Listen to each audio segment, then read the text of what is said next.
A man traveled to the world of cultivating immortals, thinking that he would embark on a magnificent journey to immortality, but he was found to have mediocre talents and did not even have any spiritual roots.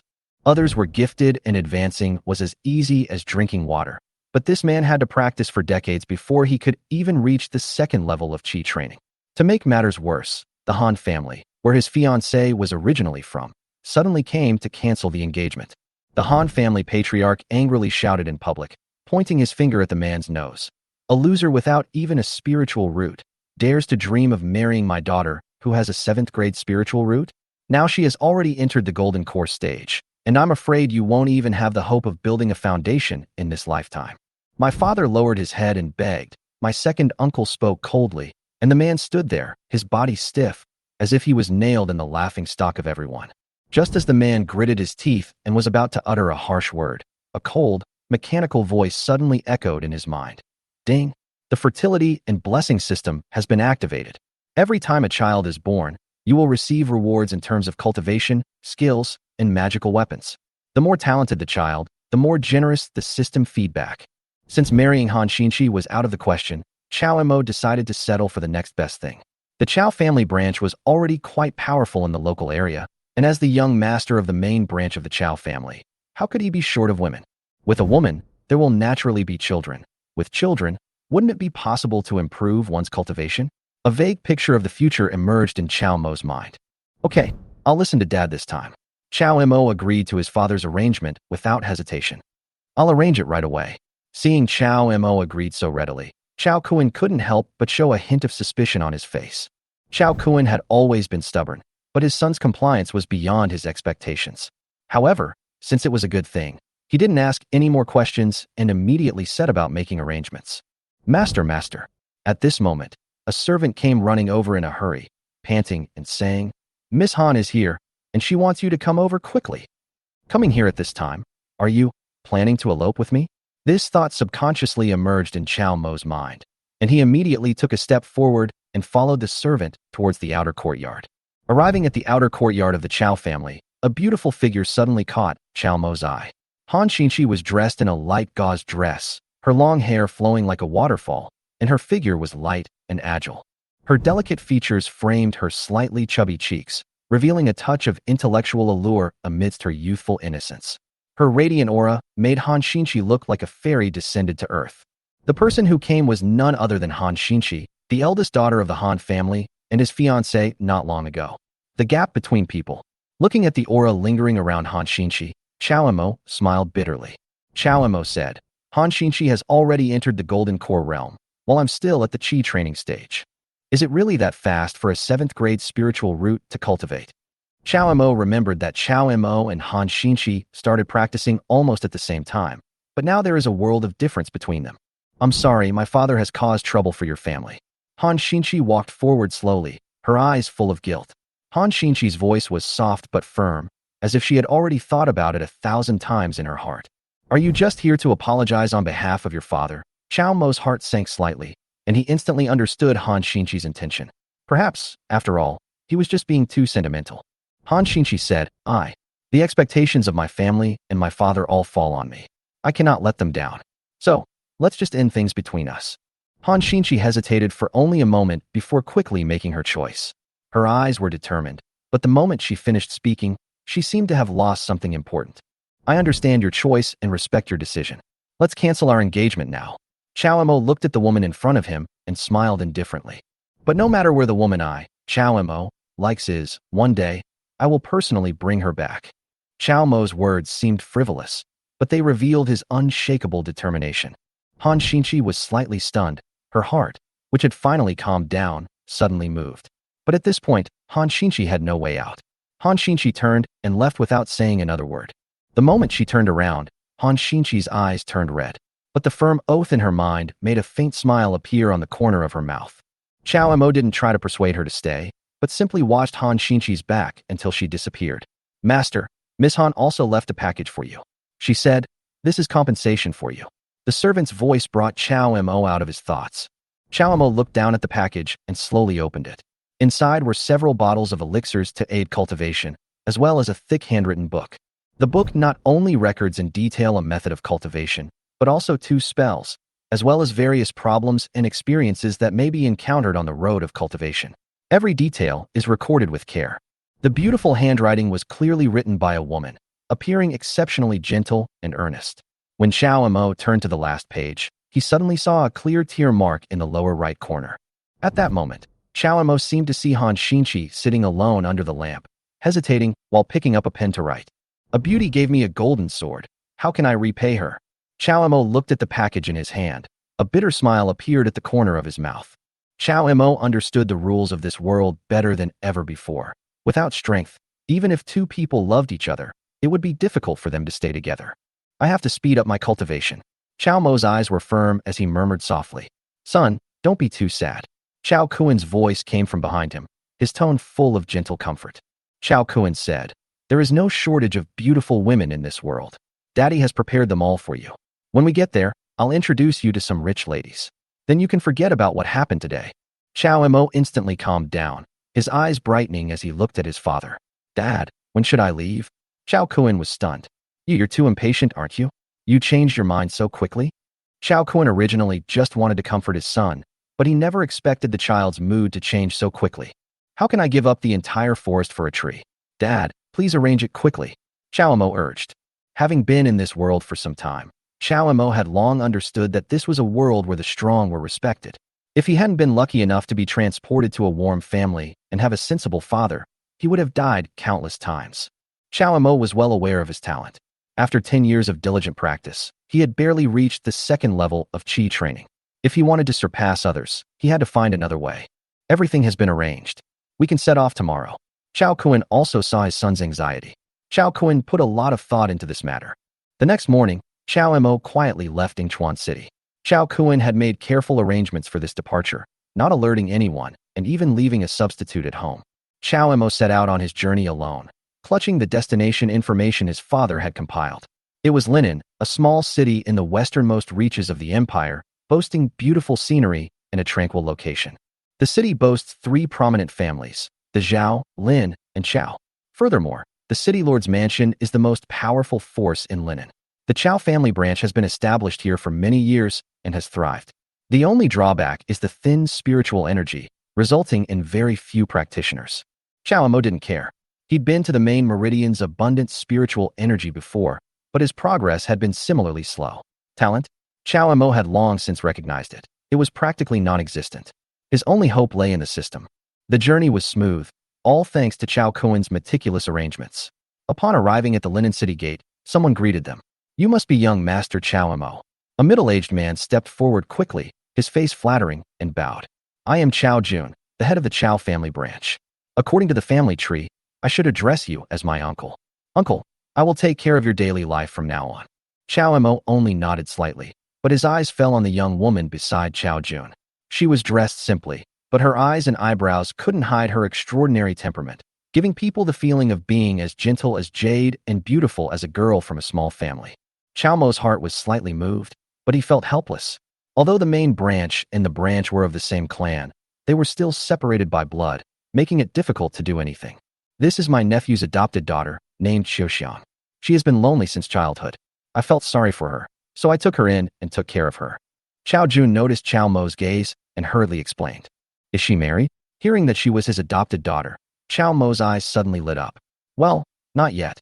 Qiao Jun was at a loss for words for a moment, feeling that this young master of the main family was too straightforward and difficult to understand. "Nephew, let's stop beating around the bush," Qiao Mo said calmly, his tone carrying a hint of unquestionable determination. "I'm attracted to you, my adopted daughter. This is my daughter's honor. Being able to serve the young master is the blessing she has earned in 8 lifetimes." Qiao Jun hesitated for just a moment and then made the decision. Although the young master's words were a bit presumptuous, they were still within Qiao Jun's tolerance.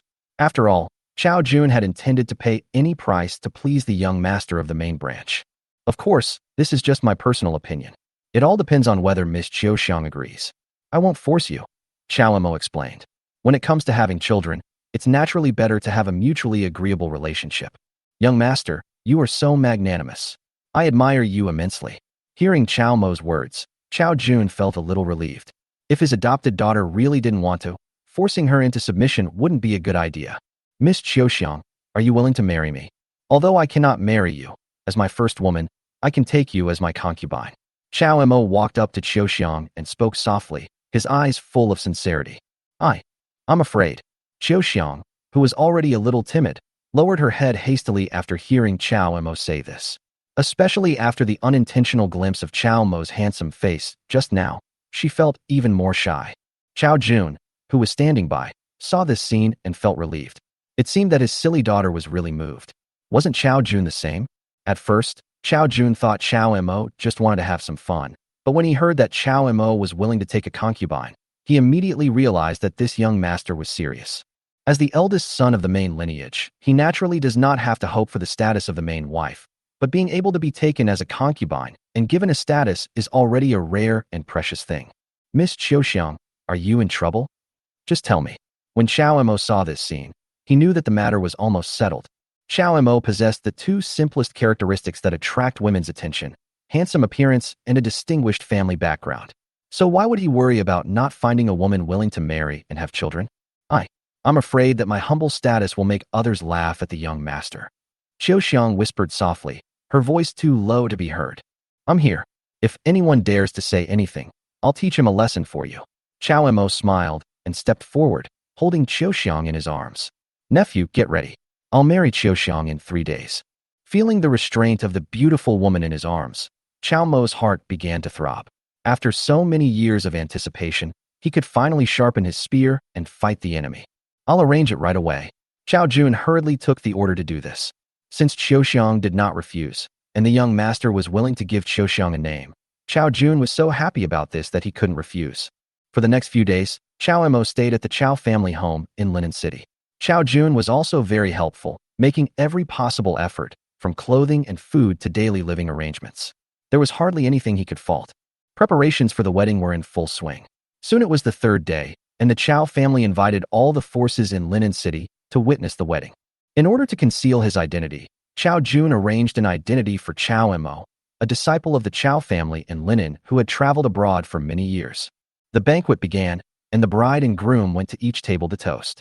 Chao Mo didn't recognize any of them, so he mostly gave vague responses.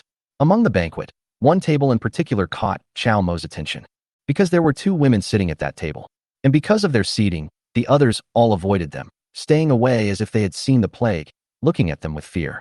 One of them was about 30 years old, with a plump figure and a dignified appearance. Judging from her clothes, she was obviously a married woman. The other one was only in her early 20s, dressed neatly in a tight suit, with a ponytail and a heroic look between her eyebrows. The 2 women were very different in age, clothing, and temperament, but they sat together and looked very harmonious. What concerned Chao Mo the most was that the woman, who was about 30 years old, was actually a cultivator. Although she was only at the first level of Qi training, she was a rare talent among the Chao family branches. Because the wedding was not yet complete, Chao Mo hurriedly attended to other matters and paid them no attention. As night fell, the bridal chamber lit up. A hearty battle raged until dawn. System prompt. The host has been detected to be pregnant with a child. Please take good care of the child. You will receive a reward when the child is born. The next morning, Chao Mo was awakened by the system prompt. One shot.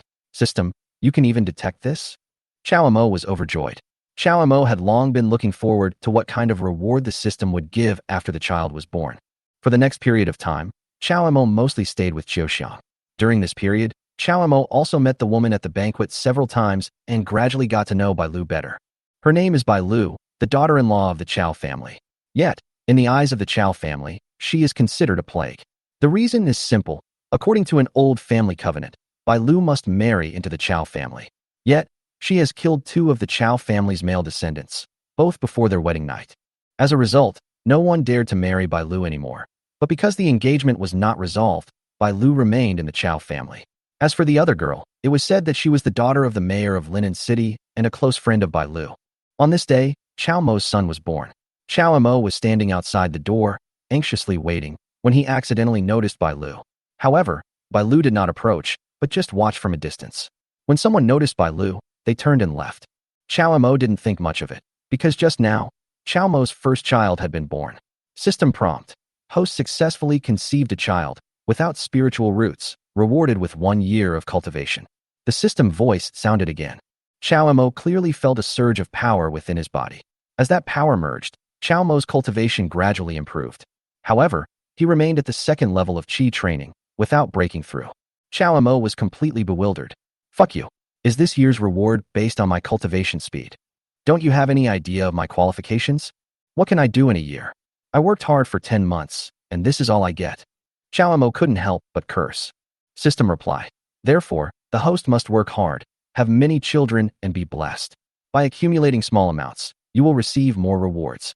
Of course, you can also choose to give birth to a child with higher talents, which will naturally bring you rich rewards. The system's response left Chao Mo wanting to cry.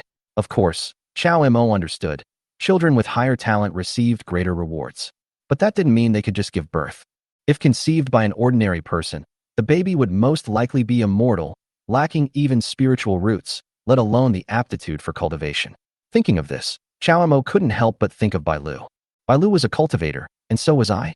Perhaps I could actually give birth to a child with spiritual roots.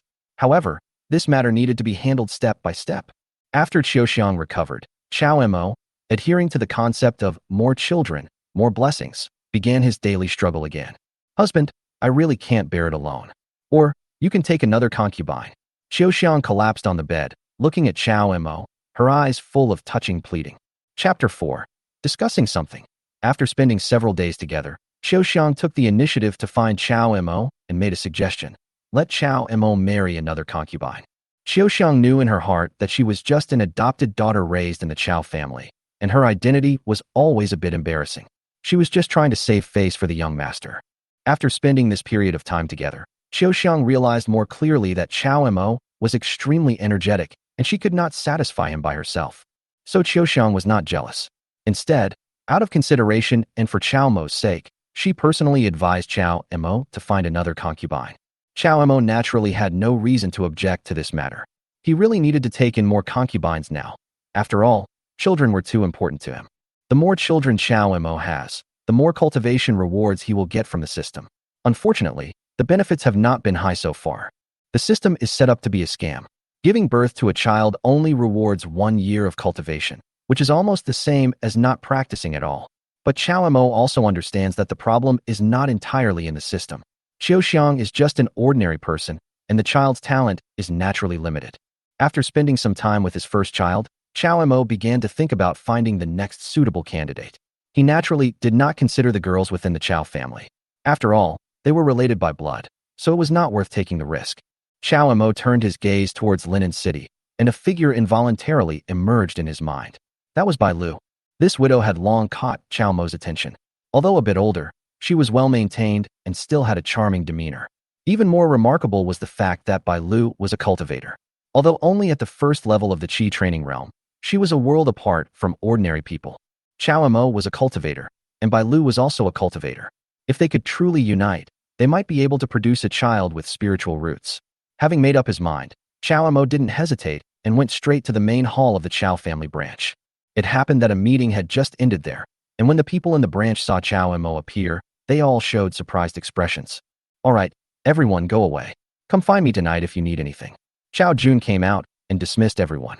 Suddenly, only Chao Mo and Chao Mo were left in the hall. Young master, what do you want me to do? Chao Jun asked cautiously. Chao Jun had always been wary of this young master from the main branch, fearing he would abuse his status and run rampant in the branch.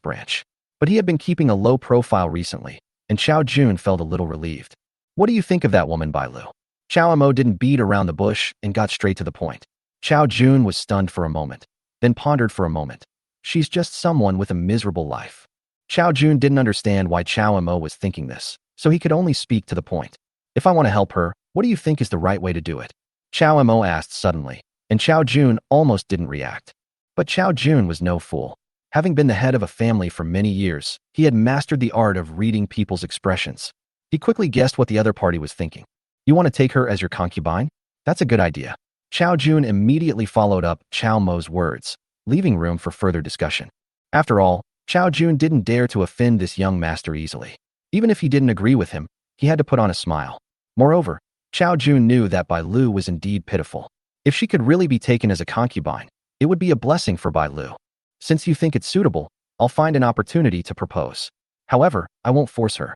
Although Bai Lu was the daughter-in-law of a branch clan, Chao Imo, even though he was from the main clan, couldn't force her to marry him.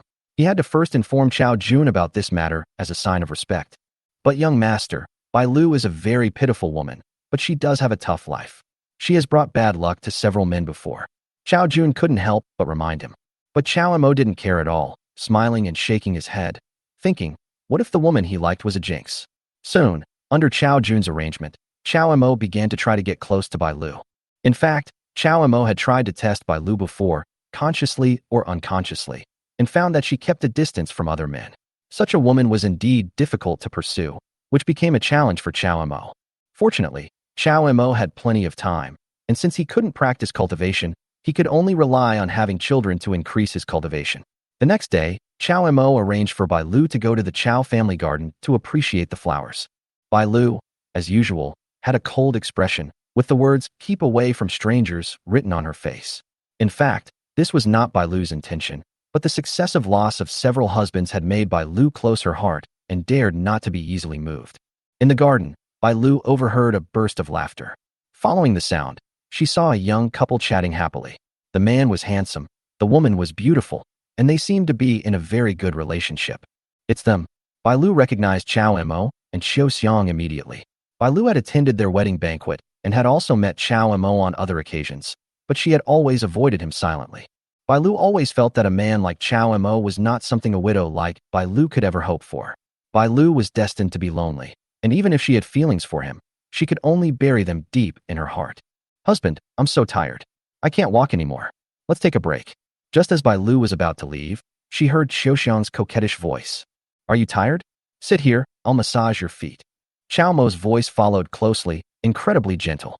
Bai Lu was stunned and turned around quietly to see Chao Imo taking off Xiao Xiang's shoes and socks without hesitation, his movements so gentle that it made her heart flutter. Bai Lu had never seen a man dote on his concubine like this. 30 years of life experience had taught her that a woman after marriage was a man's appendage, and her duty was to serve him. But now, Chao Imo was serving Xiao Xiang. At that moment, Bai Lu felt an inexplicable throbbing in her heart, as if a solid line of defense had been quietly penetrated. However, Bai Lu sneered again and shook her head in self-mockery.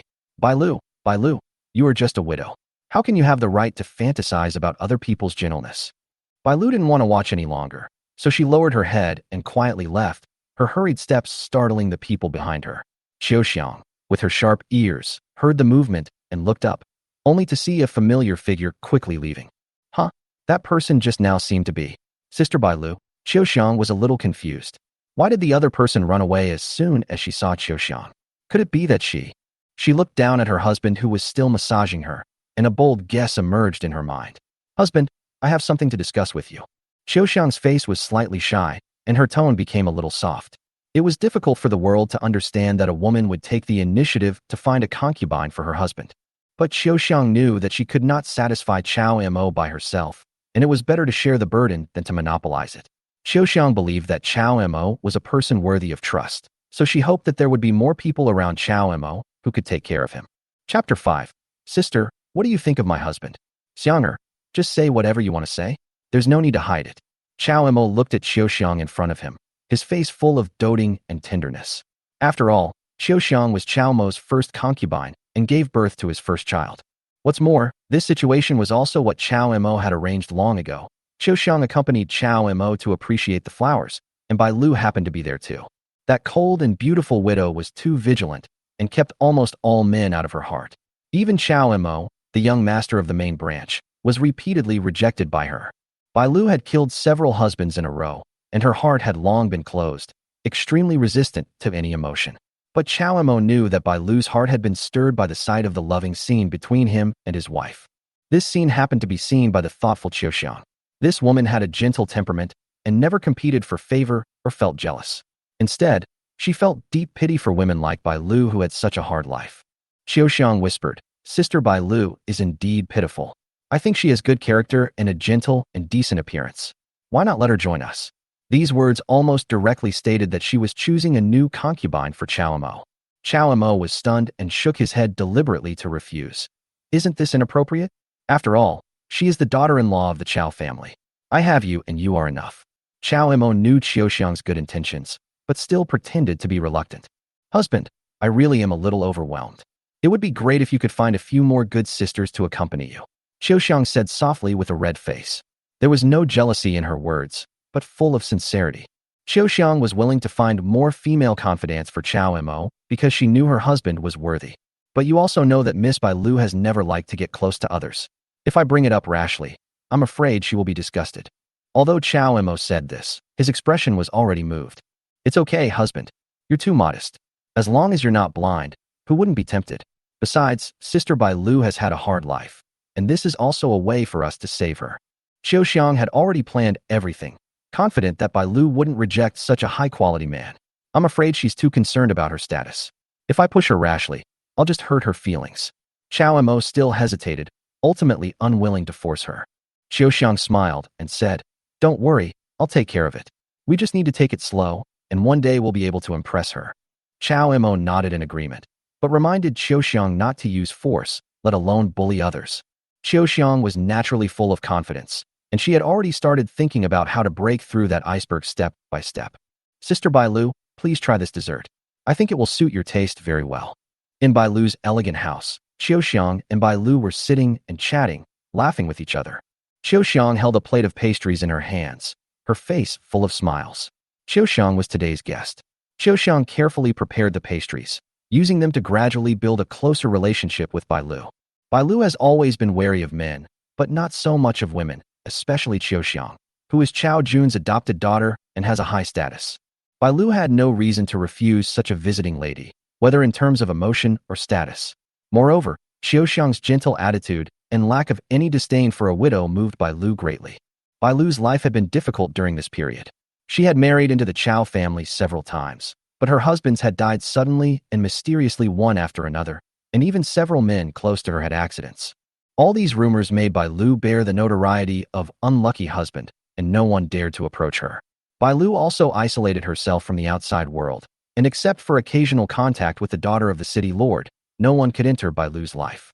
Xiaoxiang's proactive approach made Bai Lu feel defensive at first, but after a few days, she remained consistent, and Bai Lu couldn't help feeling ashamed. This snack is so delicious. Where did you buy it from? Bai Lu asked with surprise after taking a bite of the new snack. I didn't buy it. It was made by my husband himself. Xiaoxiang's face was full of sweetness, and her smile was like sunshine. No way. Could it be that the snacks you brought these days were all made by him? Bai Lu asked in surprise. Of course, my husband is very hardworking. He cooks different kinds of snacks for me every day. When Xiaoxiang said this, she couldn't hide the happiness on her face. In fact, this was indeed the truth. Chao Mo had long since given up cultivation. Since cultivation was hopeless, he simply focused on finding a concubine and having children, while also honing his culinary skills to perfection. That young master, is he usually nice to you? Bai Lu's eyes revealed some doubts and yearning. Of course, although I am a concubine, he never lets me do heavy work, and he takes great care of my food, clothing, and other expenses. Xiaoxiang spoke excitedly, and it was obvious that she was not acting. Although Bai Lu didn't say it, she was indeed envious. Once or twice was fine, but Xiaoxiang's frequent visits, each time generously showing off her husband's gentleness and thoughtfulness, finally made Bai Lu a little shaken. Even the hardest heart couldn't resist such gentle temptation, especially since Xiaoxiang often brought her child with her. The delicate little one was extremely adorable, which also made Bai Lu's heart tender. After several visits, Bai Lu and Xiaoxiang became closer, and Chao Mo's image gradually became more three-dimensional in Bai Lu's mind. Until one day, Bai Lu suddenly had an idea and decided to visit Xiaoxiang in person. Bai Lu felt that since they had become friends, Xiaoxiang couldn't always be the one to come to Bai Lu. She should also pay a return visit as a courtesy. That day, Chao Mo was away, and Bai Lu felt somewhat relieved. After all, she was always wary of men. Xiaoxiang was a warm host, and Bai Lu and Xiaoxiang spent the afternoon playing with the children, a joyful atmosphere. At this moment, Chao Mo just happened to return home. Oh, isn't this Sister Bai Lu? You are such a distinguished guest today. Chao Mo greeted her with a gentle smile. He was handsome, well-mannered, and looked very elegant. Bai Lu and Xiaoxiang discovered that this man was even more outstanding than they had imagined. Thinking of all the advantages Xiaoxiang had mentioned, Bai Lu and Xiaoxiang felt a shy throbbing in their hearts. Just then, Xiaoxiang leaned close to her ear and whispered with a smile, Sister, what do you think of my husband? This sentence was like a feather gently touching the surface of the lake in Bai Lu and Xiaoxiang's hearts. Chapter 6. Bai Lu is wronged. Bai Lu and Xiao Xiang said, "This young master is really good. Not only is he handsome, but he is also very considerate to you, my sister. He is truly a rare good man." Bai Lu responded softly with a hint of emotion in her eyes. These words were not deliberate flattery, but the truest thoughts in Bai Lu and Xiao Xiang's hearts. Chao Mo's status in the Chao family branch is somewhat special. It is said that he is highly regarded by the head of the family, but no one knows Chao Mo's true identity. All we know is that Chao Mo is a descendant of the Chao family who was lost many years ago and was not found until a year ago. Although he has returned to the clan now, he is very low-key and never shows off. Bai Lu didn't know that Chao Mo was the young master of the main lineage.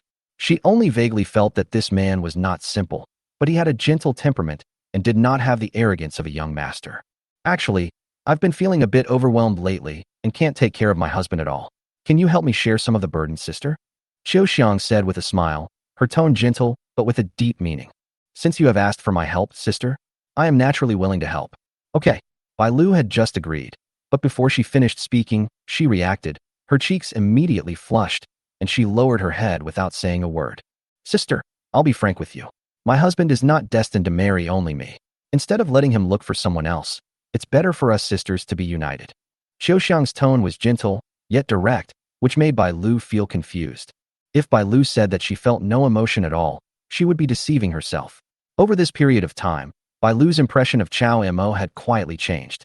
The man was gentle, considerate, and a role model for a good man. Xiao Xiang is indeed smart. The hints and details she gave during this period have already quietly planted the seeds in Bai Lu's heart. "I understand your intentions, sister." Bai Lu shook her head gently, a hint of bitterness flashing in her eyes. "I'm just a woman with a miserable life, and I'm destined to be unlucky. How can I be worthy of your husband? My husband doesn't care about these things. If he really likes you, these are not a problem. How about I go and ask for you?" Xiao Xiang comforted softly, trying her best to dispel Bai Lu's concerns. "Stop talking, sister. I'm just a widow. If people knew about this, it would affect the young master's reputation. Excuse me for leaving first." Bai Lu spoke firmly, as if she had made up her mind. After she finished speaking, she stood up and prepared to leave. Even when Chao Mo personally tried to persuade her to stay, Bai Lu refused, not daring to stay even a moment longer. But Bai Lu herself didn't realize that her attitude towards Chao Mo had changed. Although she refused, she still felt a hint of reluctance. "Husband, I seem to have failed." Sister Bai Lu is too determined. Xiao Xiang and Chao Mo stood at the door, looking at the hurriedly departing figure. Xiao Xiang's face showed some regret, as if her plan had failed. "Don't be sad. Xianger, you've done well." Bai Lu refused on the surface, but her heart was actually wavering. She just didn't realize it. Chao Mo looked confident and calm. Chao Mo could already feel that his heart was quietly loosening. But Bai Lu is so adamant. Will she really change her mind? Xiao Xiang looked at Chao Mo doubtfully, her heart filled with confusion. "Think carefully about her expression and words, and you'll understand." Chao Mo smiled without saying anything, but his eyes shone with confidence. Chao Mo was already looking forward to having another child. How much cultivation bonus would the system give him? At the same time, Bai Lu returned to her own courtyard. Bai Lu buried herself in her bed, trying to calm her throbbing heart with the help of a deep sleep. The next day, Bai Lu felt weak and dazed, unable to concentrate on even the most basic cultivation. Whenever Bai Lu closed her eyes and tried to concentrate, Xiao Xiang's words and Chao Mo's gentle and handsome face would always appear in her mind. The harder Bai Lu tried to repel them, the more they lingered. Even though she knew she shouldn't, she couldn't help but think about it. How could such an outstanding man be willing to pamper a woman like Bai Lu who had such a miserable fate? Moreover, Chao Mo only has one concubine, Xiao Xiang, and even Xiao Xiang is willing to take the initiative to fulfill his wish. Thinking of this, Bai Lu was in a state of confusion. She simply put down her cultivation and planned to take a bath to clear her mind. Perhaps in the warm steam, Bai Lu could temporarily forget her chaotic thoughts. However, just as Bai Lu undressed and prepared to bathe, the monk's spiritual sense made Bai Lu immediately aware that someone was watching from outside. Bai Lu's heart was raging with rage, and she immediately rushed out through the door. The person outside was a servant of the Chao family. He was poorly dressed and had ugly features. He didn't look like a decent person at all. "Were you peeking at me?" Bai Lu stared at him coldly, her voice carrying a powerful sense of oppression. "What's wrong with glancing at you? It won't cost me anything." The servant replied with a playful grin, showing no shame at all. Shameless. Bai Lu was furious and was about to strike, but the other party yelled first. "You dare to hit me?" You widow are a disaster. You caused the death of 2 young masters of the Chow family. Now you want to seduce me. Do you want me to die too, so that you can inherit the inheritance? The servant maliciously slandered Bai Lu, shouting and exaggerating, as if Bai Lu was the culprit. Every word of his words was so sharp that Bai Lu was almost speechless. Any other woman would have attacked immediately, but Bai Lu couldn't, because her identity was too embarrassing. Bai Lu had indeed killed 2 husbands in a row, and if she did, she would probably be labeled a vicious woman. The servant went even further, shouting loudly, hoping to attract onlookers and make Bai Lu unable to raise her head. Although Bai Lu tried to hold back her tears, she had no way to defend herself, and a sense of sadness was revealed in her anger. Bai Lu was clearly the victim, but because she was a widow, she could only silently endure the slander. Who's yelling here? If you scare my son, I won't let you off. Suddenly, a familiar male voice came from a distance, his tone filled with anger. Bai Lu and the servant looked towards the sound at the same time, only to see Chow Mo holding the child, walking slowly with Chiu Xiang. They had come to visit Bai Lu, but they hadn't expected to stumble upon this scene. Although this farce was not planned, Chow Mo looked at the scene with a cold expression and murderous intent. This time, Chow Mo would not let Bai Lu suffer any injustice again. Chapter 7. Playing hard to get. Just when Bai Lu was feeling aggrieved and on the verge of tears, Chow Mo suddenly appeared. Chow Mo, who had come to visit with Chiu Xiang and the child, had unexpectedly witnessed this scene and naturally would not sit idly by.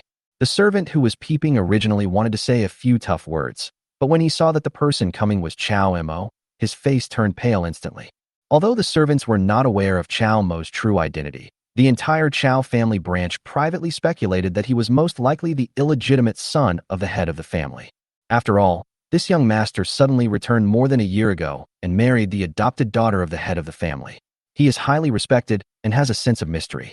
Although Chow Mo rarely spoke and seemed to have no power, as a servant, he did not dare to act rashly.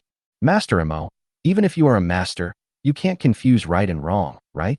The servant gritted his teeth and said, everyone knows that this woman is a jinx who killed 2 men in the Chow family. Isn't this the truth? How ridiculous. Chow Mo sneered. The death of 2 men is fate, and you are putting the blame on a weak woman? Chow Mo's words were powerful and calm, yet they left no room for rebuttal. Besides, Bai Lu has been doing her job well all these years, never causing any trouble. And you, on the other hand, failed to spy and instead turned the tables on her. Aren't you guilty as a thief?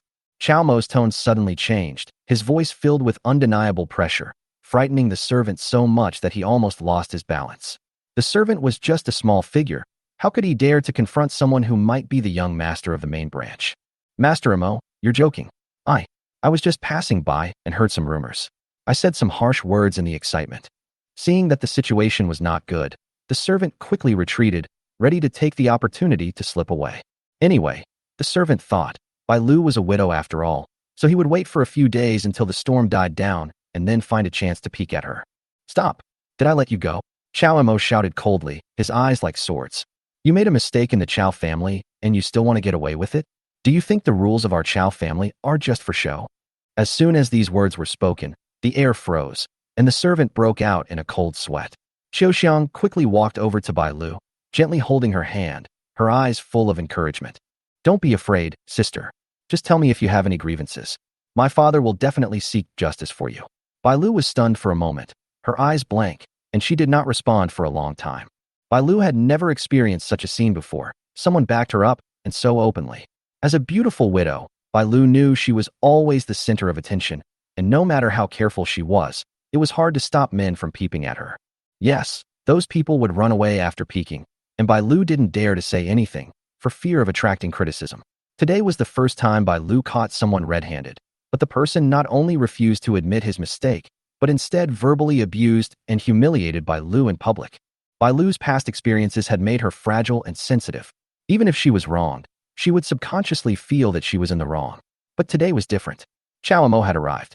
The man that Bai Lu had only met a few times and always looked up to was now standing in front of Bai Lu and standing up for her.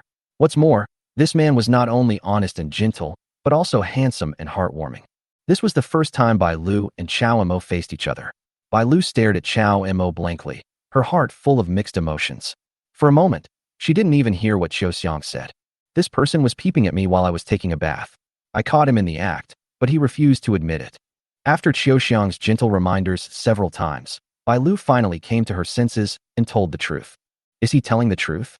Qiao Mo's tone was neither cold nor hot, but it made people shudder. The servant wanted to argue a few more times, but under Qiao Mo's staring eyes, he was still scared and could only nod his head. Assholes.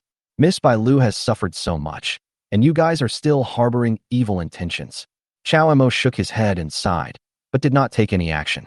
He just said calmly, I will fine you a year's reward. Do you have any objections? No, I dare not object. Thank you, young master, for your magnanimity. The servant nodded and begged for mercy, looking panic-stricken. It's not enough to fine you. Why don't you go and apologize to Miss Bai Lu in person?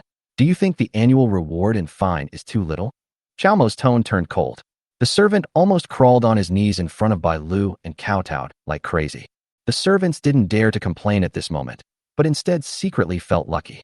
Because given Qiao Mo's status, if he really got angry, no one would speak up for him even if he died. But the other party did not kill the servant. Instead, he used a series of arguments to convince the servant and saved his life. Thank you, Master Mo, for your help today. Bai Lu bowed, her face full of gratitude. Qiao Mo just smiled lightly, without any trace of pride on his face, but instead looked as calm as the wind. This made Bai Lu feel mixed emotions. Bai Lu originally thought that Qiao Mo was trying to win Bai Lu's favor and please her. But it turned out that he was just defending Bai Lu's justice, without any overstepping of the line, and instead showing off his elegance.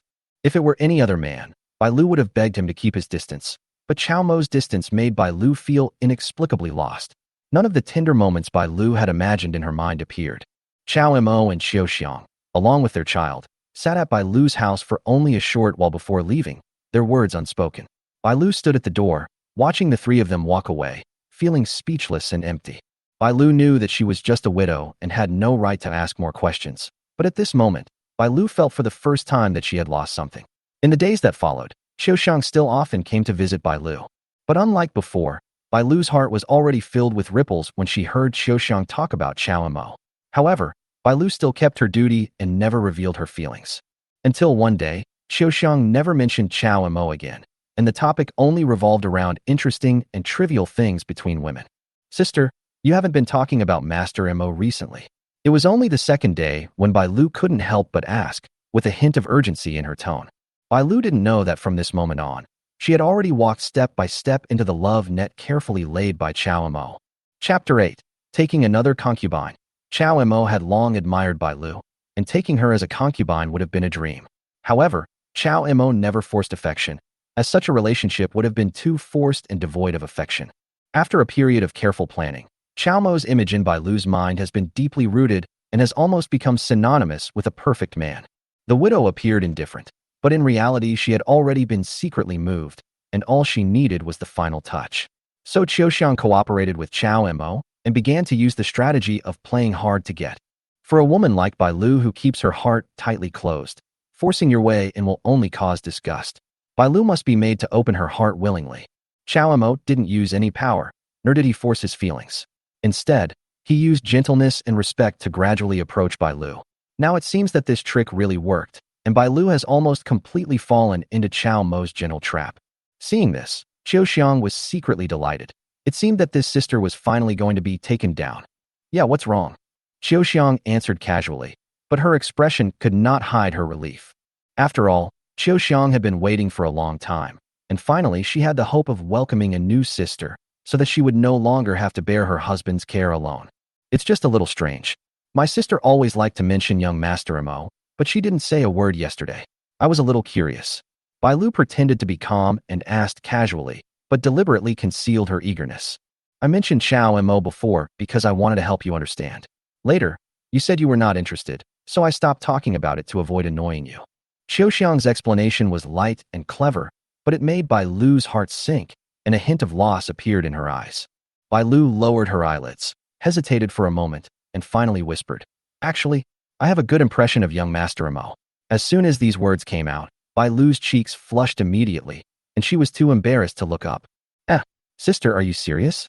Xiaoxiang pretended to be surprised, then revealed a face full of joy. Could it be that you really are willing to marry my husband? Bai Lu quickly waved her hands. Don't talk about whether to marry or not. I have to ask him in person. Bai Lu had actually made up her mind a long time ago, but she was still worried that her identity would bring unnecessary trouble to Chao Mo. After all, Bai Lu was a widow with a bad reputation and had killed 2 husbands. She was really afraid of bringing trouble to her lover. When Xiaoxiang heard this, she immediately threw herself into Bai Lu's arms like a little girl. "Sister, you are so nice. I have been hoping that my husband would have more good sisters. This is great." Xiaoxiang's face was full of innocence and sincerity, without any jealousy at all, as if this was a happy event. Soon, Xiaoxiang took the initiative to act as a matchmaker, arranging for Bai Lu and Chao Mo to meet, and even thoughtfully created a private space for Bai Lu and Chao Mo. Xiaoxiang knew that she was only a concubine, and a man like Chao Mo would surely have many wives and concubines in the future. Since that was the case, it would be better for her to choose a suitable woman for Chao Mo herself, so as to maintain her position in her husband's heart. Bai Lu, with her gentle personality and devoted feelings, was Xiaoxiang's favorite type, and it wouldn't be a problem for them to get along in the future. After Bai Lu and Chao Mo finally met, Xiaoxiang quietly left, leaving Bai Lu and Chao Mo alone. After a long silence, Bai Lu looked at the man she had been dreaming about day and night before finally summoning the courage to speak. "Master Mo, do you think I'm qualified to be your concubine?" Bai Lu's voice was soft, yet direct and sincere, leaving Chao Mo stunned. Bai Lu knew full well that her identity was bound to be awkward, and that not speaking directly would only lead to further misunderstandings. Bai Lu just wanted to know if she was still qualified to love again, even though she had been married before. Chao Mo didn't answer immediately, but looked at Bai Lu seriously. "Miss Bai Lu, have you ever thought about the criticism you would face if you remarried?" Chao Mo's tone was gentle, but every word was to the point, reminding her that this road was not easy.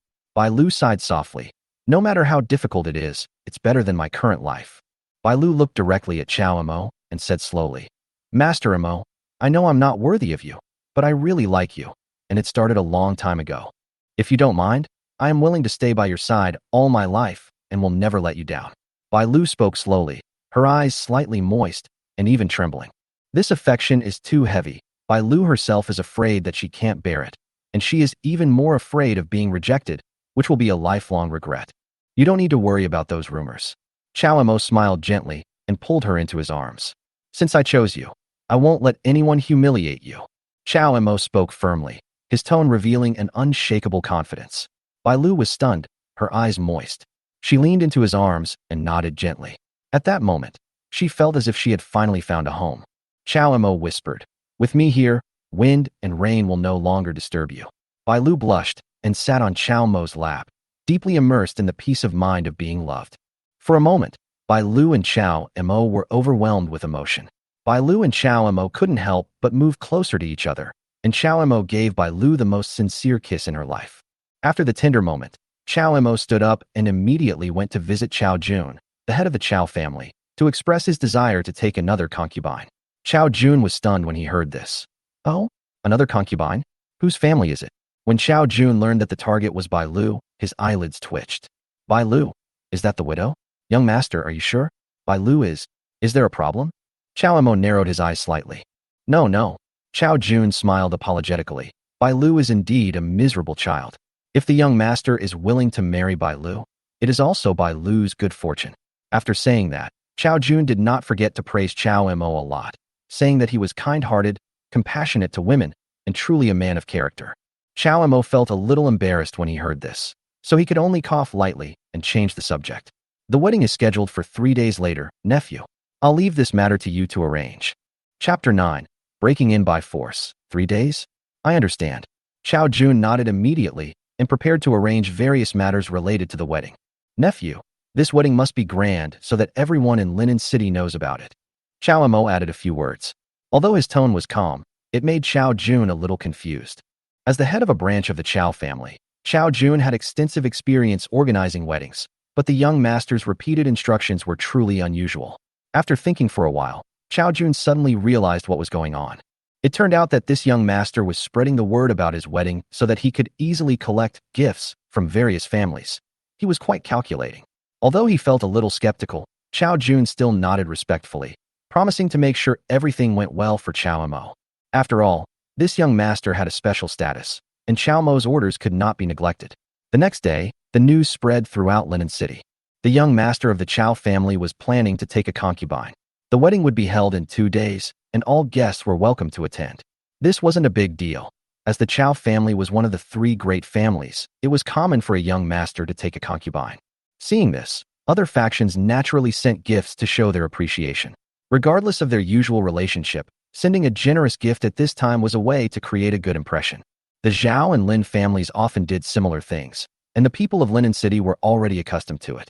However, this time, everyone felt that something was unusual. Because according to Chao Jun, the head of the Chow family, the identity of the young master who is getting married this time is extraordinary. He is not an illegitimate child, but a direct descendant of the Chow family. You have to know that the Linen Chow family is just a branch of the Chow family outside, and the main family is far away from Linen. Although most people have heard of the main family of the Chow family, they have never seen the real people descend to the world. Now the young master of the main branch suddenly appeared and wanted to take a concubine in Linen, which was really intriguing. So it was him. The young master before was actually from the main branch. The Chow family suddenly sent people to Linen. Do they have other plans? Linen City has always been balanced on all sides, but now this situation is likely to change. Many people sensed a strange atmosphere and began to speculate secretly. The three major families in the city lord's mansion have always lived in peace, with few conflicts and a stable situation. However, if the main branch of the Chow family really intends to interfere in Linen, the situation may be difficult to maintain. Even a powerful force like the city lord's mansion wouldn't necessarily gain any advantage against the Chow family's main branch. Fortunately, only the young master came this time, perhaps just to test the waters. Therefore, all parties decided to send a decent gift to show respect and to see what was going on. But when they learned the identity of the bride, everyone was stunned. A widow? The young master of the Chow family is going to marry a widow who is unlucky for her husband. It's really unexpected that the young master of the main branch of the family wants to marry such a woman. Public opinion immediately exploded, and everyone was talking about it, completely confused. If it were any other young master, it would have been more reasonable to find a few young and beautiful women. But this Bai Lu was not only more than a decade older than Chao Mo, but had also been married to two disciples of the Chow family. Unfortunately, both of her husbands had passed away one after another, leaving her with a reputation as a jinx. As a result, everyone began to doubt Chao Mo's true identity and motives. Could it be that he was demoted? He's not here to gather intelligence at all. It's also possible that this is a deception, a deliberate show of weakness to make us let down our guard.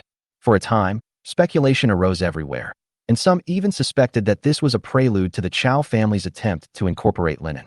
Some people also thought that perhaps this young master was simply forced to come here to settle down because his family was struggling. Whatever the truth was, all parties were not taking it lightly and made full preparations, hoping to find out the truth on the wedding day. This marriage sparked wave after wave of controversy, especially after Chao Mo's identity was revealed. Although no one dared to conclude that Chao Mo was the young master of the family, the fact that he came from the main lineage was enough to attract attention.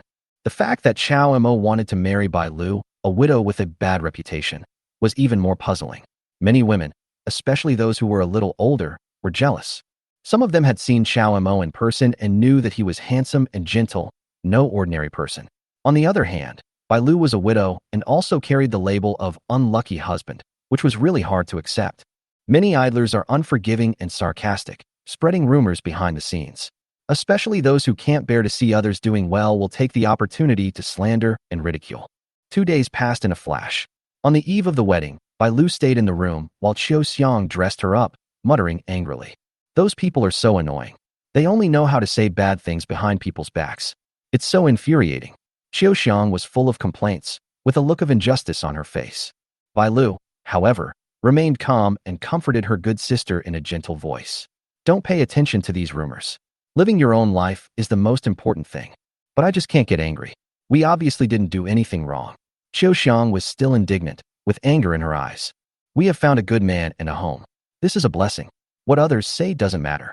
Bai Lu's words made Qiu Xiang gradually calm down. The two smiled at each other, still like real sisters.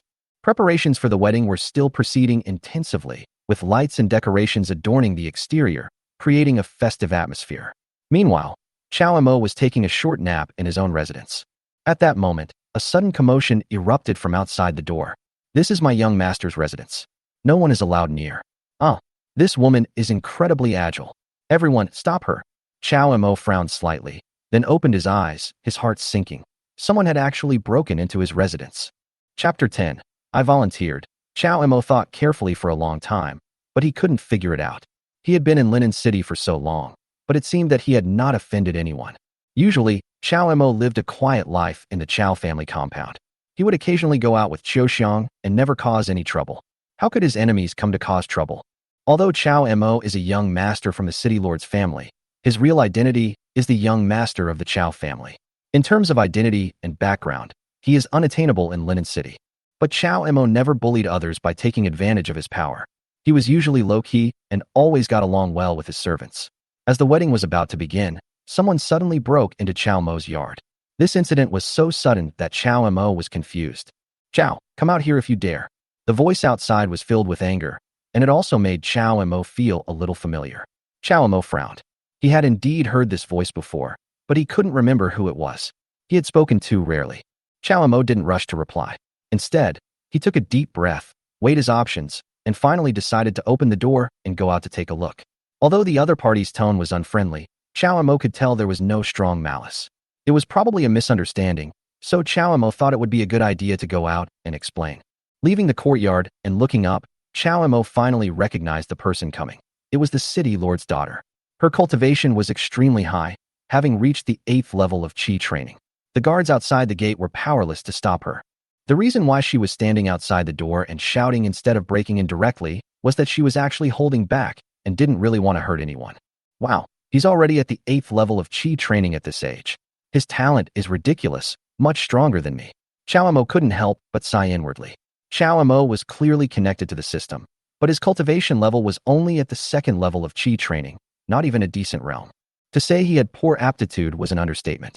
Under normal circumstances, Chow Mo shouldn't have practiced at all. He was a complete waste. If it weren't for the system, even if Chow Mo was the young master and had access to all the resources, he wouldn't have been able to break through to the Qi training realm in his lifetime. On the other hand, the city lord's daughter, roughly the same age as Chow Mo, was far superior in strength, a recognized favorite of Linen City. Throughout Linen, who wouldn't give her a thumbs up? Even the young masters of the major families paled in comparison. After seeing who it was, Chow Mo probably guessed why she was angry. She was Bai Lu's best friend. When Chow Mo first met Bai Lu, the city lord's daughter had been by her side and had even shielded her from many gossips. Their close relationship was self-evident. A woman like Bai Lu, who is naturally cold and indifferent to the world, is now suddenly getting married, which naturally arouses suspicion. Chow Mo was about to ask the guards to withdraw, but he found that there was no chance at all. They had already rushed in. Although she was young, she was powerful. Although not as strong as the peerless demon Han Xinxi, she was still a prodigy. In Linen City, there were only a handful of people who dared to claim they could surpass her. As soon as Chow Mo came out, she released her aura, unabashedly unleashing the pressure of an 8th level Qi training master. With a loud bang, the guards were instantly sent flying, their faces pale and their eyes filled with fear. Only then did they realize that she had really held back. If she had really attacked, she would have knocked them all out in a few moves. Swish! She moved, the long sword in her hand shook, and a sword energy like lightning slashed towards Chow Mo. But Chow Mo didn't even move, because Chow Mo knew that the other party would not hurt him. Sure enough, the sword energy passed by Chow Mo's body and shattered the stone behind him, causing gravel to fly and dust to rise. Chow Mo's eyes flashed with surprise. Looking at the approaching figure, he even had a somewhat absurd thought in his mind. However, just as this thought arose, a chill hit him in the face. The long sword of the city lord's daughter was already pointing directly at Chow Mo's throat. If she took one more step forward, Chow Mo would be dead. The guards were all as if they were facing a formidable enemy, not daring to breathe, fearing that they would anger the enemy and cause their young master to get into trouble. "You bastard, you finally decided to come out." She raged, clearly filled with rage. She had only been in seclusion for a while, but upon emerging, she heard that the young master of the Chow family's main branch was taking a concubine. This wasn't surprising in the first place, but the key point was, the person being taken in as a concubine this time was a widow. She immediately felt something was amiss. No matter how big the Chow family was, the only widow worthy of the young master of the main branch was probably Bai Lu. She and Bai Lu were good sisters since childhood, so she couldn't ignore this matter. She knew Bai Lu too well. Ever since Bai Lu became a widow, she had been determined to cut off all feelings and love, and it was impossible for her to fall in love again in this life. Over the years, she had been supporting Bai Lu, preventing her from being crushed by the rumors. Bai Lu's experience was indeed too tragic. She had killed 2 husbands in succession, and because of her beauty, she became the focus of public criticism. If she hadn't supported her from behind, Bai Lu might have collapsed long ago and might have chosen to leave this world long ago. How dare you force Bai Lu to marry you? Do you really think that I won't dare touch you because you are from the main lineage? She shouted angrily in an aggressive tone, obviously convinced that Chao Mo was taking advantage of his power to bully Bai Lu and force her to marry him. She knew Bai Lu's personality too well. She had even avoided the shadow of men over the years. How could she possibly agree to a marriage on her own initiative? Miss, you misunderstood. Chao Mo still smiled gently. Luer and I are truly in love. This marriage is a choice we both agree on. Bullshit. I've seen a lot of playboys like you. Who doesn't know how to say sweet words? She didn't believe it at all. The long sword in her hand was still pointed at Chao Mo's throat, without any relaxation. Chao Mo repeatedly explained, but she refused to listen, only wanting to force Chao Mo to cancel the marriage and give Bai Lu a free choice. The guards did not dare to act rashly. After all, the young master was held at sword point, so how could they act recklessly? The atmosphere froze, the air seemed to freeze. Just then, a clear and graceful voice rang out. Young master is telling the truth. I'm marrying him of my own free will. As the words fell, the 2 women walked side by side into the courtyard. Bai Lu had arrived. Upon hearing the news, she rushed over immediately to clear up the misunderstanding for her best friend. Chapter 11. First Class Talent. Sister Bai Lu, are you being threatened by him? Tell me if you have any grievances. I will take care of it for you. The city lord's daughter still didn't believe it. She knew her good friend's situation very well and knew that she had already closed her heart, and it was impossible for her to come into contact with other men on a daily basis. Chao Mo is a young master from the main branch of the Chao family. He has done nothing since coming here, and the biggest mistake he made is to marry Bai Lu as his concubine. This made the city lord's daughter Fong Linger and Chao Mo feel very bad. She believed that Chao Mo used his power to coerce his friend into submitting and was determined to seek justice for her. Sister Linger, you misunderstood. Master Mo treats me very well. It's not what you think at all. Bai Lu explained aloud. I don't believe it. Didn't you say you'd never marry? And now you're marrying this guy. Fong Linger couldn't believe it. Bai Lu said softly, yes, you are right. I did think so before. However, now that I have met my soulmate, I must cherish him. She smiled widely, completely different from her previous cold and aloof demeanor. She said, today is the wedding day of my marriage to the young master. Sister Linger, please stay and have a drink at the wedding. Consider it a favor from me. Fong Linger, the city lord's daughter, still found it hard to accept. The other party's attitude was completely different from what he had previously thought. He didn't look oppressed at all, but instead looked full of happiness. It's not that Fong Linger doesn't want her good friend to live a good life, but she is worried that the other party will be deceived. Now seeing this scene, she sighed and no longer thought about stopping the other party. The city lord's daughter also stayed and stopped causing trouble, which made the surrounding guards breathe a sigh of relief, and then they left one after another. It didn't take long. The auspicious time has arrived, and the wedding begins. This wedding was even bigger than the last one. Because Chao Mo revealed his identity for the first time, that he was a young master from the main branch of the Chao family, he attracted attention from all parties. Regardless of whether this young master came to check the situation or was demoted, he could not be shaken by other forces in Linen City. Therefore, many forces sent a big gift to express their goodwill and to check the situation. Bai Lu is very beautiful today. She used to care a lot about her widow status and rarely dressed up, hoping to use this to keep other men away. This time, Qiu Xiang carefully dressed up her new sister and made her look beautiful. A woman wearing a veil walked in. Even though the many guests could not see her true face, they could still feel how beautiful this woman was from her posture and temperament. Chao Mo stood beside Bai Lu, not hiding his love and care for this woman at all. He was very attentive to his concubine and did not have any airs of a young master at all. This is tantamount to warning everyone that Bai Lu will belong to Chao Mo from now on, and everyone else should be careful. If it were in the past, perhaps people would not care much. They now knew that Chao Mo was a young master from the main branch of the Chao family, so they naturally didn't dare to discuss Bai Lu's affairs anymore, so as not to go against Chao Mo. Many people sent their blessings and expressed their goodwill. Even several families that were not on good terms with the Chao family behaved very respectfully. This was true for almost everyone present. There was only one exception. That is Fong Linger, the daughter of the city lord. The woman watched the 2 men getting married with a look of gritting her teeth, wishing she could beat them up. In her opinion, Chao Mo was definitely a reporter with sweet words, and Wan Jia's handsome appearance had stolen the heart of her good sister. Fong Linger thought she could protect her good sister for the rest of her life, But unexpectedly, she found out that she had already married a man. If she hadn't taken the other person's identity into consideration, and if Bai Lu didn't look really happy, she would have probably tried to snatch the bride away. After the bride was sent to the bridal chamber, the groom began to toast each table one by one. When Chow Mo came to someone's side, "Miss Linger, I'll toast you a glass." Chow Mo smiled and indicated that he didn't want to be an enemy of this woman. After all, there was no need for that. Fong Ninger just looked at him coldly. "You'd better not lie to Bai Lu and treat her well in the future. Otherwise, I won't let you go." The woman drank a glass of wine and left, feeling very unhappy. Chow Mo watched the other party leave, thinking about something in his heart. He didn't hate this woman. Although she was a bit hot-tempered and aggressive, she really did want Bai Lu's best interests at heart. The most important thing is, before he arrived, Bai Lu had no status at all. Not only did she not have any positive bonuses, she also had negative bonuses such as being a widow and a jinx. Fong Linger was able to become friends with Bai Lu and shielded her from a lot of gossip, which was quite loyal of her. After a while, the wedding was over. The guests from all sides had received the answers they wanted, and they were very happy and left one after another. By observing this young master, they found that he had no intention of getting involved in Linen City at all. It seemed that he was just demoted by the main lineage. Fortunately, it is like this.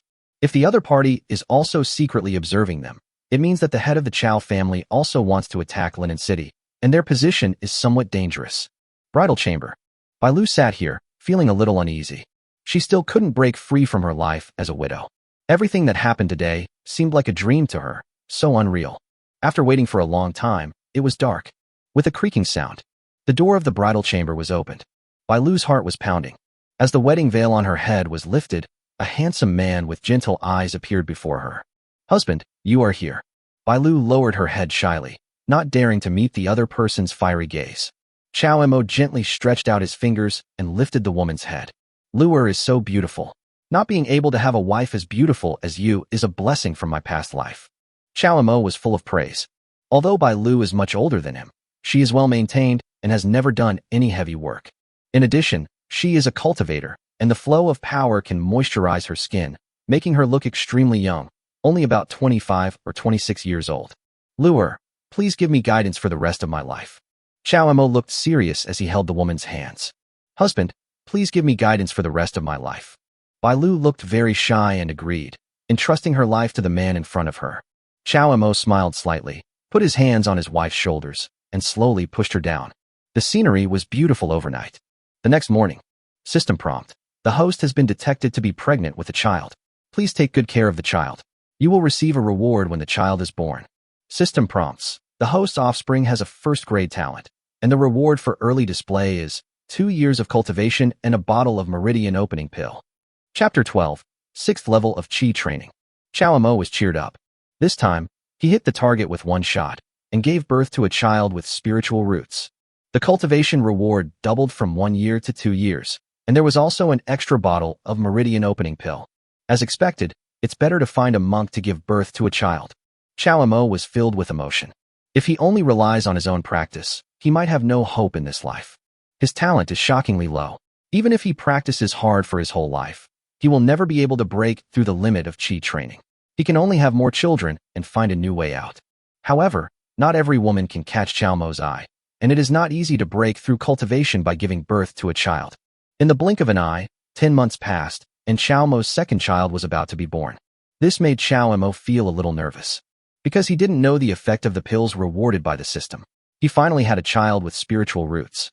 If the effect was not very good, he would feel very uncomfortable. Bai Lu was sitting in the basin inside, while Chow Mo and others were standing outside. Both sides were in a very tormented mood.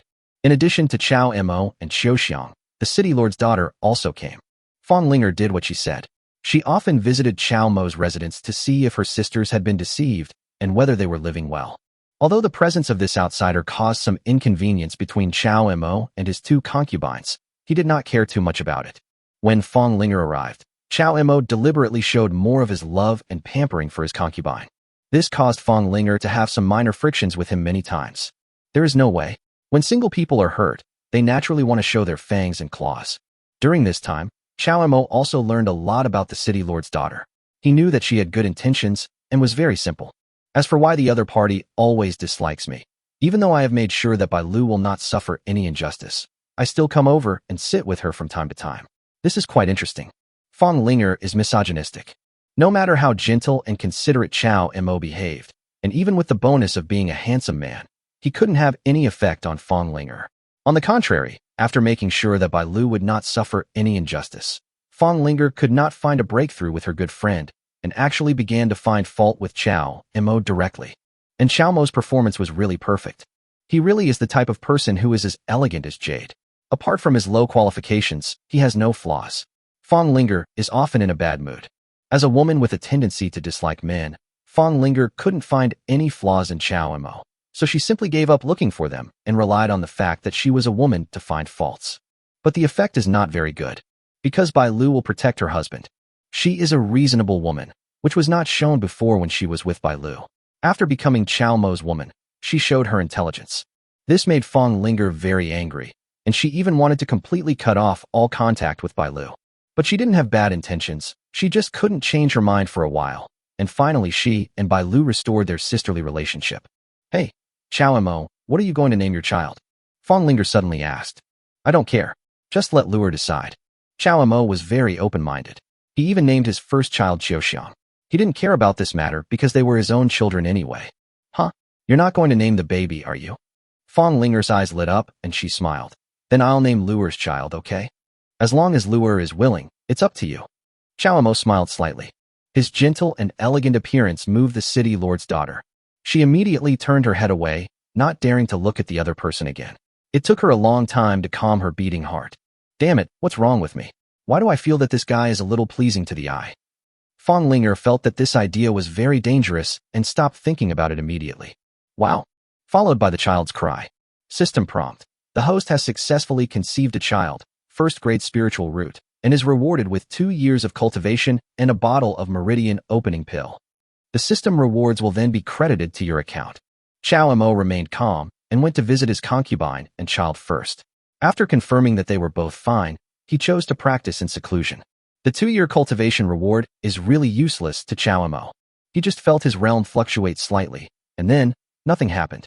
After practicing for more than 10 years, Chow Mo was still only at the 2nd level of Qi training, which made him unable to look at himself. I hope you won't let me down. Chow Mo stretched out his right hand, and a bottle of pills appeared out of thin air, and he trembled a little in his heart.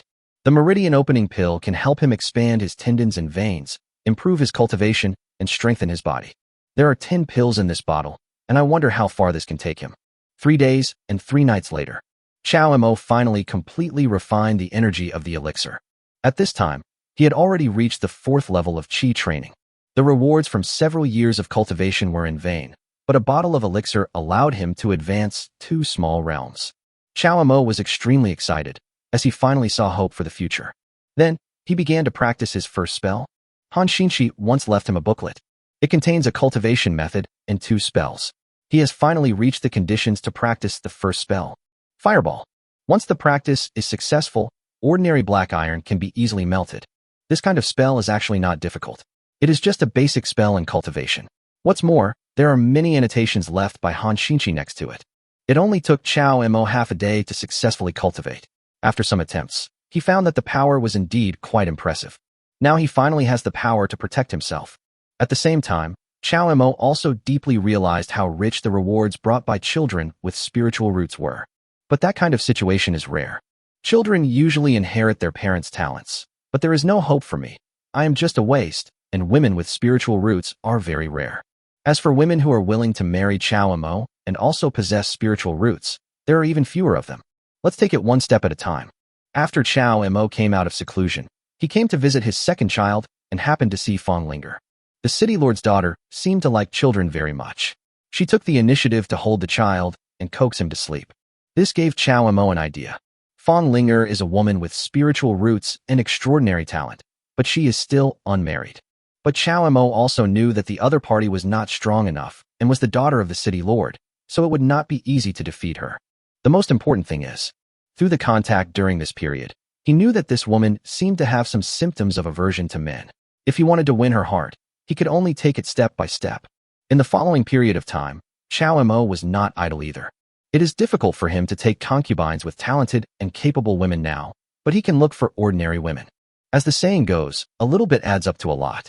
It doesn't mean that children born to parents without spiritual roots will definitely have no spiritual roots. Perhaps some kind of mutation has occurred and their talents have suddenly increased. Before I knew it, 2 years had passed. Chow Mo already had more than a dozen concubines and more than a dozen children. And his own cultivation has also been raised to the 6th level of Qi training. Chapter 13. Someone is causing trouble. The 6th level of Qi training is not considered weak. Chow Mo also worked hard for a long time, cultivating one concubine after another, in exchange for his current success. Except for the child born to Bai Lu, all other children have ordinary talents, and they have been brought to this level by sheer quantity. As a useless person with almost no talent, Chow Mo is very satisfied with his current cultivation. On this day, Chow Mo felt that his cultivation had stagnated, so he went to the head of the family, Chow Jun, and said that he wanted to take another concubine. However, Chow Jun did not agree immediately, but frowned instead. In the short 3 years since Chow Mo arrived, he already had nearly 20 concubines. Although this young master did not abandon his concubines, he was very caring towards all of them. However, Chow Jun, the head of the Chow family branch, could no longer hold back. My young master, please take some time off. Even if I were the head of the family, it would be difficult for me to explain this to the people below. Chow Jun began to complain. It's no exaggeration to say so. During these 3 years, Chow Mo took in almost all the unrelated women of marriageable age in the Chow family. There are almost no foreign women in the entire Chow family, at least those around the age of 20. Chow Mo had been living a carefree life, accompanying his concubines and children, and was very happy. He had no idea that he had become the public enemy of all the men in the Chow family, and even he, the head of the Chow family, had been despised by a considerable number of disciples. Many disciples and elders believed that although Chow Mo was the initiator of all this, the head of the family, Chow Jun, was the real culprit. After all, Chow Mo's cultivation level is not very high, and he himself has no power in Linen City. But he was able to take concubines again and again, and now he has more than a dozen concubines and children. It was basically because he had Chow Jun backing him up. In order to please the main family, the head of the branch family has lost all his face and sent all the resources of the family to the other party. This is the voice circulating within the Chow family in recent times. No matter how thick-skinned Chow Jun was, he couldn't stand being attacked by such messages. Not to mention that these didn't seem to be messages, but truths that he couldn't bear. If that were all, that would be fine. Chow Jun is the head of the family after all, he can still bear it. However, the entire Chow family has spent a lot of money to organize weddings over the years. Each wedding is grand and consumes a lot of resources. The most critical point is, at every wedding, all the gifts sent by other families were taken away by Chow Mo alone, and the Chow family did not get any benefit at all. Every wedding was grand, and the news spread throughout the entire Linen City. All the important forces sent envoys to attend the wedding. It is precisely for this reason that the Chow family dares not let other families look down on them. They always do their best and spend a lot of resources. Even though the Chow family was very powerful, they could no longer hold on after running out of money for nearly 20 times. The entire Chow family is very poor now. Apart from necessary expenses, the young men and women don't even have enough money to buy some snacks. The Chow family is now probably on the verge of bankruptcy. If they continue like this, they may really face big financial problems. Chow Jun complained again and again that he really couldn't arrange the concubine for Chow Mo anymore. After all, they also had to eat. In fact, it is true. Although Chow Jun's words were somewhat exaggerated, the situation of the Chow family was indeed very bad. If the young master wants to take another concubine, we naturally dare not disobey. However, the scale of the wedding cannot be the same as before. Everything must be kept simple. What do you think, young master? In the end, Chow Jun was also worried that the young master had some grudge against him, so he gritted his teeth and said this. No, I'm not in such a hurry to take a concubine. This made Chow Mo feel a little embarrassed. He laughed it off, chatted a few words casually, and prepared to leave. Just at this moment, someone from the family came to report that a restaurant owned by the Chow family was smashed and the family needed to go there to deal with it. Chow Jun felt somewhat helpless. Now was the time to worry. He waved his hand and ordered, "Go ahead and smash it. Remember to make them pay for it. I won't be going over." As one of the 3 major families in Linen City, the Chow family has many businesses outside. Even if they are attacked, they will seek compensation. A place like a restaurant is where people from all walks of life gather, so it is not impossible for anyone to show up. Even if it is a restaurant run by the Chow family, it will still be smashed, and people will still cause trouble. But patriarch, that restaurant is Rui Inn. The tribesman who came to report said this with a stiff upper lip. What? Rui Inn? Chao Jun frowned suddenly, a hint of anger appearing on his face. Rui Inn is not an ordinary restaurant, but the birthplace of the Chao family branch. It was precisely because the restaurant took root here and gradually developed that the Chao family branch rose to prominence and became one of the 3 major families in Linen City. It would be fine if other restaurants were the target of trouble, but Rui Inn was of great significance, and someone actually dared to cause trouble here. Chao Jun felt a sense of unease. You even dare to smash the Rui Inn? Chao Mo was also stunned, somewhat unable to believe it. When we arranged your wedding last time, the family was short of funds, and we had to mortgage the Rui Inn to raise part of the money. Now they have asked for 3 times the mortgage, otherwise they will convert the Rui Inn into a brothel.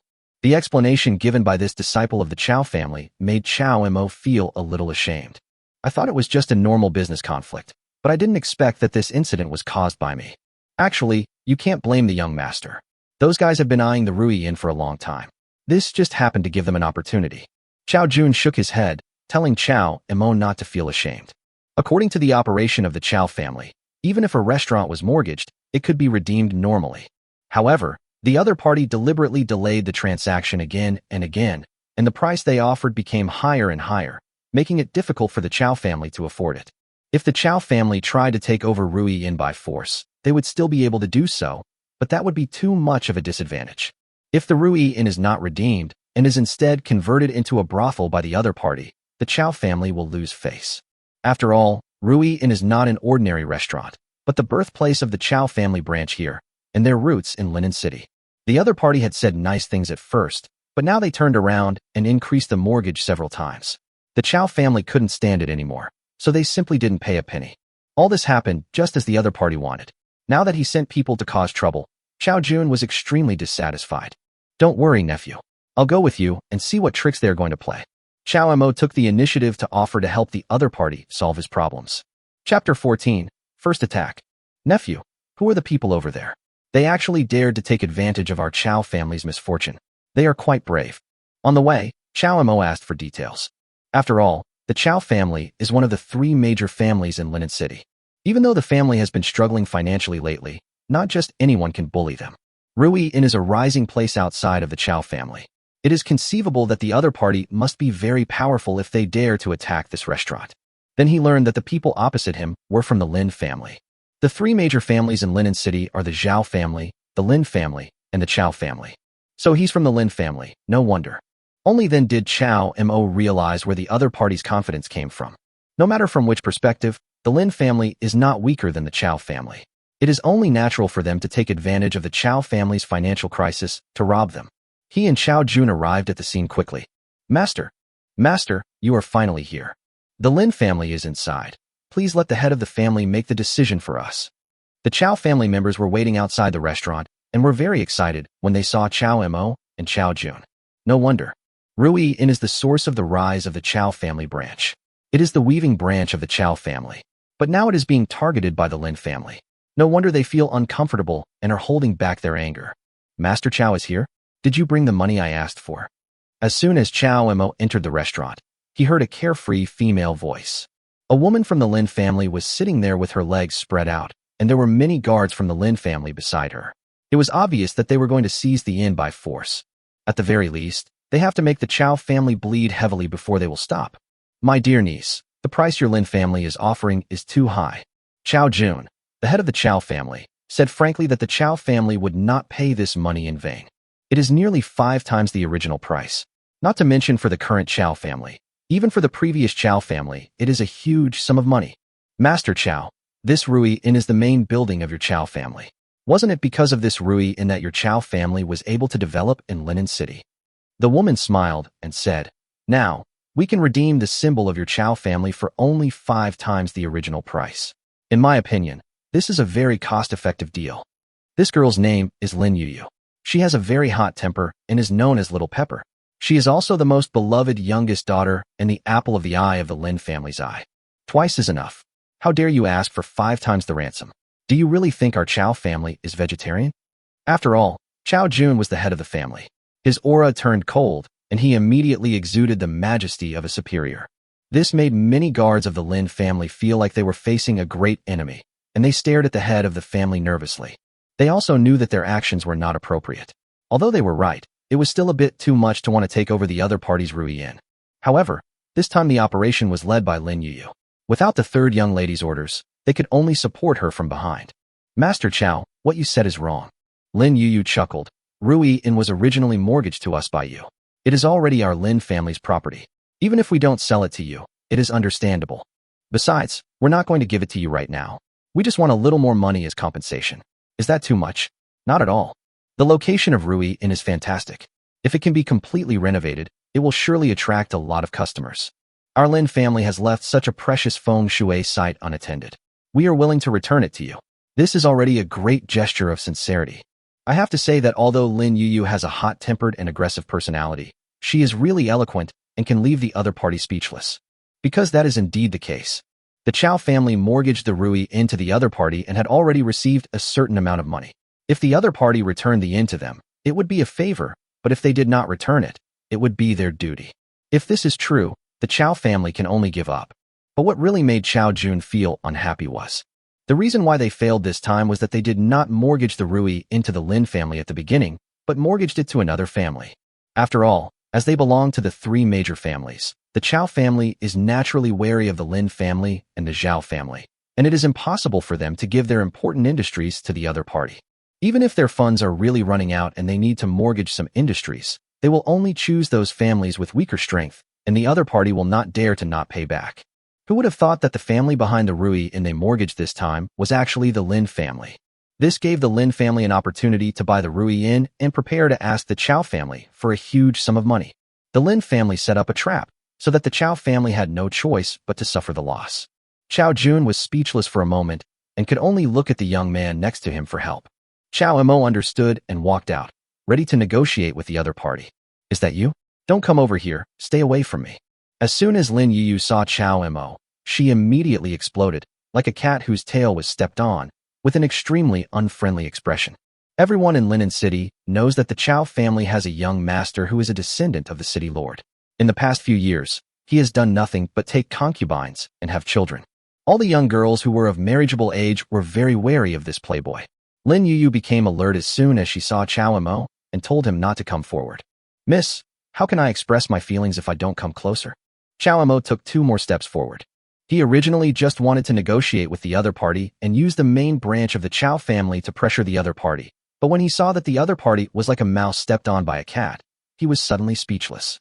After all, she was a handsome man, and her appearance was definitely extremely handsome, but she felt a little hurt that she was despised by a woman. Don't come over here, or I'll hit you. Lin Yuyu was startled as she watched the other party approaching and immediately picked up the long sword behind her. Aren't we here to negotiate? Why did Miss Lin resort to violence? Chow Mo stopped and was speechless. Was he really that scary? In the entire Linen City, who doesn't know your reputation as a playboy? Don't come near me again, or I'll make you pay. Lin Yuyu had already judged Chow Mo as a playboy and felt extremely disgusted with him. When she raised the sword, the atmosphere in the inn became much more tense. Both the Lin family's guards and the Chow family's guards have begun to mobilize their strength, watching closely and ready to attack each other at any time. Miss Lin is so arrogant. Chow Mo felt the other party's strength, but he was just a cultivator at the 4th level of Qi training, far inferior to himself. Do you really think I dare not teach a playboy like you a lesson? Lin Yuyu sneered. You're just a young master demoted from the Chow family. Even if I hurt you here, will your family still stand up for you? Then you can try. Chow Mo waved his hand, signaling the others to put away their weapons, and he wanted to fight the opponent alone. Young master, this girl is deliberately trying to provoke you. Don't be fooled. Seeing this, Chow Jun hurriedly tried to stop the other party. In his understanding, Chow Mo was only at the 2nd level of Qi training 3 years ago. He had not practiced at all in these years and had always been with his group of wives and concubines. But Lin Yuyu is at the 4th level of Qi training. It's okay, I know what to do. Chow Mo smiled casually, not caring at all. He was very excited.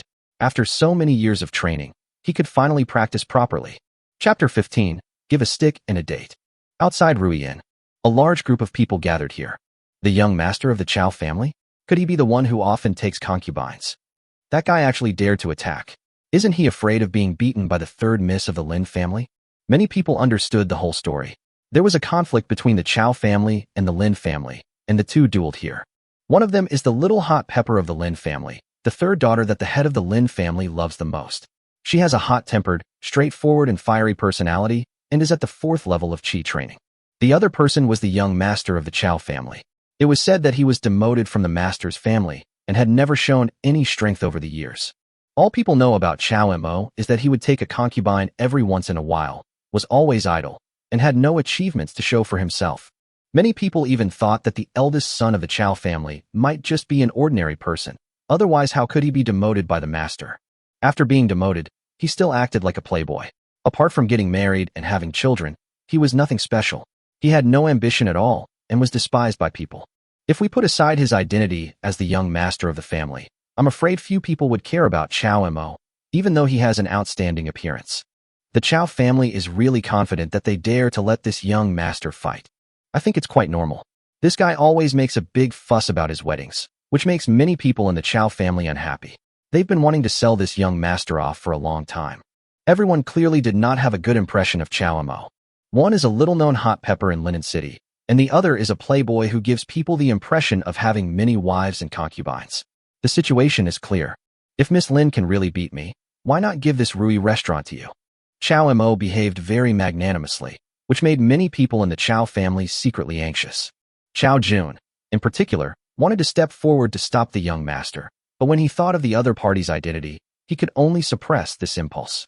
The young master is so confident. I hope he can suppress this little hot pepper.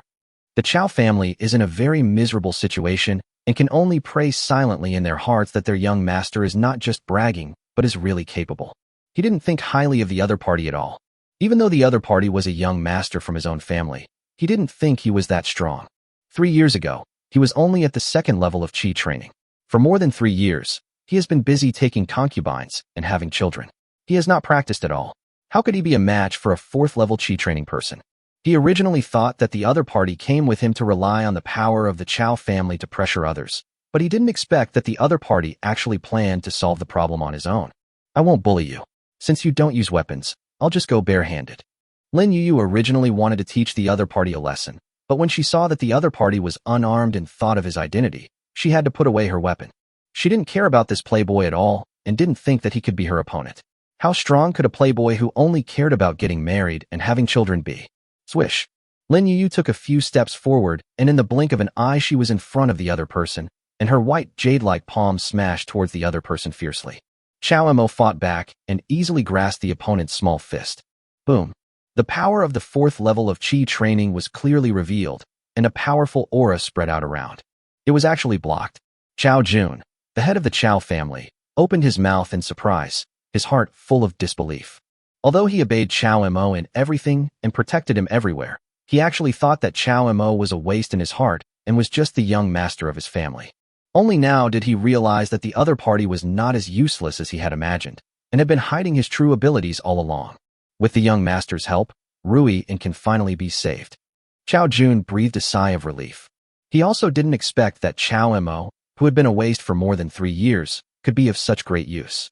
All I can say is that the young master of the main family is worthy of being the young master, and is beyond the imagination of those of the branch family. Bang bang bang. In just a few breaths, the two fought for as many as 30 or 40 rounds. Lin Yu, nicknamed Little Pepper, is extremely fierce in battle, and few cultivators of the same realm can withstand her. But now she found herself being suppressed by Chow Mo. This guy is not only good-looking, but also has considerable strength. He is not the playboy or prodigal son she thought he was before. Chow Mo was calm as water, and every move he made was very relaxed, bringing the opponent into his own rhythm. What he is practicing now has been given detailed explanations by a Jindan realm cultivator. The other person possesses 7th grade talent, which is naturally a dimensionality reduction attack on the Qi training realm cultivator. And Chow Mo did not disappoint Han Xinqi's intentions. He took steady steps and did his best in every realm. The two fought for a full stick of incense. Lin Yu was a little anxious and actually broke the rules and wanted to use weapons. Chow Mo did not stop him and watched the other party take the sword. He smiled slightly and shot out a fireball with a flick of his finger. Crash! The temperature around them suddenly rose a lot, and many people subconsciously stepped back. A fireball technique left behind by a Jindan realm cultivator has been extremely simplified, making the execution steps much simpler, but the power has not decreased, but has been refined a lot. The reason why Chao Mo dared to fight the opponent with his bare hands was because he had perfect control over the fireball technique and was not afraid of the opponent's weapons at all. Although Lin Yuyu was holding a weapon, she was unable to get close to Chao Mo. Instead, she was hit by his fireballs and was forced to retreat continuously. Bump! A fireball hit the woman, and the sword in her hand flew out and landed on the ground beside her. She was about to pick it up when she suddenly felt a burning sensation coming towards her. Turning around, she saw Chao Mo approaching her with the fireball in his hand placed in front of her. If Chao Mo moves again and detonates the fireball, she will be easily seriously injured. Lin Yu didn't dare to act rashly again, but she did not beg for mercy. She would rather endure the opponent's attack than admit her defeat. Chao Mo took the initiative to disperse the fireball spell, release the opponent, and said with a smile, "Miss Lin, you have nothing to say now, right? I did lose to you today, I admit that." Lin Yu nodded and said, "But don't forget, this restaurant already belongs to our Lin family. If your Chao family wants to take it away for nothing, I will never agree to it. Who says we have to take it for free?" Chao Mo smiled faintly. "Rui Restaurant is the source of my Chao family's rise here. It is of great importance, and I can't just give it to your Lin family. However, we can buy it back with money." After these words were spoken, Chao Jun of the Chao family suddenly became anxious before the others showed any reaction. After all, the Chao family is really short of money now, and the Lin family asked for 5 times the ransom, which is simply not something they can afford. "But Miss Lin, since I won this time, I can use the original ransom money on behalf of the Chao family to take back the Rui restaurant. There shouldn't be any problem, right?" Chao Mo's words surprised the third young lady of the Lin family. Lin Yu originally thought that the other party wanted to bully her by taking advantage of their power and relying on the momentum of the Chao family to suppress her and take back the Rui in without a single move. But he didn't expect that this playboy, whom he never took seriously, would actually give him money. "Are you serious?" Lin Yu looked the other person up and down, still somewhat distrustful of this playboy. After all, the other party's name was too famous, and apart from getting married and having children, he didn't leave any impression on others. Only today did she realize that this person was not just a loser, but actually had hidden talents. Of course it's true. 3 days from now, at 3:30 p.m., Miss Lin, please come to the Chao family to ask for money. Chapter 16. Uncovering the Trick. Lin Yu stared at Chao Mo. 3 days from now in the afternoon? Are you sure? She didn't agree immediately, as she didn't know what tricks the other party was playing. "Of course the money is ready. I'm just afraid you won't dare come and bring shame to the Lin family." Chao Mo smiled lightly, appearing very free and easy. Provoked by the other party, Lin Yu nodded and said, "Okay, since you said so, I will go to the Chao family to collect the dead in 3 days. If you regret it, don't blame my Lin family for being ruthless." "Of course, Miss Lin. Now can I ask you to take your people and leave?" Chao Mo issued an order to expel the guests. After all the Lin family members have evacuated from here, Chao Jun, the head of the Chao family, became a little anxious. He sent the others away and talked to Chao Mo alone. "My young master, there isn't much extra money left in the family." Chao Jun immediately started to complain bitterly. He was really anxious. Rui In is indeed very important and is the source of the rise of the Chao family branch. However, today's Rui In is no longer as important strategically and only serves as a symbol. If it really doesn't work, he will just mortgage this into the other party. After all, one lesson is not a big deal. "Don't worry, nephew. I'll pay for this. Just prepare to take over the Rui In." Chao Mo patted the other person's shoulder, signaling him not to worry. Chao Jun was delighted, and then he realized something. He looked at Chao Mo's half-smile and asked tentatively, "Young master, are you interested in that girl and want to marry her?" Chao Mo chuckled and patted the other man's shoulder vigorously. "My nephew really understands me. I'm sorry to trouble you with this matter. Miss Lin is of a special status. It's best to find a suitable matchmaker to pay the betrothal gift first." After hearing this, Chao Jun's face turned bitter and he looked a little hesitant. "Don't worry, nephew. I can't just let you bleed, right? The wedding expenses will be put on my account. I will definitely not make things difficult for you." Chao Mo waved his hand, signaling the other party not to panic. He said that he would pay for the betrothal gift this time and would not let the Chao family bear the burden again. Soon, the matter of Rui In was settled, the Lin family withdrew from here, and the Chao family took over everything. After Chao Mo returned to the Chao family, he continued to play with his wives and concubines as usual, as if he had completely forgotten what had happened here. And the other side. After Lin Yu returned home, before her, but could even warm up, someone came to inform her. "Miss San, someone is looking for you." The servant who came to inform her had a strange look on his face and didn't dare to look directly at his third young lady. Lin Yu didn't pay attention to this and went to the hall to meet the guest, but found that the other party was from the Chow family. She was very confused. Why did the people from the Chow family come to see her now? You must be Miss Lin Yu, the third Miss Lin? My young master sent me here to deliver some things. The visitor was very polite, as if he treated Lin Yu as one of his own. Didn't we agree that I would pick up the money in 3 days? Why are you sending it to me now? Lin Yu was very happy. She didn't expect that the guy actually gave her a surprise. She immediately went to check the 2 big boxes that the other party brought. You don't know until you see it, and you'll be shocked when you see it. She originally thought that there should be some silver in it, but unexpectedly it was some gold, silver, and jewelry, all of which were precious luxury items prepared for women. Lin Yu frowned. Although these things are very valuable and can indeed be worth as much as that restaurant, they are in business, and it is impossible for them to settle the bill with such things. What does your young master mean? We agreed to pay you in 3 days, so why are you sending me these things now? Lin Yu did not accept it directly. She realized that the other party's intention was not that simple. I don't know what will happen 3 days later, but the 2 things I brought today are all the betrothal gifts from the young master to you, Miss Lin. The messenger from the Chow family smiled and said, the young master has specifically instructed that if Miss Lin feels that the betrothal gift is not enough or that her sincerity is not enough, he can continue to increase it until Miss Lin is satisfied. This was naturally not Chow Mo's order, but it was Chow Jun's order.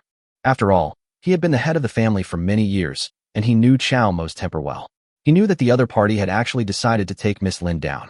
Even if the Chow family gave more betrothal gifts this time, Chow Mo would not blame him. Instead, he would think Hua was sensible. Not to mention, this time, the betrothal gifts were all paid out of Chow Mo's own pocket, and in the end, all would be counted towards Chow Mo's account, so Chow Jun naturally would not be stingy at all. Asshole. When Lin Yu heard this, she immediately became furious and felt that she was humiliated by the other party. Who does he think I am? The same as his bunch of shameless concubines? Does he really think that just because I have a beautiful appearance, I can let other women order me around? The woman's face darkened and she looked very unfriendly. The Chow family's envoy trembled and said with a wry smile, Miss Lin, my young master is not what you said. He is definitely a good man. Shut up. Your young master is a scoundrel. Lin Yu was furious. She had originally had some good feelings towards Chow Mo, thinking that Chow Mo was not as the rumors said, but just a lazy and dissolute young man. But now, the good impression in her heart was completely shattered. The image of Chow Mo in her mind became even more disgusting. He actually wanted to touch her. It was really despicable. If it weren't for the other party's special identity, Lin Yu would have been unable to resist bringing people up to ask for advice from the other party. A young master from the Chow family, even if he was demoted, is not someone that the families in Linen City can resist. Lin Yu knew this very well, so she didn't get angry immediately and couldn't directly confront the other party. But, as a woman with a strong and vigorous personality, how could she tolerate this? After realizing the other party's intention, Lin Yu immediately made a decision and ordered people to kick these Chow family envoys out. Lin Yu asked the Lin family guards to throw away the other party's betrothal gift as well, without giving the other party any face at all. There were people coming and going on the street, and the envoys from the Chow family were seen by many people. They were so embarrassed and angry that they could only leave with the betrothal gifts. Lin Yu originally thought that the matter had come to an end and the other party would not play any more tricks. No matter how thick-skinned Chow Mo is, he would feel ashamed after being rejected by me and would not force me again, right? That's what she thought. As a result, on the next day, which was the first day of 3 days, the Chow family sent several other envoys to deliver the betrothal gifts, which made Lin Yu furious. This time she came forward and made things clear, scolding Chow Mo in front of the Chow family's envoy, telling him not to try to get what he wanted, and then she personally drove him out. The second day of the 3-day appointment, several envoys from the Chow family came again, and this time they even brought an extra box, which contained half the betrothal gift. Our young master is sincere. Please consider it carefully, Miss Li. The messengers obviously underestimated Lin Yu's temper. Even though they spoke nicely, with a humble attitude and a sincere attitude, they were still beaten up by the hot girl from the Lin family, and they had to support each other before they could walk out. Bastard Chow Mo, you think you can stop me from collecting the debt by using this method? That's a nice thought. Lin Yu suddenly came to her senses. She felt that she had seen through the other party's plan. The reason why Chow Mo repeatedly sent people to propose marriage was probably to prevent her from asking for money. The third young lady of the Lin family was not afraid at all. She went directly to the Chow family early in the morning of the third day and demanded an explanation from them. Chapter 17. Changing Perspectives. Noon. The third daughter of the Lin family rushed to the door angrily, intending to catch the other party off guard, but she didn't expect that the other party was already waiting for her. The two of them had agreed to meet at 3:15 p.m., which was in the afternoon, but Chow Mo had already anticipated that the other party would not be able to wait and come for the appointment early. "Miss Lin, we meet again." Chow Mo looked gentle and refined, with a soft smile on his face, and he didn't look like a scoundrel or a playboy at all. The rumor in Linen City was that the eldest son of the Chow family was a complete playboy who spent all day playing with his wives and concubines in an unruly manner. This also led to outsiders like Lin Yuyu having a very bad impression of Chow Mo. The impression in her mind had already been formed. Seeing Chow Mo being so gentle and kind, she not only did not think that her opinion was wrong, but instead felt that the other party was too good at disguising himself. "Chow Mo, if your Chow family doesn't want to pay back the money, just say so. We, the Lin family, will return the Rui restaurant to you. We will take note of this debt. Why resort to such shameless tactics to humiliate this young lady?" Lin Yuyu looked furious, and seeing Chow Mo's leisurely attitude, it seemed that he had no sincerity at all. "Miss Lin, what you said is wrong. When did I insult you?" Chow Mo shook his head and said with a smile, "Besides, the money I promised you has already been prepared. I'm just waiting for Miss Lin to come and collect it." He clapped his hands, and several servants brought in a large box. The box was full of silver, which was very valuable. Lin Yuyu went forward to check it out, and after just a few glances, she felt something was wrong. If it was based on the original ransom, this amount of silver would be too much, more than double the amount. What does this mean? She frowned slightly, thinking that the other party still refused to give up and wanted to continue to pester her. After all, it was our Chow family who mortgaged the restaurant first. The Lin family's advance payment is also a token of our gratitude. We, the Chow family, are very grateful to you. Is it okay to pay a little more of the ransom now?" Chow Mo smiled slightly and pointed out that the extra silver was a token of gratitude from the Chow family to the Lin family. This sounds like there's nothing wrong with it. Lin Yu thought about it carefully, but really didn't feel any flaws. "In that case, I will accept your kindness." She agreed nonchalantly, asked someone to take the box of silver home, and then left. At this moment, "Miss Lin, please stay." Chow Mo called her.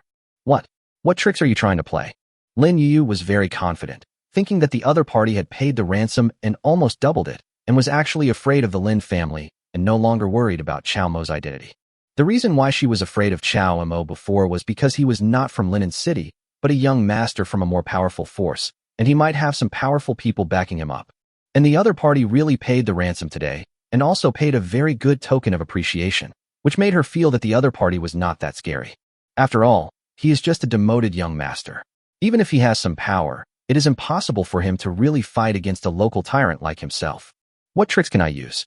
If you want to invite the young lady to sit down and have a meal, since you are here, it would be considered as my poor hospitality if I let you go back with an empty stomach. Chow Mo spoke very clearly, without any unusual thoughts, and it seemed that he really just wanted to do his best to be a good host. Lin Yuyu wanted to refuse. After all, she didn't have a very good impression of Chow Mo. She had heard of the reputation of this dandy playboy before, and now she subconsciously rejected him and didn't want to get too close to him. What's there to hesitate about? As the third miss of the Lin family, you wouldn't be afraid of a dandy young master like me, right? Are you afraid that I'd eat you? Or maybe you don't have the guts. Humph. Who said I don't dare to be nice? I'll stay here today and see how you, as the host, entertain guests. Chow Mo provoked her a little, and Lin Yuyu was immediately fooled. She is now a little curious about this man, because he is definitely not as useless as the rumors say, and he has some good points. Lin Yuyu really wanted to see how Chow Mo performed in terms of hospitality. Could he really be a useless and dissolute disciple? But the woman didn't know. This was equivalent to her falling into Chow Mo's rhythm, being led by Chow Mo's nose. How do you get along so well? Chow Mo's dozen concubines were busy preparing for the meal, which made Lin Yuyu very confused. She looked at the dozen or so beautiful women around her, all of whom were getting along very harmoniously, without any discord between them. And Lin Yuyu could feel that this atmosphere was not just a pretense for her as an outsider, but it was really like that. This made the third young lady of the Lin family very confused. She was both surprised and confused by the situation. As the most beloved daughter of the head of the Lin family, Lin Yuyu has a good relationship with her father and knows that in addition to her mother, he has more than 10 concubines. Both his own mother and his father's concubines often fought with each other, openly and secretly, and were very inconsistent both in public and in private. Even maintaining superficial harmony was beyond the ability of those people, causing Lin Yuyu to not have meals with her father and mother for a long time. Lin Yuyu knew how troublesome the fights between women were when she was very young. The way those stepmothers looked at her, with daggers hidden in their smiles, made her very uncomfortable. Even the two concubines who were on good terms with her mother would intentionally or unintentionally exclude Lin Yuyu, which made the third young lady feel a little disgusted. But today, here with Chao Mo, Lin Yuyu saw more than a dozen beautiful women living in harmony with each other. They were so humble and gentle, just like real sisters.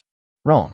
Lin Yuyu believes that even so-called biological sisters, girls who are related by blood, will also fight openly and secretly, but it is just not so obvious.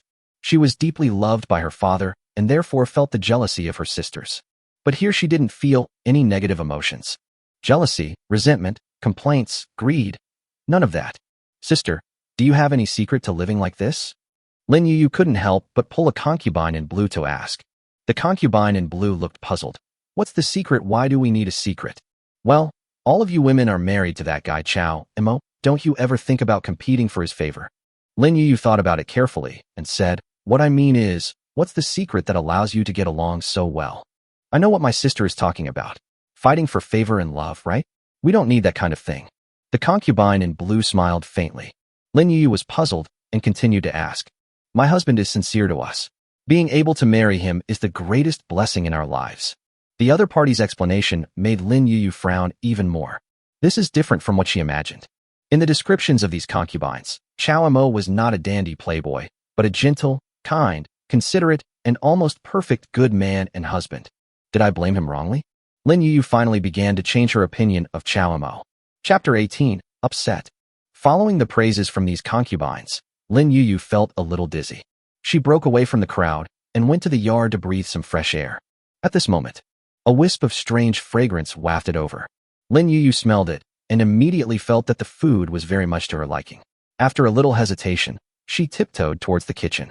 When the woman saw the scene in the kitchen, her pupils suddenly shrank. I thought it was a chef from the Chow family who was inside, but unexpectedly, the person stir-frying the dishes inside was actually Chao Mo. This guy can actually cook. Lin Yuyu couldn't believe her eyes. As the young master of the Chow family, he not only knows how to cook, but he even cooks for himself. Bah, bah, bah. It's not for himself at all, but just for his concubines.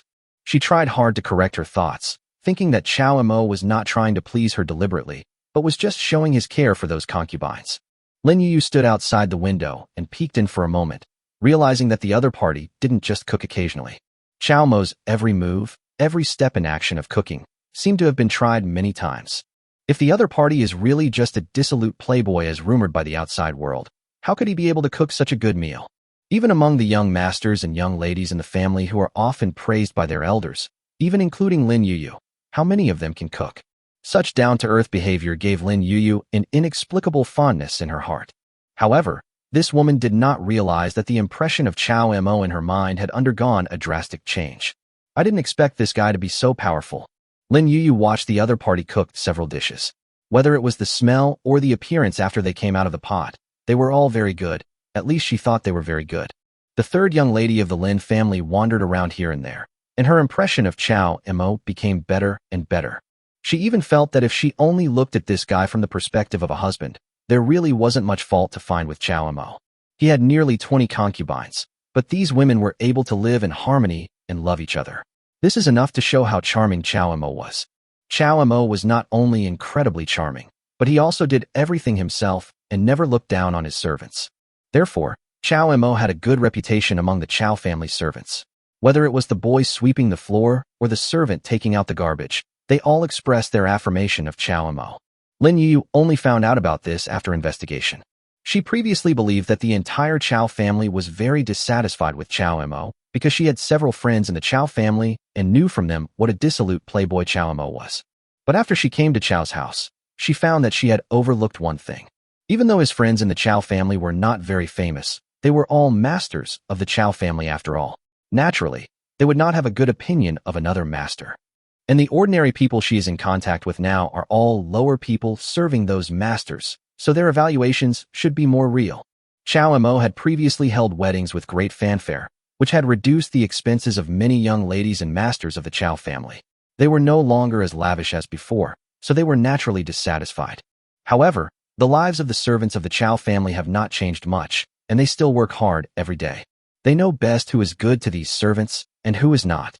In their view, Chao Mo was not as aloof as the other young men and women. Instead, he was approachable and did not feel superior to others. This is one of Chao Mo's unique advantages. He thinks he is a loser and knows that apart from his good family background, he is no different from other people, so he does not look down on other common people and treats others as equals. Other young masters and young ladies from aristocratic families, no matter how difficult the setbacks they encountered, could not do what he did. They would still consciously or unconsciously think that slaves should be inferior to themselves. It just so happened that this advantage hit Lin Yuyu's heart and touched her. This circle goes on. Lin Yuyu's opinion of Chao Mo completely changed. She didn't even want to care about the fact that Chao Mo had sent someone to propose marriage to her before. As long as the other party no longer conflicts with the Lin family, Lin Yuyu doesn't mind becoming friends with the other party. The Zhao family, the Lin family, and the Chao family, the three major families in Linen City, are really too large, and the various factions within them are complicated and intertwined. Lin Yuyu is the third daughter of the Lin family, but she also has several friends in the Zhao and Chao families. This woman has a hot-tempered personality and seems very straightforward.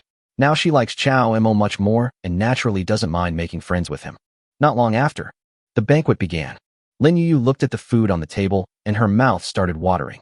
However, there were more than a dozen women around looking at her. Even though she had a hot-tempered personality, she could not stand the atmosphere and could only wait for the host to sit down before starting to eat. Chao Mo finished cleaning the kitchen before coming in slowly. The first words this man said after he sat down almost made a haughty present explode. "Ms. Lin, I sent someone to deliver the betrothal gifts earlier because I sincerely want to marry you. I hope you can consider it carefully." As soon as Chao Mo said this, the eldest daughter of the Lin family became angry and slammed the table. "Don't go too far, Chao. Who do you think I am? Do you think I'm the kind of woman you can get whenever you want?" Lin Yuyu had a bad temper to begin with, and Chao Mo was direct and to the point, which immediately destroyed the little bit of good impression she had of him. Immediately, the third young lady of the Lin family slammed the table, stood up, and almost overturned the table. Fortunately, she was considerate of the women around her.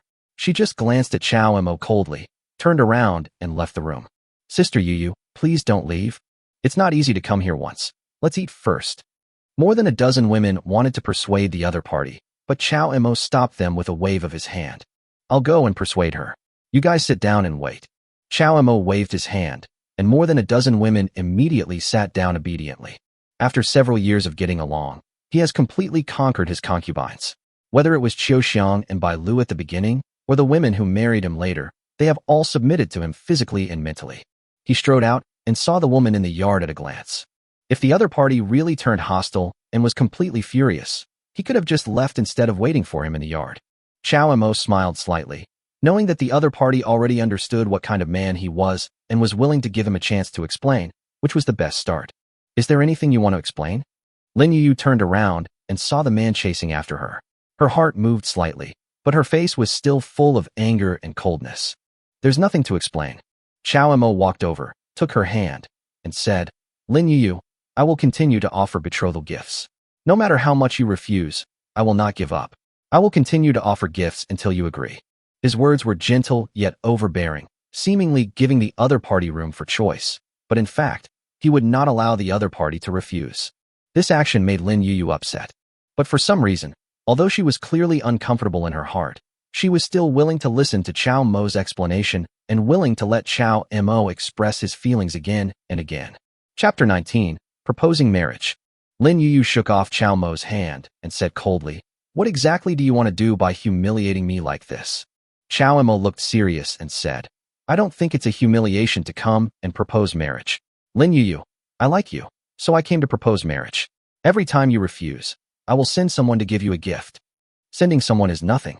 If you have the guts, come and ask me for marriage yourself." Lin Yuyu was very annoyed by the other party's insincere behavior, but she also felt a little dissatisfied, so she said this. She found him annoying, but not repulsive to him. At least compared to the men she had met before, Chao Mo seemed to have entered her heart. But Lin Yuyu was not sure of her own thoughts, so she could only give the choice to Chao Mo. Chao Mo raised his eyebrows. Why? You keep saying you like me, but you don't even dare to come to my house and ask for marriage in person. Who do you think I am? Lin Yu saw that Chao Mo did not agree immediately, and she felt annoyed. If I say I dare, will you agree? Chao Mo stared at the other person with a burning gaze. Certainly. Lin Yu wanted to answer immediately, but she didn't let the other party have the courage to do so. After all, that was the Lin family, not the Chao family. She was her father's most beloved daughter, so how could she let Chao Mo succeed? Even though Chao Mo's status was not ordinary, as long as he arrived at the Lin family and in front of his father, he could not speak. This was what she was thinking, and the words were already on the tip of her tongue. But I don't know why. When Lin Yu met the other person's burning gaze, she felt like she was about to melt. She could only bite the bullet and say, "Of course I will agree. As long as you have the courage to do that and convince my father, why should I refuse?" She was sure that the other party would not come to propose marriage, and even if he did, he would definitely not be able to convince her father. You know, although Chao Mo is a good person and impeccable in almost every aspect, very few people know his true face. The same goes for the head of the Lin family. He has never really met Chao Mo and has no idea what kind of person he is. He just thinks that this guy is a dissolute playboy and a useless person who can't be helped. In 3 years, he took more than a dozen concubines, and even each of them gave birth to a child. How absurd is this? Before actually meeting Chao Mo, Lin Yu looked down on Chao Mo at all. She believed that her father had the same idea as her and would definitely not agree to his proposal. I've already promised you. Can you come back with me for dinner? Chao Mo stretched out a hand, which was slender, white, and very beautiful. Lin Yu hesitated for a moment. Then, she put her hand in the other person's hand, let him lead her back to the room and sit down. Chao Mo was very considerate. He pulled out a stool for Lin Yu and asked her to sit down before returning to his own seat. We have a guest here today. Everyone, please be more restrained when eating. Don't scare Yu. In the blink of an eye, Chao Mo's name changed. But Lin Yu didn't care. She even didn't take it seriously, thinking that the other party was just talking nonsense. Then, she tasted the first dish. Suddenly, I felt my soul was hit by something. This dish really suits my taste. Lin Yu was astonished. She didn't expect the other party's craftsmanship to be so amazing. Not only did it look good, it also tasted incredibly delicious. I must be too hungry, that's why it tastes so good. She forced herself to find an excuse, not wanting to think that it was because Chao Mo's cooking was so delicious. Then, Lin Yu tasted the second dish. Another feeling came over her, making her feel relaxed both physically and mentally. Next, Lin Yu completely let herself go.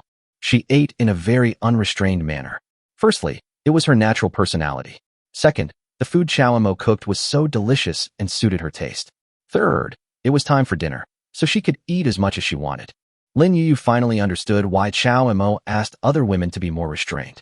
I'm afraid there is no woman who would not fall for Chao Mo's cooking after having tasted his cooking. Nothing else to say.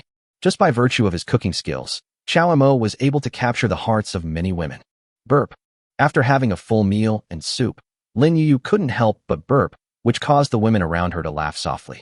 Even though this woman had a bold personality, she couldn't help blushing slightly and feeling a little embarrassed. Let's go. I'll go with you to the Liu family to propose marriage. After taking a short rest after finishing her meal, Lin Yu thought it was time for her to leave. Chao Mo came over and said something that almost scared her silly. What did you say? Lin Yu stuttered. I said I was going to propose marriage. I already promised you that. Chao Mo looked very calm, as if he didn't think there was anything wrong. Instead, Lin Yu became a little restrained. She was really worried about Chao Mo doing this. What if he really convinced her father and got the other party to agree? But she thought about it carefully. How could my father possibly agree to the other party? Chao Mo was well known for having married more than 10 concubines in recent years and had long been labeled a playboy. My father is so kind to me, and I don't know Chao Mo's true face, so he probably won't agree, right? This is what Lin Yu thought. After thinking it over carefully, she decided to take Chao Mo home so that he would give up the idea. After arriving at the Liu family, the guards outside the door saw Chao Mo and subconsciously stepped forward to stop him. Then they saw Lin Yu again and let her go immediately. The third miss actually brought a man home. How strange. This hot chilly girl actually has a man she likes. After the two of them went in, the guards at the door whispered to each other, feeling it was quite magical. Who is Lin Yu? The third daughter of the Lin family, the head of the family's most beloved daughter, is known as Little Pepper because of her hot temper. Many young masters in Linen City have been beaten by her. To this day, Lin Yu has never been involved in any scandal with any man. And today she actually brought a man home. Furthermore, The man looked very handsome and was a perfect match for Lin Yuyu, so it was no wonder that people were thinking too much. Lin family inner courtyard. Lin Yuyu was also very bold and actually brought Chao Mo directly to her father's study. She hesitated slightly and asked Chao Mo to wait outside while she went in to discuss it with her father. Chao Mo was not worried and told the other party to speak boldly. No matter what the result was, he would marry her home. Lin Yuyu blushed and came in to talk to her father first. Chao Mo stood in the yard waiting, looking calm. After a long time, before Lin Yuyu came out, an uninvited guest arrived in the yard. "Are you the man my cousin brought back?" The person who came was Lin Yuyu's cousin.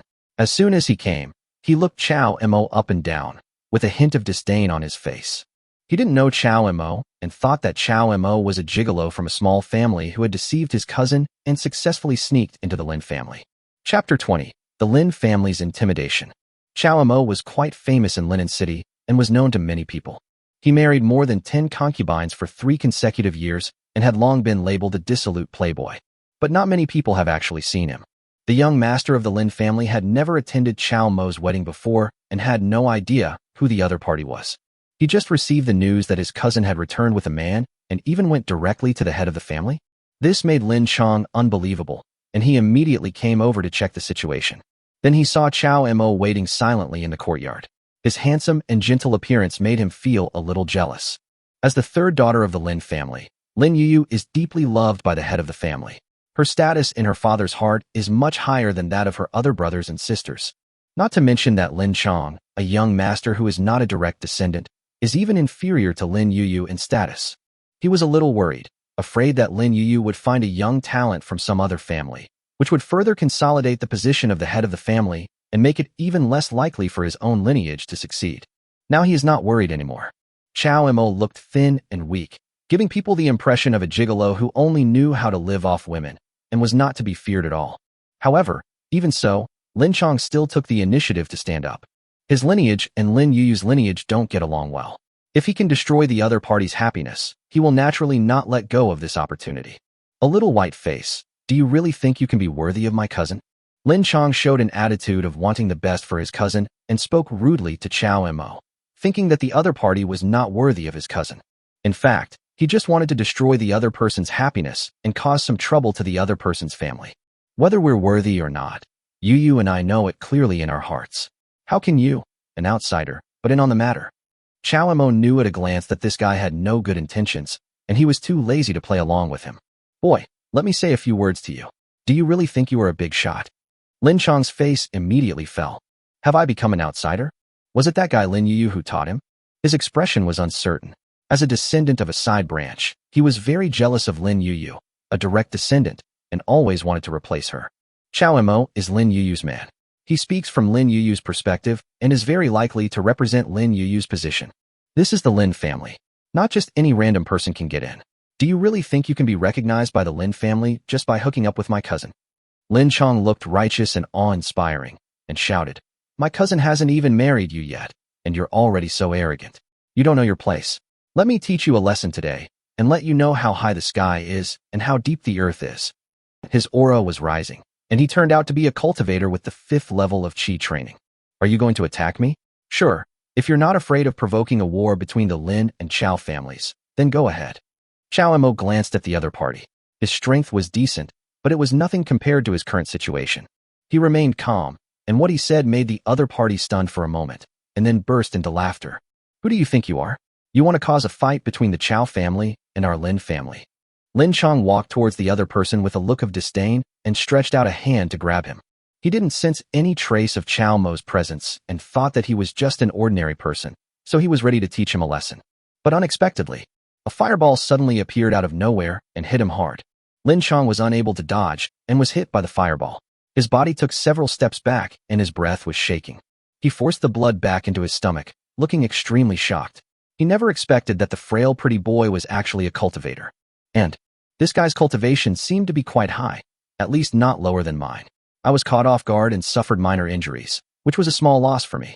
I underestimated you then. Lin Chong's face was solemn, and he felt a little regretful in his heart. He shouldn't have stood up at this time. I wanted to trip Lin Yuyu up, but I didn't expect that I would fall here. I couldn't retreat or advance, and my position was very awkward. Just when Lin Chong was feeling a little embarrassed. Mr. Chow, my patriarch invites you. Please follow me. Someone came from outside the yard and extended an invitation to Chow Imo. Chow Imo raised his eyebrows and looked towards the study in the yard. The master's study leads to the hall. He and the young lady are waiting for Master Chow in the hall. The waiter who came to inform him looked at Chow Imo with a strange look. Because he already knew that this person was the rumored eldest son of the Chow family, who was descended from the main branch of the Chow family. In the past 3 years, Chow Mo's reputation has been so great that he has already left people with the stereotype of a dandy playboy. Now this young master of the Chow family has actually come to the Lin family and even wants to marry the third daughter of the Lin family. He is really very courageous. He was just a servant and didn't dare to say anything. He was only responsible for notifying Chow Imo to move to the main hall. Humph. I'll let you go today, but I'll settle the score with you later. Lin Chong breathed a sigh of relief, but he remained tough and ruthless in his words. He turned around and left.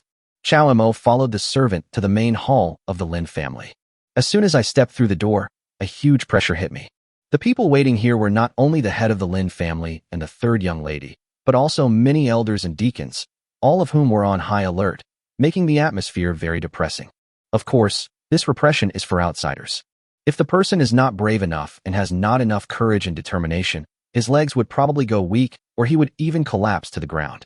Chow Imo, on the other hand, looked relaxed and at ease, his expression still so calm. Chow Jiazi, what are you doing here this time? The head of the Lin family questioned the other party in court, his voice low and full of oppression. Uncle should already know that I came here this time to marry Miss Lin Yuyu. Chow Imo responded very naturally, as if to say that he had already eaten today. Bull, what do you think of our Lin family? Can you marry anyone you want from our family? Chow Mo's words angered everyone, and many elders just scolded him. His arrogant attitude, coupled with the rumors in Linen City in the past, made these people treat him very badly. These old guys asked questions in a deep voice and used all kinds of invisible oppression and intimidation to make the other party give up and leave. Lin Yuyu looked very proud, believing that the other party could not withstand such a situation and would definitely return in defeat. Faced with such a grand scene, not to mention young people, even the old guys who have experienced many ups and downs will face tremendous pressure. Chow Imo was just a spoiled young master. When had he ever been treated so roughly? He would definitely leave on his own. This is what other people are thinking. Then they saw it. Chow Imo looked up, put his hands behind his back, and looked around with a fearless expression. I'll say it again. I came to the Lin family this time to marry Miss Lin Yuyu. Is that clear enough? His eyes were full of smiles, and he seemed unaware of the anger of the old guys around him. He looked calm and composed, which made many people even more angry. You're so brave to try to touch my daughter. The head of the Lin family revealed a hint of murderous intent and said in a cold voice, This is the Lin family. It's my territory. Chow family member, you are so confident. Do you really think I dare not attack you? Chapter 21, I won't marry you. As a father, the head of the Lin family, Lin Dongsheng, least wants to see his daughter get married. What's more, Lin Yuyu is his most beloved daughter and the girl he has the most hope for. In the past few years, Lin Yuyu has never been involved in any scandal with any man, which makes Lin Dongsheng feel at ease. But now, a little guy from another family suddenly came out and asked to marry his daughter, which made him feel very unhappy. In particular, the guy who wanted to win Lin Yuyu was actually the playboy of the Chow family, which made him furious. He immediately summoned many elders, guardians and deacons of the family to give the other party a warning and make him leave immediately. In the end, Lin Dongsheng miscalculated. He thought Chow Imo was just a playboy. Who would have thought that the other party was actually quite courageous and had such style, that he was still fine under the oppression of so many people? Lin Dongsheng had a feeling. The other party didn't dare to take action because they thought they were members of the Chow family, but because they thought they were not the type to take action without thinking. How old is this kid? And he actually sees through my thoughts. Lin Dongsheng was shocked and stared closely at the guy not far away. The more he looked, the more frightened he became. The other party's calm demeanor was not fake, but he was truly not afraid of them at all and did not think they would dare to attack him directly. Good boy, it seems that you are not the dandy waist that the rumors say you are. After all, the head of the Lin family is the head of the family. Now he completely understands that Chow Imo is not what others think he is, but the type who hides his true abilities. Just as the other party thought. Regardless of whether the other party is from the Chow family or not, they cannot attack this kid here. Because the other party was from the Chow family in Linen City and had not done anything to offend the Lin family. If they really killed Chow Imo, it would definitely provoke an attack from the Chow family, and they would have a legitimate reason to do so. At that time, the Zhao family could also take the opportunity to join forces with the Chao family to take down the Lin family. There are three major families in Linen City. These three families are in confrontation with each other, and no one dares to easily provoke a war with the other side. Otherwise, it will give third parties an opportunity to take advantage. It is because of the checks and balances between them that we finally have the current stable situation, and no one dares to easily disrupt the stability. Naturally, the three major families all wanted to monopolize Linen City. No one dared to provoke a war easily, as the cost was something they could not afford. It was precisely because Chao Mo knew this that he was so calm. It was impossible for the other party to kill him at will. This was not because he was from the main family of Chao. After all, he was just a young master who had lost power and been demoted. The possibility of him being able to influence the main family of Chao to go to war was very small. What really concerns the other party is the Chao family, one of the three major families in Linen City, and they will definitely not miss this wonderful opportunity. The recent quarrels were just due to financial difficulties, not violence. The Chao family has definitely quite a few cultivators, and they possess some powerful magical powers, spells, and magic weapons bestowed by their family, which makes them not afraid of the other two families at all. Chao Mo's identity is special. Once he is really killed in the Lin family, the Chao family will definitely send troops immediately and take the opportunity to take down the Lin family. It is even possible that the other party will use the power of their own family to take over the entire Linen City in one fell swoop. These are all very likely things to happen. The Lin family would not be so stupid as to do that. Chao Mo believed that they would be able to stand here and become one of the three forces and would definitely not let him down. This is indeed the case. Lin Dongsheng called many elders and deacons to protect him, with the sole purpose of scaring Chao Mo and making him give up. Unexpectedly, Chao Mo stood firmly. After going through such a big scene, he still maintained a calm attitude, which made Lin Dongsheng look up to him. The head of the Lin family suddenly thought of it. Although the other party is from the Chao family, who says that he must have been demoted. If he really lost his power and was forced to be demoted to another place, how could he be treated like this by the Chao family in Linen City? There have been more than a dozen weddings in the past 3 years, and each one was held with great fanfare and grandeur. With the means of the head of the Chao family, how could he possibly submit to a dandy and demoted young master? Lin Dongsheng immediately realized that there was something seriously wrong with Chao Mo. If I let my daughter come into contact with the other party, or even marry him, it may not be a bad thing. I didn't expect my nephew to be so sincere. Well then, the Lin family will no longer interfere in this matter. Lin Dongsheng suddenly smiled and said, "But if you want to marry Yu, you both must be willing. If we really get to that point, I won't stop you." He suddenly found this kid very interesting. Other young talents in Linen City would be nervous and feel pressured when they saw him. No one could be as calm as him. Seeing Chao Mo's behavior, he could only say that people from above were different. Since the head of the family said so, the other elders and protectors naturally would not say anything and could only acquiesce to this. In that case, I would like to thank Uncle Lin first. The young man smiled slightly, looking at the somewhat uneasy woman, and said with a smile, "Miss Yu, you haven't forgotten your previous promise, right? Now I have come to the Lin family and have done as you asked." Lin Yu was a little flustered. She glanced at her father and could only bite the bullet and say, "Brother Chao, sure, can we talk alone?" "Of course." Chao Mo nodded and went to a separate space with the other party. "You are such a hateful fellow, scheming against me everywhere." When things came to this point, Lin Yu suddenly realized that she had been led by Chao Mo all along. She looked at the man in front of her, feeling very angry, but helpless. No matter the previous provocation or his calmness after coming to the family, the young master of the Chao family had never been panicked at all, and he had already calculated everything. But Lin Yu still didn't understand why her father and others chose to stand idly by in this situation. "I really don't know what Dad was thinking. He didn't reject you directly. This guy." Little Pepper couldn't understand.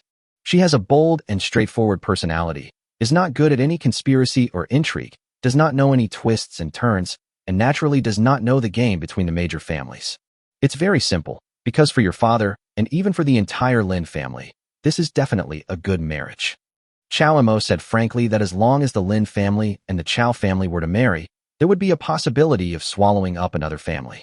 It wasn't that the two families didn't want to do it before, but they just didn't know how to start the conversation, how to cooperate, and there wasn't a suitable opportunity. Neither party knows, but when the other party proposes a marriage, does it really want one, or is it purely for profit? And now, Chao Mo took the initiative to come forward and put this opportunity in front of the other party. For the Lin family, if they want to annex the Zhao family, marrying into the Chao family is definitely a good choice. After hearing these words, Lin Yu finally understood what was going on. Hey, I'm not someone who doesn't keep promises. Since you really came to the Lin family with me and proposed marriage in front of everyone, I will keep my promise and marry you. She played with the corners of her clothes with her hands, looking a little embarrassed, and spoke hesitantly. Chao Mo looked at the woman and suddenly said, I'm sorry, Miss Yu. I don't want to marry you anymore. Chapter 22, Zhao Family Strategy. I don't want to marry you anymore. This one sentence made Lin Yu stand there in a daze, her eyes red. Asshole, who do you think I am? Lin Yu flew into a rage and demanded, marry me if you want to, then marry me if you want to. What on earth do you want to do, you bastard? She simply picked up the sword placed aside and pressed it against Chao Mo's neck. Her voice was trembling, and she looked extremely aggrieved. Lin Yu may not really like Chao Mo, but she already had a good impression of this man. What she had heard about Chao Mo before and what she felt after coming into contact with this person were two completely different feelings, which made her care about this man very much. And Chao Mo actually dared to come directly to the Lin family to propose marriage. In front of his father and many elders and protectors, he was fearless and courageous, which made her feel the man's responsibility. She even thought that marrying this guy would be nice. At least she wouldn't have to worry about being wronged. Just look at his group of concubines, and you will know that each of them loves Chao Mo deeply and has never let him down. Who knows? At this time, Chao Mo actually changed his mind. He had already completed 90 of the steps, but he chose to stop suddenly at the last step. Lin Yu could not accept this no matter what, so she pointed her sword at the other party and insisted that he give her an explanation. Facing the threat of the long sword, Chao Mo was not afraid at all. He seemed not to notice the sword beside his neck. He looked at the girl and said gently, Miss Yu, marriage is no joke. It takes true love between two people to reach that stage. If you're marrying me just because of a bet, then I'd rather give up and let you pursue your own happiness. I hope you can give it some thought. Chao Mo stretched out a finger, moved the opponent's sword away, looked at the opponent deeply, his eyes full of deep meaning, then turned and left. He is not in a hurry at all. I have known this girl for too short a time, and we haven't developed any feelings for each other yet. Even if she is willing to marry me, there will inevitably be conflicts in the future. Only after a period of adjustment and when the relationship between the two people has matured, then it will be the best time to get married, and then they will never be separated. After the man left, the only one left in the room was the confused girl. If it's just because of the bet, would you rather give up and give me back my happiness? Lin Yu had a complicated expression. She thinks she is a beauty and is the third daughter of the Lin family. She has both status and position. Apart from her hot temper, which man would not want to marry her if given the chance? As a result, the other party didn't want to. Just because you didn't really want to marry her and just wanted to fulfill your promise because the bet failed?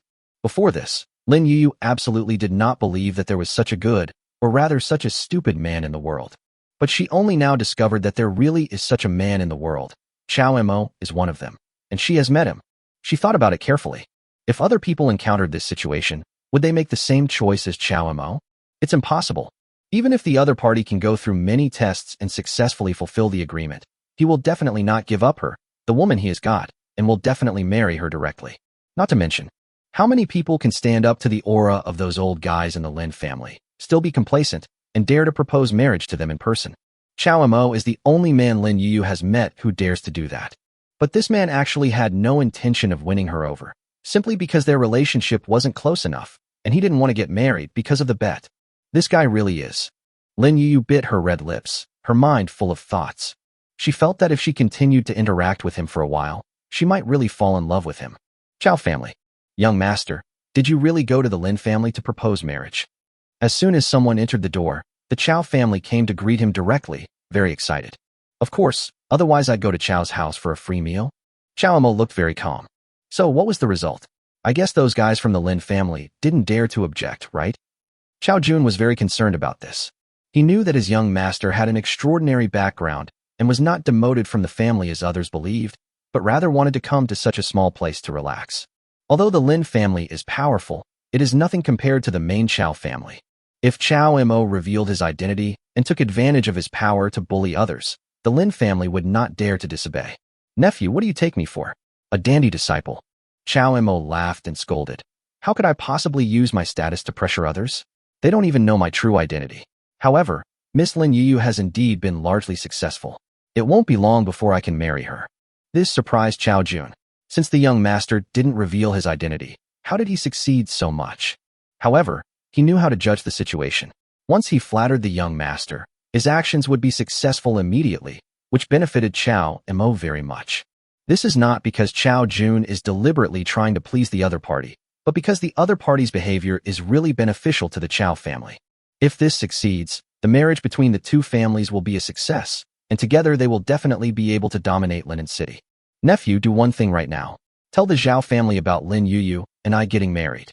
Chao Mo's sudden order made Chao Jun stunned for a moment. Then, the Chao family member reacted and understood what their young master was thinking. Okay, I'll do it right away. It was not until this moment that Chao Jun realized that the person in front of him was really a hidden talent. He could think so quickly and had a more thorough understanding of the situation in Linen City than he did. Only one day had passed. The news of the upcoming marriage between the young master of the Chao family and the young lady of the Lin family had accidentally reached the Zhao family. This made the Zhao family extremely concerned, and they immediately went to inquire about the details. Then they discovered that this time the two families might really be getting married, not between collateral branches like before, but between direct branches. The Zhao family suddenly became anxious. If the Lin family and the Chao family were to marry, it would have a huge impact on them. Immediately, the Zhao family held an emergency meeting to discuss a response strategy. The Lin family is actually willing to let the third young lady marry. They are really generous. The young master of the Chao family, is from the original family after all. If we can get an olive branch, it will only benefit the Lin family. In the hall, many elders, protectors, and deacons of the Zhao family spoke out, expressing their disdain for the Lin family's behavior. However, having said that, everyone here actually knows it. The influence and deterrence of the Chao family were not that great. The real reason for the marriage between the two families was the other party's ambition to dominate Linen City. By joining forces to suppress the third party, it is definitely a win-win situation for the Lin family and the Zhao family. Does anyone have any ideas about these two families? The Zhao family patriarch looked around at everyone. Everyone frowned. An elder pondered for a moment and said, "The marriage between the Lin and Chao families hasn't really started yet. Why don't we take this opportunity to disrupt it? For example, marry into the Chao family before the Lin family does." Everyone's eyes lit up. Chapter 23, Knowing Painting's Intentions. That's a brilliant move.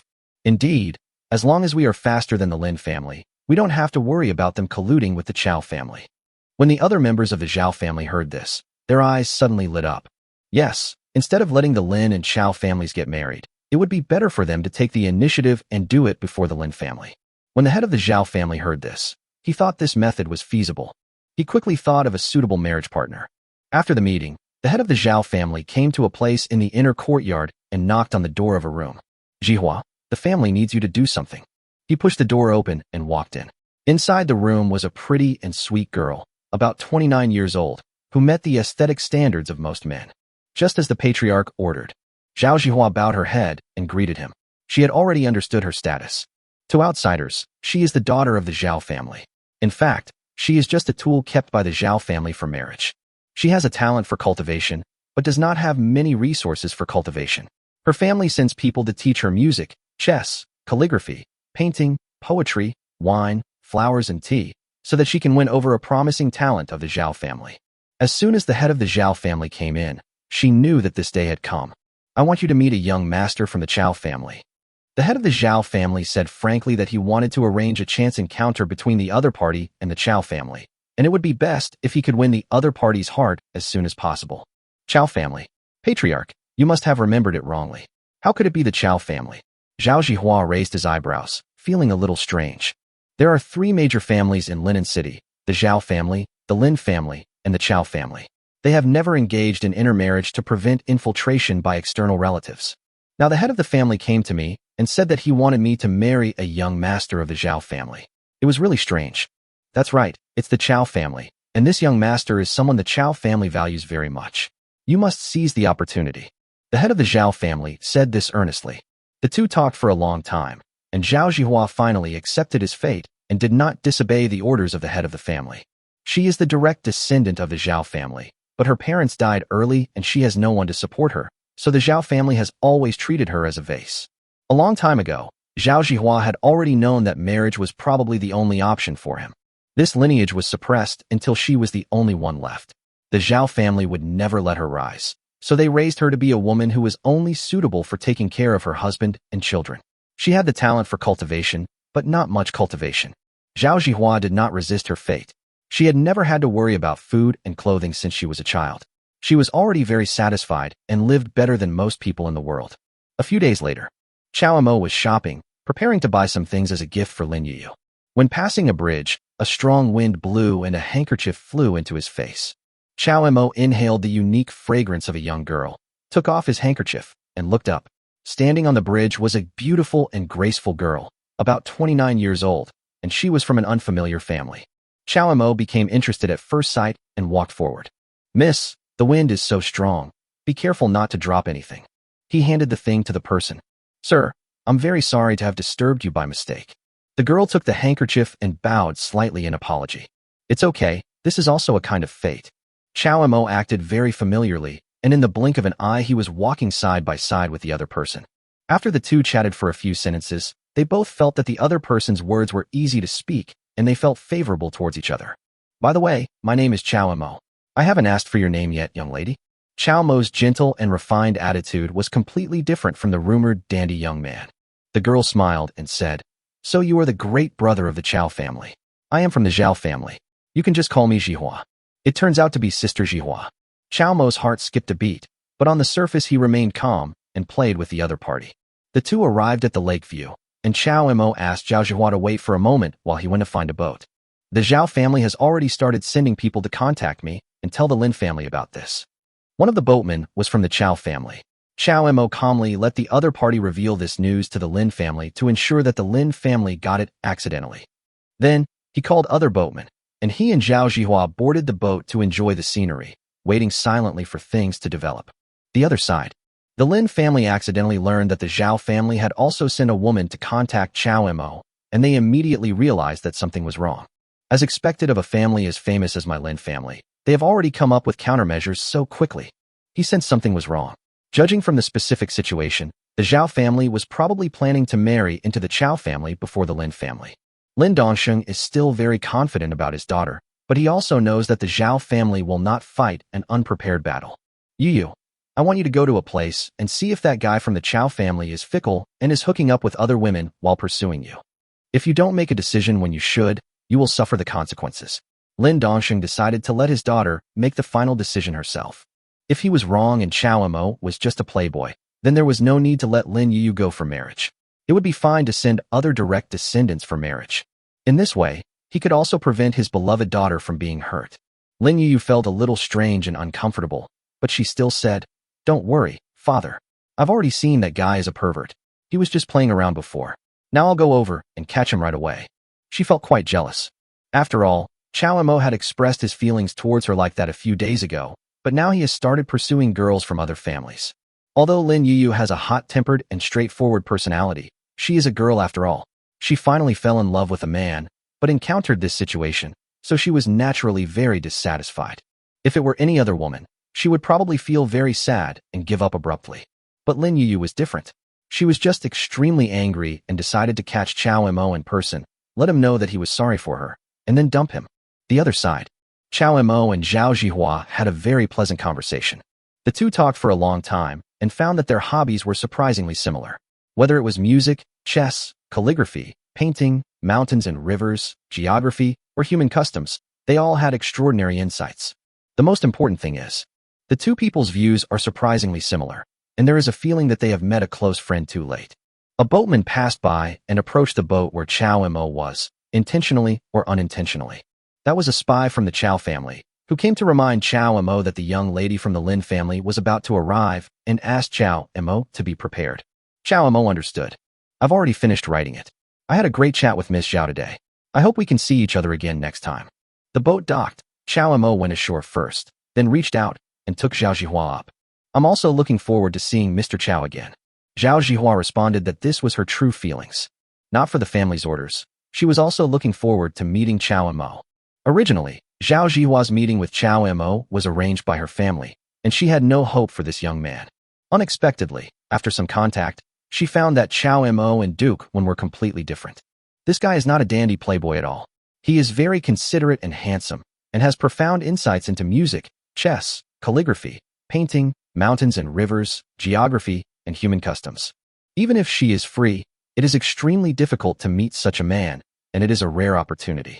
What's more, Zhao Jihua's fate is not under her control at all. As a young lady from a wealthy family, she has long been destined to become a tool for marriage. Now that she has met a man like Chao Mo, she is so happy that she can't contain herself.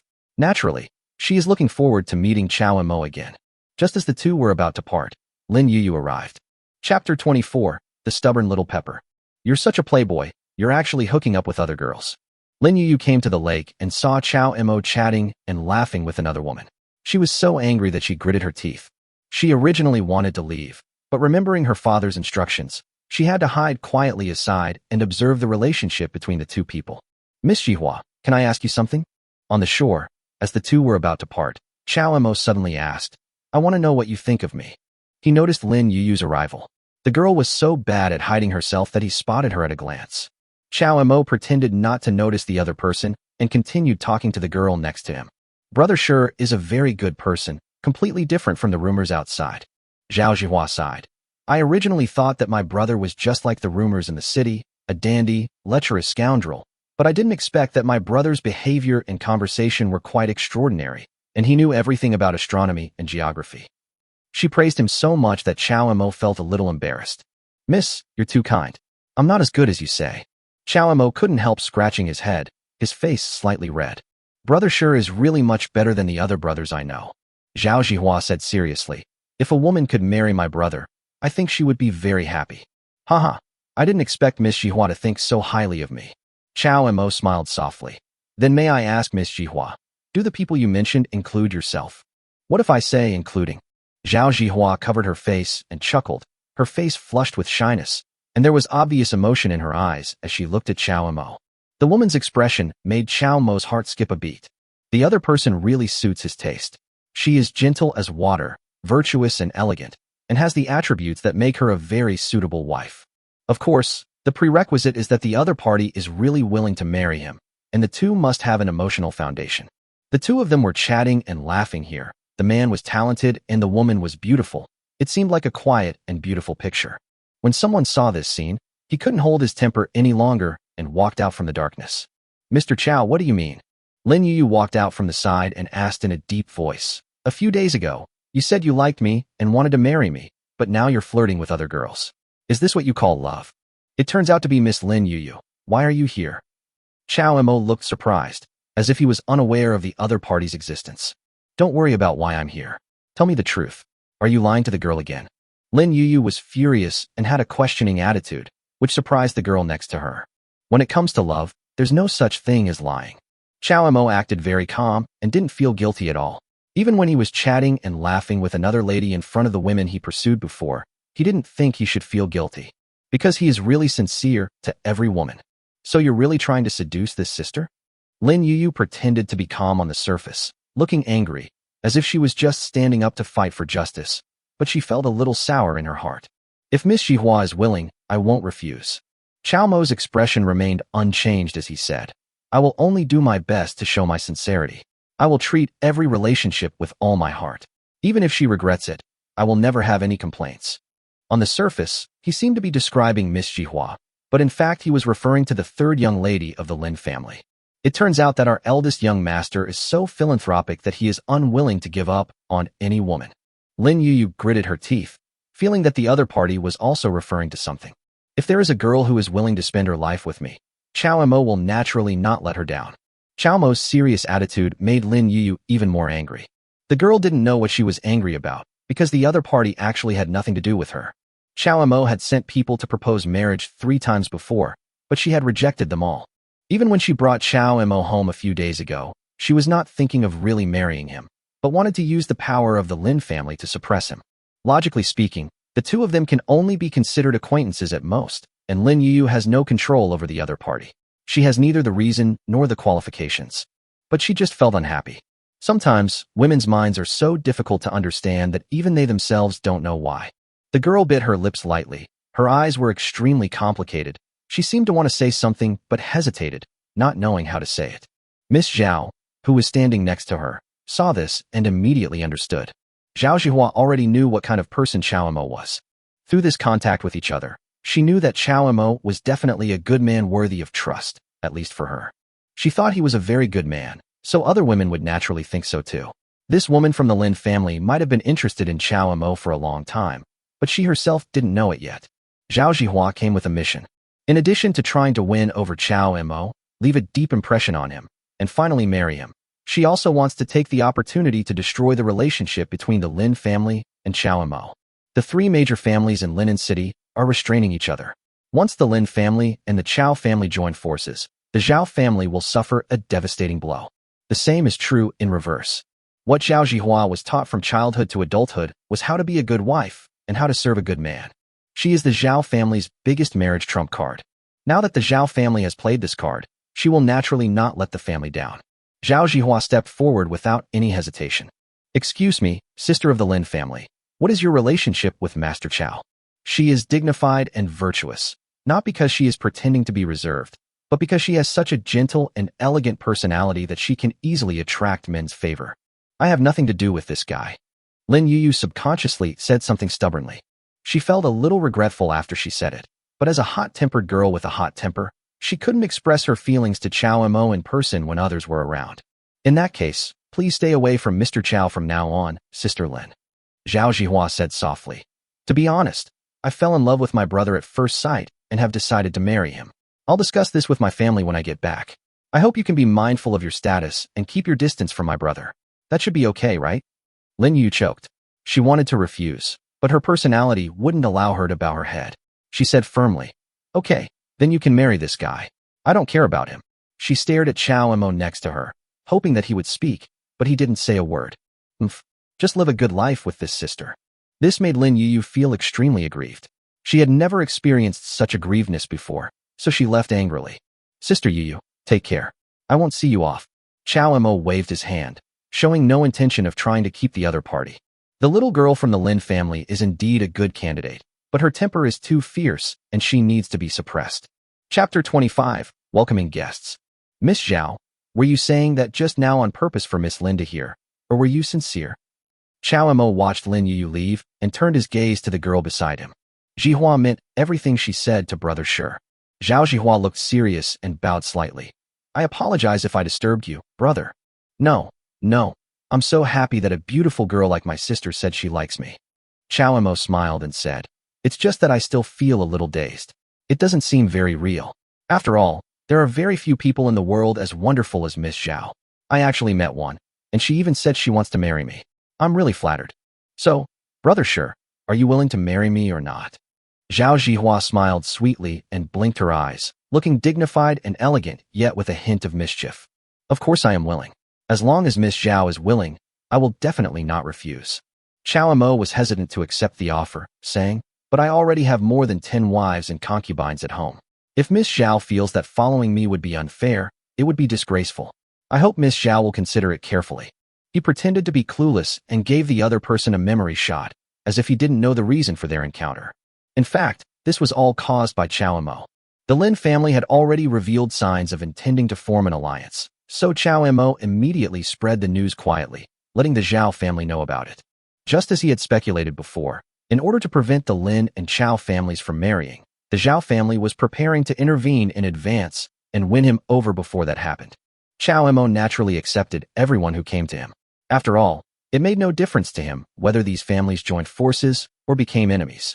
The only thing he had to do was to marry more wives and have more children so that his cultivation would become stronger and stronger. The young lady from the Zhao family, who came to contact him this time, was really beyond Qiao Mo's expectations. "I thought she should be just an ordinary girl with a special identity, but I didn't expect the other party to spend so much money to send out such a dignified and elegant girl who is proficient in music, chess, calligraphy, and painting." Qiao Mo naturally didn't know. Zhao Zhihua's identity is not ordinary. The lineage he belongs to was also the head of the Zhao family 10 years ago, but now it is completely gone. This direct descendant lady was trained for marriage since she was a child, with the sole purpose of finding a good candidate for the Zhao family. Qiao Mo appeared out of nowhere and was said to be a young master from the Qiao family. If he could capture his heart, it would be equivalent to completely winning over the entire Qiao family. Zhao Zhihua originally just wanted to complete the task, but now he doesn't think so. According to the intelligence she obtained, Chao Mo was really useless. Apart from his identity, which had yet to be confirmed, everything else about him was a complete mess. During the 3 years since he came to Linen City, he did nothing but married more than a dozen concubines and had a pair of children. Not to mention, compared with the peerless geniuses from other places, even in Linen City, there are too many young talents who are better than him. It's just that the Chao family values Chao Mo very much. Every time they hold a wedding for him, they do it with great fanfare and prepare it for Chao Mo according to the standards of their own young master. Zhao Zhihua had already given up any hope, but Chao Mo gave her a big surprise. She originally thought that no matter what this playboy was like, she would go along with him and be extremely tolerant of him, making him feel that she was a girl who was very suitable to be his wife. Then she found that she didn't need to do that at all. Chao Mo's every word and action made her feel very comfortable. Whether it is in music, chess, calligraphy, painting, poetry, wine, flowers and tea, or astronomy, geography, and cultural landscape, everything Zhao Zhihua can think of, the other party actually has outstanding insights. I originally wanted to make a contribution to the family and complete a difficult task, but I didn't expect that the other party was the best man in my mind. Zhao Zhihua really likes Chao Mo. When she noticed that Lin Yuyu was still hesitant, she made a decisive decision and boldly expressed her love. The two women have different personalities. One is hot-tempered and straightforward, the other is warm and humble. But their attitudes towards love are completely different. Lin Yuyu is a famous hottie in Linen City. She has taught many spoiled disciples a lesson and is the most beloved daughter of the head of the Lin family, so no one dares to mess with her. However, when she faced Chao Mo, she repeatedly concealed her true agreement and did not dare to reveal it at all. It's exactly the opposite of her. Zhao Zhihua is a gentle and virtuous girl. She is very quiet in her daily life and has the image of a lady from a noble family. When she met Chao Mo, and after talking to him, she found that he was the type she liked and immediately expressed her desire to marry him. The girl from the Zhao family is much braver than the girl from the Lin family. I believe in you, brother. If I marry into the Chao family, you will never let me suffer any injustice, right? Zhao Zhihua smiled sweetly, her eyes full of longing. She was really looking forward to getting married. Having stayed in the Zhao family for so many years, she has always been like a canary kept in a cage. Although she seems to have no restrictions, she has actually never had true freedom. If she could tell Chao Mo, she might be able to escape from that cage successfully, and she would no longer have to live in depression like before. If I win Miss Zhao, I will definitely be responsible for her for the rest of my life and will not let her down. Chao Mo looked serious and made a promise to the other party. As long as the other party dares to marry him and does not feel any grievance as a concubine, he will never let the other party suffer any grievance. It was impossible for Chao Mo to find a wife. As the young master of the Chao family, no matter how poor or useless he was, his father would not let him find a wife in a small place like Linen City. You have to know that the reason Chao Mo was sent by his father was just to relax, and he never told the other party that he wanted to marry so many concubines. It's okay to have a concubine, but if I find a wife, it will be difficult to explain to my father when I go back. Chao Mo didn't care much about these identities. In his eyes, concubine or wife were the same, but he knew that his father still cared a lot, so now he could only take a concubine. Since brother sure has said so, I will also inform the family. I look forward to meeting you next time. Zhao Zhihua was very satisfied. This mission was really worth it. She was glad that she met Chao Mo instead of any other man. Take care, Miss Zhao. I believe we will meet again soon. Chao Mo nodded with a smile. He watched the other person leave, feeling a little emotional. He didn't expect to have an unexpected surprise while shopping today. He was not worried about Lin Yuyu at all. She was just being stubborn, and it was impossible for her to really cut off contact with him. The Zhao family was really willing to spend the money to send such a woman who was deeply loved by him. After returning to the Chao family, Chao Mo called his eldest nephew and asked him to pay attention for the next 2 days and prepare to receive guests and take them seriously.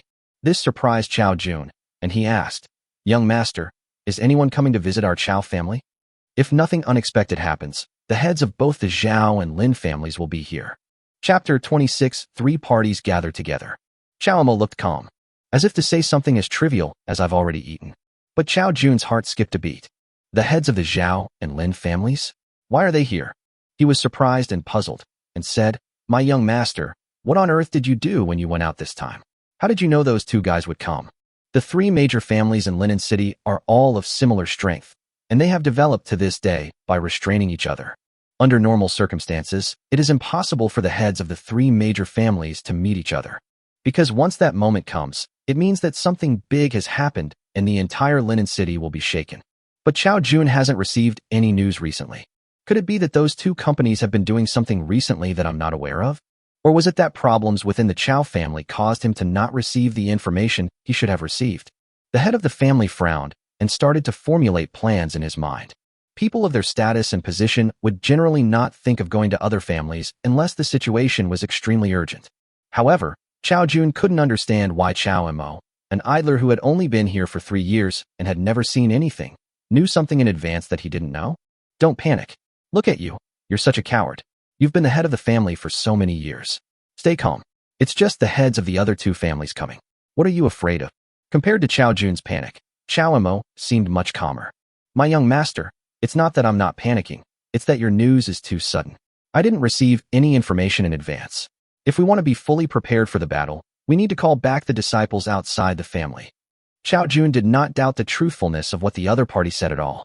Because Chao Mo had no reason to deceive him, and this kind of thing would not benefit the other party at all.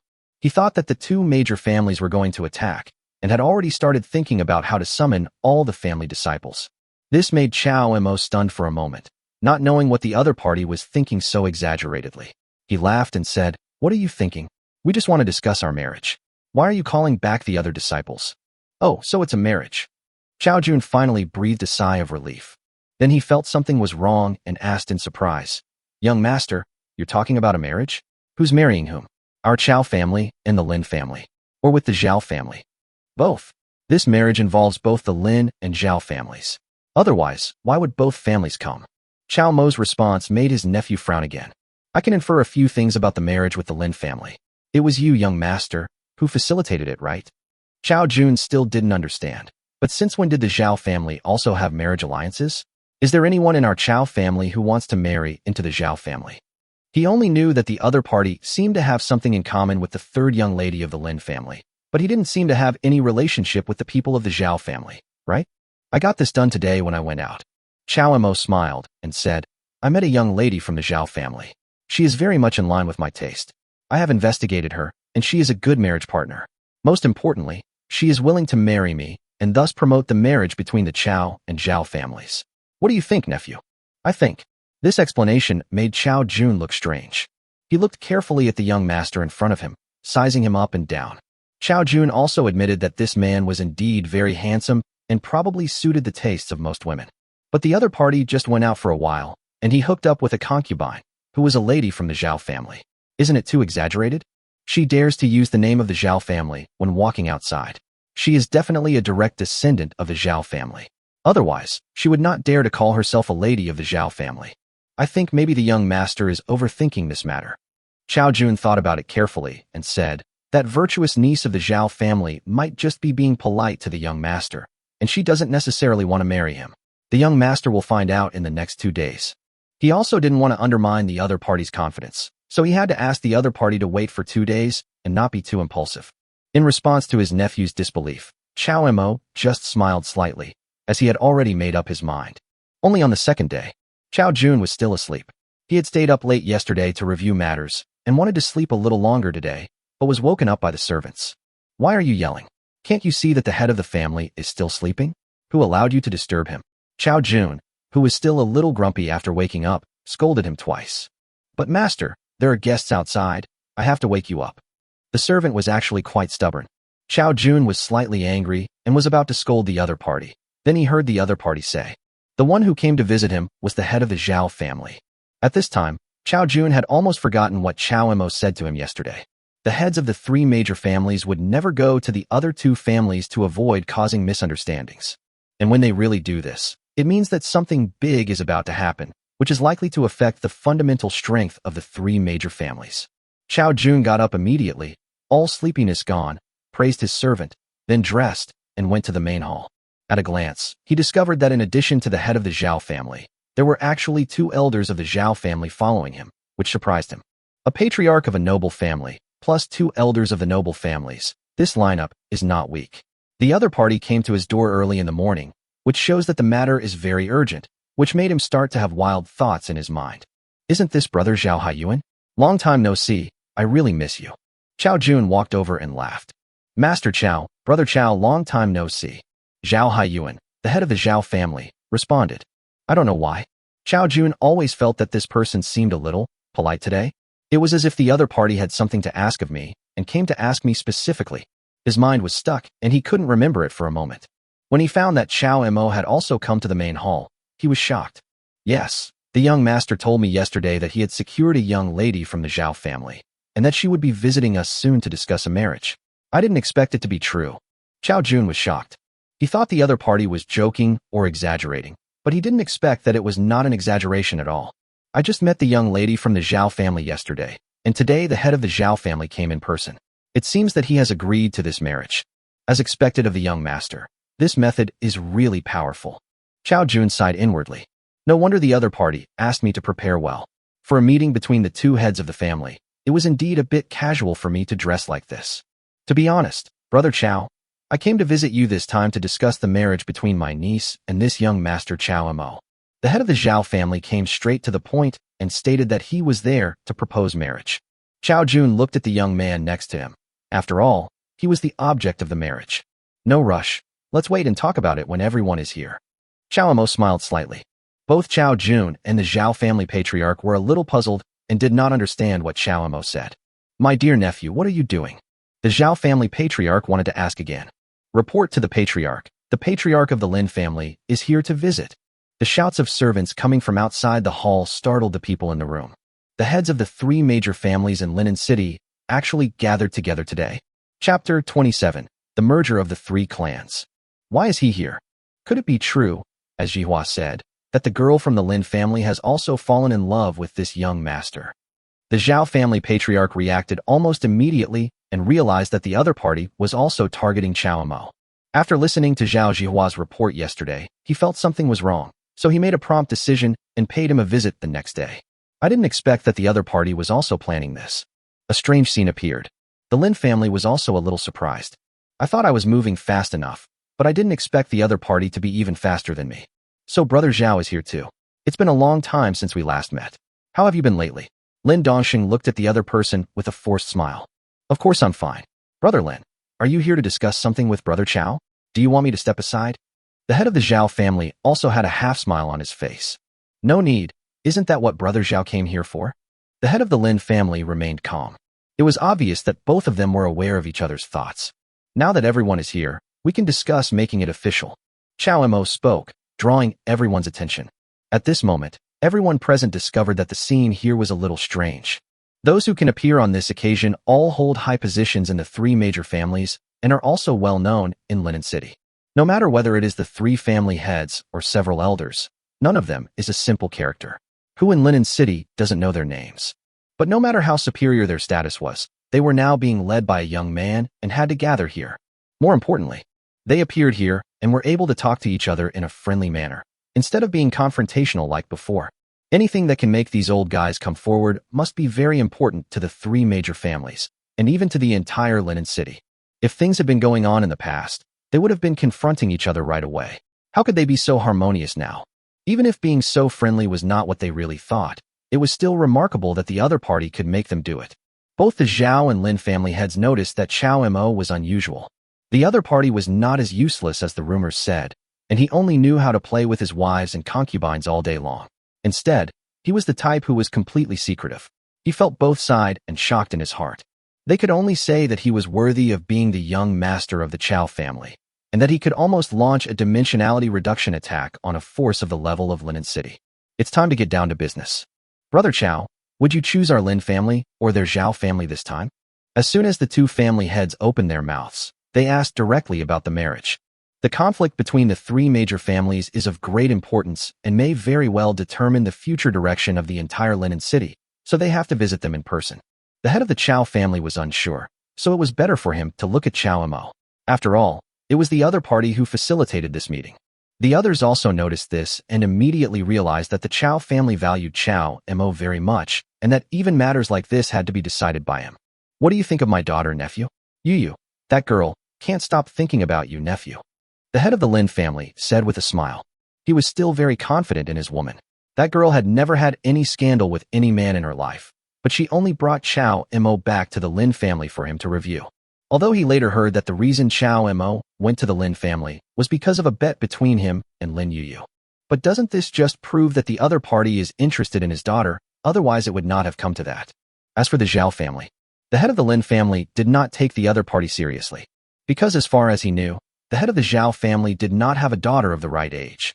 Either she was too young, or she had already been married. It was impossible to use this to win over Chao Mo.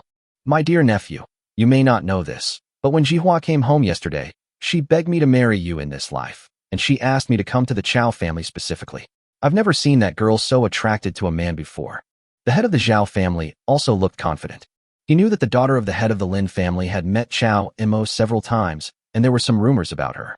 But he doesn't care, because he has more confidence in the girl he has raised. No matter from which perspective, Zhao Zhihua is more suitable to be a wife than Lin Yuyu. Unless you are a fool, it is impossible to see this. Both heads of families were very confident and asked Chao Mo at the same time to confirm whose daughter he wanted to marry. Then they all guessed wrong. Chao Mo looked around at everyone and said, "Everyone, let's put aside other matters for now. Since everyone is here today, I have a suggestion. How about merging the three major families into one?" His tone was gentle, but when it fell into the ears of others, it exploded like thunder. The whole audience was shocked and couldn't believe it. The three families have been fighting openly and secretly for who knows how many years, but now the other party says that they want to merge the three families into one. How absurd is that? Linen City seemed calm on the surface, but the fighting in secret never stopped. Whether it is the three major families or the forces under them, there are some minor frictions almost every day, and sometimes some battles occur. It is impossible for them to coexist peacefully with each other. Otherwise, they would not rush to marry into the Chao family with the purpose of destroying the third party. If they were to merge into one, with the three major families being combined into one, there would be no one to take charge, and they would probably end up destroying themselves. Are you kidding, nephew? This joke is a bit too much. It's not funny at all. The head of the Lin family and the head of the Zhao family coughed dryly and laughed dryly, trying to ease the awkward atmosphere. Even Chao Jun, the head of the Chao family, was stunned. He didn't expect Chao Mo to say such a thing. He originally thought that the other party brought people from these two families here to discuss a marriage, but he didn't expect that the other party had such a big plan. The three major families merged, which was something he dared not even think about. The other party not only thought about it, but also said it in front of the heads of the three major families. "Young master, please stop joking. Do you want to choose the Zhang family or the Lin family?" He was whispering to the other person secretly. Unexpectedly, Chao Mo just glanced at him and said seriously, "Nephew, why do you think I'm joking?" This startled Chao Jun, and he stopped talking. "Everyone, if nothing unexpected happens, in 3 years it will be the once-a-century family rank evaluation." Chao Mo remained calm and said, "From your perspective, which of the Chao, Zhao, and Lin families is qualified to enter the rank? Family grade selection." This sentence silenced everyone present. Chapter 28 Grade Selection. The country where Linen City is located is called the Tunglong Dynasty. This dynasty was extremely powerful, covering an area of countless miles, with numerous powerful people and countless sects and families. In the land ruled by the Tunglong Dynasty, not all families that unilaterally express submission to the Tunglong Dynasty could be recognized by the court. Only families that have reached a certain level of strength and are able to enter the imperial court can be protected by the court. The Tunglong Dynasty divided the major families into 9 grades. Any family that could be selected into a grade could receive any reward from the court and obtain some cultivation resources and inheritance. Of course, the prerequisite for obtaining funding from the Tunglong Dynasty is that these families must obey the court and follow the court's dispatch and instructions. The main branch of the Chao family is a high-ranking family, but it is too far away from Linen City and does not care about this area at all. For example, the family of the Linen City Lord is an 8th grade family, which is why the other 3 families are unwilling to make enemies with each other. It is worth mentioning that, unlike aristocratic families, sects are not within the scope of selection. The reason why the Tunglong Dynasty took such action was very simple, which was to check and balance the power of the sects in various places. A family, or an aristocratic family, is different from a sect. The former must maintain bloodline and loyalty, while the latter teaches everyone and expands much faster than the former. If any family wants to develop, it will take countless years of preparation, as the foundation of its bloodline has too many restrictions. Although there are intrigues within the sect, it is nothing compared to the bloodline fever of the aristocratic families. It only needs to recruit a large number of disciples to develop rapidly. Let's get back to the topic. 3 years later, the once-in-a-century family selection will begin. The Tunglong dynasty will assess the strength of all families. Once they meet the standards, they will be able to enter the rank and receive rewards from the court. By that time, the family's foundation and strength will increase dramatically, and this increase will not be feared by the court. 3 years from now. It's several years earlier than we predicted. After hearing the news released by Chow Mo, everyone present was shocked. The family rank selection is not fixed. It is only conducted once every 100 years or so. Every time that period comes, the strength of many families will surge, and it will be difficult to even destroy their enemies. Of course, the prerequisite is that the family's strength and potential are favored by the court, so the court can invest and grant a lot of resources and inheritance. It would definitely be a great thing to know the time of the family rank selection in advance. You can prepare in advance and leave a better impression in the court. According to what the 3 major families know, some families did just this. Although they were clearly not strong enough, they forcibly increased their strength in a short period of time and obtained investment from the court. It's just too dangerous to do that. To increase the family's strength in a short period of time will overdraw the potential of the entire family. It would be fine if they could get the approval of the imperial court. Those families could make up for the losses during this period and also get many extra benefits. But if they fail to grasp the opportunity and miss the grade selection period when the family is at its strongest, a lot of resources will be wasted. This is a gamble, and almost all families know it, but only a few dare to do it. Once they lose the bet, it will be a fatal blow to these families, and they are likely to be taken advantage of by their opponents. Therefore, for the vast majority of families, they would rather keep their troops in place and face the court's inspection in the most normal state than take such a gamble. And if you get the news in advance, it's not just a gamble, it's pure profit. This was the first time they heard about this. It was supposed to take at least 10 years, but now there are only 3 years left. As far as I know, this kind of thing is a secret of the imperial court. I wonder how my nephew is guiding this matter. The 2 family heads did not agree easily. They were all very skeptical, even Chow Mo. If it were anyone else, they would definitely treat the other person's words as a joke, but the person speaking was Chow Mo, which made them quite hesitant. After all, the other party is a member of the Chow family, and the Chow family is a big family. Maybe they really have a way to know about this kind of thing in advance. How I know this is my secret, and I cannot tell you. Chow Mo smiled faintly. Let's take a step back. Even if you really want to know, and I am willing to tell you, do you dare to listen? The words may be rough, but the truth is there. The people from the Lin and Zhao families had no choice but to give up. What the other party said was true, and they really didn't dare to ask too much about the matter. Being able to know the family rank selection in advance is probably an extremely important secret among the Chow family. If they find out, they will definitely not let it go. At this point, they no longer doubted whether what Chow Mo said was true.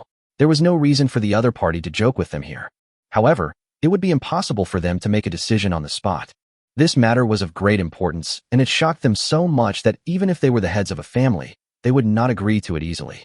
The operation of a family is not decided by the head of the family alone.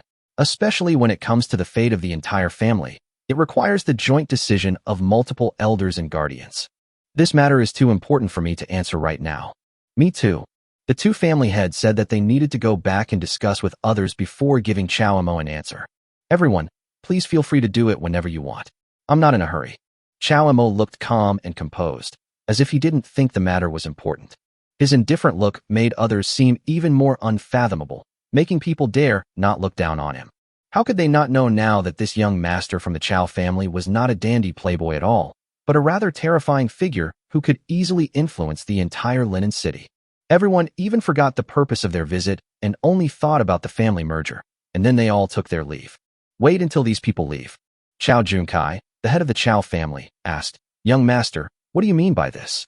Why do you insist on our 3 families merging?" He also admitted that what the other party said made sense. Judging from the strength of the 3 major families, they were not qualified to enter the rank. Only when the 3 families join forces will they be qualified to be recognized by the court and become a family of high rank. This is indeed feasible, but even if they really do that, what good will it do to Chow Mo? The reason is simple. I want to build a force that can surpass the main branch of the Chow family. I can only cultivate it from scratch. Your 3 families are very suitable. Chow Mo was not shy about it at all. He wanted to create a force that surpassed the Chow family and hold this force firmly in his own hands. This answer immediately gave Chow Jun a lot of guesses in his mind. The other party is the young master of the Chow family, but he has no intention of inheriting the power of the Chow family. Instead, he wants to develop the power of Linen City. Is the relationship between the families so complicated? He didn't dare to think too much and could only do as Chow Mo asked. Then may I ask, young master, if our three families form an alliance, which family will be the leader? Chow Jun asked. Nephew, you recently had a head injury. Did it hurt your brain? Chow Mo looked at the other person with a strange look in his eyes. Your last name is Chow, and mine is Chow too. After the three major families merged, of course our Chow family will be the main one. Chapter 29, Starting from Marriage. After hearing Chow Mo's answer, Chow Jun suddenly became excited. There are only these three major families in Linen City. The Lin family, the Zhao family, and the Chow family are combined into one family, with the Chow family as the head. Doesn't that mean that he will be the future leader of the three families? Go and prepare. There's no way they'll refuse. Chow Mo waved his hand and asked the other party to make preparations first. After all, the merger of the three major families was no trivial matter. The other side. After several people from the Zhao and Lin families returned, they told their family members about this incident, and everyone was shocked. What a travesty. Is there no one in the Chow family who can stop that young master?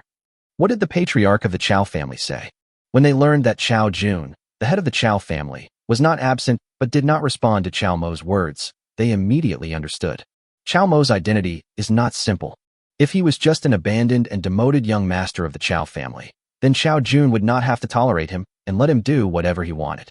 But now the other party said nothing and had no intention of stopping Chow Mo, which showed that the other party was definitely not a simple demoted young master. I'm afraid we've all made a mistake. Demoted? How is that possible? Maybe he came here just to gain some experience. An elder who had lived for many years guessed the truth, but he couldn't be sure. The merger of the three major families is so important that they are looking forward to it very much. Once they really reach that step, they will be able to enter the imperial court and receive recognition and rewards. But the key point is that the merger between families is not a simple matter. Even though the two family heads were at the Chow family at the time, they did not dare to agree immediately and needed to discuss it with others. It seems we all have to go to Chow's house. Yes, it remains to be seen what the situation will be like after the family merger. When they learned that the family rank selection would be held in 3 years, they immediately knew that their chance had come, and no one opposed the merger of the three major families. In fact, some people had thought of this a long time ago, and many people were looking forward to it, but they had too many concerns and didn't know when the court would conduct the family rank selection, so no one dared to kick. Now that an outsider like Chow Mo took the initiative to bring it up, they immediately felt that this was an opportunity. Once they firmly grasped this opportunity, the three major families will definitely soar to the sky and will be completely incomparable to the past. Just a few days later, the three major families have already publicly stated that they will gather at the Chow family. In addition to the three family heads, many important elders and clan elders will be present. This incident immediately shocked the entire Linen City, because it has been a long time since something of this level has happened. There have always been only minor frictions between the three major families, where they would simply let the family forces under them fight each other, and they never directly announced it to the world like this time. Many people are discussing this matter, wondering why the Lin family and the Zhao family made such a decision. The City Lord's mansion also received the news and was a little nervous.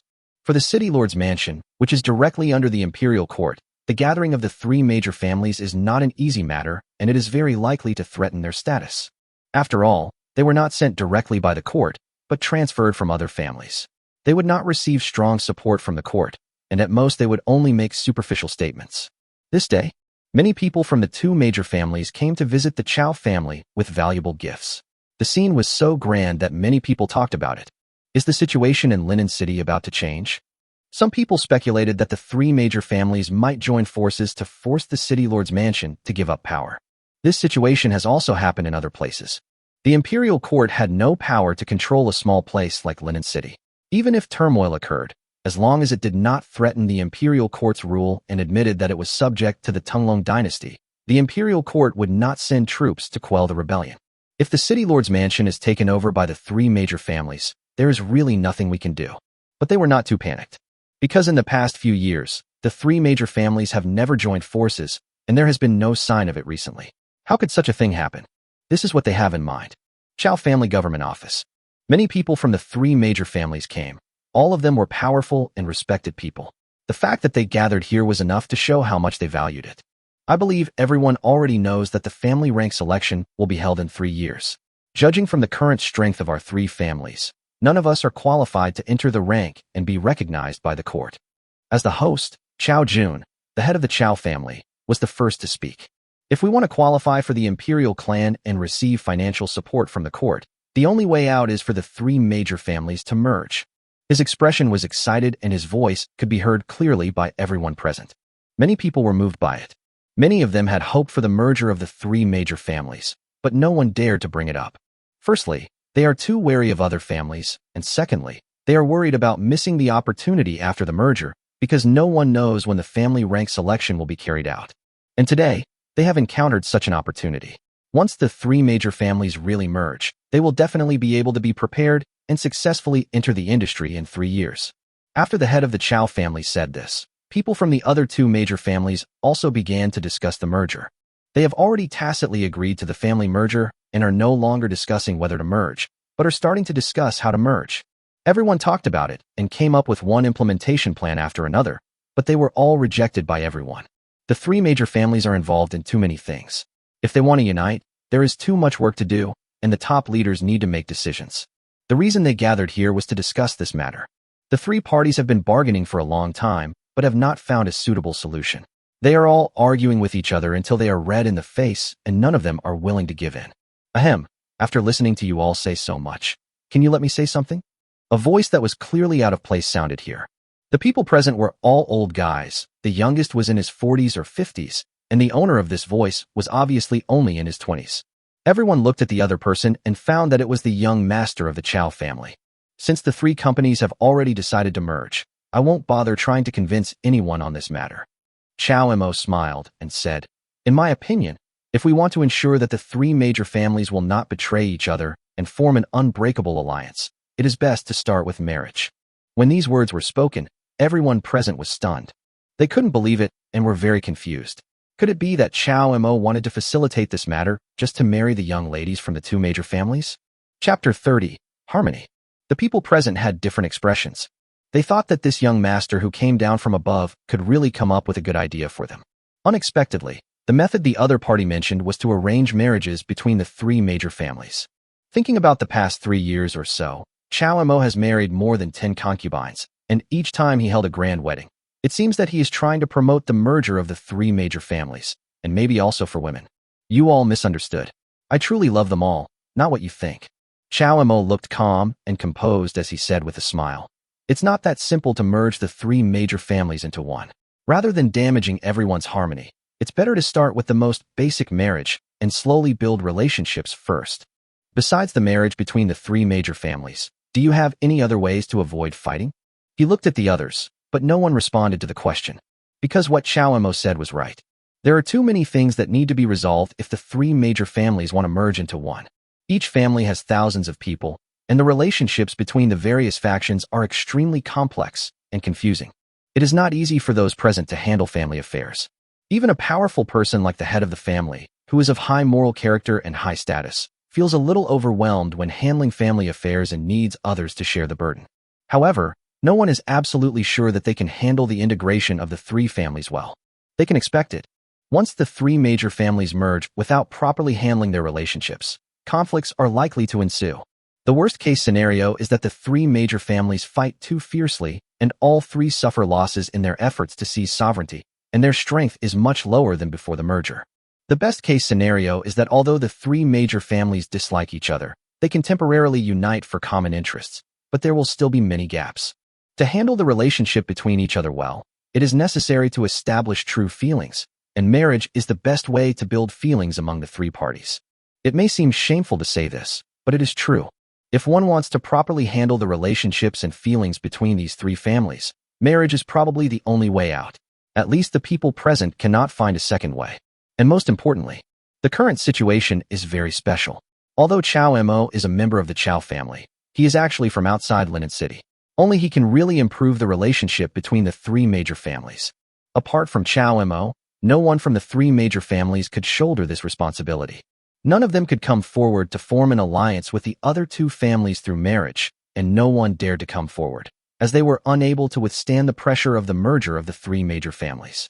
Although Chao Mo is young, He has an extraordinary bearing, which has made those present know that he is definitely a hidden talent. The previous evaluation of this young master in the city might just be a cover-up. However, the fact that he took the initiative to propose the merger of the three major families in order to survive the grand event 3 years later was enough to show that he definitely had great ambitions. 3 years later, the family rank selection will be held. Before that, if we want to make the relationship between the three major families harmonious, the only possibility is to marry through Chow and Mo. The Chow family naturally had no objection, and the other two major families did not refuse. They also had this idea and had been looking forward to it for a long time. Now that Chow and Mo, a very influential person, brought it up, they finally had no choice but to agree. At this moment, Chow and Mo suddenly said that he didn't really care about the marriage, but he did it just for the fourth party to see, and hoped that everyone would not think too much about it. He still had to pretend to be reserved and not let others see that he could only become stronger by marrying more wives and having more children. In order to cover up this fact, Chow and Mo did not hesitate to make himself look very ambitious and aspiring, wanting to do something big. In fact, he doesn't care about power at all. He just wants to marry more beautiful women and have more healthy children. The reason why he proposed to merge the three major families was just to let the other two families not think too much, be honest, and become the forces under his command. The reason I chose the marriage was to give some people an explanation. Don't forget that there are more than just our three major families in Linen City. Chow and Mo meant something. The others didn't react at first, but then they immediately realized that there were indeed more than three major families in Linen City. There are indeed only three strongest families here, but there is also a fourth powerful force, which is the lineage of the City Lord's mansion. The other party's family power is not in Linen City, but we cannot underestimate them because they have an 8th grade family behind them. However, none of the three major families even have the qualifications to enter the 9th rank family, so they are naturally very wary of the City Lord's mansion. One of the reasons why they had been reluctant to merge before, and even if they had the idea, they didn't dare to mention it, was because of the existence of the City Lord's mansion. Excuse me, nephew. This is Linen City, ruled by the City Lord's mansion. At least that's the name. An elder of the Lin family asked, if we ask our respective families to merge, will the City Lord and his family agree? The three major families are not weak. After all, they can dominate a city, but they are not very powerful either, and they are very afraid of the City Lord's mansion. In order to integrate these families, there are not only problems within them, but also external problems. Now that these three families are checking and balancing each other, the City Lord's mansion can still not care and has enough confidence to suppress any one of them. But if the three families really choose to form an alliance, their strength will suddenly increase, and the City Lord's mansion will not be able to suppress them. As for the merger of the three major families, they themselves are not the ones who want to oppose it the most. The ones who really want to oppose it are probably those in the City Lord's mansion. This is not a problem for you all to worry about. Since I have chosen the method of marriage to merge the three major families, I naturally have countermeasures. Chow Mo's mysterious look made the others present even more convinced. Since Master Chow has said so, then our Zhao family will follow suit and is willing to form an alliance with the Chow family. The first person to react was an old man from the Zhao family. He had lived for many years and possessed great wisdom. He believed that Chow Mo, this big tree, was the only chance for his family to rise, and he must hold on to him tightly. There's nothing wrong with our Lin family. I'll leave you to Mr. Chow. The Lin family also reacted and agreed to the marriage. The people present were laughing and talking, and a harmonious atmosphere filled every space here, as if everyone was a friend. This kind of situation has not occurred between the three major families for a long time. Normally, the three major families were always at loggerheads with each other, and frictions and even fights occurred from time to time. How could they sit down and have a polite conversation like they are now? Chapter 31. The City Lord arrives. And the person who made all this happen was Chow Mo. He had only been in Linen City for 3 short years. And during these 3 years, he has been staying in the Chow family. The biggest impression he gives people is that he keeps marrying and having children, like a dandy playboy. Even though many people had received the news that a young master from the Chow family seemed to have come down, after seeing the other party's performance, they didn't care much. He only knows how to enjoy the flowers and hang out with women. What is there to care about such a Chow Mo? Even if the other party came from a higher place, they did not care at all and only considered the other party as a victim who failed in the struggle for power and was demoted. But now they discovered that Chow Mo was different from what they had imagined. This young master was really hiding too deeply. The first time he appeared in front of the top leaders of the 3 major families, he single-handedly facilitated the merger of the major families. The others could only think about it, but the other party had already thought of a way to deal with it, and unknowingly convinced all of them, the top executives. Think about it carefully. They can't even think of a reason to reject each other, because this is their only chance. The family rank selection only takes place once every 100 years or so. Although most of them are monks and can live longer than ordinary people, how many of them will still be alive in the world after 100 years? They also want to see their family successfully enter the imperial ranks, be recognized by the Tunglong dynasty, and receive rewards from the court one day. Now is the opportunity. Chao Mo told them a huge secret, which made them decide immediately that they must take this gamble. If we miss this opportunity, this generation may never be recognized by the court again. They worked hard for many years to raise the family's strength to this level. If the three major families want to move forward, the easiest and only way is to take advantage of the Tunglong dynasty. What a pity. They didn't even have tickets to get on the train before this. Not only is it difficult for them to buy tickets, but more importantly, they don't know when to buy them and will just miss the opportunity for no reason. Chao Mo now told them that the tickets would arrive in 3 years, and also suggested the easiest way to get the tickets, which naturally made it impossible for them to refuse. Marriages between the three major families had occurred before, but there had never been a marriage between direct bloodlines. If that were to happen, the checks and balances among the three major families would be broken, and two would suppress one. And if one family wants to fight to the death and does not want to be suppressed by the two major families, it is really possible that all three families will suffer losses. No one dares to take this risk, so everyone has been waiting slowly. As soon as Chao Mo made the proposal, others agreed and expressed their willingness to slowly make contact with the other two parties. If we want the three major families to truly form an alliance, we must make the relationship between them harmonious, or at least stop being hostile to each other. Since everyone agrees, let's set the wedding for 3 days later. Chao Mo's words made many people feel strange. My dear nephew, isn't 3 days too fast? Nephew, don't be so anxious. Didn't we say it would start in 3 years? We can take it slowly. Everyone from the Zhao and Lin families felt that Chao Mo was getting a little anxious. Everyone, time waits for no one. If you truly want to show your sincerity, the sooner the better. 3 days is more than enough time for you to prepare. Chao Mo was talking about getting married and having children, at least that's what he thought. When his words fell into the ears of others, they felt that this young man was very far-sighted and had already started preparing for 3 years later. My dear nephew, you are absolutely right. It is us who are short-sighted. It's going to start in 3 years, and we really need to start preparing now. After all, it concerns the fate of all of us. The people from the Zhao and Lin families were convinced by each other. They imagined too much and automatically built up Chao Mo's image to be extremely tall. After many senior leaders of the two families left, Chao Mo said that he had another matter to trouble his nephew. When he said this, Chao Jun's face suddenly turned sad. The head of the family subconsciously thought that the other party wanted the Chao family to hold the wedding again, and that it would be a wedding that would allow only the Chao family to leave, but not come in.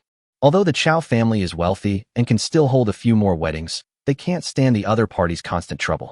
However, thinking about what Chao Mo said about the family rank selection, which really affected the fate of the three major families, he had to make up his mind. Don't worry, young master. I will definitely make your wedding beautiful. Let the whole of Linen know that you are marrying the daughters of those two families. Chao Jun gritted his teeth and made a promise. Even if it means using the family's underground capital accumulated over the years, he must satisfy Chao Mo and not let this young master be disappointed in his family. Nephew, I haven't told you what it is yet. Chao Mo laughed and said, don't worry about this wedding. I've already said that all expenses will be charged to my account, and the income will belong to you. What I want to tell you is, give me the Rui Inn, and I will move there from now on. Move to Rui Inn? Chao Jun's face changed. He thought that the Chao family had really made the other party unhappy, and suddenly became a little anxious. After all, this person is the young master of our family, and he was also in charge of the admission of the three major families. He is definitely not a simple person, and we must serve him well. May I ask, young master, are some people not serving you well enough lately, causing you to be dissatisfied? Chao Jun asked cautiously. No, you don't have to think too much. I have lived very comfortably in the Chao family in the past few years, and I am very satisfied with you. Chao Mo explained. But the situation is different now. If I don't leave the Chao family and live outside, how can the other two families trust me completely? Put yourself in my shoes. If you were in my shoes, would you want me to continue staying in the Chao family or live independently outside? This was Chao Mo's plan. He could naturally understand the concerns between the two major families. Although the other party has been looking forward to it for a long time and wants the three major families to merge and then enter the ranks smoothly, he is, after all, a man with the surname Chow. In order to show his sincerity, Chow Mo decided to leave the Chow family and let the two major families dispel their hesitation. Anyway, Linen City will be his in the future, so it doesn't matter where he lives. After hearing the young master's explanation, the family finally breathed a sigh of relief. It turned out that the problem was not with their people, so they immediately agreed. Young master has such good intentions and wants my Chow family to rule Linen City, so we can't be too stingy. Chow Jun was delighted and immediately stated that he would make Chow Mo's wedding a beautiful one and that all expenses would be borne by the Chow family. Chow Mo naturally couldn't refuse this and responded. The two discussed the wedding preparations, and Chow Mo prepared to say goodbye and go play with his concubine. At this moment, another servant came to report that the city lord had arrived. Chapter 32 Strong Threat. Why is the city lord here?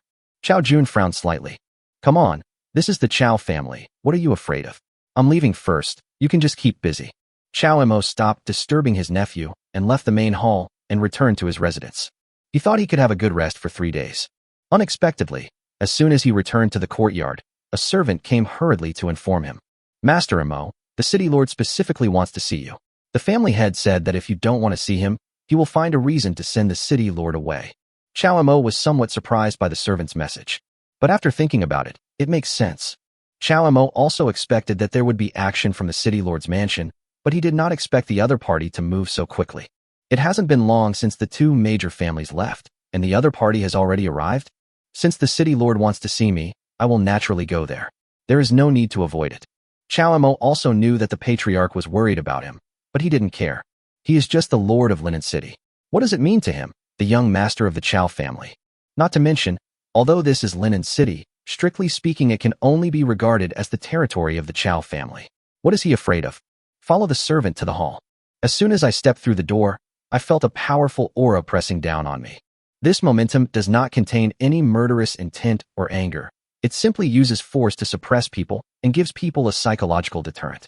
If one's mental strength is not strong enough, once targeted by this powerful aura, one's legs will probably become weak and tremble immediately. Chow Mo just smiled, seeming to be completely unconcerned with this momentum. His calm demeanor was noticed by the man next to the head of the Chow family. This man is naturally the lord of Linen City. As the apparent supreme ruler here, he had received news very early on that the three major families had gathered at the Chow family, which made him quite concerned. But he was not very worried at that time. The three major families had tried to form an alliance before, but each time ended in failure. Sometimes, the other party was still forming an alliance, but they had already started fighting later, which weakened the strength of the three major families a lot. That was the most glorious time for the city lord's mansion, and it could easily suppress the three major families. The city lord believed that the situation this time should be the same. No matter what the other party did, friction or even fighting would inevitably occur in the end. He doesn't need to do anything at all, just wait for the outcome silently and reap the benefits. The result was something he didn't expect. According to the responses from the spies he arranged, when the Lin and Zhao families left, every senior executive was in a good mood, as if they had agreed on something important. It made him feel a little uneasy. Is the other party's alliance this time real? The city lord was also a ruthless man. He immediately took the initiative to come to the Chow family and asked to see the young master who initiated the alliance of the three major families. Now that he saw the other person, he could tell at a glance that the other person was definitely not the fool as rumored, but a person of great talent. The city lord had already heard of this rumored young master. When the other party first came here 3 years ago, other people didn't think much of it, but he, the city lord, felt very depressed. Because the other party is from the Chow family. That family is so terrifying that even the family behind them dare not have the slightest desire to compete with them. If the other party really wants to get their hands on this place, then I'm afraid I'll have no choice but to give it to them. After all, the Chow family is too powerful. However, he discovered it some time later. I really think too much. Chow Mo was simply a dissolute playboy who only knew how to have fun. Apart from getting married and having children, he had never done anything serious. He has almost forgotten about this young master recently. I didn't expect the other party to give me a big one. The merger of the three major families is a matter of great importance and will directly threaten the ruling status of the city lord's mansion. Chow Mo, huh? Do you admit your guilt? As soon as the other party arrived, the city lord immediately gave him a warning and started questioning him. Facing the city lord's aggressive attitude, Chow Mo smiled calmly. I wonder what crime I have committed? Lord City Lord, please tell me. With his identity, he has seen too many people who are stronger than the other party. Whether in terms of identity or status, the people he has met are beyond the other party's imagination. Chow Mo was just frightened by this guy, so how could he be afraid? He might even find it a little funny in his heart. The more he did this, the more fearful the other party became. The city lord's face darkened as he realized that the other party was really the worst-case scenario he had imagined. A young master who was hiding his true abilities was really going to get his hands on the entire Linen City. The city lord found some excuses in his mind and was about to hold Chow Mo accountable. Before he could even open his mouth, a terrifying aura hit him directly. Chow Jun, the head of the Chow family next to him, was furious and turned hostile, bursting out with all his energy to confront the city lord. Lord City Lord, you're going too far. This is the Chow family, and Chow Mo is our young master. It's not the turn of outsiders to point fingers. Chow Jun stood up and questioned him in an extremely domineering manner. Even though the other party was the city lord, he didn't care at all. Although he was timid in front of Chow Mo, it did not mean that his character was really like that. If a person like the Lord of Linen City really dared to cross his bottom line, he would never forgive the other party. And Chow Mo is his bottom line. The other party is his young master, and this is his territory. How can he allow an outsider to point fingers here? Master Chow, how dare you speak to me like that? The city lord narrowed his eyes slightly, looking very unhappy. He is the lord of a city, and his status is one level higher than the heads of the three major families. He is the apparent supreme ruler of Linen City. Perhaps he was used to being domineering, so this time he came to the Chow family in a forceful manner, wanting to make Chow Mo give up, but he forgot that the Chow family was not a soft persimmon to be bullied. Is there any problem? If the city lord is dissatisfied, I can fight you right now. But city lord, please remember that this is my Chow family. If the other elders see paradise and come to help me fight the city lord, I will be sorry. Chow Jun directly threatened the other party. Okay, Chow family, I will remember you. The city lord looked slightly angry, but he forced himself to hold back and did not dare to attack directly. The other party was right. This was the Chow family. No matter how powerful he was, if he took the initiative to attack here, he would definitely suffer a great loss. It would be better for him to go back and think about countermeasures first. The city lord left angrily, which made the head of the Chow family a little worried, wondering what would happen next. Although he threatened the city lord forcefully and made him so angry that he had to leave, he knew in his heart that the city lord was not a pushover. Once the other party is really angered, the merger of the three major families will be in trouble. Chapter 33, Secret Guards and Miscellaneous Duties. Young master, it seems the city lord has noticed us. Should the wedding still proceed as normal? Chow Jun was a little worried and said, if we don't settle the conflict between us and the city lord, it will be unlikely for the three major families to merge into one.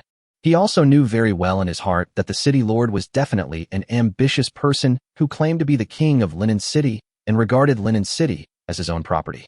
It would be fine if the three major families acted independently, but with checks and balances on each other, no one side would be able to suppress the city lord's mansion. But if these three families really formed an alliance, they would probably immediately surpass the city lord's mansion. At that time, who will have the final say in Linen City? It is conceivable that the city lord will never allow such a situation to happen. Just prepare for the wedding as normal, and I'll take care of the rest. Chow Mo's expression was calm, as if he didn't take the other party seriously at all. He smiled and said, he's just a city lord. If we can't even deal with him, how can we build a force that can rival the main branch of the Chow family? For the first time, he showed his ambition and actually wanted to build a superpower that could catch up with the main branch of the Chow family. The head of the Chow family saw it and was delighted, thinking that he would finally usher in the day of his rise to prominence. The other party is the young master of the Chow family. He is not what others imagine, just a demoted young master. In the past 3 years, no one else had ever cared about Chow Mo, and his attitude towards Chow Mo had changed from full of expectations at the beginning to extreme helplessness in the end. In the eyes of Chow Jun, the head of the Chow family, the other party is of noble status and must be no simple person. He should have achieved great things. Unfortunately, the other party has never thought about that kind of thing and just keeps getting married and having children. And now he finally saw it. Hoping that the other party had begun to show his claws and would rule the entire Linen City in one move. The city lord visits the Chow family. When he left, his face was gloomy and he looked very dissatisfied. This matter soon reached the ears of the Zhao and Lin families. They all expressed their non-interference and remained silent on the matter, without joining forces with the Chow family to put pressure on the city lord's mansion. The three major families now are just a group of scattered sand. Without a real alliance, how could they stand on the side of the Chow family? They were looking forward to Chow Mo's next response. If he couldn't even get past this level, how could he possibly lead the merger of the three major families? There is not a single fool in the three major families. They are all smart and shrewd. Chow Mo's words sounded nice and were indeed exciting, but it was not easy to actually implement them. Even if the other party guarantees them that there will be a family rank election in 3 years, they will not really support the other party. Unless the other party shows enough value to make them put aside all difficulties and pay any price to fight alongside the other party. Before that, they would just wait and see, watching the struggle between the Chow family and the city lord's mansion. If both of these two forces suffer losses, it would naturally be the best outcome for them. Even though they have such a good relationship with the Chow family now, they're already thinking about getting their young lady married. But even if something really happened to the Chow family, the Lin family and the Zhao family would definitely take action at the first moment and take the opportunity to bite the other side. Fights between families have always been bloody and brutal. The city lord's mansion is very confident in the three major families because it knows that the three families are wary of each other and each family is trying to restrain the other two. Therefore, the city lord's mansion can rest easy and not be afraid of the other party joining forces to overthrow it. If the city lord's mansion takes action against the Chow family this time, it will definitely be a good thing for the other two families. Regardless of whether the Chow family wins, they will lead the three major families towards merger. The city lord's mansion won and the Chow family was defeated, or both sides will suffer losses. For the Lin family and the Zhao family, they will only get benefits. If the Chow family wins, the three major families will form an alliance, successfully enter the imperial ranks, be recognized by the court of the Tunglong dynasty, and be able to obtain funding from the court. If the city lord's mansion wins, the Chow family will definitely be severely suppressed, and the Zhao family and the Chow family will take the opportunity to rise up and seize each other's property. The best outcome is that both sides suffer losses and have no ability to fight against the Lin and Zhao families. They can then take the opportunity to suppress both sides at the same time and divide the other side's interests equally. It is a good thing for the Lin and Zhao families that the Chow family dares to take the initiative and stand in the front. Regardless of whether the other party succeeds or not, the Lin family and the Zhao family will gain a lot of benefits.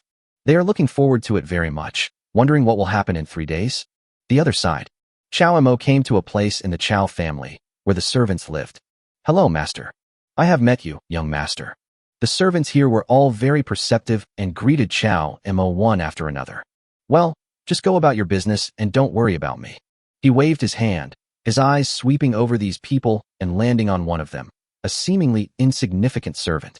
The servant seemed to feel nothing and was just doing his job silently. Chow Mo smiled and walked up to the other person. "Go find me a few famous people in Linen City. Don't want people from the three major families, but those famous independent cultivators. Come to my wedding in 3 days and shock the city lord."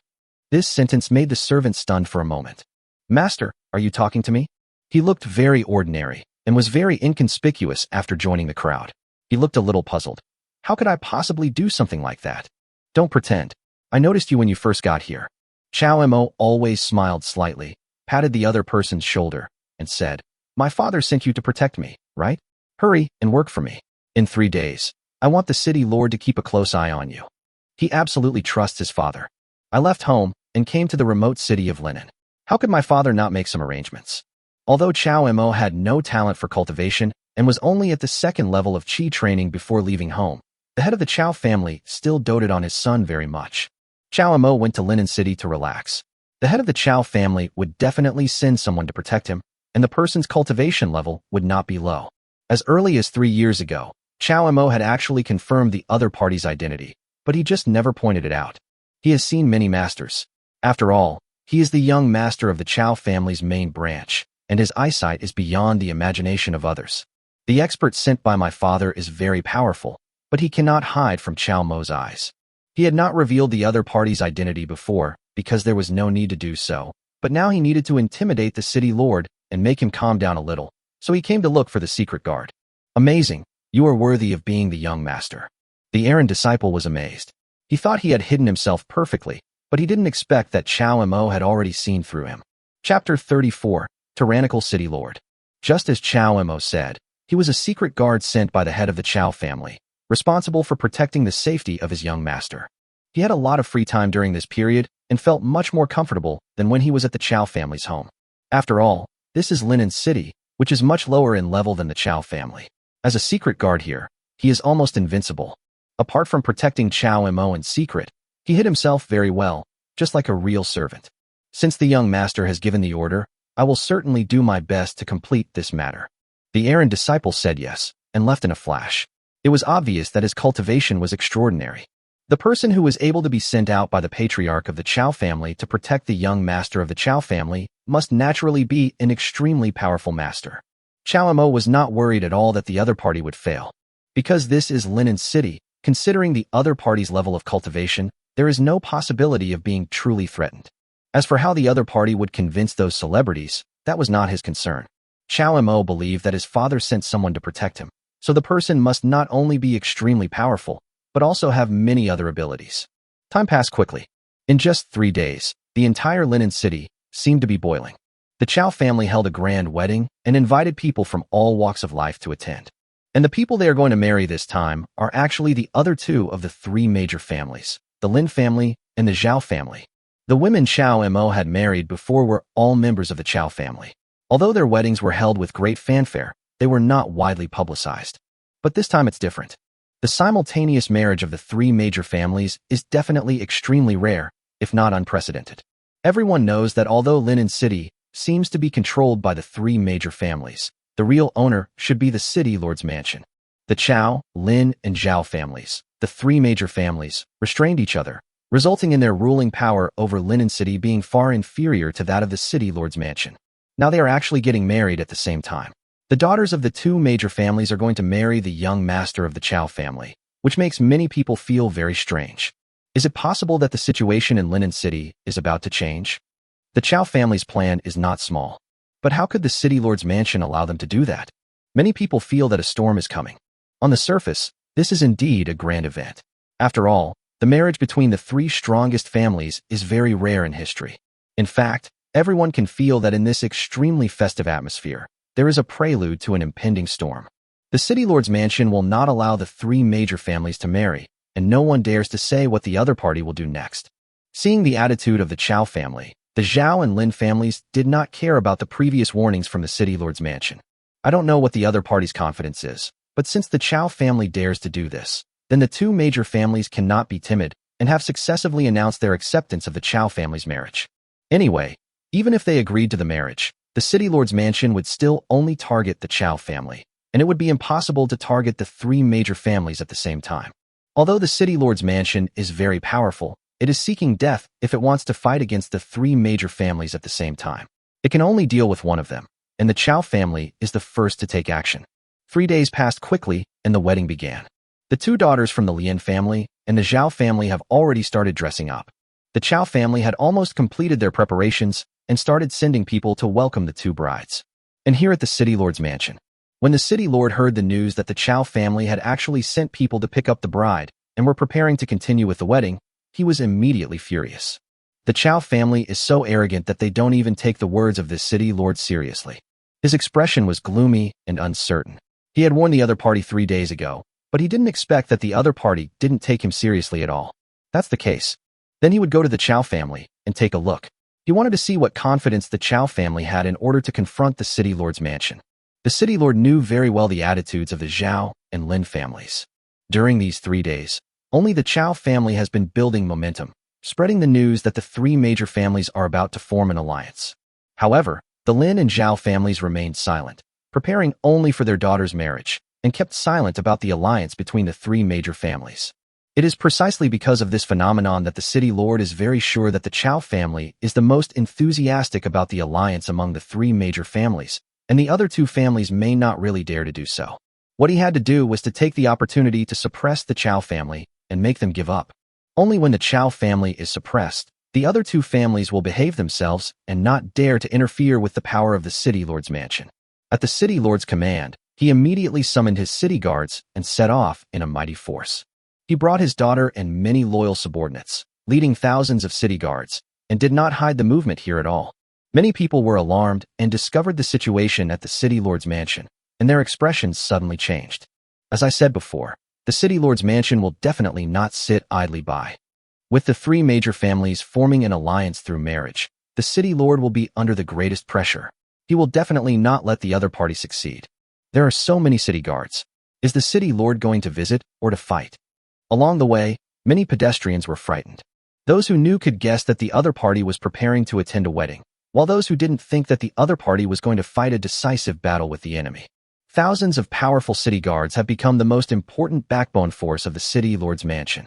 Not to mention, in addition to these troops, the city lord's mansion also brought many of his trusted subordinates, clearly intending to intimidate the Chow family. Soon, this huge group of people arrived at their destination. The Chow family was originally a joyous scene, with red lanterns and decorations everywhere, which was very festive. As a result, after this large army arrived, the atmosphere here was immediately destroyed.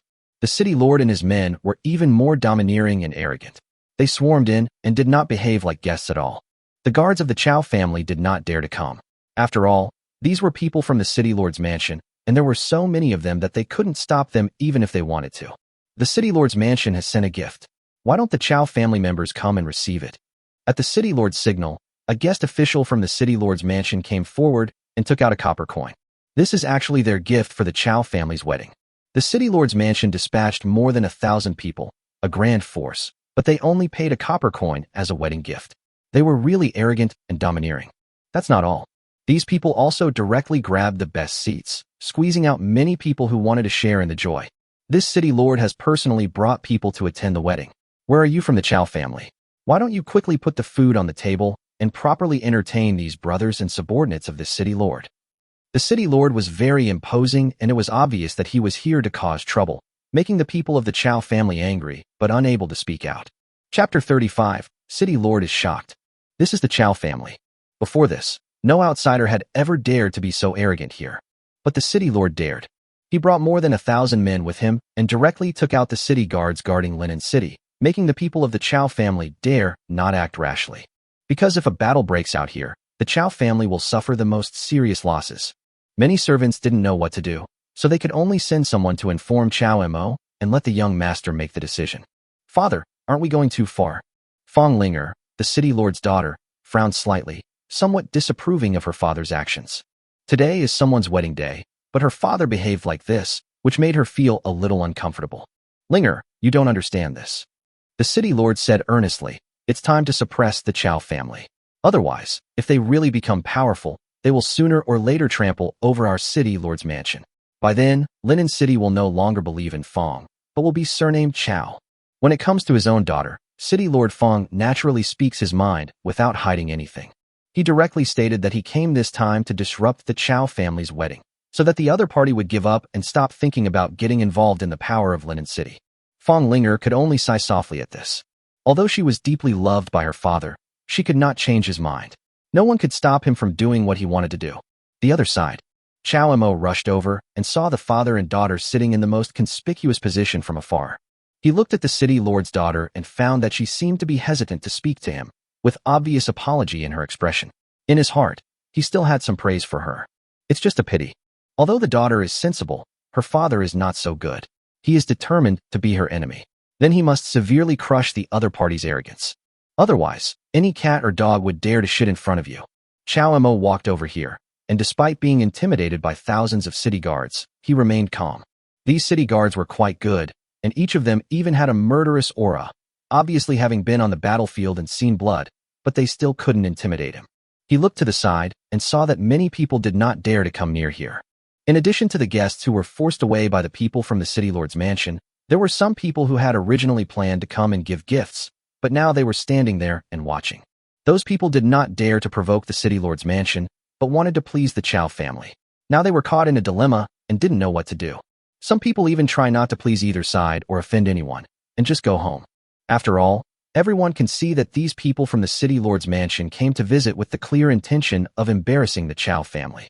This is a comparison between two giants. How could an ordinary small family dare to get involved? As for the other two major families, the Lin family and the Zhao family, they had not sent anyone yet, and even the bride had not been brought back. If they want to fight against these people in the city lord's mansion, they can only rely on the power of the Chow family. But how can this be successful? Everyone knows. Although the three major families and the city lord's mansion are on par with each other, they are known as the four largest forces in Linen City. But in fact, the city lord's mansion is the strongest force here, because it is under the control of the court and can form a private army. The thousands of city guards brought by the city lord's mansion this time are the most elite legion force in the entire Linen City. Every soldier has a strong murderous aura. What's more, in addition to these soldiers, the city lord also brought many capable subordinates, and brought most of the power of the city lord's mansion here. In this situation, whether the Chow family is willing to confront the other party depends on their own consideration. It is precisely because of this that many people, after being forced away by the people from the city lord's mansion, did not dare to sit anywhere else, but instead watched from the sidelines, or even left. See this scene. There was a hint of sarcasm in the city lord's eyes. He looked at Chow Mo not far away and saw that he was surrounded by many servants of the Chow family and could not make up his mind at all. He was suddenly delighted. When Chow Mo looked at him, the city lord spoke, but he did not say it directly. Instead, he used his lips to tell the other party that as long as he was still here, who would dare to come to the Chow family as a guest? In response, Chow Mo just frowned and then smiled. You are quite confident, Lord City Lord. He was not in a hurry at all, as he had expected the other party to play this trick. Fortunately, he had already prepared countermeasures. Just when the atmosphere here became extremely depressing and many people were planning to retreat, Pharmacist Chun has arrived, bringing a gift to young Master Chow Mo.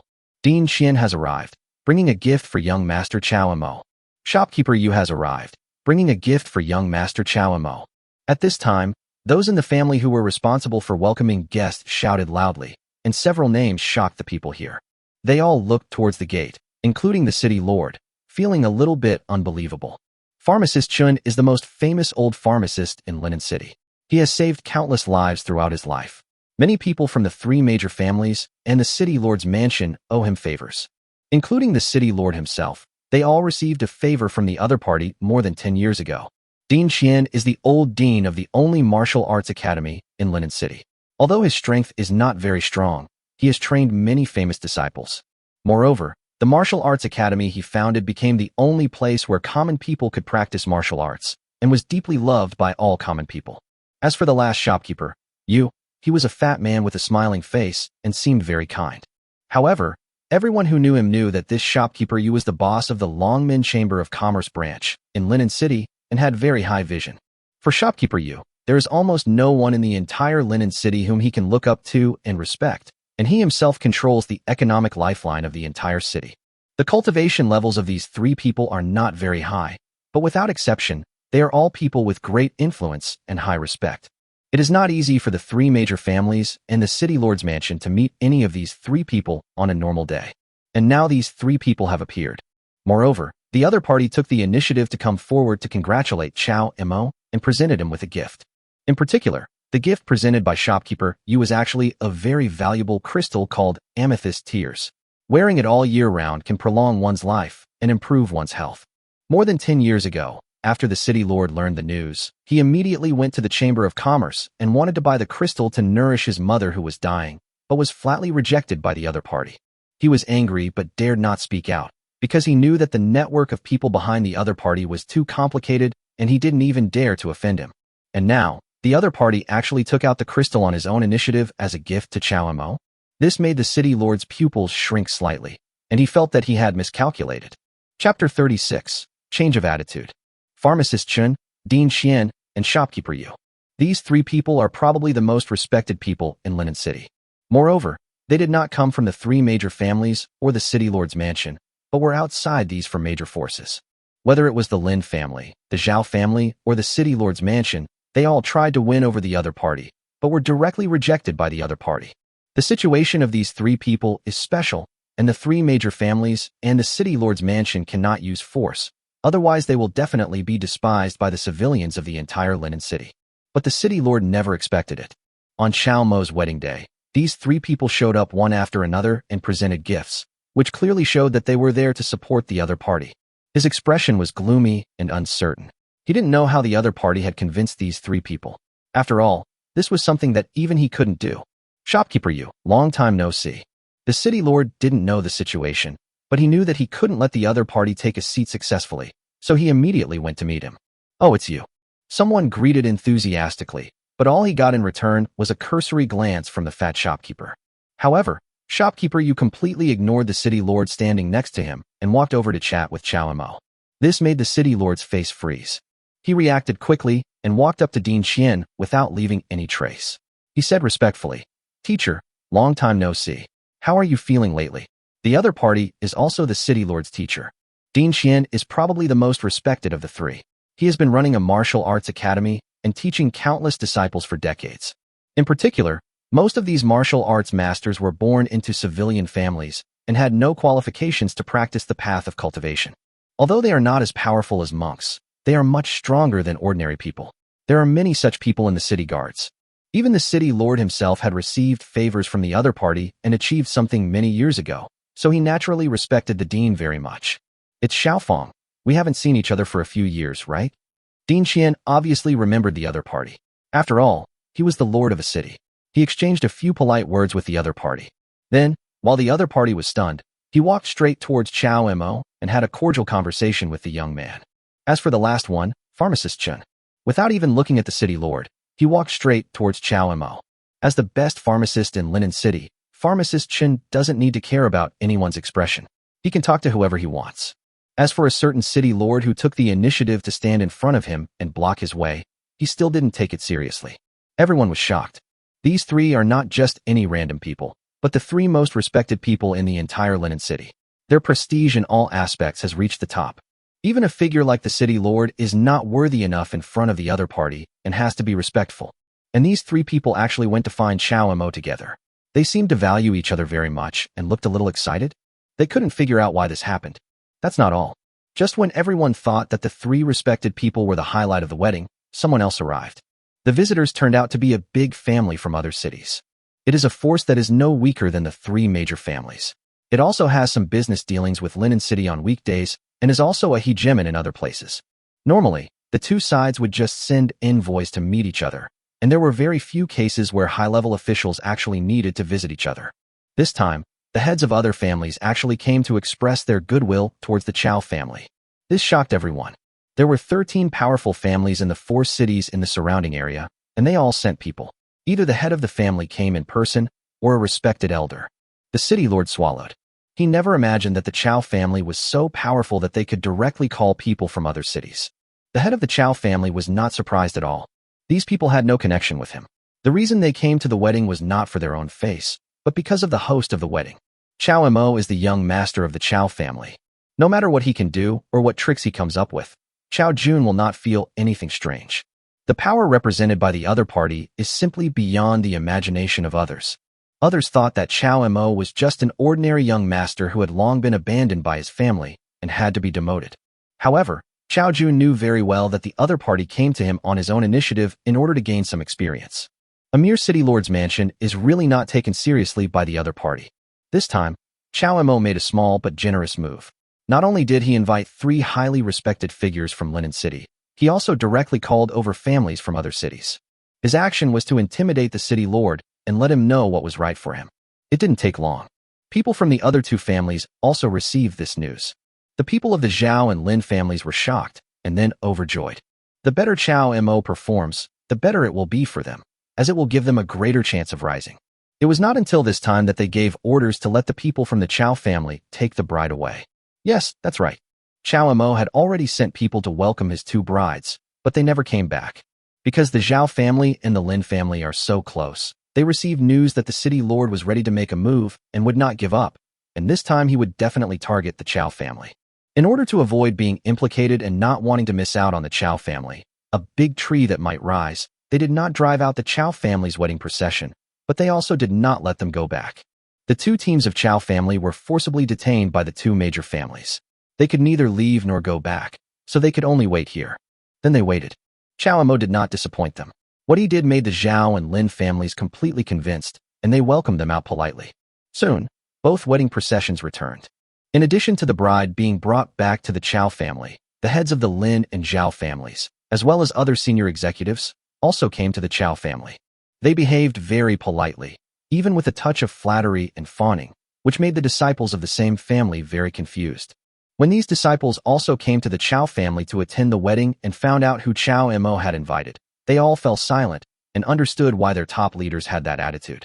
Being able to invite those hospital directors, pharmacists, shop owners, and high-ranking officials from other cities to attend the wedding, this kind of power is beyond their imagination. All the guests visiting Chow's house cheered and praised Chow Mo, and they almost shouted, "Long live Chow Mo." Master Chow Mo, we had some misunderstandings before. The city lord's attitude changed, and he took the initiative to walk over and talk to Chow Mo. Chapter 37 Announcement of Merger. What happened in the past is in the past. The city lord does not need to say anything more. Chow Mo smiled lightly and did not take the opportunity to ridicule the other party and embarrass him. This made the city lord stunned.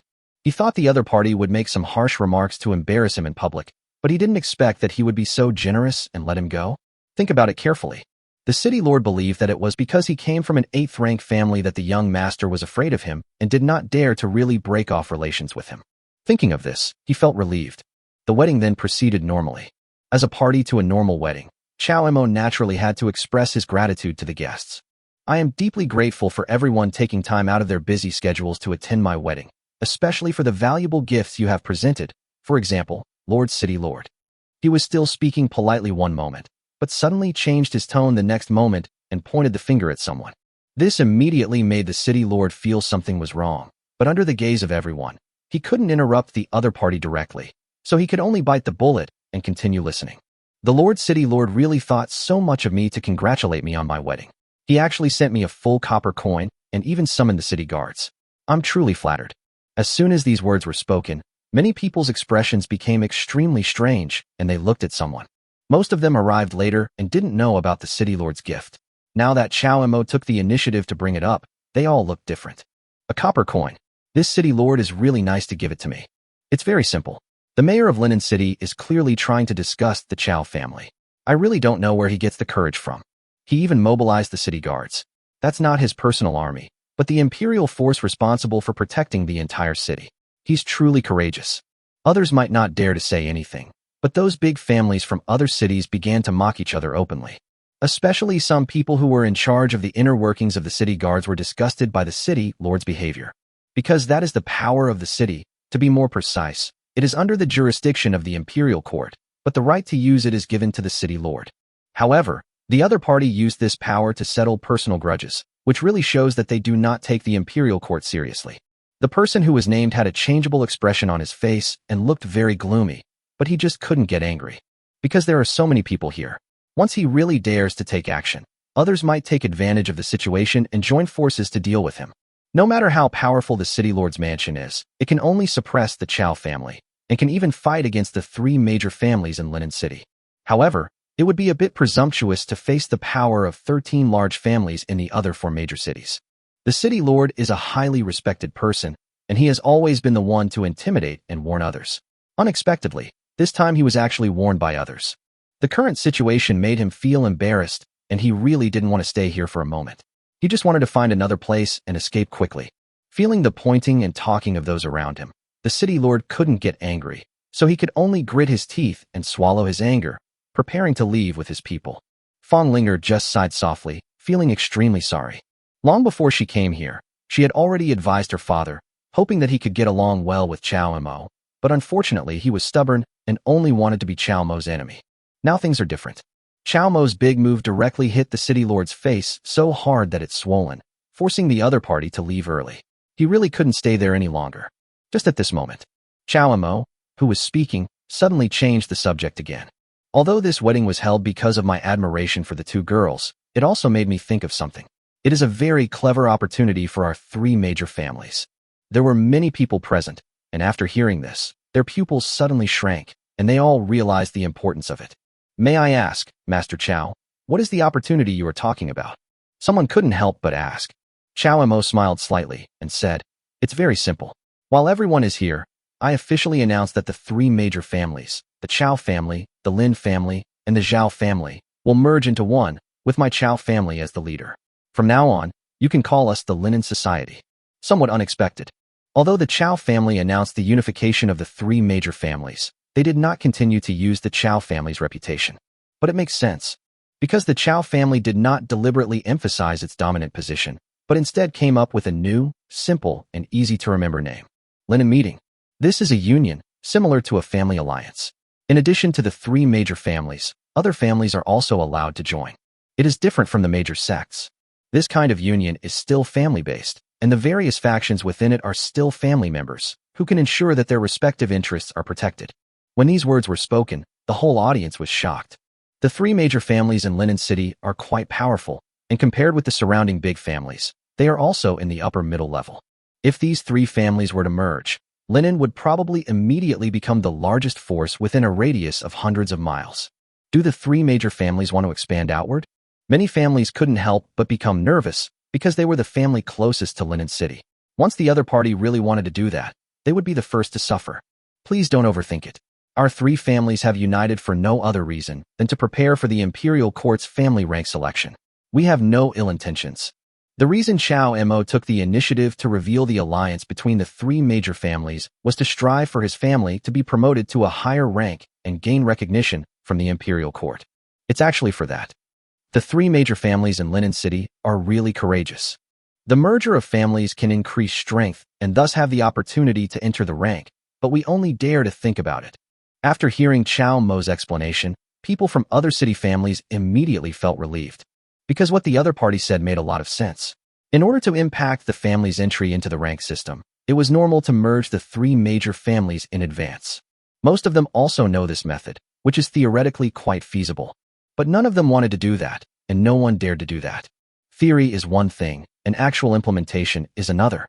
It is almost impossible to maintain peace between families.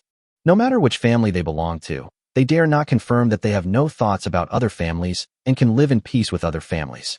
Chao Mo and the Chao family dared to do this, but others did not dare to do so. They could only praise them for their courage. After the three major families merge, they still need the Imperial Court's approval. I'd like to trouble our city lord to handle this matter. Is there any problem? In full view of the crowd, Chao Mo pointed his finger at the city lord again with a harmless smile on his face. Chapter 38, Midwife's Poisoning. Chao Mo announced the merger of the three major families. Then he directly threw the matter to the city lord and asked him to go to the court for certification. The city lord subconsciously wanted to refuse. From his perspective, he naturally could not allow the three major families to unite. Otherwise, he would be sidelined by the other party. But now, in front of so many people, no matter how angry he was in his heart, he had to choose to support it on the surface and had to respond. Since Master Chao has said so, I will naturally not refuse. I will not let Master Chao down and will get this done soon.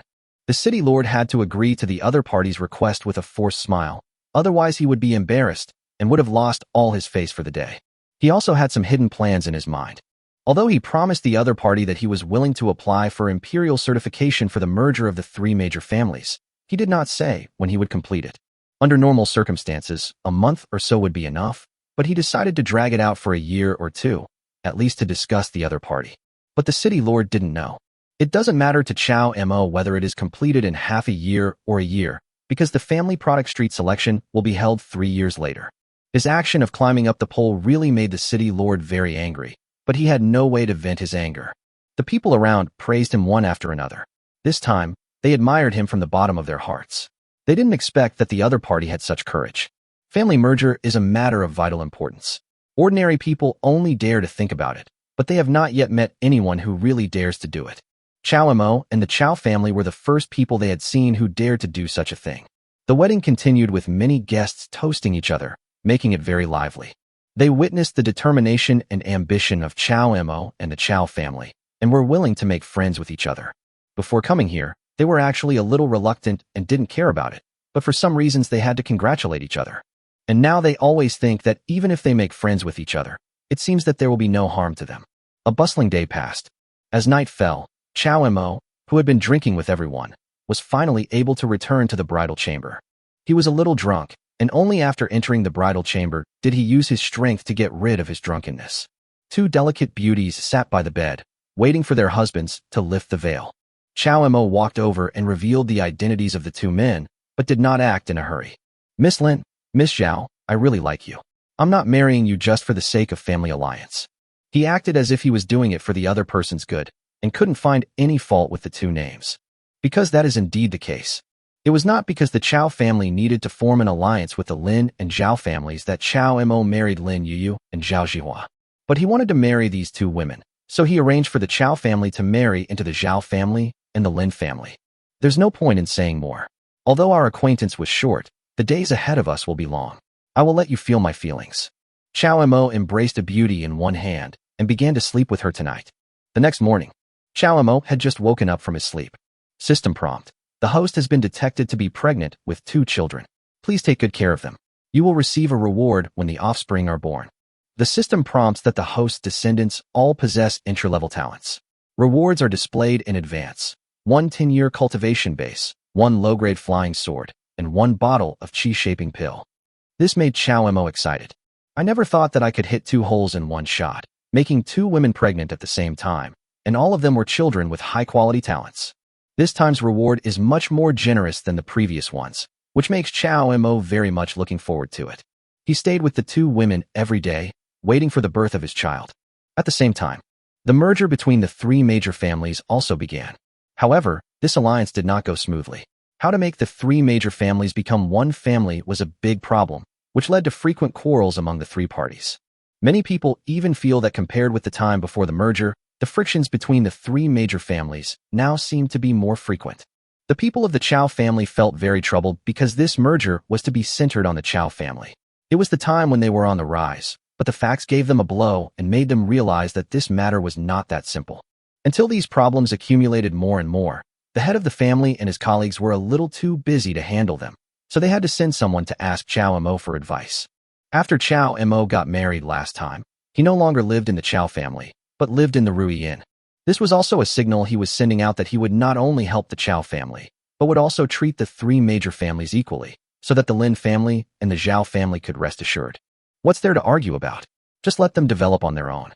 Facing the Chow family, Chow Mo felt a little speechless. Why do you think I called the alliance of the 3 major families the Linen Association? The people from the Chow family looked at each other in confusion. They really didn't understand. The union, what a fool. Chow Mo couldn't help but shook his head, proposed the union model, and threw out all the plans he had previously made. He originally thought that he didn't need to do all these things himself, but he didn't expect that people from the Chow family would still come to him for advice. If you think about it carefully, it's normal. After all, this is the Chow family, a traditional family. It is impossible for their thinking to change like Chow Mo, who has already set his sights on the union approach. When everyone present saw Chow Mo's plan, they were deeply moved and praised him. They changed their previous practice and established the headquarters of the Linen Labor Union, instead of centering it around the Chow family, causing constant trouble for the Lin and Zhao families. Gradually, there was no more friction between the 3 major families, but they lived in harmony with each other and belonged to the same group. During this process, Chow Mo practiced another spell, and his cultivation level improved again. Time passed quickly, and soon it was time for the 2 girls to give birth. The person who cared most about this matter was not even Chow Mo, the Lin family, or the Zhao family, but someone far away in the city lord's mansion. Your Excellency, City Lord, today is the day when the 2 young ladies of the Chow family are due to give birth. Should we do anything? The city lord deliberately sent out many spies to watch Chow Mo's every move. He knew clearly that the 3 major families were able to merge because of Chow Mo's mediation. As long as Chow Mo is destroyed, the 3 major families will no longer be able to threaten the city lord's mansion. If I were to suppress you at a time like this, how could I still be qualified to be the city lord? Even if we have to suppress people, we must use upright means. The city lord angrily rebuked the person who made this suggestion, with a hint of displeasure in his eyes. Although he wants to suppress this matter, it does not mean that he has no bottom line. Outside Rui Inn, Chow Mo was waiting anxiously outside the room when he suddenly received a system prompt saying that the child was in danger. He immediately realized the problem. It wasn't a problem with production, but a problem with the people inside. Master, you can't go in. The midwife's assistant wanted to stop her, but was slapped away by Chow Mo. Bump. The door was kicked open and Chow Mo rushed in, just in time to see the midwife preparing to cast a curse on her newborn baby. Court death. Chow Mo was furious. He raised his hand, and a fireball burst out, killing the opponent's poisonous insect. He rushed over and kicked the opponent away. He checked his 2 newborn children and found that there was nothing wrong with them. Fortunately, he arrived in time. Come here, take these 2 beasts away and lock them up. I will personally interrogate them later. Chow Mo did not punish the 2 midwives first, but checked the condition of his wife and child first. Only when he confirmed that there was nothing wrong with me, Lin Yuyu and Zhao Zhihua, did I breathe a sigh of relief. Chow Mo did not collect the system reward immediately, but went to another room and looked at the two midwives kneeling on the ground with a gloomy look. Tell me, who sent you? Chapter 39. Transformation from Cocoon to Butterfly. Seeing Chow Mo come in, the two midwives were already trembling with fear, wailing nonstop with snot and tears. Master, we were wrong. We shouldn't have listened to that bastard. Master, please spare us. Chow Mo was full of murderous intent. The midwife guessed that she might not survive, so she knelt down and hugged Chow Mo's legs, begging loudly. Tell me, who ordered this? If you tell me a lie, your whole family will die. Chow Mo was so angry that the midwife finally collapsed under his overwhelming power. Yes, yes, yes. City Lord. Master, we were forced to do this. Please spare our lives. In the next life, we will serve you like slaves to repay your kindness. As expected, the City Lord's plan was sinister. He killed his two sons. Naturally, the Lin and Zhao families would cause trouble for him. At that time, the newly established Linen society would be in danger of infighting again. How could Chow Mo let this happen? Have someone write down the midwife's confession and have them both sign it. This is the best evidence. After signing the signature, Chow Mo's eyes disappeared without a trace of cruelty. He waved his hand and slapped the two midwives on the head. Without even a sound, their skulls shattered instantly, and they fell to the ground to meet the King of Hell. System prompt. The host's offspring has been detected. He has a third-grade spiritual root. Reward, 2 10-year cultivation points, a mid-grade spiritual weapon, a wind and thunder sword, and 2 bottles of chi-shaping pills. Finally, the wait is over. Chow Mo was overjoyed. The system rewards this time are quite generous, and I finally have a son with third-grade spiritual roots, which is much better than before. Lin Yuyu and Zhao Zhihua really lived up to her expectations, and she would be satisfied with them, as third-grade spiritual roots are rare. The preciousness of mid-grade spiritual weapons is beyond imagination. Even among the main branch of the Chow family, not everyone is qualified to obtain it. It is hard to compare with it in the entire Linen City. At least, no one in Linen City has ever owned a flying sword, which is a treasure that many people dream of. However, although the flying sword is powerful, it requires the owner to refine it and recognize it, and give it spiritual roots before it can be used and unleash its power. Chow Mo asked his servants to take good care of the two ladies, then turned around and went to a quiet place in the mountains, already eager to try. First, he used up the reward of 10 years of cultivation, then swallowed the chi-shaping pill, and just waited for the pill to slowly dissolve. Then he increased the dosage, and gradually began to practice by transforming the chi into the pill. The strength of the refined flying sword is closely related to one's own cultivation. Therefore, he decided to improve his own strength first. The more chi-shaping pills he used, the more he consumed. By the time the 2 bottles of chi-shaping pills were completely dissolved in his body, he felt as light as a feather, and his power increased greatly. As he practiced, he slowly reached the 9th level of chi training. A faint halo appeared and disappeared around the body, and from a distance, it looked as magical as a god descending to earth. What an incredible evolution this is, unimaginable to ordinary people. After an unknown amount of time, Chow Mo knew that his mission was accomplished. Without elixirs and cultivation subsidies, it would not be so easy to make further progress. Now it's time to refine the wind and thunder sword. The Chow family also has a lot of experience in how to refine flying swords. These are extremely secret methods of practice within the family. Thanks to his identity, Chow Mo has also been dabbling in these methods for a long time. Now we just take it and use it. I don't know how much time has passed. Chi. A flash of cold light shot up into the sky, breaking through the clouds like a dragon breaking through the sky, and instantly pierced down, dragging a trail of spiritual light behind it, with an unstoppable momentum. Products produced by the system must be high quality. This wind and thunder sword not only contains a material grade that exceeds that of flying swords of the same level, but also contains the power of wind and thunder. When the morning light met Chow Mo's cold and handsome face, another day had passed. Chow Mo let out a long sigh, and basically the task was accomplished. There will be some shortcomings, but with a little practice in the future, the power will be different. Chow Mo roared to the sky, his heart filled with excitement. Whether it was his cultivation or his flying sword, he had become a different person. He felt indescribably comfortable all over his body, and spiritual energy surged through his body with every movement and stillness. It was wonderful beyond words. He was no longer the Chow Mo of the past. With a burst of spiritual energy, everything within a 10-mile radius can be seen before your eyes. His own cultivation level has been raised to the 9th level of chi refining, and he is only one step away from building the foundation. It's time. At this point, the Linen Association had been completed with the concerted efforts of the three parties, and the only thing left was the last step, which was to elect a president. This alliance was originally initiated by Chow Mo, and many people believed that he was the only one who could lead it. But Chow Mo suddenly disappeared, and no one knew where he had gone, which made everyone eager to try and dream of reaching the top in one step. This position is so tempting. Whoever sits on it may become the future master of linen, and even the city lord cannot compete with him. The Zhao and Lin families are ready to fight, and in order to glorify the family, they are both prepared to die if they fail. However, because Chow Mo was not there, the Chow family was at a disadvantage and had no power to compete, so they could only watch. The venue for the election was chosen to be the Zhaojianwaping. This was the first victory in the battle between the Zhao and Lin families, and he gained the advantage of being at home. On the high platform right above the martial arts field, prominent figures from the three families gathered together, all with solemn expressions. This was a big day that would determine the prosperity of a family. No one dares to underestimate it. On the left were people of slightly higher status from the Zhao family, and on the right were members of the Lin family. The family flags were fluttering, and the atmosphere was solemn and a little weird. The weird thing is that everyone is eyeing the alliance chairmanship consciously or unconsciously. Seeing that the auspicious time had arrived, the head of the Zhao family slowly walked to the center of the venue, coughed, cleared his throat, and asked everyone to be quiet. Chow Mo, the young master of the Chow family, has come to Linen, demonstrating his benevolence and virtue. He has acted in accordance with the will of heaven and brought the three families together. Now, the Chow, Zhao, and Lin families have put aside their past grudges and jointly established the Linen Society.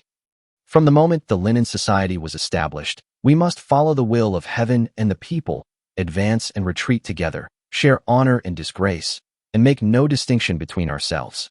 Therefore, today we are here to elect a president to mark the official establishment of the Linen Society. After the president is elected, the three families must obey his orders. Anyone who disobeys will be a public enemy of the Linen Society and can be killed. Someone shouted, "Stop talking so much nonsense and just tell me how you're going to nominate someone." The Zhao family head said loudly, "This brother's suggestion about how to elect someone is a bit rough, but it's to the point. To elect a president, we must naturally choose someone who possesses both ability and moral integrity, and who can win the support of the people. That's the best choice." An elder of the Lin family was a big and strong man, and his speech was as rough as his physique. He stood up and had something to say. "There's no need to be so particular. If you want to be the guild leader, you have to be able to win first. Otherwise, how can you win the support of the people?" The crowd was in an uproar. If you can speak well and speak well, then you can win by force. Everyone can participate and compete fairly. In terms of cultivation, the Lin family may be slightly better than the Zhao family. This is not good for the Zhao family. The Zhao family patriarch said loudly, "I understand everyone, but isn't it a bit biased to rely solely on force to win? If you are the best in martial arts but lack talent and virtue, how can everyone recognize you as the president? Force alone is not the way for a family to prosper. You must know that there are always people better than you. Indulging in force will only lead to a faster demise. Only by mastering both civil and military skills can one cultivate a family and govern a country." The words of the Zhao family patriarch were agreed by the people of status, and they all nodded. If you want Linen to prosper, even if you are good at fighting but cannot deal with the court, do not understand the ways of the world, and do not know how to manage a household, how can you stand out in this world where spiritual practice is prevalent? If you lose your morals or do something inappropriate, a master will destroy you in minutes. Chapter 40, Winning over the People. But it is not enough to just have literary talent. After all, this world is praised for its cultivation, and you must have the ability to protect the Linen Society. This is called combining hardness and flexibility, which makes you invincible. Unless you are invincible in the world, you can ignore civil governance and only focus on martial arts. The Zhao family head continued, "The selection is not a competition. This was decided after consultation among the three families. As always, we must convince the public. The implication is that both civil and military officials must obey the will of the people, which eliminates the unreasonable expectations of most people. Today, the three families are electing their president. Although the city lord did not come, he sent people to observe. An elder of the Zhao family slammed the iron rod in his hand to the ground. I've said it all. I think our Zhao family's patriarch is a man of both civil and military talents.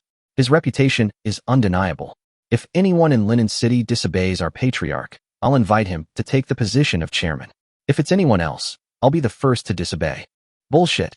The Lin family was not to be outdone.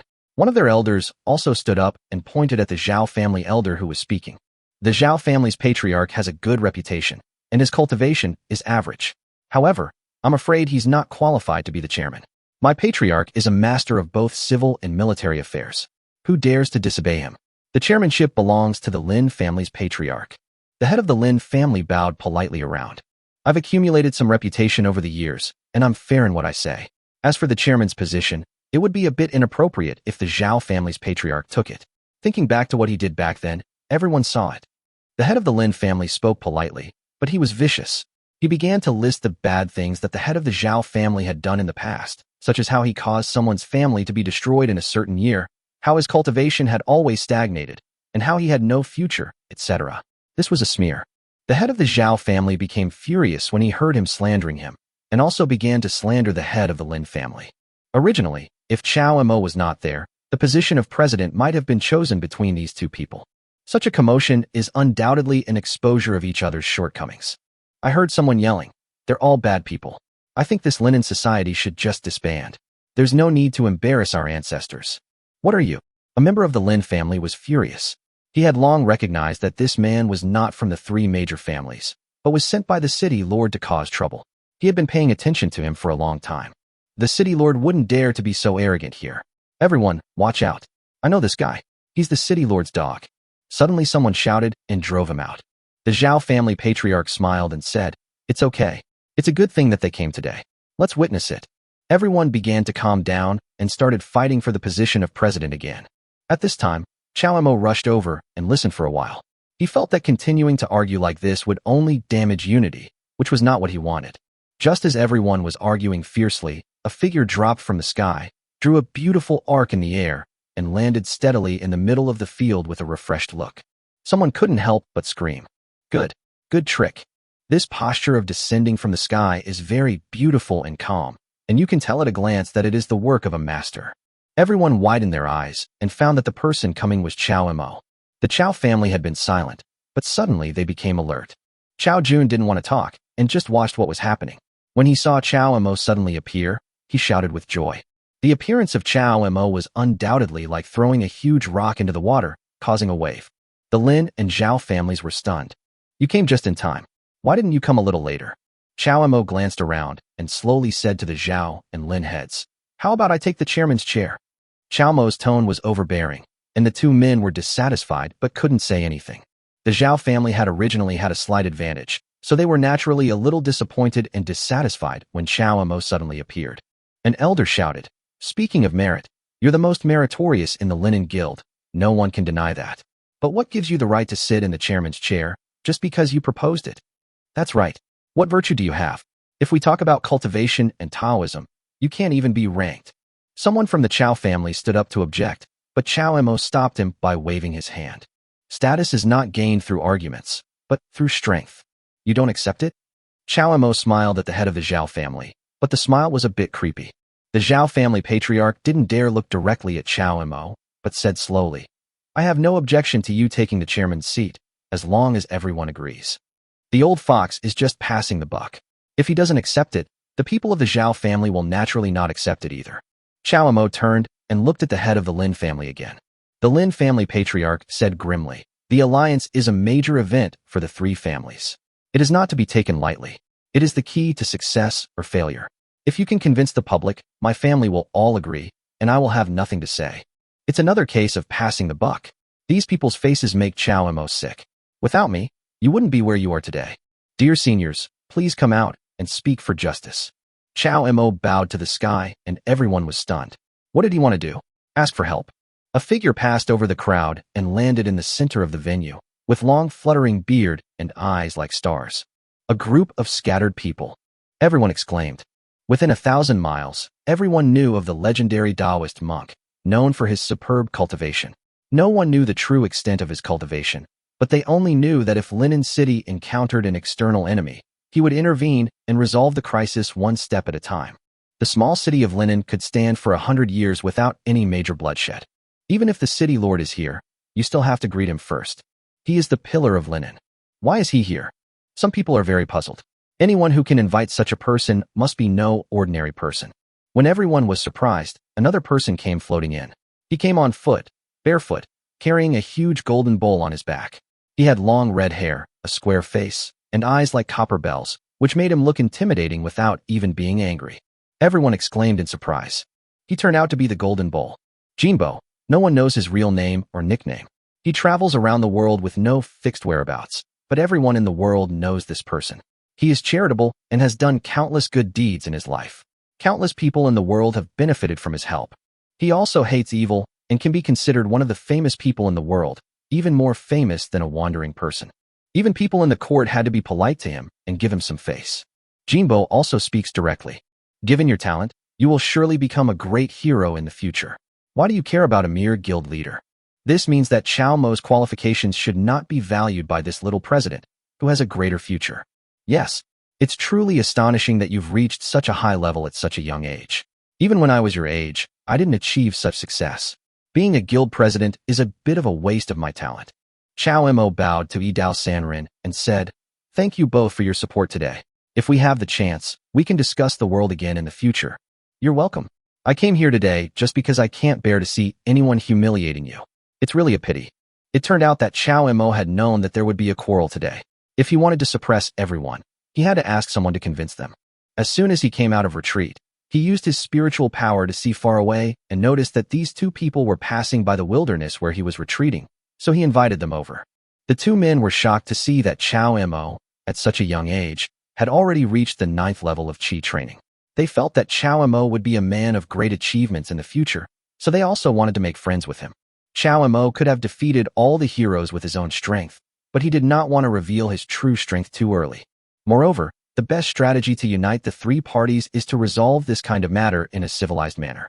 After all, these people will be his right-hand men in the future, so he should not damage the relationship unless it is the last moment. Everyone was a little dumbfounded, and the Chao family was even more excited. Chao Mo's actions undoubtedly demonstrated his amazing insight, and he had prepared everything in advance. Whether it's connections or thinking, no one can match him in any aspect. Even such a big shot thinks that Chao Mo is more qualified to be the president, so who can say anything? The heads and elders of the Lin and Zhao families were suddenly speechless. You, Chao Mo, are nothing but a lecher. These days, the world is judged by its cultivation level. It's ridiculous that a loser like you can be the guild leader. The person who spoke was the man sent by the city lord. He was just hoping for chaos in the world. Immediately someone started to make a fuss, saying that it was true. How could your cultivation level surpass that of the two elders? Suddenly, a huge beam of light burst out from above Chao Mo's head, more than 10 feet long. Spiritual energy splashed in the halo, and there was a faint sound of wind and thunder. The spiritual energy suddenly took a sharp turn for the worse, moving as fast as an arm. Wherever it went, people screamed and retreated in fear. With a humming sound, a sword light suddenly appeared in the spiritual energy. Flying sword. Everyone was stunned by this scene.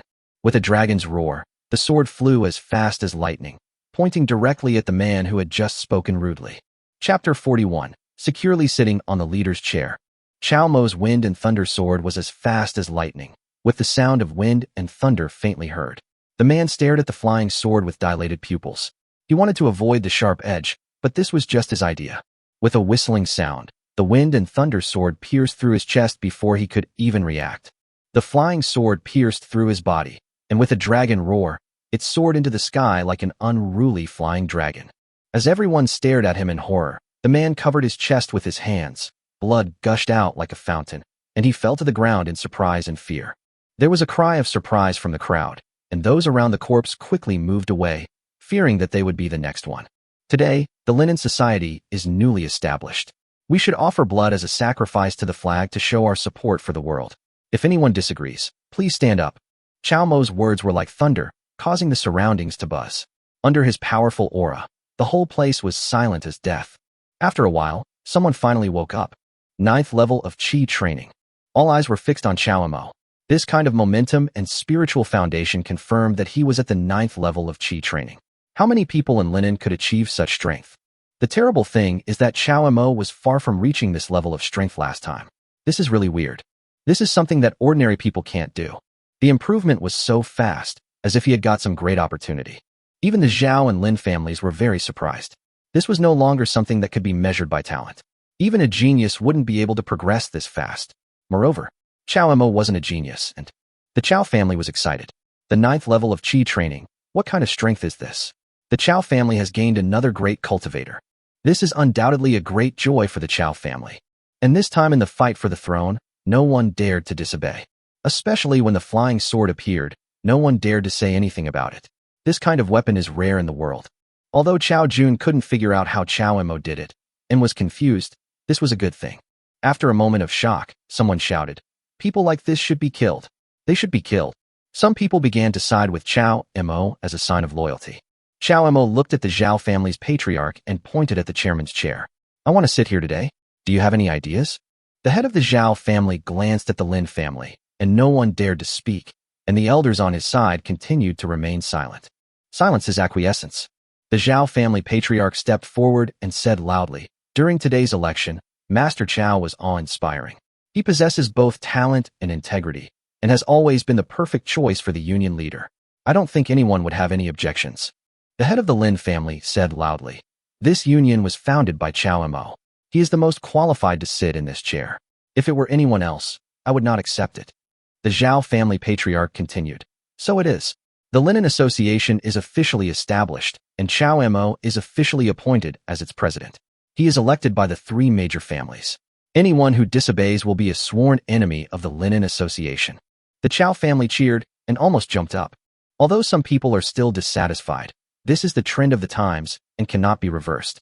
From now on, there will no longer be 3 factions, only the Linen Society. We will follow one command and work together as one, obeying only the orders of the leader. After the head of the Zhao family finished speaking, he gave a wink, and a man in charge of etiquette in the Zhao family came out, set up an incense table, and performed the ceremony of worshipping the sky. This kind of ritual is actually a blessing from the practitioners to heaven and to themselves. After the ceremony, the officiating man pulled Chow Mo to sit on the president's chair. Then, under his leadership, all members bowed to heaven and earth, to the ghosts, and finally to the president, thus completing the election ceremony. The next one was hosted by Chow Mo. Chow Mo slowly stood up. "If you want to achieve success, you must first obtain great destiny. Those who accomplish things will succeed. This president declares that linen belongs to the Linen Association. The city lord should leave, otherwise he will die." Chow Mo's first decision was to drive away the city lord and strengthen the Linen Society. These people thought of it, but more people really didn't think of it. Although Linen has greatly increased its power by combining the strength of the 3 families, it is not so easy to drive away the city lord. This is a blatant provocation and a declaration of war. Everyone looked at Chow Mo in surprise, anticipating a bloody storm in Linen. The city lord will definitely not surrender. The president is crazy. An elder of the Zhao family said, "Since the president wants to drive the city lord away, shouldn't we discuss this matter with everyone? Why make a decision so hastily?" Chow Jun shouted, "Linen is our linen. Otherwise, why would we call it the Linen Association? If we can't drive out the city lord, how can we grow stronger? We support the president." Chow Mo's sudden announcement made many people think that it was too risky and too crazy. The city lord's strength was still there, but under the authority of the president, no one dared to stand up and oppose it. The Zhao and Lin heads exchanged glances, and the Zhao head spoke up. "Isn't this move by the president a bit too hasty? Our Linen Association is newly established, so we need to plan for the long term. A head-on confrontation wouldn't be a good idea for us." He was also a little wary of the city lord's strength. Although he said so, he had other thoughts in his mind. This city lord has been oppressing the 3 major families. It would be such a happy event if we could drive the city lord away. The head of the Lin family did not say anything. He was between what he could and could not do. Of course, it would be best if the city lord could be driven away. Now that the Linen Association has been established, it is indeed necessary to do something to establish its authority. He admires Chow Mo for his vision. Very courageous too. But the majority of people are not optimistic, they just don't dare to oppose it. The Chow family naturally strongly supports it, no doubt about that. Chow Mo said loudly, "This matter has been settled. Linen City is so small that it cannot accommodate a second force. What it means is that linen belongs to the Linen Society and no one else will be tolerated." Now that it had been decided, some people cheered loudly and shouted, "Drive away the city lord! Drive away the city lord!" The crowd was excited and united as never before. Many people's thinking has also changed. This is the role of the leader. The heads of the Lin and Zhao families both knew that if they succeeded in driving the city lord away this time, Chow Mo, would be the sole leader of the Linen Association. This is also a test for him. If everyone agrees, I will now announce that in 3 days, everyone will follow me to the city lord's house as a guest. Chow Mo once again made a surprising move. Not only does it have to be done, but the day has also been chosen. This surprised everyone even more. Some people admired his courage, while others suspected that he had made arrangements in advance. What do you think? Chow Mo looked at the two family heads and asked. We fully support this. Only by driving out the city lord can we have a say. Well, your intelligence has improved. The news quickly reached the city lord's mansion. The city lord heard that the newly elected president of the Linen Association, Chow Mo, actually wanted to drive him away. I couldn't help but burst into laughter out of anger. You thief, you really don't know your place. I am not in linen looking for talents. Everyone hear me.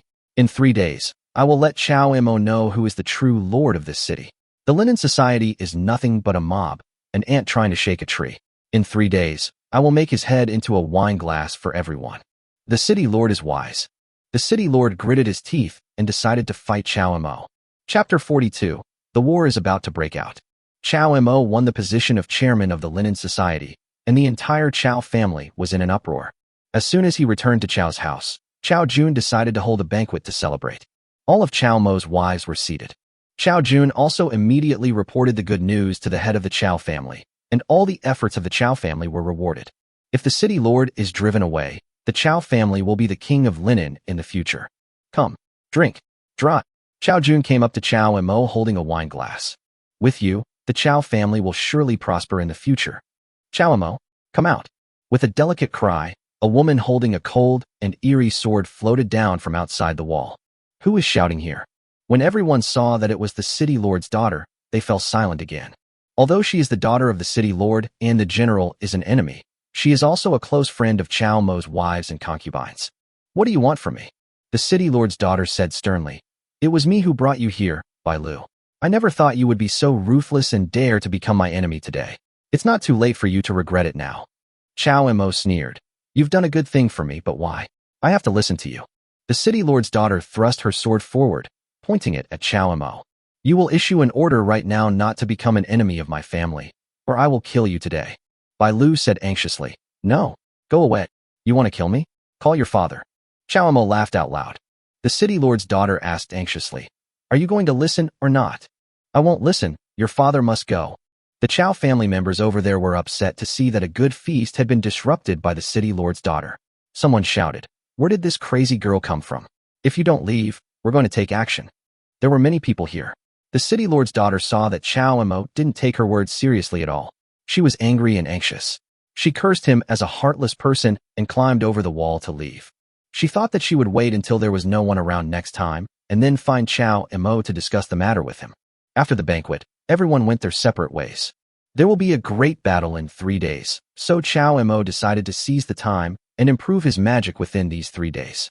He did not go to the boudoir to look for his wives and concubines, but returned to the place where he had practiced last time.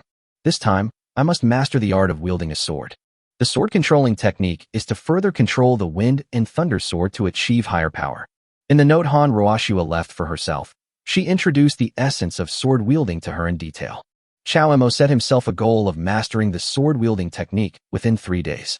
A stream of spiritual energy slowly rushed out, and the wind and thunder sword began to perform some difficult movements according to his wishes. This was the basic skill of mastering the sword. Only when you can truly master the wind and thunder sword and use it as easily as your own arm can you lay a solid foundation. 3 days is neither long nor short.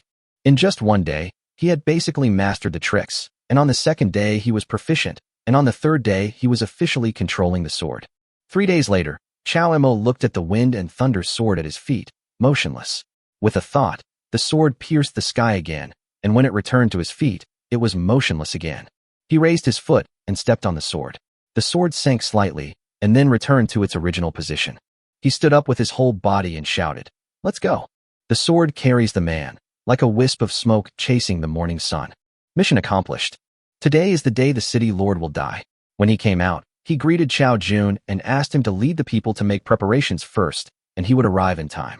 After 3 days of preparation, the 3 families should be ready enough, just waiting for my order to attack the city lord's mansion. At this time, the 3 major families led all the masters in the clan and gathered at the Chow family. The heads of the Lin and Zhao families were stunned when they heard that Chao Mo was not there. An elder of the Lin family suddenly became angry. Could it be that he ran away first, leaving us as cannon fodder? Chao Jun invited the two of them in. Please don't misunderstand me, patriarchs. Did you know what happened when the president came back after being away for a while? So you're going to practice? The two heads of the family were delighted. Chao Mo's cultivation had greatly improved when he came back last time. If he came back to practice again this time, his strength would likely break through again. This would give the city lord's mansion confidence in attacking the city. Chao Jun said that this is exactly the case. The two were relieved, thinking that Chao Mo would definitely come as he said, and immediately ordered everyone to wait at Chao's house for a while, just waiting for Chao Mo. As soon as Chao Mo entered the city, coincidentally, he met the daughter of the city lord across the street. It turned out that she didn't want Chao Mo to harm her family, and always wanted to stop Chao Mo by herself. She had been looking for Chao Mo everywhere in the city for the past 3 days. As soon as Chao Mo appeared, she got the news and rushed over. You come to see me again? The city lord's daughter said angrily, you are obsessed with power. It's not too late to regret now. I can persuade my father not to take action against you. I don't regret it. Chao Mo smiled. This woman was really interesting. Then don't blame me for being rude. Chao Mo said, you just want to fight, come on. You know my father has already thought of a way to deal with you. I'm afraid your head will really become a wine glass for my father today. Are you afraid that I will die? Chao Mo teased. Who's afraid? I wish you would die. The sooner the better. Chao Mo was too lazy to say anything else, as someone was waiting for him. Want to leave? No way.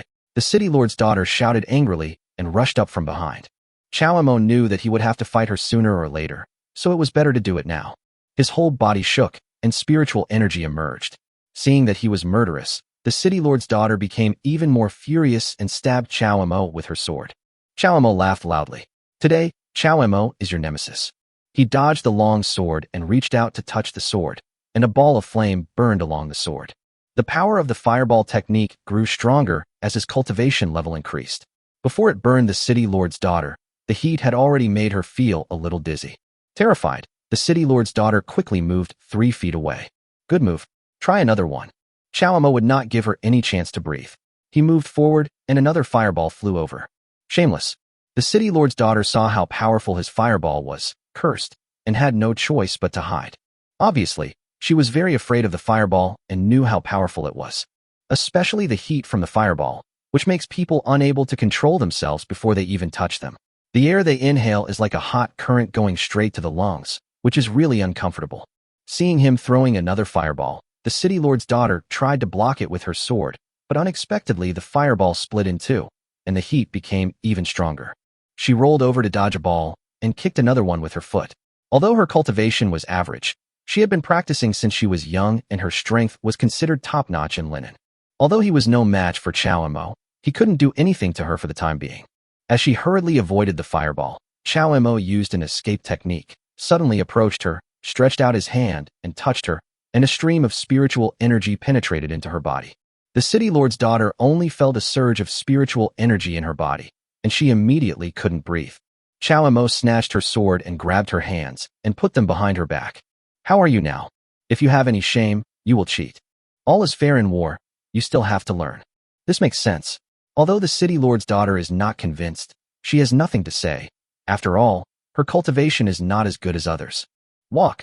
Chao Mo took the city lord's daughter back to the Chao family. Now he had another bargaining chip in his hand, a bargaining chip that was delivered to his doorstep. Why are you against my father? Chao Mo didn't bother to pay attention to her. Isn't this just childish talk? What do you know? Tell me, or I won't let you go even if I become a ghost. Wait until you become a ghost. Chapter 43, Provocation on the Spot. Chao Mo took the city lord's daughter back to Chao's house and entered through the side door. I'm going to the city lord's mansion and lock this troublesome girl in a woodshed first. Chao Mo, you have no conscience. I will never let you go, even if I die. You must die a miserable death. The city lord's daughter saw that Chao Mo ignored her. She had never suffered such humiliation before, so she cursed him all the way, but there was nothing new in her curses, just these few words. It seems that she still has a lot to learn. I called the housekeeper and was about to lock her in when Bai Lu arrived. The city lord's daughter yelled and cursed all the way, attracting Bai Lu. Bai Lu, save me quickly. This bastard doesn't even remember what I did to you too. Stop yelling. I can't make the decision on this matter. My husband is going to deal with your father. Is it better for you to be there or not? Why don't you stay here first? Unexpectedly, Bai Lu came not to help herself, but to help her husband. The city lord's daughter was so angry that her face turned red, and she started to scold Bai Lu as well. Bai Lu said it clearly, this was for her own good. If she didn't stay here and went to the city lord's mansion, and a fight broke out, swords and knives would be ruthless, and if something happened, it would be bad for everyone. Put her in the woodshed and let her sober up. The butler nodded and waved his hand to order someone to take the city lord's daughter away. Chao Mo asked Bai Lu to keep an eye on things while he went to the front door. The atmosphere in front was very tense, and everyone was shouting to charge into the city lord's mansion. Chao Jun, accompanied by the heads of the Zhao and Lin families and a group of elders, was anxiously waiting for Chao Mo. Today's battle is a life and death battle for the Linen society and a matter of survival for the three major families. If they win, Linen will belong to the Linen society in the future, which will be of great benefit to the development of the three families. Everyone was a little impatient and couldn't wait to rush over. I have disliked the city lord for a long time. How can he have the ability to occupy Linen? He is not worthy of his position. The president is here. The crowd was in an uproar, and Chao Mo stood calmly on the high platform in the middle, surrounded by everyone. The three family heads stepped forward to meet the president and stood over him. In today's battle, we must chop off the city lord's head. I, Chao Mo, will always stand with you all and fight for the Linen Association. Chao Mo raised his right hand high, and the people below shouted, fight for the Linen Association. They raised their hands to express their determination. Either I die or the city lord dies. If I die, the Zhao family's patriarch will take over as president and continue to fight for the Linen Association. Set off. A group of people were already ignited by his passion, waving their weapons and marching towards the city lord's mansion. Chao Mo pulled Chao Jun over and said to him, divide the troops into two groups. You take the Chao family through the east street and block the back door of the city lord's mansion. Don't let anyone escape. To cut the grass at its roots, to avoid future troubles, Chao Jun led the Chao family in another direction. Chao Mo called the head of the Zhao family again. Ask a capable elder to lead more men to guard the city gates. If anyone escapes, they will be killed without mercy. Chao Mo was still a little worried. After all, the city lord had been running Linen City for a long time and had deep roots. It was very likely that something unexpected would happen. So he was asked to send a few elders to monitor the troops defending the city. If you find any unusual movements, report them immediately and try to delay it as much as possible. The head of the Zhao family understood and immediately went to make arrangements. In fact, when Chao Mo wanted to do something, he had already considered the city defense army. After all, it was a considerable force. Although the three families also have a profound influence on the city defense army, they are afraid of the worst and send people to monitor them just for precaution. A talented leader naturally takes everything into consideration. The surface can be rough, but the inside must be carefully calculated to maximize the chances of success. Everything was ready, and Chao Mo brought the main force to the city lord's mansion.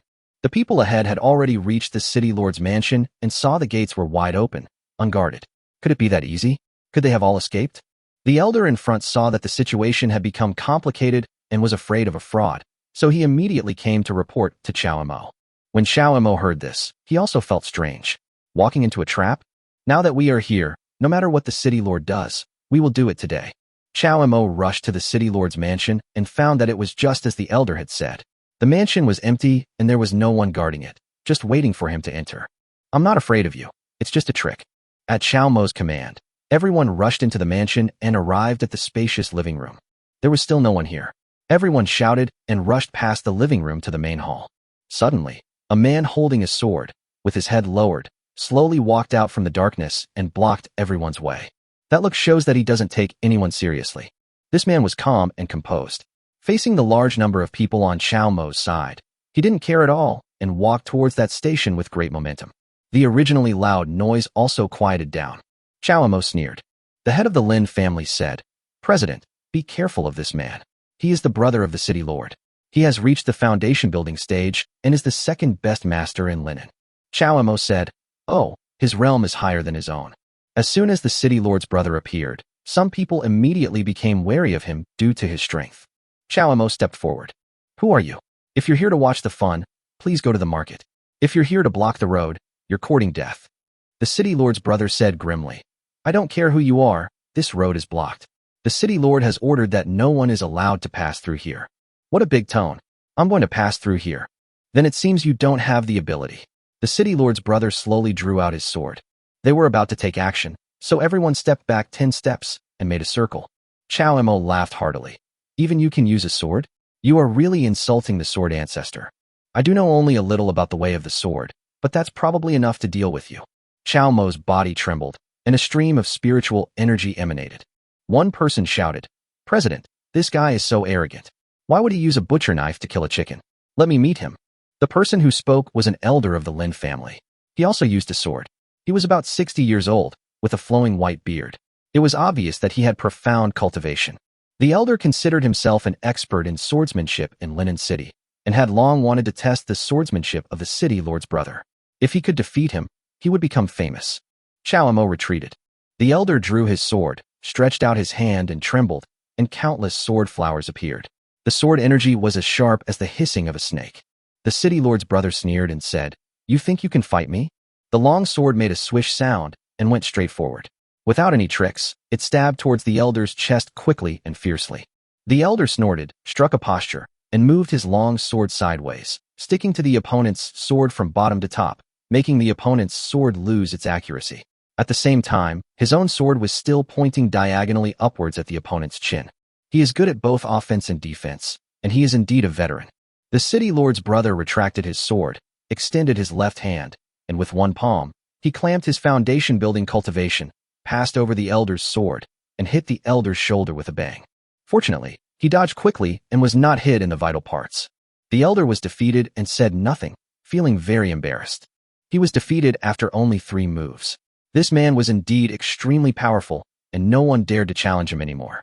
Chow Mo walked forward slowly. His whole body shook, his aura blossomed, a stream of spiritual energy emitted a dragon's cry, and the wind and thunder sword pierced through the air. Chapter 44. Kill the enemy with one sword. When the flying sword comes out, it can break thousands of swords with one sword. This is the fundamental difference between a flying sword and an ordinary sword, so the flying sword is the true way of swordsmanship. Chow Mo used his trump card as soon as he struck out, because this man's cultivation was one realm higher than his own, and he would not underestimate him. The wind and thunder sword is accompanied by the sound of wind and thunder, and its power is astonishing, like a dragon in the sky. The city lord's brother knew that he had met an opponent. Although Chow Mo's cultivation was not as good as his, he had a flying sword in his hand, which forced him to be cautious. Holding the sword in one hand, sword energy suddenly burst out from the sword body, and there was a faint flash of lightning around it. At the same time, spiritual energy bloomed faintly, and the whole body was covered in a layer of spiritual essence. This is a unique phenomenon in the foundation-building cultivation. It can protect the body and also hurt the enemy. There is an invisible murderous aura in every gesture. This is his true strength. Everyone was worried about Chow Mo. After all, he was already at the foundation establishment stage. With only one stage difference between them, there was almost no hope of winning. A battle between a lower realm and a higher realm is something that only happens in legends. All of this was already within Chow Mo's expectations. The wind and thunder sword descended from the sky, emitting an even sharper cry, and with a shriek, it pierced the head of the city lord's brother. Before the sword arrived, the city lord's brother had already felt an invading force of the flying sword, which seemed to be about to break through the top of his head and cut him in half. He dodged quickly. Although he was at the foundation building stage, he still didn't dare to confront the flying sword head-on. This is also the advantage of the wind and thunder sword. It is as easy to control as one's own arm. No matter where he escapes, the wind and thunder sword will follow him like a shadow and will be only 3 inches away from his head in an instant. The city lord's brother was horrified. This was the art of wielding a sword. He never expected that Chow Mo had mastered the art. Since you have the sword controlling technique, it is basically impossible to get rid of the flying sword. The city lord's brother shouted loudly, and once again dodged the sword with his nimble body movements. At the same time, the sword's energy surged out, sending out a sky full of sword light, like falling petals. The sword energy surged again and stabbed Chow Mo in the chest. A sharp sword energy, carrying endless murderous intent, arrived as soon as it was spoken. Everyone exclaimed. Chow Mo pouted, thinking it was a beautiful thought. He moved his body and suddenly disappeared from his original place and appeared on the other side. The sword of the city lord's brother fell into nothingness in an instant. Hide. Everyone was shocked. They didn't expect that there was still something unknown about Chow Mo's strength. If you can hide, you will be invincible. Even the heads of the Lin and Zhao families were dismayed. Fortunately, they did not have a dispute with Chao Mo when they were fighting for the throne in the Zhao family. He even had an assassin hidden. Seeing that Chao Mo had mastered the art of escape, the city lord's brother suddenly felt a little lost and disheartened. In this way, although I can fight with him, it is also a passive situation of being beaten. Although he might not be able to kill himself, it would be very troublesome. Just as he was stunned, the sound of wind and thunder from the wind and thunder sword became more urgent and stabbed towards his back again. Because of the sound of wind and thunder, the city lord's brother was prepared in advance. He swung his long sword back and directly collided with the wind and thunder sword. He didn't believe that the wind and thunder sword could be stronger than the long sword in his hand in a head-on collision. The wind and thunder sword is flexible and maneuverable, strong in speed, but not strong in brute force. Everything has its flaws, and there is no perfect weapon.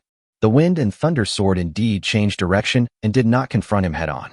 The city lord's brother laughed and said, "You are just like this. You still don't have the strength." He found a way, using his special long sword to block the wind and thunder sword, while his other hand gathered spiritual energy. Boom. The city lord's brother suddenly punched Chao Mo from a distance. This punch is his shield-breaking punch. Even if the enemy has a shield, he can break it with one punch and injure the person with huge force. A wave of light rushed towards Chao Mo, stirring up flying sand on the ground like a strand of sand, with astonishing power. Chao Mo didn't want to hide anymore, and at the same time a ball of fire collided with him. Boom. The two forces collided with a loud bang, and the nearby landscape tree was uprooted and flew out, still with flames. Boom. Chao Mo used the escape technique again to suddenly approach the city lord's brother, and another fireball appeared. So fast. The city lord's brother hurriedly used the shield-breaking fist to meet the enemy again. This time the two were too close to each other, and the city lord's brother was a little hasty. He threw a punch, and Chen Yongbing quickly dodged.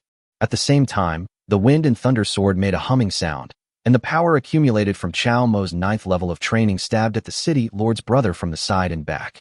It happened almost simultaneously, and it was too late for the city lord's brother to swing his sword to intercept. The wind and thunder sword pierced through his left chest with a clang. Although his heart was not pierced, it was obvious that he no longer had the strength to fight. Others only knew that Chao Mo won. Suddenly cheers resounded throughout the city lord's mansion. A chi training cultivator killed a foundation building cultivator, and everyone was stunned. Seeing the president standing majestically in the courtyard, like a god, everyone was even more emboldened and cheered wildly. The heads of the Zhao and Lin families saw it most clearly. Chao Mo won by using his intelligence. First, use fireballs to connect with him, and then use fireballs at high speed to force him to respond hastily, distracting his attention from the wind and thunder sword. His long sword instantly found a flaw against the wind and thunder sword. Everything Chao Mo did was to create opportunities for the wind and thunder sword, so that the wind and thunder sword could take advantage of the opportunity. Originally, if you want to kill someone who is at a higher level than you, the only way is to use intelligence. There is no other way. No matter how powerful Chao Mo's weapons and spells are, they can only guarantee invincibility. But it is not easy for the wind and thunder sword to break the protective spiritual energy of the city lord's brother. The Zhao family patriarch saw that this wind and thunder sword was already a spiritual weapon, a high-grade magic weapon. Without a spiritual weapon or magic weapon, it is simply impossible to break through the protective armor of a cultivator at a high level. Spiritual weapon. The head of the Lin family was also convinced. He also saw it. This Chao Mo always does something surprising. As soon as the spiritual weapon appears, a master can detect the movement at a glance, but those with low cultivation cannot see anything. The city lord in the distance also noticed the strange fluctuations of spiritual energy in the space. Spiritual weapon. The city lord was shocked. This spiritual treasure is actually above my own spiritual weapon. This was something he never expected, and he suddenly felt a chill. This spiritual weapon of his was a top-grade spiritual weapon specially awarded to his ancestors by the Tunglong dynasty when his family entered the imperial rank. But now, his spiritual weapon is no longer the best when compared to Chao Mo's. Previously, he looked down on Chao Mo and wanted to use his head as a wine glass because he had a spiritual weapon in his hand. Now, it's not worth showing off. The city lord sighed sadly. The current situation was irreversible. I underestimated Chao Mo. There is actually a spiritual weapon, the city lord muttered to himself, his face turning red and white. Who exactly is this Chao Mo? He is just the son of the head of the Chao family. Could it be that he has some kind of opportunity that has enabled him to achieve such great things? Isn't that what he is? In order to deal with Chao Mo, The city lord put in a lot of effort and had already found out everything he could, but the result was still beyond his expectations. The city lord felt like he had been deceived, or that the other party had been planning this for a long time. My younger brother died in unclear circumstances. If he had known that he had a spiritual weapon, he would not have ended up like this. He was actually killed by someone who was at a lower level than him. If this gets out, how can the family save face? Come in. The city lord used his spiritual energy to send the sound far away so that everyone could hear it. Ha ha ha. This is surrender. Chow Mo killed the city lord's brother with his own strength, and the city lord let him in. Doesn't this mean he is surrendering? Everyone became more excited. If I had known this would happen, I wouldn't have boasted so much in the first place. Kill. Chapter 45, A Full Force Attack, Thunder and Wind. The heroes rushed into the inner room, where the city lord was sitting in the cloud hall. The death of his brother was a blow to him, but the city lord remained expressionless and seemed very calm. He sat cross-legged on the arhut chair, surrounded by a group of heroes. His calmness made the other heroes wary. The city lord didn't take these people seriously. He was waiting for Chow Mo. When Chow Mo came, everyone made way for him. Everyone knows that this is the final moment, and the showdown between Lin Enin and the city lord is now. Everyone was looking at Chow Mo, even guessing his first sentence. Joining the Linen Society is your only way out. The city lord smiled slightly, which was Bu Xiao's expression. Kill him. Kill him. Chow Mo calmed down, and the crowd quieted down again. The city lord said calmly, your strength and mine are comparable. We can have a second path. We never had a second way. Chow Mo remained as determined as ever. Join the Linen Society and we'll be brothers. Otherwise, so many brothers wouldn't let you go. You're right. Our strength is comparable, or maybe even a little bit higher. But I have more brothers. You can't mobilize the city guards right now. With your family's strength alone, you know they're no match for our 3 families. So, you were smart and didn't let them take action. I'm willing to. Let's just keep this matter between you and me. Go ahead. When the fight is about to begin, the people around will automatically step aside. The battle between the masters will be earth-shattering, and they don't want to be implicated. The city lord snorted coldly, and with a loud noise, the spiritual energy around him spread out, like a peacock spreading its tail, or like a surging wave, with strange light bursting out. Between expansion and contraction, he was as agile as a rabbit and as quiet as a virgin, showing his profound cultivation, and his command was firm. Good cultivation. Even Chow Mo praised him, and the 2 leaders were even more surprised. They usually didn't see the city lord practicing, but his strength had improved more than before. Chow Mo's eyes were like torches. Since he had announced that he would drive out the city lord when he took the position of chairman of the Linen Association, he had no way out today. Without threats, the city lord would not surrender. Chow Mo closed his eyes, and within 3 breaths, the wind and thunder sword roared with thunder, suddenly soaring into the sky and piercing a large hole in the roof. The city lord also closed his eyes and did not move at all. He guessed that Chow Mo's next attack would be earth-shattering and a fatal blow. When the wind and thunder sword returned, Chow Mo stretched out his hand, and the sword leaped across his palm, its blade gradually turning red. This was a little trick Chow Mo came up with while in seclusion, which was to dissolve the power of the fireball technique into the wind and thunder sword. Even the air around became extremely hot. The city lord remained motionless, but the family heads could see that he was very nervous and was ready to deal with Chow Mo's full-strength attack. Everyone is looking forward to who will prevail in the space. Between masters, often just one move is enough. There are no tricks, it's all about strength. Tricks without strength are a joke. Chi. The wind and thunder sword moved, and all eyes were fixed on it. This is a spiritual weapon, and everyone knows how powerful it is. Spiritual weapons are spiritual objects. High-grade spiritual weapons can even automatically find the enemy's weakest point. The speed was so fast that it could not be described as lightning. The wind and thunder sword seemed to appear and disappear in the air, or it just stayed in the same place without moving at all. This was Chow Mo's full-strength attack. Feng Lei simply tapped the city lord's head, and then appeared above Chow Mo's head like a chicken pecking at a grain of rice, and then disappeared. The city lord still seemed to be motionless, but the Zhao family patriarch saw something. The Lin family's patriarch's cultivation level was slightly lower, so even he couldn't see anything. Just when Chow Mo attacked, the city lord also used all his cultivation to concentrate on one point to block the peck of the wind and thunder sword. This kind of resistance can only last for a moment and cannot be sustained. Fortunately, the wind and thunder sword only had one strike before its power ran out. Both sides tried their best at that point. Chow Mo is fast enough, and the city lord is also fast enough. If the city lord had been a little slower, the wind and thunder sword would have dealt him heavy damage. There was no winner this time, one attacking and one defending, both equally matched. I think you should understand now. I respect you as a man. It's not easy to cultivate yourself. I can give you 10 more days to consider whether you want to submit to the Linen Society. The city lord's face turned pale. Just now, when he was trying his best to resist the attack of the wind and thunder sword, he and Chao Mo were both at their most vulnerable. If someone else came to help at this time, any elder of the Chao family could take his life. This is what Chao Mo made clear to himself. Chao Mo turned and left. Give my daughter back to me. How can you be considered a hero if you kidnap someone's children? The city lord was a little confused and angry, which surprised everyone. Was he weak? Or was he injured internally? Between attack and defense, attack always has the upper hand, which is something everyone knows. Moreover, he no longer mentioned killing Chao Mo, but instead said something shocking. Your daughter. Chao Mo turned around, instantly filled with anger. How dare you mention your daughter? When Mai Zhao gave birth, you ordered the midwife, Bo, to poison the child. The child almost died in your hands. And today you're telling me you're holding someone else's child hostage. The city lord was stunned for a moment, then angrily said, You are a dignified guild leader, yet you actually slandered me in public and threatened to kill your family. I wouldn't have to be so pretentious then. What he said made sense.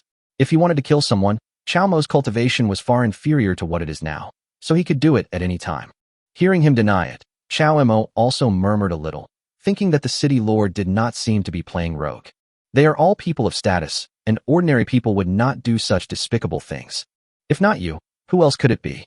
The city lord angrily said, Do you have evidence? If not, don't say such things anymore. It was Chao Mo's turn to be speechless. He did not have any solid evidence to prove that the person was the city lord. When Zhao Zhejia heard that his nephew almost died at the hands of the city lord, he was immediately furious. Well, you actually secretly harmed my family. If it weren't for you, I'm afraid there wouldn't be anyone else in this city who would have the guts to do that. The Zhao family patriarch took a step forward, and Chao Mo grabbed him, fearing that he would faint from anger. I'll let you off the hook for now. Before then, don't mention your daughter. If you can prove your innocence, your daughter will be safe. Otherwise, no one can guarantee anything. Chao Mo, the city lord roared, If anything happens to my daughter, I will kill the entire Chao family. Chao Mo said coldly, Remember, you only have 10 days. After saying that, he led his men out of the city lord's mansion. When the city lord saw them walking away, he suddenly spat out a mouthful of hot blood and quickly sat cross-legged to meditate and suppress the chaotic aura in his spiritual veins. The wind and thunder sword is a top-grade spiritual weapon. This was the first time the city lord experienced the power of this spiritual weapon. He also guessed that Chao Mo must have spent a lot of effort on this kind of thing, but he still didn't know where Chao Mo got it. The system's products are indeed top-notch. When Chao Mo swung his sword with all his strength, he also felt the connection between the wind and thunder sword and himself. The wind and thunder sword had at least disrupted his cultivation at that time. Chapter 46. Using the city lord's trick to defeat him. If Chao Mo had attacked again at that time, the city lord knew that he would have to surrender. Fortunately, Chao Mo did not kill him again. This is a blessing in disguise. But Chao Mo said that he had framed his son, which made the city lord very puzzled, as he really had not done such a thing. It doesn't seem like Chao Mo is deliberately framing someone. We'll know if he is right once we investigate. There must be something else hidden behind this. The city lord sat cross-legged in meditation, sorting out his body's breath. His face began to turn rosy again. He let out a long sigh and stood up. He decided to get to the bottom of this matter, not because he was afraid of Chao Mo's misunderstanding, but because he didn't want to bear this injustice. He even suspected that someone was behind this, and there was a bigger conspiracy. The first thing that came to his mind was whether his subordinates had misunderstood his intentions and taken the initiative to frame Chao Mo's son. He questioned all his confidants strictly, and no one knew about this matter. The city lord suddenly thought of Yinghu City, which was 150 miles away from Linen City. The Ji family, the lord of Eagle Tiger City, has been fighting with him openly and secretly for the family's rank dispute. It would not be surprising for the lord to say that they were the ones causing trouble. After Chao Mo left the city lord's mansion, he actually didn't feel well. He had used too much force at the time, and the spiritual energy in his body was a little suffocated. If the city lord had fought back at that time, he would not have been much better off. President, why don't you kill him? The head of the Lin family stepped forward, puzzled. This is something that everyone is puzzled about. Didn't we agree at that time that we would make the city lord bow his head and drive him away? But the result made everyone a little disappointed. Chao Jun tried to smooth things over. The president has other plans, so we need to think about this matter in the long run. It wasn't that Chao Emo didn't want to drive away the city lord, but he suddenly realized that there was something strange going on in Linen City. Moreover, for the development of the Linen Society, he intended to recruit the city lord. Or maybe he had other ideas. 10 days. Give him another 10 days. Don't worry. He has his own plans in mind. There's no need to discuss this matter for now, Chao Emo said slowly. Since they gave him another 10 days, everyone thought that maybe the president had some special plans in mind, so they stopped discussing it. The Linen Society was newly established. In order to strengthen its momentum, the three families decided to set up the Linen Society headquarters to the east of Chao's house, when Chao Emo disappeared and was in seclusion. The headquarters is now under construction. Chao Emo stayed in his own room for the time being.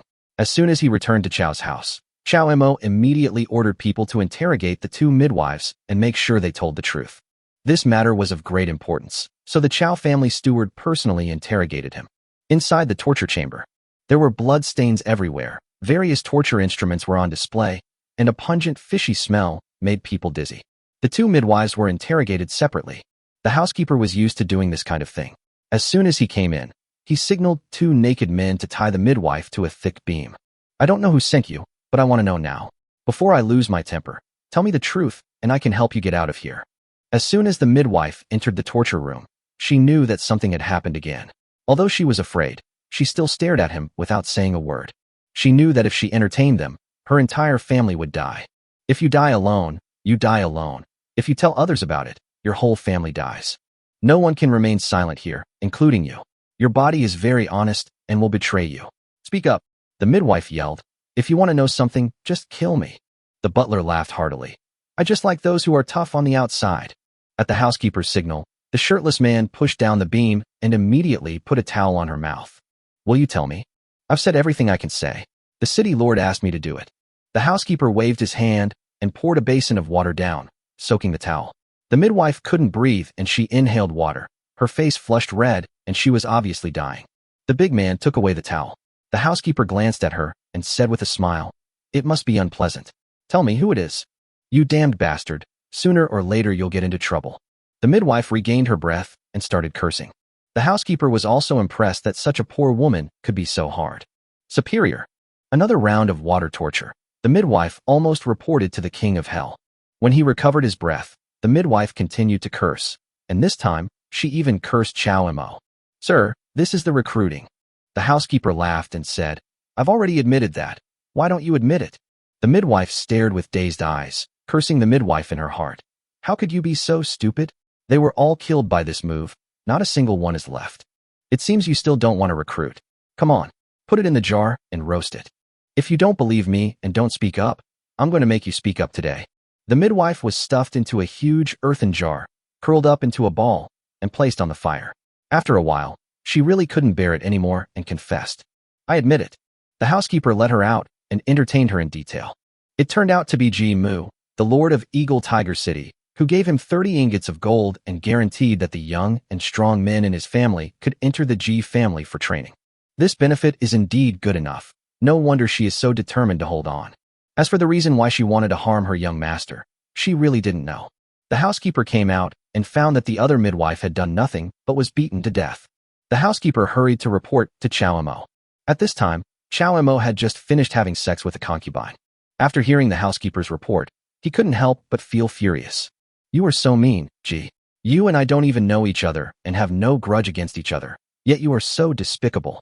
Chao Emo also knew that the other party was intentionally framing the city lord, but he was the one who suffered, and he could not swallow this humiliation. He simply wanted to let his city lords fight each other so that he could reap the benefits. He is very good at calculating. After learning about this, Chao Emo asked his housekeeper to keep it strictly confidential, and anyone who leaked it would be put to death. Chao Emo guessed that the city lord would find out sooner or later, so he waited to see what the city lord said. The second day, last night, Chao Emo fought hard for more offspring, letting his wives and concubines take turns. Even with all his cultivation, he was exhausted. When I got up, it was already noon and the city lord had arrived. Chao Emo sat in the hall. The city lord said grimly, "The act of framing you was not done by me, but by the Ji family of Eagle Tiger City." Chao Emo sneered. "Are you here just to play dirty today? Or do you think I'm stupid and can be bullied?" You're planning to let me cause trouble for Eagle Tiger City, and then you'll reap the benefits. That's a good plan. If you say it's not me, then it's not me. What do you want me to believe? It's easy for me to believe it, but do you have any evidence? The city lord naturally had no evidence to prove it. He glared and said angrily, "You said it was me, but do you have any evidence? Someone come." Chow Mo reached out and took the confession from the midwife, saying that it was the city lord who ordered it, from the housekeeper's hand, and showed it in front of the city lord. "What else do you have to say?" The city lord was furious. This was obviously fake, but Chow Mo still believed it. "What do you want?" Chow Mo angrily said, "I don't want to do anything. Since you want to kill my son, how about I kill your children too?" The city lord laughed wildly in anger, gripping the hilt of his sword. Chow Mo waved his hand to signal the people around him to step back, so that they would not get hurt if a fight broke out. Looking at the city lord's hand holding the sword, Chow Mo just sneered.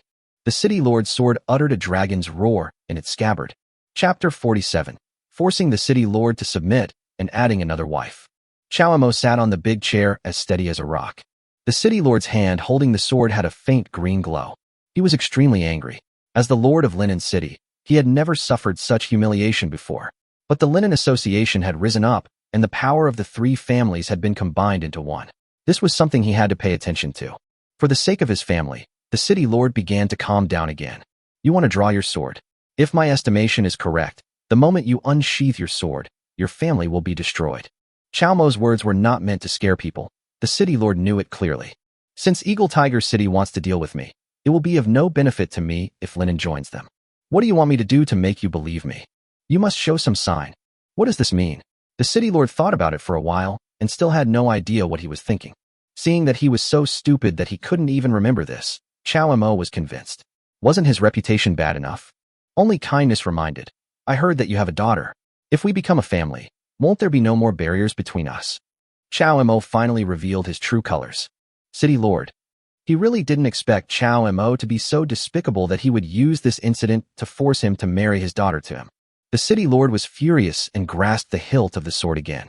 "If you wanted to draw your sword, you would have done it long ago. In fact, you have nowhere else to go. Think about your family." Chow Mo looked very confident. "You said that Eagle Tiger City was framing my newborn son. If that's true, why did they do that? You know better than I do. If you draw your sword today, Linen will join forces with Eagle Tiger City tomorrow. By then, your family will be in an abyss. I also heard that among the two families of the Dragon Dynasty, only one of them can upgrade the 7th grade family share, right?"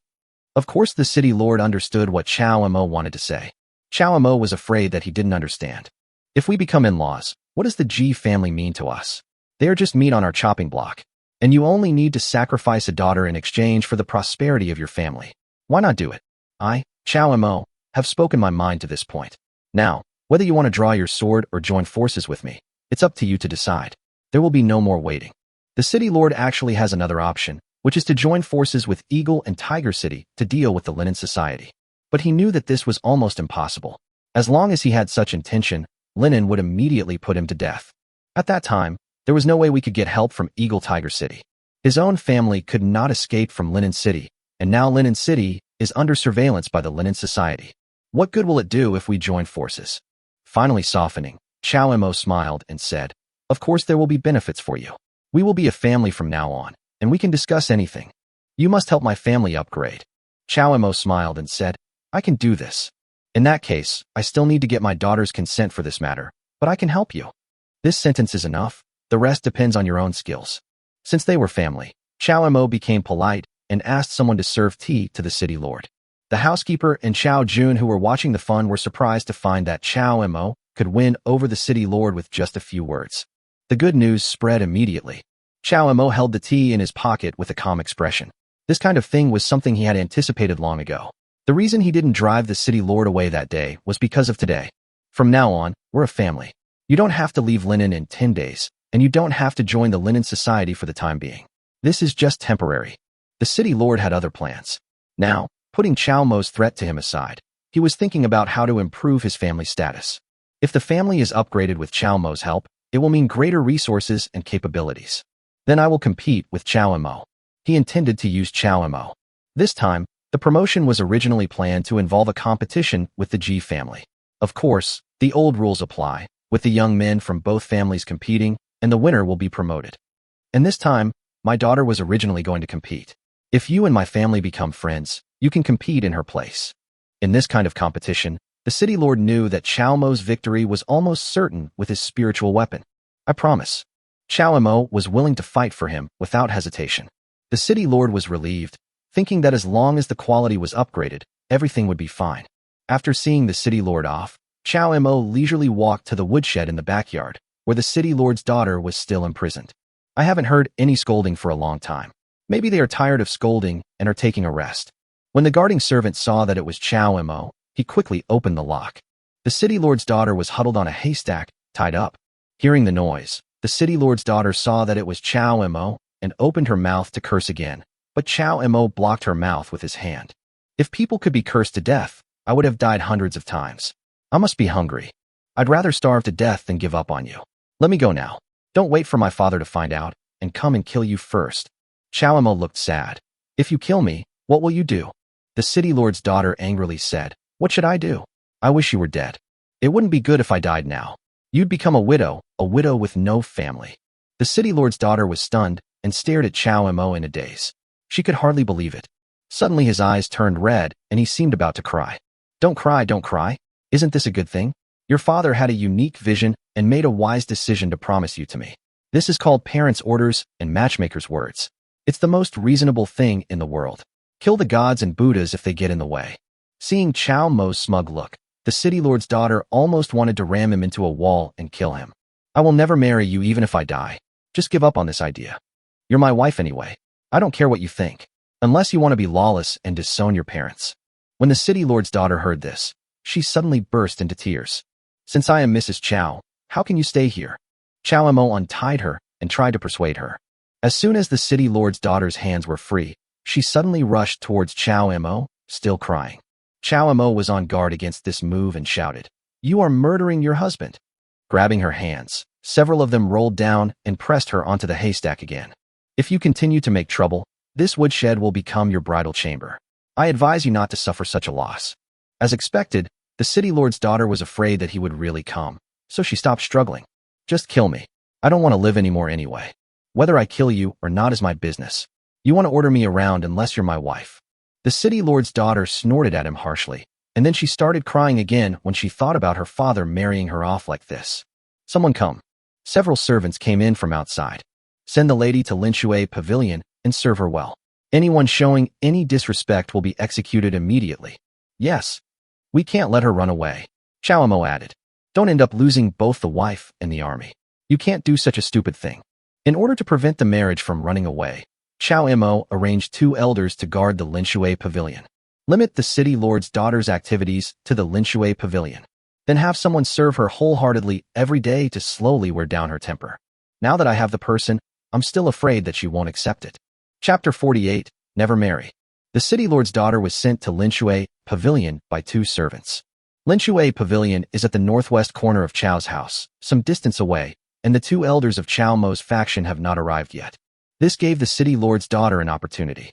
She looked at the 2 escorts, who were just ordinary people with no special abilities at all. As they passed a garden, the city lord's daughter suddenly turned around and soared into the air, her toes touching the corner of a house. Then, she lifted her body, graceful as a phoenix. The 2 servants were startled and shouted nervously, Help! Help! The lady has run away. The city lord's daughter escaped from Chao's house and immediately returned home to ask her father whether he had really promised her to that scoundrel. When she heard Chao Mo say this, she was a little bit skeptical. This scoundrel just wanted to take advantage of her. This matter must be made clear no matter what. When they returned to the house, the family and servants saw that the young lady had returned and ran around to tell each other. The city lord's daughter went straight to the city lord's study. The city lord is thinking about the affairs of Eagle City. This time, he needs the help of Chao Mo to upgrade his city, and he must seize this opportunity no matter what. This business is still worthwhile, as it only requires my daughter to pay a little. After all, it is related to the family's century-long plan. Father. When the city lord heard the voice, he was surprised and happy. Chao Mo really kept his word and released his daughter. Dad, are you? The city lord's daughter couldn't bring herself to say that. The city lord asked curiously, What's wrong with me? I'm glad you're back. Come in and take a look. There were several portraits on the table. One was GFA, a talented young man from Minghu City, and the other was Ji Wubbing. These two are the rising stars of the Ji family. They are the main forces used by the Ji family to compete for the land this time, and are also Chao Mo's main opponents. The city lord has already prepared the information of these people so that he knows both himself and his enemy. Their abilities and levels of cultivation have all been studied clearly. The city lord's daughter knew what her father was thinking about as soon as she saw these people. She knew that the family had always attached great importance to this matter. Dad, are you? What is it? Tell me. The city lord's daughter stamped her foot and said, Did you promise me to Chao Mo? The city lord was stunned for a moment, then said softly, As you know, it's not easy for our family to get to where we are today. Now that we are surrounded by powerful enemies, if our family wants to make a difference, we must upgrade our rank to gain the attention of the court. For this step, the family has to do its best. You are no match for this Jimu. We can only rely on Chao Mo. Do you understand? The city lord's daughter understood everything, which was to sacrifice herself. Okay, you're the debut daughter. How can you talk about betrayal? Don't you want to get married? Chao Mo is already the president of the Linen Association at such a young age. He has a promising future with his cultivation. How can I let you down? But he already has a wife, and so many. Nonsense. Which man doesn't have 3 wives and 4 concubines? On the street, there are monogamous couples. Do you want to marry or not? The city lord's daughter was speechless. The city lord counseled, Chao Mo is actually a good person. I know you don't like him. If you get to know him better, you'll discover his strengths. How could a father let his daughter down? Anyway, I'm going to marry you. I'll never marry him even if I die. You can force me to death. The city lord was furious. You are such an unfilial daughter. This matter is settled. You are not allowed to mess around. The city lord's daughter turned and ran away in anger. I don't want to care about you anymore. The city lord's daughter left her father's study and ran into her second uncle. Uncle, look at my dad. He's so unreasonable. What's going on? Tell me what's wrong. I'll go and tell you what your father is being unreasonable about. The second uncle usually loved his niece very much, so when he saw her angry, he immediately comforted her. He asked me to marry that scoundrel Chao Mo. Tears are about to fall again. So that's what happened. The last time my eldest brother came back from the Chao family, he discussed this matter with me. For the sake of the family, he also thought it was okay. It seems that my niece doesn't agree. What should I say? How about this? You go to the Chao family and ask them to cancel the engagement. What else can your father say then? It takes someone to untie the bell. Go talk to Chao Mo and explain things clearly. He's not unreasonable. Second uncle's words put the blame on Chao Mo for everything. It seems like he is giving advice, but in fact his intention is to shift the blame. Unexpectedly, the city lord's daughter thought this was a good idea after hearing it. After all, her father was determined and there was nothing that could be done. If Chao Mo agrees not to marry her, everything will be solved.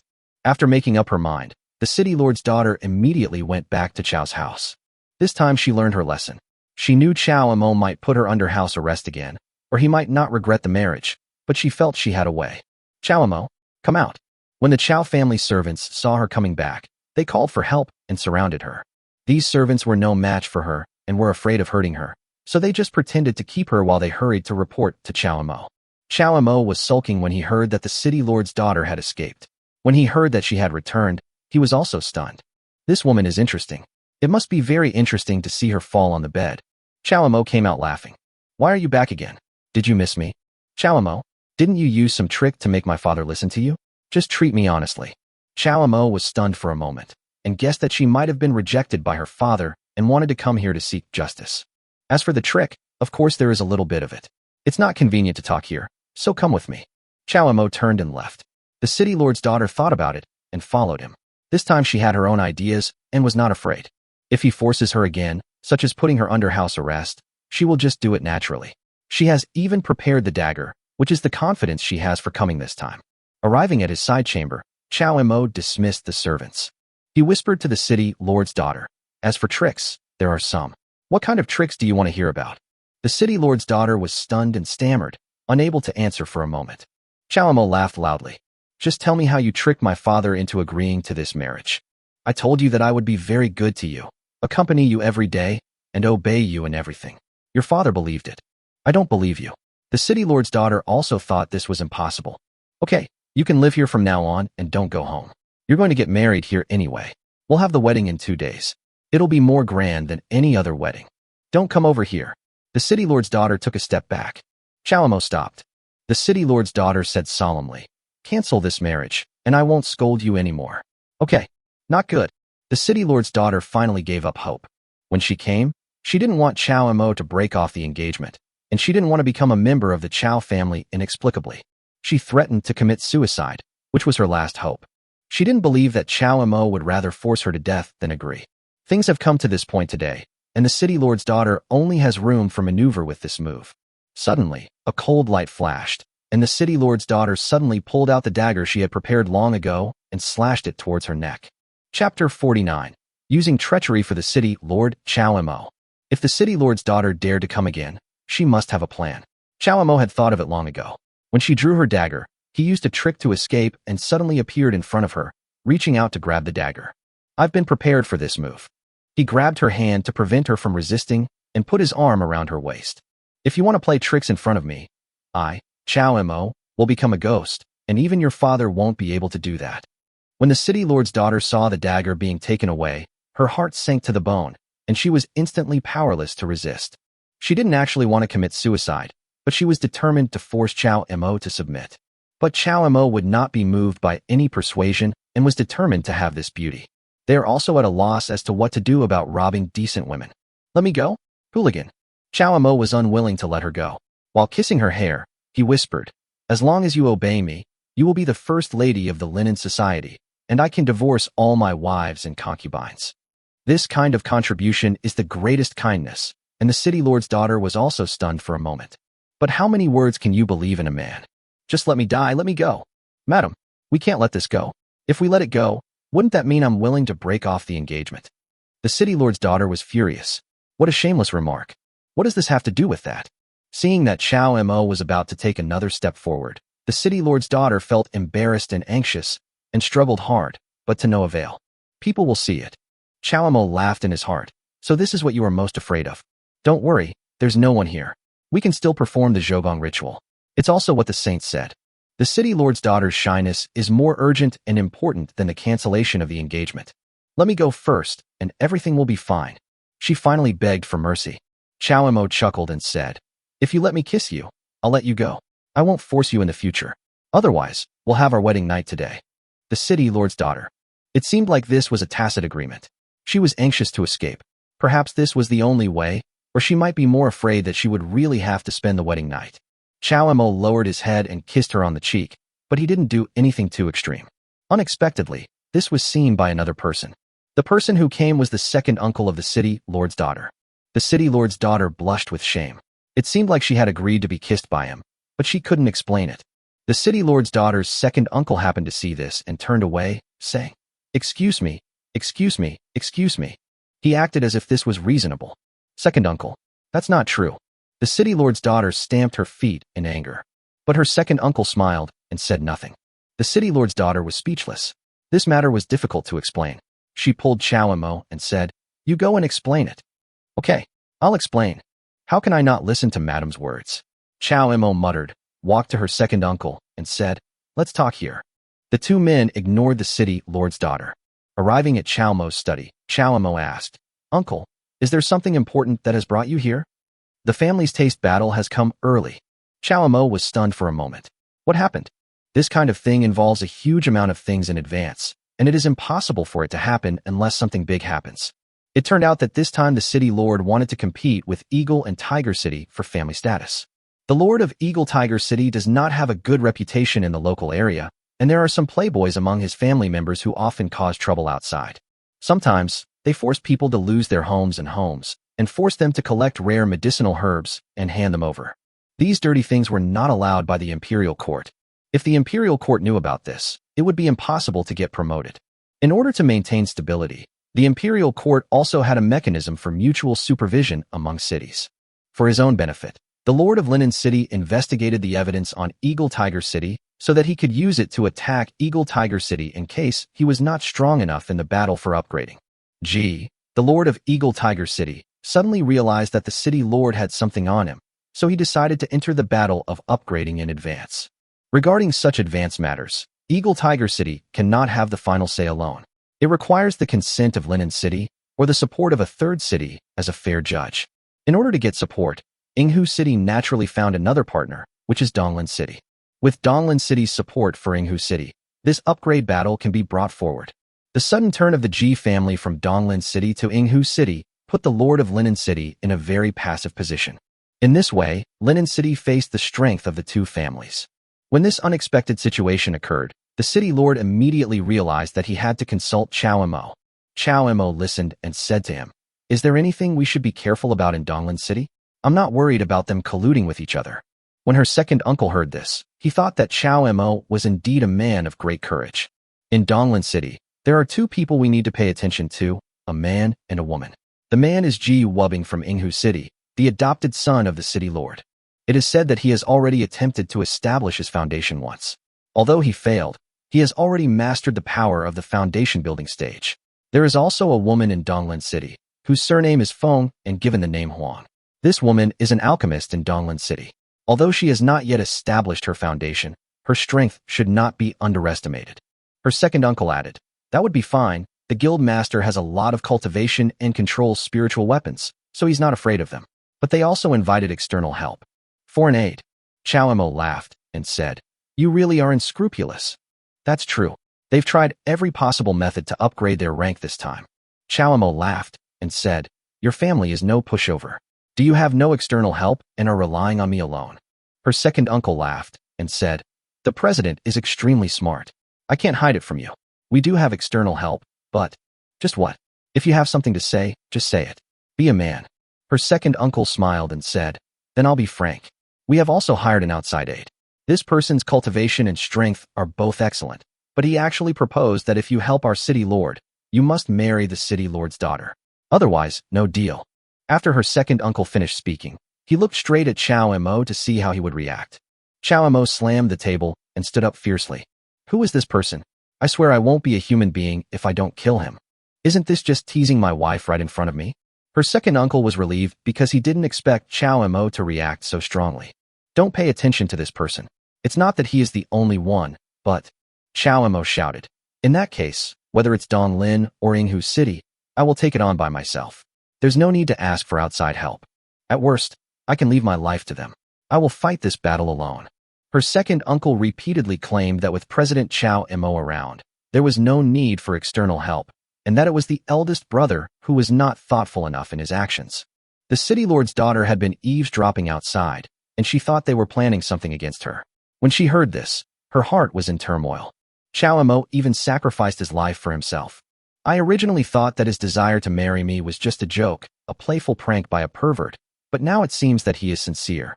On the contrary, my father treats me as an object, promising me this today and that tomorrow. This doesn't act like a father at all." Chao Imo was still angry. "Where is this person? Chao will meet him today. He's in the city lord's mansion. Let's go there now." He's still there. Without saying a word, Chao Imo immediately rushed to the city lord's mansion. Chapter 50. The city lord's helplessness. Chao Imo and her second uncle entered the city lord's mansion and met the city lord. The city lord's daughter followed in. At this time, the city lord was sitting in the upper seat of the living room, talking to a young monk.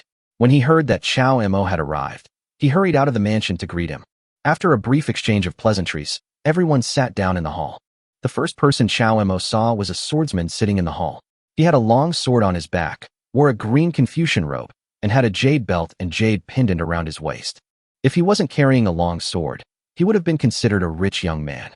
"Come, let me introduce you to the newly formed Linen Association, President Chao Imo. He is a young talent rarely seen in Linen City." The young man nodded slightly as a greeting. The city lord then said to Chao Imo, "This is the chief disciple of the Lingxi sect's leader, Shangguan Jian. Lingxi sect is a medium-sized sect that focuses on swordsmanship. The sect is located in Lingxi Mountain, 500 miles west of Linen City." Chao Imo had also heard of it and had some understanding of this sect.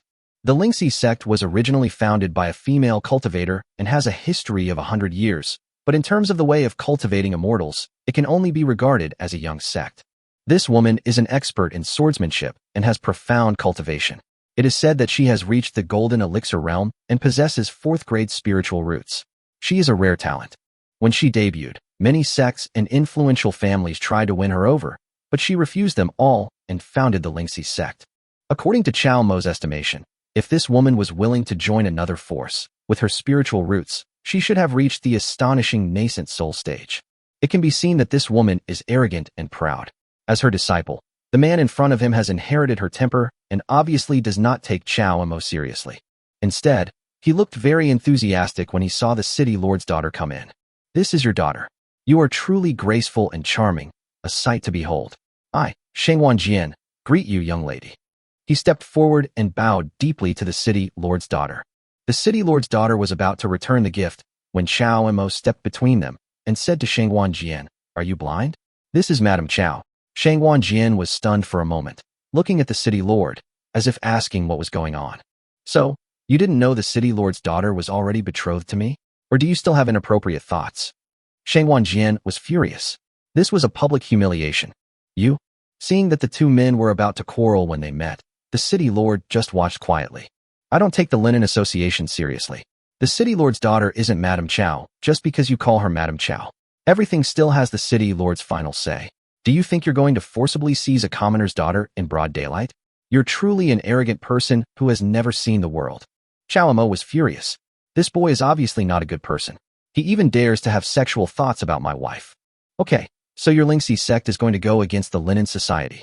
Instead of staying in the mountains like a wild beast, you actually dare to interfere in the dispute between the aristocratic families. Aren't you afraid that the Lingxi sect will be wiped out? The Longting dynasty set up grades and ranks among the aristocratic families. It was originally intended to control the power of the aristocratic families, let them compete with each other and monitor each other, so as to monitor what stage of strength the aristocratic families have reached. Secondly, it can also allow the noble families to weaken themselves when competing for status, so that the court can better control them. The noble families were well aware of this, but they were unable to resist. However, external forces are not allowed to interfere in the competition between the aristocratic families. Chao Emo said that Lingxi sect was interfering in the affairs between the aristocratic families, which was a taboo for Lingxi sect itself. Once the imperial court found out, Lingxi might indeed be wiped out. This is not a threat, but a fact. Shangwan Jian certainly understood the seriousness of this. Shangwan Jian sneered and said, "President, I won't bother you with the affairs of my Lingxi sect, but no one in this world dares to stop me from doing what I want to do." After saying this, he faced the city lord. "Although our Lingxi sect is not a famous sect, we will not tolerate anyone talking about us. May I ask the city lord, what do you think of President Chao's words?" Shangwan Jian was invited by the city lord. Now Chao Emo has accused him of resisting the court, so he naturally wants an explanation from the city lord. The city lord invited him here because Shangwan Jian was capable and liked his daughter, and he just wanted to use him to provoke Chao Emo. Seeing that he wanted an explanation, the city lord quickly laughed and said, "We are all family. Since Chairman Chao doesn't want outsiders to help this matter." Chao Emo said, "There's no place for outsiders to interfere in matters between our families. Without outside help, I'm not afraid of Eagle Tiger City or Donglan City. These outsiders can leave now." Shangwan Jian was so angry that his face turned pale and blue. This was indeed a dispute between aristocratic families, and he really couldn't intervene. However, he was originally invited by the city lord, but now the city lord did not speak for him, but instead sided with Chao Emo. This is making a fool of yourself. He suddenly understood that the city lord had been using him. All right. I'm blind and I've mistaken you. From today on, my Lingxi sect and Linen City will be at odds with each other. If we meet again, don't blame me for showing no mercy under my sword. Remember this day. This is considered to have completely offended Lingxi sect." Shangwan Jian swung his sleeves and walked away. Young people just have bad tempers. Her second uncle had a smile on his face and didn't take the threat seriously at all. The city lord achieved his goal, and Chao Emo was willing to fight against Donglin and Yinghu City alone. After Shangwan Jian walked away, Chao Emo stared coldly at the city lord. "Don't you owe me an explanation?" The city lord was stunned for a moment, knowing that Chao Emo had already seen through his idea of reading. Using Shangwan Jian's provocation, this trick couldn't fool anyone. "President, you've misunderstood. According to my intelligence, in this battle for the promotion, Eagle Tiger City has already sought external aid in order to defeat Linen. Not only was Donglan City insufficient for them, they even invited the Lingxi sect." Chao Emo asked curiously, "Is this Shangwan Jian?" "Indeed, I suspect Shangwan Jian has long been bribed by Eagle Tiger City, preparing to strike us at a critical moment. I have to be cautious and lure him here. I didn't believe it at first, but now it seems very likely. Today, I have no choice but to resort to such a desperate measure." In this case, Chao Emo didn't say anything. The city lord continued, "The opponents are Yinghu and Donglin. Although you are willing to fight both of them alone, It's not that I don't trust your strength. This matter needs to be carefully considered. For my family, the matter of upgrading is a battle of life and death. Chow Mo asked, what other ideas do you have? If you can reach the foundation establishment stage, your chances will be much better. Isn't this nonsense? Who doesn't want to reach a higher realm and gain greater strength? But breaking through the foundation is not something you can do just by thinking about it. A 7th grade family needs to have a Jindan realm cultivator in charge, but there are exceptions. That is, there is someone in the family who has the potential to become a Jindan realm cultivator and ranks in the top 100 in the family upgrading conference. Therefore, the city lord had no choice but to let Chow Mo advance to the foundation building stage, because there was no Jindan realm cultivator in the city lord's family. In this case, the only chance is for Chow Mo to achieve better results and rank as high as possible. Chapter 51, Foundation Building Pill. In other words, are you confident that you can help me break through to the foundation establishment stage? After hearing the other party's words, a faint smile appeared on Chow Mo's face. Perhaps the city lord didn't know what Chow Mo's meaningful smile meant at that moment, but he would soon regret it. Chow Mo was very clear about this. Don't even mention how terrible and rotten one's own talent for cultivation is. Even the resources of the main branch of the Chow family were unable to accumulate enough cultivation. Fortunately, with the rewards from the system in recent years, his own cultivation has gradually improved, making him vaguely feel that his natural talent seems to have improved a little. Otherwise, he didn't think that he could break through to the foundation establishment stage through normal practice.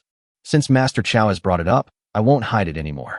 As long as Master Chow can guarantee that he will always stand on the side of Linen City in the upcoming family selections, I will definitely do my best to help him break through. The city lord looked at Chow Mo with a smile, his words carrying a gentle, persuasive tone. Since he dared to mention this matter, he must be certain about it. The reason for making such a move. The reason is simple. He wanted to give it a try. Although this person is a member of the Chow family, according to his intelligence, there has never been any information about this person before. He has also been secretly investigating some things these days, although no specific details were obtained. But one thing is certain, that is, this person is definitely more than just a disciple of the Chow family. Through his series of actions, he exceeded the cognition of the people in Linen City and those noble beings they had known before. He must have a very high status. The mid-grade spiritual weapon Wind and Thunder Sword is the best proof. Moreover, to be able to have such accomplishments at this age, even without these, he must be a genius. If they don't make good friends with him now, when he grows up, they won't have the chance to get close to him.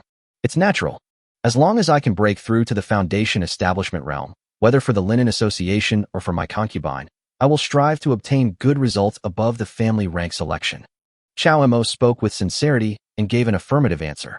Okay, then I won't hide it from Master Chow anymore. A smile suddenly appeared on the city lord's face. Wasn't all he did just to get this sentence? As he spoke, he took out the things he had prepared long ago. Foundation Building Pill. It is as crystal clear as amber, with 3 faint fragrances. Just smelling it gives people a refreshing and comfortable feeling. I feel indescribably peaceful. This is the foundation building pill that countless Qi training realm cultivators desire to obtain. With this pill, the chance of building a foundation can be greatly increased by half. You know, the difficulty of building a foundation is no less than a heavenly punishment for a cultivator. Crossing this realm is equivalent to officially reaching the power of cultivation. If you fail to succeed, you are destined to never achieve great success in this life. In addition, the materials needed for the elixir are extremely rare, and many of them are left over from ancient times, so the price is very expensive. The most important thing is that many times you can't even buy it if you have money. But the current city lord directly took out 2. Naturally, he felt very painful. My heart is bleeding. But in order for his family to have better development, he had to make decisive investments. 1 pill can increase the effectiveness of foundation building by 50 with Master Chow's cultivation talent. It should be enough. The moment he stretched out his hand, the city lord's heart was filled with regret. Why should I take out both of them at once? Maybe Chow Mo could achieve a breakthrough with just 1 foundation building pill? Even if I failed to break through successfully, wouldn't it be more likely to win their favor if I took out the 2nd foundation building pill with an expression of painful decision-making? Thank you, City Lord. Chow Mo did not give the City Lord any chance to regret. He took a step forward and directly put the 2 foundation building pills into his pocket. Please, City Lord, arrange a room for me. I will try to break through here. Chow Mo's move seemed to be a statement to the City Lord. I already trust you. In fact, only he himself knows the real purpose. With my talent, If I can break through with 2 foundation-building pills, everything will be fine. If you can't break through, there will be another explanation at that time. For example, this foundation-building pill is not effective, and so on. If you act under someone else's nose, won't it be harder for them to find fault with you? Just go to the secret room where I usually practice in seclusion. He watched helplessly as the 2 foundation-building pills were taken away from his hands, even though the city lord was ready to make a decisive investment. But he still felt heartbroken. Therefore, the words give people a feeling of powerlessness. But fortunately, Chao Mo's performance at the moment showed that he had completely trusted them, and the deal was reached. Otherwise, why would he do this breakthrough here, which concerns his life and foundation? I feel a little relieved. All the efforts were not in vain. Chao Mo entered the secret room and began to practice. Take the foundation-building pill. The violent power instantly burst out from his body, surging madly. It flows through every part of your body and spreads to every corner of your body. For a moment, he felt as if he was being bitten by thousands of ants. Hold on. Chao Mo told himself over and over again in his heart. Only by persisting can you gain ultimate strength. Only when you have the strength can you do what you want to do. Only then can you not be bound by fate. This power madly transformed his body and accumulated within his body. As time passed, Chao Mo's own strength gradually increased. The spiritual power he controls is several times greater than before. But he knew very well that he was still a long way from a breakthrough. But the effect of the foundation-building pill has completely disappeared. Without any hesitation or delay, Chao Mo took the second foundation-building pill without hesitation. No matter how good the elixir is, if it cannot convert power, it is just a decoration.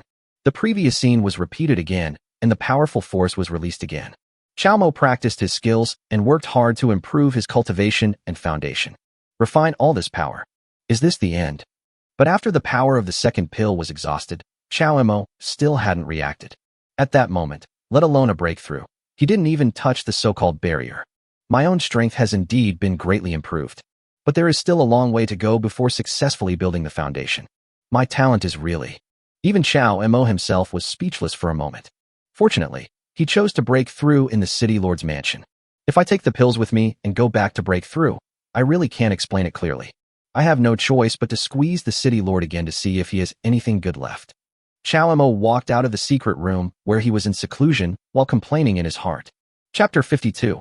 All or Nothing. Have you made a breakthrough? When the city lord saw Chao Mo coming out of the secret room, his eyes instantly became fiery. He paid a huge price to help Chao Mo break through. If he still can't break through, how can he accept such a thing? I was naturally feeling very nervous at the moment. Not even a little longer. Chao Mo answered very seriously. It doesn't matter. Even if I can't achieve a breakthrough with the first foundation establishment pill, with this foundation, a breakthrough with the second foundation establishment pill is a sure thing. When the city lord heard Li Tianqing say this, he felt a little regretful. But the matter is still under control. Even though I was not able to save a foundation-building pill, I still felt a little sad. I took both foundation-building pills, but still didn't make a breakthrough. Even if one is as thick-skinned as Chao Mo, he still feels a little embarrassed in this situation. After all, this is considered a trap for the other party. How is this possible? Upon hearing this news, the city lord was stunned. I simply can't believe such a result. Chao Mo has such an accomplishment at his age, so his talent must be very good.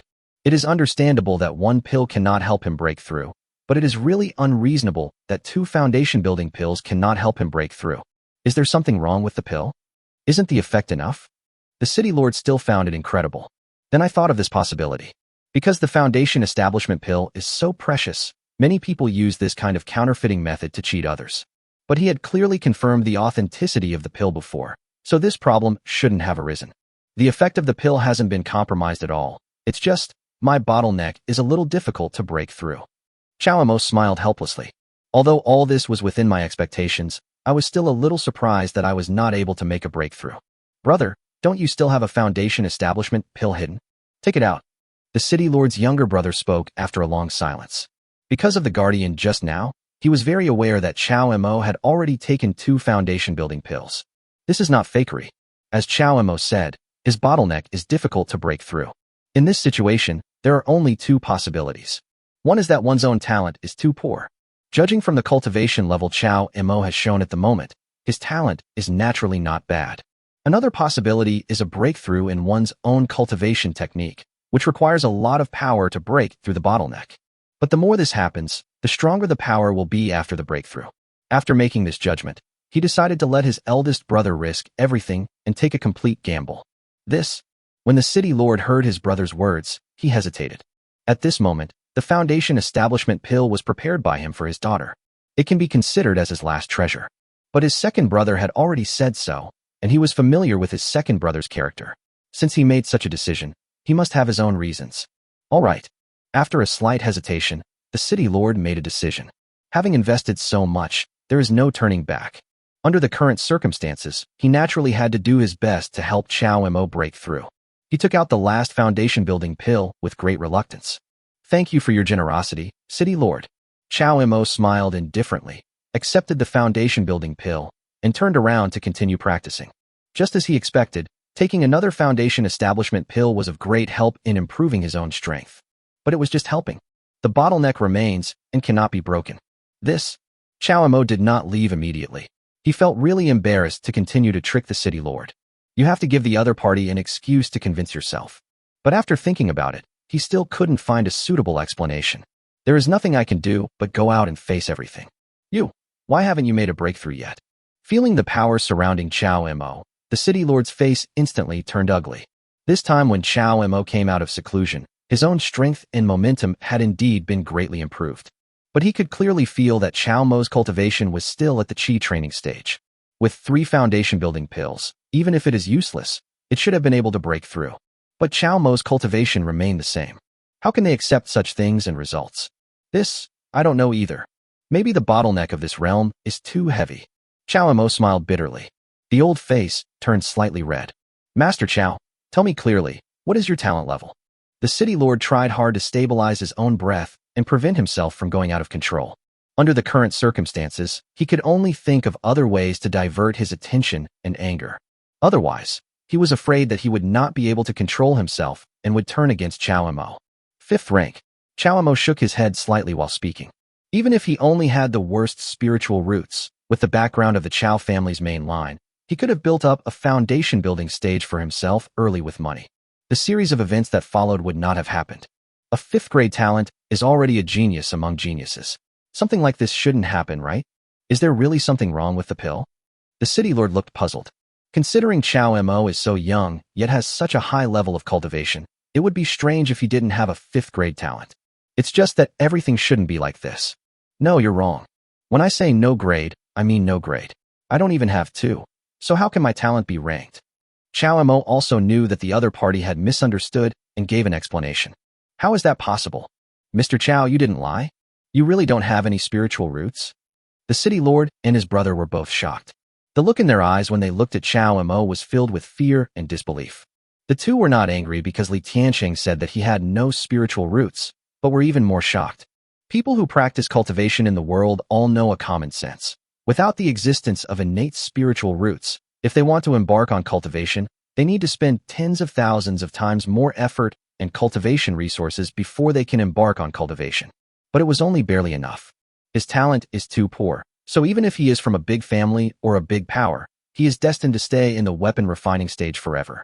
It is a rare thing to be able to improve one's cultivation to the 2nd or 3rd level of chi training in one's lifetime. But Chow Mo broke this common sense. He is so young, yet he has already broken through to the peak of the chi training realm. Unless there is a powerful being willing to give up half of his own cultivation and use his original power to expand his veins and improve his innate talent. The city lord and his brother looked at each other. The two of them thought of this possibility at the same time. This is the only guess that can explain this matter. Chow Mo alone is enough to make him take notice. If there was a powerful being behind him, it would be something they really couldn't imagine. Master Chow, follow me. In an instant, the city lord had made a decision in his heart. He is willing to risk everything to secure a future for his family. Chapter 53, Spiritual Spring. What's this, city lord? Chow Mo looked at the city lord in confusion. Our family was not just an 8th-rank family in the past. Our ancestors were also glorious. At the peak of their career, they were a 5th-rank family. Later, it gradually declined, and all its core assets were taken back by the dynasty. Adding to this, others took advantage of the situation, leading to the current situation. Although most of our ancestors' belongings have been squandered by prodigal sons like us, there are still some left. For example, the spiritual spring in Linen City was left behind by the family. With the pure spiritual power of the spiritual spring, I believe it will be able to help Master Chao's cultivation. When the city lord said this, a look of loss appeared in his eyes. The reason why he tried so hard to help the family improve its strength was to restore the family's former glory. Now that he has made so many efforts, under the current circumstances, he chose to go all out. Spiritual spring. After hearing this news, Chao Mo was delighted. This was really something he had not expected. The spiritual energy in the world is like a stream, constantly flowing, and only extremely rare and special places can stop it, forming a spiritual power condensation point. This point where spiritual power condenses is called a spiritual spring. Even among the main branch of their Chao family, it is very precious. I never thought it would exist here too. The city lord is really generous. I feel a little embarrassed. Although Chao Mo said this, his eyes showed a fiery look of anticipation. This action caught the city lord's attention, and he was able to confirm his guess even more. This Chao Mo is indeed not a simple existence. If he was just a descendant of the Chao family in Linen City, it would be impossible for him to come into contact with something like the spiritual spring. Judging from his performance just now, he obviously knows about Lingquan. This made him more certain of his guess. This spiritual spring has gradually dried up. Under the current circumstances, it can only be used about 2 more times. I hope Master Chao won't let me down again. Mentioning this matter, the city lord sighed in his heart. If he had known this would be the result, he would have taken out the spiritual spring earlier. Maybe he could have saved a foundation building pill. City lord, just rest assured. Since you have done me such a favor, Chao Mo will definitely not forget it. The other party has already done this. Under the current circumstances, Chao Mo naturally has to express his position. It can be regarded as a reassurance to the city lord. Under the guidance of the city lord, Chao Mo came to the place where the spiritual spring was. It is a forbidden area in the city lord's mansion. Just by getting a few inches closer, Chao Mo could feel a strong spiritual power. Refreshing. It gives people an indescribable feeling of comfort. Chao Mo could feel that his opportunity for breakthrough was right here. Master Chao, this time I'm betting the entire city of Linen. All hope lies on you. The city lord's eyes suddenly became serious. If Chao Mo was just an ordinary genius, he would not have made such a decision. But from Chao Mo's series of performances and the shock brought by each contact, he finally made a decision. That means betting everything and playing the big game. Brother. The city lord's younger brother felt that the city lord's decision was too absurd. The risks involved are simply too great. If Chao Mo failed, then they should deal with it like this. I've made up my mind. The city lord's eyes were firm. Restoring the family's former glory has become the belief of every generation in their family. But it seemed as if luck had never been on their side. Not only did it not gradually become stronger, but it gradually declined, becoming more decadent and depraved. So he made this bold attempt. I suddenly feel a lot of pressure. In that case, I won't be polite with you. In addition to the spiritual spring, prepare a Zhuang pill for me. Chao Mo was not polite at all. In this situation, asking for items yourself will actually make the other party feel more at ease. Naturally, he didn't say anything polite. The so-called Zhuang pill is not particularly precious, but it can elevate the practitioner's state of mind to a pure state. For him, it has a significant impact. Good. The city lord did not hesitate at all and went to prepare the elixir. That's not all. When he made the decision, he had already decided to bet everything. Therefore, it is necessary to negotiate with the lords of the 2 cities to increase the prizes between them. They, who have the upper hand, are very happy with this condition. Soon the pill was delivered. After Chao Mo took the pill, he entered the spiritual spring. As the technique was practiced, rich spiritual energy continued to flow into the body. Chao Mo could clearly feel that as long as he refined the power in it right now, his own cultivation would be able to break through. Successfully laid the foundation. Then he began to practice wholeheartedly. Completely surrendered to it. Time passes quickly. Soon it was time for the competition between the 3 major cities. But at the moment, Chao Mo still showed no signs of coming out. Brother, I can't wait any longer. If you don't leave now, you'll be late. The city lord's brother was still waiting for Chao Mo to come out, and an anxious look appeared on his face. No more waiting, let's go. The city lord also knew that in the current situation, if they were late, they would lose everything before they could participate. How could they accept such a thing? Then the group left their residence and joined the 3 major families that had already prepared, heading to the destination of this competition, Donglin City. Donglin City is the most powerful of the 3 major cities. The city not only has 2 8th-grade families, but also a 7th-grade family, and the city lord's cultivation has reached the Golden Core realm. Its strength far exceeds that of Linen City. Even Tiger Eagle City cannot compare to it. Therefore, This kind of competition is the most fair and just in Donglan City. The group rushed towards Donglan City. As I walked forward, my heart was heavy. Whether it is the Linen Association or the City Lord. Because right now they are all lacking someone who can make them feel at ease. It was Chao Mo. City Lord, someone is blocking the road. Just at this moment, the subordinate came to report the situation. Blocking the way? After hearing this news, a look of doubt appeared in the City Lord's eyes. Although they are not as powerful as Donglan City, they are still the masters of a city, and now they have the support of 3 major families. Under such circumstances, how could ordinary beings block their way? It's the Lord of Tiger Eagle City, Jihong. As soon as the subordinate said this, the scene instantly fell into deathly silence. Chapter 54, Confrontation at the City Gate. It's him. City Lord Shui Banchuan's expression instantly turned gloomy. There was a lot of friction between the 2 cities, and as their power in Linen City gradually weakened, they were often bullied by Tiger Eagle City. Isn't it obvious that this is another way to intimidate them? Although his heart was filled with endless anger and humiliation, Shui Banchuan knew that he had to face the current situation. Then he rode forward and stood at the front of the team. Why do I smell a sour odor from such a distance? It turns out that the rats from Linen City have come. A burly, middle-aged man with a face full of flesh did not hide the sarcasm and disdain in his eyes when he saw Shui Banchuan coming forward. His words were filled with endless contempt. The 2 cities have been at odds with each other for so many years and have experienced so many calculations and conspiracies. It's already in an unadjustable state.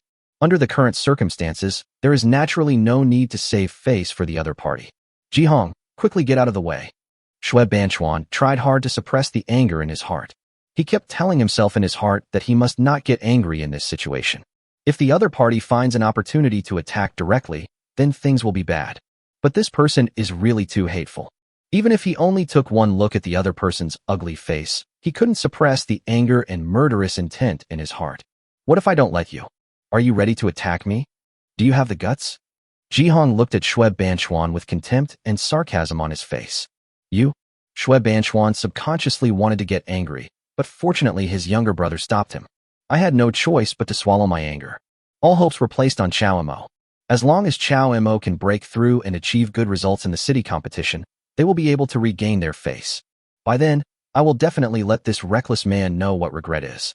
When this scene fell into the eyes of the people of the Linen Society, their hearts were instantly filled with endless anger and humiliation. But they also knew that this was an existence that even the City Lord had to endure, and it was definitely not something they could deal with. Under the current circumstances, we can only endure. TSK, City Lord Shui, you can't do this. I thought you were some great man. Now it seems that he is nothing more than a coward? Accompanied by a sarcastic voice, Nangong Jian walked out. His eyes were filled with pride as he looked at Shui Banchuan. Nangong Jian, do you really think that this City Lord doesn't know what kind of person you are? It seems that choosing not to cooperate with you was a very wise move. After seeing Nangong Jian's figure, Shui Banchuan knew that his original guess was correct. Jihong specially placed this person by his side so that he could stab him at the critical moment. In the current scenario, the situation is already very clear. Does it matter who I am? But that little guy who acted so arrogantly towards me back then, why is he nowhere to be seen now? Could it be that even he is afraid? I don't dare to come. If that's the case, I'll feel sorry for the City Lord. Nangong Jian didn't care at all about Shui Banchuan's sarcastic remarks. His original goal was to make Linen City lose, and now it seems that the goal has been achieved. As for how it was done, is this important? As long as there is a good result, that's enough. As for other things, we will naturally take it one step at a time. The only regret is that the arrogant boy did not show up, which made him lose the opportunity to kill. But there will be such opportunities again. As long as Linen City is completely defeated this time, there will be no shortage of opportunities to teach that arrogant boy a lesson. When the time comes, I will definitely let him know what the consequences will be if he offends me. You traitor, how dare you say these things? Don't you have any sense of shame?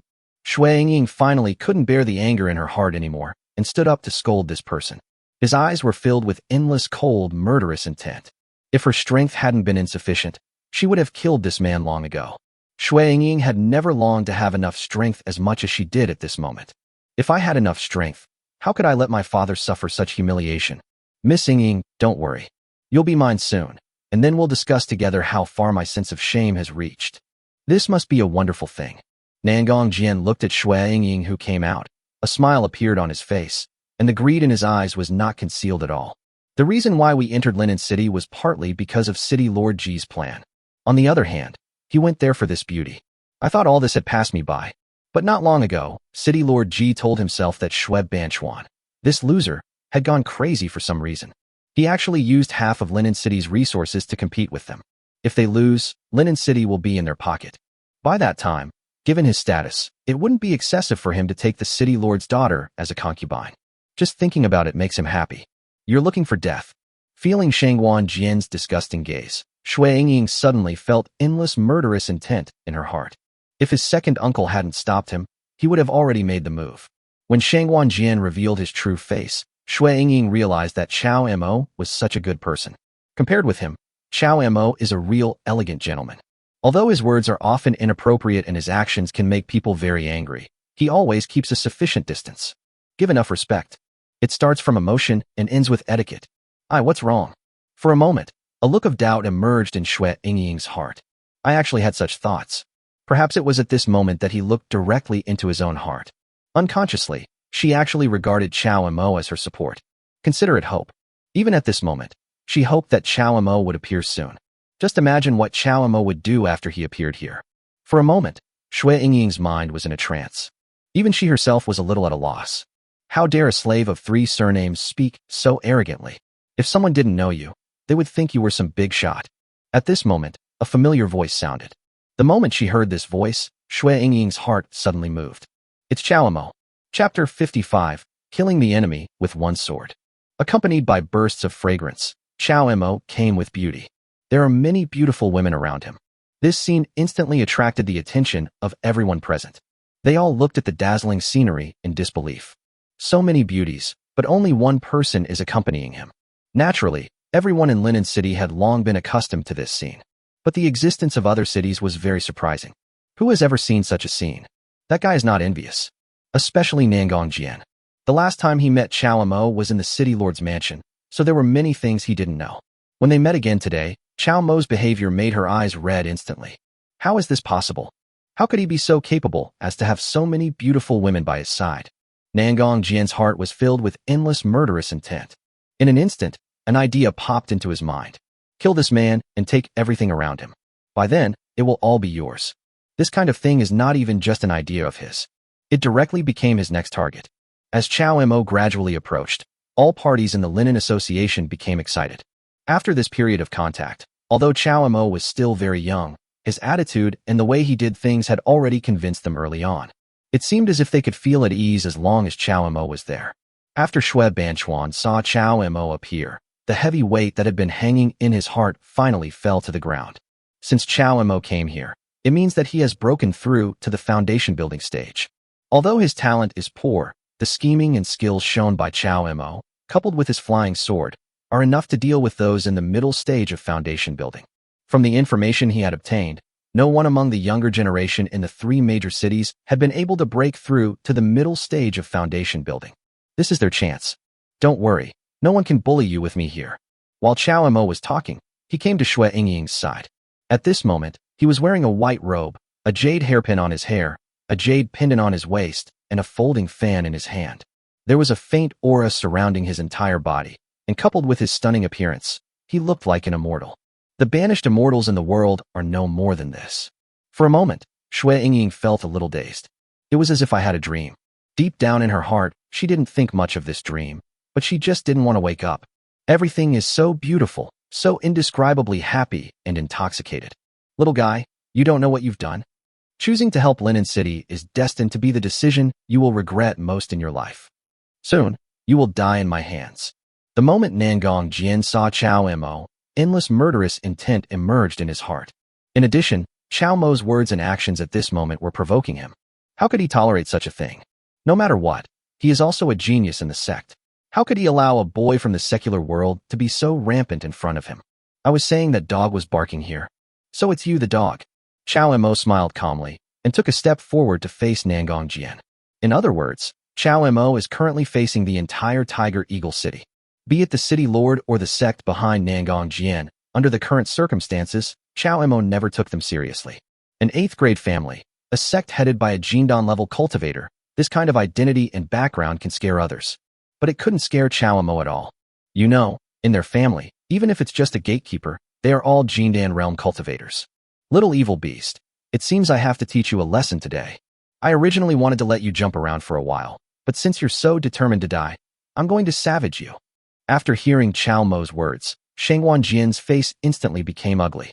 Being humiliated like this repeatedly has completely touched his bottom line. How can this be tolerated? I must make him know what the consequences will be if he offends me. In an instant, a sharp light appeared in Shangwan Jian's eyes. The spiritual energy of heaven and earth around him suddenly became turbulent. A huge fireball condensed. Like the sun in the sky, the scorching power emanates, containing endless destructive power. You talk so much nonsense. Chao Mo snorted coldly, and with a thought, the wind and thunder sword floated in front of him. The power of wind and thunder drives it at an incredible speed. The next moment, he went straight to Shangwan Jian. He had already taken action the moment Shangwan Jian decided to kill. He loves dealing with people who like to talk nonsense before a battle, often able to seize the initiative. What's more, the other party is still selling himself out intentionally or unintentionally. He was not prepared to concentrate his spiritual energy with all his strength, and he did not deliberately show his power. In this way, the gap between them is more than just a few seconds. For beings like them, let alone such a huge gap, even if the gap is just a breath, the one who strikes first will have the upper hand. Flying sword. How is that possible? In an instant, a look of horror appeared in Shangwan Jian's eyes. He stepped back hastily, trying to dodge this fatal attack. Given his background, he naturally knew what this meant. It means that it is unstoppable, and that if you have even a slight change in your mind, you will surely die. He never imagined that this person not only made a breakthrough, but also mastered the flying sword and sword riding techniques.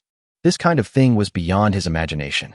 There was only one thought in my mind at that moment, which was to escape quickly. Only in this way can you survive. But it was still a step too late. The moment he discovered the flying sword, it was too late. Puff! The wind and thunder sword easily broke through Shangwan Jian's protective spiritual power and pierced directly through his chest. The fireball spell condensed by Shangwan Jian dissipated instantly. The whole person fell to the ground on the spot. I don't know whether I'm dead or alive. In an instant, everyone present was shocked. Whether it is the existence in Linen City or the people in Huing City. They never expected that Chao Mo would actually start fighting as soon as he said so. And he was so decisive, without any hesitation or wavering. I was even more shocked by his methods and strength. Even if they were the city lords, it would be impossible for them to act so fiercely and decisively. Dare to offend my chosen woman. No matter who you are, you will die. Chao Mo spoke coldly while looking at Xue Yingying, who was standing beside him. His face was filled with a gentle smile. You? Xue Yingying subconsciously wanted to refute, but didn't know how to start. There was a little secret joy in my heart. Chapter 56, Entering Donglin City. Xue Banchuan, what do you mean? Ji Hong, the lord of Tiger Eagle City, suddenly looked ferocious. He didn't look at Chao Mo, but stared at Xue Banchuan. This blocking was originally intended to find an excuse to deal with the attack on Linen City. Under the current circumstances, there is no need to even find excuses. A fierce aura burst out instantly, and powerful force spread in all directions. Wherever it passes, an invisible force permeates. The power of the peak of the Foundation establishment realm overwhelmed the place. It's meaningless. They blocked our way forward and even spoke rudely, so they must be taught a lesson. Xue Banchuan's expression also changed suddenly. His attitude suddenly became domineering. His aura burst out instantly, and his cultivation had actually reached the late stage of Foundation establishment. Others have bullied them to the point of being bullied. If they don't fight back, do you really think that Linen will be easy to bully? Before, it was because Chao Mo had not arrived, so I didn't have the confidence to speak. Now that it has been confirmed that Chao Mo has broken through to the Foundation establishment stage, why should we continue to endure? Two powerful forces collided between heaven and earth, and the atmosphere instantly became solemn. Endless violent force swept everything. The two sides confronted each other. I didn't expect you to secretly raise your cultivation to the late stage of foundation building. It seems you have been planning this for a long time. But do you think you can compete with me with these? You really are overestimating your own abilities. Ji Hong snorted coldly, and a bright cold light appeared in his eyes. This matter was indeed beyond his expectations. But what does it matter? Absolute strength can still suppress everything. Indeed, I am still no match for you, but I can exchange my life for your cultivation. You might as well give it a try. As Xue Banchuan spoke, a cold glint flashed in his eyes. Faintly, his aura was still growing stronger. Do you really have the courage? Feeling this heavy force at work, Ji Hong's expression instantly became solemn. But how could he give up like this?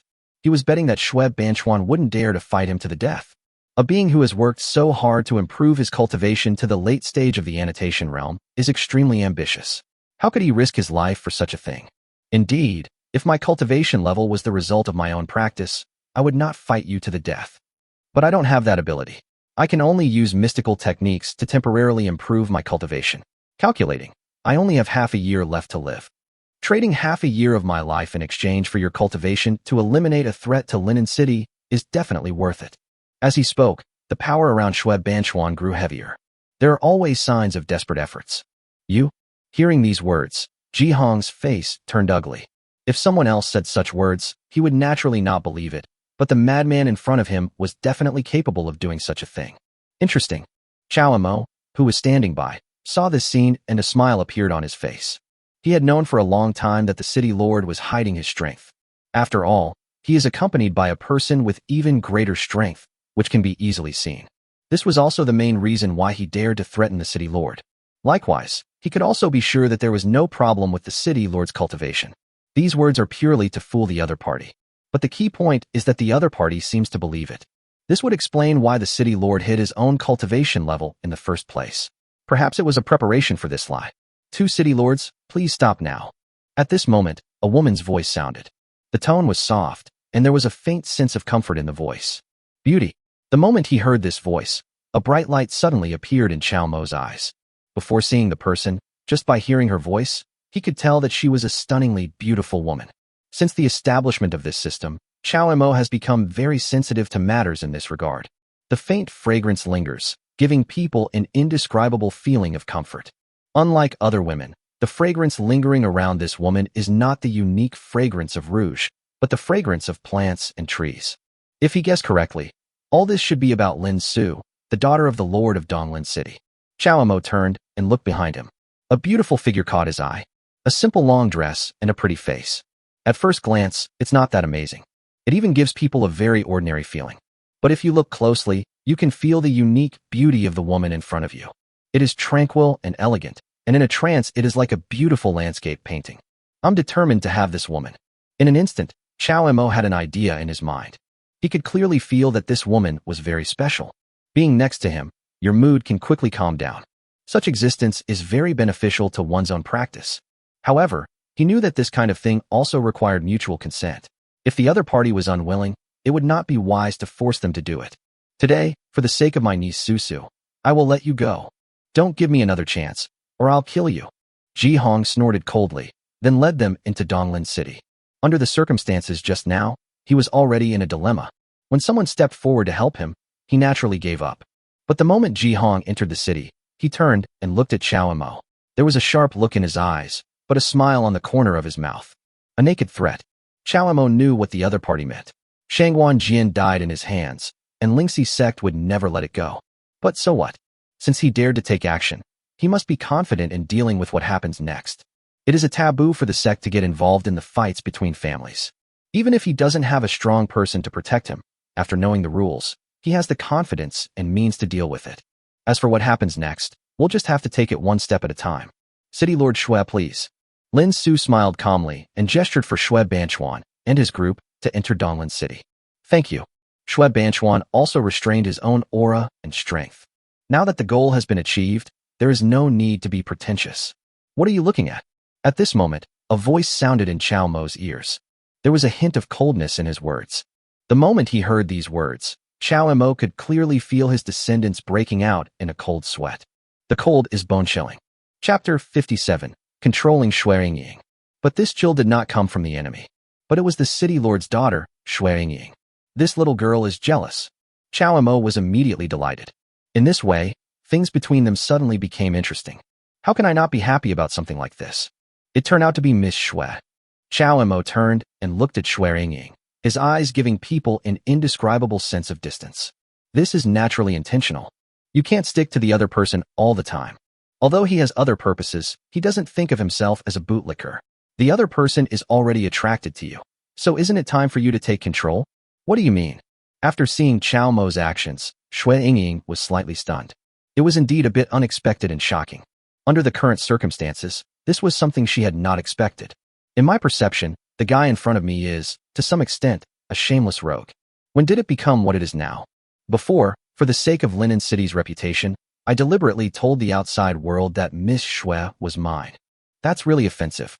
Since Miss Xue has clearly stated that there is no possibility between us, I have no choice but to give up. Although I, Chao Mo, am not some extraordinary genius, I am at least a well-known man who knows what propriety is. That's why I apologize. Chao Mo's eyes were full of sincerity as he spoke. Look solemn. Every move is full of rules and etiquette. This? Xue Yingying was stunned on the spot. What the hell is going on? She didn't even hear what Chao Mo said for a moment. I just wonder if this guy has lost his mind. Otherwise, why would he say such strange words? Not only that, the side of Chao Mo that was displayed at that moment was something he had never seen before. This is the first time I have seen Chao Mo so serious and upright. For a moment, her heart was filled with trance. I even forgot what kind of relationship I had with this person. Yeah, there's no relationship between them? Then why did I scold and stop Chao Mo when he was staring at Lin Su just now? Xue Yingying's heart was in turmoil. Why do I have such emotions? Why do you have such an idea? Could it be that I've fallen in love with him? The moment she came to this conclusion, Xue Yingying was stunned on the spot. How could such a thing be possible? She hated this guy from the very beginning. Illusion? This must be an illusion. Xue Yingying, how could you fall in love with such a being? He's unfaithful, shameless, and a guy who doesn't know what propriety is. This must be your illusion. You must stay awake and don't be bewitched by this guy. Xue Yingying told herself this over and over again in her heart. Remind yourself over and over again. The purpose is to stop myself from thinking too much. But when she told herself these words, she unconsciously thought of another side of Chao Mo. My good friend Bai Lu had been keeping her chastity for many years, but suddenly she married this man and became his concubine. The most important thing is that they had contact many more times afterwards, and Bai Lu never complained. Not only that, he also often expresses that he is very happy. Besides this, there are many more things like this. For example, Chao Mo's recent move was clearly meant to harass him, but he never did anything inappropriate. If he was really a person obsessed with sex, why didn't he do anything inappropriate despite so many opportunities? There are so many women around him, and they can still get along peacefully with each other. Xue Yingying didn't understand. I don't understand why such a scene and situation would exist. Xue Yingying didn't know that after she accepted Chao Mo from the bottom of her heart, she unconsciously put a filter on Chao Mo's actions. Chao Mo was a measured person, but his previous encounters with her did not show any gentlemanly behavior. To some extent, it is the act of a rogue and gangster. But at this moment, in her mind, those things have gradually been forgotten. Unconsciously, a change has taken place in my heart. When she was about to say something, she found that Chao Mo had turned and left. Returned to his concubine. This? Xue Yingying's eyes were filled with confusion. When the city lord Xue Banchuan saw this scene, he sighed softly and shook his head. At his age, how could he not see the clues?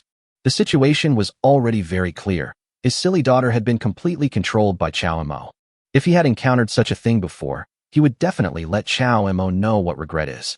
But with constant contact and the development of the situation, he gradually came to understand. Or perhaps it could be said that he saw more possibilities in Chao Mo. A possibility for the family to develop brilliantly. As long as the two of them are willing, he will not refuse. What's more, isn't this a good thing? Let's go into the city. Xue Banchuan then gave orders and led everyone into the city. A group of people entered Donglin City. As the most powerful of the three sincere cities, Donglin City also has the most profound heritage, which can be seen just from the buildings. This city is very extraordinary. There is a subtle force pulling the buildings together, making them seem like one. A city defense formation? Chao Mo felt the flow of spiritual power, and a smile appeared on his face. This is really an interesting thing. In a small city like Donglin, a 7th-rank family actually has a city defense formation, plus the spiritual springs in Linen City. He became more and more curious about this place. There are many advantages to being born into a big family with great influence. For example, when seeing something like this, Chao Mo immediately thought of what was hidden behind it. If I'm not mistaken, there is also a spiritual spring in Donglin City. A place with so many spiritual springs is likely to contain treasures from heaven and earth. Or something else. But this kind of thing is not what he should think about.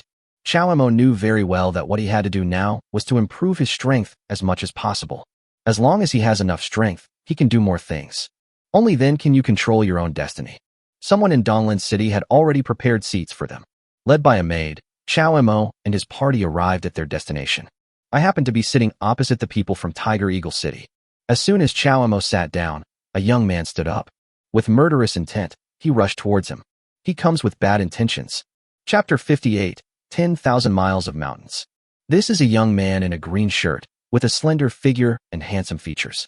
There is an indescribable feminine feeling between the eyebrows. The moment he approached, Chao Mo could clearly feel a cold wind blowing towards him. It made him feel uncomfortable immediately. You are Chao Mo. The young man looked at Chao Mo, his eyes narrowed slightly, and a murderous intent suddenly filled his body. What are your thoughts? Chao Mo smiled calmly and looked at the man. If he guessed correctly, this person should be the foreign aide in Tiger Eagle City. It seems that he is the chief disciple of Lingxi's sect, named Yi Qing. My junior fellow apprentice Shangguan Jian died at your hands. The young man snorted and questioned. Just as Chao Mo said, this person was Shangguan Jian's senior brother. So what if it is? So what if it isn't?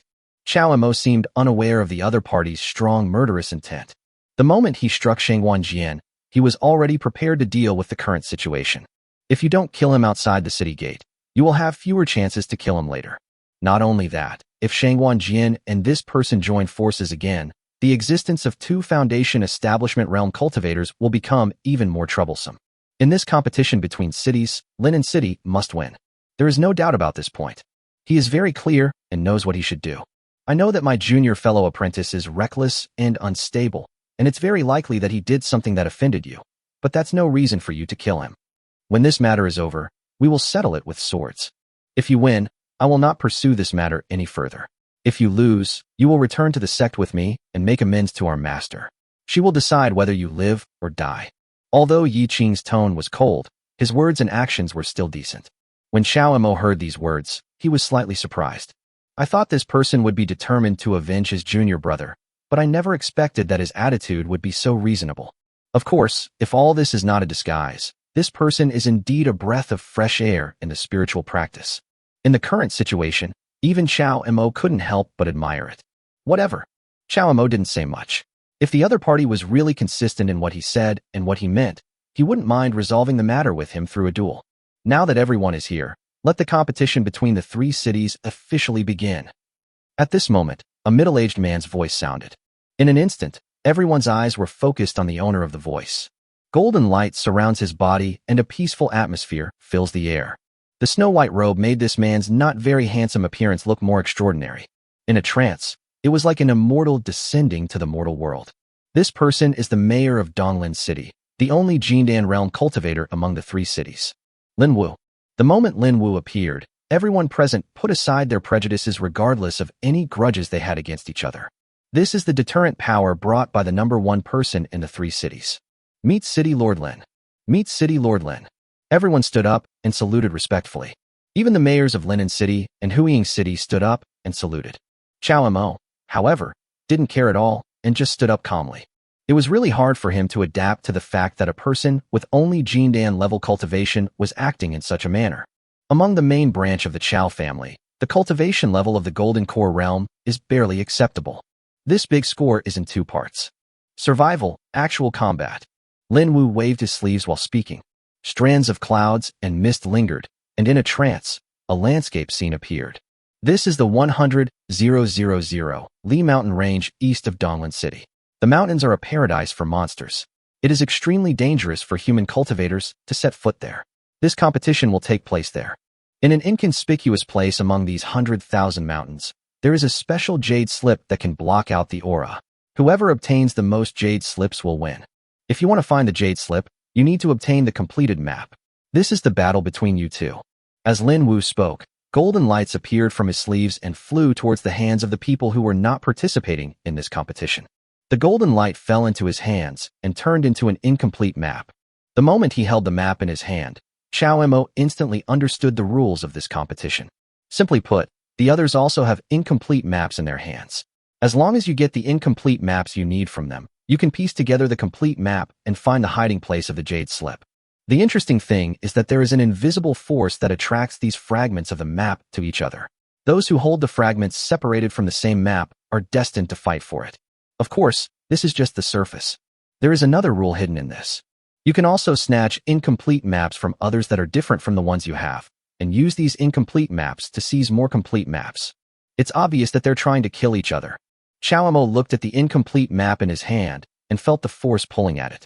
He was speechless. One of the incomplete maps was leading to Tiger Eagle City's foreign aid, Yiqing. This shows that they want to let the two cities fight against each other. This was also the case in previous 3-city competitions. Donglan City always occupies the first place, and most of the benefits fall into their hands. Huiying City and Linen City competed with each other for the second and third places. If Donglan City had not been very sensible in many things, Chao would not have felt that there was no need to continue this competition. There are many dangers in the 100,000 mountains. If you want to withdraw now, there is still a chance. After everyone calmed down for a moment, Lin Wu spoke again in a deep voice. Having come this far, who would give up? Those who place in the top 10 of the first competition will receive generous rewards. Lin Wu waved his sleeves, and 10 golden lights floated in front of him. Although it is impossible to glimpse the essence of the objects inside, just the power emanating from them is enough to clearly feel the rich spiritual energy contained therein. This immediately aroused the excitement of many people present. Everyone is eager to try. I can't wait to rush in and fight for it. It was as if these treasures were immediately theirs. There really are a lot of shady operations involved, huh? When Chao saw the 10 balls of golden light, he was speechless. The rewards were not displayed openly, and such an action was taken. Isn't it obvious that it can be changed at will? But these don't appeal to him much. What he wanted was something behind this big competition. Since 5 people have withdrawn, the competition will begin. As Lin Wu's voice fell, the atmosphere instantly became more solemn. Chapter 59, Miasma Monster.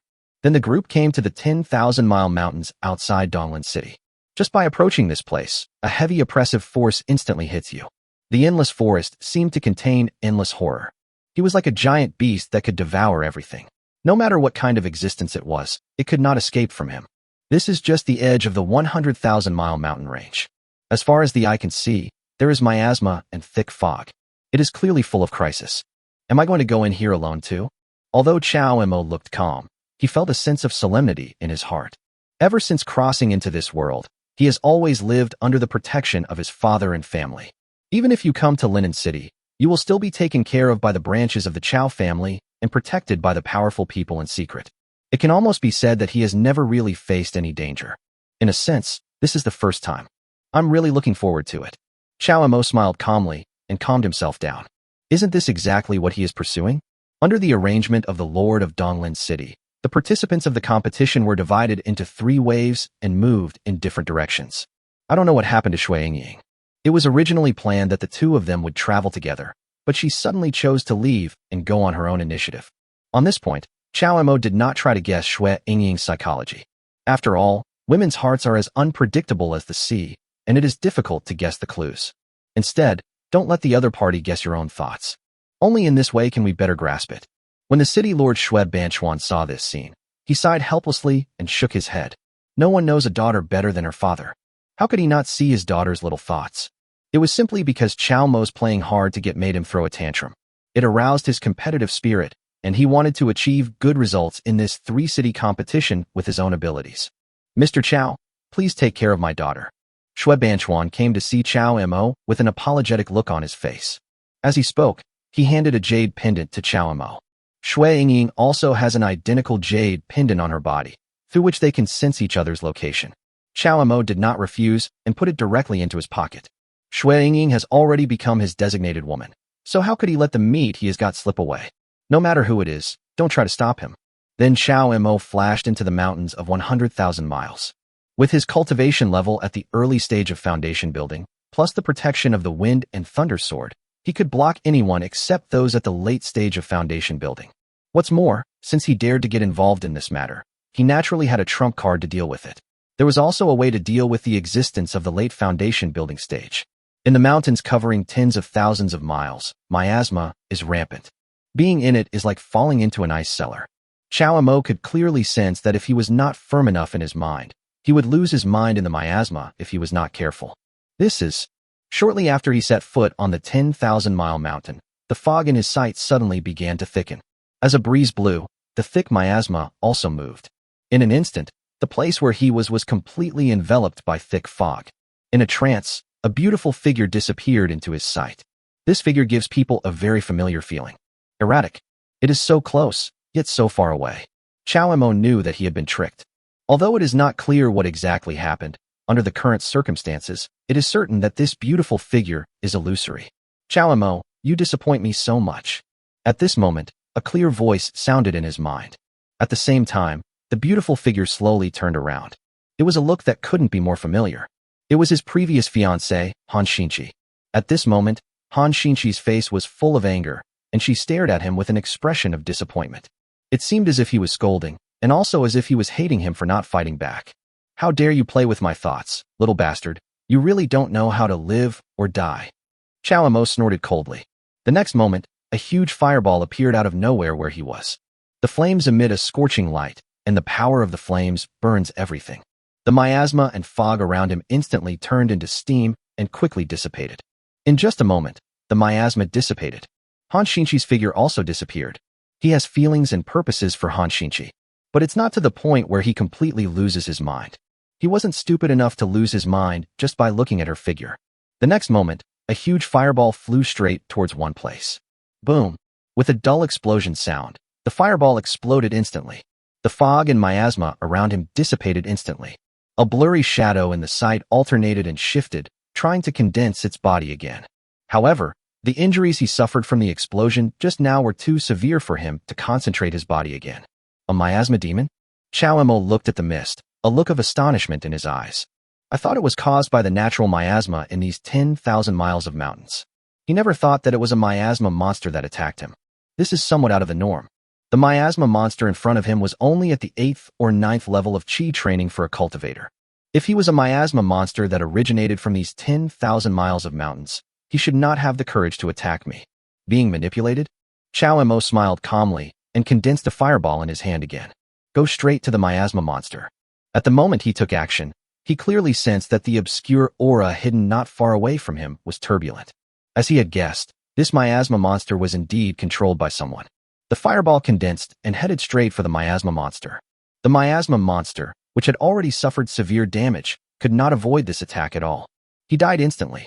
It turned into a cloud of smoke and slowly dissipated between heaven and earth. Completely ceased to exist. Chao Mo originally thought that the other party would try to stop him in this situation. But the existence hidden in the dark is very patient. Even though it has been put in the current situation, it still has not appeared. Chao Mo shook his head slightly, and with a thought, he restrained his breath and mind. Since the other party was unwilling to show up, he was too lazy to say anything more. Just leave now. But the moment he moved, other beings hidden in the surrounding woods also moved. The direction is exactly the same as the path I want to go. It's obvious that they are targeting me. The stubborn entanglement made him very unhappy. If you don't come out, I'll really leave. As Chao Mo spoke, the wind and thunder soared in his body slowly began to move. Chapter 60 Attack. As Chao Mo finished speaking, several hidden figures emerged from the side. There were 3 men and 1 woman, all of whom had reached the peak of the Qi training realm. Judging from their clothes, they should be from Donglin City. Only Donglin City has the resources to cultivate so many outstanding students. The moment they appeared, Chao Mo immediately knew why they were there. The incomplete map possessed by one of them had the same aura and pull as the incomplete map possessed by himself. It was obvious that he came here for the incomplete map in his hand. That's perfect. It also saves you from having to look for it yourself. Isn't it wonderful that something comes to your doorstep? Boy, hand over the incomplete map in your hand, and we will spare your life. A burly man who was the leader of the 4 came out and said in a cold voice. As he spoke, the talisman in his hand kept flashing. Although he seemed relaxed on the surface, he was actually full of tension. Since you know me and my level of cultivation, why do you still want to come here and die? Chao Mo looked at the other party in confusion. Judging from the performance of these 4 people, they obviously know themselves. If it weren't for this, he wouldn't have shown such an expression and be so prepared. So what if I'm at the foundation establishment stage? The 4 of us brothers are hunting those at the foundation establishment stage. If you know what's going on, hand over the map. Otherwise, we'll create a legend of Qi training and foundation building today. The burly man's expression remained the same. As he spoke, he gradually approached Chao Mo. The remaining map is right here, just come and get it. Chao Mo's expression remained the same. One thing can be confirmed from the words of these 4 people. That is, they have the means to contend with and deal with the cultivators in the foundation establishment realm. If it weren't for this, he wouldn't be in such a posture. Dare to do something that ordinary people cannot do. Get started. The next moment, the burly man rushed straight towards Chow Mo. The moment he moved, the other three also took action immediately. No one holds a talisman in their hands. The talisman was activated and turned into a rainbow light that flew straight towards Chow Mo. Block all directions. Imprison everything. The next moment, long rainbows formed a small world. Chow Mo was imprisoned inside. Seeing this scene, the four of them let out a long sigh. Obviously, their spiritual journey is not as simple as it appears on the surface. After all, he was facing a person at the foundation establishment stage. If you are not careful, you will lose. If they were defeated, it would very likely be the lives of the four of them. You, the foundation establishment realm beings, are all so arrogant. How can you look down on people like us? Today I want to let you know that we have gathered all our combined strengths. While the burly man was speaking, he began to chant some magic spells. The power in his body surged, and powerful force lingered around him. At the same time, the same thing happened to the rest of the people. Chow Mo just smiled indifferently. He could see it. The talisman that imprisons his body can only last for about 2 minutes. There was no need for him to crack it. It will naturally dissipate in time. And within these 2 minutes, the spell condensed by the four of them was successful. Enough to deal with and kill the enemy. He was imprisoned there, oppressed by an invisible force, and the power of the talisman affected his mind, making it impossible for him to concentrate on casting spells. Therefore, the moment the talisman disappears is the moment the opponent attacks. In the blink of an eye, even a being at the foundation establishment stage would suffer heavy damage. Judging from their posture, it is obvious that this scene has been rehearsed many times. It really took a lot of effort. Chow Mo's expression remained the same. It is not these four people that I pay more attention to at the moment, but it is an existence hidden in the dark. This person is the most difficult. Magic seclusion. Just when the power of the talismans around him was about to disappear, Chow Mo's figure instantly disappeared from the spot. Indeed, under normal circumstances, it is impossible to condense magic while being imprisoned like this. But this is just under normal circumstances. The magic techniques he practiced were all written by Han Xinqi, a genius who had reached the Golden Core realm. No matter how big or small the matter is, there are even specific descriptions of what situations to deal with, how to respond, and how to change. In addition, he has practiced for many years and has a firm mind. So how could he suffer from such interference? How is that possible? The moment the four men saw Chow Mo disappear, they were stunned on the spot. I couldn't believe what I saw. This scene was indeed something he had not expected. What is happening here is beyond imagination. It was this moment of distraction that made them miss the only chance to fight back. Although seclusion is a method of escaping, it is more of a method of concealing oneself. Combined with the light and shadow around it, it creates the illusion of no longer being in the same place. Coupled with the restraint of his own aura, he was completely hidden. The other party couldn't detect any of his breath at all. I thought they had disappeared where they were. In fact, this is not entirely true. He was still there, but the other party couldn't find him. The next moment, four fireballs condensed out of thin air and hovered just above the heads of the four of them. The scorching power exudes a terrifying aura. The majestic power of heaven is like the sun descending to the earth. In an instant, the four of them could clearly feel that under the current circumstances, their scorching power was burning everything. The magic condensed by the cultivators in the foundation establishment realm is simply not something they can resist. They now have only two choices. The first is to resist head-on and choose to use your own condensed power to attack Chow Mo. Life for life. Another option is to use your own concentrated magic to fight against the fireball. But no matter which choice they make, it seems they are doomed to fail. From the moment they lost the initiative, their defeat was doomed. They were unable to cope with such a scene or situation. But that's the way it is. Save yourself. The burly man roared in a deep voice. He also knew that under the current circumstances, this was the only choice he had. Maybe there is still a glimmer of hope. At the moment when the powerful force filled the air, they chose to use their own magic to fight against the fireball magic condensed by Chow Mo. Boom. Accompanied by a series of dull sounds, a huge force swept everything in an instant. The four of them managed to hold on, but they themselves also suffered considerable injuries. Defeated on the spot.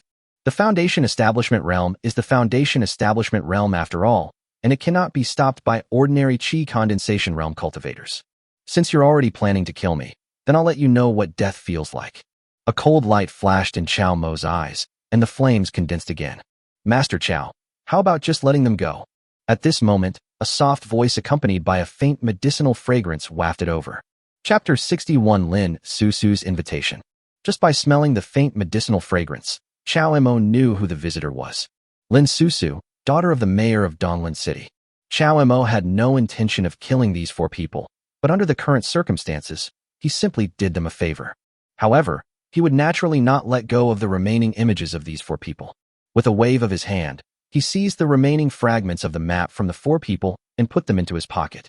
At this moment, the 4 men's faces were pale, and their eyes were filled with endless fear. They had made all the necessary preparations, yet they still lost to this person. After all, I still feel a little unwilling. Under the current circumstances, it is inevitable to feel a little lost. Chao Mo ignored them and turned to look at the people behind him. Lin Susu. It was the existence hidden in the darkness that I had just sensed. Master Chao, my fellow apprentices are too naughty and overestimate their own abilities. That's why they acted so recklessly.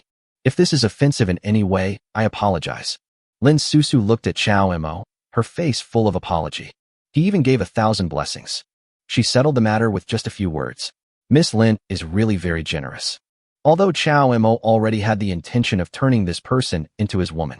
But there is no intersection between them yet, so there is no need to be so polite. After coming into contact with so many women, he also has his own opinions. For some women, the more you flatter them, the more they look down on you. The meaning of the words now became very clear. You, Lin Susu, have dignity, but it is not enough to let me let them go. After all, at that moment just now, these people came here to kill him completely. This is a batch of elixirs that I refined not long ago. It's called the heart-settling pill. It's very helpful for cultivators in the foundation establishment realm to practice magic. I hope Master Chao will accept it. Lin Susu is also a sensible person. After hearing Chao Mo's words, without any hesitation, a jade bottle appeared in his hand in a flash, and he threw it towards Chao Mo. Chao Mo accepted it. There was no politeness at all.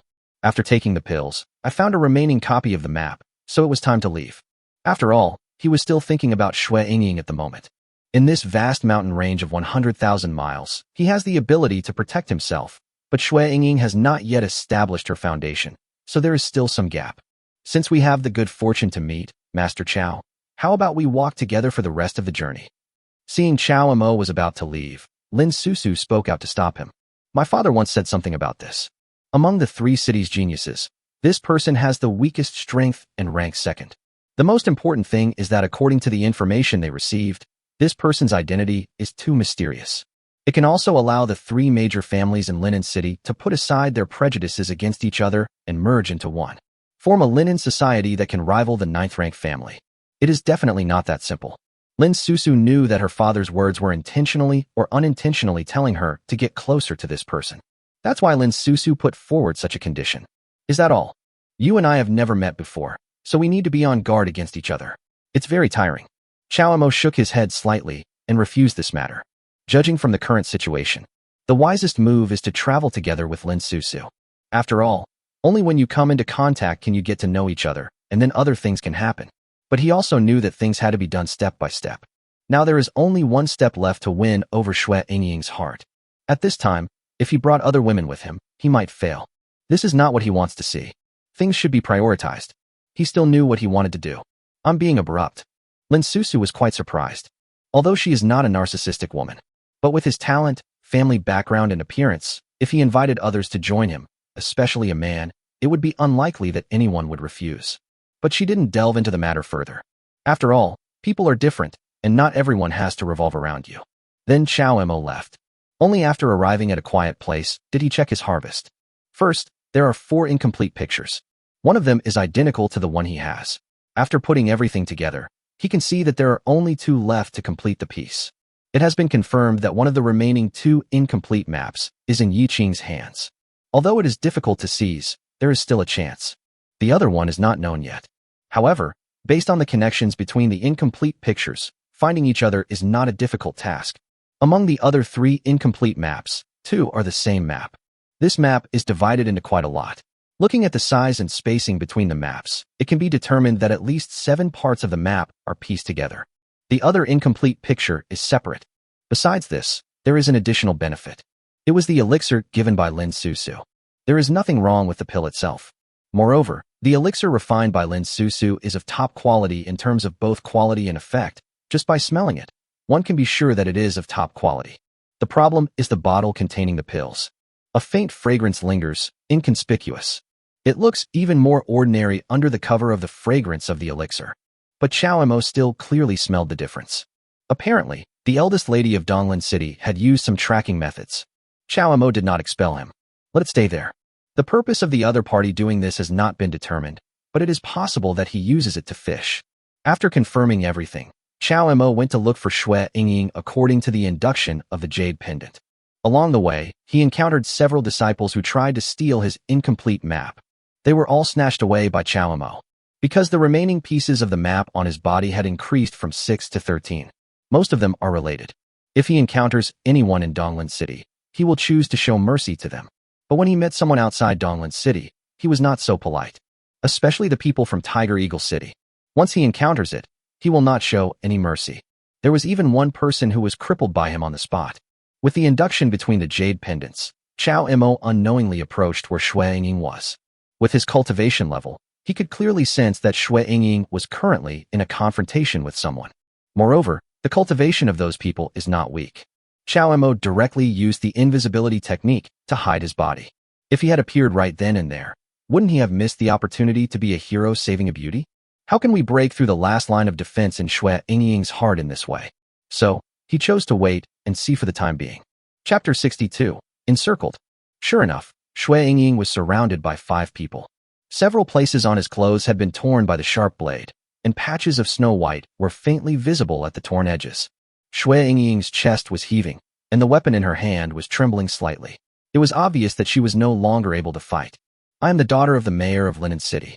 If you kill me, my father will never forgive you, Xue Yingying said coldly, trying to use her identity to scare the other party and buy herself a chance. It's a pity that the group of people who besieged her were not afraid, but laughed out loud after hearing her identity. The city lord's daughter? Did you hear that? She said she was the daughter of the Linen City Lord? It's terrible. We actually captured the daughter of a city lord. Ha ha ha, no wonder she's so pretty. To be honest, I've been wanting to test the city lord's daughter for a long time. After learning about Xue Yingying's identity, these guys became even more arrogant, and their words became more and more excessive. These guys from Tiger Eagle City already had a grudge against Linen. Now that they heard that the city lord's daughter had entered the competition alone and was blocked here by them, they were even more unwilling to let her go easily. Xue Yingying was so angry that her face turned red and white. She wanted to take the opportunity to recover some strength and look for another opportunity, but she was enraged by what these guys said. She didn't care whether she still had the strength to deal with everyone, and stabbed one of them with her sword. Chao Mo, who was watching from a distance, couldn't help but shake his head. With this temper, you deserve to suffer. Chao Mo had long discovered that the reason these guys were able to force Xue Yingying, who was at the 8th level of Qi training, into such a situation was because one of them had surpassed Xue Yingying in strength and had reached the 9th level of Qi training. The one who said the most unpleasant things was this guy who was at the 9th level of Qi training. Fortunately, Xue Yingying's strength comes from the city lord's mansion and is not weaker than his. If she can find a way to delay time and then look for a flaw, there may be a possibility of breaking through. However, in her current state, if she acts rashly, there will be only one outcome. The guy who was at the 9th level of Qi training deliberately provoked Xue Yingying with the intention of making this little hottie lose her mind. The result was as expected. Xue Yingying's spiritual energy had been almost exhausted, and now the opponent had the advantage in numbers. She attacked in anger, without holding back, and her spiritual energy soon dried up again. Within 2 rounds, Xue Yingying was unable to withstand the frontal attack of the 9th level Qi training disciple and had to retreat repeatedly, and was hit on the calf by a stick from the person behind her. Xue Yingying cried out in pain, her brows furrowed. Those Tiger Eagle City disciples had no mercy on Xue Yingying. Seeing that her footing was unstable, they targeted her lower body for attack. Xue Yingying cursed loudly and kept moving her legs to try to avoid the stick coming at her feet, but 2 fists were no match for 4 hands. Not long after, Xue Yingying was tripped to the ground by someone's leg. After being hit on the calf several times in succession, Xue Yingying was in great pain when she wanted to stand up. She had no strength left in her body. She could only sit down on the ground, looking very embarrassed. Xue Yingying looked around, but couldn't find the person she was most looking forward to seeing. Sadness welled up in her heart, and a faint mist appeared in her eyes. If Chao Mo were here, he would never be in such a mess. Thinking back to the last time Chao Mo helped her, Shui Ying was stunned for a moment. If I had known this, I shouldn't have gotten angry with him. If I hadn't entered the competition alone, how could I have been humiliated by these guys? Shui Ying sighed in her heart, knowing that she was in a desperate situation and had no chance at all. She was about to fight to the death. Hey, stop it. Let go of that woman. A light shout was heard, and a figure jumped out from behind the crowd. How dare you bully such a beautiful girl? Shui Ying looked over hurriedly, but when she found that the man was wearing Donglin City clothes, her expression darkened. Judging from his appearance, he was no more than 20 years old, wearing a white robe and white boots, with a red-patterned sword hanging from his waist. He had a subtle smile on his lips and a hint of childishness and shyness on his face. His eyes kept scanning Shui Ying. Shui Ying is pretty in herself, and now she is sitting on the ground with tears in her eyes, looking aggrieved. Her pitiful look is really touching, and anyone can't help but take a few more glances at her. Someone from Donglin City? Humph, don't let him ruin our plans. Kill her first. When the people who besieged Shui Ying saw the newcomer, they were afraid that someone from Donglin City would act as a guarantor and save the city lord's daughter, so they hurriedly said. One of them raised a knife and chopped at Shui Ying, who was sitting on the ground and had no strength to defend herself. Whoosh! A flying sword cut through the sky. The man holding the knife didn't see clearly what was flying towards him. He just felt a shock in his palm, and the knife flew out of his hand. The next moment, the flying sword seemed to have eyes, and it circled around and flew back. All they saw was a flash of lightning, and then they heard a scream. The guy who was holding a knife to kill someone just now opened his eyes wide and fell backward uncontrollably. The bloody hole in his chest proved that he was dead. Who? Everyone was frightened by the sudden appearance of the flying sword. They screamed and retreated. Even the boy from Donglin City couldn't help but take 2 steps back when he saw this, wondering in his heart whether he should continue the heroic rescue scene. Shui Ying recognized the wind and thunder sword at a glance. Her eyes lit up, her heart pounding, and the next moment the figure she had been thinking about appeared in front of her in the blink of an eye. Chao Mo, it's really you. Shui Ying kept murmuring. At this moment, she realized how much she wanted him to always be by her side. Seeing that the situation was not going well, the remaining 4 guys from Tiger Eagle City turned around and tried to escape. Where can a villain who bullies others by taking advantage of his power escape? The boy from Donglin City also realized that those who used flying swords were also saving people, so he was not afraid. With his strength in the early stage of foundation establishment, it was not a problem for him to deal with these guys in the chi condensation stage, so he wanted to show off in front of the beauty. Unexpectedly, Chao Mo's sword-wielding skills were even faster. The roar of thunder was hidden in the wind, and the cold light was so fast that the sword pierced through another person's body in the blink of an eye. Chao Mo was ruthless in his attack and had long been prepared to be a hero and save the beauty. How could he let the boy from Donglin City, who suddenly appeared, steal the credit? Chao Mo was seen driving the wind and thunder sword straight towards the other 2 people, while lightly stepping on the ground, and in a few flashes, he caught up with the Tiger Eagle City disciple who was at the 9th level of chi training. The wind and thunder sword is indeed a mid-grade spiritual weapon. Those disciples with low chi training levels are simply unable to withstand the power of the wind and thunder sword. Under the sword-wielding technique, the swords collided with each other, and the weapons in their hands were broken and damaged. There was no fierce battle as imagined, just a few simple collisions, and the wind and thunder sword took the lives of those guys. The Tiger Eagle City disciple who was at the 9th level of chi training looked terrified. Knowing that he couldn't escape, he simply stopped. Chapter 63. I fight, he saves the girl? He tried to rely on his skills to fight against Chao Mo, but he didn't expect that it would only take one move. The 2 men's palms faced each other, and the Tiger Eagle City disciple who was at the 9th level of chi training screamed in pain. He felt that he was not fighting against the opponent at all, but was hitting a hot iron with his palm, and his skin was almost burned to pieces. Chao Mo had already mastered the fireball technique and secretly concentrated his energy in his palm. A mere 9th level chi training person was certainly no match for him. If this guy hadn't reacted quickly enough, Chao Mo would have crippled his hand with just this one blow. Who are you? Why are you meddling in other people's business? The man asked with a grin. Who am I? I should also ask who you are.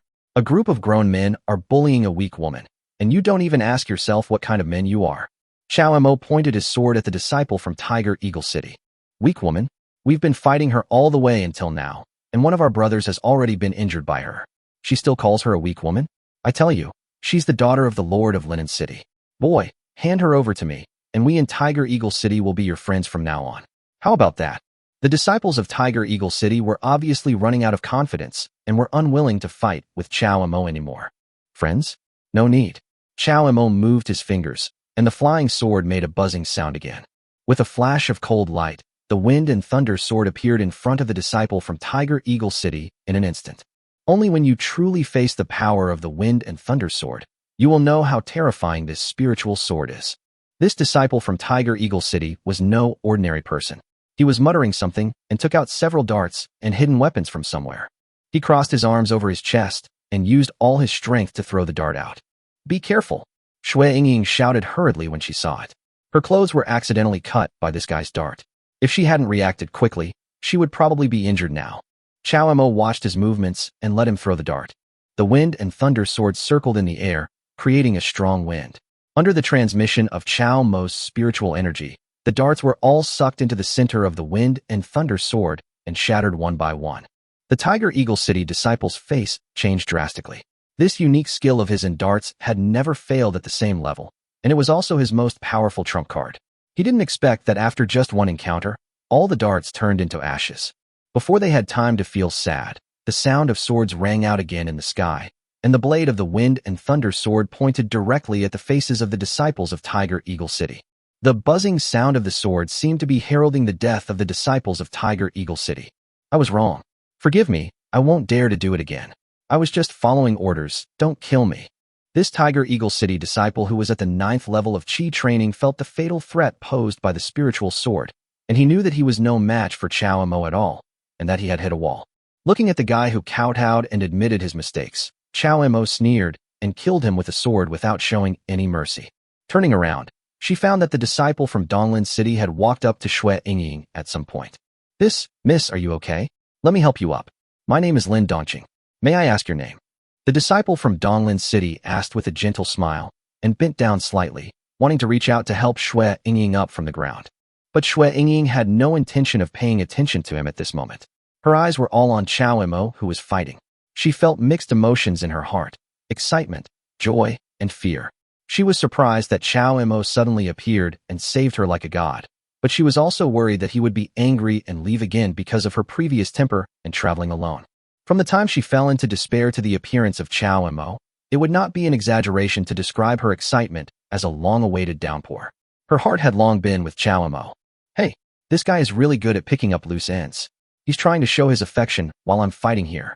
I'm fighting a big battle here, and he's here to save the girl?" Chao Mo cursed inwardly.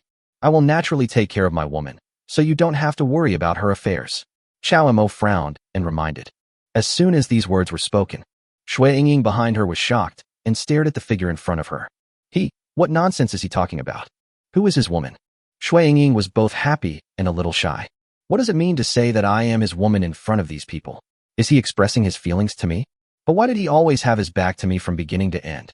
Is he still angry with me? Thinking about everything that happened before, Shui Yingying couldn't help but feel annoyed with her temper. She wondered why she hadn't understood his feelings earlier and had always blamed him wrongly. Oh, yes, it is normal to be angry. If I hadn't come here alone, how could I have almost fallen into the hands of the evil man in Tiger Eagle City? If I really lost my virginity here, wouldn't I be letting him down? Could it be that he appeared at this time because he had been following me secretly all the way? Thinking of what she had just said, Shui Yingying felt as if a stream of honey was slowly entering her heart. She had never expected that his feelings were hidden so deeply. She really shouldn't have misunderstood him before. Perhaps because of his attitude and identity, he was unwilling to reveal any clues. If he had not been in a desperate situation this time, he would probably never have understood his intentions from beginning to end. Shui Yingying didn't know how many thoughts flashed through her mind at that moment. In short, she just wanted to be by Chao Mo's side and never leave. When the boy from Donglin City saw that Shui Yingying did not respond, he withdrew his hand awkwardly. After hearing Chao Mo's words, the disciple from Donglin City looked at Shui Yingying and then at Chao Mo. When he met Chao Mo's cold gaze again, he suddenly realized. Just as he was about to apologize, he saw the wind and thunder sword flying back into Chao Mo's hand. The sound of wind and thunder could be heard faintly on the sword, and he was shocked. "Is your flying sword a mid-grade spiritual weapon?" As expected of someone from Donglin City, he could tell at a glance that Chao Mo's flying sword was extraordinary. Chao Mo did not respond, but collected all the incomplete maps of the disciples from Tiger Eagle City. "As far as I know, The only person who possesses a mid-grade spiritual weapon is the Lord of Donglin City. He treasures it like his life and never lends it to anyone else. I've only seen it once since I was born. How is this possible? Who are you? The disciples of Donglin City murmured to themselves. Spiritual weapons are already rare, and mid-grade spiritual weapons are even rarer. I have never heard of anyone else owning such a treasure. Chao Emo did not respond. He removed the power of the wind and thunder sword and returned to Xuerengying. I don't know if it was intentional, but his current position was right between the disciples of Donglin City and Xuerengying. Chao Emo extended his hand to Xuerengying, who was still in a daze, and gestured for her to stand up. Xuerengying handed her little hand to him without saying a word, letting him hold it and help her up. Cool and smooth. Chapter 64. Exchanging Fragmentary Maps. Xuerengying often practices in the City Lord's mansion, so her small hands are still well maintained. This time, her slender fingers tightly grasped Chao Mo's big hand. Hiss! Xuerengying's calf was accidentally hit twice with a stick, and it was already red and swollen. When she stood up, she felt the pain again and gasped. Chao Mo frowned. He didn't expect that the group of guys just now would attack so hard. They really got it easy. He sheathed the wind and thunder sword and placed his other hand on Xuerengying's slender waist before helping her up. Don't stay too far away from me from now on. I can't protect you, Chao Mo said softly. Feeling Chao Mo's gaze and the warmth on her waist, Xuerengying lowered her head and dared not look him in the eye. She could only respond softly, her face slightly red, and the mist in her eyes had not yet completely dissipated. Looking at her now, it seems that the last line of defense is about to be breached, and anyone can see what she is thinking. The disciples of Donglin City also knew that they probably had no chance. It was a pity to waste such a beauty, so they could only sigh. I thank her on her behalf for helping me earlier. Chao Emo looked at the disciples from Donglin City and said, I. The disciple from Donglin City had seen Chao Emo take action and seemed to be a little afraid of Chao Emo. He wanted to say something but stopped himself. He couldn't help but glance at Xuerengying behind him. Seeing that he was still looking at Xuerengying and was reluctant to leave, Chao Emo felt a little dissatisfied. He had just been showing his courtesy to Xuerengying, and now he was still pestering her. Did he really think that the young master of the Chao family was easy to bully? What? You want to meet my wife? Chao Emo snorted coldly. Hearing this, Xuerengying buried her already blushing cheeks even deeper. Sir, please don't misunderstand me. You and this beautiful lady are a perfect match, and we can only envy them. I just want to ask if those fragments of the map can be exchanged. The Donglin City disciple quickly took out the fragments of the map on his body and told the truth. To be honest, I came here because of the guidance of the fragments. These fragments can only work when they are matched with each other. Are you willing to see if there are any that match these on me? This disciple from Donglin City was quite sensible. He knew that Xuerengying was not someone he could covet, so he didn't dare to have any other thoughts. If the incomplete picture has no match, it is indeed useless. Chao Emo had quite a few incomplete maps on him, and exchanging them would indeed save a lot of trouble.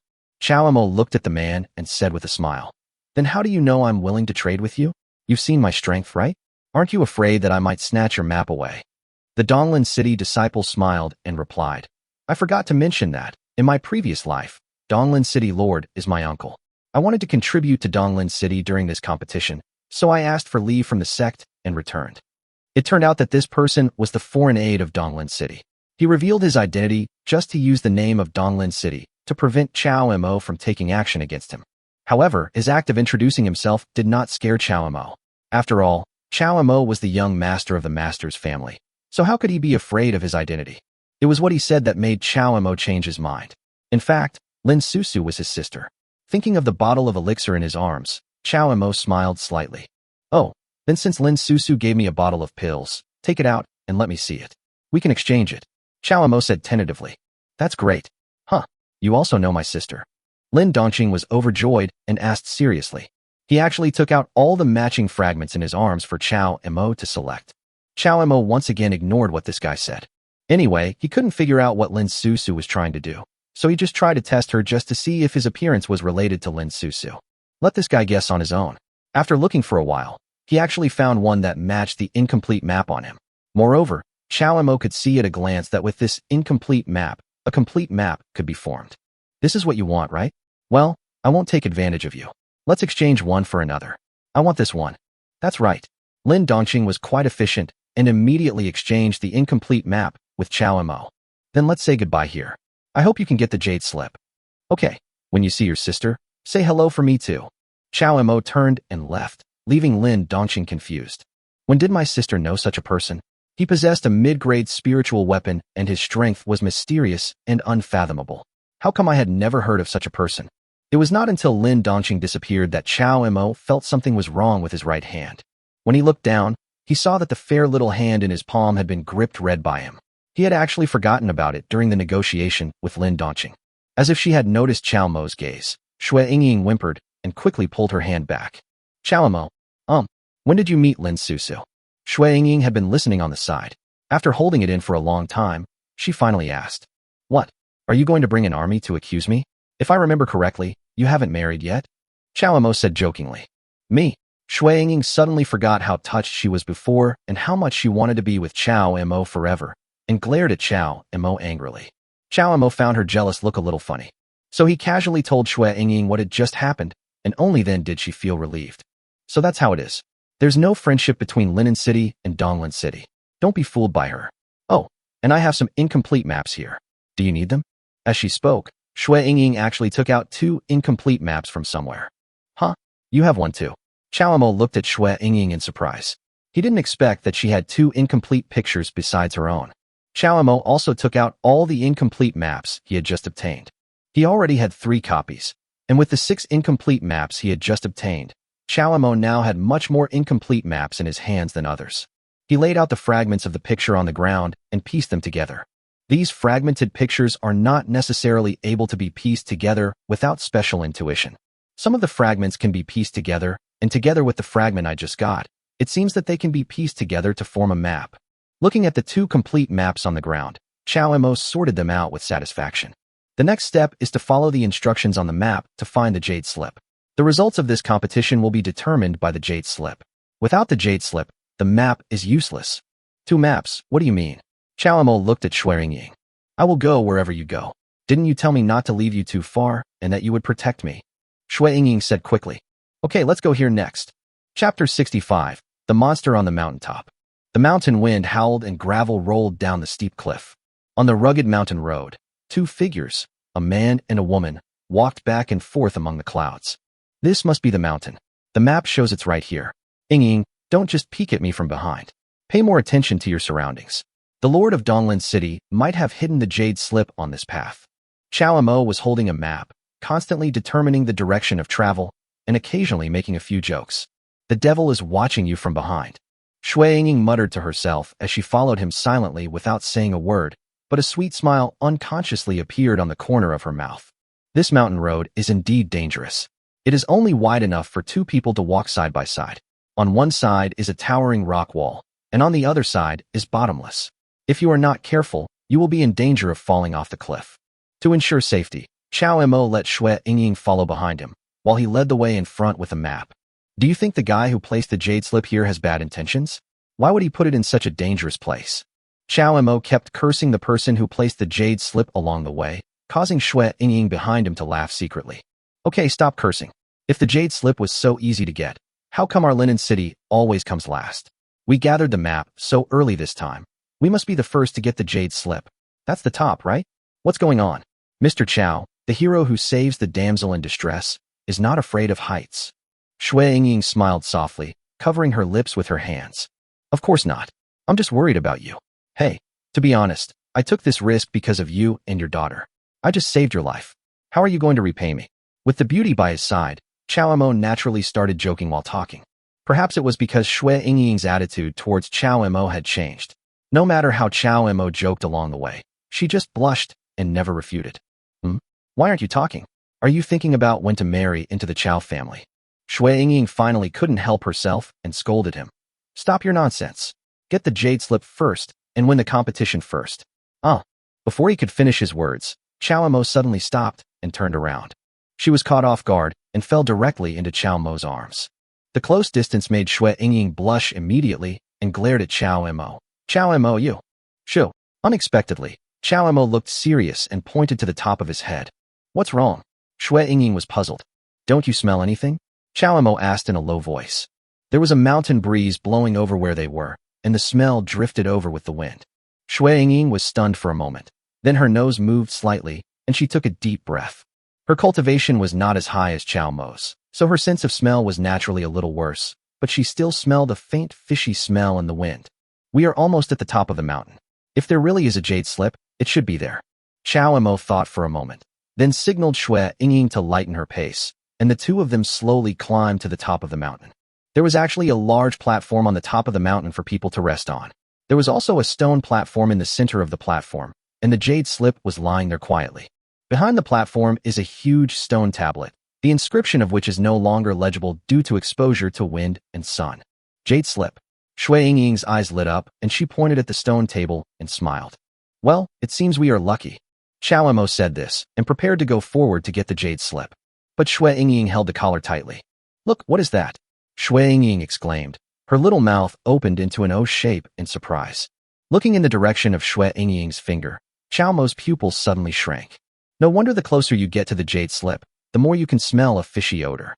The two of them had just been attracted by the jade slip on the stone platform, and no one noticed that behind the huge stone tablet, there was a pair of scarlet vertical pupils staring at them. Is it a snake? Xue Yingying felt goosebumps all over her body and kept backing away. It's not just an ordinary snake. I didn't expect there was a monster hiding here. Chow Mo unconsciously raised his hand to his waist and grasped the hilt of the wind and thunder sword. He came from the master's house and had heard the servants talk about how terrible the monsters outside were, but he still didn't believe it. Although only one eye of the creature in front of him was exposed, Chow Mo already felt its danger. Demon beast. Xue Yingying became even more frightened when she heard that. Don't be afraid. The more afraid you are, the more likely it will attack you. Chow Mo grabbed Xue Yingying's hand and motioned her to calm down. But the cold sweat on her palms proved Xue Yingying's nervousness at the moment. Chow Mo, what should we do now? Xue Yingying asked in a trembling voice. It's okay, it's just a snake. How can I not want the jade slip in front of me? You hide here and watch me get the jade slip. Chow Mo patted the back of her hand and slowly walked towards the stone platform. Hiss! A warning suddenly came from behind the stone tablet. Chow Mo stared at the snake pupil for a moment, and a flame rose from his palm. I only took the jade slip. If you insist on being my enemy, don't blame me for being ruthless. Hiss! It was unclear whether the giant snake understood what he said, but its actions were clearly telling Chow Mo that if he dared to get any closer, he would be in danger. Chow Mo, be careful. Xue Yingying saw the huge snake hidden behind the boulder start to move, and quickly called out to remind it. But when Xue Yingying met the giant snake's scarlet eyes, she trembled all over and quickly stepped back and curled up to the side. It seems that this guy is not willing to let himself get the jade slip easily. Chow Mo frowned, but had to give up on taking the jade slip. He held the hilt of the sword and watched the giant snake's every move. As Chow Mo approached, the snake began to twist restlessly, and the ground rubbed against the snake's body, making a series of harsh sounds. Looking at its appearance, anyone who knows snakes knows that this is a sign before a snake attacks. It coiled its body, as if looking for Chow Mo's weakness. Sure enough, as soon as Chow Mo moved, its snake body suddenly shot up from the ground, and its bloody mouth rushed straight towards Chow Mo. Chow Mo remained calm, dodged its attack, and came to the edge of the stone platform. Since you have moved aside, I will accept this jade slip. Chow Mo smiled and reached out to take the jade slip. The giant snake was immediately enraged by him. The giant snake's tail swung violently, and with such great force, the stone tablet was swept directly towards Chow Mo by its tail. The huge stone tablet slammed heavily onto the ground with a loud bang, raising a huge amount of dust. As the sand and rocks fell, Chow Mo's body disappeared, but the giant snake made a shrill sound and kept twisting. Chow Mo. Xue Yingying was shocked and shouted Chow Mo's name. That was a close call. Chow Mo's voice came from behind the snake. He jumped up with the jade slip in his hand and returned to Xue Yingying. Chapter 66. The Siege of Tiger Eagle City Disciples. There was a long bloody hole in the snake's belly, and the snake meat had a slightly burnt smell. It turned out that Chow Mo had been prepared. He secretly summoned the wind and thunder sword. The power of the mid-grade spiritual sword was so great that the giant snake's defense could not withstand it at all. I didn't expect there would be 6 jade slips here. Seeing Chow Mo holding the jade slip with a smile, Xue Yingying finally breathed a sigh of relief. Great. This time, our Linen City will definitely be able to defeat those damn guys from Tiger Eagle City. Oh, really? Isn't it too early to be happy now? As soon as Xue Yingying finished speaking, a discordant voice came from the foot of the mountain. Before she saw the person, Xue Yingying's face changed drastically. Then a group of guys holding weapons and with murderous looks on their faces followed a young man to the top of the mountain. Haha, Shuang, thank you so much for finding so many jade slips for us. It looks like we won this time without even having to fight. The young man was dressed in luxurious clothes, and one could tell at a glance that he was of high status. The group of guys behind him followed his lead and surrounded the young man like the moon surrounded by stars. Do you know him? Chao Mo glanced at the guy and asked Shuang. Well, he is Ji Wuxing, the son of the Lord of Tiger Eagle City. This is bad. All the people from our linen city are here. They are numerous and powerful. Shuang explained for Chao Mo with an ugly expression. Shuang, the daughter of the city lord, doesn't follow the people of Linen City, but runs around with a pretty boy. It's no wonder that there are rumors outside. She is really dissolute. Boy, hand over the jade slip in your hand and tie up the woman next to you, and I will spare your life. Ji Wuxing glanced back and forth between Chao Mo and Shuang, and finally said with disdain. Shuang looked around and saw that the way down the mountain had been blocked by Ji Wuxing's men. They were destined to fall into his hands this time. Even though she was unwilling, Shuang could only put on a bitter face and hand her hands to Chao Mo. Tie me up and hand me over to him, Chao Mo. This is my fault, and I should take the responsibility. You should leave here quickly, find other people in Linen City, and continue looking for the jade slips. You must defeat these guys from Tiger Eagle City, Shuang said heavily. Chao Mo couldn't help but laugh when he saw her with her face raised and eyes closed, ready to die. Okay, I promised your father that I would take good care of you. Chao Mo patted her head, turned around, and put the jade slip in his arms. You are openly provoking my Tiger Eagle City? Ji Wuxing said angrily when he saw Chao Mo's actions. Chao Mo still ignored him and instead fixed his eyes on a young man in Taoist robes standing beside Ji Wuxing. I remember you. We should have met before, right? Chao Mo asked with a smile. Yeah. The young man in Taoist robes seemed afraid to look directly at Chao Mo and responded with an evasive look. It seems that this is the fair environment you have found to resolve the grudge between you and me? Chao Mo said sarcastically. It turned out that this person was none other than Yi Qing, a foreign aide of Tiger Eagle City and a disciple of Lingxi's sect, who had become enemies with Chao Mo because his junior brother was killed by Chao Mo. Yi Qing was standing next to Ji Wuxing at this time, but his expression was obviously very unnatural. Chao Mo had just discovered that Ji Wuxing seemed to feel ashamed of his behavior. When I first met him, I felt that this person was different from others. Judging from his attitude and appearance, he was probably a breath of fresh air in the world of cultivation. I guess he came here involuntarily. Seeing that he did not defend himself but lowered his head and allowed Chao Mo to ridicule him, Chao Mo understood what was going on. This young city lord is talking to you, didn't you hear me? Seeing that Chao Mo was not afraid of them and was even chatting with the guy next to him, Ji Wuxing immediately became even more furious. Pointing his finger at Chao Mo, he demanded, You idiot! Do you know what happens if you anger me? Just now I wanted to spare your life, but now I'm giving you a choice, the chance to choose how you want to die. No, this matter has nothing to do with others. He is not from the city lord's mansion. Ji Wuxing, don't you just want to capture me? I admit defeat this time. You can do whatever you want, but you can't touch him. Shuang shouted hurriedly. Oh, I'm curious. What kind of person is he that makes you, Shuang, say such a thing? Upon hearing this, Ji Wuxing re-examined Chao Mo. Don't worry, I said I will protect you. Just go to the back and watch. Chao Mo shook his head and smiled bitterly when he heard Shuang's words, saying that this girl was stupid, but she could still say this at this time, which also made Chao Mo feel very moved. Chao Mo took a few steps forward and came in front of Ji Wuxing. You're only at the peak of Qi training, not even at the foundation building stage. How dare you, a fool like you, challenge me? Chao Mo's cold words made everyone in Tiger Eagle City widen their eyes in shock and look at Ji Wuxing. Others may not know, but everyone in Tiger Eagle City knows that the reason why Ji Wuxing did not reach the foundation establishment stage was because he failed in his previous breakthrough. Even so, Ji Wuxing rarely encountered an opponent when he was at the peak of Qi training. Because when he broke through, he had already realized the threshold of the foundation establishment realm. In addition, he had been loved by the Lord of Tiger Eagle City since he was a child, and he was surrounded by guards and had countless treasures on him. His strength was far beyond the reach of ordinary people at the peak of Qi training. Okay, you're looking for death. Get out of my way. I will personally kill you today, you arrogant boy, and let Shuang watch with her own eyes the man she begged for die in front of her. Ji Wuxing grinned, looking creepy. Everyone knew that the young lord of Tiger Eagle City was angered by Chao Mo. This is the magic sword my father gave me, named Red Fire. Today I will use your head to sacrifice to the sword. Ji Wuxing took out a crimson long sword and muttered to himself. When the people around saw the sword, they were all amazed. Wow, is this the Red Fire sword? I never thought we'd have the honor of seeing the Scarlet Fire sword. It's said to be a spiritual sword. As expected of the young city lord, the old city lord is partial to him and even secretly gave him such a treasure. Everyone was talking in low voices and casting envious glances. Although the Scarlet Fire sword is only a low-grade spiritual weapon, it is considered a rare treasure here. After all, among the 3 cities, only the mayor of Donlin City has a mid-grade spiritual weapon, and it is only a rumor. He never shows his treasure to anyone. Yi Qing on the side seemed to have something to say, but in the end he swallowed it back and shook his head helplessly.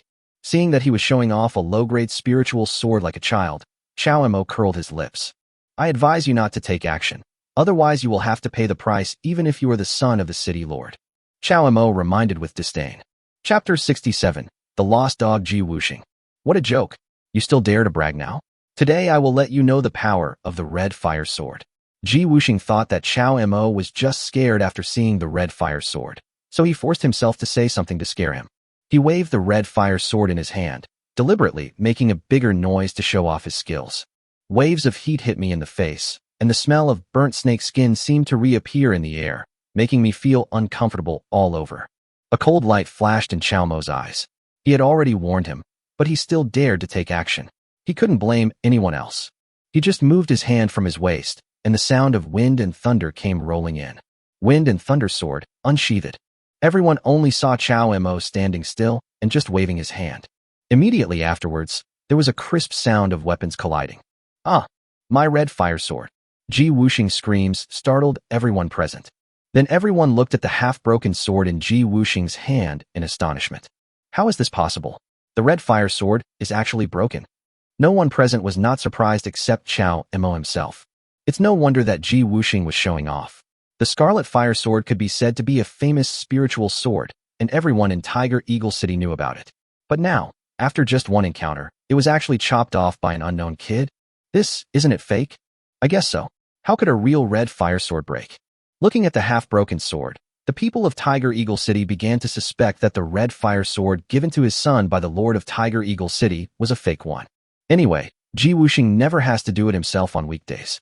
If he hadn't been so angry today, who would have known that this was a fake magic sword? Hearing the whispers of the crowd, Ji Wuxing's face turned even darker, and he glanced at everyone with a grim look. Everyone in Tiger Eagle City fell silent. Why, what else can you do? Seeing that Chao Mo's fireball technique was ready, the spiritual energy turned into flames, and the air waves emitted made the rest of the people in Tiger Eagle City understand that no matter who went up to take it, they would surely die. Therefore, everyone retreated.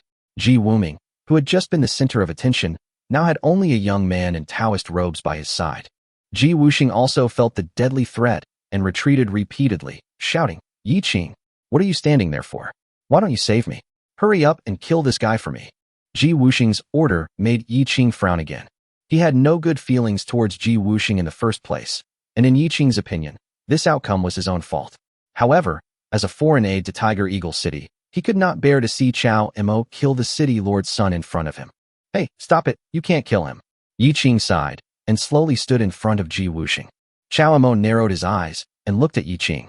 That's fine. Let's take this opportunity to talk about our past grudges.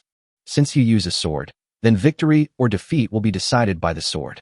Yi Qing swiped his 2 fingers in the air, and a flying sword flew out. He actually also has a spiritual sword, and judging from its quality, it seems to be no less than the Red Fire sword that the city lord's son Ji Wuxing just wielded. Moreover, what this guy just did clearly showed his sword-wielding skills. Unexpectedly, not only has Yi Qing's cultivation reached the foundation stage, but his skills and magic sword are also not weak at all. Chao Mo couldn't help but look directly at the Lingxi sect disciple in front of him. His strength is far beyond what Ji Wuxing could compare to just now. Wind and Thunder sword. Chao Mo also used the sword-controlling technique, and the Wind and Thunder sword circled in the air accompanied by the sound of wind and thunder. The two looked at each other. A long time. Ji Wuxing shouted from behind, What are you doing? Are you still going to fight? Yi Qing, if you can't handle this guy, kill that woman first. I want to see if Xue Yingying can stop you. His words rekindled Chao Mo's murderous intent. If Chao Mo just wanted to teach him a lesson, Ji Wuxing's words now made Chao Mo want to kill him. Don't worry, just focus on competing with me. I won't touch your woman. Yi Qing could see that Ji Wuxing's words made Chao Mo's mind a little uneasy. This was not the fair duel he wanted. That's why Yi Qing reminded him. Chao Mo smiled when he heard this. This guy was really interesting. However, Chao Mo became more focused, and there was no flaw left on his body. Under Chao Mo's sword-controlling skills, the Wind and Thunder sword seemed to have spiritual awareness and focused on attacking Yi Qing's weaknesses. Yi Qing was not bad either. The quality of his spiritual sword was not as good as the Wind and Thunder sword, so he relied on the method of leveraging and unloading force and swordsmanship to avoid a head-on collision with the Wind and Thunder sword. It is not an easy task to cut off Yi Qing's spiritual sword again. The two fought back and forth for several rounds, but it was difficult to tell who was the better one. This kid is really capable, but who made you offend me? Ji Wuxing watched from the side, smirked, and quietly approached the two of them. Let me show you how powerful my lightning-inducing talisman is. Ji Wuxing suddenly jumped up and threw out 3 talismans at the same time, heading straight for Chao Mo. This is also the magic weapon his father gave him to protect himself, the lightning talisman. Once the talisman is cast, it can draw the power of thunder and lightning out of thin air, and anyone hit by it will either have their flesh split open or be burned to ashes. Fortunately, Chao Mo was prepared. He had been keeping an eye on this guy and didn't expect that he would actually launch a sneak attack. Chao Mo was furious. Shadow escape. Chao Mo disappeared in an instant, and the 3 talismans were greatly reduced in power when they encountered the Wind and Thunder sword. Everyone exclaimed and looked for Chao Mo. What happened? Why is he gone? Yeah, it was there just now. How come it disappeared all of a sudden? Did it get hit by lightning? Yi Qing also frowned, looking for Chao Mo's trace while glaring at Ji Wuxing. He had just told Chao Mo to fight him without hesitation, but he didn't expect Chao Mo to be ambushed right after that. It would be hard to justify saying that he had nothing to do with it. You are such a despicable man, trying to touch my woman. You will die here. When Chao Mo appeared again, he had already arrived in front of Ji Wuxing. The fireball technique gathered at some point, and a huge fireball appeared from the palm of his hand and aimed at Ji Wuxing. Yi Qing, save me. Ji Wuxing was so frightened that he shouted loudly. However, the fireball was too close to him and appeared too suddenly, so no one could react at that moment. Chao Mo sneered at Ji Wuxing, who was running away with his head in his hands. Just when the fireball was about to hit him, a protective shield suddenly appeared around Ji Wuxing's body. Another magical treasure that protects the body. The Tiger Eagle City Lord's preparations were really thorough. If it weren't for this thing, Ji Wuxing would have been a scorched earth by now. However, after this magical treasure withstood one attack, it became completely useless. Chao Mo waved his hand, and another fireball flew out. He had no intention of giving Ji Wuxing any chance to survive. Seeing this, Yi Qing sighed and closed his eyes. Chapter 68, The Power of Thunder. I thought Yi Qing had no other options and was ready to give up. However, he did not expect that the moment he closed his eyes, an invisible spiritual energy spread out in all directions with his body as the center. The swords and knives in the hands of the Tiger Eagle City disciples flew out involuntarily and circled in the air. The formation formed by countless swords and knives exuded sharpness and was powerful, and the invisible pressure made it impossible for everyone to muster the courage to fight back. Chao Mo, behind him, Shui Yingying looked at the sword in front of her, a little scared, and called out.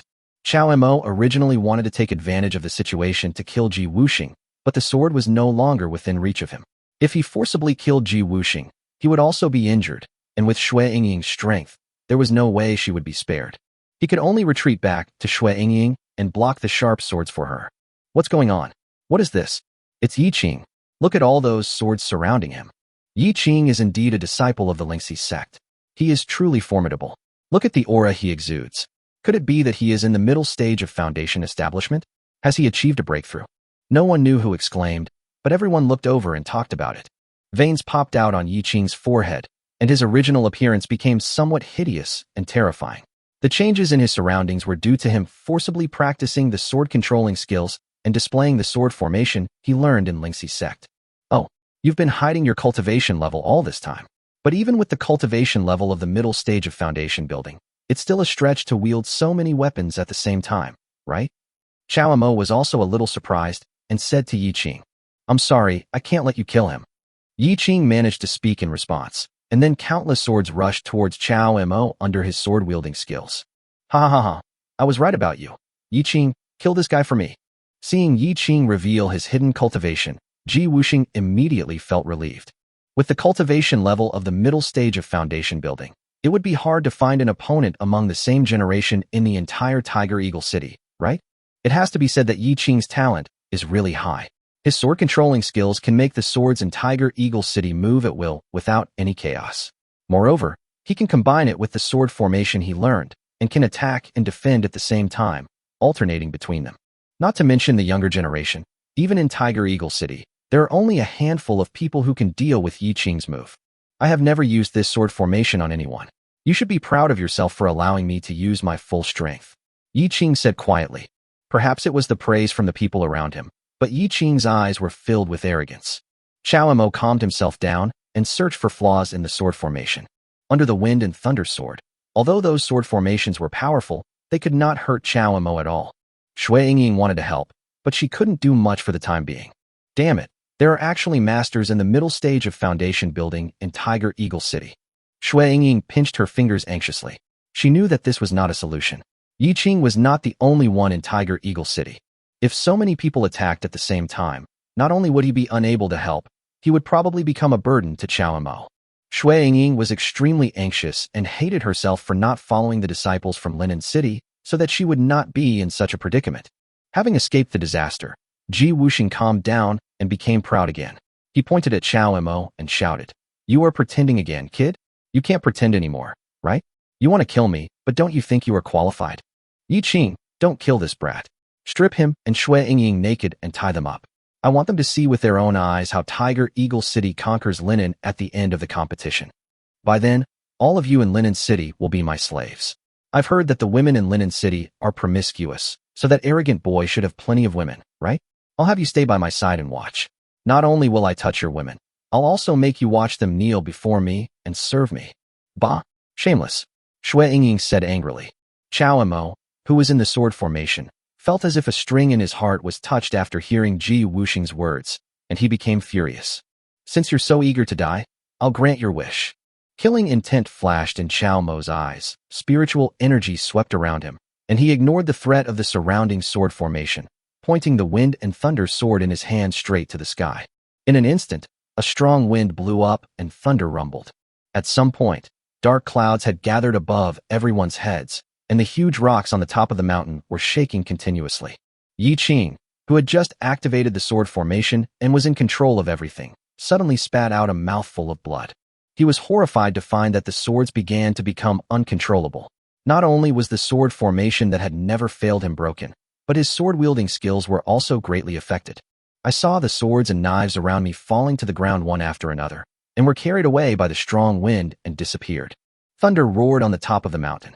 When the thunder from the sky falls accidentally, the rocks under your feet will explode instantly. What? How is this possible? Everyone in Tiger Eagle City looked at the scene in front of them in disbelief. Could it be that Yi Qing, who was in the middle stage of foundation building, was defeated? What kind of witchcraft is this? I have a feeling something bad is going to happen. Need I tell you? What's going on in the sky? I won't be struck by lightning, will I? The disciples of Tiger Eagle City were in a commotion and retreated one after another. Some timid ones were so frightened by the thunder that they fell off the cliff. What is he doing? Yi Qing, where is Yi Qing? Hurry up, don't let him continue. Ji Wuxing, like the disciples of Tiger Eagle City, was completely terrified when he saw the strange phenomenon between heaven and earth. As the son of the Tiger Eagle City Lord, he had seen many masters, but he had never heard of anyone who could mobilize the power of heavenly thunder and create such a momentum. I'm sorry, I tried my best. Yi Qing also understood that he might not be able to save Ji Wuxing this time. Looking at Qiao Mo, he held his sword across his body, gritted his teeth, and mobilized his physical and spiritual power to fight against him. However, the wind and thunder sword echoed with the thunder in the clouds. At this moment, Qiao Mo seemed like a god who controlled the power of thunder and lightning, and no one could shake him. He just pointed casually. Then there was a loud crack, and a bolt of lightning fell from the sky, smashing the huge stone tablet into pieces. Let me see who can save you this time. Qiao Mo glanced coldly at the group of guys from Tiger Eagle City, and finally his gaze fell on Ji Wuxing. His wind and thunder sword slowly fell. Countless lightning forces from the sky slammed heavily into the ground. Each bolt of heavenly thunder seemed to have its own mission, falling precisely on the disciples of Tiger Eagle City. I was wrong. I was blind. Please forgive me. My Tiger Eagle City is willing to serve Linen City as its master. From now on, whatever you say is what I will do. Ji Wuxing hit his head against the ground, not caring that his forehead was bleeding. Isn't it too late to beg for mercy now?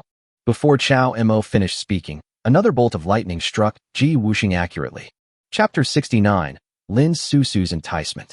This time, Yi Qing was powerless, because he himself was seriously injured by the thunder and had no ability to fight back. This was because Chao Mo had held back and did not use thunder magic to attack him, thus sparing his life. I lost. Everyone in Tiger Eagle City died under the thunder. Yi Qing knelt on the ground and said weakly, "Since you know you've lost, why don't you take action to show your strength?" Chao Mo sheathed the wind and thunder sword and said to Yi Qing, "I am not good at learning the skills, and I feel ashamed of my master. I will give you my life." After saying this, Yi Qing was about to raise his sword to commit suicide. Chao Mo didn't expect this guy to be so tough. He just asked him to express his opinion, but it almost cost him his life. "I don't want your life. Just give me the remaining map on you." Chao Mo had a good impression of Yi Qing. He knocked the magic sword out of his hand and said, he had actually discovered a long time ago that Yi Qing was carrying the same fragment of the map as his own, so even if Yi Qing did not save Ji Wuxing, he would have had a big battle with him. Yi Qing didn't know whether he was shocked by Chao Mo's methods or couldn't accept his own failure. There was blood at the corner of his mouth and his eyes were blank. He took out the incomplete map from his arms like a puppet and then fainted. Chao Mo took away all the spoils. These people from Tiger Eagle City were simply there to deliver the incomplete map, which saved him a lot of trouble. Chao Mo, is this true? Shui Yingying looked ahead in a daze. In fact, even Chao Mo himself did not expect that this battle would be so brutal. If it were not for Yi Qing, it would be a piece of cake to deal with these trash from Tiger Eagle City. Chao Mo, when did you learn the thunder method? You're so powerful. Why didn't you tell me before? Facing Shui Yingying's series of questions, Chao Mo remained calm. He placed the remaining map in his arms and said slowly, "I'll tell you about this later." Shui Yingying was puzzled. Just as she was about to speak, she heard Chao Mo shouting back the way they came. "Miss Lin, are you still not going to make a move? If you don't, we'll be gone." Shui Yingying's face changed when she heard this, and she immediately looked around vigilantly. After a long period of silence, Shui Yingying suddenly became jealous and said, "Are you missing me? Where is this Miss Lin? Isn't he hiding behind the rock?" Chao Mo said with a smile, pointing to a corner. Sure enough, after he finished speaking, Lin Susu really appeared from there. Shui Yingying widened her eyes. She had just wanted to scold Chao Mo, but she didn't expect that Lin Susu was actually here. "How did you find me?" Lin Susu couldn't help but ask as soon as she appeared. She was quite confident in her hiding skills. She found many masters in the family to try her skills, and they all praised her for her invisible hiding skills. Only then did Lin Susu leave the others and follow Chao Mo secretly. Chao Mo slowly approached Lin Susu and stopped in front of her. The two were less than a foot apart. At this distance, Lin Susu could even hear Chao Mo's breathing. Chao Mo looked at her with some amusement and asked, "Do you really want to know? What are you doing? If you don't want to tell me, then I won't ask." Lin Susu couldn't stand such close contact, but she didn't want to step back and lose her momentum, so she stood there and said calmly. Unexpectedly, Chao Mo leaned forward and took a deep breath. "You?" Lin Susu felt offended, but tried hard not to get angry. "The medicinal effect of Miss Lin is so special that I remembered it after just one time. If I didn't know Miss Lin was here, wouldn't I be no different from those trash on the ground?" Chao Mo explained with a smile. Lin Susu suddenly realized that it was the smell of medicine on her body that exposed her. She was secretly annoyed. Why didn't those people in the family tell her earlier, causing her plan to fail? They were really a bunch of useless people. However, Lin Susu did not show any expression on the surface and remained calm. She looked at Chao Mo with a faint smile on her face. "Do you know his identity?" Lin Susu pointed her slender finger at Ji Wuxing, who had already passed away. Chao Mo nodded. "Of course he did. His name is... well, I really forgot what it was. I'm too lazy to remember the name of such a loser." "Uffed. Do you know how big a trouble you've gotten yourself into?" Lin Susu was about to laugh at his words, but she forced herself to hold it back and asked in a serious tone. What do you mean?" "He is the son of the Tiger Eagle City Lord, Ji Wuxing, the most proud offspring of the Tiger Eagle City Lord. If you kill him today, do you think the Tiger Eagle City Lord will easily forgive you?" "Won't." Chao Mo thought for a moment and shook his head. Lin Susu smiled slightly, feeling that Chao Mo had figured it out. "Have you ever considered this? If the Lord of Tiger Eagle City were to avenge his son at all costs, would Linen City be able to protect you? Or, in other words, would Linen City hand you over?" No way. My father will definitely protect him as long as I'm here. Shui Ying on the side smelled something unusual and spoke quickly. Lin Susu was not in a hurry. She glanced at Shui Ying and asked, "Let's not talk about him. Even you almost fell into the hands of Tiger Eagle City this time. Your father couldn't even protect his own daughter. How could he really protect an outsider? Then what should I do according to Miss Yilin's intention?" Chao Mo had already understood what Lin Susu meant and just asked deliberately. "Of course you should come to my Donglan City. I will protect you. I believe that Tiger Eagle City will not do anything to you. Moreover, with your talent, I can recommend you to my father and let you work in my Donglan City. Donglan City will provide you with resources for cultivation and ensure your safety. As for food, clothing, and other expenses, you don't have to worry about it. I promise to let you enjoy the same treatment as me. How about it?" Lin Susu said confidently. With her charm and the conditions she offered, no young person would refuse. You know, given the status of this eldest lady from Donglan City, even Ji Wuxing wouldn't dare to act rashly. Chao Mo looked at the delicate face so close to him, but couldn't help but teasing. "You're protecting me? Could it be that Miss Lin has some special feelings for me?" This, of course not. Upon hearing this, Lin Susu took 2 steps back unnoticed. "Did you know that families are also divided into ranks? If you can go back with me, you will have the opportunity to come into contact with a 5th-rank family." Lin Susu didn't know that what she said had no appeal to Chao Mo at all. Working in Donglan City, belonging to a 5th-rank family, with fine clothes and delicious food, would the Chao family be able to do without Chao Mo? Not to mention, the main family of Chao is already a 3rd-grade family, and is even expected to impact the 2nd-grade family. Chao Mo doesn't even take the small 5th-grade family seriously. Chapter 70. Snatching Lin Susu. Of course, Chao Mo would not tell Lin Susu in front of him about these things. Lin Susu had been observing the changes in Chao Mo's expression, and she naturally discovered that after talking for so long, Chao Mo was not moved at all. "Are you really not afraid of Tiger Eagle City's retaliation? Let me remind you, if you place your hopes on Linen City won't be able to protect you." Shui Ying on the side wanted to interrupt, but she didn't know what to say for a moment. She really couldn't guarantee whether Linen City could protect Chao Mo. After all, the strength of Tiger Eagle City was there. "Since I dared to take action, I'm not afraid of their retaliation. It's Miss Lin who followed me all the way here and is so concerned about my safety. If I say that Miss Lin has no improper thoughts about me, I'm afraid it would be a bit unreasonable." Chao Mo remained unmoved and continued to tease him. Lin Susu frowned when she heard this. She knew that Chao Mo was adamant and would never go with her. There was no point in staying here and talking anymore, so she decided to leave. "Sir, please don't misunderstand me. If that's the case, then Susu won't bother you anymore. Let's say goodbye." "No, even if Miss Lin doesn't have any other thoughts about me, how can I know that I haven't had any improper thoughts about her? How could Chao Mo let her leave like that?" He grabbed her slender wrist. Shui Ying on the side was stunned. She didn't expect Chao Mo to be so bold. Lin Susu was startled and hurriedly tried to break free. Shaking her arms and blushing, she angrily shouted, "How dare you? What do you want to do to me? What can I do to you? What can I do to you?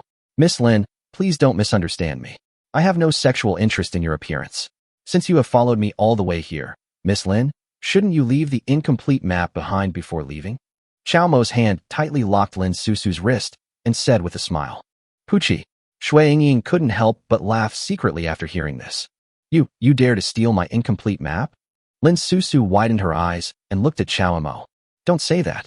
Miss Lin came to deliver it personally. I didn't snatch it away from her." Chao Mo shook his head and said. Lin Susu was also so angry that she laughed.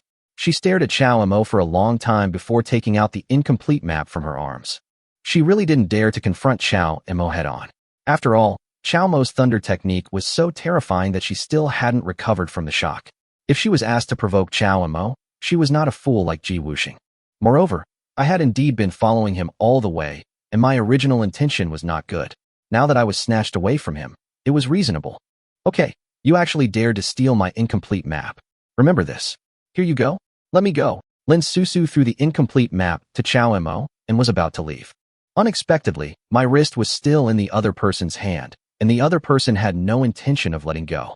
"Why don't you let go? What else do you want?"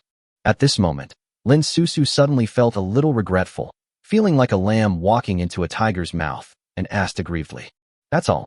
You guys from Donglan City can't even produce a map? How can you be the champion of every competition?" Thinking of all the behind-the-scenes operations before, Chao Mo didn't believe that Donglan City had no tricks to compete fairly. "I don't have any more. This is all the remaining drawings I have. Let me go now. If you continue like this, I'll be mad. Lin Susu finally lost her previous calmness. In a short period of time, her emotions were tossed around by Chao Mo. Since Miss Lin won't cooperate, you can't blame me. Ying, come here and capture Miss Lin for me. I'll search her body. How could the eldest lady of Donglin City not even have a map? Chao Mo said with a wicked smile. Seeing Lin Susu being humiliated, Shui Ying came over with a smile and joined in the fun. She grabbed Lin Susu's other wrist and lifted her hand above her head. This posture made Chao Mo stunned, and Lin Susu's face turned red as she glared at Chao Mo. Chao Mo quickly recovered and asked with a smile, "Really? Then I'll have to search for it." As he spoke, his hand slowly moved closer to Lin Susu. Lin Susu stared at Chao Mo's hand until it was about to touch hers. She shouted, "I have it! I have it! I'll give it to you, just let me go." "Oh, there really is one. Miss Lin, just take it out earlier." Chao Mo signaled Shui Ying to let go.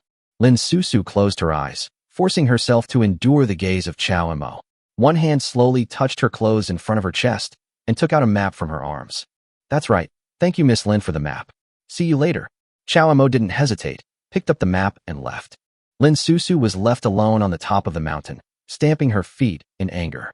Lin Susu felt ashamed and angry when she thought that she was bullied by an unknown boy. What was even more hateful was that this guy actually said that he was not interested in her appearance. Lin Susu kept rubbing her wrist, which was originally white but turned red by Chao Mo's grip, and looked at Chao Mo's back as he left, not knowing what she was thinking. Left the mountain. The happiest person was Shui Ying. She giggled all the way. This was the first time she saw Lin Susu suffer a loss. Thinking of how many incomplete maps she had obtained from her, Shui Ying kept praising Chao Mo. Unexpectedly, as soon as Chao Mo left the mountain, his legs went weak. If Shui Ying had not been quick to support him, Chao Mo would have fallen to the ground. "What's wrong? Chao Mo, don't scare me." Shui Ying asked hurriedly when she saw that Chao Mo's face looked a little bad. "It's okay, I'm just exhausted. Help me sit down and rest for a while." Chao Mo had been waiting for this moment, waiting for him to completely disappear from everyone's sight before he dared to reveal it. If Lin Susu had not been following him, he would have fallen asleep with Yi Qing after performing thunder magic on the top of the mountain. Shui Ying remembered Chao Mo killing everyone on the top of the mountain and thought the problem was very serious. She didn't care that his body was pressed against hers and hurriedly helped him find a big tree to sit down. "Why didn't you tell me earlier? You were exhausted at that time. How dare you snatch Lin Susu? Aren't you afraid that Lin Susu will get angry and start fighting?" Shui Ying suddenly remembered that after using the thunder magic, this guy didn't show any signs of it. He even blatantly teased Lin Susu and even snatched away her incomplete map. Fortunately, Lin Susu did not take action on the spot, otherwise the consequences would be unimaginable. "Weren't you very happy just now? You even deliberately humiliated others. Don't think I didn't see your little movements behind you. When you raised your arm to compare with others, what did your other hand do behind you?" Chao Mo rolled his eyes at Shui Ying. Shui Ying blushed. She didn't expect that Chao Mo would find out what she did. In fact, she also wanted to take advantage of the situation to play a trick on Lin Susu, who asked her to poach people in front of her. Chapter 71 Lin Susu's Map. "Humph, are you blaming me for her?" Shui Ying knew she was in the wrong and asked back with her hands on her waist. Chao Mo rolled his eyes. Knowing Shui Ying's character, he didn't intend to continue arguing with her. He sat there recovering his spiritual energy, while Shui Ying was responsible for piecing together the incomplete picture they had just obtained. Although there are many fragments of the map, only a few can be pieced together to form a complete map. After all, if these fragments could be put together to form a complete map, the disciples of Tiger Eagle City would have gone to get the jade slips long ago, and would not have followed them to fight for it, leading to their own annihilation. It took a long time for Chao Mo to recover his spiritual energy. The incomplete map that Chao Mo had taken from Yi Qing earlier happened to be a pair with the incomplete map that Chao Mo had brought with him. The two of them decided to follow the instructions of this map to find other jade slips. "We've searched everywhere nearby, and this cave is the only place where the jade slip could be hidden." In the valley, Chao Mo compared the map left and right and confirmed it. "Why do I feel that the place indicated by your incomplete map is gloomy and even more dangerous than the previous one?" Shui Ying stood at the entrance of the cave, hugged her arms, and asked while shivering. Chao Mo remained silent, cursing in his heart. Who could have imagined that searching for the jade slip in the mountains would be fine, but the incomplete map they found led them to a pitch-black cave. The cave was surrounded by rocks and green vines. Before the two of them walked in, they could already feel the coldness inside.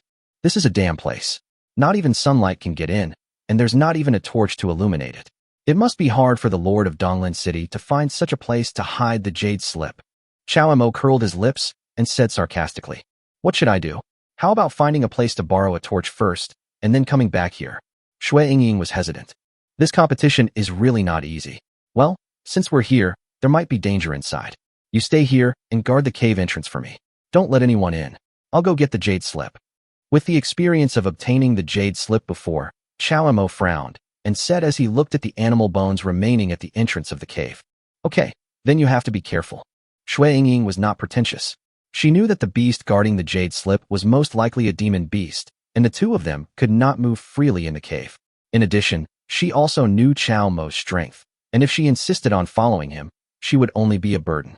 It would be better for her to stay outside the cave to prevent others from following and taking advantage of her. After making the arrangements, Chao Mo walked slowly into the cave alone, holding the wind and thunder sword. The cave is quite spacious, but a bit cold and dark. Fortunately, Chao Mo had mastered the fireball technique to perfection. With the help of the light of the flames, Chao Mo slowly moved forward. Roar! The terrifying roar of beasts soon sounded from the cave. Then there was the sound of thunder and rocks exploding. Shui Yingying, who was outside the cave, was terrified when she heard this. She felt the ground shaking under her feet and couldn't help but worry for Chao Mo. After a long time, the noise in the cave gradually subsided. Shui Yingying plucked up her courage and slowly entered the cave. Chao Mo, are you okay?" The slight tremor in her voice was enough to prove her nervousness at the moment. She didn't have Chao Mo's fireball technique, nor did she have anything that could illuminate her, so she could only move forward in the dark. It was not until the end of the cave that she could barely see the situation inside the cave with the light of fire, but then a huge black shadow appeared in front of her. "Ah!" Shui Yingying screamed and stepped back repeatedly. "Haha, don't be afraid, it's me." Behind the black shadow, Chao Mo appeared with a smile. Shui Yingying opened her eyes when she heard the familiar voice. It was discovered that the black shadow was the monster guarding the jade slip, a big black bear, but it has now been killed by Chao Mo's wind and thunder sword. Chao Mo held the black bear's body in his hands, turned his head, and smiled at her. "Chao Mo, you." Shui Yingying realized that Chao Mo was deliberately trying to scare her, and immediately pointed at Chao Mo angrily. "Don't be angry. I just heard footsteps approaching. I didn't know if it was an enemy or a friend. I didn't expect Miss Shui to be so concerned and come in to look for me personally." Snort. Shui Yingying turned her head, looked at the black bear's corpse on the ground, and asked again, "How is it? What's the harvest?" Chao Mo's face darkened at her question, and he angrily replied, "Good fellow. This black bear is a demonic beast comparable to the early stages of foundation building. Even if all those losers from Tiger Eagle City came together, they definitely wouldn't be able to take it out. The Lord of Donglin City really has some tricks up his sleeve. Could it be just a coincidence that no one has come here for a long time, and the black bear has gained some skills on his own? Humph, the demon beast cultivation level was just a coincidence, and the fragments of the map leaf were also a coincidence. But how can I explain this guy only having a jade slip?" Chao Mo took out the jade slip he had just obtained from the battle and snorted coldly. After killing a monster that was comparable to the early stage of foundation building, Chao Mo only got such a small jade slip. How could he believe that this competition was fair and just? Don't be angry first. Donglin City has indeed won every championship in the competition over the years, but that's also because of the deep grudge between us and Tiger Eagle City. Furthermore, Donglin City's strength is indeed superior to our Linen City. I don't think the Lord of Donglin City would do such a thing. Shui Yingying was still a little bit unbelieving and kept persuading Chao Mo not to make an enemy of the Lord of Donglin City. These might just be random arrangements, and they were just unlucky. She pulled Chao Mo and continued to move towards the next place marked on the map. This map was obtained by cheating Lin Susu. Following the map, the two found a temple deep in the mountains.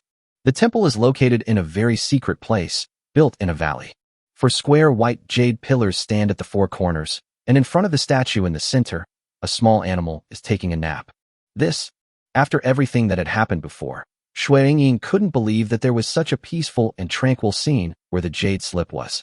The strength of that little beast is probably not as strong as that of a tiger in the forest, but according to the map, it seems to be a monster guarding the jade slip.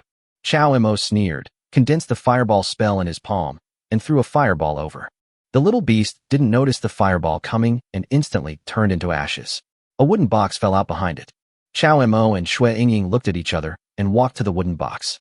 What is this? Shui Yingying asked curiously. According to the rules of the competition, after defeating the guarding monster, you should naturally obtain the jade slip. Chao Emo seemed to have thought of something, and as he spoke, he used his sword to unlock the wooden box. The lid of the unsealed wooden box opened naturally, and a rustling sound came from inside. It turned out that it was filled with jade slips. The two of them looked inside and stood there in shock. Chapter 72, Big Competition Stall. This time, even Shui Yingying, who had just been making excuses for the Lord of Donglin City, was stunned. Oh, this is the so-called competition. If we follow the rules of the competition, I can only get a mere jade slip after fighting in the cave. Chao Emo sneered.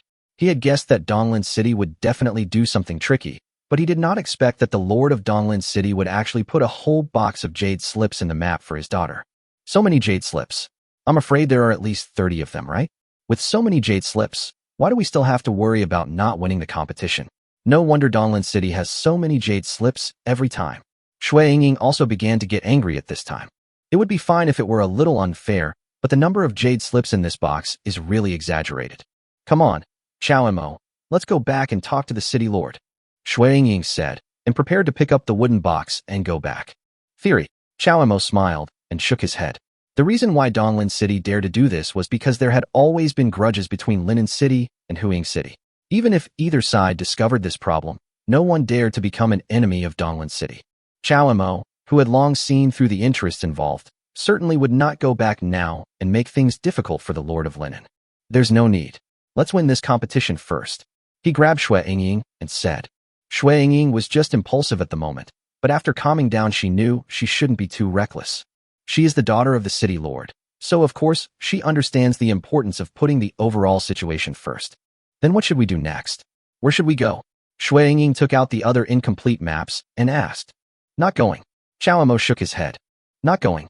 Shui Yingying thought Chao Emo was afraid of danger, so she nodded and said, It's okay not to go. We already have enough jade slips. The people in Tiger Eagle City are all gone, and we have the map of Donglin City.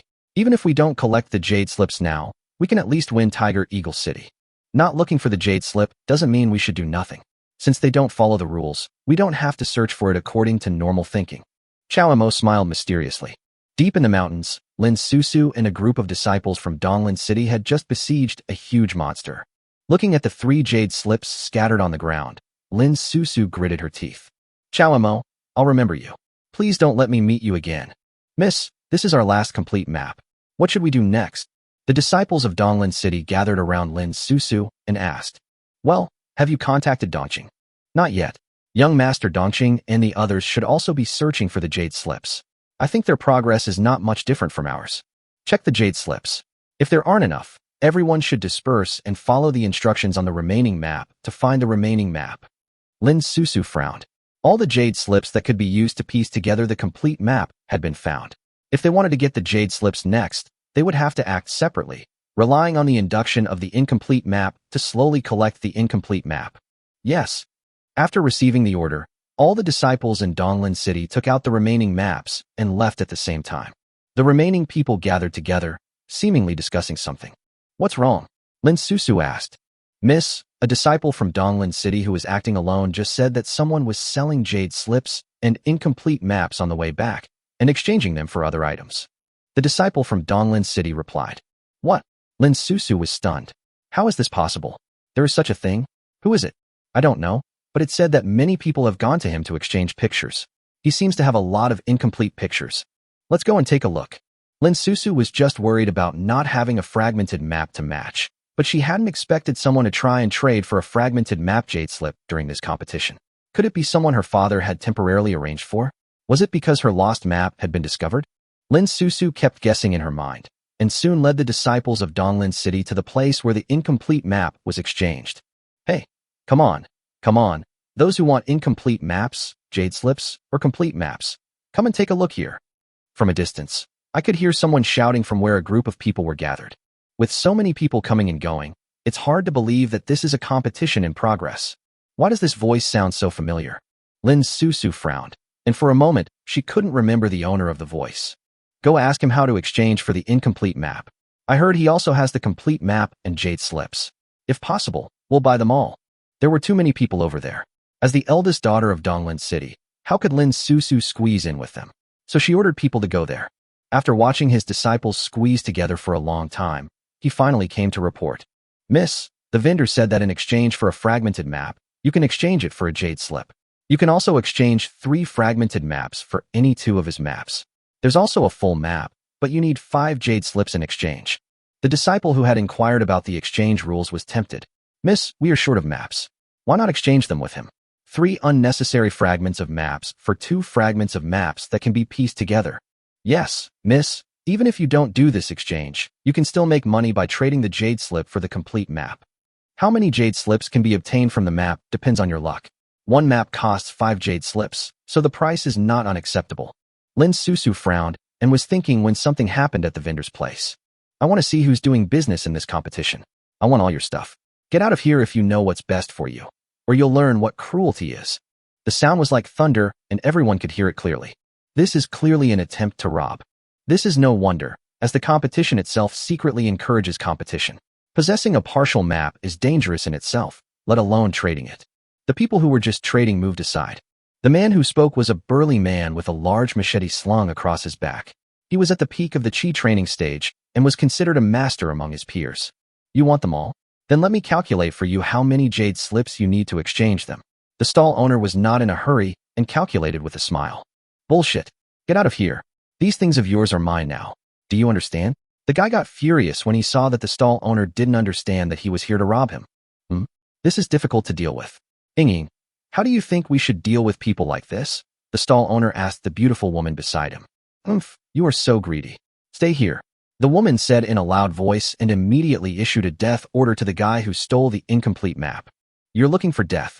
The guy who wanted to snatch the incomplete map saw that he was being teased by the stall owner and immediately pulled out the machete behind him. He used all his strength and slashed at the unsuspecting stall owner with a knife. Chapter 73, Bullying Lin Susu. Oops. Get away quickly. This guy is very powerful. It's over now. It's a shame to waste so many broken pictures. How about we try and rob this big guy after he kills the stall owner? When some people saw this scene, they felt sorry for the stall owner. Some people had ulterior motives.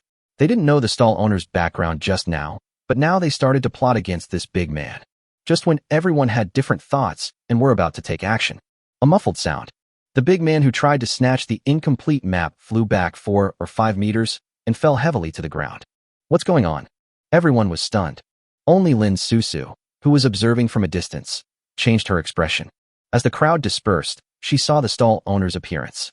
It turned out to be Chow Mo, who had snatched the incomplete map from her on the top of the mountain, causing her to be left with no incomplete map and looking for ways to solve the problem. It's actually him. Lin Susu's little hands clenched unconsciously, and her eyes stared at the stall owner. Miss, do you know her? The disciple from Donglin City had never seen Lin Susu like this before, so he hurried forward and asked. If the young lady knows him, then it would be easy. Should we help him? What help do you need? Does he still need help from others? Lin Susu snorted coldly with a bad look on her face. He single-handedly killed everyone in Tiger Eagle City on the mountaintop and snatched the map from her without batting an eyelid. If this guy gets into trouble, he'll be the first to kick him twice. While everyone was talking, the big man who still wanted to snatch the incomplete map had already fallen to his knees with a bruised face and nose, crying and begging for mercy. I'm sorry, I didn't recognize the real man. Please forgive me, sir. I won't dare to do that again. Spare you? Fine, then take out the jade slips and the fragmented map on you. Since you've committed robbery, you should be prepared to be robbed. Chow Mo didn't intend to take his life. After all, this guy was not from Tiger Eagle City and had no grudge against him. As long as he took out the jade slip, he would be fine. The big man thanked him repeatedly and took out a bunch of messy, incomplete maps from his arms. It seemed that he had been involved in many cases of snatching incomplete maps. Here you go, take it. And here's another. The big man held the incomplete map in one hand and pulled out a dagger from his bosom with the other, stabbing it directly at Chow Mo. This one blow will take your life. Everyone was in an uproar. A hint of coldness flashed in Chow Mo's eyes. He sheathed the wind and thunder sword, and the big man fell straight back.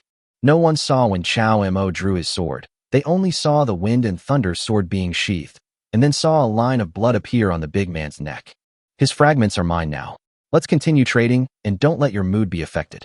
I still have many fragments here that can be exchanged. After Chow Mo took away all the big man's things, he returned to the stall and continued shouting. The pupils of the few people in Donglin City who were just talking shrank.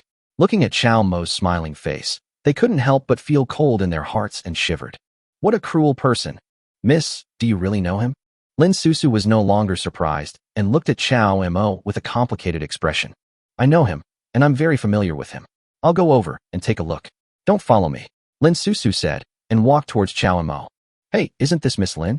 I can smell your fragrance from far away. Miss Lin is just different. Come and have a look.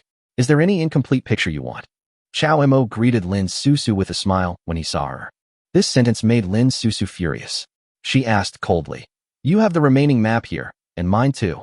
Don't you have anything to say? Oh, Miss Lin, are you here to discuss love and want a bargain? That won't do. This is a small business, and we need to trade fairly. So many people are watching. You can't take advantage of me just because you like me.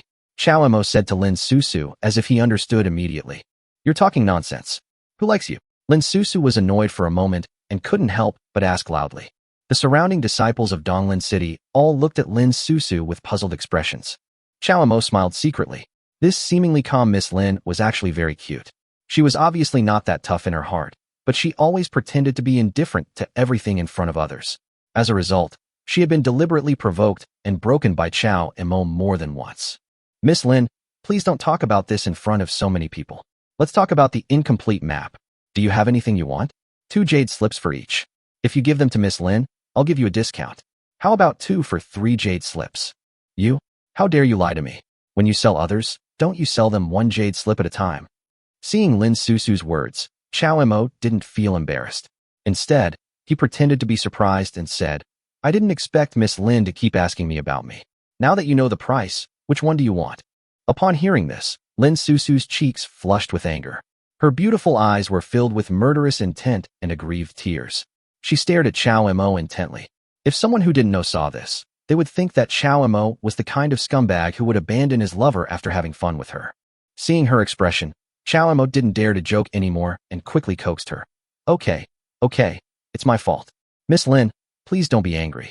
It would be bad if others saw it. Humph. Lin Susu also reacted. Seeing that everyone around her was looking at her, she quickly turned sideways and calmed down. If Lin Susu hadn't seen the incomplete painting she wanted in front of Chao Mo's stall, she would have walked away long ago. This, and this, here's the jade slip for you. I want that complete map too. Lin Susu clicked on several items in succession, as if venting her emotions, and bought a bunch of incomplete maps in one go. Chao Mo quickly took the jade slip that Lin Susu threw to him and handed the incomplete maps to her. Seeing Lin Susu leaving, Xue Yingying snickered and said, You've really offended Miss Lin. Now that the competition is over, you're not going to be able to handle it. Chao Mo spread his hands helplessly. It's all because of you two, father and daughter. I have to put this account on your head. Why don't I wait until the competition is over and ask your father for marriage? That way you can't just ignore me. Scoundrel. Xue Yingying rolled her eyes at Chao Mo. I'm afraid the number of jade slips we have is already in the 3 digits. Those who want to buy the incomplete map should have already come. There is not much point in us staying here. It will be bad if Miss Lin really wants to take revenge. Let's go back, Chao Mo said, looking at his jade slips. I'll do whatever you say. Xue Yingying has now become accustomed to the way Chao Mo arranges everything. By his side, she was like a concubine following her husband, obeying his every command most of the time. After Chao Mo sent away those who still wanted to buy and sell jade slips, he packed up his stall and hurried back. Chapter 74. The first person to come back. Outside, on the stage of the competition, the leaders of various forces were eagerly waiting for the disciples to return with the jade slips. In the first place, the mayor of Donglin City sat upright, his serious face unable to hide the pride of his victory. Secondly, the Lord of Linen City and the Lord of Huiying City sat opposite each other on both sides, arguing with each other, and neither of them was willing to give in. The 2 city lords were now red in the face and looked like they were about to start a fight. Bah! Your son is so arrogant all day long. What future can he have? Do you still expect him to beat my daughter? Let me see. He might just end up like his father. He's a loser and can't even bring a single jade slip. But it's good to let him participate in the competition to broaden his horizons. When this city lord was this old, he was already able to stand on his own. When Xue Banchuan, the Lord of Linen City, heard the confident tone of the Lord of Huiying City, he felt a little worried in his heart, but he could not admit defeat. Especially since the Lord of Tiger Eagle City has always relied on his son to act pretentiously, Xue Banchuan has long disliked him. Haha, shut up now, Shuebanchuan. Stop talking about your past. What else does your Linen City have these days? You're just jealous of my son. He's already reached the peak of chi training, and only one step away from entering the foundation building realm. How many of his peers can compare to him in talent? The mayor of Tiger Eagle City was extremely confident in his son, and even declared that in this competition, his son would win glory for Tiger Eagle City and take first place, so he would never allow anyone to look down on his son Ji Wuxing. The two city lords, both of them old, started to curse at each other while sitting on the high platform. The leaders of the major forces below the stage had already seen this many times. If the two of them lived in harmony together one time, people would be uncomfortable. When the Lord of Donglan City heard that the Lord of Huiying City had won the championship, he just chuckled in his heart and did not get involved in the quarrel between the two families at all. Bullshit. Word of your son's daily activities has reached Linen. If it were my son, I would have beaten him half to death. Only a city lord like you could raise a son like that. Don't you listen to what the people of Tiger Eagle City think of you and your son? You're only at the peak of chi training, and you're so proud of yourself. If you think you can win the competition just by being at the chi training stage, then I can only say that you, the city lord of Tiger Eagle City, are ignorant. My son is capable. Everything in Tiger Eagle City belongs to him. He can do whatever he wants. What's wrong with that? If you have the foresight, we'll see how many jade slips the bunch of losers you sent out from Linen City can get. The two city lords cursed until their mouths were dry. They snorted coldly at the same time, looked away, and temporarily stopped fighting. Is someone back? Yeah, it seems like two people have returned over there. Which faction are they from? Why are they back so early? The leaders of other forces below were the first to notice the figures of Chao Mo and Shui Yingying returning in the distance and started discussing. Those small forces looked at the newcomers with concern, fearing that the first one to return would be one of their own disciples. It seems that the incomplete map was taken away, and she had no choice but to come back. Hey, that female disciple. Why does she look so much like the daughter of the Lord of Linen City? Oh, ha ha ha ha. Let me see quickly, whose good daughter is back. Could it be that the jade slip couldn't hold any more, so she came back early? When the mayor of Tiger Eagle City heard someone talking about it, he hurriedly looked over. Although he didn't know Chao Mo, he was very familiar with the mayor's daughter. Shui Banchuan was also often proud of his daughter's beauty. Now that Shui Yingying was the first to come back, the Tiger Eagle City lord burst into laughter and deliberately mocked Shui Banchuan. Shui Banchuan also had a grim expression on his face. He could of course tell that the two people who had returned were his daughter and Chao Mo. Previously, he was confident in arguing with the Lord of Tiger Eagle City because of Chao Mo's participation. This foreign aid was Shui Banchuan's trump card to defeat Tiger Eagle City. But Shui Banchuan never expected that they would be the first two to come back. He forced himself to remain calm, and when the two of them came closer, Shui Banchuan hurriedly asked, "What's going on? There's still a long time before the competition ends. Why are you back so early?" "I had nothing to do, so I came back." Chao Mo spread his hands and answered, "Nothing to do? The competition isn't over yet, and the search for the remaining map and jade slips is a race against time. How could there be nothing to do?" Shui Banchuan was stunned and looked at his daughter beside him. Shui Yingying winked at him, smiled, and whispered in his ear, "Dad, don't worry. Chao Mo is very powerful. He has a jade slip." Oh, Shui Banchuan stared at the two of them for a long time and couldn't help but sigh. He could see that his daughter had clearly been deceived by this boy. He thought their relationship had not been so harmonious before, but look at her admiring expression now. They both came back so early, so what if they got a few jade slips? You know, the jade slips for every competition are worth dozens of pieces. Forget it, it's a loss if I lose the competition. At most, I will be ridiculed by the old guy from Tiger Eagle City. My daughter went in on her own out of anger, and it's good that she can come out safely. This kid has some conscience and knows to bring Yingying out. But judging from the result of the competition, he was afraid that he had misjudged this boy. Shui Banchuan had now begun to scrutinize Chao Mo, secretly wondering whether this guy was worthy of entrusting his daughter to him. This scene made Ji Hong, the lord of Tiger Eagle City, very happy. Seeing his mortal enemy suffer a defeat, how could he not add fuel to the fire? "Hey, how's it going, Shui Banchuan? How many jade slips did you bring back?" Snort. Seeing Shui Banchuan just snorted coldly and didn't respond, Ji Hong continued. Could it be that he lost even the remaining map and ran back because he has nothing to do? So what if there is no jade slip? There are still many disciples in Linen City who have entered the competition. It is still unknown who will win or lose. It will be so embarrassing if Tiger Eagle City loses. Shui Banchuan opened his mouth for a long time but didn't know how to tell the difference. In the end, he could only turn his head away and think to himself. There was a sudden sigh of relief from the crowd. The Lord of Linen City didn't even get the jade slip. This was big news. Wouldn't this mean that small families like theirs had a chance of making it to the top 3? Ji Hong was full of ridicule, and he would praise his son from time to time, threatening to let everyone see how capable his son Ji Wuxing was. Chao Mo just glanced at him without saying anything.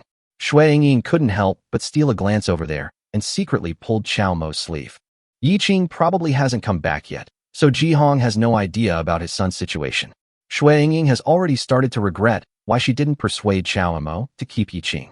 At least, she couldn't let him come back to report the news. Chapter 75. Where the people from Tiger Eagle City? As time passed, the remaining maps in their hands were used up, and some disciples from small families began to return one after another. All the major forces began to inquire about the situation among their own disciples and check how many jade slips they had obtained. Chao Mo and Shui Yingying stood behind Shui Banchuan, watching silently. Chao Mo had an impression of many of them. After returning to the family, those guys also noticed him and were pointing at Chao Mo, as if telling the family that someone was selling incomplete maps during the competition. Especially Lin Susu, she has been glaring at Chao Mo since she came back. Even the Lord of Donglin City, who has always sat in a high position and not cared about other things, noticed that something was wrong with his daughter. The Lord of Donglin City looked Chao Mo up and down, then shook his head, a hint of contempt flashing in the depths of his eyes. Looking at Chao Mo alone, there is nothing special about him except his appearance and temperament. After a while, people from all the major forces had basically arrived, and the mayor of Donglin City looked at the last boy who came back alone. This is none other than Lin Dongqing, the foreign aide of their Donglin clan.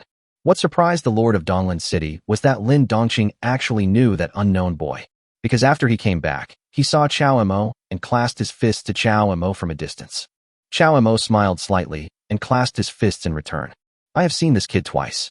The first time, he tried to save the damsel in distress but failed, and the two of them exchanged incomplete maps.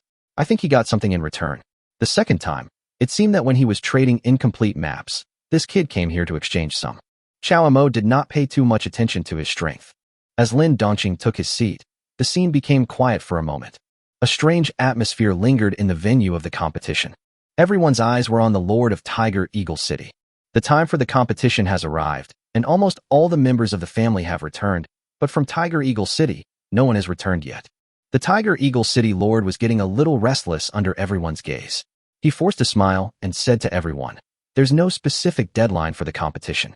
My son may have obtained too many jade slips and couldn't process them all at once. So, he and the Tiger Eagle City disciples were delayed for a while. Don't worry, everyone." Everyone was silent. Indeed, according to the rules of the competition, only those who return early will truly gain nothing. A long time passed. The mayor of Tiger Eagle City also began to feel restless. He kept spinning 2 iron balls in his hands at an increasingly faster speed. There's someone coming back over there, but is he from Tiger Eagle City?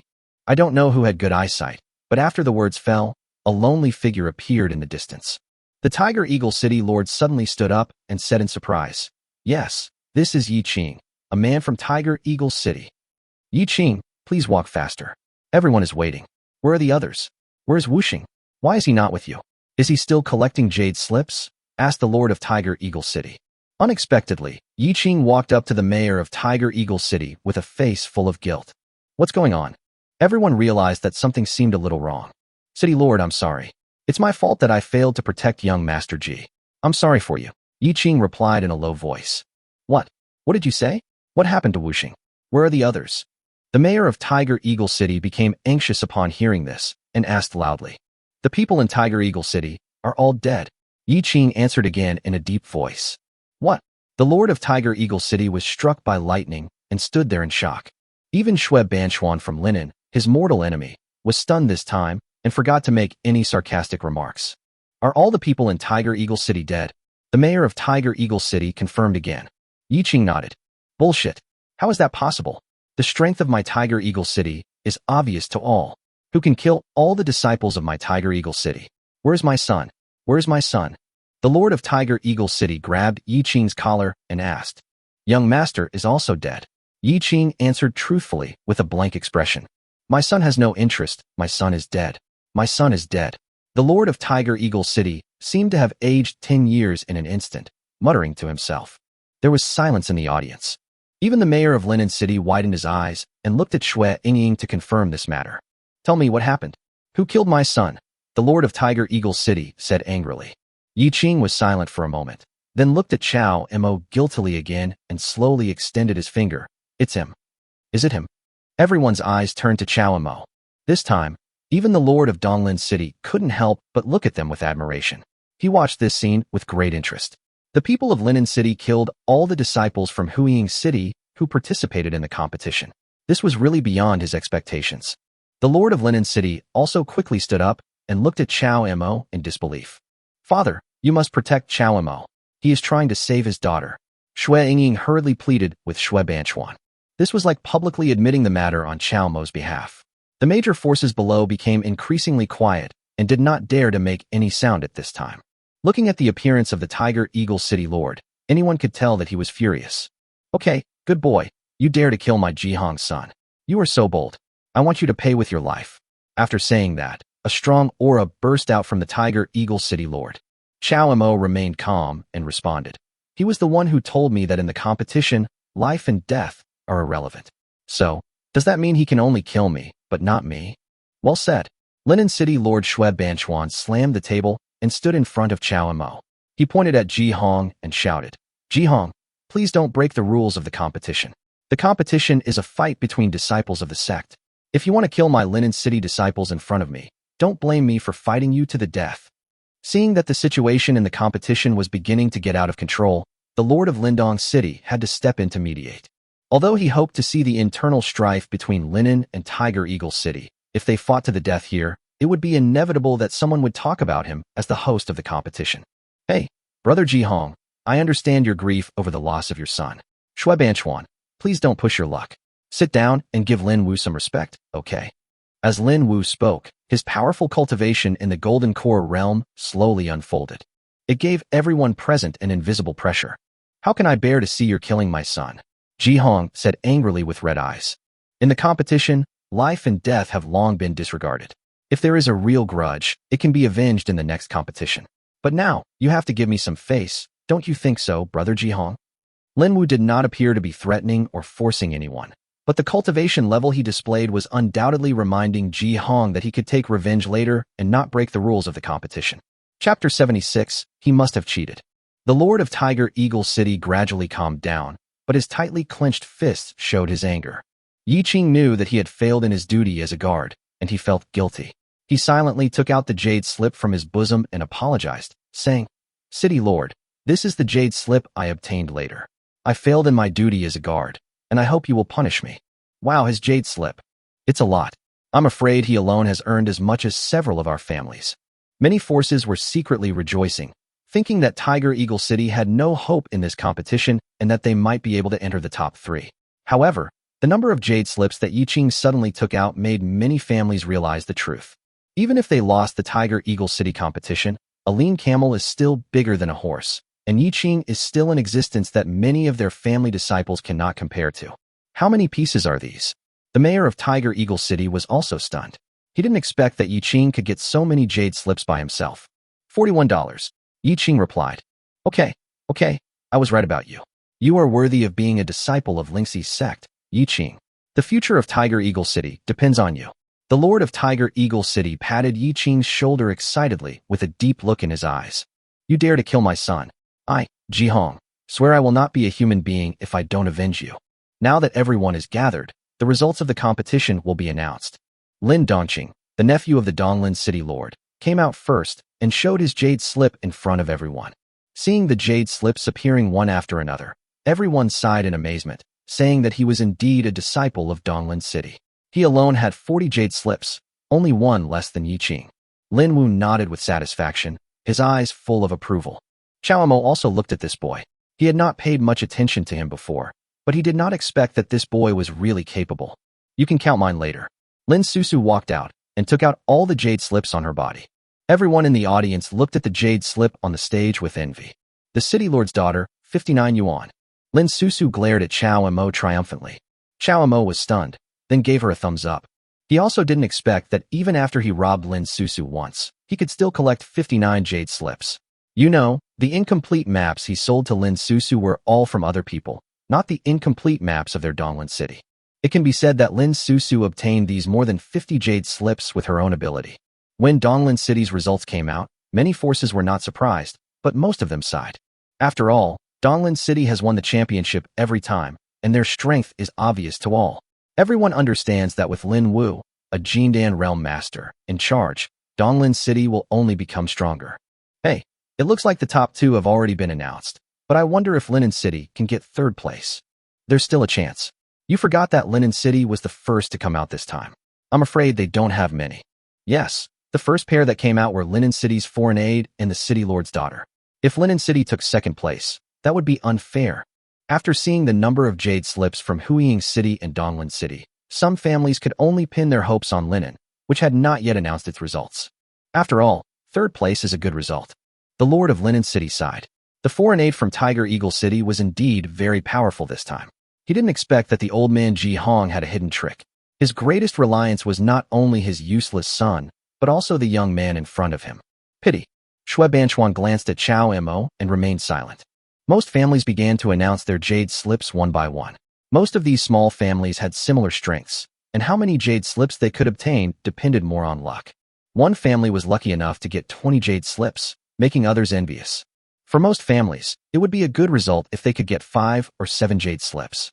Finally, it was the turn of the Lord of Linen City. Shui Banchuan stood up reluctantly. He really didn't want to announce the results because even he had no confidence in the performance of his own Linen City.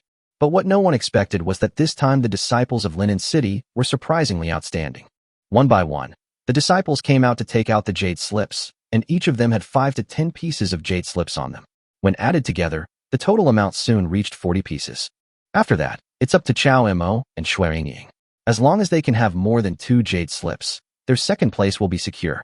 Shui Banchuan couldn't help but feel excited.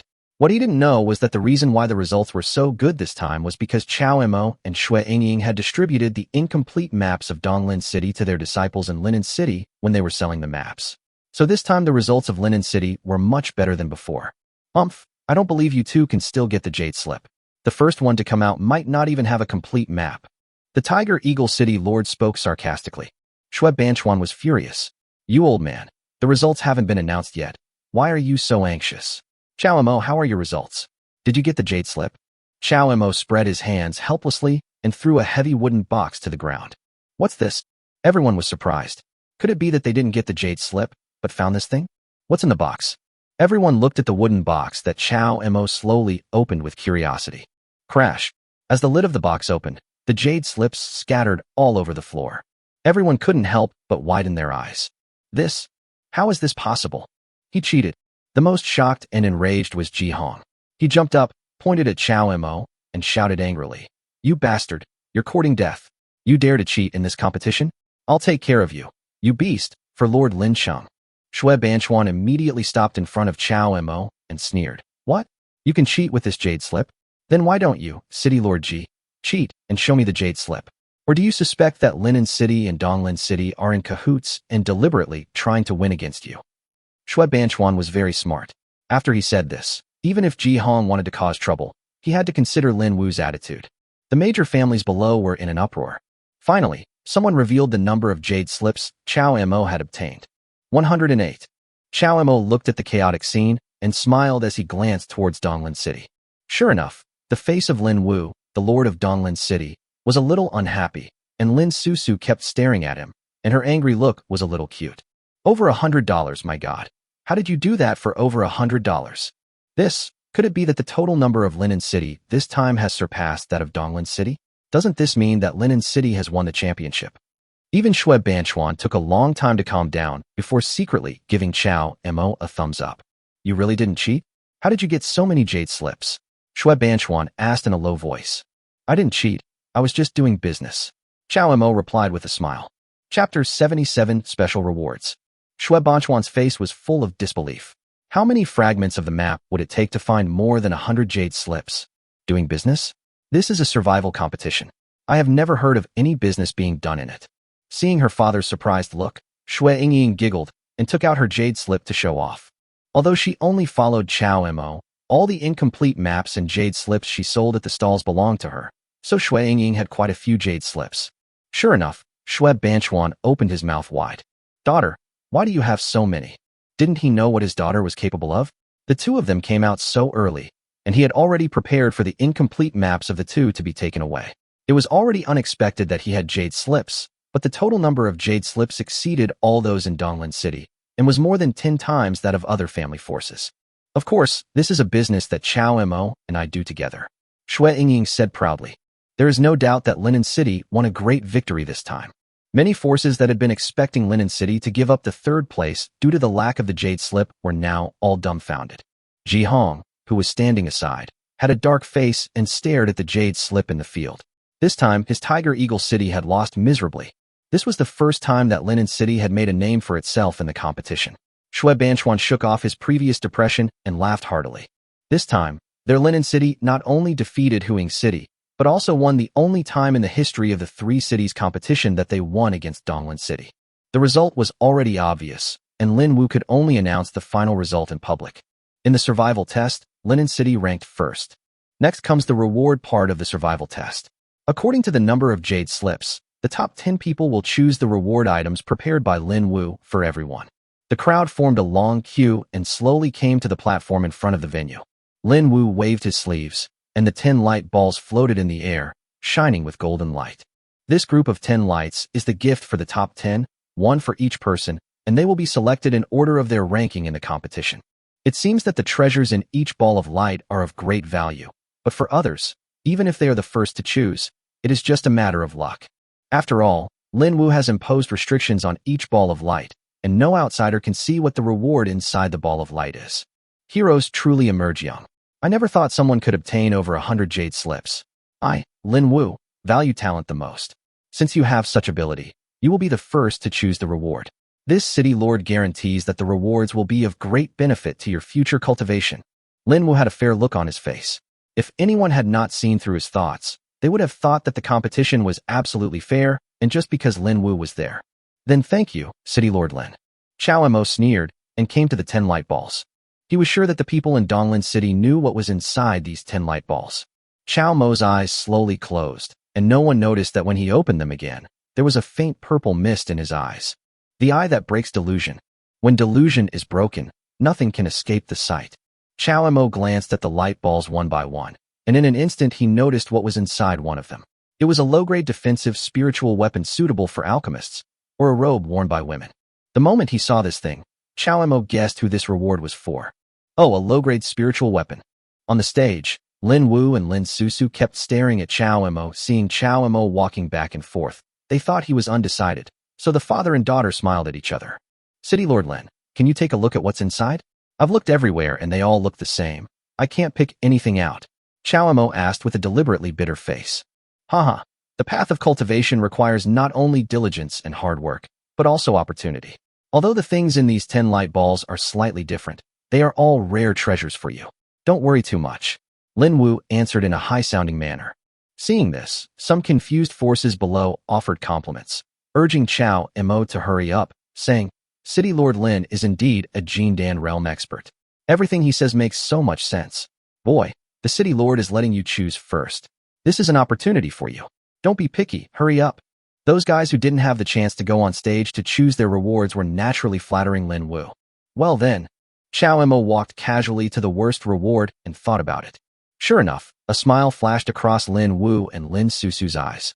The guy who won the first place chose the worst reward. His luck was really bad. You deserve it. Lin Susu muttered in a voice that no one could hear. But who would have thought that Chao Mo would stand in front of the reward, his hand pointing to another ball of light? Then I'll take that one.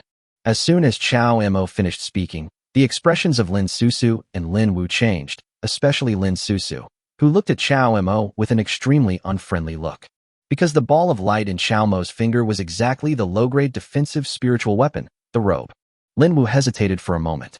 This thing was originally prepared for Lin Susu, but in front of everyone, he certainly couldn't ask Chao Mo to change it.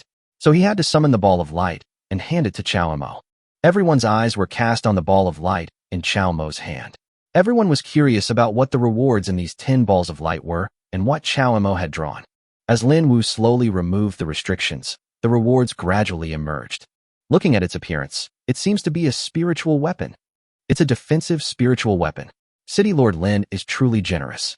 Defensive spiritual weapons are hard to come by. He said he would give it to a junior, and so he gave it to him. It just looks like that robe doesn't suit him. That style should be used by a woman, right? Well, this thing is quite suitable for Lin City Lord's daughter Lin Susu. She is an alchemist and a woman, so this robe can be used.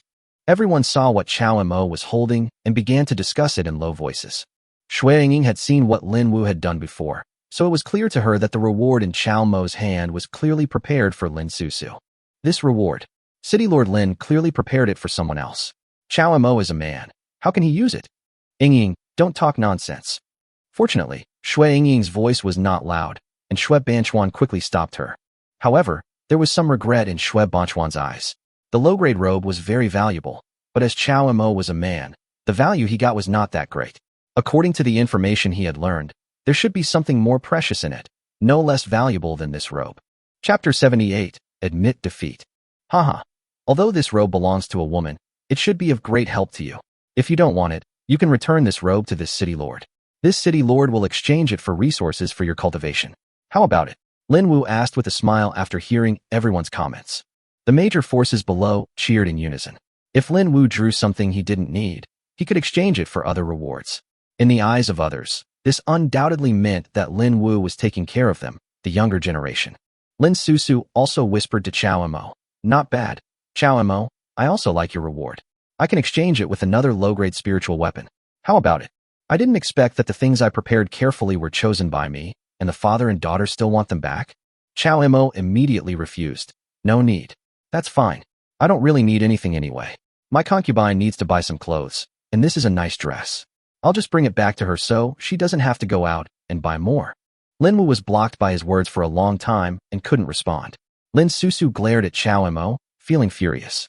It's fine if he doesn't give me the thing I said I liked, but he even gives it back to his concubine.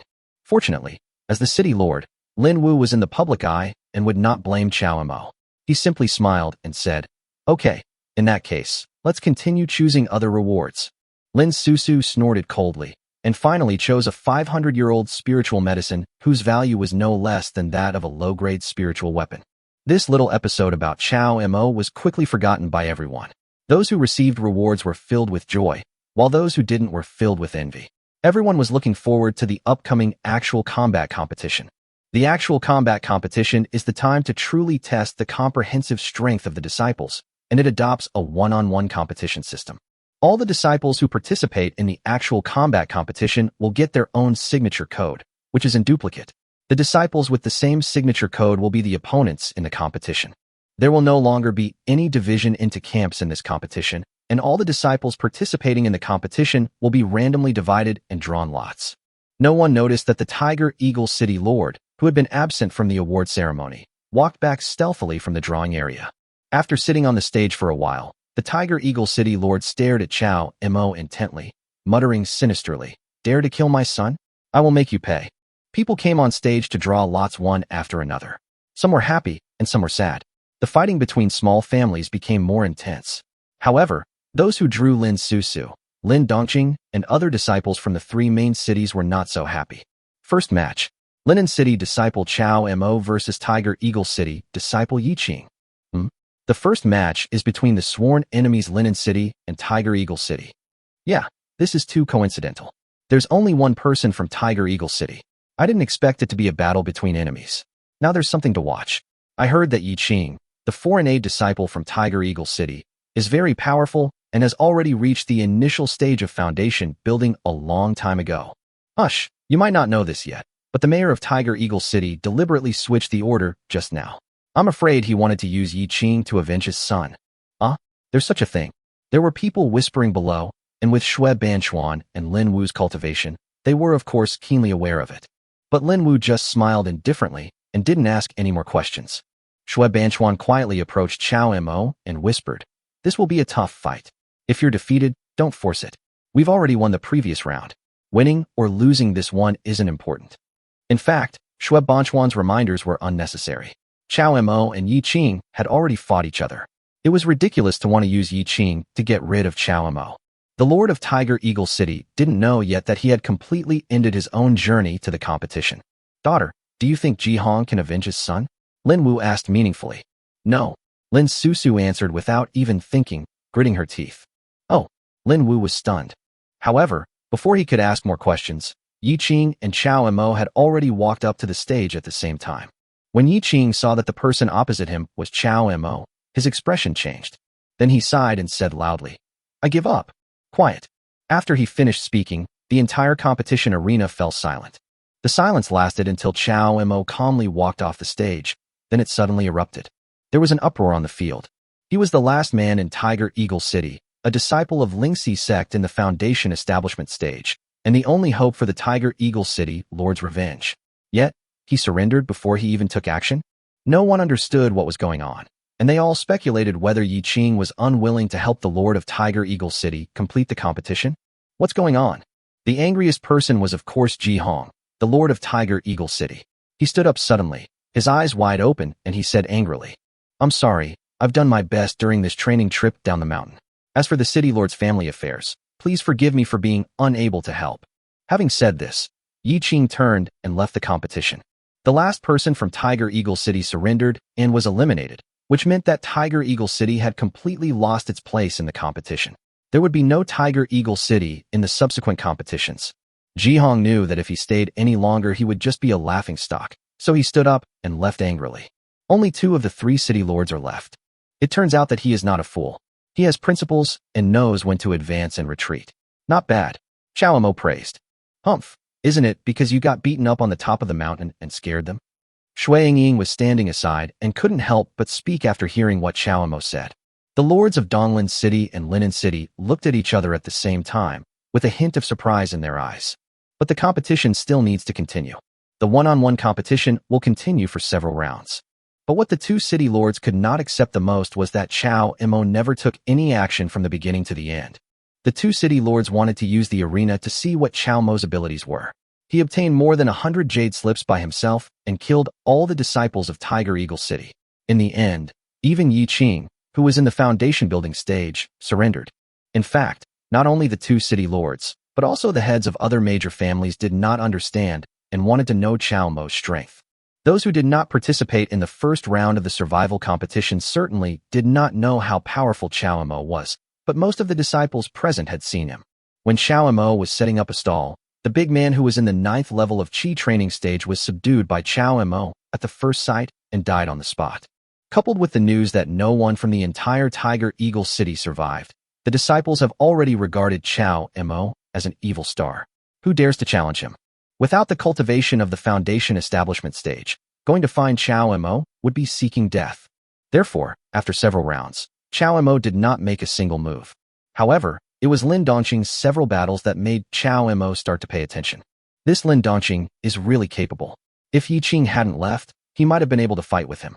But after Yi Qing left, there were no more masters in the foundation establishment stage in the entire competition. I didn't expect that City Lord Lin's nephew is so talented. He is the envy of others. Shui Banchuan couldn't help but sigh.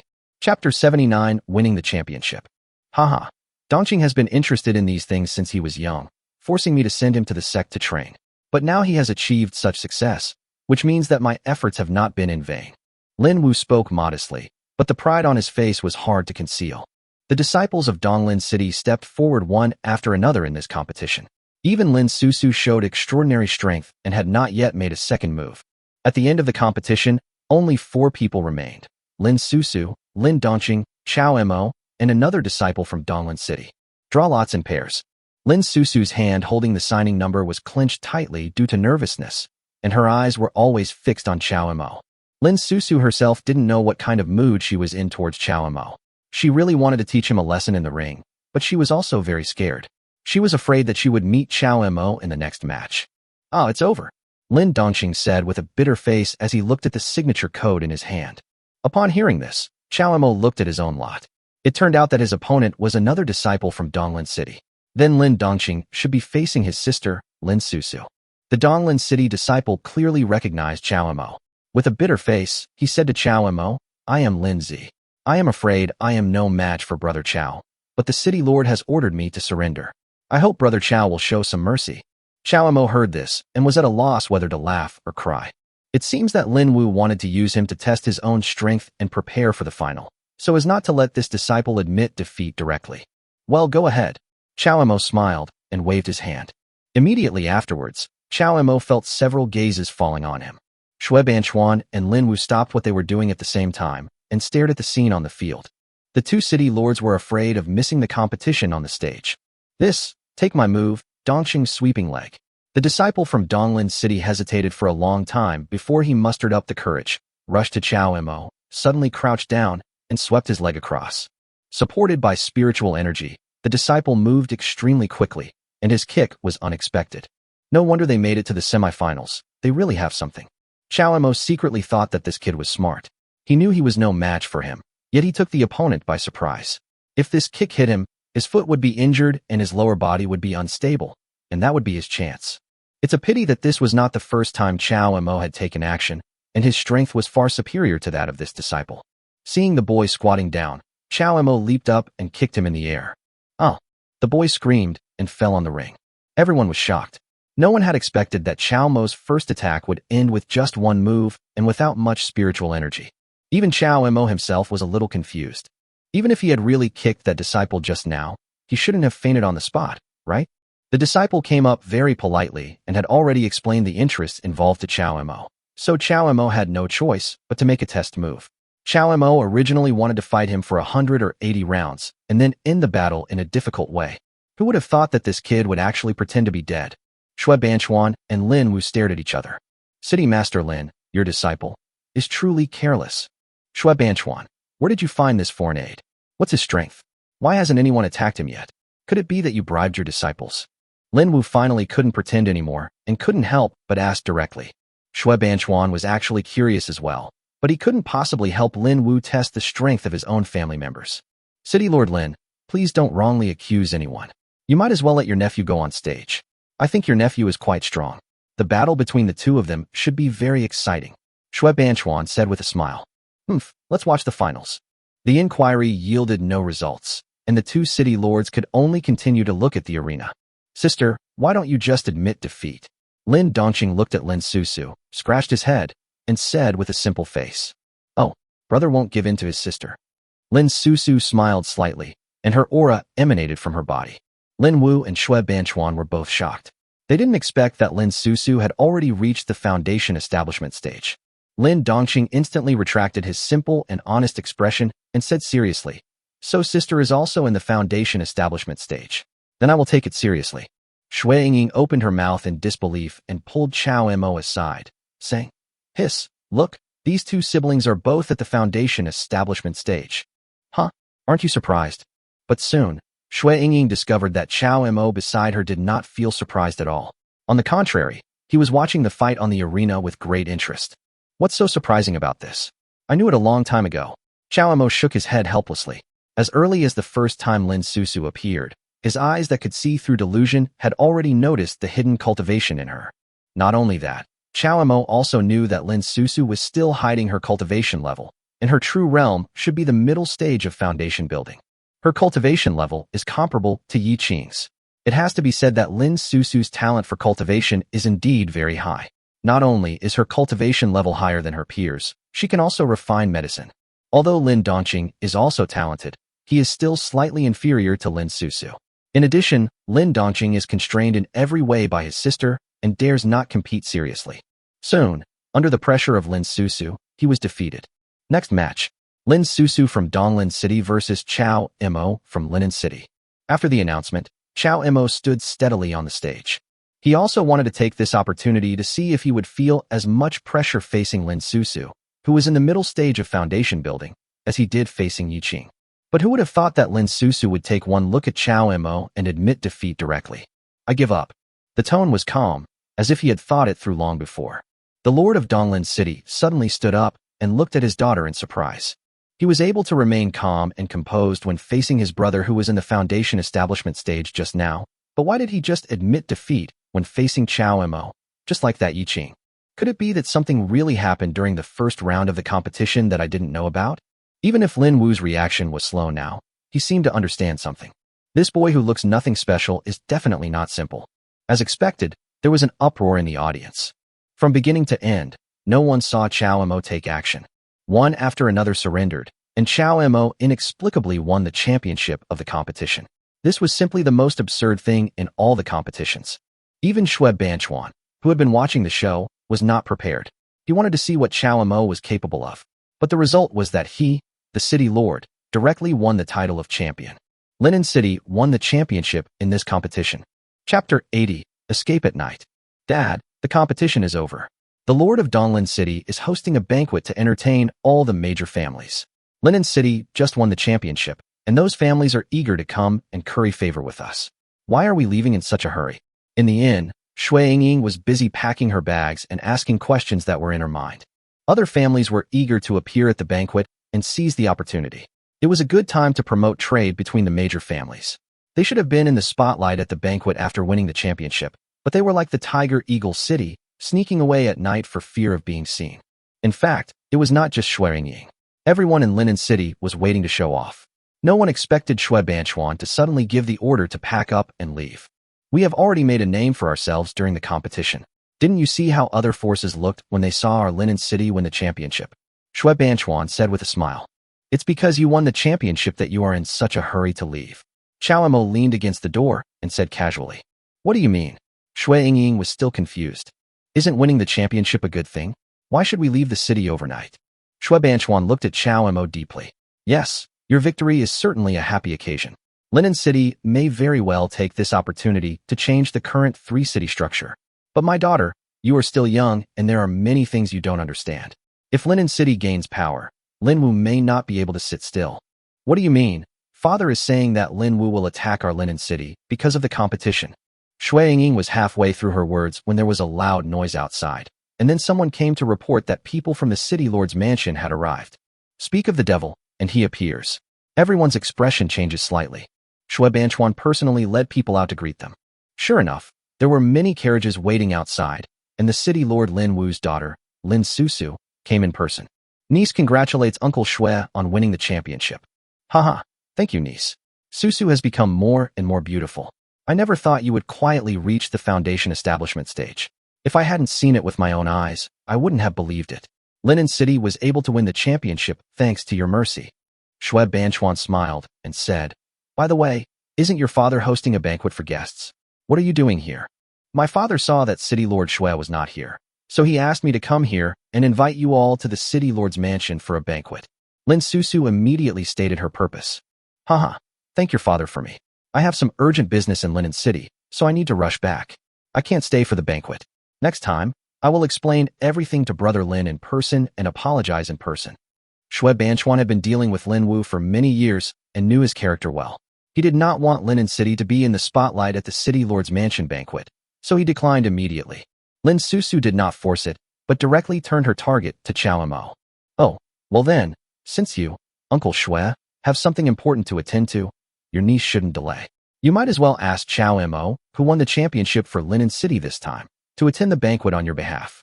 My father specifically said that if you, Uncle Xue, don't come, it must be because of something urgent, so I can't say too much and be impolite. But Chao Mo must be invited, and my father also wants to meet him. After Lin Susu finished speaking, everyone's faces changed. I'm afraid that Lin Wu's invitation to Xue Banchuan was fake, and his real intention was to keep Chao Mo for the banquet. It's impossible for Lin Wu not to know what happened in Donglin City, so he asked Lin Susu to come with the purpose of keeping Chao Mo. Xue Banchuan looked at Chao Mo. The father and daughter of the Lin family were very cunning, so it would be difficult for him to refuse them.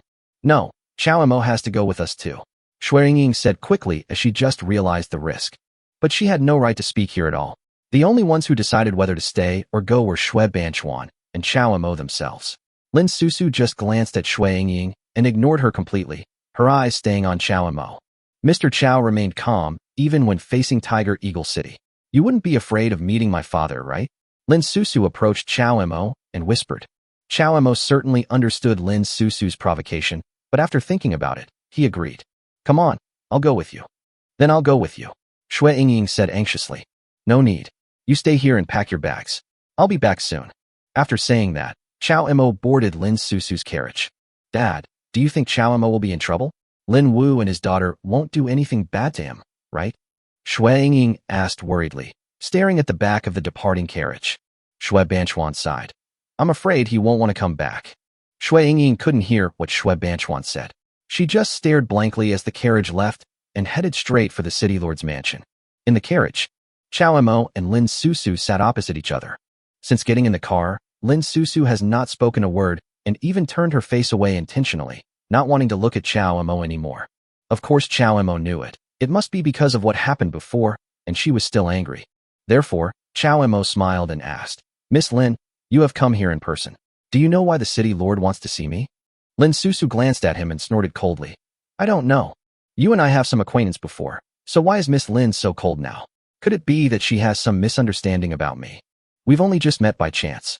Could it be that Master Chao wants me to thank you in person for humiliating you so many times, or to thank you for stealing my fragmented painting and selling it to Donglin City at a high price? Or perhaps you've obtained a women's robe and want to give it to your concubine?" As Lin Susu spoke, her voice became colder, especially when she uttered the word concubine through gritted teeth. Her chest heaved, her brows slightly furrowed, and she looked at Chao Mo with a bad look. Chao Mo scratched his head. It seemed that he really did these things. But who was it that made Donglin City use so many tricks in the competition? We have different standpoints. I cannot agree with many of City Lord Lin's methods. Since Miss Lin hates me so much and has the cultivation level of the middle stage of foundation building, why didn't she make me look bad in public in the final competition? Chao Mo asked curiously. Lin Susu was silent for a long time, then said quietly, "I'm not sure I can beat your thunder magic." It turned out that he admitted defeat directly because she saw him fighting with Yi Qing that day. Chao Mo smiled in his heart. "No. How do you know that I am in the middle stage of foundation establishment? I have never revealed that I have reached the middle stage of foundation establishment." Lin Susu suddenly asked in surprise. She has always hidden her cultivation level. Even when facing Lin Dongqing in the semifinals, she only showed the cultivation level of the initial stage of foundation building. But Chao Mo actually casually revealed her true cultivation level, which made Lin Susu even more fearful. The carriage soon arrived at the city lord's mansion. Chao Mo did not answer, so she could only get off the carriage and lead the way for him. Chapter 81. The City Lord's Enticement. The City Lord's mansion was bustling with activity, with all the major forces gathered together, coming and going, toasting each other. It has to be said that the outer courtyard of the City Lord's mansion alone is much more luxurious than Shui Banchuan's mansion. Everyone in the City Lord's mansion knew Miss Lin Susu, and they were very respectful along the way. But they were also surprised that the miss would personally lead the way for a strange man, and they were all whispering about Chao Mo's identity behind his back. Chao Mo followed Lin Susu all the way through the crowd at the banquet and arrived at the inner courtyard of the City Lord's mansion. "Okay, father is inside, go in." "Is City Lord Lin inside?" Chao Mo was stunned. What was going on? Wasn't he attending the banquet on behalf of Shui Banchuan? Why did you bring yourself here? However, looking at Lin Susu's expression, Chao Mo knew that he could not get an answer from her, so he simply opened the door and walked in. Bang! As soon as he entered the house, the wooden door slammed shut behind him. Chao Mo's heart tightened, and he immediately got ready for battle. Because there is an invisible and powerful sense of oppression in this room, which makes people feel uncomfortable. "Is this how City Lord Lin treats guests?" Chao Mo said coldly. Haha. Sure enough, after he asked, Lin Wu walked out of the room in gorgeous clothes. The powerful sense of oppression came from his Jindan stage cultivation. "Are you Chao Mo?" Lin Wu slowly took his seat, scrutinizing him with his eyes, tapping the table with an iron plate in his hand. That's right. Chao Mo was a little unhappy with this treatment, but the status of Donglin City was there, and the person in front of him was the only cultivator in the Jindan realm. He was unwilling to tear his face with Lin Wu now. "Good, not bad." Lin Wu nodded, then pointed at Chao Mo and asked, "Chao Mo, do you know why Donglin City has achieved its current status?" "Because the city lord is very capable. Even if someone knows about it, they will be intimidated by your cultivation level and dare not say a word." Chao Mo frowned and said sarcastically, "The mere Golden Core realm is just the beginning in his master's family. It is not qualified to show off in front of him." Facing the invisible pressure from the Jindan realm, Chao Mo remained calm. He slowly released his spiritual energy to support his body and keep it upright. Of course, Lin Wu could hear the sarcasm in Chao Mo's words, but he did not get angry. Instead, he stared at Chao Mo with interest. "Boy, I don't blame you for being ignorant of etiquette, but you should also think clearly. A wise bird chooses its own tree to roost in. What Linen City can't give you, Donglin City can. Take the robe in your hand, for example. I have something more suitable for you. If you are willing to join Donglin City, this spiritual weapon will be my gift to you. How about it?" Lin Wu seemed to have a good opinion of Chao Mo, So he didn't waste any words and directly threw out the benefits, getting straight to the point, trying to win Chao Mo over. The spiritual weapon, which was no less than a robe, was quite tempting for an ordinary cultivator. But he greatly underestimated Chao Mo. Chao Mo didn't even look at the low-grade spiritual weapon. When he said he would give the robe to his concubine, he was not mocking Lin Susu, nor was he joking. After hearing Lin Wu's words, Chao Mo also understood why Lin Susu came here personally to bring him here. Thank you for your kindness, Lord. However, I don't like this kind of oppressive place. If you have nothing else to do, I will take my leave. Chao Mo said this and turned to leave the room. The smile on Lin Wu's face froze, and then his Jindan realm cultivation instantly unfolded. The terrifying pressure came like a tide. If an ordinary cultivator in the foundation establishment stage faced this powerful pressure, he would have been unable to stand up long ago. Chao Mo's face also changed. He felt as if his feet were weighed down by 1,000 pounds, as if he was stuck in a quagmire and unable to move at all. Snort. Lin Wu slowly stood up and walked to Chao Mo. Chao Mo, I think you are a talented person. Among your peers, you have good talent. But this does not mean that you can ignore me, Lin Wu. Lin Wu said coldly. A powerful aura lingered around him, and terrifying power continued to be released. Chao Mo felt the pressure on him growing stronger, and then he heard the city lord Lin Wu extend an olive branch again. If you are willing to join my city lord's mansion, in addition to what Lin Susu promised you before, this city lord can guarantee that until your cultivation level drops below my level, you can come and ask me for advice on any questions you have. On the path of cultivation, guidance is like getting twice the result with half the effort. I believe you should understand this principle. Coercion and inducement complement each other, and Lin Wu has mastered this method. It's a pity that the person in front of him is a tough nut to crack. The more so, the more Chao Mo refuses to agree. Feeling the pressure on his body was gradually increasing, Chao Mo's right hand slowly touched the hilt of the sword at his waist. The wind and thunder sword is about to be unsheathed. Haha, forget it. This city lord doesn't want to force anyone. Since the conditions I've given you are so embarrassed, then forget it. But if you think it through, you can come to my city lord's mansion at any time and find me directly. Unexpectedly, Lin Wu suddenly removed the pressure, and the pressure receded like a tide in an instant. Chao Mo secretly breathed a sigh of relief and looked at Lin Wu expressionlessly. City lord, I don't like to be forced. So if you want to use this as an excuse to get me to join the city lord's mansion, I'm afraid you're mistaken. The determination and composure in Chao Mo's eyes made Lin Wu admire him from the bottom of his heart. He thought that he had also been through this age in the past.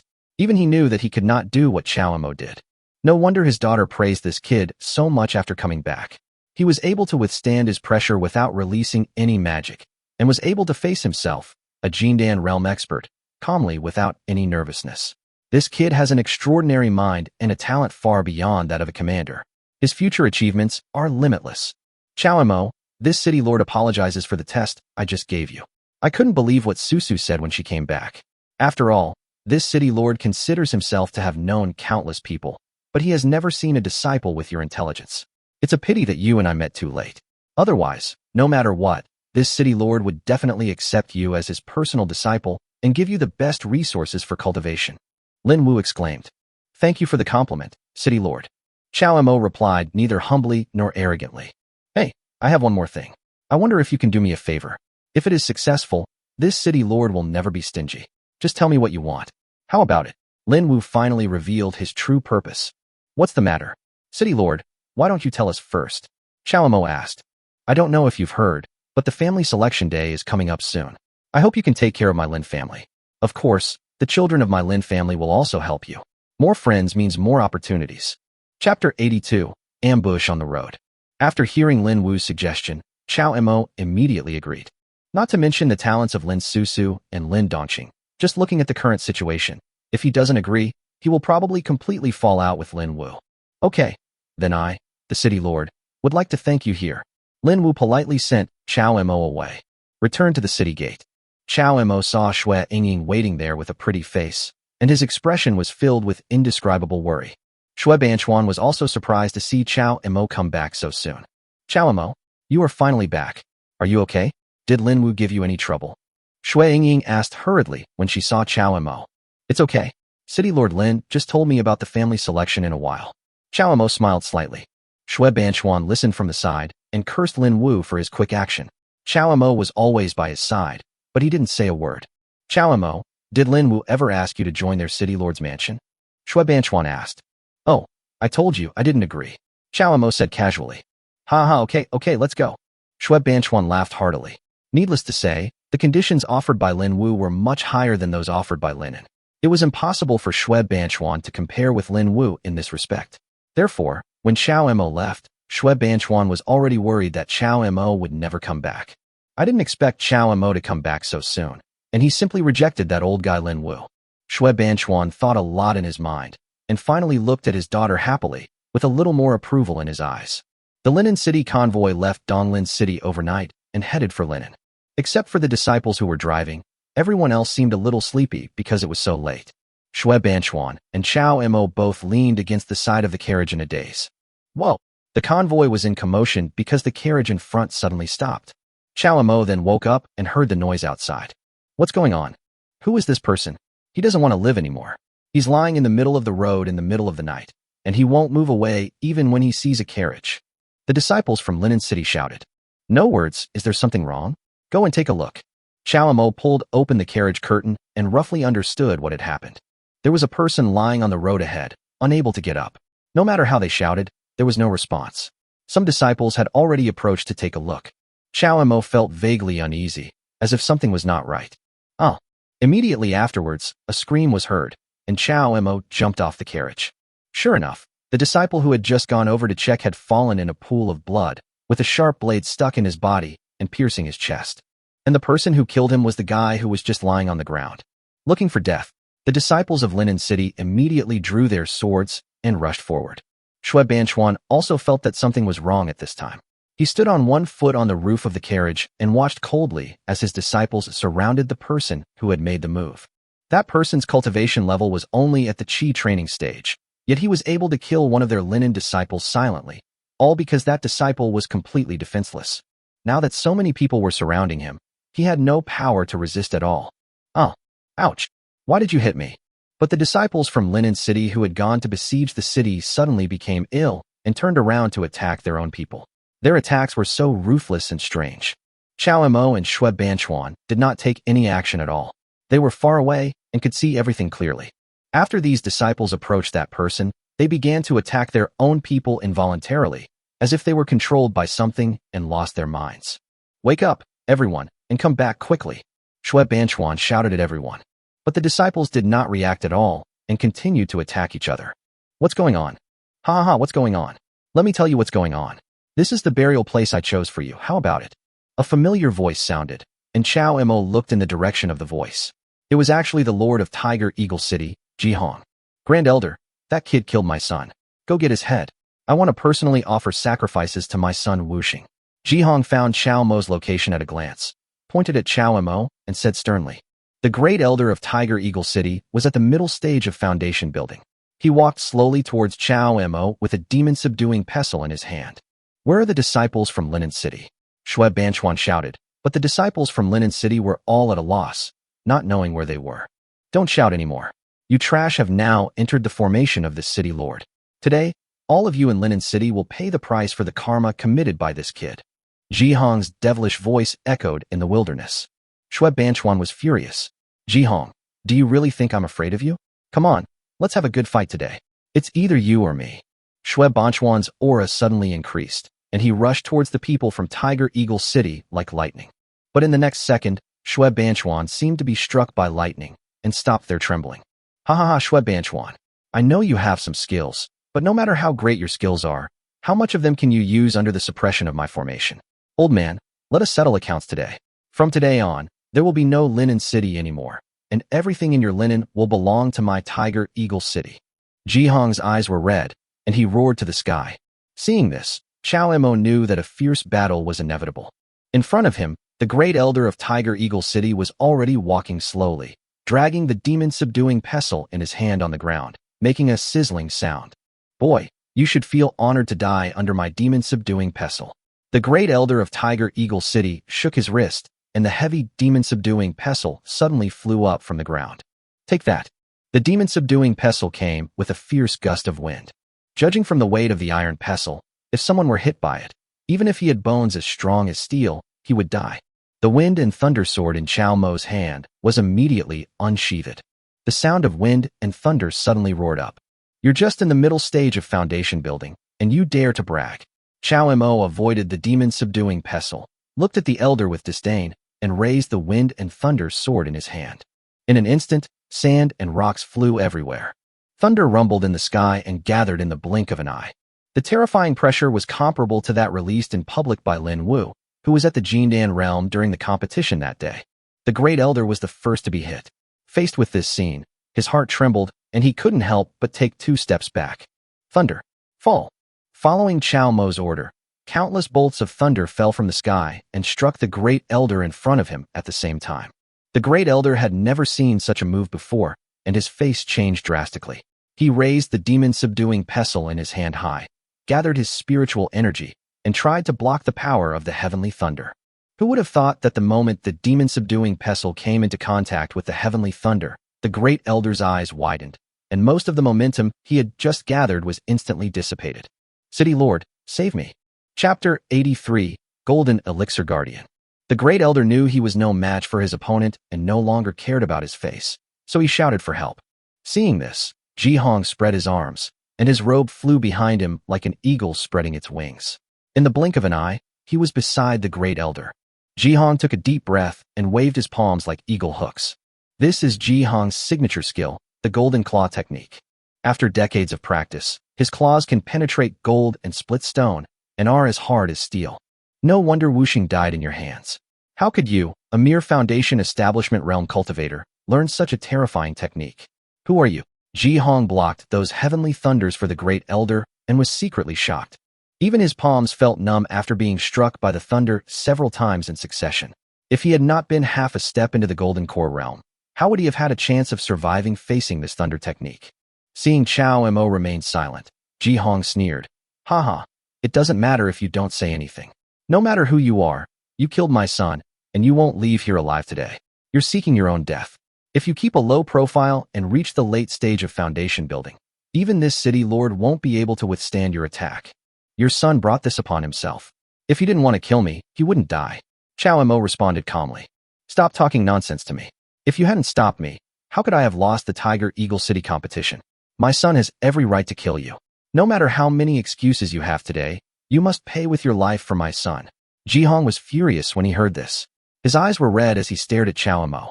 No wonder your son is so arrogant and domineering. With a father like you, it's no surprise that he ended up like that. Do you really think that you, a mere lord of Tiger Eagle City, can kill me? After hearing what Jihong said, Chao Mo was too lazy to argue with him. This guy was just as Shue's father and daughter said, simply arrogant and unreasonable. His son could kill others, but others would have to pay with their lives if they killed his son. You don't know your place. What? Do you have any other abilities? Don't count on that fellow Shui Banchuan to save you. He has now been trapped in the formation I set up. He doesn't even know what's happening outside.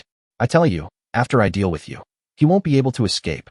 Not only Shui Banchuan, but also the spiritual weapons he has collected over the years, the women in his mansion, and even his entire linen city will all belong to me, Jihong. Jihong laughed wildly. He had been waiting for this moment for many years. Hey, who is it? Suddenly, there was a sound of something colliding in the carriage. Jihong immediately became alert and said in a cold voice. When the thunder dissipated, the great elder came to his senses and immediately rushed into the carriage and captured the person who made the noise. City Lord, there's a little girl hiding in this carriage.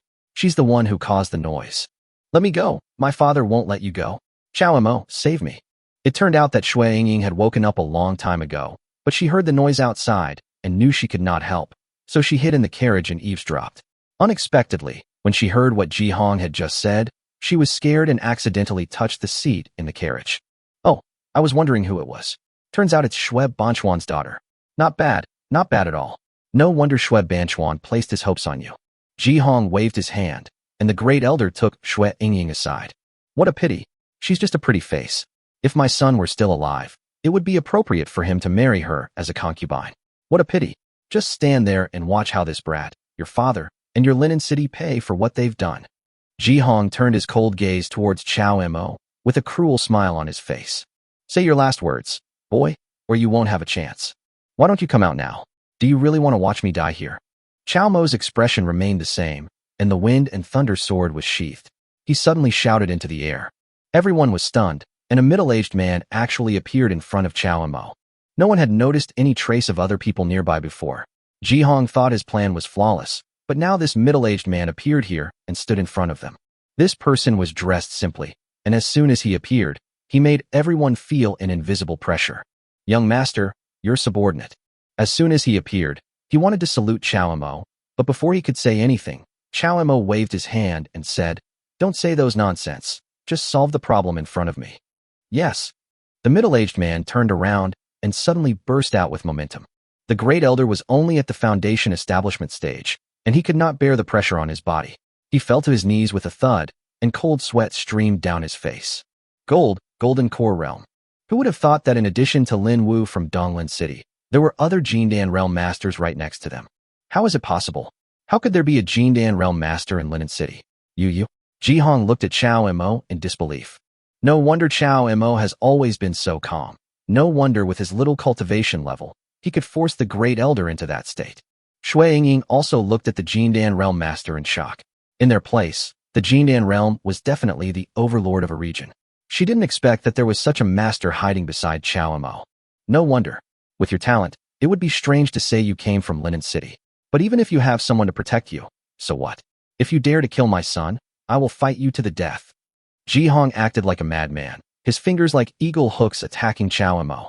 You dare? The Jindan Realm Master was immediately furious. With him here, this guy actually wanted to kill Chao and Mo. He was simply courting death. Chao and Mo snorted coldly and stood with his hands behind his back. He had long guessed that the Chao family would not really let him come to the branch alone, and would definitely send someone to protect him secretly. With the Jindan realm showing up, no matter how powerful Ji Hong is, he won't be able to hurt him at all. Sure enough, the middle-aged man pushed out with his palm, and the spiritual energy rushed down like a huge wave. Ji Hong immediately flew backwards, and his body churned. Ji Hong secretly used his spiritual energy to recover from his injuries, but the middle-aged man was unstoppable. With every move he made, his terrifying energy overturned a group of masters from Tiger Eagle City. Ji Hong was forced to take action and confront this guy head-on. But Ji Hong was seriously injured after just a few moves. He stared at Chao and Mo and suddenly spat out a mouthful of blood. Chao and Mo, we're not done yet. The next moment, Ji Hong was surrounded by blood mist. The Chao family's expert's face changed. Just as he reacted, Ji Hong's figure had already disappeared. Even if he was in the Golden Core realm, it was too late for him to catch up. The Chao family master, with a grim expression on his face, had no choice but to return to Chao and Mo to apologize and explain what had just happened in the battle. It turned out that Ji Hong knew that he was going to die, so he diverted his attention at the critical moment and used the burning blood escape technique to escape desperately. The burning blood escape technique uses the power of burning one's own blood, life, and realm to gain terrifying explosive power and speed in a short period of time. Furthermore, Ji Hong has already reached the half-step Golden Core realm. My subordinates are failing in their duties. Chapter 84. Entering the City Lord's Mansion. The Chao family master didn't expect that the real target would escape on his first move, and he felt guilty. Forget it, since Ji Hong has run away, let these people stay. Chao and Mo didn't expect that Ji Hong had this trick up his sleeve. But the monk can run away, but the temple cannot. How could he let him go when he wanted to kill him in such a high-profile manner? At Chao Mo's command, the Chao family masters rushed into the Tiger Eagle City's formation to make up for their mistake. He used force to defeat cleverness, and terrifying spiritual energy gathered around him. He shouted in a deep voice and slapped out with one palm. The formation could not withstand the terrifying spiritual power impact and shattered in an instant. Father, Shui Banchuan was trapped in the formation and had no idea what was happening in the outside world. He felt the formation being broken and immediately looked around for Ji Hong's location. But he didn't expect Shui Yingying to run towards him crying. Yingying, you step back first and find a chance to escape. Ji Hong is well prepared this time, and I'm afraid Dad can't deal with him. Shui Banchuan said in a low voice with self-knowledge. Dad, Ji Hong. He has fled and his whereabouts are unknown. Are you okay? Shui Yingying said. What? Shui Banchuan was stunned and looked around. As expected, Ji Hong was nowhere to be found. Not only that, the body of the great elder of Tiger Eagle City was also not far away. He looked very ugly in death, with his eyes wide open, as if he had died of fright. Shui Banchuan was just about to mock him, but the next moment his eyes accidentally swept across the middle-aged disciple who broke the formation. Shui Banchuan's pupils instantly dilated and he exclaimed, This is a powerful Jindan realm expert. That's right, father. This man seems to be Chao Mo's protector. It was Chao Mo who called him out, and he has been with us all the time. Seeing her father so surprised, Shui Yingying told him everything that had just happened. After hearing this, Shui Banchuan felt like he could fit a duck egg in his mouth. What's going on? When did any big sect come to their remote place to train? A protector of the Jindan realm. Even Lin Wu would probably have to treat him with courtesy, right? Thinking of what he had done to Chao Mo before, Shui Banchuan suddenly regretted it and hurriedly brought his daughter to Chao Mo. Master Chao, what is this? The city lord has arrived just in time. Quickly bring your men with me to Tiger Eagle City. With the Jindan realm guarding him, Shui Banchuan dared not disobey Chao Mo's words. The elites from Tiger Eagle City were an example. Looking at the Tiger Eagle City disciples lying on the ground in front of him without a single survivor, Shui Banchuan gave a direct order for everyone to head straight for Tiger Eagle City. As for why they went to Tiger Eagle City, no one knew, and no one dared to ask. Everyone arrived at the foot of Tiger Eagle City that night. When Chao Mo heard that Tiger Eagle City was right before his eyes, he immediately jumped off the carriage. Dad, the concentration of spiritual energy here is much higher than that in our Linen City. Shui Yingying sighed as she felt the spiritual energy in Tiger Eagle City. Humph, that's true. If it weren't for the more pure and rich spiritual energy in Tiger Eagle City, how could Jihong be compared to your father and me? Back when I first became the city lord, he was only in the Qi training stage. If it weren't for those elixirs and the abundant spiritual energy here, he probably wouldn't even be able to reach the level of his son's cultivation today. Shui Banchuan said bitterly. Shui Banchuan had some grudges with Jihong in his early years, but Shui Banchuan always suppressed him in every way, so Jihong did not dare to get angry. Over the past 10 years, Jihong relied on the unique advantages of Tiger Eagle City to catch up little by little, and even reached the half-step Golden Core realm. Chao Mo took 2 breaths of satisfaction and led his men straight to the city lord's mansion. Master Steward, we were waiting here last night. Is the city lord really coming back today? Nonsense. Just wait here if I tell you to. If the city lord comes back without any of you, you know what will happen. In front of the city lord's mansion, dozens of servants were waiting in 2 teams. The steward of the city lord's mansion was holding an exquisite wooden box in his hand. These people were the servants of the city lord's mansion who were waiting for Jihong's return. Jihong was particular about pomp and circumstance, so whenever he left or returned, these servants would come here in advance to wait for him. Otherwise, they would be scolded by the steward at best, or whipped and kicked out of the city lord's mansion at worst. Stop, stop! As soon as Chao Mo and his companion's carriage arrived at the gate of the city lord's mansion, it was stopped by the steward. Where are you from? You are so unruly. Don't you know where this is? How dare you drive the carriage here? The steward scolded. Chao Mo and Shui Banchuan, father and daughter, slowly got out of the car and took a look at the plaque in front of them. There were 3 big characters on it. City Lord's Mansion. Chao Mo smiled and said, Yes, that's right, this is it. Are you the manager here? Who are you? The steward asked with an arrogant look and a frown. All right, go in now, pack your bags, and move to Linen City. Oh, and remember to tell the people inside that from now on, this city lord's mansion belongs to us. Chao Mo's words not only stunned the steward and servants of the city lord's mansion, but also Shui Banchuan and others behind him. They rushed here overnight, actually to seize the city lord's mansion of Tiger Eagle City? Chao Mo this. Shui Banchuan wanted to speak again, but he noticed the slightly threatening look in the protector's eyes and immediately shut up. Haha, where did you come from, you ignorant people? Get out of here. Otherwise you will die here. The steward was so angry that he laughed. Since he became the steward of the Tiger Eagle City Lord's Mansion, he had never met such an arrogant guy like Chao Mo. You dare to occupy the City Lord's Mansion? You must be tired of living. If the City Lord's wife had not forbade the fight to take place around the City Lord's Mansion, the steward would have killed Chao Mo and the others on the spot. This is my first order. I'm not here to tell you to leave. You'd better hurry up. I'll only give you 1 stick of incense, said Chao Mo. I'm giving you face, but you don't want it, right? Give me another stick of incense. Come on, drag this kid aside, break 3 of his legs, and then drag him back here. I want to see where you get the courage, you ignorant fool. The steward was furious and waved his hand. The guards from the City Lord's Mansion came out with weapons in hand. Each of these guards has some skills and abilities. Seeing that Chao Mo and Shui Banchuan looked a little embarrassed after rushing all night, he naturally did not take them seriously. The guards came with sticks. Chao Mo snorted coldly and stood there without moving. The Jindan Realm Master beside him had long wanted to show off to make up for his mistake of letting Jihong escape. Seeing that someone dared to attack Chow Mo in front of him, the spiritual energy around him immediately gathered.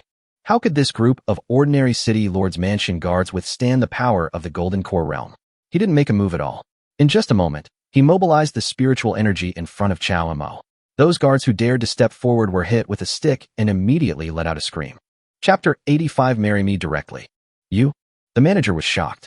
He never expected that someone would actually dare to cause trouble in front of their city lord's mansion. It was simply outrageous. Who are you? Tell me your names. When my city lord returns, I will make you kowtow and admit your mistakes. Your city lord? Jihong. He can't come back, Chow Mo said casually. The steward was stunned for a moment, then shouted, You are so bold. Because of what you did today, the lives of your entire clan will be wasted. Oh no. Manager, oh no. Someone outside just sent back a message saying that our city lord. What's wrong? The servant rushed to the gate of the city lord's mansion and pulled the steward to cry. The steward's heart tightened, and he couldn't help but steal a glance at Chow Mo. What's wrong with the city lord? Tell me quickly. The city lord, and the people he brought with him last night, are all dead. What? When the manager heard the news, he was so frightened that his legs went weak and he fell to the ground. His eyes were blank, and he stared towards the city gate for a long time without saying a word. How about it, do you understand? Go and notify them. We will be moving into the city lord's mansion now. By the way, arrange for 2 people to clean up the room for us before we leave, Chow Mo ordered. The steward came to his senses upon hearing the noise. He stood up with the help of his servants and tried to act tough, saying, Stop. Who let you in? I. Before he finished speaking, a cold light flashed from somewhere. The manager's voice suddenly stopped, his eyes widened, and he fell straight back. The other servants in the city lord's mansion were shocked. They didn't expect that the steward would be killed in public. Well, does anyone have any objections? Chow Mo didn't bother to waste time with the steward. After dealing with him, he glanced at the others and asked in a cold voice, Now that this steward is dead, who will be in charge of your city lord's mansion? Come here. This. Everyone looked at each other, and no one dared to respond. Are you kidding? The manager stopped talking after just a few words. Who would dare to step forward at this time? Who knows what Chow Mo and his gang are doing? They come to the city lord's mansion and kill people without blinking. You never know if they say something wrong and you lose your life. The servants stared at each other, but no one said a word. City lord, how about you take Ying and stay here first, and I'll take care of everything else? Chow Mo frowned, asked Shui Banchuan and Shui Ying to take the people in first, and arranged for the servants to clean the room immediately for them to move in. With the Jindan realm master from the Chow family around, Shui Banchuan certainly couldn't say a word of objection. He sighed secretly, feeling mixed emotions. He glanced at Chow Mo with a complicated expression and walked in with Shui Ying. Dad, what's wrong? Hey, this kid's style of doing things is even more decisive than your father and I were back then. This kid is definitely not an ordinary person. Well, anyone who can be protected by a Jindan realm master must at least be a disciple of a large sect. But this won't affect you, Dad. Why are you sighing? Is Dad worried that he will do to Dad? Shui Ying asked innocently. Shui Banchuan shook his head. I'm worried about you, my silly daughter. If he were just an ordinary disciple, Dad wouldn't be worried. Jihong, the lord of Tiger Eagle City, has fought with your father for most of his life. Now he has ended up like this, all because he chose the wrong person. Ying, if you really want him, then you must find a way to keep him by your side now. Otherwise, when he becomes successful in the future and has countless women around him, you will be heartbroken. Shui Ying blushed when she heard this. She didn't expect that her father was talking about this.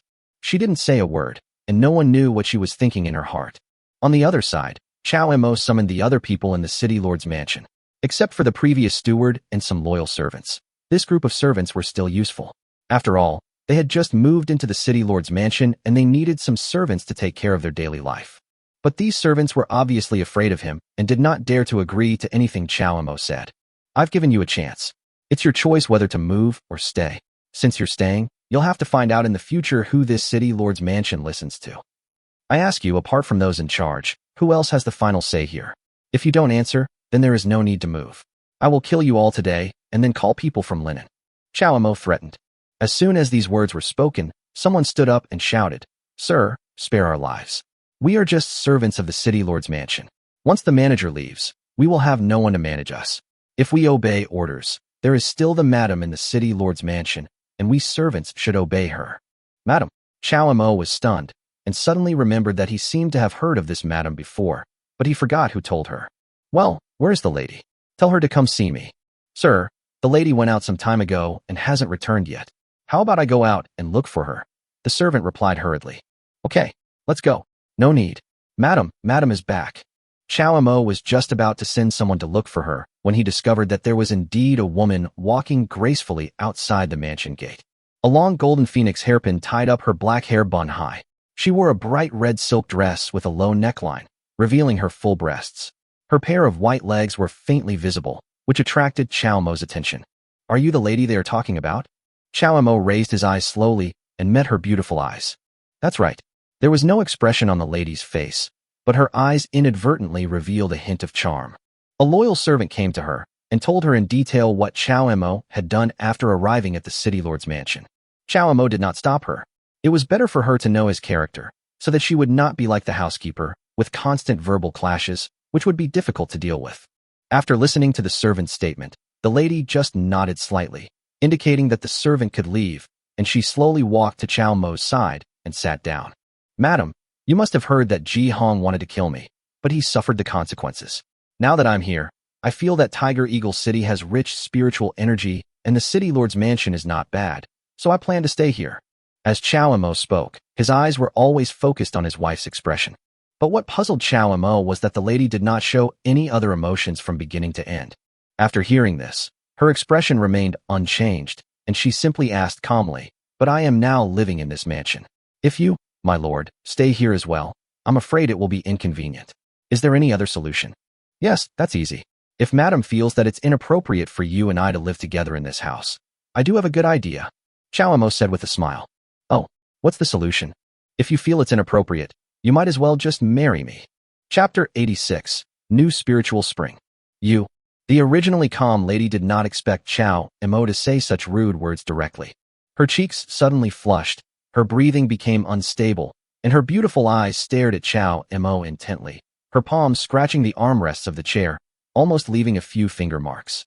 Seeing her embarrassed look, Chow Mo smiled slightly. Madam, don't be angry. Actually, I just made some inquiries in the mansion. From what I understand, you didn't marry Ji Hong willingly. It was just that Ji Hong was extremely shameless and forced you to do it. Besides, the person I killed was not your son, so you don't have any resentment at all, right? Never underestimate the servants in the mansion. Although they usually keep silent, they know the household affairs best. Chow Mo had just mentioned the deaths of Ji Hong and Ji Wuxing on purpose in order to observe his wife's mood changes and test whether it was true or not. All you want to do is to rely on a force to upgrade your status. If the Tiger Eagle City Lord can't help you, I will help you. So what? Do you think you can treat me with disrespect just like that? Even if Ji Hong forces me to stay in his house, he can't touch me. How dare you ask me to marry you? The lady's anger did not dissipate. Instead, she felt a little dissatisfied with Chow Mo's private investigation. If you want your family to be admitted to the rank of noble rank, the mere city lord of Tiger Eagle City probably doesn't have the qualifications. However, what the city lord of Tiger Eagle City can't do, I can help you. Of course, I'm only giving you a choice, and the choice is up to you. I'll give you 3 days to think about it. If you don't come to me after 3 days, then please ask Madam to take your family and leave Tiger Eagle City and find a better place to make a living. After Chow Mo finished speaking, he turned around, his eyes inadvertently lingering on her chest for a few seconds, and then waved. The Chow family's Golden Core Realm expert immediately came before the lady and said in a cold voice, "Please come in." The city lord's wife had just arrived home when she was ordered to leave. She looked unhappy and felt aggrieved, but did not dare to confront Chow Mo. She had to get up in anger and follow the servants back to her room. Young master, she is only at the late stage of foundation building and is already married. Do you really want to marry her? The head of the family. This master of the Chow family has been secretly protecting Chow Mo and is aware of the ridiculous things Chow Mo has done, but now that he shows up, he still can't help but remind him. Don't say anything more. Didn't father tell you that I can do whatever I want? Chow Mo snorted coldly and scolded. Yes, I am too talkative. It's okay. I just have something I need you to do for me. After Chow Mo whispered in his ear, the Chow family expert disappeared from the spot. Although this person is only at the Jindan realm, anyone who can be sent to protect Chow Mo must have some real skills. His physical skills are one of the reasons why he was able to take on this task. After resolving this matter, Chow Mo came to Xue Banchuan's room. At this moment, Xue Banchuan was sitting upright, with 2 cups of tea just brewed on the table. It was obvious that he was also waiting for Chow Mo. Shui Banchuan didn't say a word from the time Chao Mo entered the room until he sat next to him, as if he hadn't figured out how to start the conversation. City Lord Shui, do you think there is anything wrong with what I did today? Chao Mo asked. There's nothing wrong with it. Ji Hong had evil intentions in this competition. If you hadn't won this game for Linen City, I'm sure Linen City would have faced the same outcome after the game. Shui Banchuan answered seriously. That's good. City Lord Shui, please rest here for one night. We'll discuss our future plans tomorrow. By the way, I heard City Lord Lin mention the family selection. With all due respect, judging from City Lord Shui's current situation, if the spiritual springs in Linen City dry up, City Lord Shui might not even be able to save his 8th grade family. After Chao Mo finished speaking, he left Shui Banchuan alone, leaving him with a dazed look on his face. Shui Banchuan was stunned in the room for a long time, then hurriedly got up and arranged for people to return to Linen City overnight, not knowing what to do. After leaving Shui Banchuan and taking care of everything, Chao Mo had nothing to do, so he wandered around the City Lord's mansion. I have to say that the concentration of spiritual energy in Tiger Eagle City is much stronger than that in Linen. After Chao Mo came to the branch, he felt the feeling of abundant spiritual energy for the first time. Before he knew it, Chao Mo followed the spiritual energy and came to a locked backyard. The old servant outside the door said that this place was blocked by the order of the Tiger Eagle City Lord himself, and no one was allowed to enter. The old servant's family members were all detained by the Lord, so the Lord was relieved to let the old servant stay here to watch over and clean for him. Now that the City Lord is dead, the old servant misses his family, thanks Chao Mo, and leaves in a hurry. Ji Hong attaches so much importance to this place. Could it be that he has a beautiful lady hidden in his golden house, and there is another beauty locked in the backyard? Chao Mo smiled evilly, jumped, and came to the locked backyard. It doesn't look like there's anyone here, but why is the spiritual energy here so rich? Chao Mo looked around. The vegetation in the backyard was growing very lushly. Although there was a thatched hut, it was completely uninhabitable. He walked in and soon understood why Ji Hong attached so much importance to this place and did not allow anyone to approach. There's actually a spiritual spring here. Chao Mo opened his eyes wide, watching the spiritual power in front of him flowing like water, but when it reached the thatched hut, it stopped on its own. The strange building made of a pile of rocks in front of the thatched hut was the place where the spiritual power gathered to form a spiritual power condensation point. No wonder Ji Hong was able to achieve such a huge transformation in just a few years. This guy is really lucky. The City Lord's mansion occupies a spiritual spring, such a holy place for cultivation. Anyone who comes here can increase their cultivation speed by more than 10 times. This spiritual spring was different from the one that Shui Banchuan had taken him to see in Linen City. The spiritual spring in Linen City was almost dry, which Chao Mo had seen long ago. However, the spiritual spring in front of him was rich in spiritual energy and could definitely maintain its existence for a long time. It seems that I need to find someone to guard here. If others know about this kind of thing, it will definitely cause unnecessary trouble. Chao Mo took a satisfied look around other places in the City Lord's mansion before going back to rest. Early the next morning, the City Lord's mansion became bustling with activity. Shui Banchuan even asked Shui Yingying to go to Chao Mo's door and wake him up. Chao Mo, hurry up, there are so many people coming to the house. My father asked me to look for you. Shui Yingying stomped her feet anxiously outside the door. It was obvious that something big happened outside. How could this guy still sleep peacefully until this time? Okay, I got it. How about you come in and help me change clothes? Chao Mo's slightly lazy voice came from the room after a long time. Oh, anyway, I told you, so if you don't get up, forget it. Shui Yingying blushed and ran away angrily. Chapter 87. Joining the Linen Society. Shui Yingying was a girl after all, so she couldn't stand the teasing so early in the morning. After she left, the door slowly opened. Chao Mo straightened his clothes and walked towards the outer courtyard of the City Lord's mansion with a smile.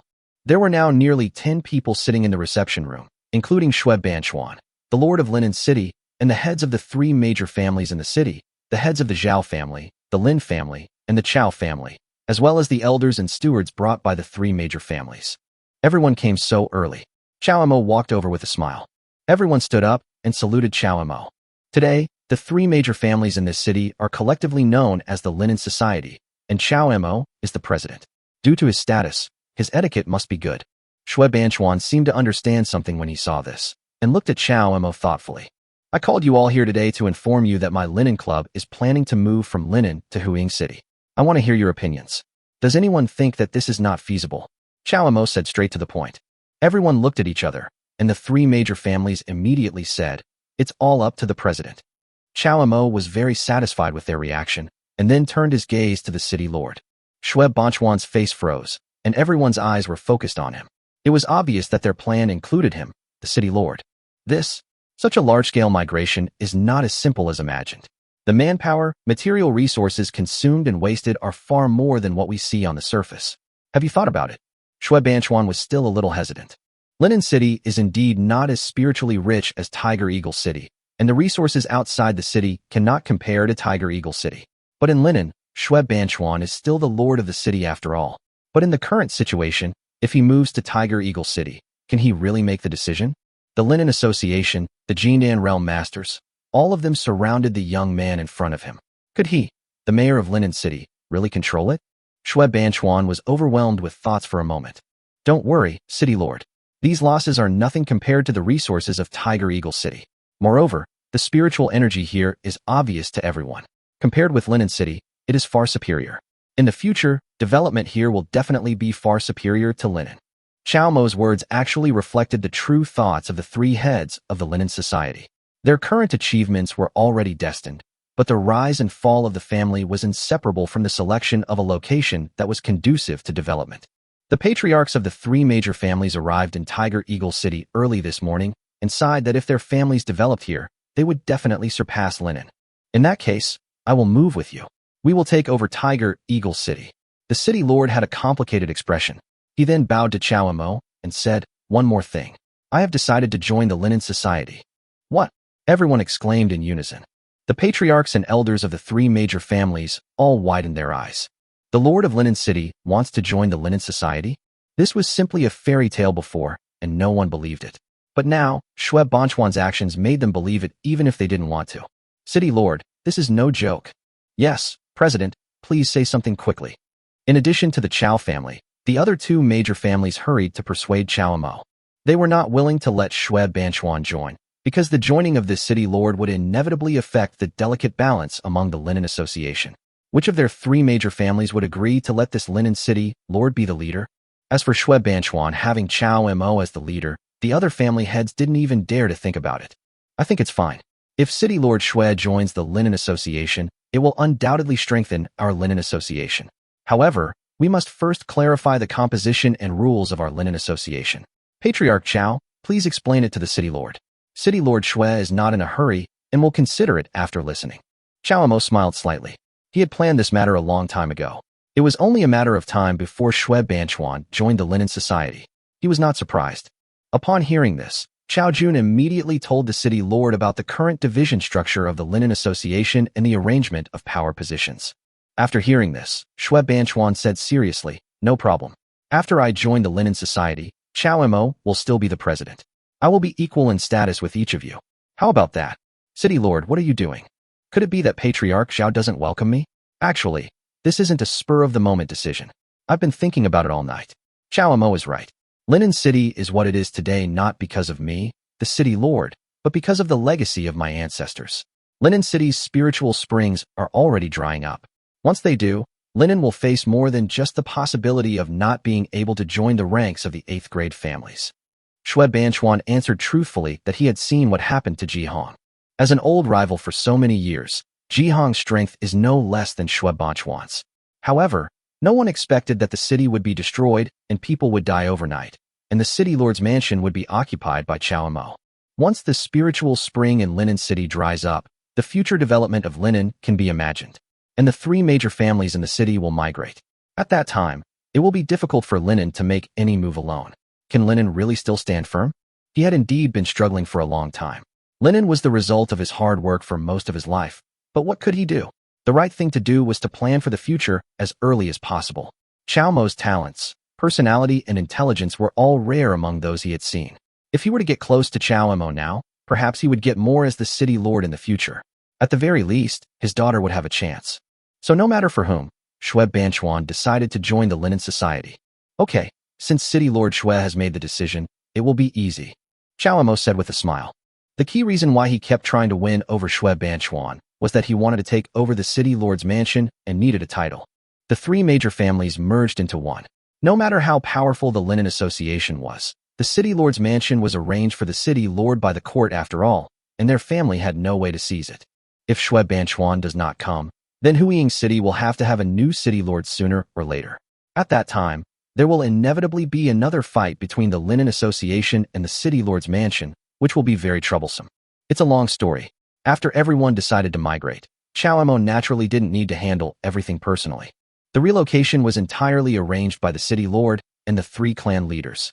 He ordered a detailed search of the city lord's mansion. All the resources and elixirs that Ji Hong had hidden in the mansion were found, and even more than 600 spirit stones used for cultivation. All these things now belonged to the Linen Association. Everyone started to move, and Chao Mo wanted to go back and rest. Unexpectedly, someone else came to the door. Lady. Even though they were far away, Chao Mo knew who the person was just by looking at the swaying figure in front of him. Has Madam made up her mind? Chao Mo asked with a smile. Well, if you don't mind, you can call me Zhen Dai from now on. The lady stopped and was stunned for a while before speaking. That's great. I'll arrange a good time. Wait. Chapter 88, A Show of Power. Before Chao Mo could finish speaking, the city lord's wife interrupted him. My lord, please don't be anxious. Since you want to get married, would you like to come and see my family? Chao Mo thought for a while and did not refuse. Okay, lead the way. Don't you need to prepare? The city lord's wife was stunned again when she saw him being so casual and couldn't help asking. What preparations? No need, just go. Chao Mo answered casually. Seeing him being so casual, Zhen Dai couldn't help but feel a little contempt and dissatisfaction. In her eyes, the children of big families all follow a lot of rules. Even Ji Hong had never visited her family in person. Every time Zhen Dai mentioned it, Ji Hong would find an excuse to get away with it. Although Chao Mo agreed to visit her family, he was so casual and probably didn't take the promise seriously. Zhen Dai instinctively lumped Chao Mo together with the other people who coveted her beauty, and her eyes gradually became unfriendly when she looked at Chao Mo. Although Chao Mo felt something, he didn't care. The two of them took some servants from the city lord's mansion and went to Zhen Dai's family. Although Zhen Dai's family failed to enter the rank, there are quite a few people in the family. Before they even reached the door, 2 teams had already formed outside, each standing straight, saying that they were there to welcome them. Wait, outsiders are not allowed to enter. As soon as Chao Mo and the city lord's wife stepped into the family, they heard that the guards and followers behind them were stopped by the family members. The city lord's wife explained to Chao Mo somewhat helplessly, Don't blame me, sir. It's family etiquette to let the servants wait outside the door first. Chao Mo glanced at the others and understood what was going on. It turns out that he wants to give me a warning. Seeing the sneers on those people's faces, Chao Mo sneered in his heart, but didn't say much, and continued to enter with the city lord's wife. Call. Huh. Hey huh. But before they had walked more than a dozen steps, a disciple inside suddenly started practicing. They all stood in horse stance, holding sticks, and performed neat moves while talking. Although their cultivation was only at the lower level of the Qi training stage, they practiced very seriously. Chao Mo frowned because this group of guys were blocking their way. Your family really values martial arts. These disciples are well trained, not bad. Chao Mo said to the city lord's wife. Maybe the clan leader doesn't know that I brought you back. Let me go in and talk to him, so as to avoid making things difficult for you and me later. After the city lord's wife said this, she walked into the family alone. When Chao Mo tried to go closer, his disciples attacked him with their sticks. Chao Mo just snorted coldly at such a way of treating guests. The flying sword came out of its sheath on its own, and the sound of wind and thunder was endless. The wind and thunder swords surrounded his body, and the terrifying murderous intent made all the disciples frightened, and they all avoided him. Chao Mo swaggered through the middle, smiling and saying to them, Keep going. I won't let you get hurt. My sword isn't sharp, so a single hit won't hurt you. Keep practicing. Keep practicing. Don't stop. But the more he said so, the more the disciples dared not to actually touch it. Just by listening to the sound of the wind and thunder sword, one could tell its terrifying power. The disciples could only make way and watch Chao Mo enter, each of them gritting their teeth in anger. When I walked into the hall, the city lord's wife was nowhere to be seen, and the seat in the middle was empty. I guess the clan leader had not arrived yet. Chao Mo walked slowly past him and sat down on the main seat. Everyone was stunned. How dare you? Who are you? Someone in the family suddenly shouted. Who am I? Didn't Zhen Dai tell you just now? Forget it.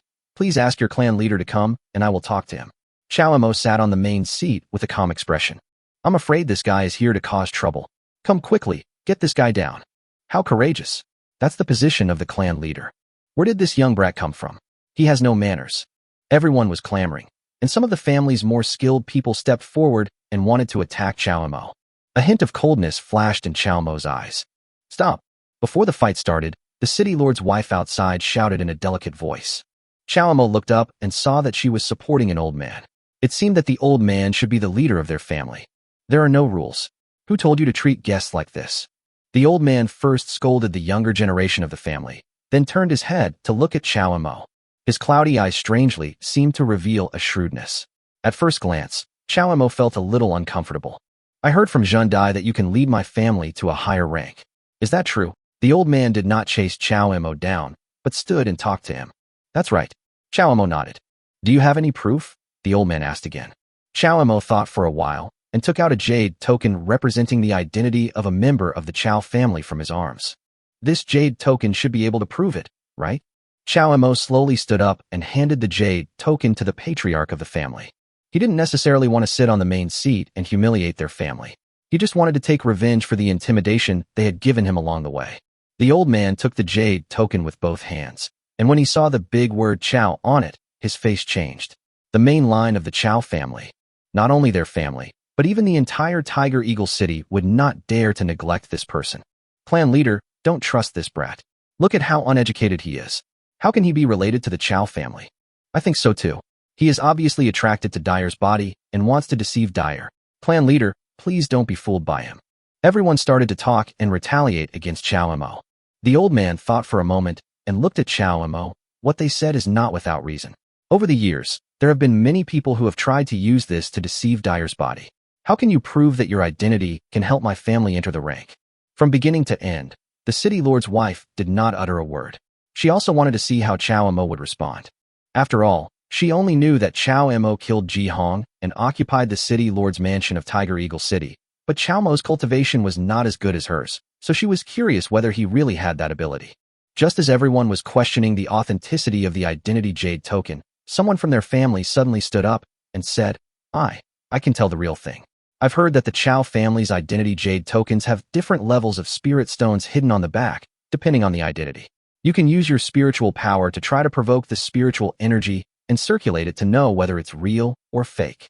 Haha, you have some knowledge. Chao Mo glanced at the man and said with a smile. Upon hearing this, the clan leader hurriedly gathered his spiritual energy in his palm, and sure enough, the Chao family's identity jade card lit up. The old man felt that the jade token in his palm seemed to contain terrifying spiritual energy. Chapter 89 Betting. It's really the Chao family's jade token. The clan leader exchanged glances with everyone and asked earnestly, May I ask what your relationship with the Chao family is? Can you really persuade them to help you? Chao Mo nodded. Of course I can guarantee that. If you can enter the rank, what do you need my family to do? The clan leader certainly understood that if there really was someone with such a background, how could he help their family enter the rank just for a mere woman? Take the previous Tiger Eagle City, Lord Ji Hong, for example. After he fell in love with Zhen Dai, he took her as his wife without any explanation. If Zhen Dai had not threatened to commit suicide, Ji Hong would never have agreed to help their family. But even if Ji Hong agreed, it was just a verbal agreement and he had no intention of fulfilling it. I told you, all we have to do is get her to marry me. That's all. A hint of contempt suddenly flashed in the patriarch's eyes. The other tribesmen also chuckled, obviously not believing what Chao Mo said. If you just want to enter the rank, that's enough. If your family wants to reach a higher rank, I have another solution. That's for your family to join the Linen Society. Linen Society? What is that? Upon hearing this, the patriarch turned around and looked at the others. The clan members shook their heads and said they had never heard of this family. The Linen Society is the merger of the three major families in Linen, and the mayor of Linen City has joined. It is large enough to look down on the 8th grade families. With the support of my Chao family, its future development is limitless. Chao Mo immediately promoted the Linen Society. But when the family members heard this, they all sighed with disdain, and the elder who had just spoken directly scolded them. Don't be so gullible, kid. Do you think my daughter is easy to deceive? Do you dare to gossip about us? Do you know about the Linen Society? Chao Mo asked curiously. Stop talking nonsense. How would others know about your Linen Society? We don't even know if it really exists, the elder scolded. Since you don't know, why don't you try to find out instead of saying I'm talking nonsense? What will you do if what I said is true? Chao Mo immediately questioned. The elder was speechless and looked at the patriarch. The clan leader shook his head and explained to Chow Mo in a rather dejected tone. Boy, if you hadn't boasted so much this time, I would have believed you. Unfortunately, I think he's just anxious. No wonder. Over the years, there are many people who like Zhendai who are like this. Exactly. He even said that the city lord had joined his linen society. That's a joke. I've never heard of any city lord doing such a thing. The key is that you think this problem is too simple. If you want the city lord to join the linen association, that is a huge matter. The city lord's power is under the jurisdiction of the imperial court. If you want to merge with a local family, you need to obtain permission from the Ministry of Revenue. Even if you have some connection with the Chow family, it is impossible to do it. Seeing Chow Mo's puzzled expression, the guy who had just identified the Chow family jade pendant came out. He sighed, the light in his eyes faded, and he explained with a dazed look. Chow Mo finally understood why their attitudes suddenly changed. It turned out that it was because he had mentioned that the Lord of Linen City had joined, which made them mistakenly believe that all his previous actions were just exaggerations. It is true that once bitten by a snake, one becomes afraid of ropes for 10 years. The people in this family must be afraid of being cheated. Chow Mo didn't blame them and said bluntly, since that's the case, how about we make a bet?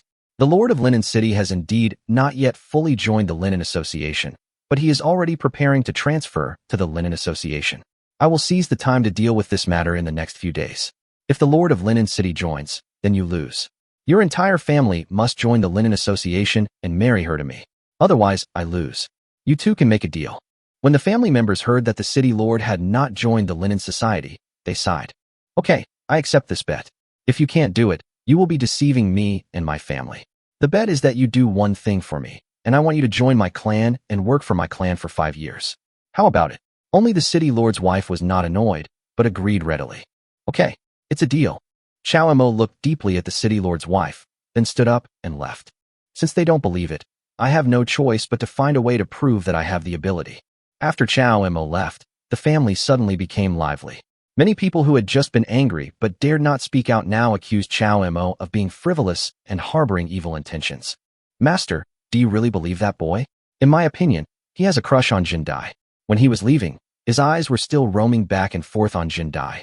You can't really let Zhendai marry him. The person who spoke was the elder who had been blocking the way.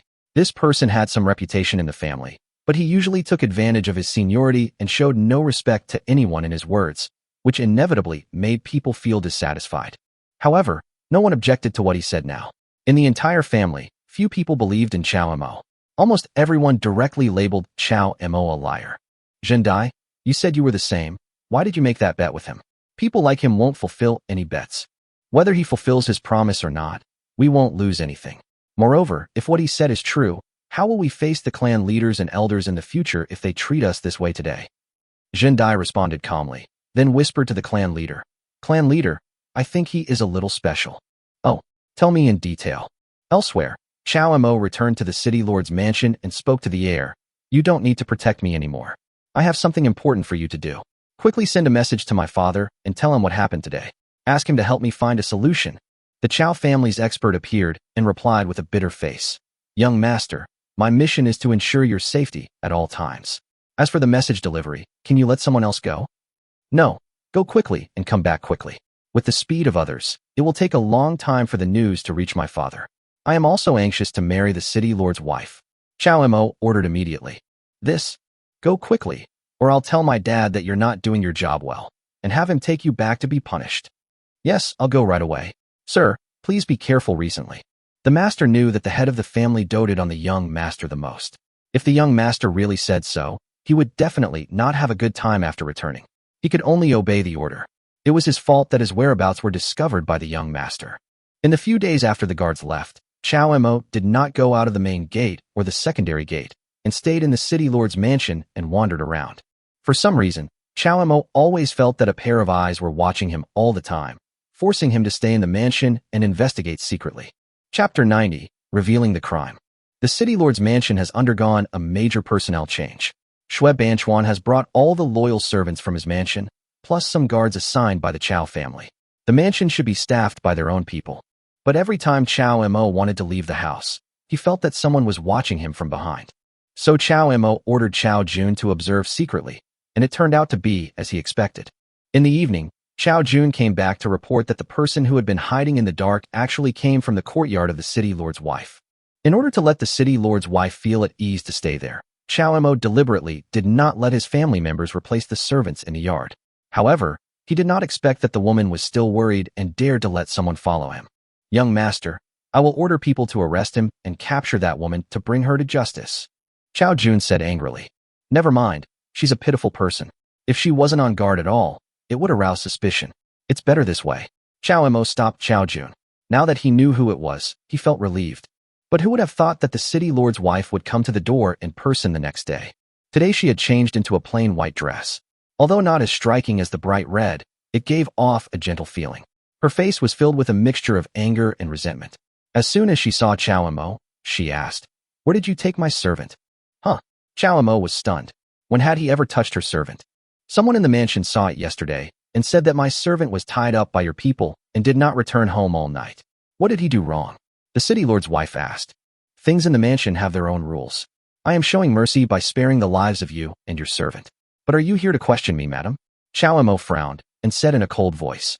The city lord's wife was stunned. She opened her mouth for a long time but couldn't make a sound.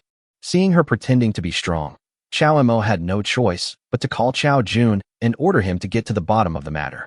In less than half an incense stick of time, Chao Jun brought the head of the Zhao family over. President. Is there anything wrong with Patriarch Zhao? Don't let anyone ask. I was the one who kidnapped her servant. But you can't blame me. It's because she has a bad heart. President, this servant was following you yesterday. If I hadn't found out, I don't know what he would have done to you. Patriarch Zhao lowered his head and spoke loudly, his tone sounding very unconvinced. It turned out that the Zhao family's patriarch found out that someone was following Chao Mo. The hot-tempered man blocked the city lord's wife's courtyard and caught and tied up the servant who was following him. After interrogating him all night, he was about to take people to find the city lord's wife to question him, but Chao Jun found him first. How is that possible? The city lord's wife exclaimed in surprise upon hearing this, and hurriedly walked up to the servant and asked, "Is what he said true?" "I didn't follow him. I just happened to walk behind in such a big city lord's mansion." "Why do you say I followed him, madam? They are deliberately bullying us." The servant turned the tables and said. Chao Mo didn't want to get involved in such trivial matters, but the little slave's words made Chao Mo unable to help himself. "You are such a sharp-tongued servant. If I hadn't experienced it myself, I would have believed your lies. 3 days ago, after I returned to the city lord's mansion, I felt like someone was secretly observing me. I didn't pay any attention. But the next day, you followed me all day. I ordered Chao Jun to investigate, and he had already discovered your identity. But because I remembered you were the mistress's servant, I didn't ask any further questions. You were caught red-handed by the head of the Zhao family, and now you are falsely accusing us of bullying you." Chao Mo told the whole story from beginning to end, and the city lord's wife immediately understood. She had never expected him to take such good care of her. The city lord's wife blushed as she thought of her own actions. She glared at the little slave, bowed to Chao Mo, and said, "It's my fault. I didn't discipline him properly, and I misunderstood you." "That's all right, Patriarch Zhao. I'll leave this servant to the city lord's wife. I'll have to trouble you with the relocation." "What are you talking about, President? The city lord is busy all the time, so what am I?" President Zhao smiled innocently and went down with Chao Jun to deal with the relocation. Hearing the city lord busying around, a strange look flashed in the city lord's wife's eyes. At this moment, news suddenly came from outside the city lord's mansion that someone insisted on seeing Chao Mo. Chao Mo and Zhendai looked at each other and came to the mansion gate together. The person who was stopped by the security guard outside the door was actually from the Zhendai family. "Our clan leader said that he would like to invite you to the clan to discuss matters." The man said to Chao Mo, "You want me to go to your family to discuss matters? What does your family's affairs have to do with me?" Chao Mo asked curiously. "The clan leader said that the family is about to be incorporated into the Linen Society and asked us to come and pick you up personally. You must be present in person." The man informed. "Merge into the Linen Society? Did they finally figure it out?" Perhaps he changed his mind after accidentally learning about the power of the Linen Society. "Since I want to join the Linen Society, I really need to go there. How come I don't know about this? Let me go with you," the city lord's wife said with a bit of apology for what had just happened. "That's fine. It just so happens that you need to be there too." Chao Mo nodded and asked someone to prepare the carriage. "Look, that woman was the city lord's wife before, and now she's hooking up with someone else. I heard that she killed her husband just to be with that young man. Women are the most vicious. Your husband has only been dead for a few days. Yet you dare to ride in a carriage with other men in the street. How shameless. Who would have thought that after just standing outside the mansion for a short while, Chao Emo heard all kinds of voices accusing Zhen Dai in the city. The imperial court had not yet issued an ultimatum regarding the change of ownership of Tiger Eagle City, so the people in the city did not take Chao Emo and his men seriously, and only thought that a powerful gang of bandits had occupied the city lord's mansion. The city lord's wife naturally became the target of attack by these people. Hearing such ugly and vicious words, a cold look flashed in Chao Mo's eyes. It doesn't matter. What they said is right. I am that kind of woman. I don't care about what they say. As long as you can help my family get promoted, I will marry you and let you command me. The city lord's wife's tone was still as calm, but the sorrow in her brows was unconsciously revealed. Chao Jun. Chao Emo shouted loudly. Stop the relocation immediately. Post a notice in the city, listing Ji Hong's crimes of forcibly occupying women and bullying the market. Also, I don't want to hear anyone talk about the city lord's wife anymore. Chao Jun glanced at Zhen Dai, not knowing why the young master suddenly got angry, but given the young master's status, he didn't dare to ask any more questions. Chao Jun was very efficient in his work. Chao Mo and Zhen Dai were sitting in the carriage and accidentally pulled open the curtain. They found that the streets were full of people from the Chao family posting notices, and more people who were bullied by Ji Hong spoke out. The remarks about the city lord's wife quickly disappeared from the streets. Chapter 91. Change of Mind. Zhen Dai leaned her fair arms on the window of the carriage, her cheeks bravely stretched out, and suddenly her eyes were filled with a faint mist. Thanks. She slowly closed the curtain and murmured something so softly that it was barely audible. But the carriage was extremely quiet, and Chao Mo heard it clearly. It turns out that women are good at disguising themselves. Which woman would not care about her reputation? Moreover, she has never been able to control her own situation. If you really want to thank me, why not just marry me instead of waiting for the bet? That way you can shut everyone up and make it legitimate. How about it? Chao Mo joked. Do you really want to marry me? Unexpectedly, this time, her eyes seemed to flash with some strange emotions, and she did not directly refuse. This caught Chao Mo off guard, and he was stunned. Poochie, it turns out you are just a talker with a ruthless heart, but no guts. Zhen Dai suddenly covered her lips and chuckled. I was just thinking about what to do after I marry you, but I didn't expect you to misunderstand me. I'm so sorry. In that case, now that we've finished this discussion, let's start preparing for the wedding. Bah, what's going on afterwards? How about we go to father first, listen to what he has to say, and then go back to the tribe? Zhen Dai suddenly asked, her expression not seeming to be joking. Seeing Chao Mo's surprised look, Zhen Dai stopped the carriage. Even she herself didn't know when her heart changed. Perhaps it was the first time she saw him, the elegant gentleman who fought against violence and protected the good? Or perhaps it was because he allowed her to live in the city lord's mansion and never disturbed her. Or perhaps it was because he knew the servants were following her, but he was understanding and tolerant? But none of these could compare to Chao Mo's direct protection when rumors were spreading in the city. After so many years of independence, Zhen Dai finally got the warm feeling of being protected for the first time. Compared to Ji Hong before, Zhen Dai had already accepted Chao Mo in front of her. Stop, Zhen Dai shouted.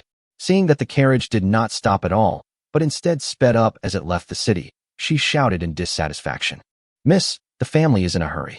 Why don't we go back first and discuss other things later, said the servant driving the car. How dare this servant disobey the young lady's orders? Chao Mo suddenly became alert. He looked out of the car, as if he had thought of something. He couldn't let Zhen Dai open her mouth again, so he put his arms around her waist. The two flew out of the car window. Chao Mo released the force on his feet and stopped steadily behind the car. When the servant noticed that the two had left the carriage, he became anxious and quickly stopped the carriage and came to the young lady. Miss, everyone in the family is waiting. You should go back first. Is it so important whether she goes back or not? Can't I just go back with you? Chao Mo's smile made the servant shudder. He was already feeling guilty, so he immediately lowered his head and dared not look at him. Since your family wants me to go, then I have no choice but to go. However, you can go back and discuss it with your father first, and then go back to inform the family and bring the betrothal gifts.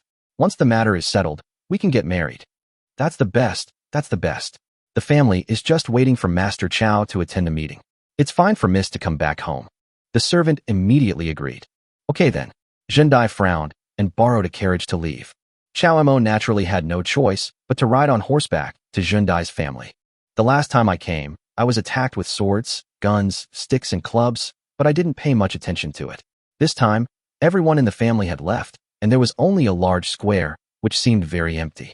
Upon learning of Chow Mo's arrival, the family members came to greet him. Mr. Chow has come from afar. Please come in. Please come in. It's okay. Didn't we say we were going to discuss joining the Linen Society? Where are the people in your family? Chow Mo pretended not to know and asked. The family has been waiting for a long time. Does Master Chow really want to marry Jindai? Of course. Now that I'm here, there's no need to hide anything. Call everyone out. Chow Mo stood in the center of the square and didn't move forward any further. When the family members saw that Chow Mo seemed to have discovered something unusual, their expressions changed. He just blew a whistle. The sound was harsh and echoed in the square. Immediately afterwards, Chow Mo felt dozens of auras coming from all directions, surrounding him. Since you know that, you still dare not run away. You are so brave. Catch you for me. The man sneered. Why? Are you so confident that you can defeat me? Chow Mo asked calmly without changing his expression. At first, we did not have the confidence to capture you. After all, you have some relationship with the Chow family. But we received orders from the superiors. Sorry, for the sake of the family, we have to let you down today. The family member answered truthfully. Oh, I'm a little curious. Since you all know that I have a relationship with the Chow family, who gave you the courage to attack the people from the main branch of the Chow family? Could it be that they are stronger than the main branch of my Chow family? Chow Mo asked tentatively. Hey, I know you really want to know. Actually, you don't have to test it. It's okay to tell you. The head of the family slowly walked out from the back and sighed. After you left that day, by chance, the elders above us actually found this place and told us that if we could invite you here, they would guarantee our family's advancement. Compared to a young man like you who has no identity and no strength, that elder is more trustworthy. So, the result of the family meeting is to agree to that adult and bring you here. I'm sorry, but everything we do is for the family. If you really want to help my family get promoted, then I'll apologize to you again. The head of the family bowed in public and said. But the other members of the family were not so easy to talk to.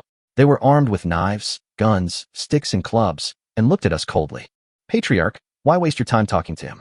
He's clearly just trying to deceive us. If he could lead my family to the rank of rank, why would he ask us to join the Linen Society? That's right. Haven't we been deceived enough over the years? Today is finally our chance for revenge. Everyone responded in unison. Chow Mo thought for a moment and then asked, let me guess, the one who dared to oppose my Chow family and use your small family as cannon fodder, was it the Han family? That's right. It's the Han family. The head of the family nodded. It turned out that it was his future father-in-law who sent people to deal with him. No wonder these guys were willing to be cannon fodder to deal with him even though they knew he was related to the Chow family. In that case, why don't the people of the Han family show up? Letting people from small families be cannon fodder is really the usual style of your Han family. Chow Mo said loudly. Chow Mo would never believe that the Han family had no experts. It was impossible for this small family to keep him. I never thought that the young master of the Chow family would appear in such a remote place. Chapter 92, Han Family Golden Core Master. When they heard that man speak, everyone in the tribe showed awe. The clan leader bowed slightly and stepped aside. Chow Mo looked closely and saw a middle-aged man wearing a white robe and holding a golden spear. There was a faint spiritual energy lingering around him. He slowly walked out from the inside of the family with an arrogant look on his face. The Han family really showed up. It turns out that he is just a mere Jindan realm. I didn't expect this family to be so short-sighted. A Jindan realm cultivator who claims to be a member of the Han family can make you become enemies with the Chow family at all costs. Chow Mo sneered. The clan leader's expression began to change because he just heard the Han family member call the young man in front of him the young master of the Chow family. The only one in the Chow family who can bear this title is the son of Chow Kun. If it really is the young master of the Chow family, then they are in big trouble this time. Not to mention whether the Han family is willing to protect their family.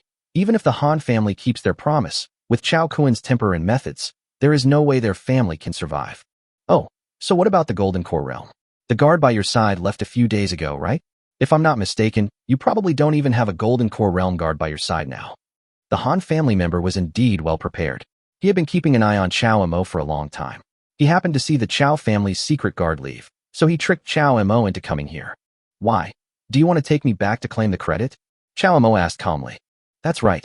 For the sake of the young lady, my Han family will never allow you to live in this world. The Han family laughed heartily and said excitedly, Clan leader, why don't you let your people take action? What are you waiting for? The family members did not receive any orders from the patriarch, so they all looked at the patriarch. Are you really the young master of the Chow family? The patriarch hesitated and asked in a trembling voice. That's right. This man is just a dog of the Han family. You blind fellows. Are you going to bring disaster upon your family for a dog? I am Chow Mo, the young master of the Chow family. If you help me capture that dog of the Han family now, I will spare your family, and the previous bet will still stand. Of course, if you are afraid and don't take action, that's fine too. Chow Mo stood with his hands behind his back, seemingly oblivious to the crowd, as he loudly pronounced the fate of his clan. Even after we've dealt with the Han family, our Chow family won't kill them all. But for luring me into this trap and encircling you, someone from the Chow family will come after you. After these words were spoken, the small family felt even more regretful. They could not afford to offend either the Chow family or the Han family. If they had known this would happen, they would never have gotten involved. Now they were in a difficult situation. If they did not take sides, they would probably suffer no good consequences for either side. The clan leader groaned inwardly. How could he dare to attack the Chow family's young master now? But if he didn't, he would have to attack the Han family. Otherwise, the Chow family would also investigate the matter. Seeing that everyone in the small family was frightened, the people from the Han family were also stunned. They thought to themselves that this young master was really capable. He was not afraid in the face of danger, and it seemed as if the situation had changed. What are you afraid of? What about the Chow family? If you kill this kid, who will know what happened here? My Han family will help you with your affairs. Come on. The Jindan realm master of the Han family sneered.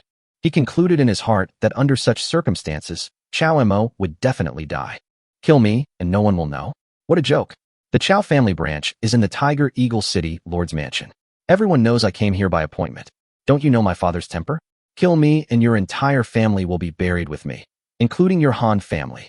Chow Mo sneered, pointing his finger at the Han family member. But if I, the young master, killed a dog from your Han family, how would your Han family react? Think about it carefully. The Han family members' faces suddenly turned dark.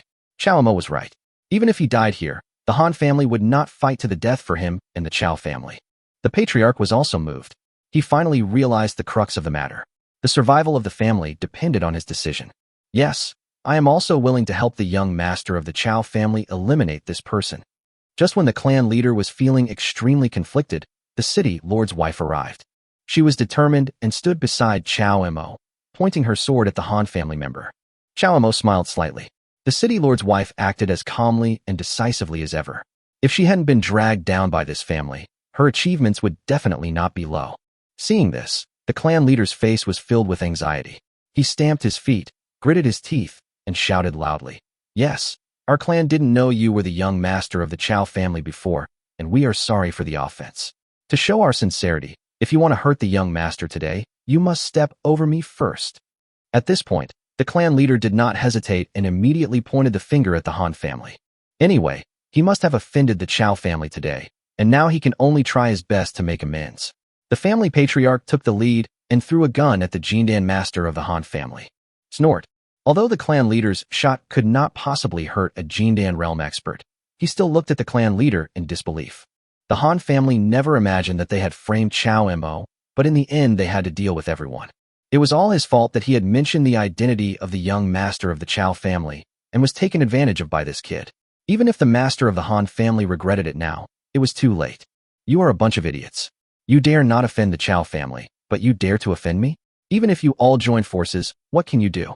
Don't you see my cultivation level? Today, I will let you understand the gap between the Golden Core realm and you ants. The Han family member's fierce gaze swept across everyone, finally landing on Chow Mo. Do you have any other skills? If not, then your death is imminent. Chow Mo curled his lips and said, Villains die because they talk too much. If you had said less and taken action directly, it would have come to this.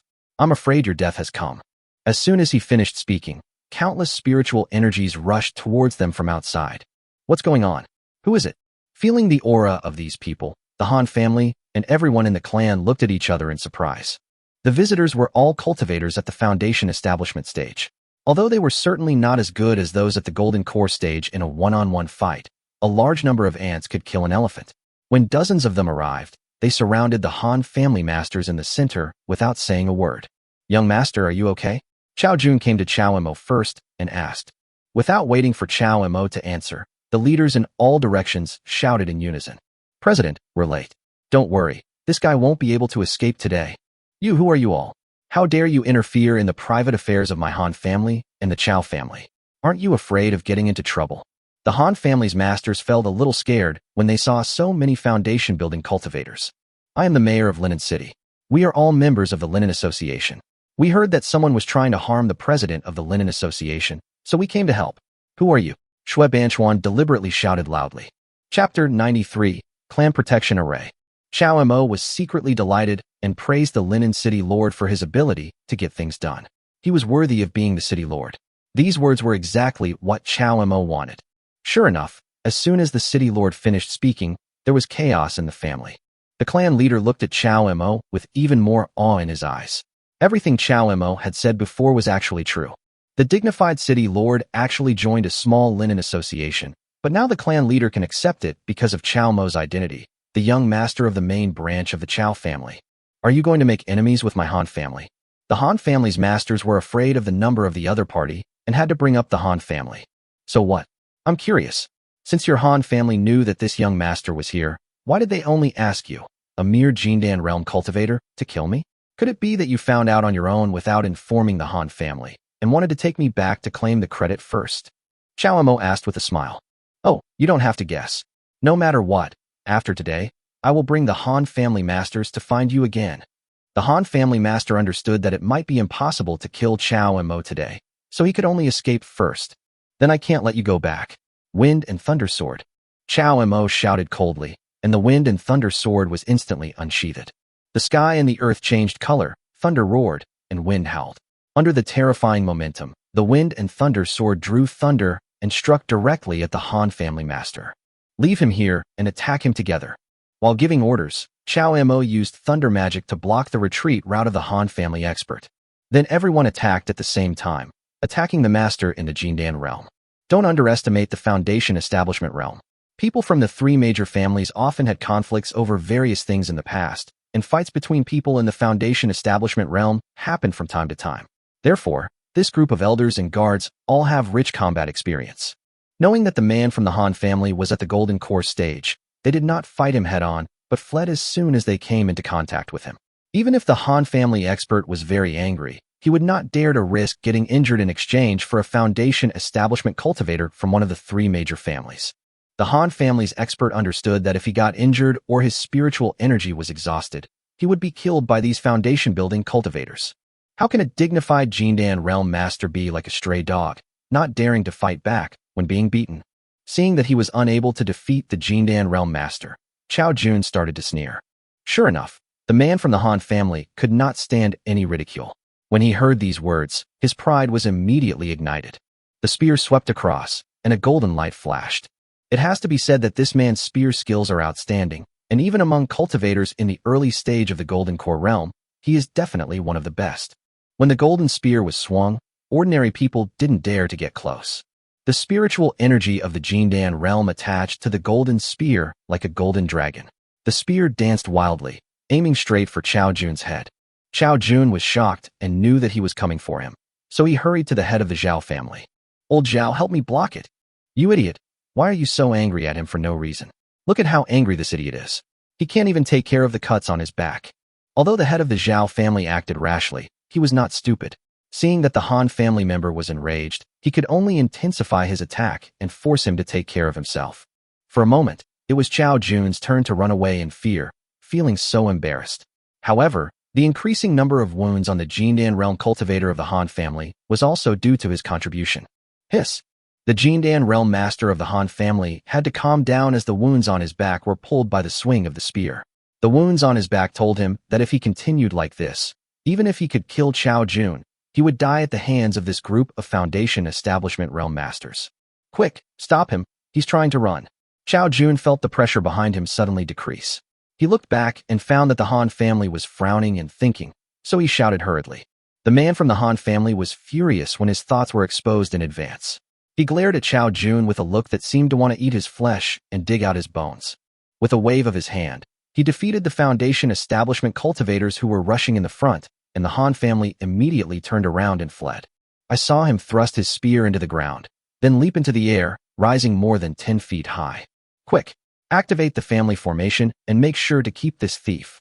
The clan leader shouted upon seeing this. The family protection formation was immediately activated. An invisible barrier rose up around. Although the family's strength is not good, the formation that protects the family was passed down from ancestors. Even if they are at the Jindan level, it is not easy to break it. It is precisely because of this formation that their family has been able to survive even after its decline. The Han family member finally found an opportunity to escape, but when he saw the barrier appear in front of him, his face changed drastically. He was in the air and had no way to change his position. He could only watch helplessly as he crashed into the protective magic circle. Bang! The Han family member felt a black screen before their eyes and fell heavily to the ground. Even though he was at the Jindan realm, his whole body felt like it was falling apart at this moment. The Han family member was vomiting blood, and his whole body was covered in a layer of blood. Oh no, this guy is burning his blood and essence. Disperse quickly. Someone noticed something strange and shouted. The Foundation establishment realm cultivators scattered, not daring to fight head-on. After burning the essence and blood, the whole person will either die of exhaustion or regress, and it will be difficult to find an opportunity for a breakthrough. It can be said that no one would choose this path unless they are in a desperate situation. The Han family also realized the crisis and had to try their best to save their lives. He stood up unsteadily and reached out to recall the golden spear. His eyes were filled with murderous intent as he scanned everyone one by one, including Chao Jun, who was making sarcastic remarks, Xue Banchuan, who was fighting the most fiercely, the clan leader who activated the clan protection formation, and finally, his gaze fell on Chao Mo, who had caused him to fall into this situation. You just wait for me. I will not be a human being if I don't avenge myself, said the Han family in a deep voice. Stop talking nonsense. It seems he won't die. Come on, don't let this guy leave alive. It will be terrible if he comes back to seek revenge on us. Chao Mo shouted to everyone. Kill. Everyone responded in unison, the shouts shaking the sky. A flash of fear suddenly flashed in the eyes of the Han family. Even if he burned his blood and essence, he didn't dare to fight anymore. These guys clearly wanted to exhaust him to death. A member of the Han family stomped his feet, held the golden spear in his hand, advanced with both hands, and stabbed the spear at the clan protection magic circle. Boom! A buzz. The clan leader was heartbroken watching from below. This was the family's last trump card, but now he had to try his best.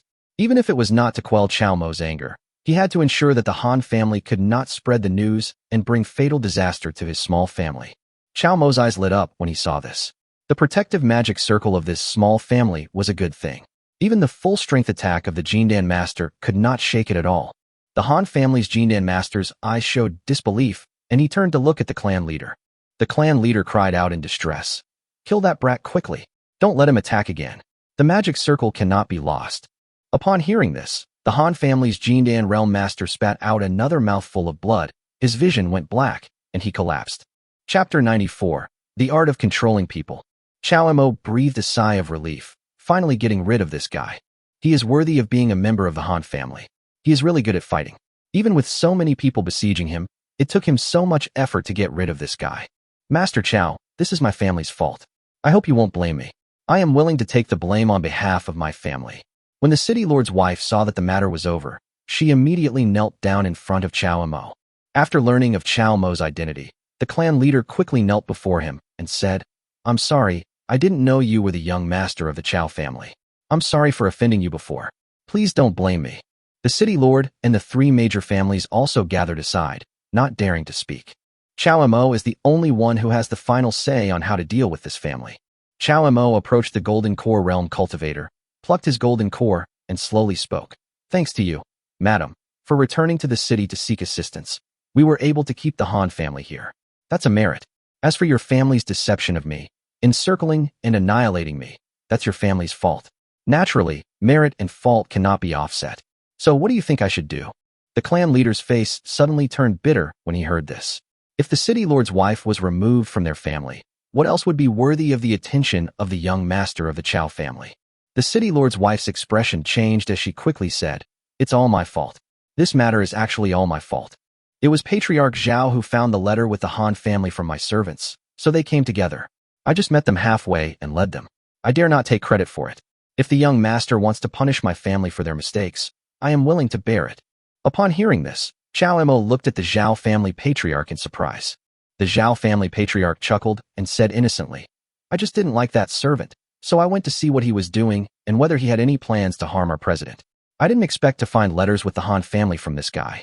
Patriarch Zhao clapped his hands. and the servant was thrown up again, tied up. Master, please save me. Madam, please save me. I was wrong. I will never dare to do it again, the servant cried. The city lord's wife turned her head away angrily. She never thought that her servants would dare to do such a thing. Haha, you are really capable. You are just a servant, but you colluded with outsiders behind your master's back. What? Do you have other ambitions? Are you unwilling to be a house slave and want to turn things around? Chow Mo asked with a sneer. I dare not. I just want to protect the young lady from being bullied by outsiders. This is... The servant stammered. Chow Mo reached out and took out the sword from the waist of the Zhao family patriarch and swung it down. The servant was killed instantly. Chow Mo looked back at the servant who was driving the car before and swung his sword again. The death of the two slaves made everyone silent. Even the Zhao family's patriarch was startled and looked at Chow Mo with even more awe. Such a servant is better off not having one. Chow Mo threw the sword back to the head of the Zhao family and then came before the patriarch. It's my fault. Young master, please don't blame my clansmen. I am willing to pay with my life and commit suicide to apologize for my crime. The clan leader felt the murderous aura from Chow Mo and cried with a sad face. Chief, everyone couldn't bear it. Who said I was going to kill you? Chow Mo slapped the sword from the clan leader's hand and said coldly, I just eliminated a few traitors for you. You are all smart enough to understand my meaning and make a decision immediately. This young master will give you one chance. If it happens again, all of you will die. Yes. I will do whatever you say, young master. Yes, from now on, my people will be at the young master's disposal. I dare not let this happen again. When the city lord's wife and the clan leader heard that Chow Mo had let them go, they were overjoyed and quickly expressed their opinions. Shui Banchuan on the side in his heart. This kid is worthy of being the young master of the Chow family. He has such skills at such a young age. I think he probably couldn't do that when he was this age. Well, as we said before, if your family joins the Linen Association, I will help your family enter the rank. How about it? Chow Mo asked. Of course, I couldn't ask for more. The patriarch was overjoyed and responded quickly. Killing the chicken to scare the monkey, giving a slap in the face, and then giving a sweet date. Chow Jun also sighed at Chow Mo's methods, while beginning to make arrangements for the family to enter the Linen Association. After this lesson, the family members will definitely be loyal. Chow Mo is not only broad-minded and does not care about the siege on their family, but also agrees to help them enter the rank. This is a great blessing from heaven. Moreover, once Chow Mo's identity was revealed, the city lord Shui Banchuan had already joined the Linen Society. What reason did their family have not to join? After the matter was settled, Chow Mo brought the Han family's golden elixir back to his mansion and announced to the public that he was in seclusion. He then came to the backyard of the city lord's mansion and sat alone by the spiritual spring, absorbing the power in the golden elixir. The relocation of the two cities, the addition of the city lord's mansion, and the integration of the new family have kept the Linen Association outside very busy. With more people around, there are naturally more trivial matters. Now that there is a young master named Chow Mo in Linen, Chow Jun's status will naturally rise. Even Shui Banchuan needs Chow Jun's approval for some things. Chow Jun, the head of the branch family, has been in high spirits recently and can't stop talking all day long. Thinking back on the arrangement I made for the young master of the Chow family, it was truly a wise move. Someone from the Han family has already found me. Although I've detained him, it's extremely difficult to silence everyone. Sooner or later, someone will find me. My current level of cultivation is a real problem. Chow Mo sat by the spiritual spring, looking at the golden elixir in his hand, thinking. This time, it was just a Jindan realm cultivator from the Han family, who forced him to summon the entire Linen Association, and he reluctantly stayed. If he were to seize the opportunity again next time, and if that guy was not a chatterbox and attacked him directly, would there be such an opportunity again? The more Chow Mo thought about it, the more frightened he became. Therefore, for 3 consecutive days, Chow Mo did not leave the backyard. This golden elixir is the essence of the whole body of a cultivator in the golden elixir realm. Relying on the pure spiritual energy of this elixir and the spiritual spring, Chow Mo felt the spiritual energy entering his body bit by bit. Although it was slow, it was not without progress. It was not until the 5th day that Chow Mo slowly stood up and walked out of the backyard. Unexpectedly, as soon as I walked out of the backyard, Shui Banchuan was already waiting there. The president has come out of confinement. What are you doing, City Lord Shui? Have you been waiting outside? Chow Mo asked with a puzzled look on his face. Of course not. I just happened to have finished the relocation matters, so I came to you to discuss some things. Shui Banchuan said with a blush on his face. Oh, what is it that the prison lord is so concerned about? Chow Mo, Don't blame me for being nosy. Although I know that the development of the Linen Society is more important now, I am not only a member of the Linen Society, but also a father. I still want to ask you a question. Chapter 95, City Lord Shue's Thoughts. When Xiao Mo heard the tone, he looked at Shui Banchuan with a strange expression. City Lord Shui, just speak frankly. Okay, then I'll ask directly. When are you going to marry my daughter? Shui Banchuan pondered for a long time and finally said, Ying, City Lord Shui, I believe you already know my identity. The position of legal wife is not something I can decide on my own. It requires the consent of my father and the approval of the family, so. Xiao Mo didn't expect that Shui Banchuan actually wanted to give his daughter the position of legal wife, so he immediately decided to explain it to him. After all, the position of legal wife in the Chao family was no joke. If Chao Kun knew what he had done in the branch, wouldn't he come directly to kill the branch? The Chao family is expected to be promoted to a second-class family, and my father will never agree to him finding a wife in this remote and barbaric place and bringing her back to the family. In fact, the city lord Shui Banchuan had guessed it long ago. After Xiao Mo finished speaking, he sighed helplessly. As the city lord, he knew the pros and cons of the matter, but as a father, he had to fight for his daughter's status. Ever since Shui Banchuan knew Xiao Mo's identity, he understood that as the young master of the Chao family, how could the Chao family agree to let Shui Ying be his legal wife? But even if she was just a concubine, it was enough. Shui Banchuan saw Xiao Mo's potential. Now his cultivation level couldn't suppress Xiao Mo. When Xiao Mo grew up in the future, let alone his late foundation establishment realm, even a golden core cultivator would be nothing in front of Xiao Mo. If I don't settle the marriage quickly, what will happen to my daughter if this guy changes his mind in the future? I also know that this is inappropriate, but Ying loves you deeply and you can't let her down. The city lord suddenly looked serious and said seriously, City Lord Shui, rest assured about this matter. If Ying agrees, I will have Chao Jun start preparing for the wedding on a chosen date. We will hold a grand wedding right here in this city. This will definitely not bring shame to your reputation as city lord and my Chao family. How do you do it? How could Xiao Mo refuse a daughter who came right to his door? Okay, the sooner this happens, the better. It will also put my mind at ease. This city lord will go find Chao Jun right away. Don't worry, I will also explain everything to my daughter. After receiving the reply, the city lord prepared to leave and go find Chao Jun. Master Chao, our three major families still think things are too simple. Have you noticed that in recent days, although most of the businesses and manpower of our three major families have been moved here, the business has not improved? The head of the Lin family was worried. The three major families are gathered together to discuss their business matters. The Zhao family patriarch slammed the table and angrily said, That's right. Those bastards from Tiger Eagle City actually had the audacity to come and pick a fight with our Zhao family's business. Well, I've heard a little about this matter. Our Linen City had few transactions with Tiger Eagle City before, and there have been many conflicts between the two cities. The relocation of our three major families will inevitably damage the original family interests of Tiger Eagle City. Chao Jun nodded. This matter has been going on since the three major families moved here. They didn't take it seriously at first, but now more than half a month has passed, and the business of the three major families has been hindered everywhere. Even the people of Tiger Eagle City are avoiding them out of fear. I don't know which bastard spread the rumor that people from our three major families burned, killed, and looted, and even killed the city lord. It makes us look like bullies. The head of the Zhao family said hatefully, We must find a way to handle this matter. Everyone knows the young master's identity. If we can't handle such a small matter, then Linen will. Chao Jun frowned and analyzed. Yes, although it is a trouble, it is also an opportunity to show our abilities to the president. With the young master of the Chao family here, the power of the Linen Association will surely rise steadily. If we don't have the ability, sooner or later we will not be able to catch up with the young master's footsteps. The head of the Lin family agreed deeply. How about I take direct action, arrest a few troublemakers and interrogate them thoroughly to find out who is behind the trouble and make an example of them, suggested the head of the Zhao family. Absolutely not, absolutely not. Shui Banchuan rushed in from outside and shouted immediately after hearing the proposal of the head of the Zhao family. Chao Jun was stunned.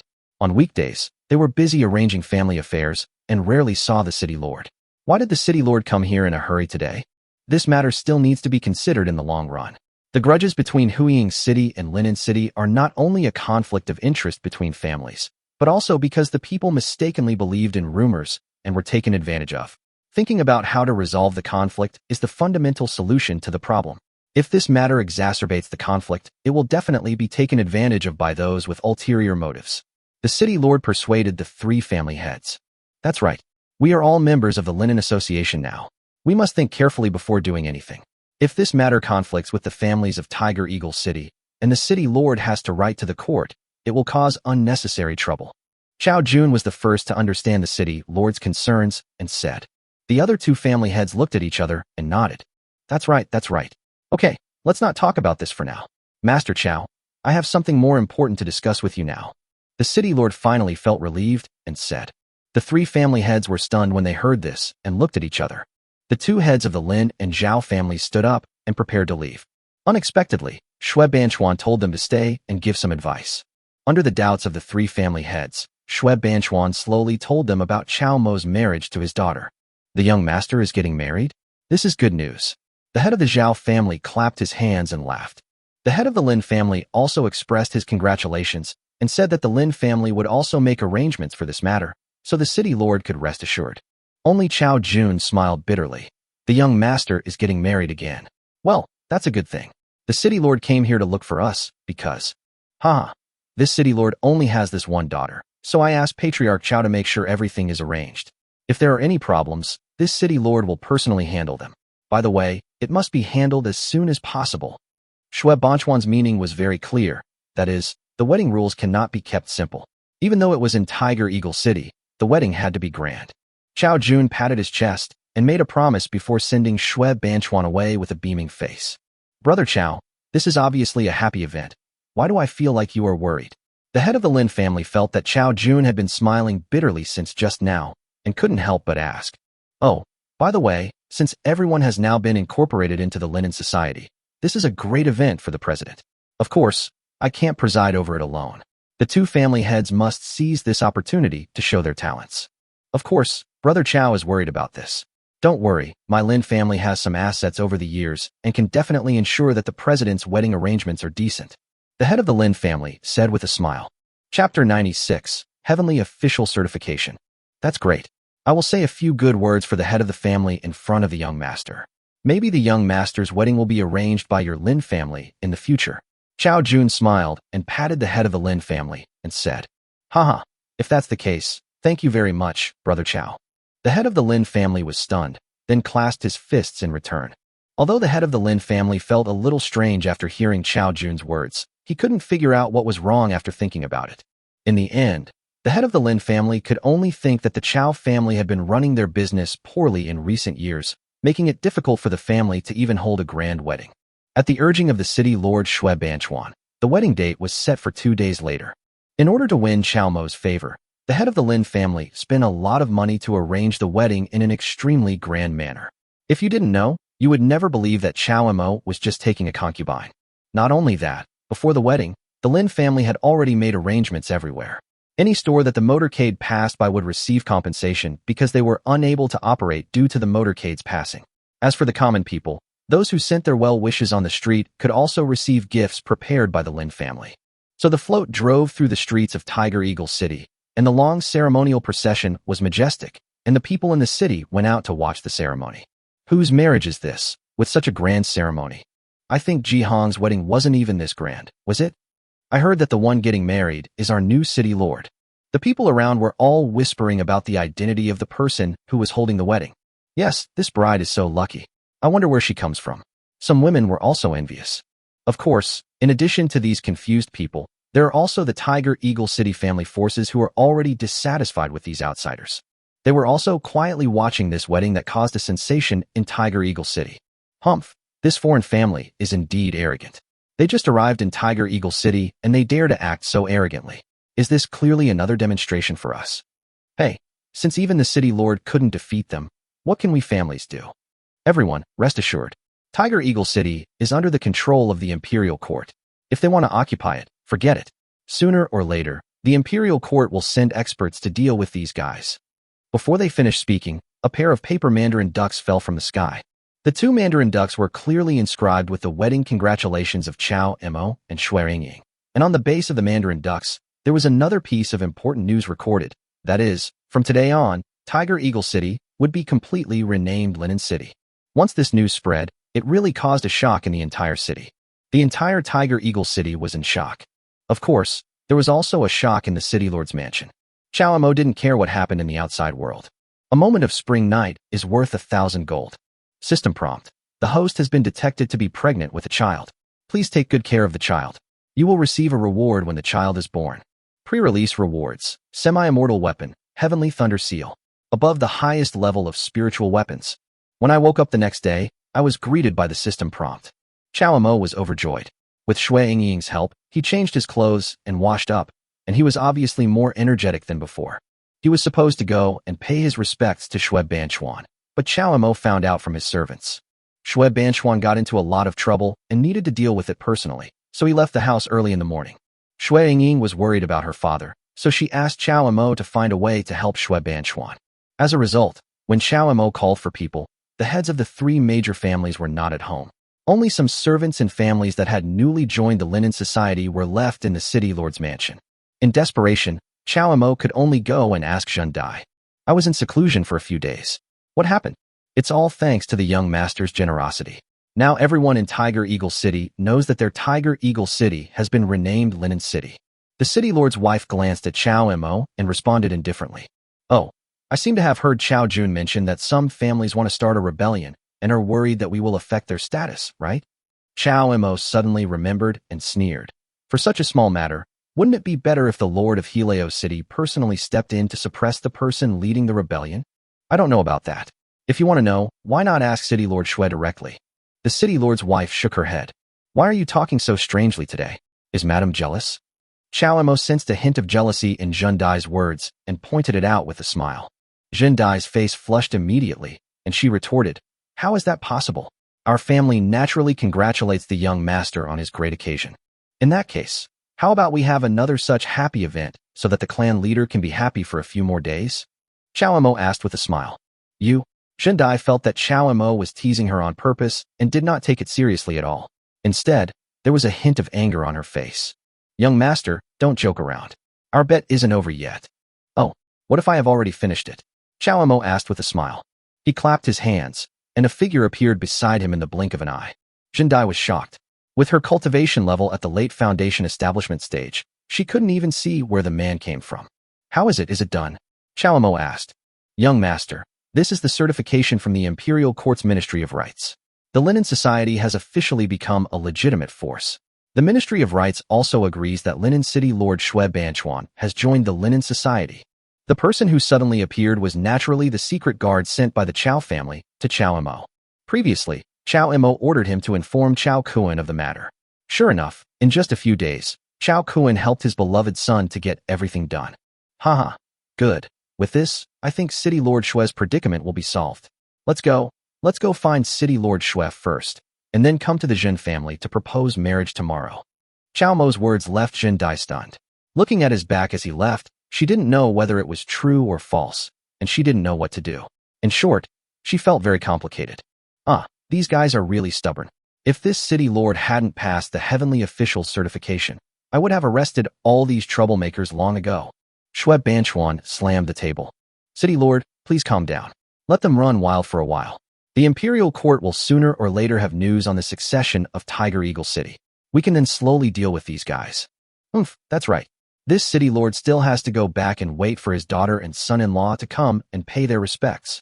Shui Banchuan's face, originally furious, became much calmer after Chow Jun's persuasion and when he thought of his daughter's wedding. Father-in-law, why bother getting angry with them? If you want to deal with them, just do it. Here is the heavenly official certification you want, as well as the heavenly official's edict. Whatever the city lord wants to do, just go ahead and do it. If there is anything, Linen will come forward to handle it. Chapter 97. The program arranged by the head of the Lin family? Chow Mo came from behind with his guards. When the 3 family heads saw Chow Mo, they all stood up to congratulate him.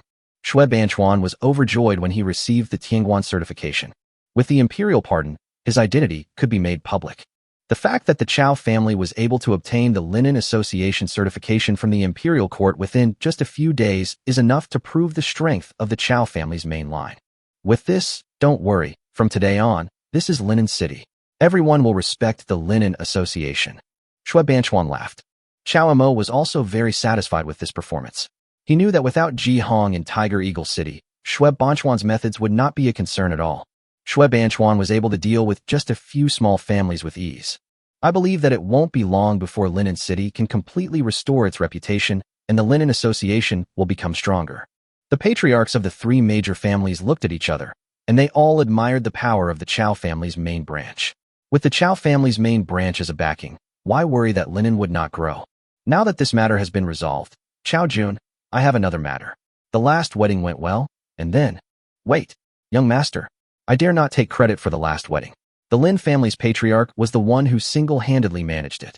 He said that as long as it's your wedding, the Lin family will definitely go all out and do their best. When Chow Jun heard the first half of Chow Mo's sentence, he was startled and hurriedly spoke. The head of the Lin family was naturally overjoyed after hearing this. He looked at Chow Jun with gratitude. He didn't expect that at this time, Chow Jun was still thinking about taking credit for his Lin family. The Lin family's head smiled and said, Master Chow, you are too kind. I am only trying to share the president's worries. President, there is no need to say more. Your business is the business of my Lin family. Very good, Master Lin, you are thoughtful. In that case, the future marriage will be handled by the Lin family. Master Lin, please make some preparations. Tomorrow I will propose to the Jin family and ask to marry Zhen Dai, Chow Mo said with a smile. What? Everyone was stunned. Only Chow Jun was well prepared. He smiled secretly upon hearing this and was glad for his wit. If he had not given the task of arranging the wedding to the Lin family, it would have been really difficult for him to arrange the wedding every month with only the income from the Chow family branch. Are you serious, young master? Asked the Zhao family's patriarch. Zhen Dai, is she the lady who stayed in the city lord's mansion before?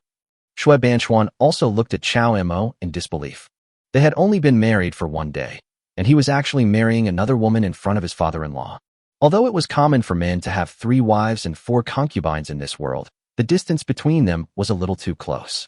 Moreover, the last wedding ceremony was such a big deal, this time. Before Shui Banchuan could say anything, the head of the Lin family suddenly understood many things as if struck by thunder. Another big wedding. Chow Jun, you did this on purpose. Huh? What are you talking about, Master Lin? It's normal for the young master to marry a few concubines every month. Given his status, isn't that normal? Why make such a fuss? Master Lin, you have to do your best. You handled the last wedding so well. If anything goes wrong this time, the mistress will probably come after you in the future. Chow Jun was enjoying the fun and deliberately gave a reminder. The head of the Zhao family was secretly glad, but also felt a little scared. Fortunately, he did not take on this task in the first place. Otherwise, the financial resources of the Zhao family would not be able to withstand the young master's frequent marriages. The young master of the Chow family is a young genius with outstanding talent, handsome appearance, and unparalleled intelligence. He is good in every way, except for this aspect. Well, it's his own fault that his daughter fell in love with him. No one can be perfect. As long as he treats Ying sincerely, these things don't matter. After all, he is young. Shui Banchuan could only comfort himself. Although everyone was shocked and even had different thoughts, no one dared to disobey Chow Mo's words. On the second day, a long betrothal gift was carried directly from the city lord's mansion and delivered to Zhen Dai's family. A big red sedan, big red flowers, and a red carpet accompanied the whole way, with masters of the foundation establishment realm serving as sedan bearers. The new Linen City is bustling again. What's going on? Such a grand ceremony again. Is someone getting married again? Who is this person? Can they even get married? With such a grand ceremony, how can people get married in the future? Yeah, he was really powerful last time. Why would he compete with him? With such a big show, does he really think he is the city lord too? Everyone was talking about it, and looking at the red carpet, they couldn't help but complain. It was not until Chow Mo rode out slowly on a tall horse that everyone burst into an uproar. Isn't this that guy again? Yeah, why is he married again? Countless people looked at Chow Mo in shock. I've long been accustomed to the old Linen City, but I'm still not used to this new Linen City. I've never heard of anyone getting married twice within 5 days. Many people are already asking who this married person is. Haven't you heard? That woman is the wife of the former mayor of Tiger Eagle City. What? This news was like a huge rock hitting the water, causing waves. Thinking of the newly enacted taboos in the city, everyone suddenly kept silent and dared not say anything more. On the rooftop of the tea house in Tiger Eagle City, a man covered his face with the brim of his hat and looked coldly at the wedding procession. He clenched his hands tightly, emitting a fierce, murderous intent. Chow Mo sat on a tall horse and waved happily to all directions. Getting married is a big, happy event, so one should be happy. especially when he thought about getting rewards from the system later. Chao Mo's mood improved. Seeing the big red sedan coming to him, Chao Mo heard a loud arrow explosion above his head before he could say anything. Suddenly, many killers dressed in black and holding swords appeared on both sides of the street. On the roof, a man in black held a sword in his hand, pointing it directly at Chao Mo and the carriage. What an adulterous couple you are! This city lord is still alive, yet you dare to do such an illegal thing in public. You are shameless and deserve to die. The man's angry voice trembled a little, and he was obviously very angry. Jin Dai in the sedan trembled violently when she heard the sound. She widened her eyes, clenched her fingers, and her face turned pale. Chao Mo looked at the man strangely and said to the Lin family head of the Lin family, "Is this also the wedding program you arranged? Should I cooperate?" This is... The head of the Lin family was also confused by this person who suddenly appeared. Thinking of the young master of the Chao family being kidnapped on the street at his wedding. Once this news spread, the head of the Lin family broke into a cold sweat instantly. "Who are you? You are so brave. Do you know what you are doing? Get down here now," the head of the Lin family shouted. Chapter 98, Kidnapping the Bride. Do you have any say in this? When the man heard the Lin family patriarch yelling and cursing, he immediately became furious and glared at him. An invisible pressure instantly came upon the head of the Lin family. Golden Core Realm. The head of the Lin family opened his eyes wide and looked at the man in disbelief. As the head of the Lin family, his own realm was not low, but the pressure on him made cold sweats run down his back. How could someone in the Jindan realm appear? Who was this person? Patriarch Lin knew in his heart that this matter was beyond his jurisdiction, so he could only keep silent. The man in black on the roof pointed at the big red sedan chair and cursed. "What? You dare not admit it? You bitch, you pretended to be a chaste and heroic woman in front of me. Now that I'm still alive, you can't wait to change your status. Do you have the nerve to do that?" Upon hearing this, Zhendai trembled again. Upon hearing this, the people who were fleeing in all directions began to murmur. Chao Mo also found this a bit harsh. He pointed at the guy and said, "Zhendai of the Zhen family was taken away by the Lord of Tiger Eagle City. Oh, there's no Tiger Eagle City anymore, just because of her beauty. But she was spotted by a dog and forced into the Lord's mansion. Now that dog has had a leg broken and is gone. Doesn't that mean Zhendai doesn't have the right to make her own choice? Let me ask all the common people, isn't Jihong guilty of bullying men and women? Do you think the victims are guilty because of this?" When the people heard this, they talked about it. Some nodded secretly, while others burst into tears. "You performed on my wedding day with your face covered. Are you afraid that others will recognize you as the dog that was beaten away?" Chao Mo looked at the man coldly. "Boy, you must die today." The man had never heard anyone insult him like that before, so he immediately tore off his black clothes, revealing the face of Jihong, the Lord of Tiger Eagle City. You would never have thought that this city lord survived a great disaster and has now broken through the Golden Core Realm. Anyone who dares to offend me today will be killed. Ha ha ha. Jihong's eyes were red, and he laughed like a madman. "Are you so happy? Are you going crazy with joy in the Jindan realm? No wonder you ended up like this. You are so stupid." Chao Mo shook his head and said pitifully. Jihong's smile froze, and a ferocious rage appeared on his face. "All right, you're so sharp-tongued. Let me see who can save you today." The guards beside Chao Mo drew their swords and were about to meet Jihong. Another Jindan realm master takes action. Many families who were watching secretly were shocked. I have never heard of anyone in the Jindan realm except the one in Donglan City. Now, two of them have appeared at once. Jihong, the Lord of Huiying City, is one of them. But how come the guard of this married person is also in the Jindan realm? You have just broken through the Jindan realm, and you dare to speak wildly. Anyone who insults my young master must die. The guard of the Chao family stepped on the bamboo pole of a street vendor, and his figure floated gracefully as he came directly in front of Jihong. Everyone else, take down these rebellious people. The head of the Lin family became alert when he saw that there were also people in the Jindan realm taking action in his family, and shouted behind him. But who knew that before they could take any action, another invisible pressure came. No one could move. Stop it. The sound comes before the person arrives. Another Jindan realm. The head of the Lin family immediately cried out in pain. What was going on? These masters could have come at any other time, but they had to attack him during the wedding he was organizing. This wedding cost his Lin family a lot of money. At this moment, the head of the Lin family was cursing Chao Jun in his heart. This was a matter of spending money and effort, but not necessarily getting any favors. If Chao Jun hadn't deliberately deceived him, how could it have happened to his Lin family? Now, the head of the Lin family can only hope that these two guys in the Jindan realm will not be able to stop the wedding of the young master of the Chow family. Otherwise, if any accident happens, the Chow family will definitely not let him go. Who are you? Chow Emo looked up and asked curiously. Ji Hong, the lord of Tiger Eagle City, has now ended up like this. Who on earth is willing to help him provoke himself, the young master of the Chow family? What was even more strange was that this person was actually a woman. Judging from her clothes and demeanor, she did not seem like an ordinary person, but Chow Mo did not remember having seen this person before. I am the leader of Lingxi's sect. What?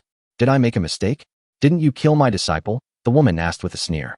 She had already confirmed the aura of Chow Mo. Who else could have killed his disciple if not Chow Mo? Your disciple? Who is he? Chow Mo asked again. Stop making trouble here. Do you think you can still get a chance to escape today? I tell you, my disciple, Shangwan Jian, died in your hands. If I don't get a satisfactory explanation today, no one present will leave alive.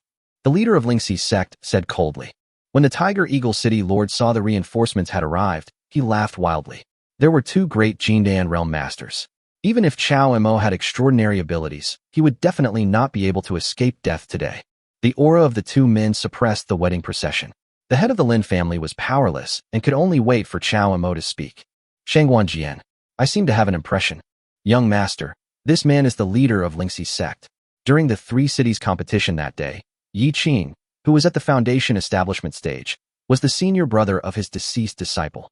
Seeing that Chow Mo really couldn't remember, someone whispered a reminder. Oh, yes, I remember now. Your disciple committed suicide. It has nothing to do with me. You should not interfere with my marriage. Today is my wedding day, and it is not appropriate to see blood. You should all disperse quickly, and we will talk about it another day. Chow Mo suddenly realized, then waved to the leader of Lingxi's sect, and said casually. The head of the Lin family secretly clicked his tongue. He was indeed worthy of being the young master. What kind of status did the leader of the Lingxi sect have? His cultivation in the Golden Core realm was enough to cover the sky with one hand in Linen City, but in front of the young master, he was like an ignorant child playing tricks. The others were also stunned and didn't know what to do for a moment. Even the guards guarding Chow Mo couldn't help but sweating in their palms. Even the Chow family's guards would probably be no match for the Lingxi sect's leader.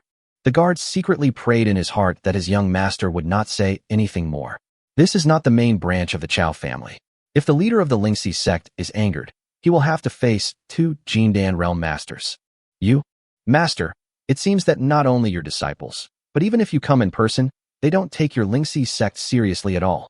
Upon hearing this, Ji Hong burst into laughter and shouted at the leader of Lingxi's sect. You ignorant child, if that's the case, today I will make you pay for my disciple's crime. As the leader of Lingxi's sect, how could she endure such humiliation in public? She didn't care how Ji Hong provoked her and started to practice cultivation. Chapter 99 Street Fight. Seeing this, the Chow family guards had to go forward to prevent her from getting close to their young master, and shouted, ordering others to protect the young master with all their strength. Oh, you insist on messing around on my wedding day. If that's the case, then don't leave. Chow Mo sighed and said quietly, I want to see what you are capable of. Today, this city lord will first take the lives of you, the adulterous couple, and then take back my Tiger Eagle City. Ji Hong sneered, and the aura of the Golden Core realm on his body was daunting. Tiger Eagle City has long been renamed Linen. As for the women you forced into the city lord's mansion, I should indeed seek justice for them like you did. As the city lord, you don't think about how to benefit the people. What you do all day is no different from a robber. You had the nerve to go out before. Chow Mo curled his lips. Bullshit. Jindai, why don't you come out? If you kneel down and admit your mistake now, this city lord might give you a lighter sentence. Otherwise, not only will this kid die in front of you, but your servants, your family, and your relatives, this city lord will not let any of them go. Ji Hong stared at the carriage with a cold look. Ji Hong, you are shameless. Sure enough, Jindai couldn't help but walk out of the carriage after all. With tears in her eyes, she snatched the sword from the guard and rushed directly towards Ji Hong. Oh, you really are such a slut that you've even put on your wedding gown. Ji Hong's expression changed when he saw Jindai, and he spoke. Go to hell. Jindai was wearing a bright red wedding dress, and her veil was thrown into the carriage. Her beautiful face was filled with boundless hatred, and she stabbed Ji Hong directly with the blade in her hand. Although Jindai's foundation is complete, it is still not good enough in front of Ji Hong. Ji Hong stretched out his hand, and countless spiritual energy gathered in his palm in an instant. An invisible force actually blocked the blade in Zhendai's hand. No matter how hard Zhendai tried, the blade could only hang in front of Jihong's palm and could not move forward an inch. Oh, don't worry, no one can save you this time. This city lord will deal with you, bitch. I want to see if your skills can be used on this city lord's bed. Jihong looked at Zhendai with wolf-like eyes, admiring her expression. Zhendai was unwilling to be humiliated, so she dropped the blade and pushed out with the palm. Jihong reacted quickly and immediately pushed forward with his right palm. When the spiritual energies collided, Zhendai screamed in pain and fell off the roof. Hello. Seeing this, Chao Mo quickly hugged Zhendai to prevent her from falling to the ground. Woman, aren't you usually very calm? Why did you become impulsive when faced with such a situation? As my woman, do you really need to do this kind of thing yourself? Zhendai was in Chao Mo's arms. After hearing Chao Mo's words, her mind suddenly stopped thinking and became blank, so much so that she ignored the hand that was secretly doing evil on her body. You kid are looking for death. Jihong saw this scene with wide eyes and yelled at Chao Mo. The guard of the Chao family was fighting back and forth with the leader of Lingxi's sect, but after hearing this sound, he did not dare to fight with the leader of Lingxi's sect. He swung out a hidden plum blossom blade from his fingertips and stopped City Lord Ji, who was about to kill Chao Mo. Master, can't you even deal with a small guard? Jihong did not dare to underestimate the hidden weapons of the Chao family guards. He dodged in a hurry and then shouted to the master of Lingxi's sect. Stop talking nonsense. What does my master's work have to do with you? The master of Lingxi's sect responded without giving any face. However, she felt insulted by the guards' rescue efforts, and the master's attacks became more fierce. Seeing this, the Chao family guards had no choice but to fight back with all their might, but they were anxious and worried about the young master. That's fine, go ahead and fight. Jihong is nothing but a lost dog. Even though he's at the Golden Core realm, he only relied on external forces to break through. The power and realm he possesses were forcibly broken through using unconventional techniques. Look everyone, both of them are at the Golden Core realm, and the difference between City Lord Ji and Sect Master is immediately apparent. His power is superficial, and his realm is unstable. In fact, he's not much stronger than a Foundation Establishment realm. Everyone, just attack. Chao Mo knew that the Chao family guards had no time to care about anything else, so he spoke loudly. Upon hearing this, the Lin family's patriarch quickly followed suit. Yes, young master has a keen eye and can see through Jihong's superficial strength. Everyone, follow me and join forces to defeat him. The outcome of the battle between the Chao family guards and the leader of Lingxi sect is still unknown, so Jihong can only leave this matter to them. Although the head of the Lin family was unsure, if the young master of the Chao family was injured in front of him, then their Lin family would be in trouble. Haha, what a joke. A golden elixir is a golden elixir. It's worlds apart from your foundation building. If you don't want to die, come and give it a try. Jihong pointed his hand, and the black-clad assassins surrounding the convoy on both sides immediately received the order and attacked at the same time. Protect the young master. The scene suddenly became chaotic. Fortunately, the Lin family had made sufficient preparations, and the wedding procession consisted of masters at the foundation establishment stage. Those killers in black were just some small family forces that Jihong had deceived in Tiger Eagle City. They had always been unwilling to see the three major families enter Tiger Eagle City, so they agreed to help Jihong. Foundation establishment cultivators fought fiercely on both sides of the convoy, and on the eaves of the house, the Chao family guards and the Lingxi sect leader were fighting with no clear outcome. Only Chao Mo and the Lin family leader faced Jihong, who was in the Jindan realm. Chao Mo put Zhendai down, gripped the hilt of the wind and thunder sword, and narrowed his eyes slightly. The bright red wedding dress on him seemed to swell up as if inflated, and a wild aura spread out around him. Zhendai stepped aside and looked at Chao Mo with a hint of infatuation in her eyes. Wind and thunder sword unsheath. Thunder magic. Fall. When Jihong saw the dark clouds rolling across the sky and the roar of thunder, he suddenly felt uneasy. But if I, a foundation establishment cultivator, was frightened by Chao Mo, wouldn't it be a loss of face? Jihong therefore faced the thunder in the sky head-on, sneering and mockingly saying, "With your limited ability, do you really think you can be an enemy of me, a Jindan realm cultivator? Watch me break it with my own strength." Jihong's behavior made Chao Mo's mouth curl up slightly, and he looked at him like a fool. With Chao Mo's cultivation level, even if he used thunder magic, he would be unable to do anything to Jihong. However, Jihong chose to seek death and wanted to break Chao Mo's magic. How can we challenge the might of heavenly thunder? In an instant, countless thunders fell and a strong wind suddenly arose. Everyone stared with wide eyes, watching Ji Hong being struck by thunder, his whole body shaking violently. The young master is truly extraordinary. His little magic can actually defeat a Jindan cultivator. Upon seeing this, the head of the Lin family quickly flattered him. Young master is mighty, everyone shouted in unison. Ji Hong spat out a mouthful of blood and stared at Xiao Mo coldly with wide eyes. He was also regretting in his heart why he had to withstand the thunder just now. He could have easily avoided it by using his body skills. The most important thing is that Ji Hong really couldn't believe that such a powerful magic was actually used by this kid Xiao Mo. Chapter 100 Lingxi's Sect Master. Thunder Magic? The leader of Lingxi's sect, who was fighting fiercely with the Chao family guards, also looked at Xiao Mo in surprise. Boy, do you think you can defeat me, a Jindan realm cultivator, with just this one move? I want to see if you can use that thunder technique again. Ji Hong's aura continued to rise, and the terrifying pressure was directly pressing towards the wedding convoy. Not good, this guy still has the strength to fight again. Young master, please go back to the carriage and rest first. We will fight to protect you to the death.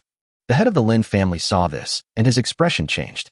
Xiao Mo felt the aura of the Golden Core realm and couldn't help but sigh in his heart. After all, there was still a gap in realm. If he had the cultivation base of the Golden Core realm, how could Ji Hong be so arrogant under the thunder method? Xiao Mo did not speak, nor did he return to the carriage. Under Zhen Dai's protection, he silently recovered his spiritual power. Zhen Dai seemed to sense Xiao Mo's thoughts and said, "You are already very strong. You can injure a Jindan realm cultivator at the Foundation Establishment realm. I have never heard of this in all my years of cultivation. Don't worry, even if we can't defeat him, I won't give him the chance to humiliate me." There was a resoluteness in Zhen Dai's words, as if she had made up her mind to fight Ji Hong to the death. Xiao Mo was stunned. "I just lament that my strength is not strong enough. I won't fight to the death. He is only at the Jindan stage, relying on external forces to enter. If I can hurt him once, I can hurt him a second time. This time, he can't escape." Xiao Mo's tone was full of confidence, which made Zhen Dai feel that the crisis in front of her was not so terrible. All members of the Linen Society attacked together. Today, anyone who dares to stop the bride's arrival will be killed.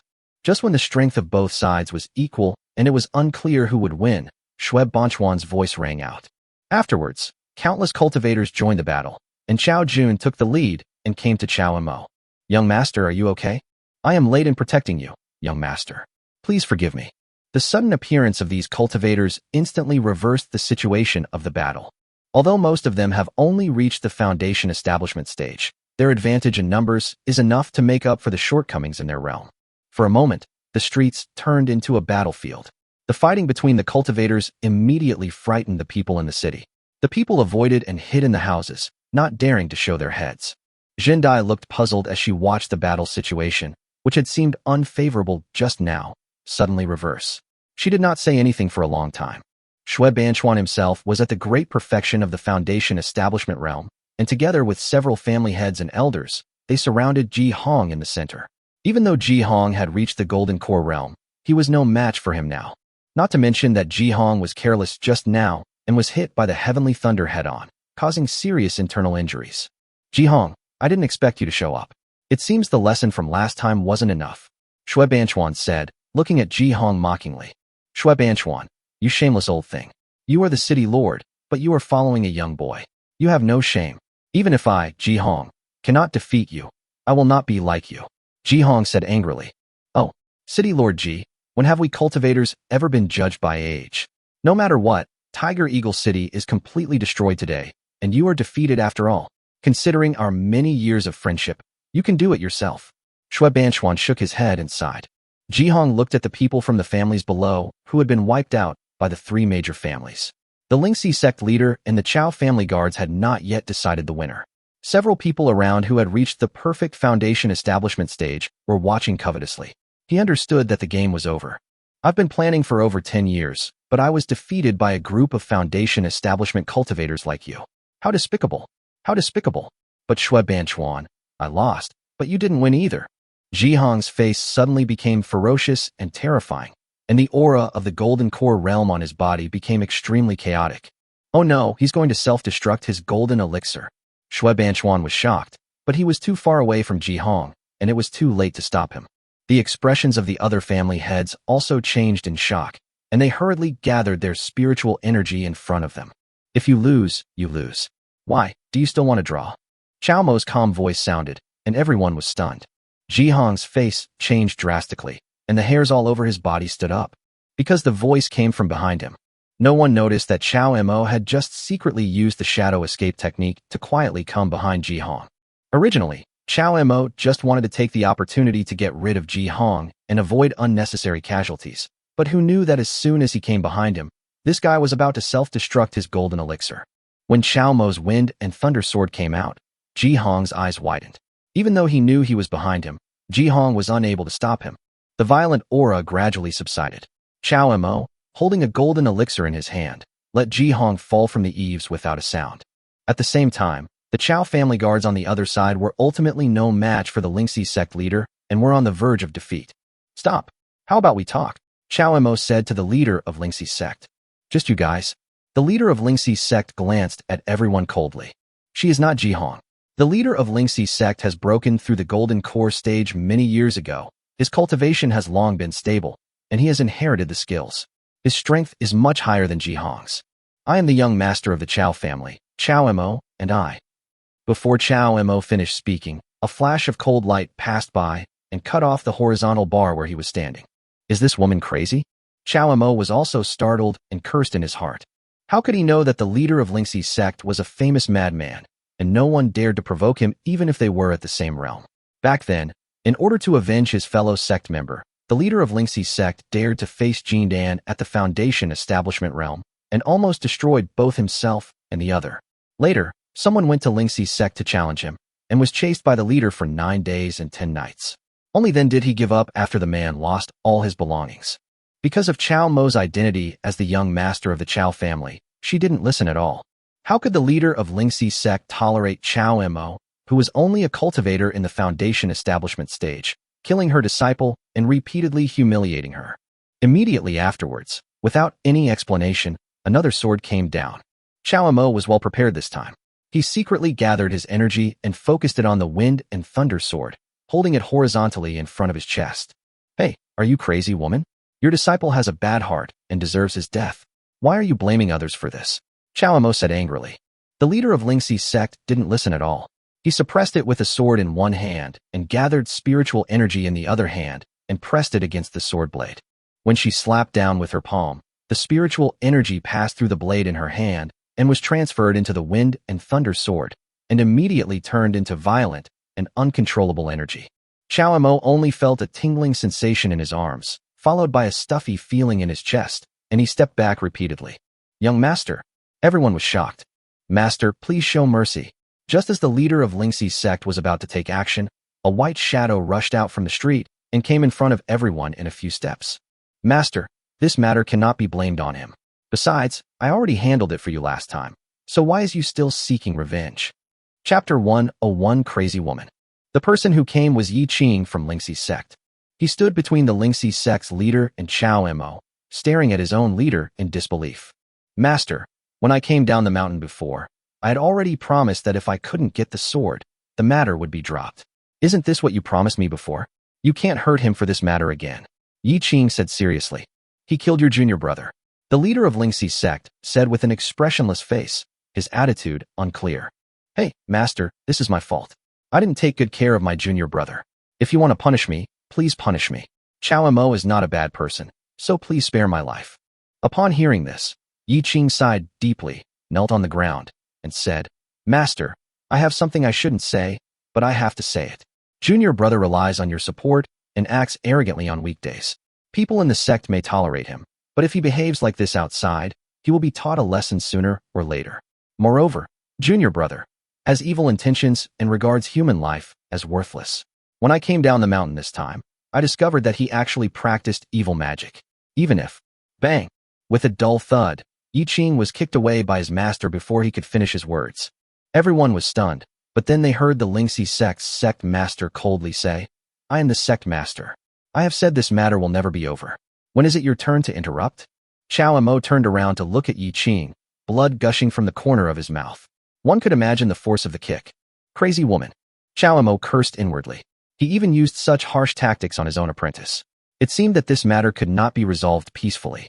However, If he thought that a mere Jindan realm could take his life, then he would be underestimating him, the young master of the Chow family. There was a faint flash of spiritual light in Chow Mo's hand, and a sneer hung on the corner of his mouth. He didn't want to use it, but in this situation, he had to take action himself. Unexpectedly, at this moment, Shui Yingying ran out from somewhere and stood in front of Chow Mo.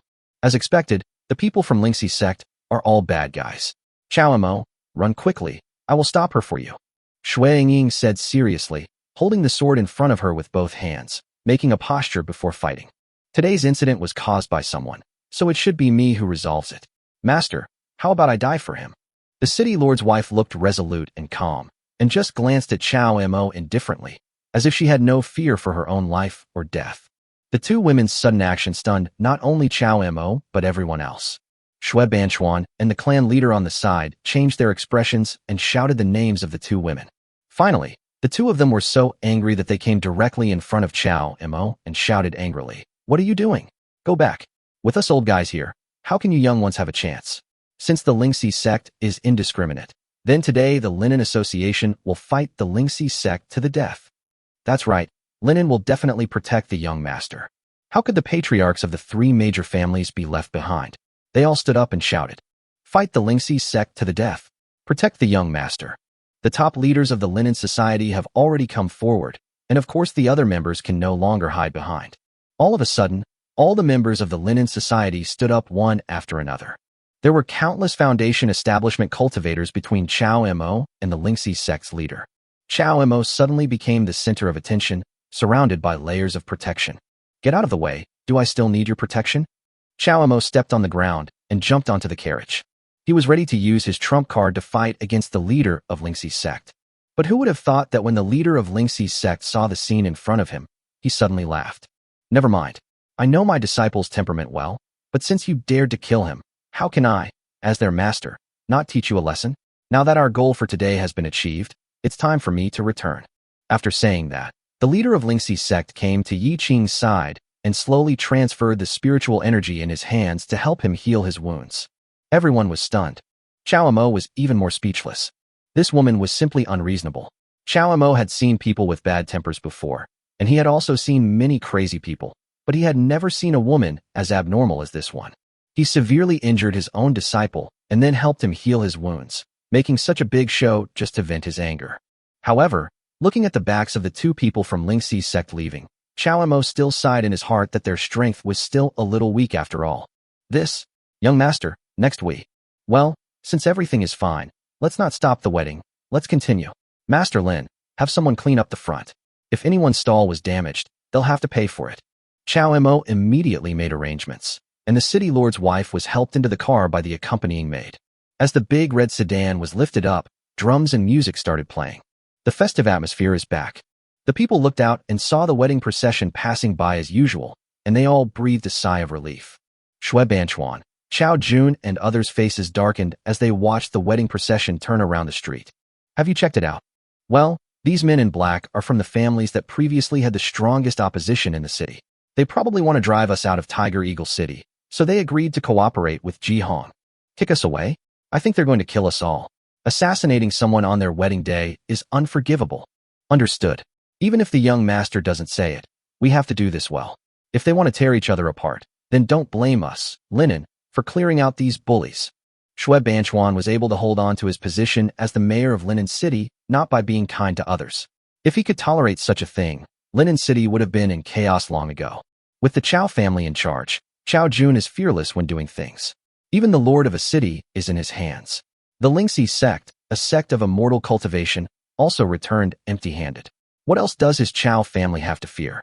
Everyone in the Linen Society understood that as long as the young master Chow Mo was there, the Linen Society would only become stronger and stronger. Why? What happened to the Chow family's young master's prestige? Is this all? You're stirring up trouble. In the inner room of the city lord's mansion, the conversation between the city lord's wife and Chow Mo could be faintly heard. The servants outside had already retreated to the outside of the courtyard. Big red lanterns were hung everywhere in the mansion. They were hung for many days in a row, illuminating the city lord's mansion. Because there were so many happy events, the maids and servants were also busy. But they were all very happy. They, the maids, could also benefit from the master's happy event. This month's reward money was several times more than usual. System prompt. The host has been detected to be pregnant with a child. Please take good care of the child. You will receive a reward when the child is born. Pre-release reward. Innate sword embryo. On the second day, a message came from the system, congratulating Chow Mo for his hard work all night. As expected, hard work pays off. Chow Mo was overjoyed and personally ordered people to renovate the backyard and build a cozy courtyard beside the spiritual spring. Chapter 102. Something is wrong with the master. The backyard was not small to begin with, and after some renovations, a large open space was created. There were 5 or 6 houses of varying sizes in the courtyard. The furniture and decorations in the small houses were more elaborate than those in the previous bedrooms. All the steps and thresholds were designed to be very gentle, and even the sharp corners of the tables and beds were wrapped with cotton by the servants. In the yard, the flowers and plants were carefully selected and transplanted from various places. With the nourishment of the spiritual spring, these flowers and plants naturally bloom exceptionally brightly. Chow Mo and his concubine moved into the small courtyard. This small courtyard was a restricted area in the city lord's mansion. Even the city lord had no right to enter. The servants were all selected by Chow Mo himself, for fear that anything would affect the birth of his offspring. The servants, not knowing the reason, all thought that Chow Mo loved the lady, and they all talked about it in private, expressing envy and praise. But Chow Mo felt that this was not enough. In order to improve his cultivation, he devoted all his attention to sowing seeds in the following period of time. The courtyard was always bustling with activity at night, and the servants were used to it.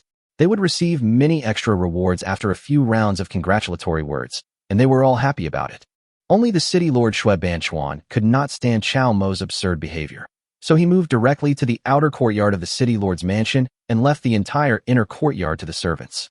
During this period, Chow Jun and the other 2 family heads led their men to sweep across the entire city against the forces that opposed their linen society, completely eliminating future troubles. Those families who had previously thought of driving them away were frightened by the linen society's tactics and either surrendered or moved away. The people of Tiger Eagle City have gradually gotten used to their new life. Under the governance of the city lord Shui Banchuan and the cooperation of the 3 major families, the city is indeed harmonious. Master Chow, is the Hu family still against us? In the reception room of the city lord's mansion, Shui Banchuan asked with a flushed face, holding a teacup in his hand. Yes, the other small families have been dealt with, but the Hu family is really troublesome. These guys rely on their reputation in the city and insist on going against our linen association. Chow Jun said a little annoyed. Haha, the Hu family is just a mere family. I don't think they can cause any trouble. Shui Banchuan nodded, not caring, and changed the subject elsewhere. Young master, let's go buy some more osmanthus cakes. Sister Bai Lu and Sister Zhen Dai both like the osmanthus cakes from the shop at the west end of the city. And I heard that the woman selling osmanthus cakes is a famous beauty in our city. Qiu Xiang was bored of staying in the city lord's mansion, so she invited Chow Mo to accompany her out for a walk. Okay, you understand their thoughts best. Let's go. Chow Mo smiled slightly. Sir, don't you have any thoughts about her? Or is that beauty already yours? Qiu Xiang asked curiously. What nonsense are you talking about? Sir, am I the kind of person who falls in love with every person I meet? Chow Mo patted Qiu Xiang's head and asked. Qiu Xiang said nothing, but she was full of dissatisfaction in her heart. Is there any need to explain what kind of person the young master is? I had heard from the servants a long time ago that the young master always had a woman's fragrance on him, but the sisters in the mansion were all pregnant. Huh? There seems to be a commotion over there. Let's go check it out. What's going on? Before the 2 of them arrived at the stall, they saw a quarrel going on there.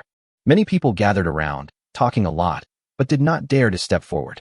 The vendors who usually stood next to the osmanthus cake stall were nowhere to be seen, leaving only the unattended stall and a group of people pointing and talking. What's going on? Chow Mo asked the person on the side of the road. Oh, it's all because of that young master of the Hu family. He insisted that the young lady selling osmanthus cakes was engaged to him. We all know that young lady in the neighborhood. Her parents died early, leaving behind only this stall. If it weren't for her craftsmanship, she wouldn't be alive today. Now that the osmanthus cakes are selling well, and the young lady is pretty, the Hu family has her eye on her. It happened that this person knew the whole story and explained it to Chow Mo in a low voice. Chow Mo was furious when he heard this. Without Jihong, such a thing could actually happen in Linen City. Stop it! Chow Mo shouted and rushed into the crowd. When the young lady selling osmanthus cake saw Chow Mo, her eyes turned red and she hid inside the stall, not daring to make a sound. The Hu family's servants pointed at Chow Mo and shouted, "Who are you? How dare you meddle in other people's business? Who are you? How dare you rob a woman in the street?" Chow Mo snorted coldly and said, "No matter who you are, even if you are the city lord, we have to bring her back to the Hu family today. This is my Hu family's family affair." The servant responded without fear. "Bullshit, what's this family affair? If you can't explain it today, you people from the Hu family can just wait for the soldiers to come to your door." Chow Mo stood in front of the stall and said sternly. The young lady behind him seemed to be relieved as well. She slowly stood up and looked at Chow Mo, her big eyes filled with thoughts. The Hu family's servants refused to give in. They pointed at the young woman and shouted, "How dare you, since you are already engaged, disobey my young master and show yourself in public?" "Bullshit. Everyone knows that the young lady Zhang who sells osmanthus cakes is innocent. When did the engagement come about? How did it become your family affair? I think your Hu family is really bold. If you dare to talk nonsense again, don't blame me for being ruthless. What do you think of the comparison between your Hu family's head and Ji Hong?" Chow Mo was too lazy to listen to their nonsense. Flames rose in his hands, and he threatened. The crowd, not knowing who it was, suddenly remembered Chow Mo's identity and shouted. Yes, he was the one who killed Ji Hong. I saw him that day. There was an uproar, and the Hu family's servants shuddered, sensing the intense heat before them. They quickly retreated, pointing at the osmanthus stall and shouting, "Just wait for us. With your engagement, no one can help you. If you're not satisfied, let's go to the city lord and see if he'll help you." The people couldn't help but curse in secret. The Hu family relied on their family's relationship with the sect and looked down on everyone. "Thank you very much for your help, sir." The young lady selling osmanthus cake thanked him softly. Chow Mo turned around and smiled slightly. "As I should. I'll take some osmanthus cake back to eat. Don't worry, I'll have someone take care of this matter." "Then I'll trouble you, sir." The young lady selling osmanthus cake spoke softly and looked adorable, so it was no wonder that she met such a person. Chow Mo bought some osmanthus cakes and went back to Qiuxiang to show them. But Qiuxiang looked strange, and there seemed to be something wrong with the way she looked at him. "What's wrong? Is there something wrong with this osmanthus cake?" Chow Mo asked curiously. "No, it's not the osmanthus cake that's wrong. It's the young master who's wrong." Qiuxiang shook her head and said seriously. Chapter 103, Immaculate Holy Body. "What's wrong with me?" Chow Mo said helplessly, smiling and scratching Qiuxiang's nose. Qiuxiang suddenly wrinkled her nose, curled her lips, and said nothing more. Then, all the way back to the mansion, Qiuxiang finally stopped in front of the mansion gate and said to Chow Mo, "Sir, don't mention what happened on the road today when you go back. I won't tell my sisters either." "What's the matter?" Chow Mo was stunned. "You helped Miss Wang, Miss Zhao, and the young lady who bought the osmanthus cake on the way." All right, sir. I'm good at helping others. What's the big deal? What's wrong with you today? Go back and distribute these delicious foods to them. I'll come to your room to see you in the evening." Chow Mo said with a smile. Qiuxiang nodded obediently and skipped back to the inner courtyard with the snacks she bought on the street. In the outer courtyard, Chow Mo happened to hear the city lord and Chow Jun discussing the affairs of the Hu family. "President, why are you here?" "It's okay. I just happened to pass by." "Are you discussing the Hu family's affairs?" "Well, this Hu family seems to have some connection with the immortal cultivation sect, and they are making things difficult for us. I came to discuss with the city lord how to deal with it." As the head of the Chow family branch, Chow Jun is naturally smart. When he said this, he certainly wanted Chow Mo to make the decision. "Oh, I also encountered a Hu family today. They raped women in the street, just like Ji Hong did. I also heard from the people that the Hu family and Ji Hong have a history. It seems that they are deliberately taking revenge on us." Chow Mo shook his head slightly and sighed. "So that's how it is. No wonder the Hu family is so hateful. They have a past relationship with Ji Hong and have committed many evil deeds. Master Chow, I, the city lord, will go with you now. The Hu family cannot be allowed to stay." Shui Banchuan immediately understood, slammed the table, stood up, and said, "Okay, then young master, you take a rest first, and we will go to deal with the Hu family's affairs." Chow Jun was overjoyed. Chow Mo nodded with satisfaction. These guys were all smart. With them in charge of the Linen Association, he could save himself a lot of trouble. Now he just had to concentrate on improving his cultivation. That night, Chow Mo sneaked into Qiuxiang's room. "Qiuxiang, are you thinking about the master?" "Well, I thought the young master went to coax other sisters, such as the young lady selling osmanthus cakes." "What nonsense. It seems that what the servant said is indeed correct. The young master even knows the surname of the young lady who sells osmanthus cakes. He also knows that she is innocent and thinks Qiuxiang is stupid. In fact, Qiuxiang has already seen through it." "Humph. Oh, Sir, slow down. Qiuxiang doesn't dare anymore. Ding! Congratulations to the host for giving birth to 100 children and achieving this achievement. The system rewards you with an extra immaculate holy body. This reward is actually given directly? Xiao Emo sat at the head of the bed, amazed. I've conceived 100 children without even realizing it. This whole time has been worth it. The system was finally generous for once and actually issued the reward directly. Xiao Emo looked at the annotations of the immaculate holy body. The holy body is slightly accomplished and is immune to all kinds of attacks. The holy body is perfected. Even if the world collapses, my God is indestructible. What a pure holy body. It sounds like it is not an ordinary item. Xiao Emo immediately decided to directly merge with this pure holy body. That night, the spiritual fluid from the spiritual spring in the courtyard rushed towards Xiao Emo's body, and a terrifying atmosphere filled the city lord's mansion. Xiao Emo felt as if his consciousness had left his body. In a daze, he felt a huge change in his body, and strength filled his whole body. Both his soul and body were greatly strengthened.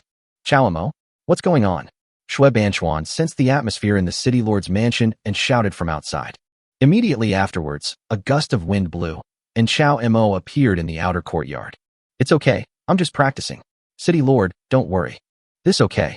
Shui Banchuan looked at Xiao Emo's strange behavior and couldn't help but feel a little worried. At this moment, Xiao Emo was adapting to the changes brought about by the immaculate holy body. He just tested the speed, and it was several times faster than before. Xiao Emo could feel that with his current physical condition, he could probably withstand even a mid-grade spiritual weapon. Of course, whether it was due to the fusion of the immaculate holy body or the absorption of too much spiritual fluid from the spiritual spring, his cultivation level broke through the initial stage of foundation building and reached the middle stage of foundation building. After possessing the immaculate holy body, Xiao Emo clearly felt that his spiritual power had undergone a transformation. It was a pity that Xiao Emo had no place to display it now, otherwise he would definitely give it a try. The servants had long been accustomed to the hustle and bustle in the backyard at night, and no one cared when they heard the noise. Before I knew it, several months had passed. Just today, Shui Banchuan suddenly found Xiao Emo. I learned from Shui Banchuan that the dynasty's imperial decree had been conveyed to the world, and the family rank promotion conference would be held in the imperial city 3 months later.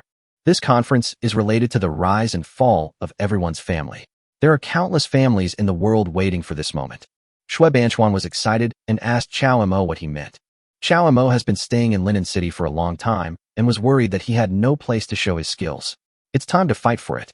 I think that after 3 months, my efforts should have paid off. By then, Xiao Emo signaled to Shui Banchuan that there was no need to rush this matter, and he would take action when the time came. Shui Banchuan immediately felt relieved, and the pride on his face was beyond words. If you didn't know better, you would think that his daughter was having another happy event. On the other hand, after hearing this news, some people naturally became restless. The city lord's mansion soon welcomed guests. The daughter of Donglin City came to visit in person. When Xiao Emo heard the news, a slender figure appeared before his eyes. She's here too? It's been a long time since we last saw her. Xiao Emo waved his hand and sent a servant to announce it. Lin Susu's figure soon appeared in front of him. She was still wearing a light green long dress. Before she arrived, a faint scent of medicine came towards her. There were only 2 followers following the slender figure. She first saluted Shui Banchuan, then looked at Xiao Emo and greeted him with a complicated expression. My dear niece, your manners are still as perfect as ever. Please take a seat. Shui Banchuan said with a kind smile. Are you coming to Linen City on your father's orders? That's right, City Lord Shui. My father asked me to bring them to you. He also said that there were many happy events in Linen City recently, and our Donglin City is too far away, so we haven't arrived yet. So he asked me to bring many gifts to congratulate City Lord Shui and young Master Chao. Lin Susu responded calmly. Ha ha ha, great. It's rare that City Lord Lin still remembers me. I'll accept this kindness. You have something to say to Xiao Emo, right? Then you two can talk first. I just have something else to do here, so I'll leave first. Shui Banchuan laughed and got up to leave. He could see that Lin Susu's main purpose this time was to target Xiao Emo. Chapter 104. Invitation to Lingxi Sect. As soon as Shui Banchuan left, Lin Susu became uncomfortable. What happened? City Lord Shui said that you came to see me. Could it be that Miss Lin missed me because we haven't seen each other for many days? Xiao Emo asked with a smile. Sir, don't joke. Lin Susu blushed and rolled her eyes. After not seeing him for many days, this guy was still the same. If he were in Donglin City, such a guy would have been chopped to pieces by his father long ago. Well, The emperor has issued an order that the family promotion conference will be held in 3 months.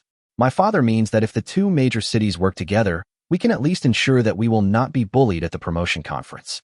Of course, I hope you can lend a hand then.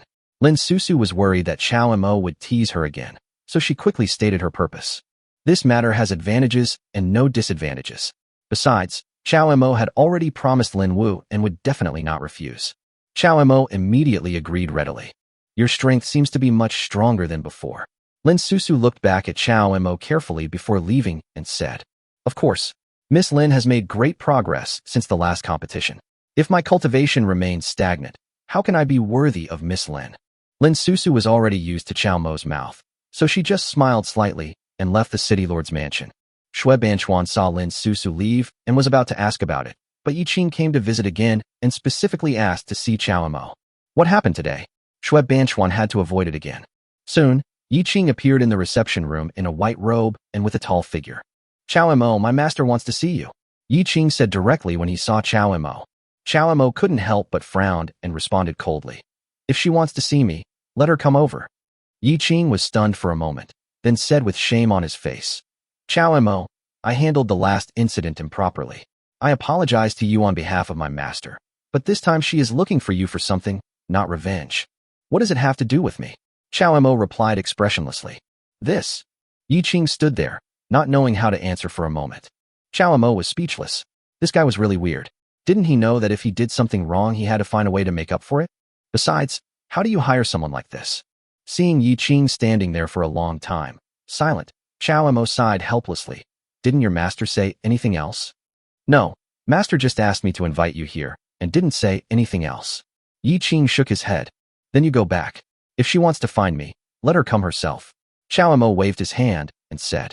However, after a long time, Yi Qing still stood there stupidly, neither saying a word nor leaving. Why don't you leave? Chao Mo stood up and asked.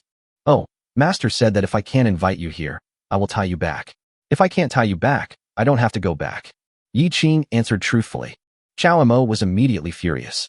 What kind of lunatic was Yi Qing's master? Was this to invite him or to tie him up?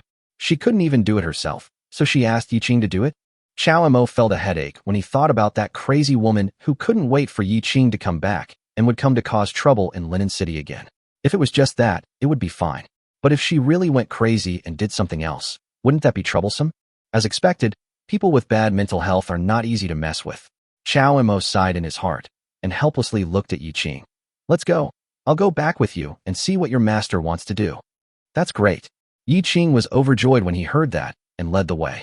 Chao Mo informed the city lord and followed him to Lingxi's sect. Lingxi's sect is not far from Linen City. With the two of them walking, they arrived in less than half a day. The sect was built on a flat area on the mountainside. The spiritual energy lingered here, and it was obviously a feng shui treasure land. There were 2 disciples in white outside the mountain gate.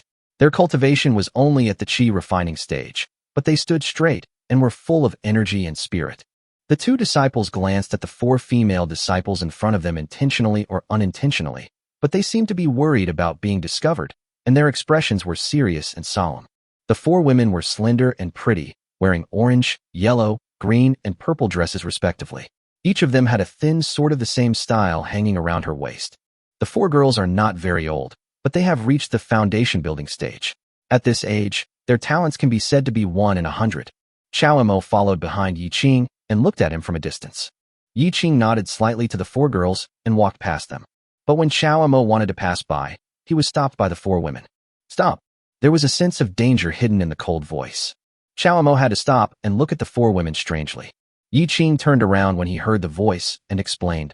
The sect master asked me to bring Chao Mo back. Let him in. No, there are always some scoundrels coming up the mountain. We are ordered to guard the mountain gate. If it is really the order of the sect master, please let junior brother Yi pass on the message. The woman in the orange dress said. Well, okay, Chao Mo, you wait here for a moment. I'll be back soon. Yi Qing turned and walked towards the mountainside. Yi Qing's figure gradually disappeared into the distance, and the 4 women immediately stood in a row, facing each other with their swords held horizontally. Chao Mo smiled calmly and asked in advance, which sect would set up such a grand display in front of the mountain gate? Seeing that you have been waiting here for a long time, I guess you must be looking for me with something? That's right. We heard that you killed our junior brother, So we came here today to ask you for an explanation. The four girls were stunned. They didn't expect that Chow Mo had already seen it. They didn't hide it and said it directly. Is this what your sect leader meant? Chow Mo asked again. Why does the sect master need an order? Killing my Lingxi sect disciples deserves punishment, said the woman in orange coldly. Stop talking nonsense. Make your move. The purple-clothed woman drew her sword and pointed it directly at Chow Mo. Chow Mo's eyes turned cold. He thought it was the work of that crazy woman again. Unexpectedly, it was just the idea of a few disciples. They really were from the same sect. They did things in exactly the same way. Chow Mo flipped his palm, and a flame suddenly appeared in his hand. The flames gradually rose and grew larger as the spiritual energy gathered. Gradually, waves of heat swept through like the wind. The four women's expressions changed, and they stared at Chow Mo's every move with very serious expressions. Ever since Chow Mo entered the middle stage of foundation building, his previous moves have become much stronger, especially after integrating with the immaculate body. His control over various elements is much higher than before. As the spiritual energy surged, Chow Mo waved his hand casually. The flames gathered together and formed four flames that rushed towards the four women. There was a crackling sound of burning in the air, and the high temperature of the flames made the temperature around them rise a lot. The two disciples in front of the mountain gate were shocked and retreated repeatedly. Chapter 105, Teaching the Maid a Lesson. However, these four women all had the cultivation level of the initial stage of foundation building, so they were certainly not unable to withstand Chow Mo's fireball technique. Lingxi's sword technique. The four women opened their red lips slightly and danced with the same sword style with the swords in their hands. The spiritual energy gathered along with the sword like waves and condensed in front of the four people. The flames emitted by Chow Mo collided with their spiritual energy and evaporated and extinguished instantly.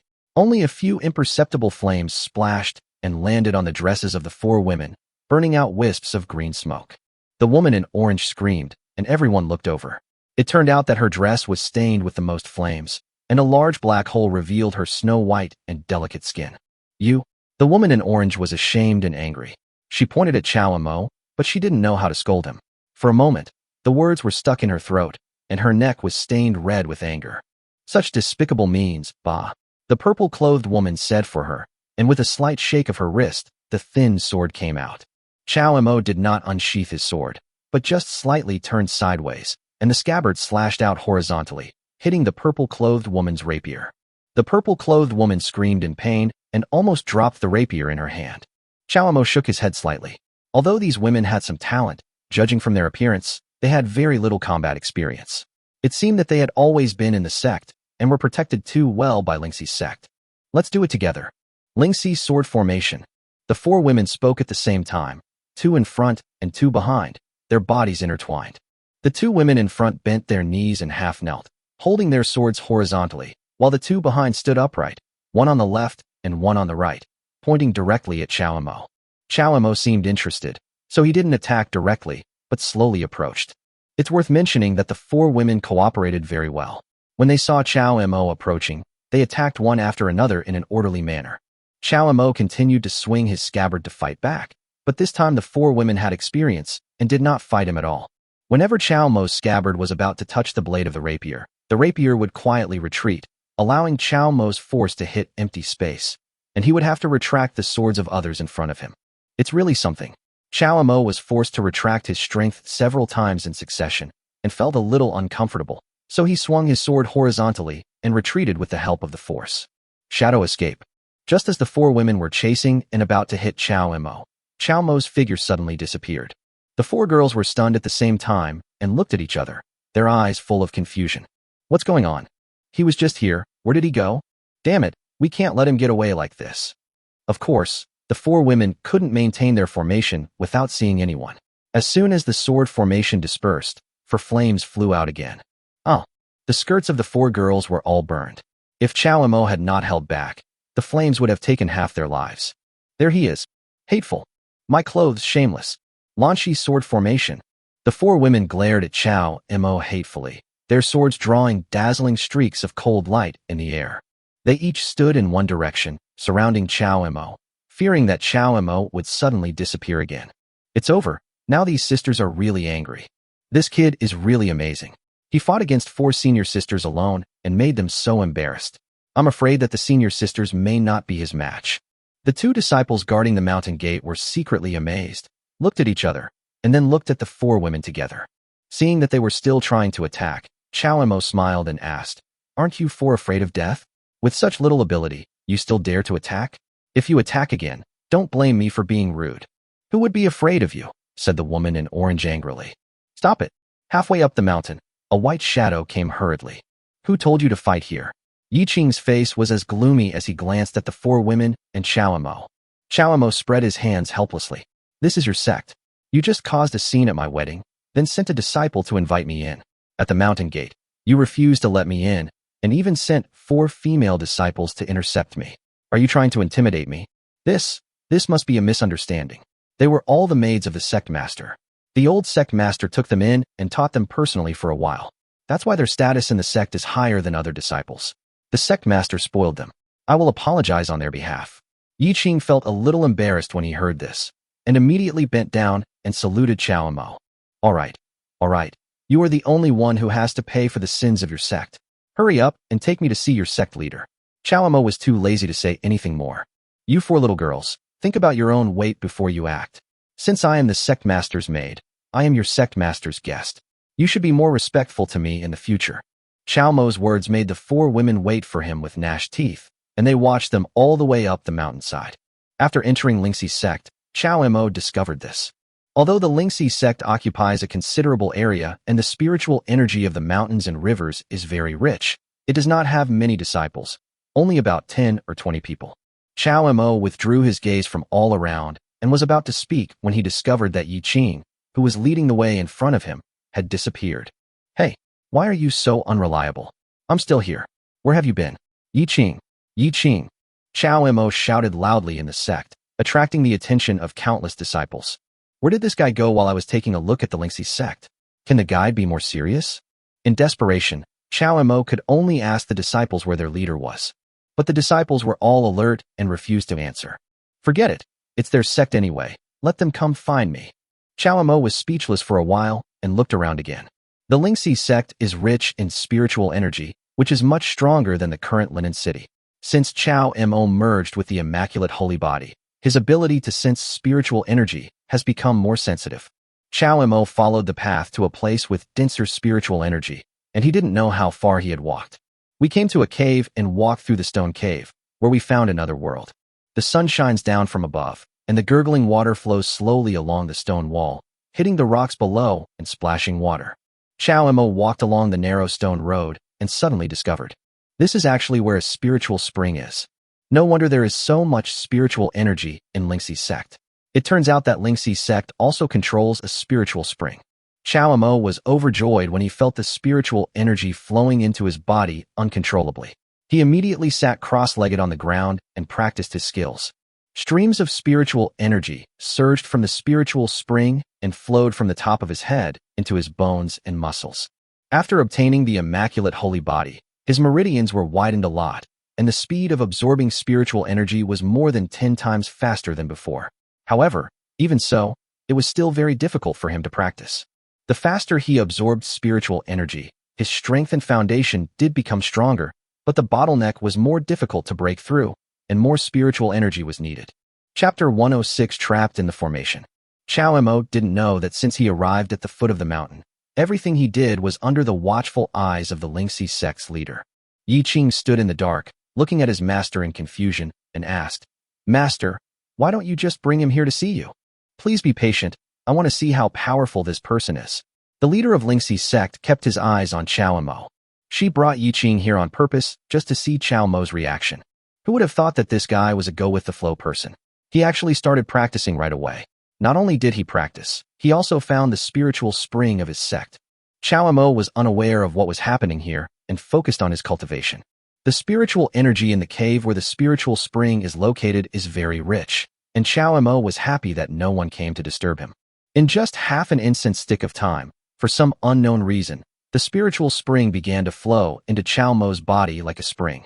Sure enough, now that I have the Immaculate Holy Body, the previous absorption method was still too conservative. Chow Mo muttered with a smile on his face. Meanwhile, the leader of the Lingxi sect could no longer sit still and quickly said to Yi Qing, "Quick, we can't let him absorb it like this. Bring that kid to me." Who on earth is this kid? Even I wouldn't be able to absorb spiritual energy so quickly. Could it be that he has some other spiritual treasure? The leader of Lingxi's sect watched Yi Qing leave and muttered to himself. Master, the person has been brought here. Yi Qing said, then turned and left. I didn't expect you to dare to come. The leader of Lingxi's sect looked at Chao Emo and said, since the sect leader has invited me, why shouldn't I come? Chao Emo answered calmly.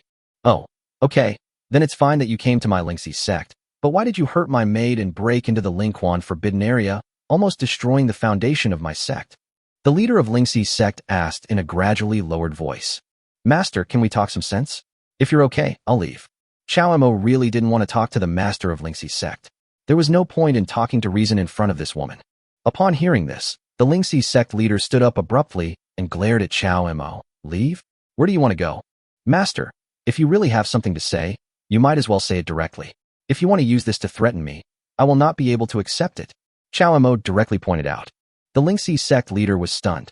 He stared at Chao Emo for a long moment and said, I know the emperor has issued a decree that a clan promotion meeting will be held soon. I want my disciple to go out and gain some experience. This should also be a good thing for your clan. My disciple's cultivation and strength are far superior to those of his peers in your clan, as you should know. There's no need to discuss this matter. I won't agree to it. Chao Emo refused bluntly. Whether it's the Linen Association or the Chao family, they both have a foundation establishment disciple. Even if your disciple is excellent, I can't possibly agree to take him to the promotion conference. Doesn't the sect master know the rules of the promotion conference? The promotion conference is different from the competition between cities. The family promotion is a means for the dynasty to check and balance the sect. If the sect is asked for external assistance under such circumstances, the dynasty will certainly punish it severely. Wasn't Chao Emo shooting himself in the foot? What's more, the leader of Lingxi's sect was obviously asking him to do something, but he always had a condescending attitude, which was really annoying. However, his refusal also made the leader of Lingxi's sect furious. The temperature around seemed to drop a lot suddenly. The eyes of the Lingxi sect's leader were sharp, and the aura of the Jindan realm invisibly put pressure on Chao Emo. What did you say? The leader of Lingxi's sect asked again. I said I wouldn't agree. Chao Emo shook his head. The Lingxi sect may be used to being domineering in this remote area and will not tolerate any rebuttal or doubt from others. In fact, the sect leader is just a Jindan realm. So how can the young master of the main branch of the Chao family be afraid of them? I know you are a member of the Chao family, but now this is my Lingxi sect. If you don't agree, have you ever thought about whether you can leave? Asked the sect master of Lingxi's sect. So what? If I say it's impossible, it's impossible. Good. The leader of Lingxi's sect, perhaps out of anger or something, actually attacked Chao Emo directly. Chao Mo's eyes focused, and the spiritual energy around his body began to circulate. With the immaculate holy body, Chao Mo's combat power far exceeds that of before. When the spiritual energy collided, the face of the Lingxi sect's leader changed, and he looked at Chao Emo in surprise. How is it possible for him to reach the foundation establishment stage? But she is in the late Jindan stage after all, and she is gifted with extraordinary talents. How could she be defeated so easily? When the two of them attacked, the spiritual energy around them continued to surge, and the disciples of the sect were frightened away and dared not come forward. Yi Qing watched from afar with a complicated expression, as if he was thinking about whether to go up and stop them. But on one side was his master, and on the other side was the person he felt guilty about. Who should he help? Chao Emo used the fireball technique and the shadow escape technique in succession, fighting and retreating at the same time. Relying on the strength of his immaculate holy body, he withstood several palm strikes from the Lingxi sect leader without showing any signs of injury. The leader of Lingxi's sect was secretly shocked. The person in front of her was only at the foundation establishment stage, the same age as her disciples, but she herself was already at the golden core stage. How could she not be able to defeat him within a few moves? The two of them fought and moved, and came directly to a group of rocks behind the sect. The leader of Lingxi's sect suddenly raised his lips and stopped attacking. Chao Emo immediately thought that something was wrong, but it was too late when he reacted. The leader of Lingxi's sect waved his hand, and a golden light fell. Chao Emo suddenly felt as if his feet were stuck in a quagmire, unable to move, and a large formation suddenly appeared out of thin air under his feet. Looking at the complexity of the formation pattern, Chao Emo gathered his spiritual energy and slapped it out with one palm. There was a wave of disturbance in the formation, but it was not shaken at all. Do you agree now? The leader of Lingxi's sect sneered. She had been luring Chao Emo here for a long time. Once he fell into this formation, It would be impossible for him to leave with the foundation establishment realm. It was like an iron cage tailor-made for Chao Mo, locking him tightly inside. Chao Mo also knew that he could not break the formation with just spiritual energy. He did not respond, but silently absorbed the spiritual energy around him. If you don't agree, I will trap you here until after the family promotion meeting. If you don't agree to me, you won't even be able to attend the promotion meeting.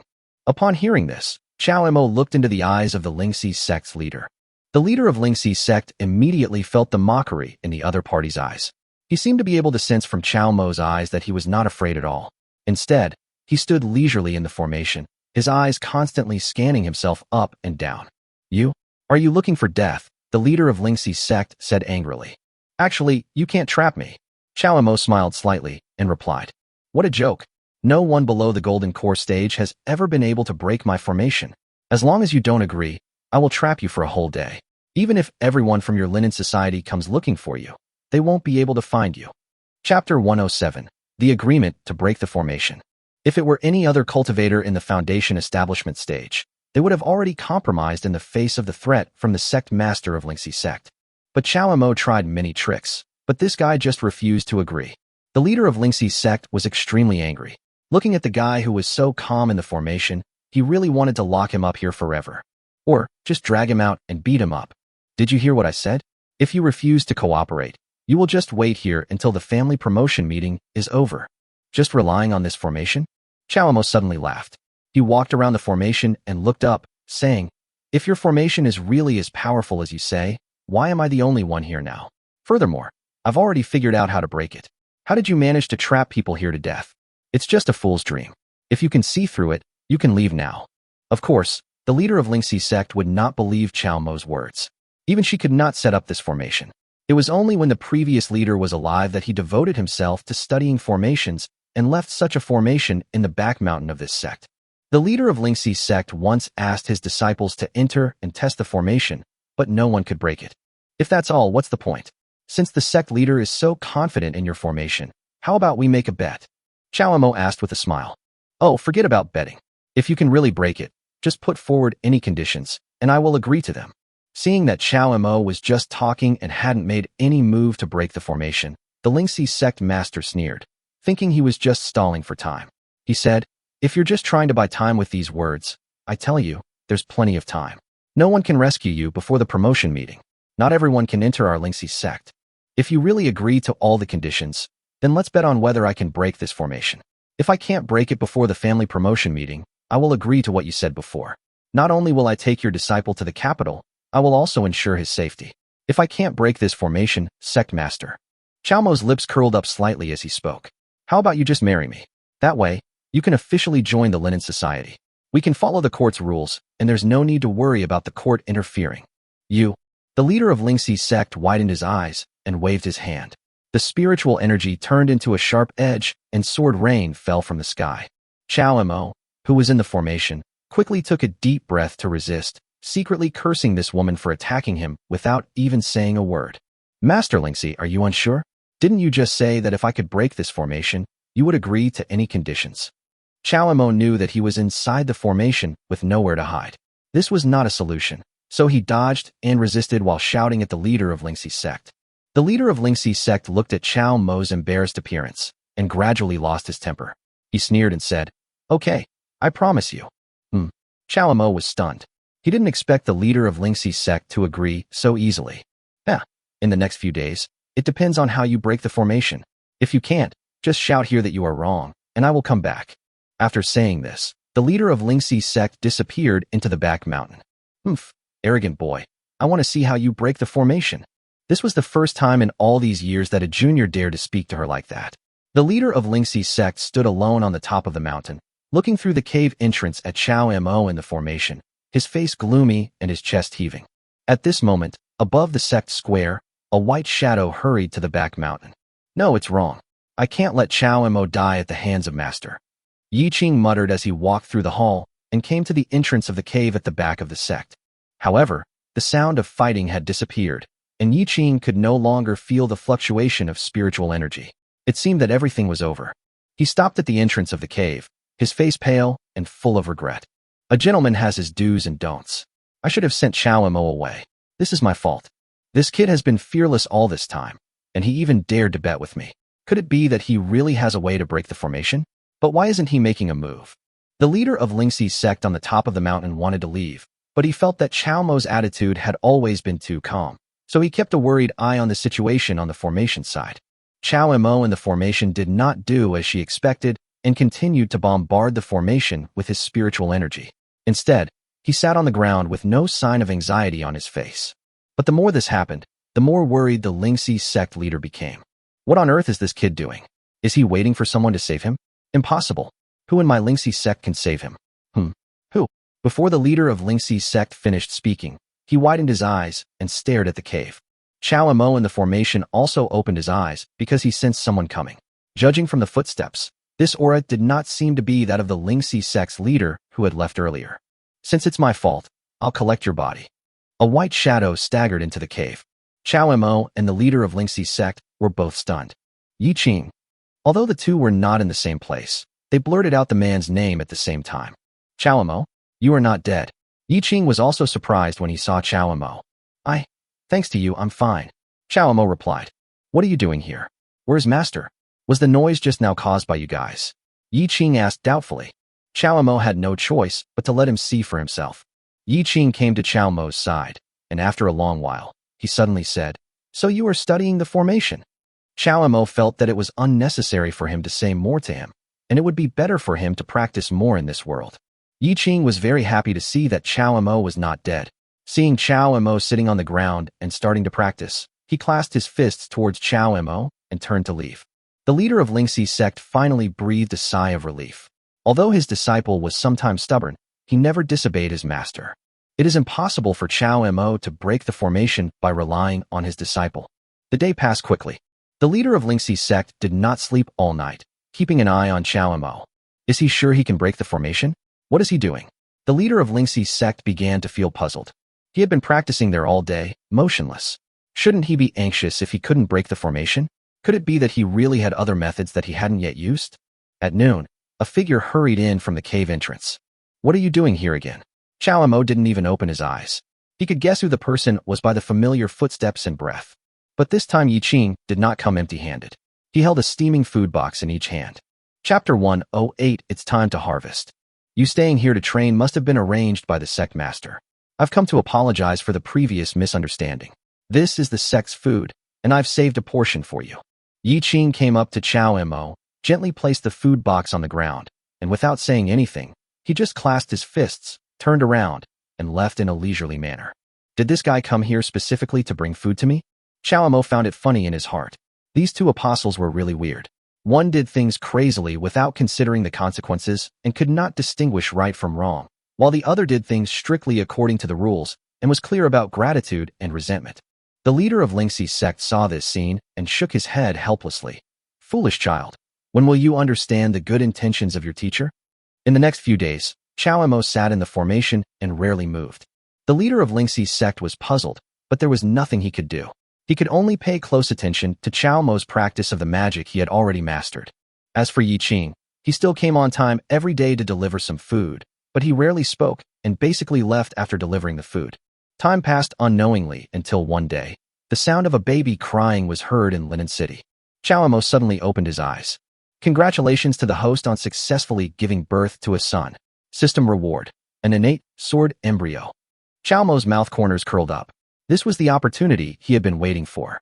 Feeling the arrival of the innate sword embryo, Chao Mo started refining it without saying a word. The spiritual energy in Chao Mo's body madly flowed into the sword embryo, and the innate sword embryo faintly emitted a faint luster. Not enough. He stretched out both of his palms at the same time, and countless spiritual energy from the surroundings surged towards him. The leader of Lingxi's sect, who had been paying attention to Chao Mo, had just been distracted and left the top of the mountain. When he came back, he noticed the turbulence of the spiritual energy in Lingxi's sect. Her face changed drastically, and she hurried to the top of the mountain.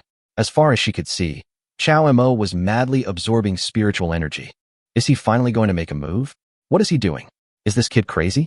This much spiritual energy, let alone him being at the foundation establishment stage, even I, at the golden core stage, would definitely not be able to absorb it. The leader of Lingxi's sect looked at Chao Mo, suppressing the urge to stop Chao Mo in his heart. Something's wrong. If he was cultivating, the spiritual energy he absorbed would have burst his veins. It must be said that the leader of Lingxi's sect was knowledgeable and experienced. She quickly realized that something was wrong, but Chao Mo was still absorbing spiritual energy crazily. As the mellow spiritual energy of Lingxi's sect poured into it, the innate sword embryo finally showed some signs of taking shape. Seeing the opportunity, Chao Mo secretly absorbed his essence and blood. The innate sword embryo suddenly emitted a blood-red light. The refining of my natal flying sword is complete. The natal flying sword is an extremely special existence in the world. It is different from a spiritual weapon because the natal flying sword is in harmony with the soul of its master. Its grade can be upgraded as the master's strength increases, allowing the owner to achieve a spiritual connection between man and sword. This is why after the death of many powerful men, if their natal flying swords are still intact, they are considered to be valuable treasures. Chao Mo looked at the sword and felt very satisfied. Now it should be considered a top-grade spiritual weapon. As my cultivation level improves, the quality of this natal flying sword will also improve. However, Chao Mo also paid a lot to refine this natal flying sword. Not only did he spend so much pure spiritual energy, but even his own cultivation level regressed a lot due to refining the flying sword. But if someone judges strength by cultivation, that is a big mistake. Now Chao Mo, relying on his natal flying sword, will never give in if he meets Ji Hong again. He's up? Is he going to break the formation? Seeing this, the leader of Lingxi's sect also breathed faster. Yes, this natal flying sword has its own magical power, space freezing. It freezes the space within the range covered by the flying sword. Although the time is not long, only a few breaths, it can also play an important role in the battle. Chao Mo silently felt the power of the flying sword. He wanted to get up and try the flying sword, but when he thought of being trapped in the formation, he shook his head helplessly. Oh, forget it, my sons. I'm sorry. Dad is in prison now. I can only go back to see you after some time. Chao Mo apologized to his children in his heart, then slowly sat down and continued to practice. This scene made the leader of Lingxi's sect, who had been looking forward to it, feel very uncomfortable. She herself didn't know what her mood was now. Did she want to see Chao Mo break the formation, or did she want to see him sit down like this and hold the family upgrading meeting? The second day. Congratulations to the host for successfully giving birth to a son. System reward. The 5 Thunder Heavenly Master Seal. Another child was born, and the system's rewards followed. The 5 Thunder Heavenly Master Seal is good, but it's not enough. Wait a little longer. Chao Mo muttered, stood up, refined the 5 Thunder Heavenly Master Seal, and sat back down. The third day. Congratulations to the host for successfully giving birth to a child. The system rewards you with the Shuntian Bu pill. Congratulations, host. Day 4, Day 5. For a period of time afterwards, the system's sound rang every day. Rewards are distributed one after another. Miraculous medicines, magical weapons, rare treasures, and various rewards are distributed one after another. The original farming finally bore fruit. As the descendants in Linen City were born, the system's rewards arrived one after another. Every day was like opening a blind box and drawing a lottery. He was responsible for receiving, refining, and using the rewards one after another. However, the leader of Lingxi's sect was not so leisurely. She was confused by the movement in the formation. She really couldn't understand how Chao Mo managed to make such a big noise every day while being in the formation. The most important thing was that this guy not only didn't break the formation, but also absorbed a large amount of spiritual energy from Lingxi's sect every day. If it weren't for the spiritual spring in her Lingxi's sect, I'm afraid that all the spiritual energy in the Lingxi sect would have been absorbed by him by now. How many treasures does he have on him? The leader of Lingxi's sect couldn't help but complain on the top of the mountain. Although he didn't know what Chao Mo had done, the leader of Lingxi's sect had been paying attention to him and could clearly feel Chao Mo's inexplicable deficiency of qi and blood, which was clearly caused by refining the treasure. Chao Mo, have you made any breakthroughs in recent days? Yi Qing has been delivering meals every day recently, and he always runs into Chao Mo refining new spiritual treasures. If he hadn't seen Chao Mo stealing elixirs and magic medicines frequently, he would have worried that Chao Mo might die in the formation one day. Chao Mo's face was a little pale because of refining the treasure. He swallowed a lot of elixirs and magic medicines, which helped him stabilize his cultivation and not fall back to the qi training stage. Well, I feel good. Tomorrow, you don't have to come to deliver meals to me. You have worked hard these days. Chao Mo was in a good mood and responded with a smile. Are you leaving? Yi Qing was stunned. Chapter 109. inducing thunder to break the formation. That's right. I have almost finished studying this formation. I have to go back to see my children. Chao Emo slowly stood up and answered. Yi Qing nodded silently, put the food box on the ground, turned, and left. My hard work in Linen City for several months has paid off. Now it's finally time to harvest. Chao Emo stretched and looked around. The leader of Lingxi's sect seemed to have noticed something. She flashed and appeared outside the cave, having just been on the top of the mountain. She did not go in because she wanted to see how Chao Emo broke the formation. You know, no one has ever broken this formation since it was set up. Even she, the leader of Lingxi's sect, has tried it before, and finally concluded that it is impossible to break the formation without reaching the golden core stage. Chao Emo swung the wind, and thunder soared in the air. A strong wind swept through, with sword energy mixed in it. The sound of wind and thunder rolled, and it directly slashed towards the rippling golden light shield around it. Hee, so this is all you can do. If you think that you can break my formation with your cultivation at the foundation establishment stage, then I advise you to just admit defeat. Not to mention you. Even if you want to break the formation with force now, you don't have enough spiritual energy. The leader of Lingxi's sect shook his head and walked in disappointedly from outside. I just want to see if your formation works. If it's as fragile as paper, it will be meaningless. Chao Emo responded with a smile. No matter how hard you talk, it's useless. If you want to break the formation, you have to reach the golden core realm and use all your treasures. There's not much time left before the family upgrading conference. Do you think you still have time? The leader of Lingxi's sect already felt that he had won, and he was too lazy to argue with Chao Emo, so he spoke bluntly. Whether it works or not, we'll know only after we try. Does the bet we made before still stand? Of course, if you can really break it, then you can do whatever you want. The leader of Lingxi's sect crossed his arms and responded casually. In fact, she also admired Chao Emo's talent. She could feel that Chao Emo had indeed become much stronger in recent days. Trapped in this formation, he was able to break through to the peak of foundation building in such a short period of time. This kind of talent was enough to be called a genius among his peers, but it was still not enough to break her formation. Okay, Sect Master, just keep your word. Please stay away and watch me break the formation. I won't hurt you. The confidence in Chao Emo's eyes made the leader of Lingxi's sect feel moved. But soon, the leader of Lingxi's sect shook his head and chuckled in his heart. It was a blessing that he actually believed his words for a moment. If this formation could really be broken by him, the old leader would be so angry that he would sit up in his dreams. Chao Emo knew that she didn't believe him, so he didn't explain much and just turned his back slowly. The leader of Lingxi's sect looked at Chao Emo curiously. In the next moment, Chao Emo's clothes moved without wind, and his whole body was suddenly filled with powerful strength. The spiritual energy in the cave was turbulent, and the complex aura seemed to indicate that something big was about to happen. Many small animals underground popped their heads out and fled out of the cave. Even above the sky, thunderclouds were slowly gathering. Is this a thunder tribulation? The leader of Lingxi's sect seemed to suddenly realize something and looked up at the sky. Sure enough, the originally clear sky is now covered with dark clouds. As the spiritual energy on Chao Emo's side gathered, the violent storm poured down. The rumbling sound in the cave and the sound of heavy rain hitting the stone walls mixed together, making a huge sound. Are you going to survive the tribulation here? The leader of Lingxi's sect looked at Chao Emo in disbelief. No, this is the 49th heavenly tribulation that one must experience when breaking through the golden core realm. You just broke through to the peak of the foundation establishment realm. How could you have caused this heavenly tribulation to descend upon you?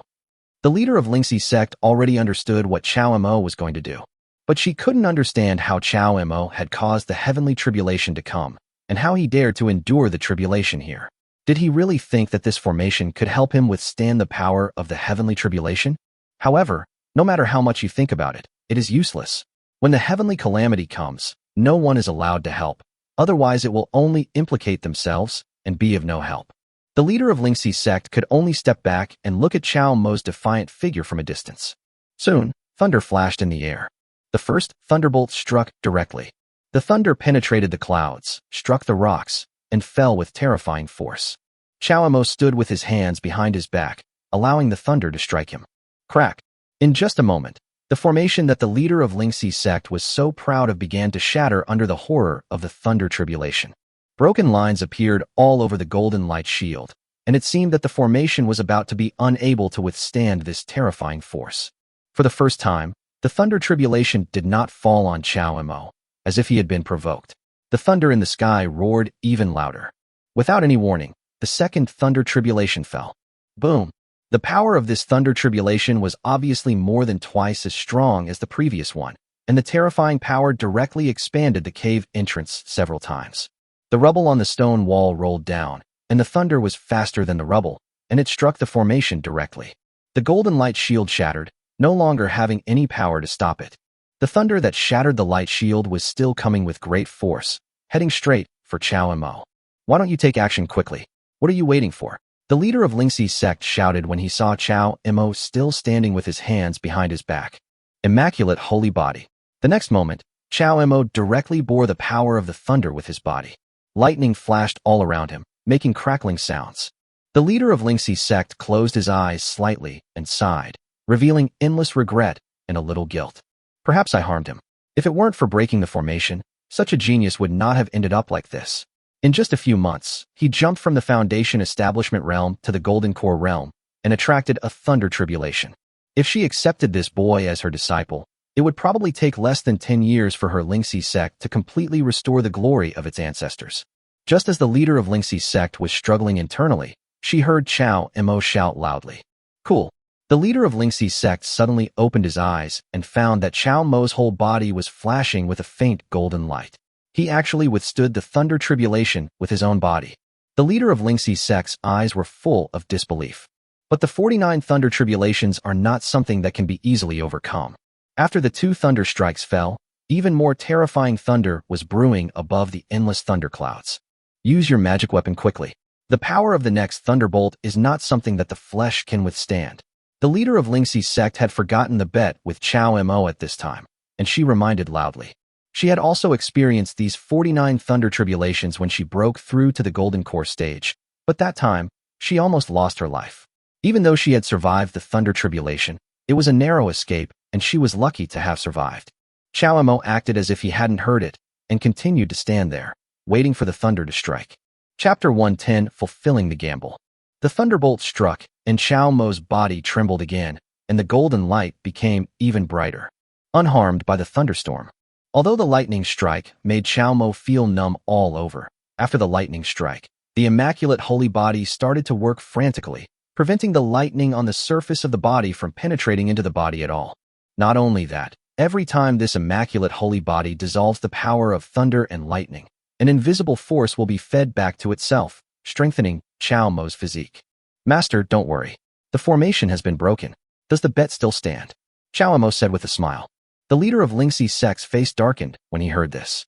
Yes, this guy has already broken the formation. So what about the previous bet?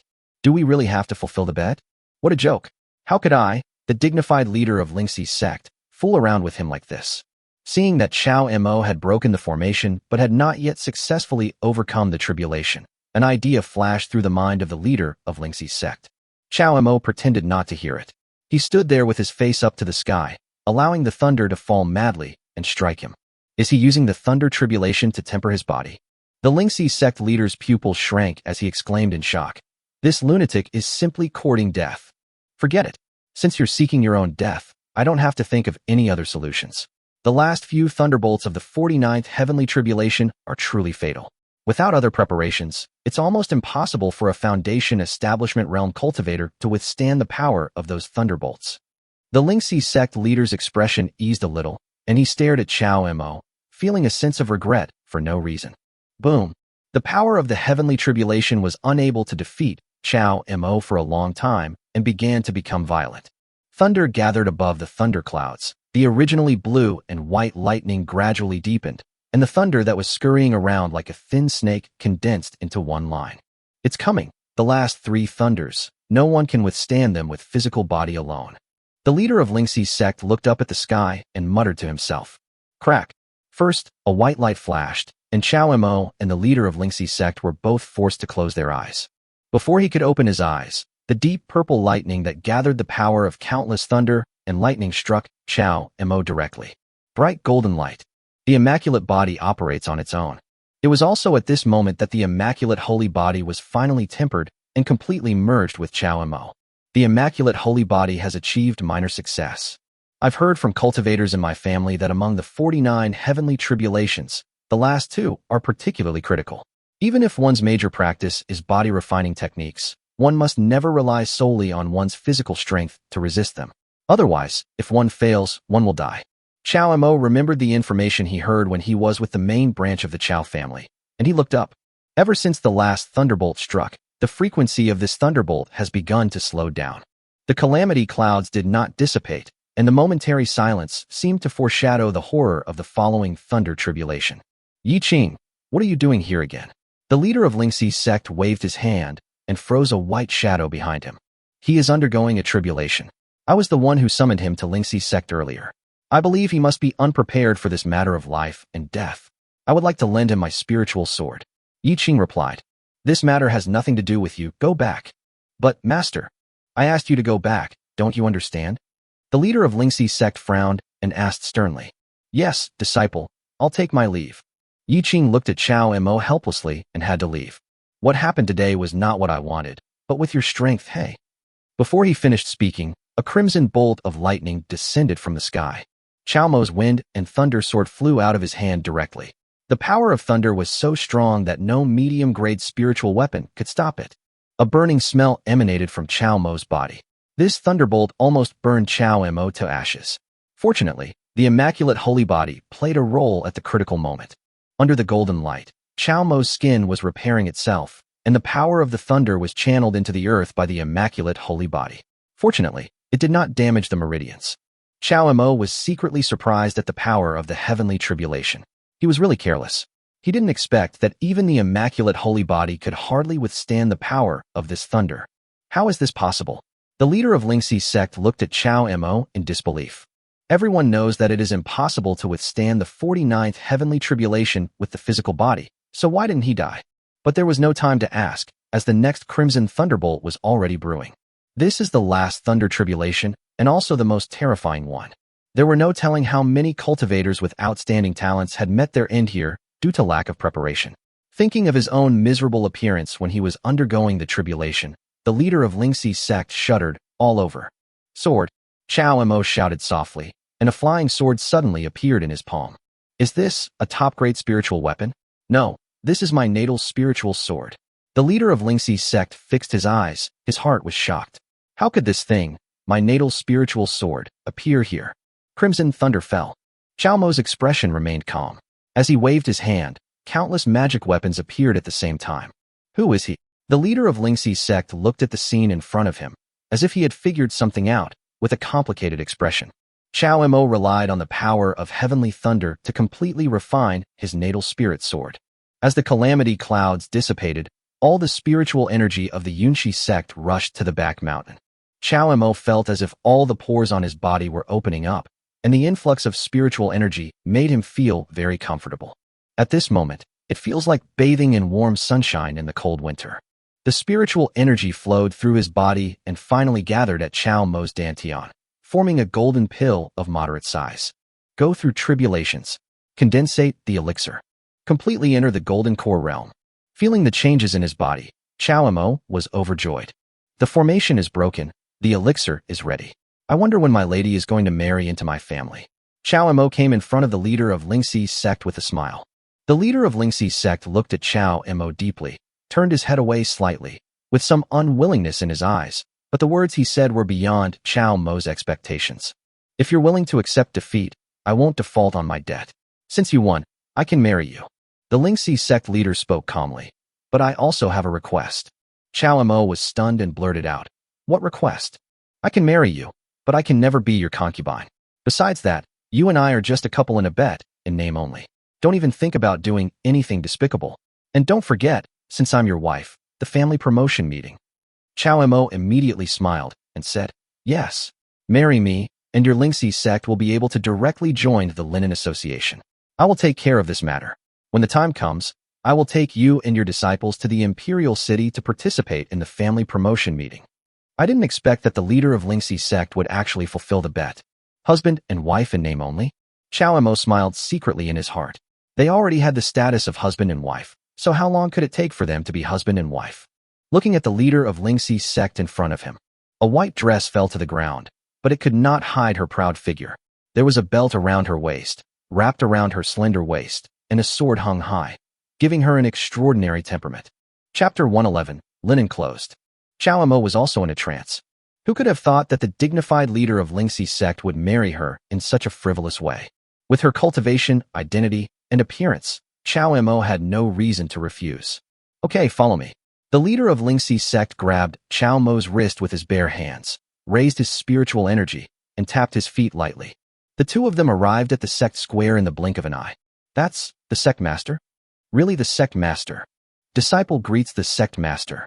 The disciples noticed the arrival of the sect leader and came to pay their respects. Yi Qing looked at Chao Mo behind the sect leader, his eyes revealing confusion and envy. Seeing that the sect leader didn't say anything, the disciples didn't know what was going on and discussed it in low voices. Did someone make a mistake? I don't know. Looking at the sect master's expression, it doesn't seem like it. But the sect master is fine, so it's impossible for him to come here. Brother Yi, do you know? I don't know either.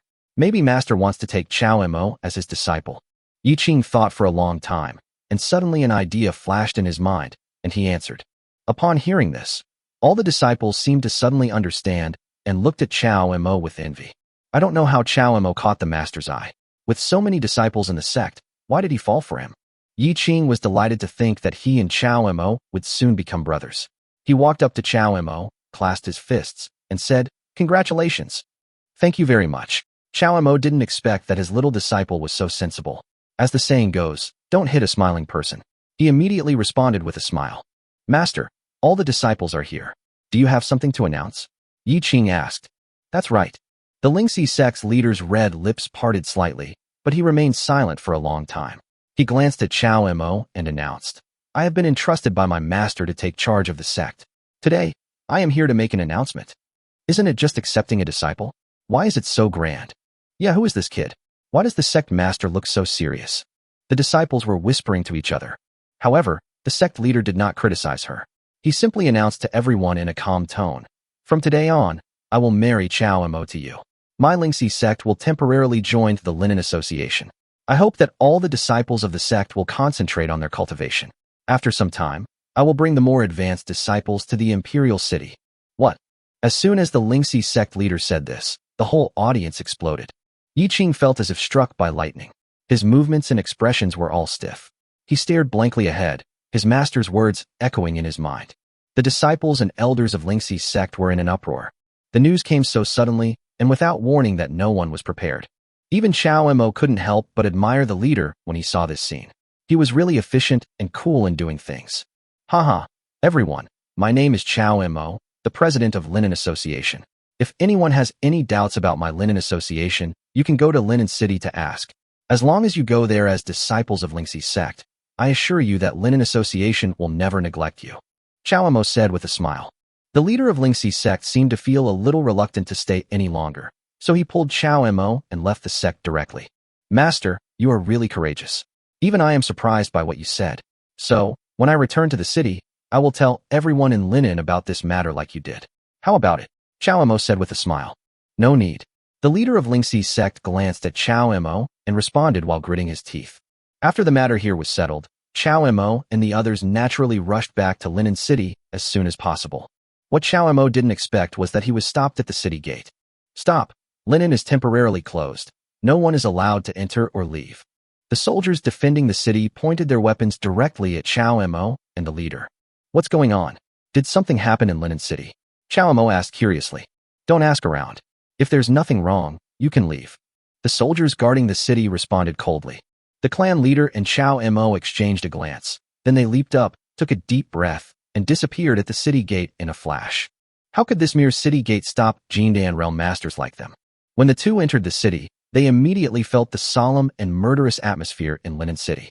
Could something have happened in Linen? Murderous intent flashed in Chao Mo's eyes. He unleashed his Jindan realm cultivation and rushed directly towards the city lord's mansion. Who? Outside the city lord's mansion, groups of Foundation establishment cultivators were patrolling closely. This group of cultivators were all masters from the three major families. Now they are all gathered here. Something must have happened in Linen City.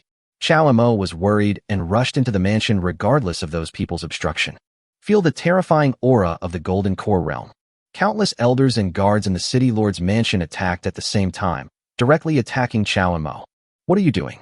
Look who I am. Chao Mo waved his hand, and the spiritual energy blocked the surroundings, stopping all the cultivators in the Foundation establishment realm, and shouted in a cold voice. Yes, President? Why are you back?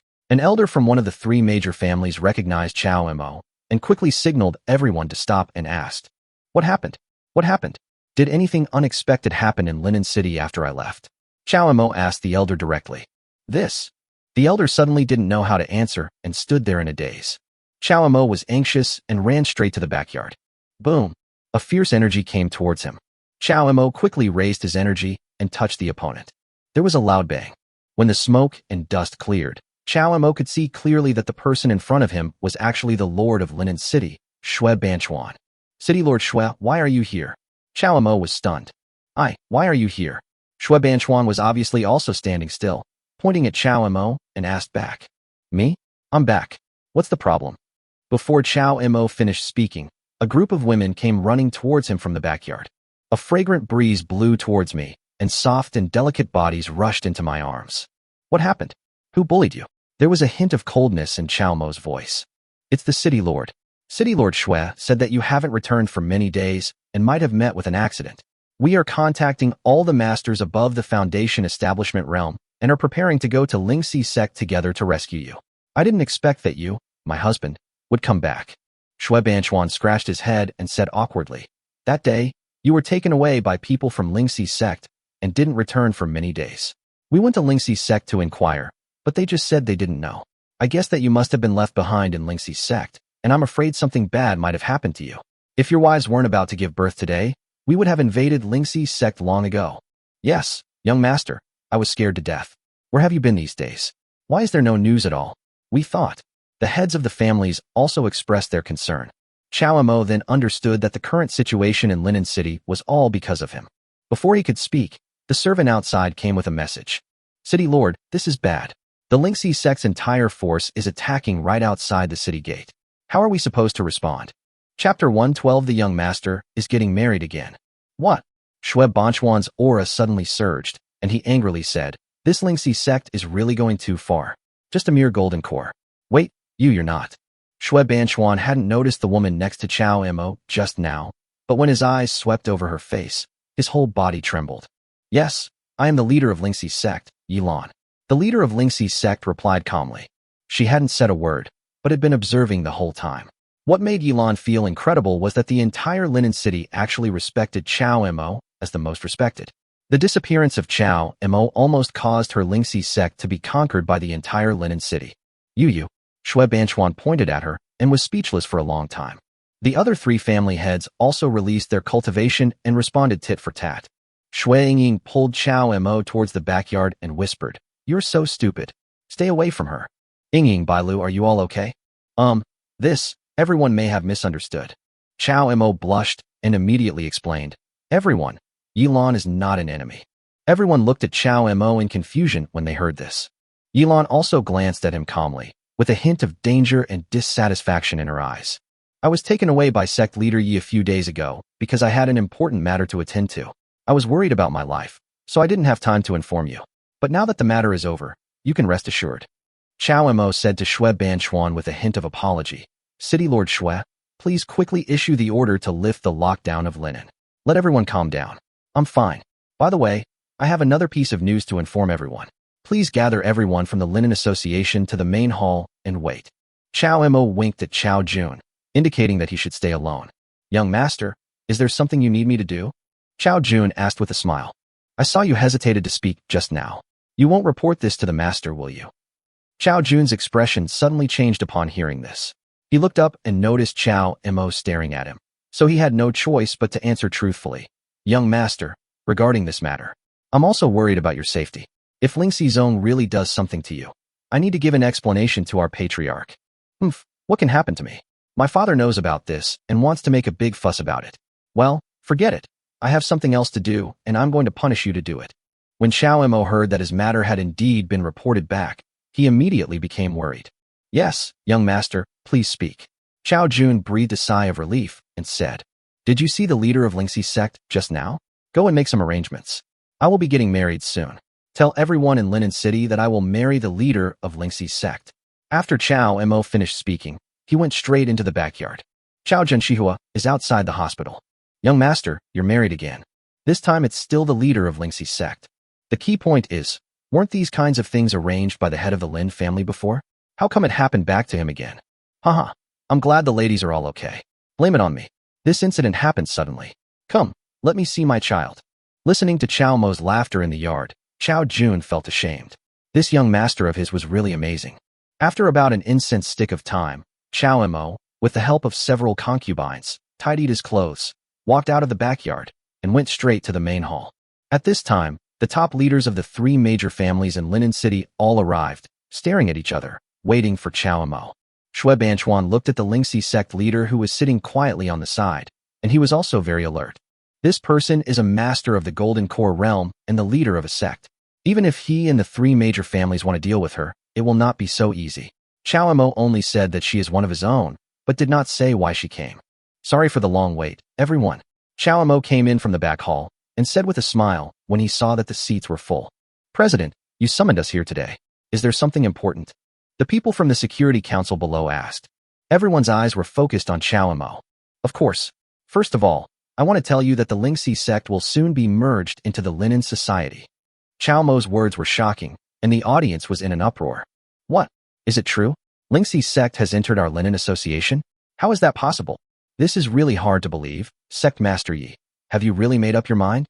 Even Shui Banchuan widened his eyes and asked Yilan. Yilan nodded slightly, her eyes still on Chao Mo. From the time she arrived here until Chao Mo released the news, Yilan saw very clearly that everyone was obeying Chao Mo's decision. Originally, Yilan thought that Chao Mo was able to become the president of the Linen Association because of his status.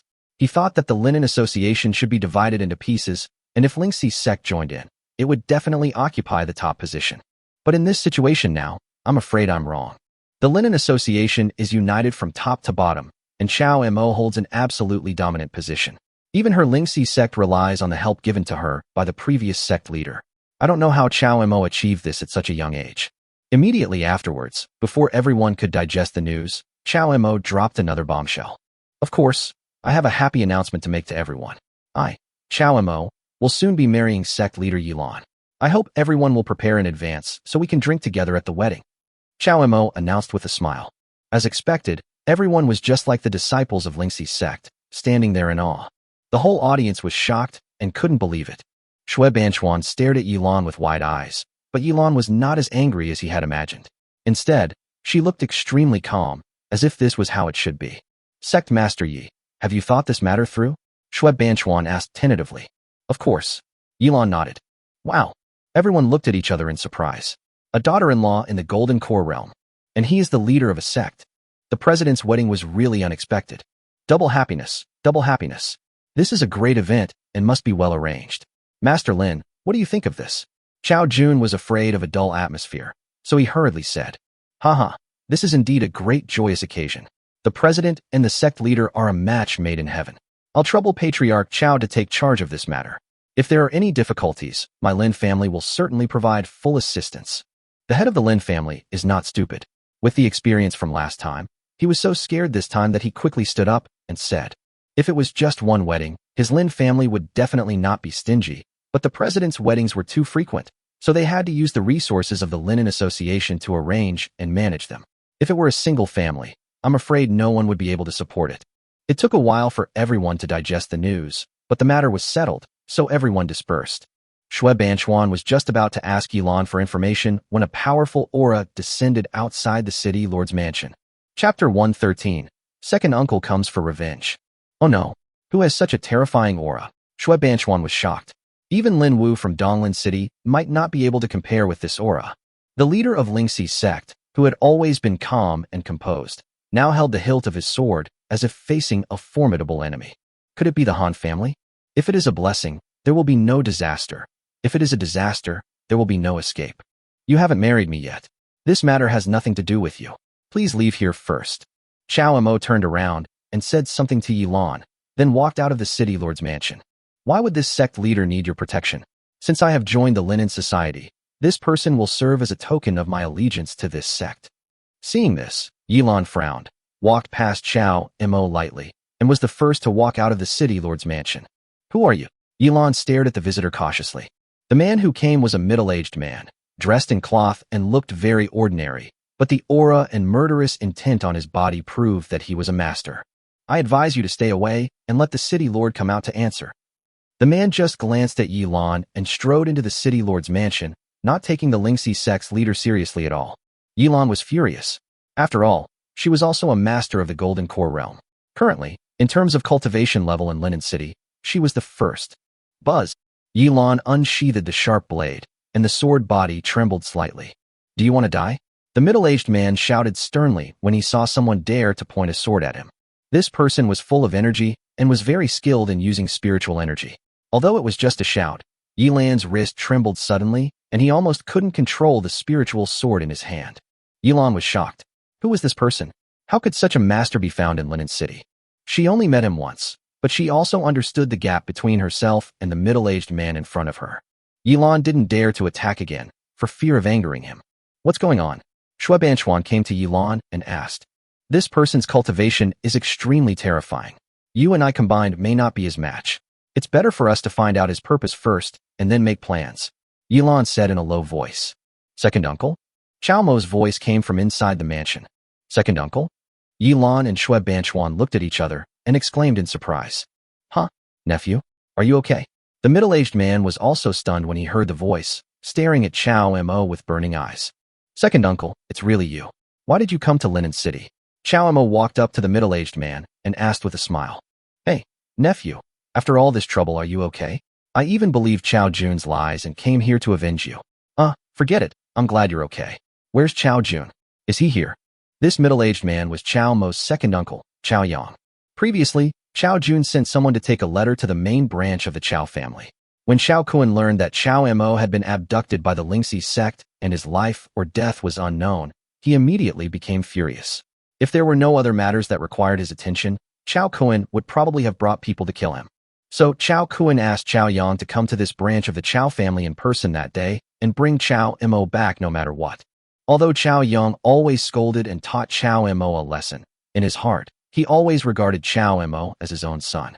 When he heard that Chao Mo was bullied, Chao Yang rushed over without saying a word. There was such murderous aura on his body. If Chao Mo had not been in the city lord's mansion, I'm afraid the entire Linen City would have been implicated in this matter. Was it Chao Jun who brought you here? He is in the mansion. I will ask him to come to see you right away. Please come in, second uncle. Chao Mo stretched out his hand and welcomed his second uncle into the mansion. Shuebanchuan and Yilan stood outside the mansion gate, and they could see the fear in each other's eyes. What exactly is Chao Mo's identity? Didn't I tell you before that he is the young master of the Chao family's main branch? This second uncle is probably from the main branch. This person is terrible. It's okay. Sect Master Yi, you and he are related. He shouldn't fight you. After the city lord finished speaking, he left Yilan, who had a murderous look on his face due to shame and anger, and hurried into the mansion. If this person helps. After everyone left, Yilan looked at the figures in the city lord's mansion alone, wondering what he was thinking. After bringing his second uncle Chao Yang to the main hall, Chao Mo ordered his servants to inform Chao Jun, and he personally served Chao Yang a cup of tea. Nephew, are you used to staying here? Has anyone bullied you during this period? The second uncle glanced at the city lord Shuebanchuan and the sect leader Yilan. The two of them suddenly felt a chill on their backs. Without my second uncle, I am doing very well here. I am more comfortable here than in the main branch. Chao Mo replied. I remember you said you were coming to the Linen City branch of the Chao family, but when I asked around, I heard that the Chao family is now living in the city lord's mansion just like you? Chao Yang asked curiously. It was difficult for him to travel this way. The original Linen City had changed a lot. Who would have thought that Huiying City was the current Linen City? Who could have known how big a mess Chao Mo had caused in this Linen City? President, you called me? Chao Jun came running over from outside. President? Is he calling you nephew? Chao Yang was stunned again when he heard this title. Chao Mo was helpless, knowing he couldn't hide it anymore. He glared at Chao Jun and angrily snorted. Chao Jun, call my second uncle over and tell him the truth. Second uncle? Upon hearing this, Chao Jun turned his head in confusion and slowly shifted his gaze to Chao Yang. Second patriarch. Chao Jun met that lukewarm gaze and nearly jumped up. No wonder the city lord Shuebanchuan and Yilan were standing aside without saying anything. It turned out that the master from the main lineage had arrived. It was you who wrote the letter cursing my eldest nephew to get into trouble, right? I still remember you. You are the head of the Chao family branch, Chao Jun, right? Asked second uncle Chao Yang.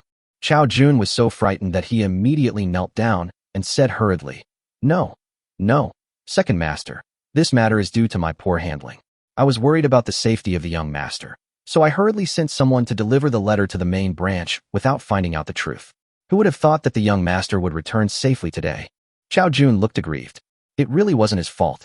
Chao Yang waved his hand, and a powerful force lifted him up from the ground. Stand up and tell me, what's going on? Who is so bold? Don't you know that Chao Mo is my nephew? Yes. Chao Jun just stood up and almost knelt down again. He looked at Yilan, then turned back to look at Chao Mo, and finally met Chao Yang's gaze. He had a mournful look on his face and didn't say a word for a long time. What's going on? Why are you hesitating? I'm here. Is there anything you can't say? Chao Yang slammed the table and asked dissatisfiedly. Chao Jun shuddered with fear and quickly replied, Yes. It must be a misunderstanding. The young master went to visit the Lingxi sect, but we didn't know. We haven't heard from the young master for several days, so we were anxious, so we sent someone to inform the head of the family. Chao Mo heard his words and nodded with satisfaction. Chapter 114, Meeting Gift. There is a reason why Chao Jun can be the head of the branch. After he knew the relationship between Chao Mo and Yilan, he realized that he couldn't tell the truth about this matter, so he thought about it and changed his statement. Visiting? You went to Yunlan's sect as a guest. How come there has been no news for so long? Did you do something naughty?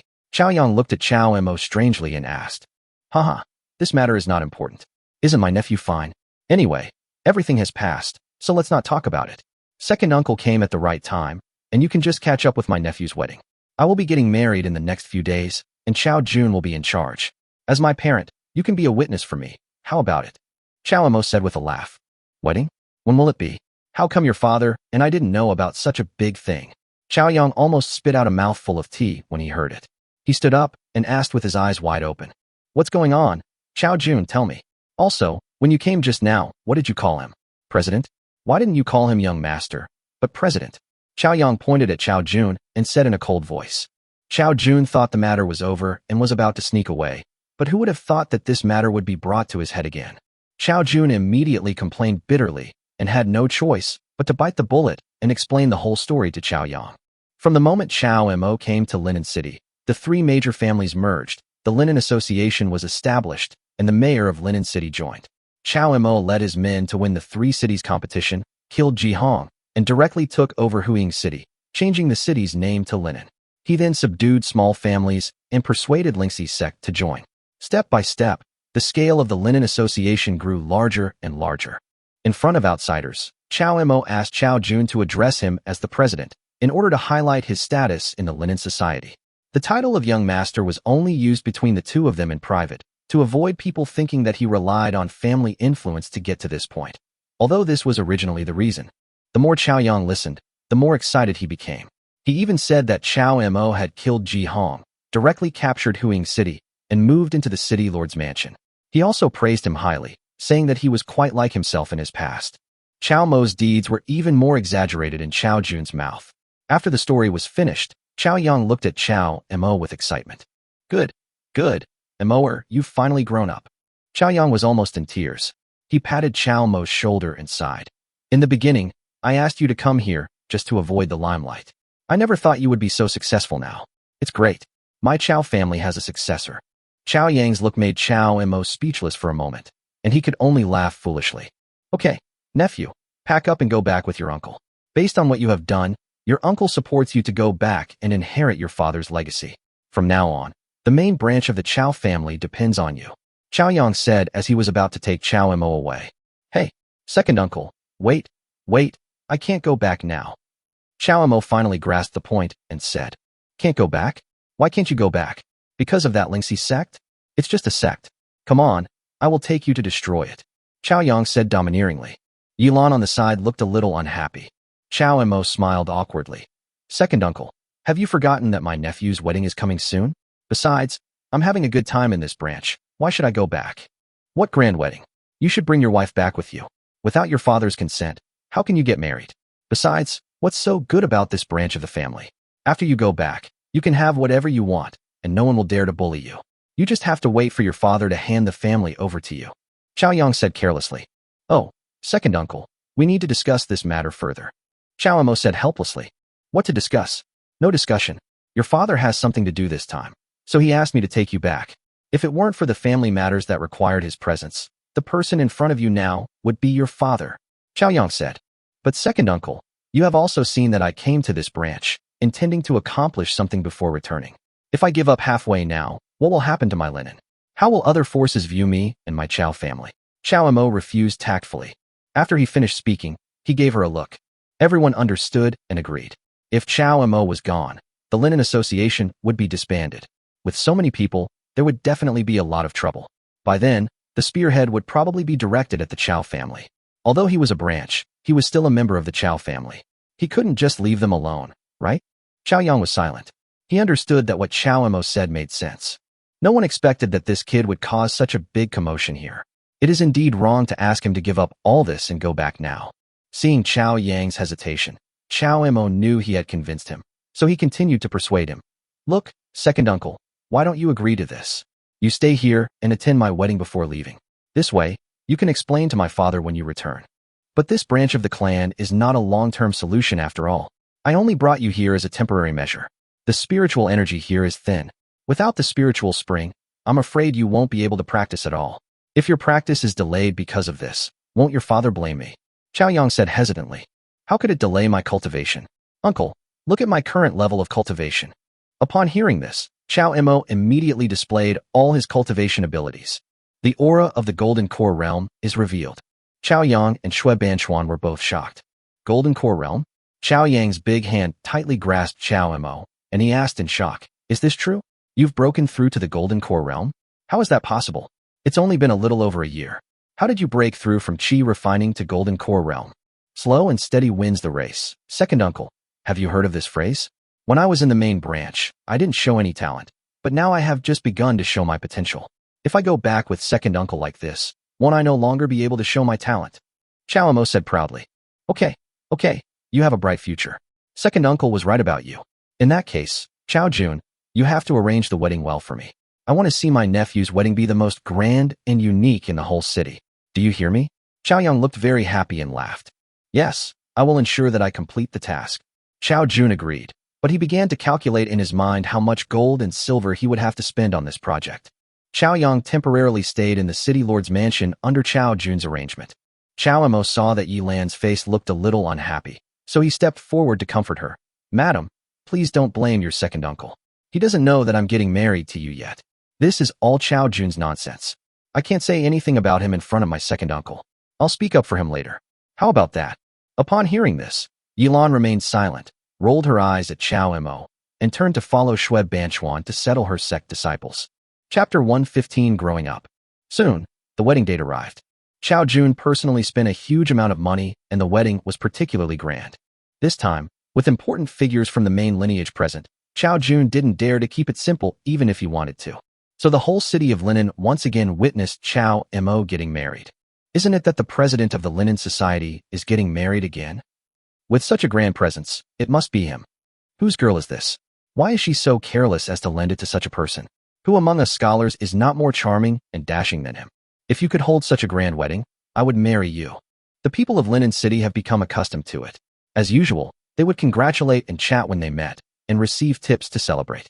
Chao Yang was very satisfied with the scale of the wedding, but he felt a little strange and puzzled by what the people said.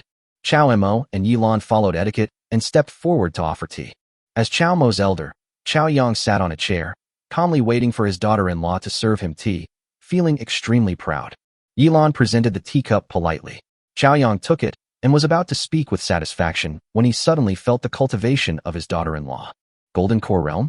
Chao Yang looked more carefully and found that it was the woman who stopped him in front of the city lord's mansion that day. Uncle, this is our first meeting. Why don't you leave a gift for your niece-in-law? Seeing his uncle staring at Yi Lan for a long time, Chao Emo quickly came out to smooth things over. Chao Yang finally came back to his senses, laughed, and took out a brocade box from his arms. This is a magical pill I obtained when I was traveling to the Medicine King family in northern Sichuan. It's called the Snow Melting Pill. I'm giving it to you today as a meeting gift. The elixir of the northern Sichuan Medicine King family. Everyone was shocked by Chao Yang's handwriting and envied Yi Lan. The title of King of Medicine is not just a casual remark. Any pill he makes is worth a fortune. Yilan thanked her second uncle. Chow Mo rolled his eyes and said, "Second uncle, this is your first time presiding over your nephew's wedding as an elder. Don't you have any gifts for your nephew?" "Ha, you brat." Upon hearing this, Chow Yang patted Chow Mo affectionately and said with a smile, "Okay, since my nephew has asked for it, then this gift is naturally indispensable. This, I will give it to you." As he spoke, Chow Yang handed a copper coin to Chow Mo. Second uncle, just a copper coin," Chow Mo said with a little disappointment. "The value of this is far different from that of the snow-melting pill just now. One is a rare treasure, worth a fortune, while the other can be found everywhere and is not worth mentioning.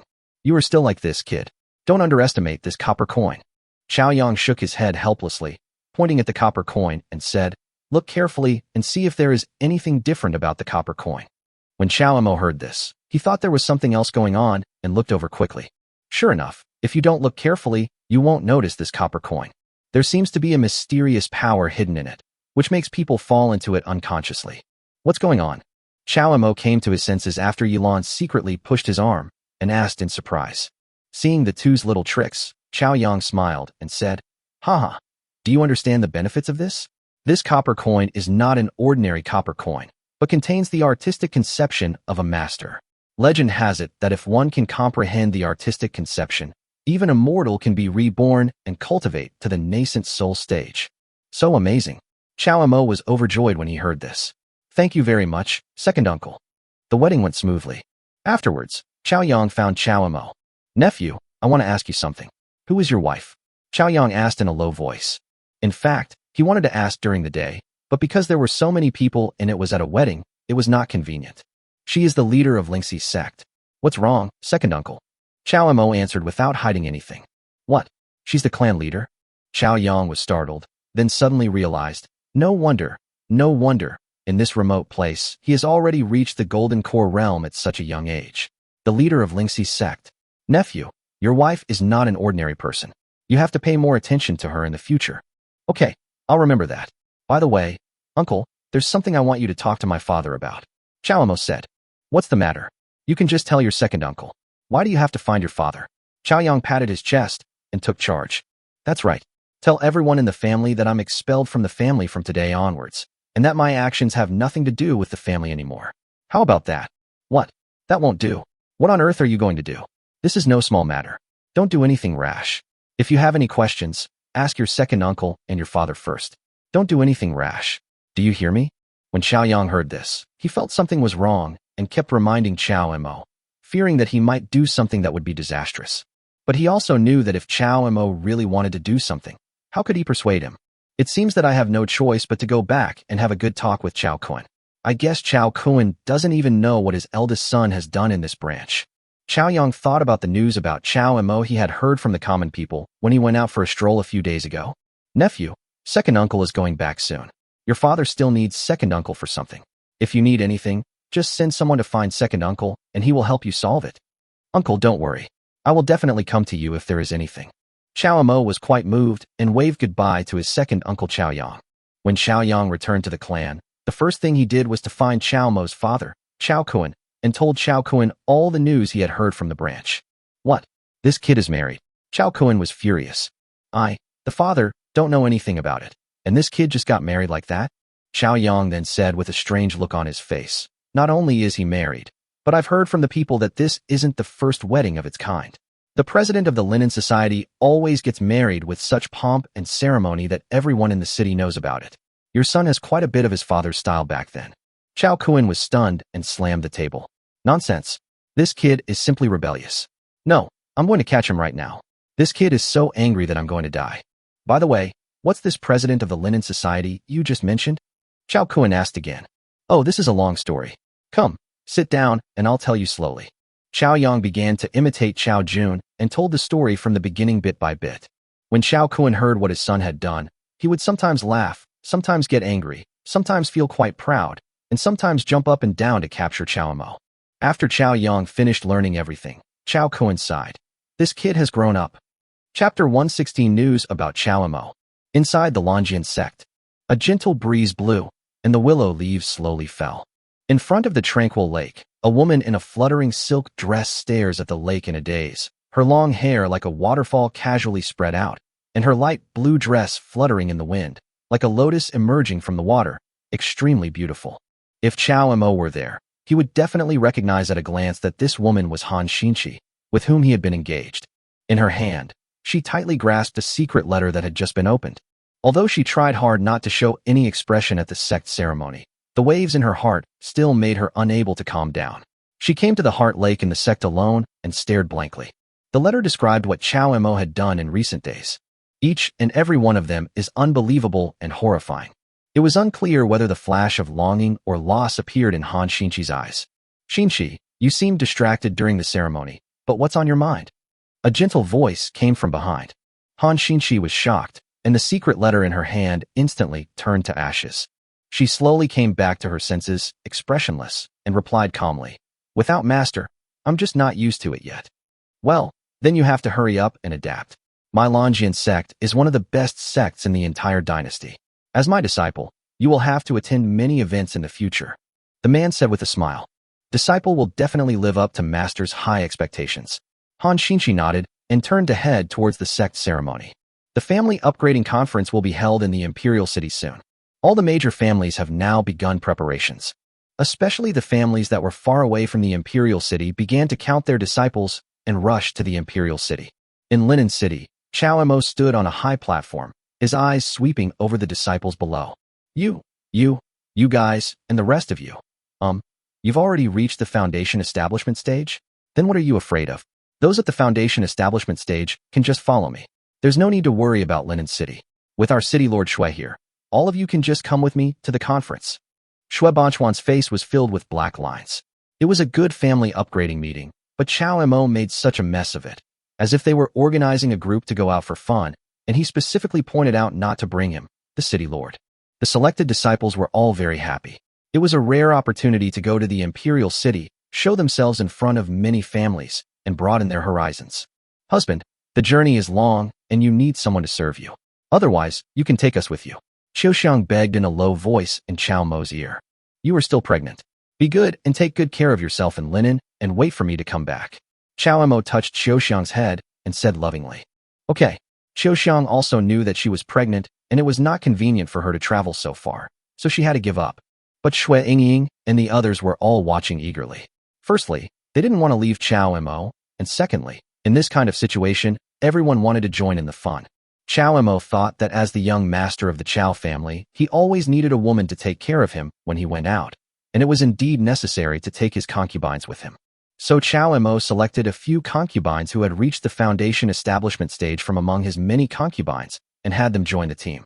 As for the leader of Lingxi's sect, she did not have as grand a presence as Chao Mo. She only brought a few maids around her, as well as Yi Qing and several disciples with higher cultivation levels. When Yilan arrived at the gate of the mansion, she saw a number of large horse-drawn carriages. A group of disciples in the foundation establishment stage were now carrying luggage in batches. Madam is here too? Yi Qing, bring your disciples to help. Come, madam, look at the carriages I specially prepared for you. You can choose any one of them. How about it? Chao Mo pointed at the carriages and said proudly.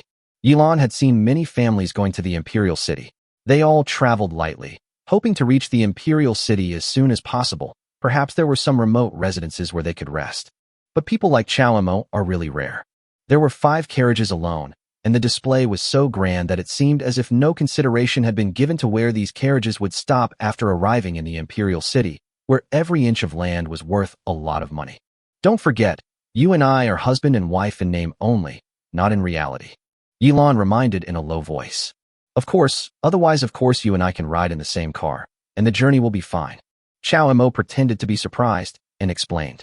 Yilan didn't want to listen to him anymore and interrupted him directly. We are all cultivators. We don't need these mundane things. How can that be possible? You are now my, Chao Mo's wife. The journey is long. How can you go there on foot? Come, this carriage is the best. I'll leave it to you. Go in and wait. I'll ask my disciples to pack up and then we'll set off. Chao Mo welcomed Yilan into the largest carriage. Yilan opened the car curtain and was shocked again. Inside the carriage, there were fruits and soft food, everything you could imagine. It went without saying that it must be very comfortable here. You? Oh, I'm all ready. Don't worry about it, ma'am. Yilan was directly arranged by Chao Mo into the carriage, and had no choice but to let him do as he pleased. Hey, Xiaoqing, Xiaozi, you're all here too? Where's Xiaowang? Why isn't she here? Xiao Mo saw the maids around Yilan surrounding the carriage and greeted them. When the maids heard this address, they immediately glared at Xiao Mo and said, "She will stay at the sect, and the three of us will be accompanying the sect leader." As the maids beside the clan leader, they certainly knew Xiao Mo's current identity. So although they didn't want to pay attention to Xiao Mo, they couldn't ignore him either. Oh, what a pity. Xiao Huang is the most stable one. You guys have such bad tempers. Hey, don't start a fight here. Your sect leader is in the carriage. I advise you to respect me. I am half your master. Xiao Mo sensed a hint of murderous intent in the eyes of several maids and threatened them repeatedly. Humph. Upon hearing this, the maids looked at each other and turned their heads to look away. The disciples went back and forth several times before finally placing the carriage properly. Then, the group set off in a grand procession, watched by the city lord. Along the way, Xiao Mo and his group encountered many family teams. When these families saw Xiao Mo's large carriages, they were all secretly amazed. Only after they had surpassed Xiao Mo's team did they dare to discuss it secretly. Soon, the news of Xiao Mo's grand journey spread. When the Han family heard that Xiao Mo had secretly formed a linen society and participated in the family promotion meeting so ostentatiously, they were immediately furious. What? This kid is actually in linen? How dare you? I want to see how you participate in the promotion meeting. Everyone listen up. No matter who shows up, you must stop this kid. If Xiao Mo dares to resist, kill him on the spot. Don't worry about the Chao family. The Han family sent people out overnight to wait and block Xiao Mo on the road that he had to take to get to the imperial city. Chapter 117. Encountering thieves on the road. Perhaps because everyone was staying in the inns along the way, the news that the leader of Lingxi's sect had joined the Linen Association and would also participate in the family upgrading conference was secretly leaked.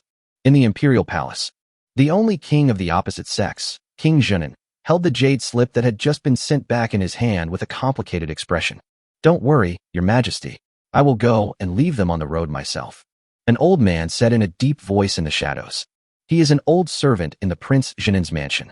He rarely shows up on weekdays, but everyone in the mansion treats him with great respect. Because the servants all said that the old servant's cultivation was extremely terrifying. A few years ago, there was an ignorant man at the peak of the Golden Core realm who slandered the palace. He was killed within half an incense stick of time, and his golden core was taken away on the spot. The Linen Association is said to have been founded by the young master of the Chao family. You can go, but don't harm the young master's life. If possible, detain the leader of the Lingxi sect, and make sure she doesn't participate in the family's promotion meeting. Yes. The old man took the order and left. Prince Zhenan looked in the direction of Lingxi's sect and sighed. Xiao Mo and his companions who were on their way were completely unaware of all this. Along the way, whenever Xiao Mo passed by a beautiful place, he would let everyone rest there and look around. He traveled leisurely like this, often chatting and laughing with his concubines, enjoying the mountains and rivers, and the long journey did not seem so boring. Master, look at him, he's out playing again. Yes, if he were to travel at this speed, how long would it take him to reach the imperial city? They're actually joking and playing around with a bunch of concubines right in front of our sect master. I wonder how many families have surpassed us. The three concubines were all in the carriage speaking up for their master. Yilan was also very helpless. She really couldn't understand how this guy could reach the Golden Core realm at such a young age. Before they knew it, they were less than 1,000 miles away from the imperial city. This guy hasn't been seen practicing for so many days. Apart from traveling around with his concubines all day long, it seems that there is nothing that can interest him. President, sect leader, the road ahead is blocked by rocks. Should we take a detour? The disciple who was exploring the way ahead reported back. The mountain road was difficult to walk on, perhaps because it rained so heavily a few days ago that rocks rolled down. Not to mention their 5 large carriages. Even if they were just riding horses, the road ahead would be impossible to pass. Yilan got out of the car to investigate and couldn't help but frown. Xiao Mo, we are less than 1,000 miles away from the imperial city. Why don't we abandon the carriage and walk? We can let a disciple take us back to Linen in the carriage. Yilan came to Xiao Mo's carriage and discussed. 8,000 miles. That's too far. I won't go. Xiao Mo refused immediately. Everyone here is a cultivator. Most of them have reached the foundation establishment stage. It's just a few steps away and you. Yes, madam, this reminds me. Since we are all cultivators, and there are only rocks blocking the road, why don't we do a good deed and break the rocks into pieces? Before Yilan finished speaking, Xiao Mo suddenly said with a smile. All disciples, listen up. Those who are at the foundation establishment stage and above, follow me to the front to help. Let's open the mountain and set out. Chow Mo ordered his disciples. Yes. Even the young master of the Chow family took action personally, so of course they couldn't be vague. Boom. Crash. Countless spiritual energies above the foundation establishment realm collided with the rocks, causing the rocks blocking the road to shatter and fly everywhere in an instant. The huge movement seemed to make the ground shake. The families that had just arrived behind them thought that something big had happened, so they all chose to take a detour. After all, on their way to the family upgrading conference, no one wanted to lose their own disciples because of some trivial matter. Who could have imagined that someone would waste spiritual energy to open mountains and build roads just to travel by carriage? Chow Mo looked at the rocks ahead that had been cleared and nodded with satisfaction. Everyone's done a good job. Let's take a break first and recover our spiritual energy before continuing on our journey. Hey! A loud shout came from the top of the mountain. How dare you? I spent so much effort to block this road, and you dare to ruin my good deeds. Who are you? A group of ferocious-looking guys suddenly appeared, shocking everyone. President, it looks like a bandit. Oh no, I've heard that bandits are rampant in Minyan County. They are extremely powerful, and even the local authorities can't do anything about them. I didn't expect to encounter them. No wonder the road is blocked by rocks. It seems they did it on purpose to force people up the mountain. While the disciples were talking, many guys holding swords and knives gathered around them. This group of bandits was quite large. As more and more people gathered, the faces of the disciples became ugly. They found that the strength of this group of bandits was making it increasingly difficult for them to see through them. The bandit leader sneered. That's right. Since you know, I won't make things difficult for you. Just leave your belongings and those women behind, and you can go. The bandit leader glanced at the concubines behind Chow Mo, looking them up and down with wolf-like eyes. The bandits laughed in unison and started to make a loud noise. You shameless bandit, you're looking for death. Yilan shouted angrily, revealing his Jindan realm cultivation. When Chow Mo heard that they wanted to steal his woman, his eyes turned unfriendly. But the group of bandits were not afraid at all. Instead, their eyes were shining with gold, and they looked at Yilan as if they saw prey. Oh, there's a powerful one hiding here. I like people like you who are fierce and aggressive. As the leader of Lingxi's sect, how could Yilan be insulted by these bandits? His eyes turned cold and a cold light flashed. I saw a short dagger, with powerful force, attacking the bandit leader directly. Humph, don't even bother giving me face. Take them all down. The leading bandit leader swung his knife to cut off the dagger and shouted to the others. Late Jinan realm. Yilan's expression changed slightly as she looked at the leader, but the murderous intent in her eyes became stronger. Leave these bandits who dare to rob my people to me. Chow Mo walked out slowly. The disciples and concubines all whispered to persuade Chow Mo not to be impulsive. That group of bandits was not that simple. There were many Jindan realm masters among them. Everyone realized that something was wrong. No matter how powerful the bandits were, they could never be stronger than the family forces in the city. But now they were able to withstand a blow from the Golden Core Realm sect master of Lingxi's sect. Even Shui Banchuan could not match their strength. Boy, since you are looking for death, don't say that I didn't give you a chance. The bandit leader grinned when he saw Chow Mo come out by himself. Kill them all. Leave no one who resists alive. Yes. Upon hearing this, the bandits grabbed their swords and attacked Chow Mo and his companions. Wind and Thunder Sword. Chow Mo stretched out his hand and pointed the mid-grade spiritual weapon Wind and Thunder Sword directly at the two Jinan realm bandits who were walking towards him. Chapter 118, Suppressing the Bandits. Boom. Thunder. Fall. Chow Mo already understood that this group of bandits were coming for him, so he stopped holding back. The sound of wind and thunder was deafening, and as soon as the words fell, thunder from the sky gathered. The two bandits sensed the danger of the heavenly thunder and hurriedly drew up the spiritual energy of the Golden Core Realm to support themselves. But when the thunder struck, they finally felt regretful. They made the same mistake as Ji Hong, which was to underestimate the power of the heavenly thunder. How can you resist the thunder magic? Back when Chow Mo was still in the foundation building stage, his thunder technique injured Ji Hong, who had just formed a golden elixir. Now that he has also reached the golden elixir stage and has fused with the immaculate holy body, the power of his thunder technique has become dozens of times stronger. If you choose to withstand the thunder, there will be only one outcome. The spiritual energy of the two collapsed instantly, and thunder fell on them. A powerful and violent force instantly broke the meridians of the two men. Their bodies were charred, and they fell down trembling. The bandit leader looked over with wide eyes, and saw that the two men had already died without saying a word. Everyone was shocked, and Shui Yingying and the others looked at Chao Mo in disbelief. Everyone noticed that Chao Mo's strength had greatly improved. "You dare to kill my people?" The bandit leader said word by word, with murderous intent revealed in his eyes. "Those who kill will be killed. Don't worry, I'll send you to join them." Even if the bandit leader did not show up, Chao Mo had no intention of letting him go. "You do have some skills, but so what? Form a formation," the bandit leader shouted to the person behind him. The group of bandits received the order and moved in unison, taking neat steps and forming a neat square formation, while transferring their own spiritual energy to the person in front of them. The last bandit transmitted spiritual energy through the air, and the spiritual energy gathered on the bandit leader in front. The terrifying aura became more and more unstable, and all the power of these people was concentrated on the leader, which made the leader of Lingxi's sect's pupils shrink. "Do you think you still have a chance with your level of cultivation?" The bandit leader felt the violent power in his body and laughed towards the sky. With his current strength, even if a strong man in the late Jindan realm came, he would probably find it difficult to resist, let alone Chao Mo. Evil ways. However, Chao Mo's expression remained calm. A spiritual sword suddenly appeared in front of everyone. The appearance of a high-grade spiritual weapon revealed its sharpness. "What is that?" The bandit leader was confused as to how he could recognize this flying sword. Just when the bandit leader was confused and wanted to kill Chao Mo, the flying sword suddenly used its magical power on its own. Space frozen. In an instant, everyone froze in place.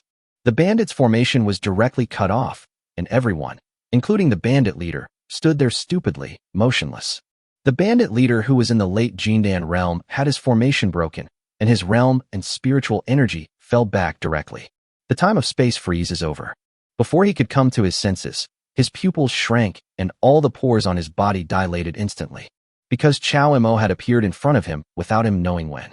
The flying sword flashed with a cold light, and the head of the bandit leader in the late Jindan realm fell directly to the ground. Chao Mo slowly took out his golden elixir, but did not retract his aura. Instead, he looked at the huge rock behind the mountain. Yilan couldn't help but be shocked by Chao Mo's methods. She was finding it increasingly difficult to fathom this guy's strength. Not only her, the three maids around her all opened their mouths wide and looked at Chao Mo in disbelief, thinking of the time when they surrounded Chao Mo and wanted to give him a warning in front of the mountain gate. The three of them were scared. "What? They are all dead. Are you still planning to hide there and not come out?" Chao Mo asked coldly. Upon hearing this, everyone looked over at the same time. A figure jumped out from behind the huge rock and appeared, with the aura of the Golden Core realm. Those bandits just now came here to encircle and suppress Chao Mo under the instructions of this man. Who would have thought it would end like this? That's right. This person was indeed sent by the Han family, but they didn't expect that 4 Jindan realm masters were unable to defeat the young master of the Chao family. The last person from the Han family looked at Chao Mo coldly. Although his face was indifferent, he had already begun to feel timid in his heart. Seeing him pretending to be calm, Yilan slowly walked up to Chao Mo and said coldly, "Leave this man to me." The Han family was already scared enough when they faced Chao Mo, but they didn't expect the Lingxi sect's leader to stand up at this time and quickly said, "This matter has nothing to do with the Lingxi sect. We are just here to find him." What's the point of saying this now? Yilan knew that since she had chosen to go to the Imperial City with Chao Mo, how could she just stand by and watch? This opportunity was just right for her to make her position clear, not to mention that the actions of those bandits just now had already angered the leader of Lingxi's sect. Although the Han family's cultivation is a bit higher than Yilan's, Yilan, the leader of Lingxi's sect, is no joke. Back then, the leader of Lingxi's sect was a well-known figure in the entire dynasty. She was once expected to become the heir to the #1 sect. Her talent and means can be imagined. Coupled with her sometimes crazy temperament, no Jindan realm cultivator was willing to be an enemy of Yilan. This Han family member was also unlucky and angered Yilan. The man from the Han family didn't dare to hold back at all and played all his cards. The Han family's background amazed everyone. However, Yilan's strength also refreshed everyone's cognition. Unexpectedly, Yilan had been hiding her strength before. She broke through several layers of barriers with one sword, and the spiritual treasure was like nothing in front of her. "Chao Mo, you can't kill me. I'm the head of the family's man." The Han family member had a premonition that if he didn't beg for mercy, he would probably die under Yilan's sword. "Forget it, madam. Spare his life." When Chao Mo heard the man's words, a woman's figure flashed before his eyes. Hearing the sound, Yilan changed the straight thrust of the sword to a horizontal thrust. The Han family member immediately spat out a mouthful of blood, retreated repeatedly, squatted on the ground, and gasped heavily. Yilan looked back at Chow Mo and didn't ask any more questions. Since Chow Mo had spoken, there was no need for her to kill them all. Those bandits were already dead anyway. Yi Qing, take your disciples and raid the lair of these bandits. Ying, you should be able to prove your identity, right? Take your men and speak to the mayor of the nearby city, and have him report this to the dynasty. Your father will collect the reward on our behalf. Chow Mo made all the arrangements, glanced at the Han family member, and said coldly, I'll spare your life today. I hope you can tell the Han family's patriarch when you go back, and tell him not to mess with me again. Yes, the Han family member was seriously injured and turned around and stumbled away. After completely resolving the issues here, Chow Mo and his party returned to the carriage and headed towards the imperial city in a mighty procession. From beginning to end, no one noticed that there was an old man watching everything in secret. Chapter 119, Spirit Pigeon leads the way. The journey was peaceful. The Linen Society arrived at the foot of the imperial city at a leisurely pace. It was also at this moment that everyone realized how magnificent the so-called imperial city was. The road opposite the city gate could accommodate 6 or 7 carriages as large as Chow Mo's, but in front of the tall and majestic city walls, the road seemed so narrow. The legendary master who could easily cross the city walls now seems like a fairy tale. No wonder the family upgrading conference was chosen to be held in the imperial city. Without the scale of the imperial city, it would be really difficult to accommodate so many family forces gathering together at the same time. Outside the city gate, there were more than 10 soldiers guarding it. It was obvious that each of them had been carefully selected. The middle-aged general in the lead had even reached the Golden Core realm. Many families did not dare to speak out when they passed by this man, and they felt the pressure brought to them by the dynasty invisibly. Perhaps this is also the reason why the dynasty sent such experts to guard the city gate. Every family passing through the city gate was subject to strict inspection, and no one dared to raise any objections. Most families were dressed simply, with few inspections and simple procedures. They passed through the city gates one after another, and it seemed surprisingly orderly. But when it came to Chow Mo, the situation changed suddenly. The soldiers guarding the city gate were stunned for a moment and stepped forward to inquire about the identities of Chow Mo and his group. Chow Mo did not specify the identity of the Chow family or the Lingxi sect, but used the family name of the Linen Society. The officers and soldiers looked at each other, as if asking each other if they knew whether there was such a high-ranking official in the imperial city recently. But soon the general guarding the city came over. Are you here to participate in the family upgrading conference? The general asked. Yes. Chow Mo responded after getting off the carriage. The general looked Chow Mo up and down, but didn't recognize his identity, so he immediately gave the order. No matter who is traveling with us, we must be checked. Check. Yes. After receiving the order, the officers and soldiers guarding the city stepped forward one after another, and more than 10 of them carefully checked the carriages and horses of the Linen Association. The families lined up behind him. Some were surprised, some were envious, and some were anxious. Where does this family come from? Why is there such a big scene? Who said it wasn't? With such a grand ceremony, he still had to undergo interrogation. I just thought he was a high-ranking official from the dynasty, but it turns out he's also here to participate in the promotion meeting. With this outfit, I'm afraid they must be from at least a third-rank family. We should be careful with our words so they don't overhear us. No difference, let him go. With a shout from the soldiers defending the city, Chow Mo and his entourage drove their carriages and swaggered into the imperial city amid the astonished gazes of many families. The large carriage paraded through the city, quickly attracting everyone's attention.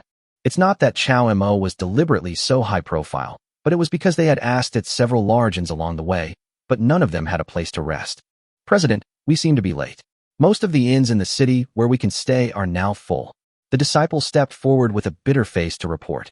We set out early in the morning and said we'd hurry up, but he spent the whole day taking those women on a tour of the mountains and rivers. Now that's great. That's right. Why didn't they ask our sect master to come along? It's really unfair to our sect master to go with him. The maids around Yilan curled their lips and grumbled. Before Chow Mo could speak, he saw a group of people hurried over from a distance. From a distance, the young man in the lead greeted Chow Mo. Brother Chow, this way. Lin Dongqing.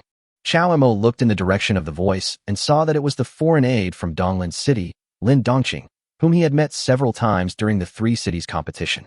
Behind him, Lin Susu also came slowly in a green silk dress. You're finally here. Our Lin family has been waiting for you all in the imperial city for many days. The imperial city is already crowded with people due to the promotion meeting. It just so happens that our Lin family is quite familiar with the imperial city and has a place to stay that the Linen Association can stay. Of course, Lin Dongqing came here on the orders of Lin Wu. Lin Wu had already told Lin Dongqing and Lin Susu about the cooperation between the Lin family and the Linen Society. During this period of time, Lin Wu received information through various channels and witnessed Chao Mo's growth bit by bit. If the cooperation between the Lin family and the Linen Society was just icing on the cake, now it is what the Lin family has been longing for. When they heard that Donglin City had already made arrangements and they had a place to stay, all the disciples' eyes lit up and they looked at Chao Mo excitedly. No need.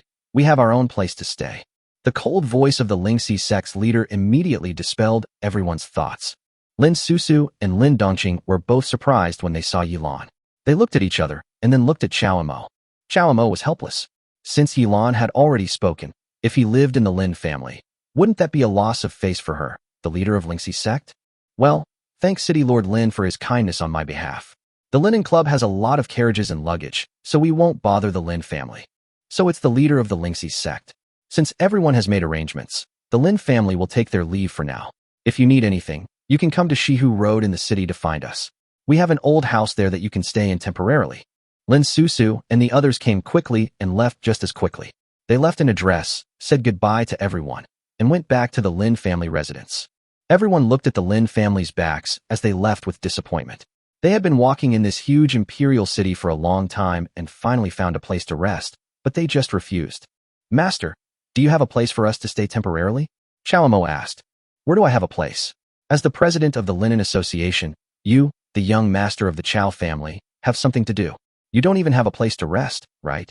Yilan turned around and went back to the carriage, leaving Chao Mo with a helpless look on his face. The disciples of the Linen Society could only transfer their hopes to Chao Mo. Well, all right. It's our fault we're late. I'm afraid it's pointless to keep looking. I can only go find an old friend of mine in the Imperial City. I think he should be able to give us a place to stay. Chao Mo ordered a disciple to fetch a magical pigeon. He had brought the pigeon with him all the way. Everyone thought that raising pigeons was Chao Mo's hobby, but they didn't expect that it would come in handy at this time. Chao Mo patted the wings of the spirit pigeon, and the spirit pigeon uttered a clear cry and flew up with its wings flapping. Let's go, follow it, and we'll find my old friend in Beijing. After Chao Mo finished speaking, the spirit pigeon actually seemed to be leading the way seriously. It flew low in the sky, and when it saw that the others were not keeping up, it called out anxiously twice. Everyone in the Linen Association immediately drove their carriages and horses to follow the leading pigeon. I didn't expect you to be so prepared. No wonder you insisted on bringing a pigeon along with you. Chapter 120, Seeing Old Friends Again. Yilan saw Chao Mo's arrangement from behind and said in surprise. Chao Mo smiled complacently. Of course, this president always plans things out thoroughly. Why haven't I heard before that you've been to the Imperial City? Who is your old friend? Yilan rolled her eyes at him and asked curiously. There are many families in the Imperial City nowadays. If someone can arrange a place for so many people from the Linen Society to stay at any time, then this person must be no ordinary person.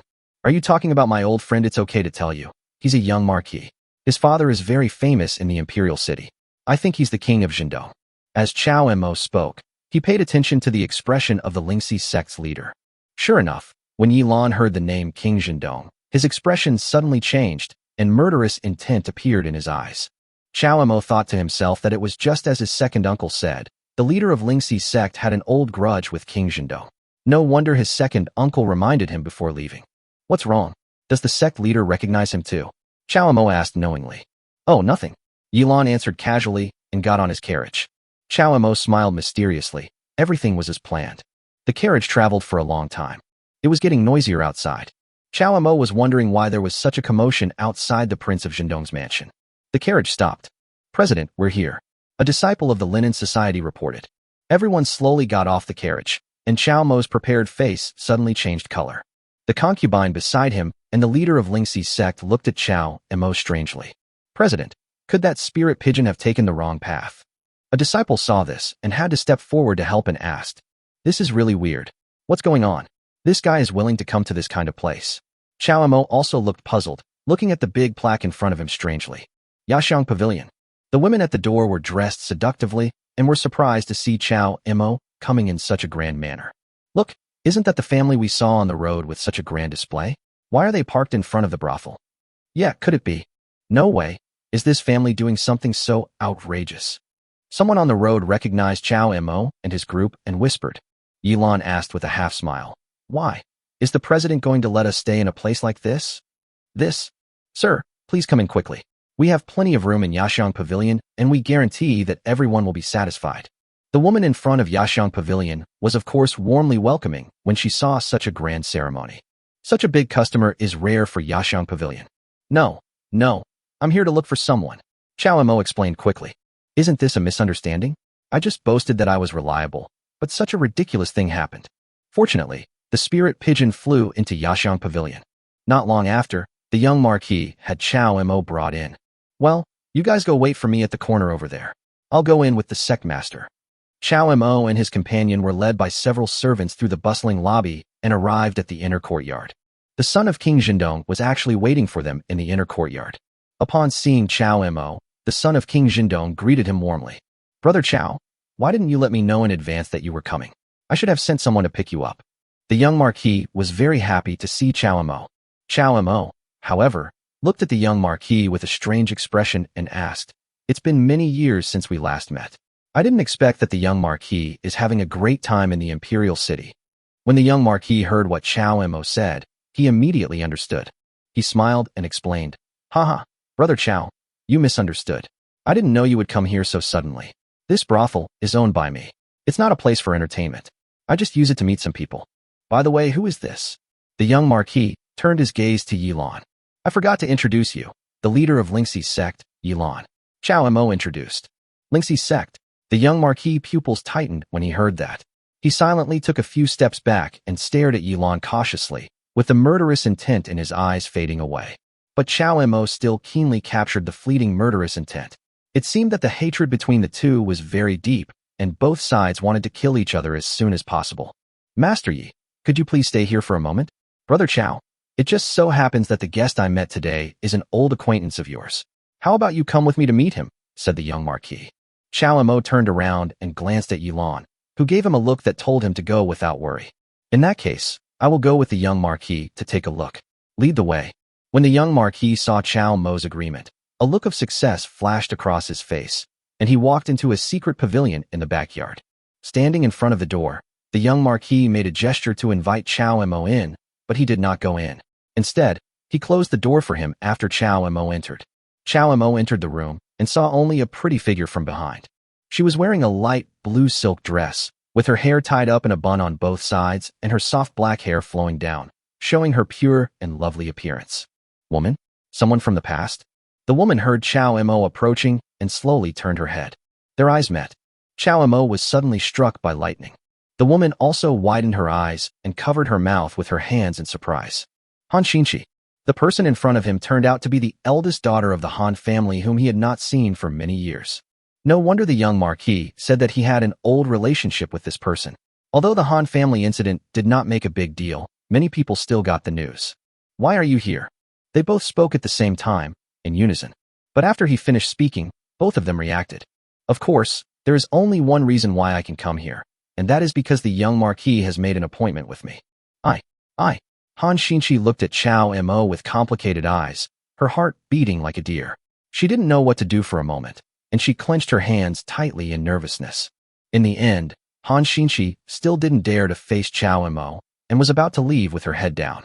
When she passed by Chow Mo stopped her with one hand. He took her into his arms. Han Xinqi was completely stunned for a moment, forgetting who she was and not knowing what to do at this moment. She let him hold her in his arms, staring blankly at the chest in front of her, her pretty face flushed. Are you going to leave like this? Don't you have anything you want to say to me? Chow Mo asked in a low voice. Han Xinqi's heart beat faster, but she still couldn't speak. I don't blame you for what happened before. If that was not your intention, I will go to your Han family to propose marriage in some time. How about it? Chow Mo looked at her and asked seriously. Han Xinqi was at a loss for a moment and looked at Chow Mo blankly after hearing this. Those big watery eyes make people feel pity for them. She is still the same as she was back then. Time has not left any trace on her. Even her feelings can be clearly seen from her expression.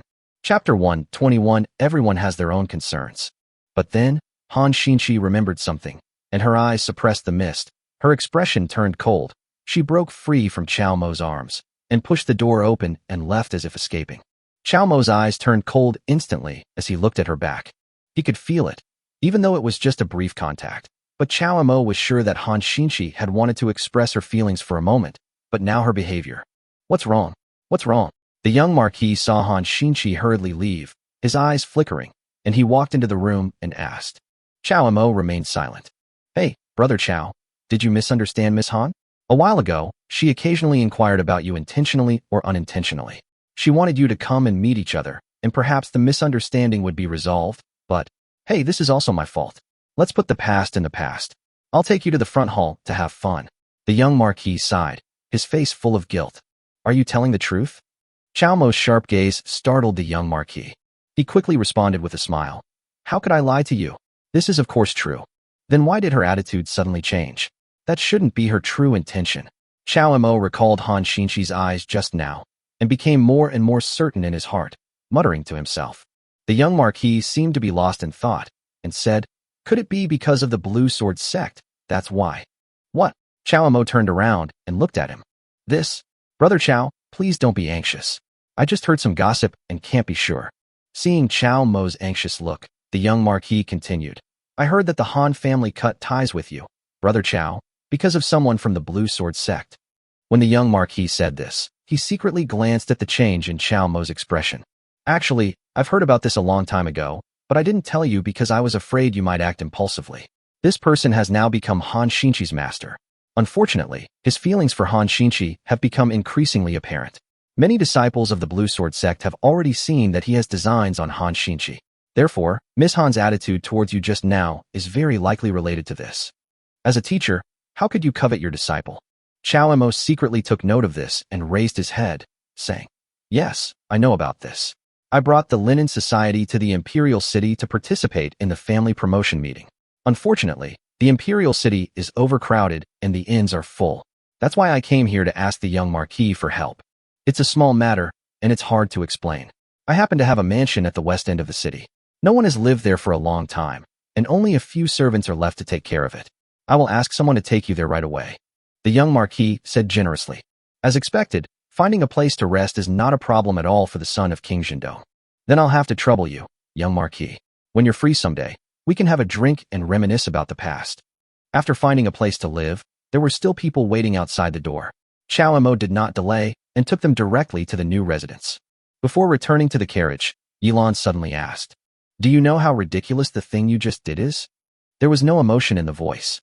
How could Chao Mo understand what she was saying? But Chao Mo had already planned this matter. He turned around and asked curiously, What's going on? Taking you to a brothel? Well, this matter is also ridiculous, but you just brought a woman into the brothel, and you also brought your enemy here. Seeing Chao Mo's puzzled expression, Yilan continued to explain, I have a grudge against the king of Zhendong. Do you know that the person you just treated me to was my enemy? What? Then why didn't you take action just now? Enemies should be extremely jealous of each other when they meet. Why are you indifferent? Chao Mo asked again. But the people I want to kill are not just them. Yilan shook his head with a complicated expression. Chao Mo frowned upon hearing this and continued to ask, Your purpose in coming to the Imperial City isn't to participate in the family rank upgrade conference? Then what exactly do you want to do? Having said that, Yilan was no longer willing to hide the truth and simply asked directly, If I told you that I wanted to kill the crown prince, what would you do? What? Killed the crown prince? Chao Mo was shocked when he heard this.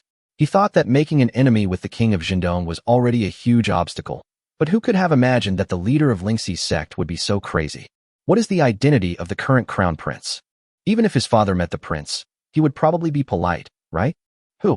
Unexpectedly, Chao Mo hadn't made up his mind yet. As soon as the two of them left the backyard, Yilan's eyes fixed on the backyard door. The young Marquis walked out helplessly. Undoubtedly, he had heard the words about assassinating the prince. The atmosphere suddenly became solemn, and Yilan's hand slowly moved to the hilt of the sword. I was worried that Brother Chao would act impulsively, so I came here to remind him. I didn't hear anything else. Brother Chao, please don't act rashly. The power of the Blue Sword sect is far beyond your imagination. Han Xinxi's master is probably also related to the current crown prince. You must not lose sight of the big picture because of a small one. The young Marquis left a few words, turned around and left, leaving very cleanly and decisively. Yilan and Chao Mo looked at each other, quickly left the brothel and returned to the carriage. This time, the two of them didn't say much and got into a carriage directly. Those maids were also driven away by Yilan, although they all went together. The members of the Linen Association set off again, followed the young Marquis's men, and headed straight for the mansion. "Are you scared?" Yilan said with a half-smile. "Afraid? Who have I, Chao Mo, ever been afraid of?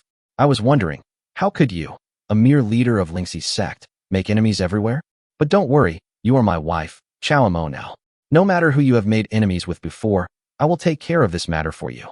Isn't he just a prince? I just looked down on him." Chao Mo patted his chest and promised. Seeing that look of acting without thinking, Yilan's mind moved slightly. Regardless of whether what he said was true or false, there is probably no one else in this world who would dare to say such outrageous words, right? I don't know if marrying him was the wrong decision. In fact, Chao Mo also began to weigh the pros and cons in his mind. The young Marquis's words and Han Xinqi's expression just now made him make a bold plan in his mind. There were only two people in the carriage. The two of them each had their own thoughts and remained silent. After a long while, Chao Mo came back to his senses, looked at Yilan's still tightly clenched hand, smiled and grabbed it, and said, "Madam, don't worry. With me as your husband, you don't have to worry too much." "Release." "Oh, get off." Okay, you were fine just now. Woman, you really have such a bad temper." Chao Mo couldn't stand the murderous aura in the carriage, so he jumped off quickly and returned to his own carriage muttering. Chapter 122, Battle of the Guards. The mansion is worthy of being built by the son of the king of Zhendong. In this imperial city where every inch of land is valuable, such a magnificent and luxurious mansion is hard to find even with a huge fortune. What's more, the scale of this mansion is probably larger than that of even the branch of his Chao family. Everyone settled down quickly. The disciples of the Linen Society were all amazed at how capable their president was. He was able to find such a comfortable place to stay even though he came so late. Compared to those families outside who are looking for a place to rest and sleeping on the streets, they in Linen are really much happier. The young Marquis was also very considerate. The person who brought them to the mansion had already informed everyone in the mansion that Chao Mo should be treated the same as if he, the young Marquis, were there in person. When the servants in the mansion heard this, they naturally praised Chao Mo to the sky, fearing that he might say something wrong. "You have a really good relationship with this young Marquis." Yilan's tone was a little strange. Chao Mo sounded very uncomfortable and said helplessly, "He's just relying on the Chao family's connections. Besides, the young Marquis giving away a house is nothing to him." "President, there's a general outside knocking on the door. He insists on asking you to answer, saying he recognizes you." The disciple came to report. Snort. Yilan rolled her eyes at Chao Mo and turned away. "Since someone came to my door, of course I had to go out and take a look." The two left the house. Then I saw a man in armor and holding a golden spear, waiting outside the door in a majestic manner. Behind him, there were many officers and soldiers, each standing upright with a weapon in hand. This man is Han Jinhu, the commander of the Imperial City Guard. He possesses superb cultivation skills and is rumored to have the Crown Prince as his backer. He is not to be trifled with. It appears he has ill intentions. Should I inform the young Marquis? The servants of the Marquis mansion whispered quietly in Chao Mo's ear. Last name Han. Chao Mo couldn't help but smile playfully. "Who are you and what do you want from me?" Chao Mo asked the commander of the Imperial City Guards. "I am Han Jinhu, the commander of the Imperial City Guard. Have you heard of my name?" Han Jinhu said proudly. When Chao Mo heard this, his expression suddenly became a little strange. What was wrong with this guy? He came to his house without saying anything, but asked him if he had heard of him.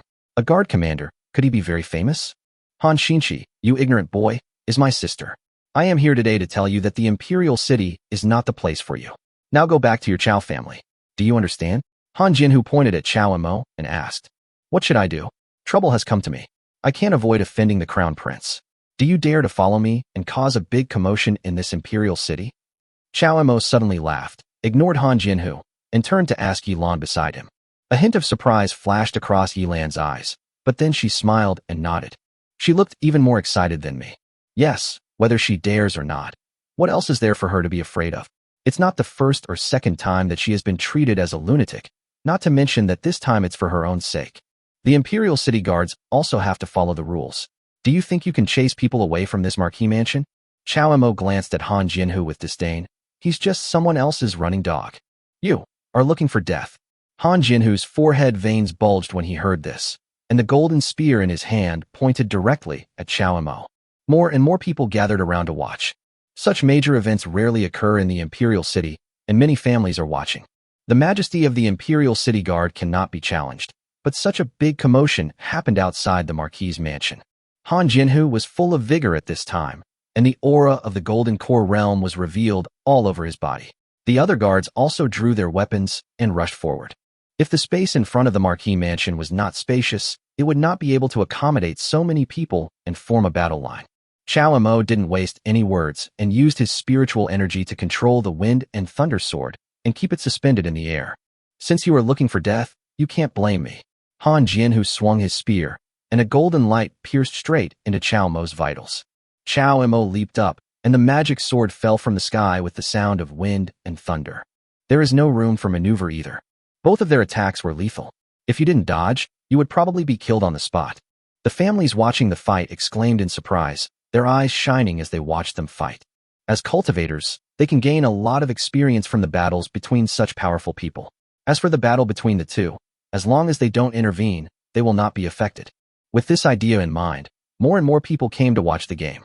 The news quickly spread throughout the west of the city. Han Jinhu blocked with his spear, looking for flaws in Chao Mo with sharp eyes. He also noticed that more and more people were watching. He had not intended to make such a big fuss, but now it was difficult to end it. So he had to make a quick decision. As long as Chao Mo is killed and charged with crimes such as disturbing the imperial city, provoking the imperial city guards, and harboring evil intentions, everything will be fine. But what Han Jinhu didn't expect was that Chao Mo clasped his hands in front of his chest, and the wind and thunder sword made a buzzing sound by itself, looking extremely arrogant. But unfortunately, Han Jinhu could not find any flaws in Chao Mo. No matter from which angle he attacked, the speed of the wind and thunder sword could stop him. He finally realized the most critical issue, which was Chao Mo's cultivation. I am at the Jindan realm, and he is a waste. Why should he fight with me? No. What's wrong with your cultivation? Han Jinhu stared at Chao Mo and asked. What a lot of nonsense. Is this all the Han family is capable of? Chao Mo sneered. Boy, don't be so arrogant, or you will suffer the consequences of my Han family's spear skills. Han Jinhu suddenly became furious and waved the golden spear in his hand, leaving only a series of afterimages in the air. The golden light flashed, and the spear light seemed to be substantial. Even the family members who were watching the excitement could not help but cheer in their hearts. When the Imperial City Guard saw their commander perform a move, they became more eager to fight and looked excited. But Chao Mo remained calm, looking at the golden spear light and no longer holding back the wind and thunder sword. Chao Mo, who is also in the Jindan realm, possesses a pure holy body, and his strength is far above Han Jinhu. A gun and a sword hit each other. Soon, everyone discovered that although the Han family's spear skills were exquisite and looked very imposing, it seemed that Han Jinhu was gradually falling into a disadvantage. If this continued, it was very likely that Han Jinhu would lose. I don't know who shouted first, but the other guards turned their eyes to Yilan. This person is that boy's accomplice. Take her down first. The Imperial City Guards immediately understood what was happening and surrounded them. Despicable. These guys actually want to use that woman to threaten others. Someone from the families watching the fun said this. The family's expression suddenly changed. They covered their disciple's mouth and retreated silently. The Imperial City Guards were not something that small families like theirs could afford to offend. Talking nonsense could very well bring about the destruction of their own family. Chapter 123, Imperial City Turmoil. But even if she didn't say it, everyone saw it. Even if his Imperial City Guards won this time, such rumors would eventually spread behind the scenes. Han Jinhu's face was gloomy, and there was even more murderous intent in his eyes as he looked at Chao Mo.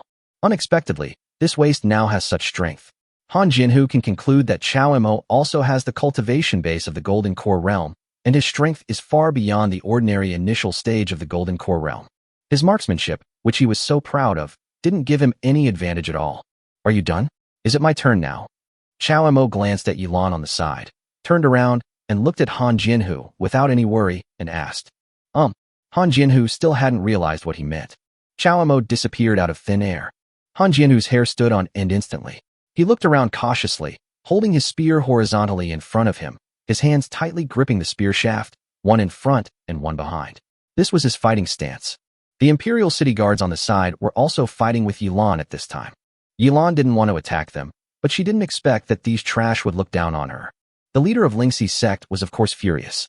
She unleashed her cultivation and waved her sword, causing the guards to let out wails. With Yilan's strength, even Chao Mo would not dare to say that he could gain the upper hand, let alone this group of guards. Their plan to use Yilan to contain Chao Mo was their most wrong decision. In full view of the public, a group of imperial guards were hacked by a woman, and their armor could not protect them. The long sword was ruthless and decisive, and it was imbued with the spiritual energy of the Golden Core realm. The guards were no match for her. Which family are they from? They're so young, yet they're already at the Golden Core stage. No wonder they dare to provoke the Imperial City Guards. This time the Imperial City Guards might have hit a wall. Sure enough, the sound of fighting on the side made Han Jianhu even more impatient. He was the one who led this operation.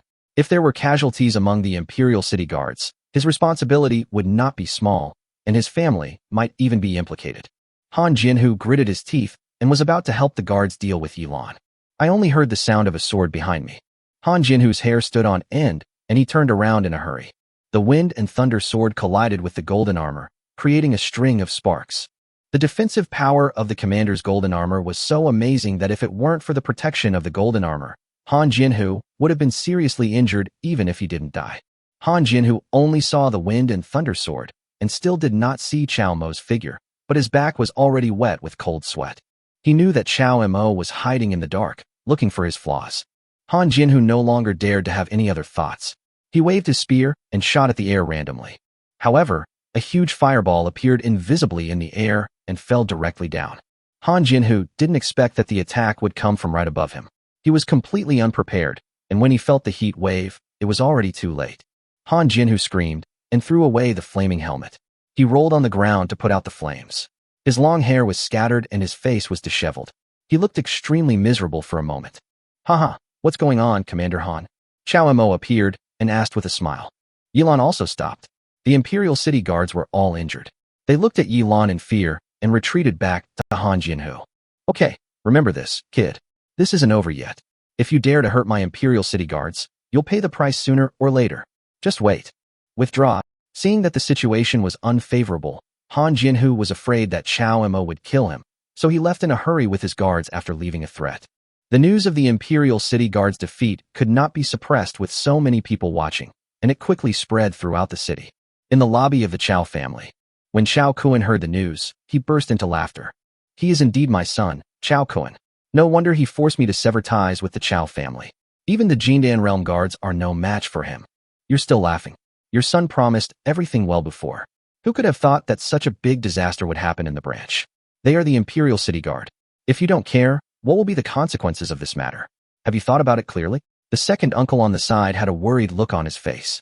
He paced back and forth and said anxiously, Haha, don't worry. I have my own arrangements for this matter. Let's see how he makes trouble. Chao Kuan was a little headache after he left, so he stood up and held Chao Yang down, assuring him. The Chao family is fine, but the Han family can't sit still. The dignified Han family was actually humiliated by a loser. The news that Han Jianhu, the commander of the Imperial City Guards, had fled reached the Han family. The Han family was silent. The head of the Han family had a gloomy expression and said nothing. Other members of the clan also lamented Chao Mo's progress. Of course, if even their families knew about it, how could the dignitaries in the city not talk about it? The news reached the palace. Many ministers made suggestions. It is said that the Imperial City Guard represents the reputation of the royal family, and even if there is something wrong, they cannot be humiliated in public. Some people also said that the commander of the Imperial City Guard was derelict in his duty and left his post without permission. Now that the family meeting is being held, masters from all clans are in the Imperial City, and he is still leading the guards to seek revenge in private. This matter should be dealt with severely to serve as a warning to others. There were many different opinions, but the one sitting on the dragon throne never expressed his opinion. Instead, he was very interested in the matter and asked the people present to tell him in detail. The general in charge of the Imperial City Guard was kneeling outside the palace at this moment, cursing Chao Mo and Han Jianhu in his heart. For no reason, he, as a general, had to bear a huge blame. If he didn't deal with these two guys, he would have been a general in vain. How does it feel to take action in the Imperial City? It's not bad, much more refreshing than in Linen. In the Marquis Mansion, Chao Mo and Yilan were chatting. Chao Mo was speechless for a while. As the fight ended, the people outside dispersed. At this time, the servant came to deliver the message. Chao Mo seemed to have noticed something and immediately stood up and went to greet them with Yilan. The visitor was well-dressed and had an aura that was different from that of an ordinary person. One could tell at a glance that he was definitely of high status. Behind this person, there were many guards whose cultivation levels were unknown. Are you Chow Mo? Yes, what do you want from me? Chow Mo glanced at those people, thinking secretly in his heart, and spoke casually. How dare you disrespect my prince? The servant beside the young master shouted sharply. Oh, that's all right. Let me introduce myself. I'm the third son of the current emperor. I just heard that something exciting happened here, so I came to take a look.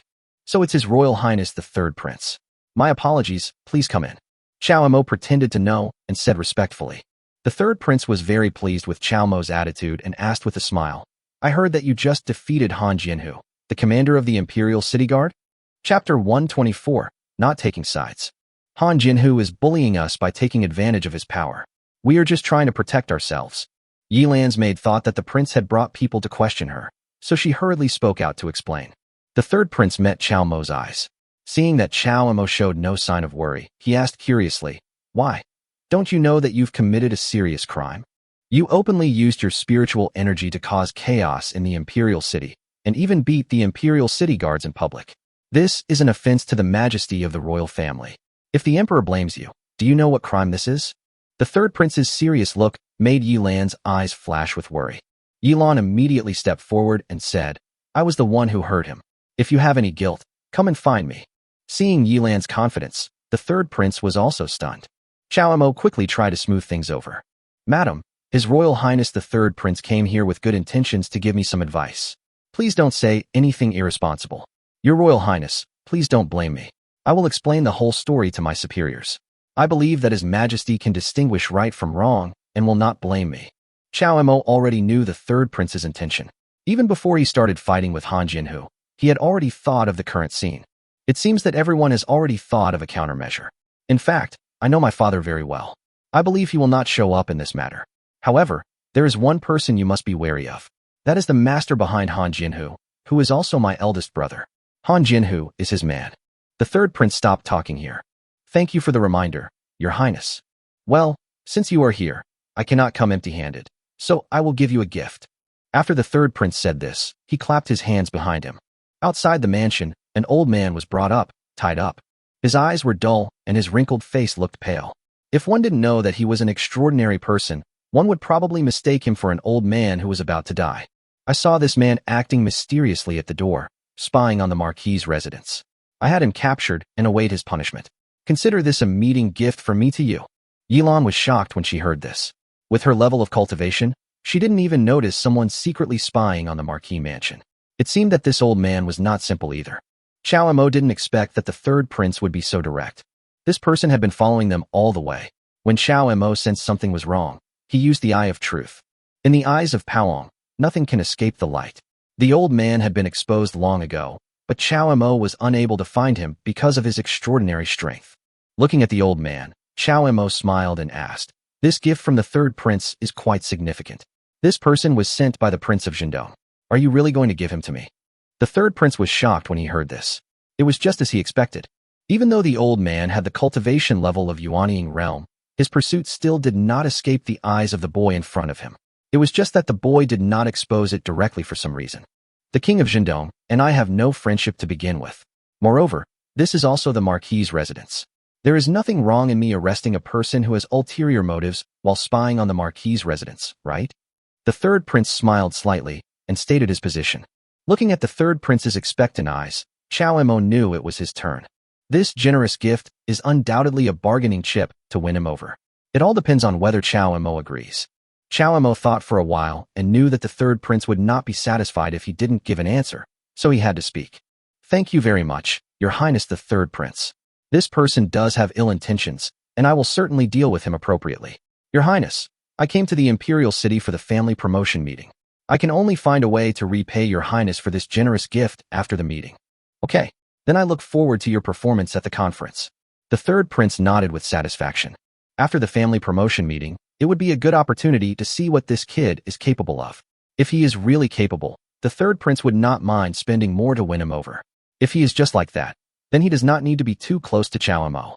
This answer just struck a chord with the third prince, who was very satisfied. After a few more polite words, he led his men out of the Marquis mansion. As soon as he left, other guests arrived at the Marquis mansion. The seventh prince sent someone to deliver a gift as a token of his intention to win over the emperor. Chao took a look at the generous gifts and accepted them all without refusing them. He also gave the servant a magic pill as a reward and asked him to go back and thank the seventh prince on his behalf. Send this group of people away. Seeing Yilan frowning and not saying a word, Chao came to her side and asked, "Why?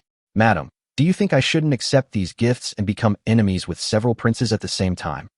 "Of course not. We have already offended the crown prince. It's a good thing to have other princes as backers, but if you act like this, it will inevitably make the princes think that you are two-faced and not truly loyal. I'm afraid that at that time, as the leader of Lingxi's sect, how could Yilan not know the interests involved?" She was already moved by the fact that Chao Mo offended the prince for her own sake. It was inevitable that Chao Mo would make friends with other princes for this reason. She certainly understood. Chao Mo shook his head and said, "What do you mean by truly surrendering?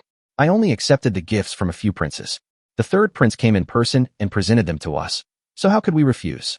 If we accepted the third prince's gift, can we refuse the seventh prince's gift? I know you're in a difficult situation, but..." Yilan sighed inwardly. Things had come to this point, and there was indeed nothing wrong with Chao Mo's cooking.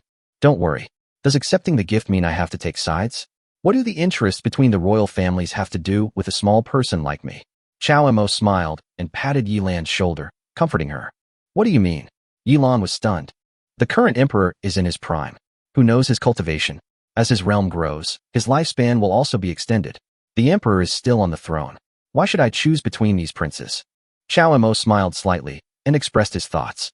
In this world of cultivating immortals, lifespan is different from that in the secular world. If the emperor improves his cultivation while on the throne, how could the throne fall into the hands of those princes? It is rumored that through practice, some people became immortals and gained endless lifespan. As for who has the greatest power and the most resources in the world today, it is naturally the royal family. As an emperor, his own cultivation is a mystery. Chao Mo felt that as long as he was loyal to the emperor, he didn't need to care about the party power struggles. Yilan's eyes lit up, and she felt that what Chao Mo said was indeed very reasonable. "Sir, someone's coming outside the Marquis mansion again." A servant came hurriedly to report. "What's the hurry? Who is it?" "Yes, it's General Liu, who is in charge of the Imperial City Guard. It seems that he is here to ask you for an explanation." Chapter 125 General Liu. To hold someone accountable? Chao Mo was stunned.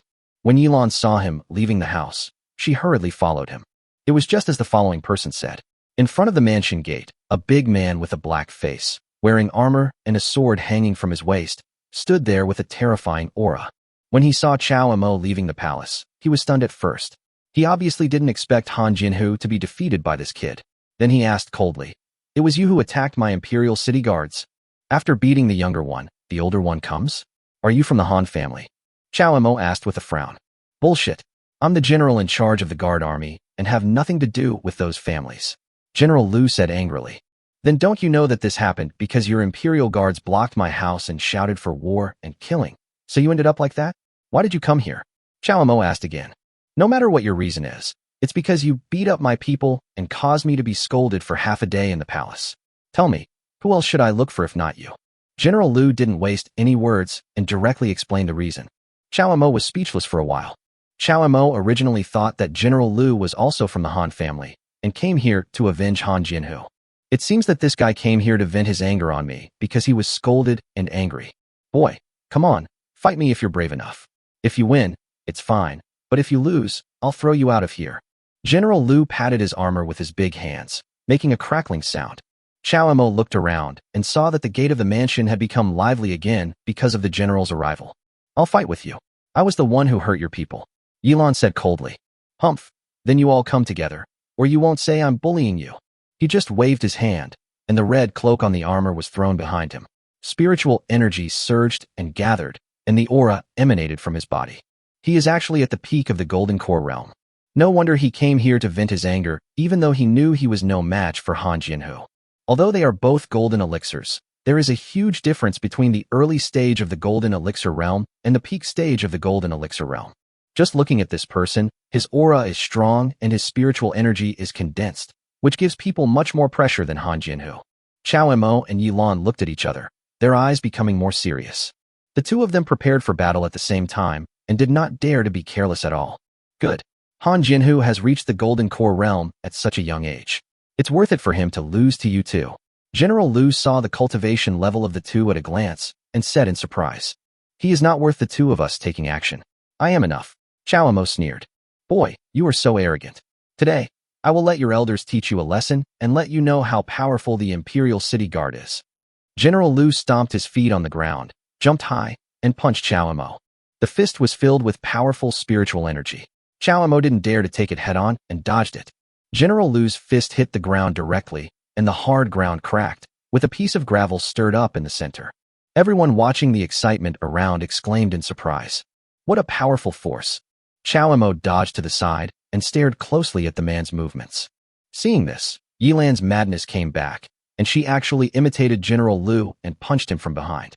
But since the general was in charge of the guards, he was no ordinary person. He felt the strong wind behind him and reached out to grab it. He grabbed Yilan's slender wrist firmly. Chao Emo and Yilan were both shocked. The power from those big hands directly dissipated Yilan's strength and pulled Yilan over. Yilan couldn't resist him and was pulled to his side. Before she could resist, he hit her in the face with a big hand. Yilan thought to herself that she was careless and closed her eyes tightly. "Stop it!" At the same time, Chao Emo had already come forward, grabbed the general's fist with both hands, and shouted through gritted teeth. The general didn't really want to kill Yilan. He just wanted to trick Chao Emo into getting closer, but he didn't expect Chao Emo's speed to be so fast. During this hesitation, Yilan opened his eyes and quickly found an opportunity to slap General Lu on the back.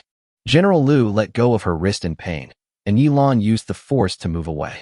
"Good boy, then you take my punch for her." However, this palm did not hurt the general. Instead, her departure allowed General Lu to focus on dealing with Chao Emo. Not good. Yilan was shocked and wanted to turn around to rescue, but it was too late. He could only watch Chao Emo take the punch. There was a sigh all around. Alas, the disparity in power is simply too great. General Lu has been through many battles and is very experienced. How could these two family disciples possibly be his match? Yes, but the Imperial City Guards have gone too far. Just one Han Jinhu wasn't enough, and now General Lu has come here in person to take revenge on a junior. Everyone spoke up for Chao Emo and the others. Bang! There was a loud bang. The people around retreated one after another due to the aftermath of the collision of spiritual energy. Chao Emo crossed his hands in front of him and used his arms to take the punch from the late Jindan Realm Master. After the smoke and dust cleared, Chao Emo's figure appeared. Everyone, including General Lu, was shocked to find that Chao Emo was fine. Call. Chao Emo let out a long breath and secretly rejoiced. Fortunately, he had merged with the immaculate holy body. Otherwise, with his cultivation level at the initial stage of the Golden Core Mirror, if he took this punch, at best he would have broken bones and tendons, at worst he would have died on the spot. Chao Emo looked at the general with a gradually cold gaze. Since he had used such a heavy hand, there was no need for him to show mercy. Yilan seemed to sense the anger in Chao Emo's heart. A silver blade appeared in her palm, flashing with cold light. Whoosh! Whoosh! Two figures rushed out at the same time. The two men used their nimble bodies to move around and attack General Lu. As Chao Emo moved around, he also controlled the wind and thunder sword to seize the opportunity to attack. General Lu suddenly felt the pressure coming. Chao Emo and Yilan cannot be measured by the ordinary Jindan realm. If the two of them join forces, General Lu will certainly be no match for them. Sword marks appeared on his battle robe. Chao Emo occasionally threw a fireball, and the flames burned across the sky, making General Lu look very embarrassed. Bang! There was another loud bang, and General Lu slammed his fists to the ground, using the force to jump out of the double team. You two are quite capable. This general has no desire for your lives. Let's call it a day for now. If you two dare to provoke my Imperial City Guards again, this general will definitely come and take your lives. General Lu knew that if he continued to fight, he would probably end up like Han Jinhu, so he pretended to brush off the dust on his clothes, left after saying a few words. Chao Emo signaled Yilan to stop and save some face for the great general. Chapter 126, Family Upgrade Conference. General Lu's escape. Now it became lively outside the Marquis's mansion. The news that the Imperial City Guards had repeatedly gone to teach the family disciples a lesson spread quickly. The most important thing is that we lost. Now the name of Linen Society has become well known in the capital. Many people are asking when the Linen Society rose to prominence and why they have never heard of this force before. What shocked them the most was that such an inconspicuous force dared to act so rashly in the imperial city. This made everyone even more curious about this force. The Chao and Han families were also greatly shocked. Not long ago, Chao Mo was ridiculed for his practice, but now he leads the Linen Society to cause trouble in the imperial city. Even the Han family dares not look down on him anymore. However, Chao Mo, in order to avoid making a big fuss and causing dissatisfaction among the emperor, went into seclusion in the Marquis mansion with Yi Lan to practice cultivation after the incident and never set foot out of the mansion again. A few days later, the day has arrived for the family upgrading conference to officially begin. Chao Mo led the Linen Society into the outer perimeter of the imperial palace at a leisurely pace. It is not known how many families are participating in this family promotion meeting, but we know that the entire square is packed with people. In that open space, the distance between people was no more than half an arm's length. The women around Chao Mo also started chattering and discussing nonstop. At this moment, Chao Mo felt as if he had come to a vegetable market, and the surrounding environment was extremely noisy. "Look, what is that?" Someone shouted loudly. Then the square suddenly became quiet. Chao Mo looked up curiously and found that everyone's eyes were focused in one direction. And there, the golden light flickered and spread, and the dazzling light also gave people an invisible pressure. Under the astonished gaze of the crowd, a human face appeared inside the golden light. Everyone came to worship. "What are you doing? Come and pay your respects to His Majesty," Shui Yingying reminded Chao Mo in a low voice when she saw him still looking around. "Oh, it turns out that this person is the current emperor." Chao Mo then understood why everyone was paying homage. He looked at the golden light. For some reason, even though the square was crowded with people, Chao Mo always felt that he was being looked at. With a few words of encouragement from His Majesty, the family promotion meeting kicked off.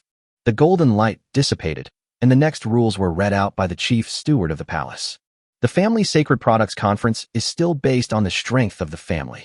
If a family wants to enter a higher grade, it must have at least 3 people in the foundation establishment stage and 10 disciples in the chi condensation stage.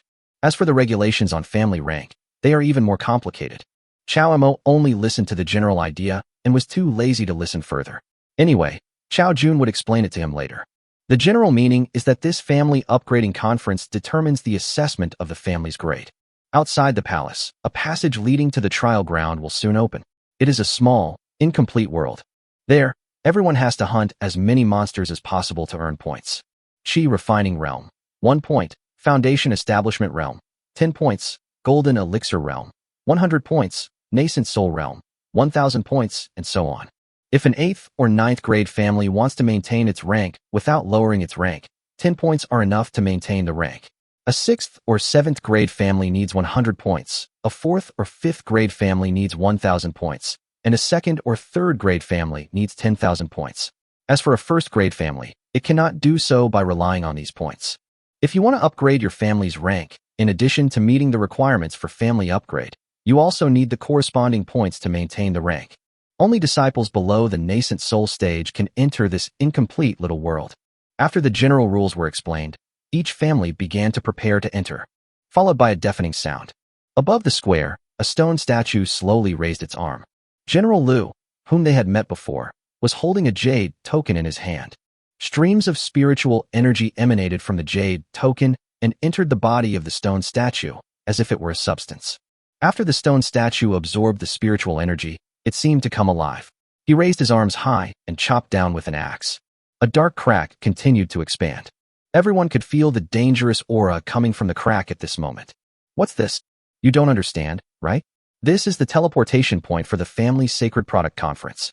It's said that the reason it's only held once every few years is because it takes a lot of pure spiritual energy to open this small world."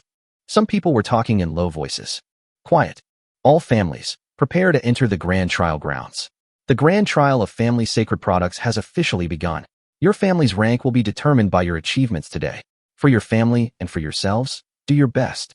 As the voice fell, there was a commotion below. All the families rushed forward. Chao Mo looked at all this and was extremely shocked. This is the power of practice. One axe can split the world.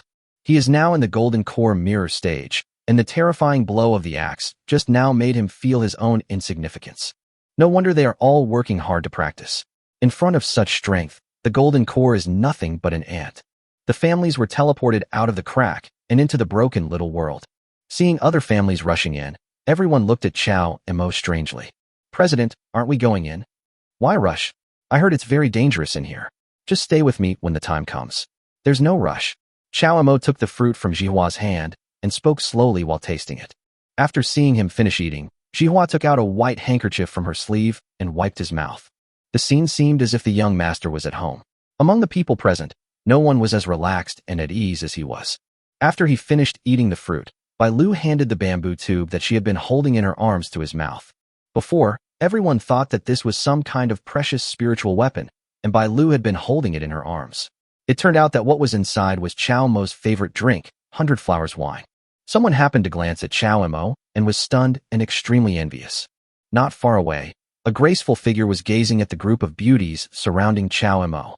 It was impossible to tell what expression was on her beautiful face, but her eyes seemed a little dull, and she was lost in thought for a long time. I only heard her murmur, "That's fine. It's me, Han Xinqi, who has let you down. Since you're doing well, I can rest assured. I'll cut off contact from now on and never see you again." Before he finished speaking, a crystal drop fell to the ground. And behind everyone, there was a group of guards. Each of these people was very powerful, and they stood with the man in the center. It was obvious that they were well trained. And the person surrounded by them like the moon surrounded by stars is none other than the current third prince. Like Chow Mo, he watched everyone enter without any hurry. The third prince looked at Chow Mo with a playful look, and no one knew what he was thinking. Interesting, this person is really interesting. When you enter later, you will see him. If you need help, you can help him. The third prince pointed in the direction of Chow Mo and ordered. Chapter 127, Entering the Small World. A feeling of dizziness came over me. The ground beneath everyone's feet was no longer the neatly stacked, priceless blue bricks of the imperial palace, but a thick layer of yellow earth. In the distance, they could vaguely see countless towering animal bones, as if forming a bone fence that surrounded them. Not far behind them, there was a pitch-black crack that exuded a terrifying aura. Chow Mo looked around and breathed a sigh of relief. The people from the Linen Society had not dispersed and were all by his side. It seems that these families have made some preparations. Chow Mo looked at the other families and said thoughtfully, "Yeah, what are these people doing? They look like they are very familiar with this place. Should we go and ask them?" Jihua also said curiously. After arriving in this small world, the originally crowded crowd scattered and the different families were far apart, so you could tell at a glance which people were from the same family. Each family had someone in charge, and they all seemed to be busy with something. Their linen clan arrived later, and Chow Mo was at a loss, so he could only ask for help from the leader of Lingxi's sect who was standing beside him. Although Yilan is not a member of the family, she knows much more than Chow Mo. At every clan advancement conference, a safe zone is set up to ensure the safety of many small clans. Within the safe zone, heavily guarded by the royal family, no force is allowed. Any disputes will result in the clan being expelled from this small world. Of course, they also ensure that the demonic beasts outside do not rush into the safe zone and slaughter them. Yilan began to explain to everyone. In fact, this was all common sense. Many families would inform their disciples of the rules before the conference. Look at them, they're actually busy setting up camp. To complete the mission of this trial, it's not just as simple as having each family slay monsters. There's no food here and no allies, so family disciples need to guard the tents in the safe zone. One is to make fire and cook for the family members to survive, and the other is to provide assistance. There are so many monsters outside, and anyone who's not careful will get injured. This is where the wounded can be healed. So that's how it is. There are actually so many rules here. After hearing this, Chow Mo suddenly understood. Yes, if it weren't for Sect Master Yi, we really wouldn't know what happened. The others nodded. Since it's so complicated, why didn't Dad tell me in advance? Shui Ying said angrily with a pout from behind. Now that he understood the general process, Chow Mo immediately gave the order. The disciples from Linen Association who came this time were divided into 5 teams. 3 teams went out to hunt monsters. 1 team stayed here to set up camp, and the other team began to prepare medicine and build a camp for the wounded. We're not familiar with this place, and this family upgrade conference won't be over anytime soon. How about this? You guys stay here and help set up camp and catch up with the other families. I'll go check out the area. If there's nothing unusual, we'll proceed as planned. Chow Mo thought about it and decided to go and investigate first to avoid causing heavy casualties among the elite disciples of the Linen Society due to unfamiliarity with something. In fact, the most important thing is to keep Shui Ying, Jihua and others in the camp to prevent them from taking risks by following him. This small world always gave Chow Mo a strange and dangerous feeling. Then I'll accompany you. Yi Qing.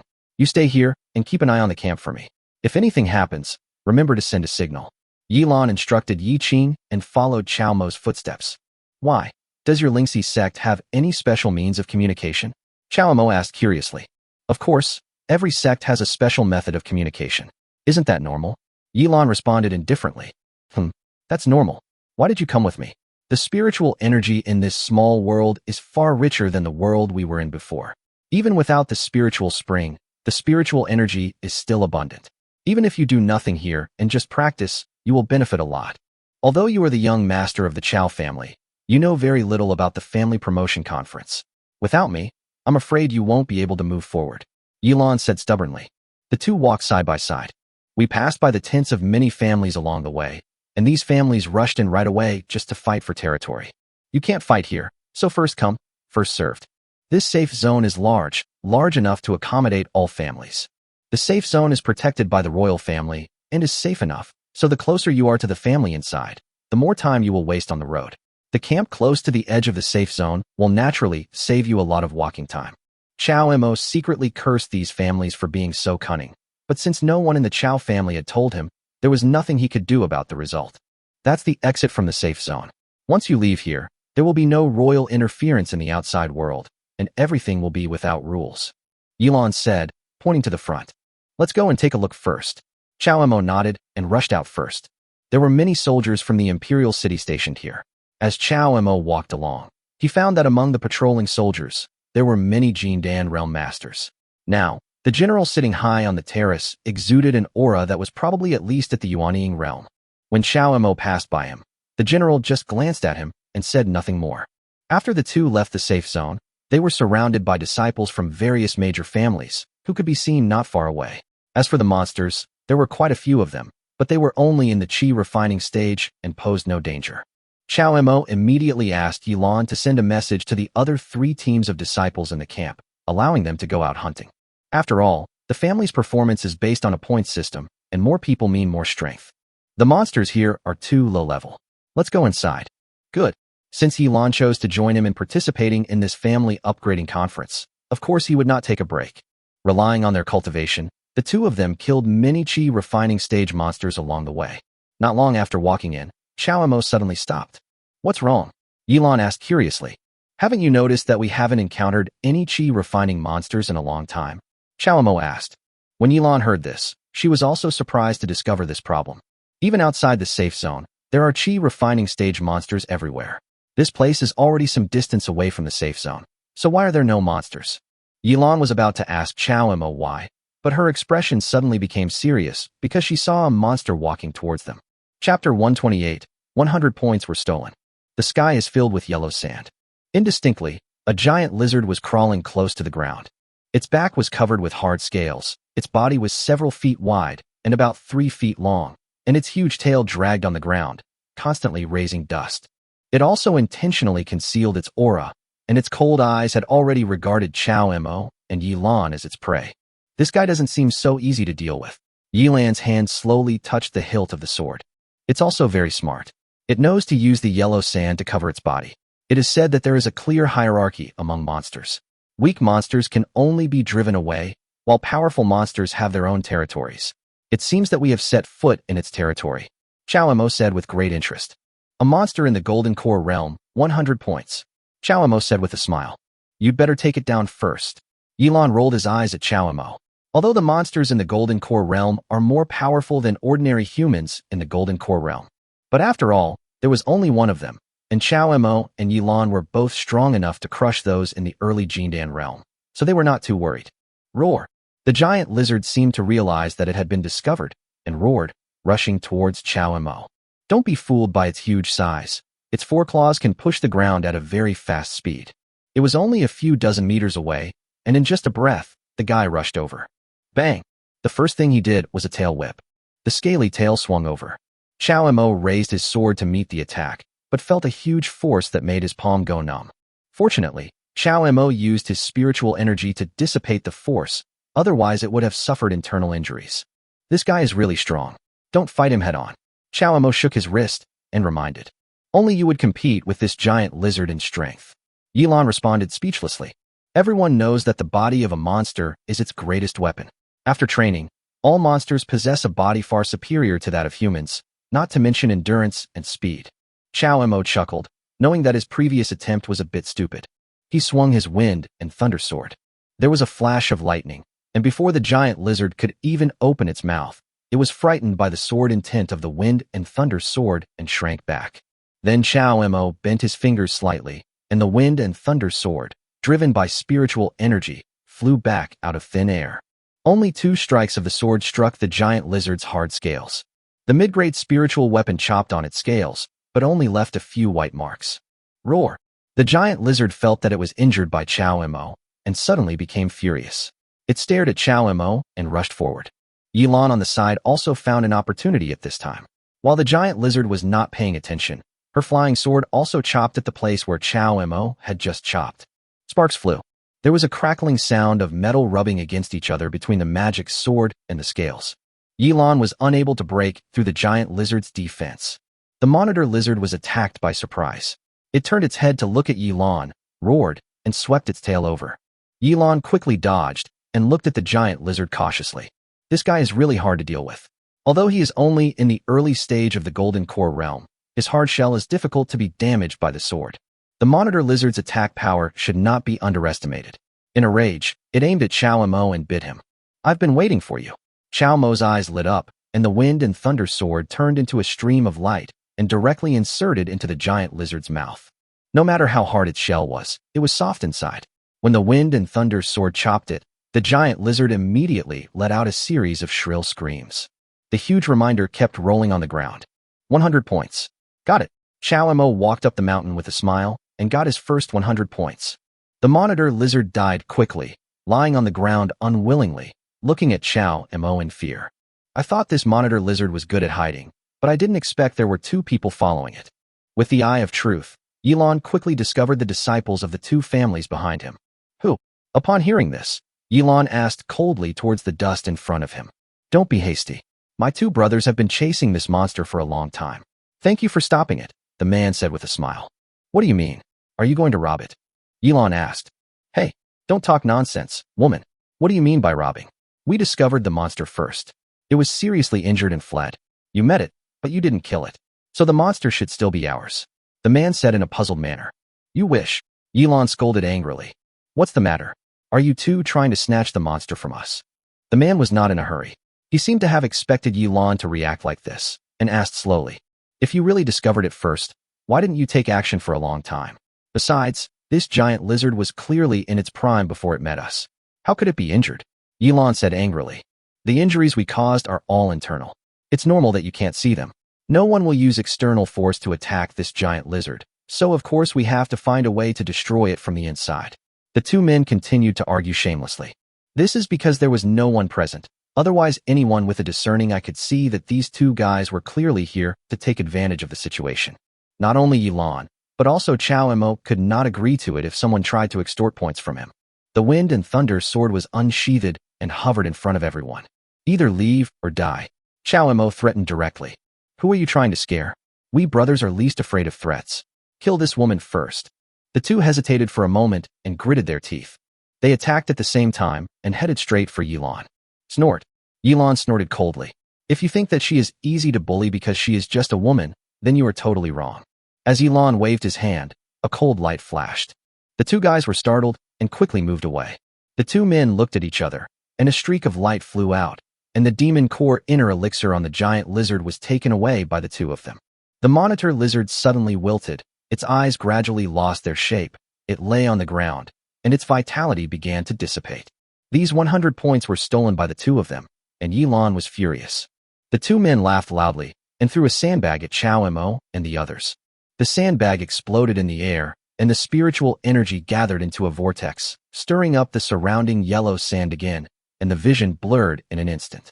Don't run if you have the guts. Yilan shouted angrily when she saw them trying to escape. The 2 men ran and cursed. Don't chase us if you have the guts, you 2 idiots. Do you think you are worthy of stealing our prey? Chow Mo frowned slightly as he watched the 3 figures enter the yellow sand. His figure flashed and blocked Yilan's way, admonishing her. Don't chase after a desperate enemy. Do you notice anything wrong? Chapter 129, Good luck. What's wrong? If you don't stop me, neither of them can escape. Yilan was stopped by Chow Mo and could only watch the two disappear in the yellow sand with an unhappy look on his face. These two guys are also at the Jindan realm. After the sandbags were thrown out just now, you and I were both blinded by the yellow sand. If they wanted to escape, we would not be able to catch up with them. But they are not far in front of us. Don't you find it strange? Chow Mo analyzed with a frown. What do you mean? Yilan seemed to understand what Chow Mo meant and couldn't help asking. What I mean is, they might have other intentions by doing this. Chow Mo looked around vigilantly. What else do they want?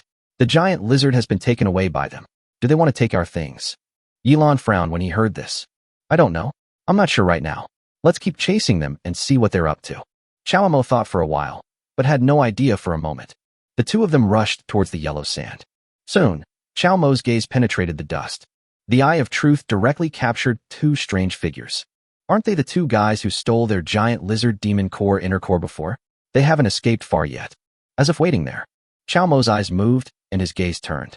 Wait, they are right in front of us. We should use their own tactics against them. I want to see what they are planning to do. After Chow Mo finished speaking, Yilan stopped her and whispered a few words in her ear. After hearing this, Yilan looked at Chow Mo with a strange expression. Don't worry, it's just a show. I won't make things difficult for you. Don't you want to know who is trying to plot against us? Chow Mo persuaded. Okay. Yilan nodded. Instead of chasing after him, the two of them slowed down their pace and walked side by side in the yellow sand. The two people in front hadn't seen anyone catching up with them for a long time and seemed to be wondering. Brother, what happened? Did we walk too fast and they lost us? Someone said. These two losers, I really don't know why we need to go to so much trouble to lure them into the game. Instead of this effort, we might as well capture them directly. Another complained. Who wouldn't say it? We've deliberately slowed down our pace, but we still can't catch up. I think the rumors in the Imperial City were probably fabricated and false. How could he have severely injured Han Jianhu by himself? What should we do now? Should we follow the instructions from above and continue to lure them in? Or should we find an opportunity to kill them directly? With our current strength, I don't think it's necessary. Besides, they haven't caught up yet, so I'm afraid they've lost their way in the yellow sand. If we show up in front of them again, it will seem very suspicious. How about I go back and report what's happening here, and you follow them secretly first? When I come back, if there's a chance, the two of us can capture them and make a great contribution. The two men discussed in front and finally decided that one of them would hide behind a rock, while the other would run straight to the small hill in the distance. What they didn't know was that Chow Mo saw all of this. The eye that can see through delusion. How can this mere yellow sand block it? Chow Mo smiled slightly, knowing that he had guessed right. These two guys really had ulterior motives. If he hadn't been more cautious, they would have fallen into their trap. What should we do? We can't find anyone. Yilan scolded loudly. Oh, it's these two guys' fault for being so cunning. Don't be angry, madam. I'll find a way right away. It's just a giant lizard. We'll look for it later. These two guys are really hateful. Don't let us run into them again, otherwise they will be in trouble. Chow Mo smiled embarrassedly and comforted. It's all your fault. If your feet hadn't been stuck in the sand just now, how could I have let them get away? Yilan's reproach sounded like a spoiled child. The guy hiding behind the rock was secretly delighted when he heard it. It turned out that the two guys were a couple, and the man didn't catch up because his foot accidentally got stuck in the flowing gauze. Yes, this place is full of sand, and it is common to sink into the sand if you are not careful. No wonder they didn't catch up. Blame me, it's all my fault. Madam, don't be angry. In fact, I think letting them escape may not be a bad thing. Chow Mo said with a smile. You still have something to say? Yilan rolled her eyes at him. Chow Mo's mind was shaken. As the leader of Lingxi's sect, Yilan is usually aloof. It is rare to see him act like this now. Although it was just a casual act, Chow Mo couldn't help but take a few more glances. Yilan also sensed Chow Mo's distraction, and a slight blush suddenly appeared on her face as she stared at Chow Mo. Haha, I won't say anymore. It's all my husband's fault. Chow Mo came back to his senses and continued. There's nothing I can do. Madam, you have to be more understanding. My cultivation level is all built up by relying on medicinal pills. I just saw their cultivation levels, and I'm afraid they're also at the golden core stage. These two guys are not like those people in the Imperial City. They don't have people secretly helping us. What if you, madam, are defeated? So what if we can't defeat them? Just because you think you're afraid, I'm afraid of them, right? Yilan was furious when he heard that. That's not the case. I'm just worried. What if madam can't defeat them, or they come after me? How can I, with my cultivation level, be a match for them at the Jindan realm, madam? How about this after we get out? I'll tell my father about this and ask him to compensate you. If you want anything, just tell me. Okay, Chao Mo looked like a prodigal son and carried his father out directly. Now, the guy behind the stone felt more relieved. Han Jinhu was defeated because someone in the imperial city secretly helped him. They were not there, so they naturally didn't know the pros and cons of it. Judging from what he said, this guy is a complete playboy. He relied on his family's elixir to forcibly break through to the Jindan realm. Such a Jindan realm is probably not much stronger than the foundation building realm. He brought his father out as soon as they had a disagreement. It seemed that it would not be difficult for the two of them to capture him. The guy behind the rock has already started to get ready, waiting for his companions to come back so that he can take action. He looked over quietly. Sure enough, Yilan was leaning on Chao Mo's shoulder, helping him fix his makeup. This guy is so lucky. A woman in the Golden Core realm with such a beautiful face was actually won over by a guy who relied on elixirs to break through the Golden Core realm. It's really frustrating to compare yourself with others. Chapter 130 put it back. Not long after, the person who reported the news came back. The guy squatting behind the rock couldn't bear it any longer. When he saw him come back, he jumped out. You two losers. Are you still looking for me? The man who had returned with the news heard his companions shouting inside. Oh, how impulsive. The order from above is to continue luring the enemy deeper. Lure the enemy? There's no need for that. The higher-ups are just too cautious. How can a dandy young man, who can only break through to the Golden Core stage with the help of elixirs, compare to us who have been practicing hard for many years? The man had a look of disdain on his face. He walked through the yellow sand with his weapon in hand, and came to Chao Mo and the others while speaking. Upon hearing this, Yilan glanced at Chao Mo and smiled secretly. This guy was right. They were really luring the enemy deep into their territory. Fortunately, I didn't keep chasing them. Otherwise, if there was an ambush in the endless yellow sand, it would be difficult to detect. When she saw someone coming out, she was just about to switch back to her strong side. Don't be in a hurry. Chao Mo put his arm around her waist and whispered. Yilan was stunned and was about to lose her temper, but then she realized that something was wrong with Chao Mo. She was originally a little embarrassed and annoyed, but she had no choice but to half lean on Chao Mo's shoulder obediently. What are you doing? Yilan asked in a low voice. Don't worry, just wait a while. Chao Mo smiled mysteriously and shouted at the two guys. Hey, aren't those the two guys who just stole our giant lizard? They're over there. It's really you. How dare you come back? Yilan said coldly. Ha ha ha, they robbed you? To tell you the truth, we just drove the giant lizard here in advance, and we also cleared out all the monsters nearby. Do you really think that you can defeat a lord-level monster? The man sneered. What do you mean? Yilan and Chao Mo pretended to be ignorant and asked blankly. What do you mean? Don't you understand now? You have been nothing but a joke in our eyes from beginning to end. You rely on elixirs to improve your realm and are despised by all cultivators. People like you actually dare to be enemies with my Han family. Seeing that things had developed to this point, the other person simply gave up following his superior's instructions. What? Han family? You are from the Han family? Chao Mo asked in surprise. This time, Yilan's surprise was not fake.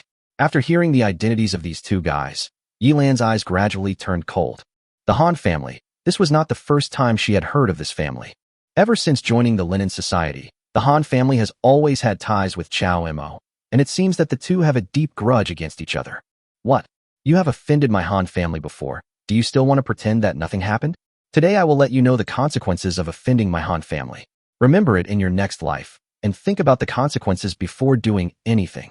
As the man spoke, his eyes swept over Yilan presumptuously. Wait, why do you want to kill me? Who from the Han family asked you to come? Is it the head of the Han family? Do you know my identity? Chao Mo deliberately delayed and asked again. Who wants to kill you? Don't you really know? You severely injured Han Jinhu in the Imperial City and made my Han family a laughingstock throughout the city. As a result, your position as leader of the Imperial City Guard was shelved. Are you still pretending not to know? The man didn't realize that Chao Mo was just stalling for time, and he explained to Chao Mo with confidence. Haha, just because you want to kill me is not enough. Chao Mo raised the corner of his mouth. As soon as he finished speaking, a flash of lightning flashed out from behind him. Wind and thunder sword. Seeing Chao Mo take action, Yilan, who had been unable to bear it any longer, also rushed out. The sword in her hand was like a stream of light. Although she was at the Golden Core realm, her strength was beyond the reach of these two Han family members. The two guys just made a move and immediately felt the pressure. Chao Mo's surprise attack left a wound on one of them. The sword mark had a faint smell of burning and was surrounded by lightning. How is that possible? This level of strength is not simply the result of accumulated medicine. He was lying to us just now. He is hiding his true abilities. No matter how stupid these two people were, they finally reacted at this moment. However, they were already too close to Chow Mo and the other two. It was too late for them to retreat and return to their ambush place. The person who went back to report the news immediately cried out in pain, secretly cursing his companions for not listening to him and acting so impulsively. Now it was a disaster. If they act rashly and fail to defeat the other party, even if they escape with their lives, the punishment they will face can be imagined. Thinking of this, the two of them attacked with all their strength. Sword chi swept out, and the surrounding yellow sand was also cut by the sword chi. The yellow sand in the sky moved with the strong energy. Chow Mo and Yi Lan each took on the enemy one by one, attacking decisively and without mercy. The two men had used up all their trump cards, but were still no match for Chow Mo and the others. They felt wounds appearing on their bodies one after another. They began to despair. The more serious their injuries became, the slower their movements became. It wouldn't be long before they would die. You can't kill me. Let me tell you a secret. There's an ambush ahead. In order to protect himself, someone shouted loudly that he didn't dare to gamble anymore. Who knew if Chow Mo and the others had any powerful tricks up their sleeves? If they took advantage of his injury, he would probably die in the next moment. Are you going to betray the Han family? The other person looked at him with wide eyes. Oh, really? Then tell me, what ambush? Chow Mo deliberately stopped and asked with a smile. The place ahead of you is called Swallowing Sand Valley. The terrain there is dangerous and full of quicksand. Ordinary people passing by can easily fall into the quicksand if they are not careful. Not to mention, my Han family has laid a net in front of you. Only you two can enter. The man covered his wound and said with difficulty, the Han family has specially summoned a large formation for you. Once it is activated, the Swallowing Sand Valley will be covered by the Yellow Mountain, and the quicksand will become the burial place for everyone. There is also a forbidden spirit formation. As long as you set foot in it, your spiritual energy will be suppressed. No matter what your cultivation level is, under the quicksand, without spiritual energy, you can imagine what the outcome will be. The man simply talked about a few formations and the means of secret arrangements, which shocked Yi Lan, who was listening. My goodness, this is really going to kill someone. Not to mention them, under such an ambush, even if someone in the nascent soul stage passed by, they would probably be buried in this sand-swallowing valley. What a cruel method. This Han family member cannot be kept alive. Yi Lan raised his sword and was about to chop. The two were shocked and begged for mercy at the same time. No, please spare us. You can just go back and not go to Swallow Sand Valley. That way, everything will be fine. Chapter 131, The Han Family Appears. Wait. Chow Mo hurriedly spoke out to stop him. Not going to Swallow Sand Valley. Yi Lan turned around and looked at Chow Mo. Given her understanding of Chow Mo's personality, he shouldn't be so scared. Don't be anxious. Since the other party has already ambushed us, we must find a way to repay them. Let's put it this way. That person has been glancing at you, and I don't like it either. There's no point in keeping him around. This person knows what's best, so let him live. Chow Mo pointed at the guy squatting behind the big rock and said, a flash of cold light. One person's head fell to the ground. The corpse was soon buried by the yellow sand. The other person was lucky enough to survive, but he was now trembling all over and lowered his head, not daring to look Chow Mo in the eye. Haha, don't be afraid. He who knows the times is a hero. Since you have passed such important news to me, how can I kill you? How about this? You go back and pass a message for me. Chow Mo said with a smile. What? The man was stunned. No, this person cannot be trusted. Yi Lan also frowned. No problem. Chow Mo had already made up his mind. He smiled and said, how about this? Go back and tell your Han family that we've discovered your whereabouts and that they've leaked all the information about your ambush. You desperately tried to escape back here, and we were afraid of an ambush. We didn't catch you. Tell those ambushing people to come with you. I want to see them. Of course, it will only take as long as your return trip. If I don't see you return, I'll leave. Seriously? The man thought Chow Mo would make some more outrageous demands, but he didn't expect it was just a message. Moreover, in this way, even if he betrayed his family and leaked the information about the ambush ahead, no one would know about it.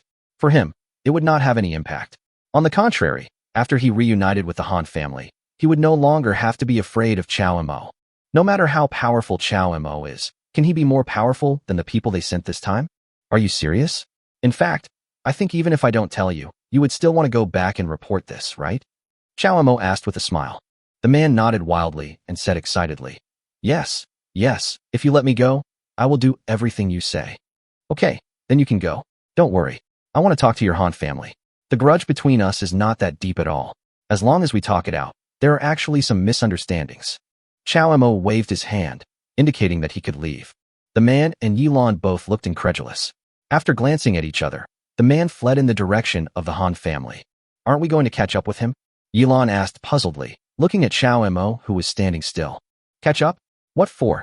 Of course, we need to find them and capture them all. Isn't that your plan?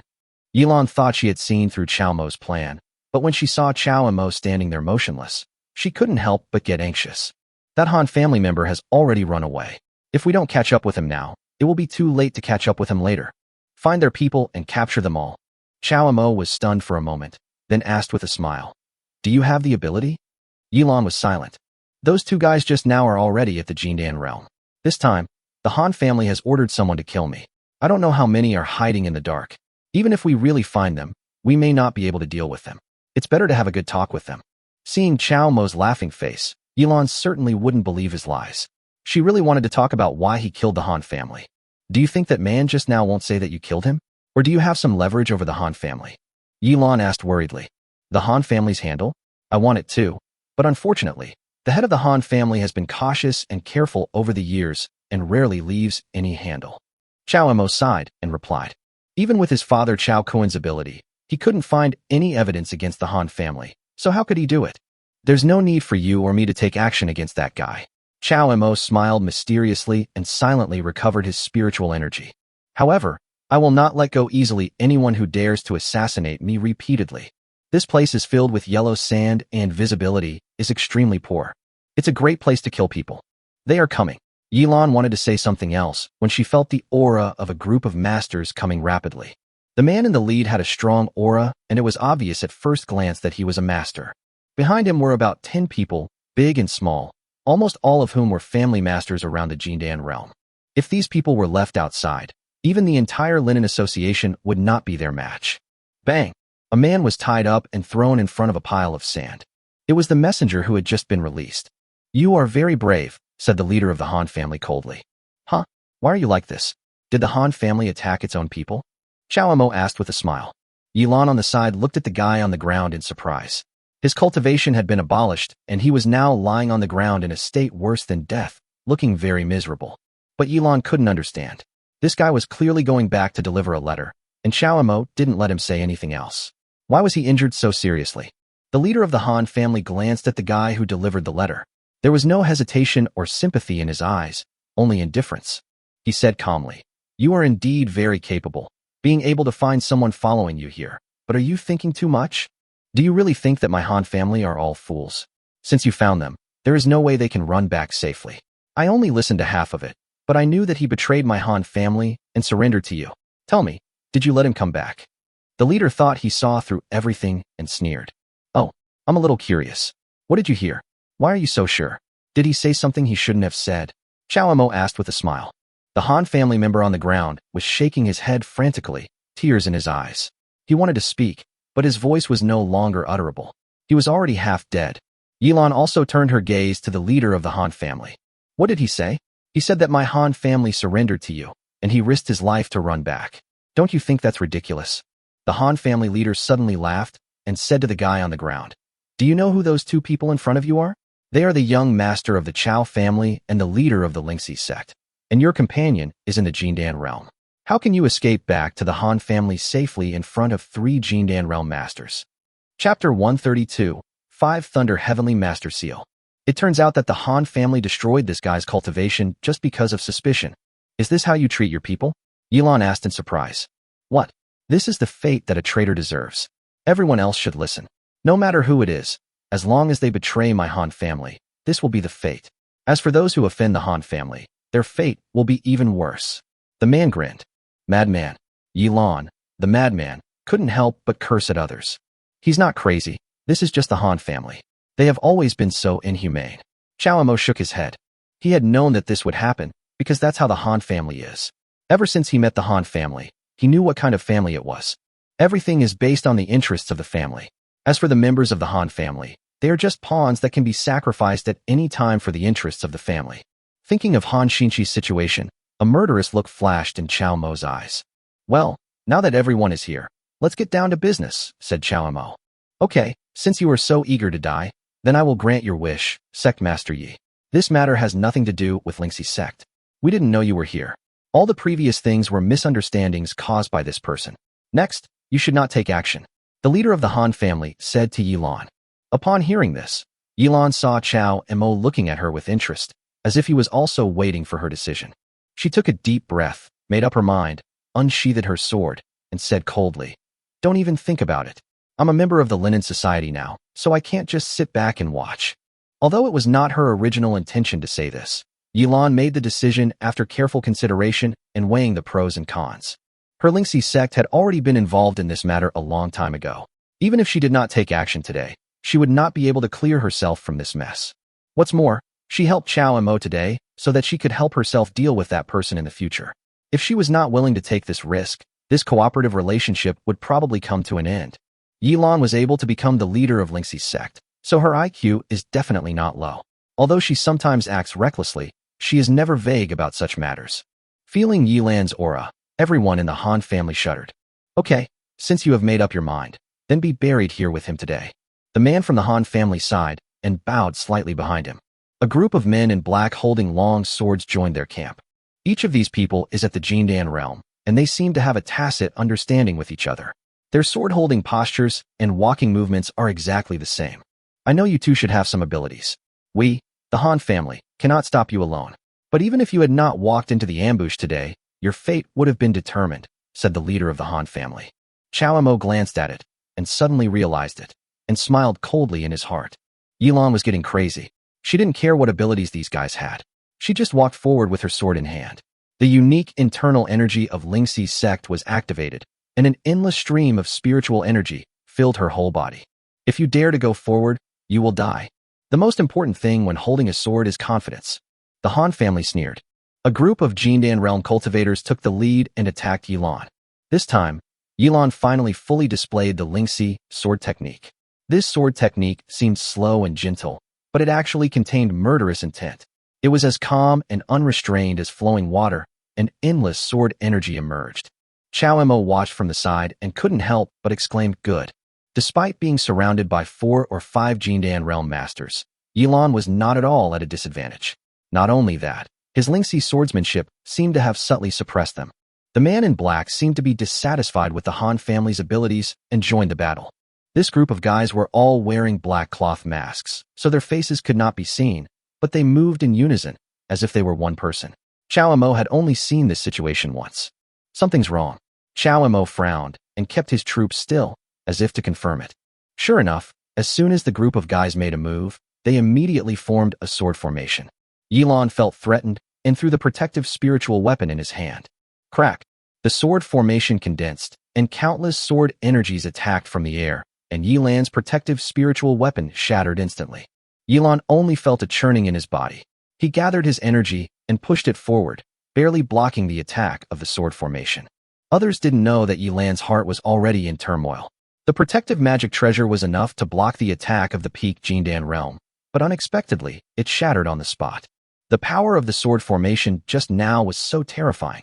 I'm afraid it has reached the power of the nascent soul realm. Okay, leave it to me from now on. She was about to attack, but was held down by Chao. Chao shook his head and told her to watch from behind with peace of mind. Then Chao took out a square magical treasure, which was a big seal. There seems to be a power of thunder and lightning on the seal, but from the appearance of this object, you can tell that it is extraordinary. Yilan did not insist, because she had seen before that Chao was confronting those 2 people and deliberately delaying time, which was to use this thing to do something secretly. Like the Han family, they all looked at the treasure in Chao hand with curiosity. This thing gave all of them a sense of danger. Since you're looking for death, you can't blame me. Chao threw the seal out. He shouted loudly, 5 Thunder Heavenly Master Seal, activate. Suddenly, the seal became extremely huge, and faint array patterns appeared on the ground. Something's wrong. There seems to be a formation here. Let's get out quickly. The Han family reacted quickly, realizing immediately that they had been tricked, and shouted. However, the 5 Thunder Seal had already been activated, and it was too late for them to leave. I saw thunderclouds rolling in the sky, and the 5 Thunder Seal was suspended in the air. The yellow sand around it was blown up, making it impossible to see. Everyone could only cover their faces. But then, a scene that frightened everyone appeared. The nine heavens seemed to have received some kind of call, and thunder rolled in. The area covered by the five thunder heavenly master seal suddenly turned into a pool of thunder. With the help of the formation, the power of thunder roams. Everyone who had just stood in front of them was buried here. How can human power stop the power of heavenly thunder? Yilan behind him looked at the scene in disbelief, her mouth wide open. This terrifying power of thunder reminded her of the thunder tribulation she had experienced in the Jindan realm.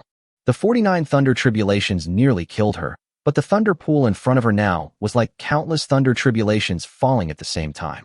The terrifying aura made Yilan almost certain that if she were to be in the thunder pool now, she would be dead for sure. Is this the true hidden strength of the young master of the Chao family? Chapter 133, Soul-Stealing Needle. The thunder pool dissipated for a long time. The deafening sound returned to calm as the sky filled with yellow sand. Chao Mo silently put the five thunder heavenly master seal back on his body, as if he had done something insignificant. So you've been hiding your strength all along. Yilan looked at Chao Mo deeply and said, Hidden strength? No, it's just that I haven't had the chance to use my full strength so far. Chao Mo showed a smug look that deserved a beating. However, Yilan did not feel dissatisfied with this, but instead sighed in his heart. Yes, maybe everyone just underestimated the young master of the Chao family. He has never been the waste that the outside world says he is. Everyone has been blinded by the rumors from the outside world. If I hadn't seen it today, who would have believed that a mere early Jindan realm cultivator could bring about such a victory? He had already experienced the strength of those people. If the group of men in black had not been disabled by the thunder pool, how many people would be able to withstand the attack that was comparable to that of the nascent soul realm? Oh right, those men in black. Chao Mo, were those people just now really all from the Han family? Yilan stared at Chao Mo and asked, Haven't you already guessed the answer? Why ask again? Chao Mo shook his head and answered helplessly. Although the Han family is indeed very powerful and has now climbed to a higher level through Han Xinshi, no matter what, the Han family is just a family power. However, the group of men in black were obviously well-trained and ready to die. It was impossible for such people to come from a powerful family. If we ask which force is more likely to cultivate such a person, there is probably only one answer. That is, the royal family. Really? Just as the two were preparing to clean up the battlefield, Chao Mo suddenly felt a sense of crisis that he had never felt before. The danger was so fatal that Chao Mo's pupils dilated instantly, and the hairs on his body stood on end. Logically speaking, this kind of feeling should not arise in this piece of yellow sand. But this feeling is indeed so clear and strong. Whoosh! Chao Mo had just activated the Eye of Delusion. Then he saw a ray of light penetrate into his heart at an imperceptible speed. When Yilan realized something was wrong, she happened to see this scene. Chao Mo, Yilan exclaimed. Chao Mo covered his chest, his eyes fixed on one direction. Just as Chao Mo fell backwards, a barely detectable black shadow flashed past behind them.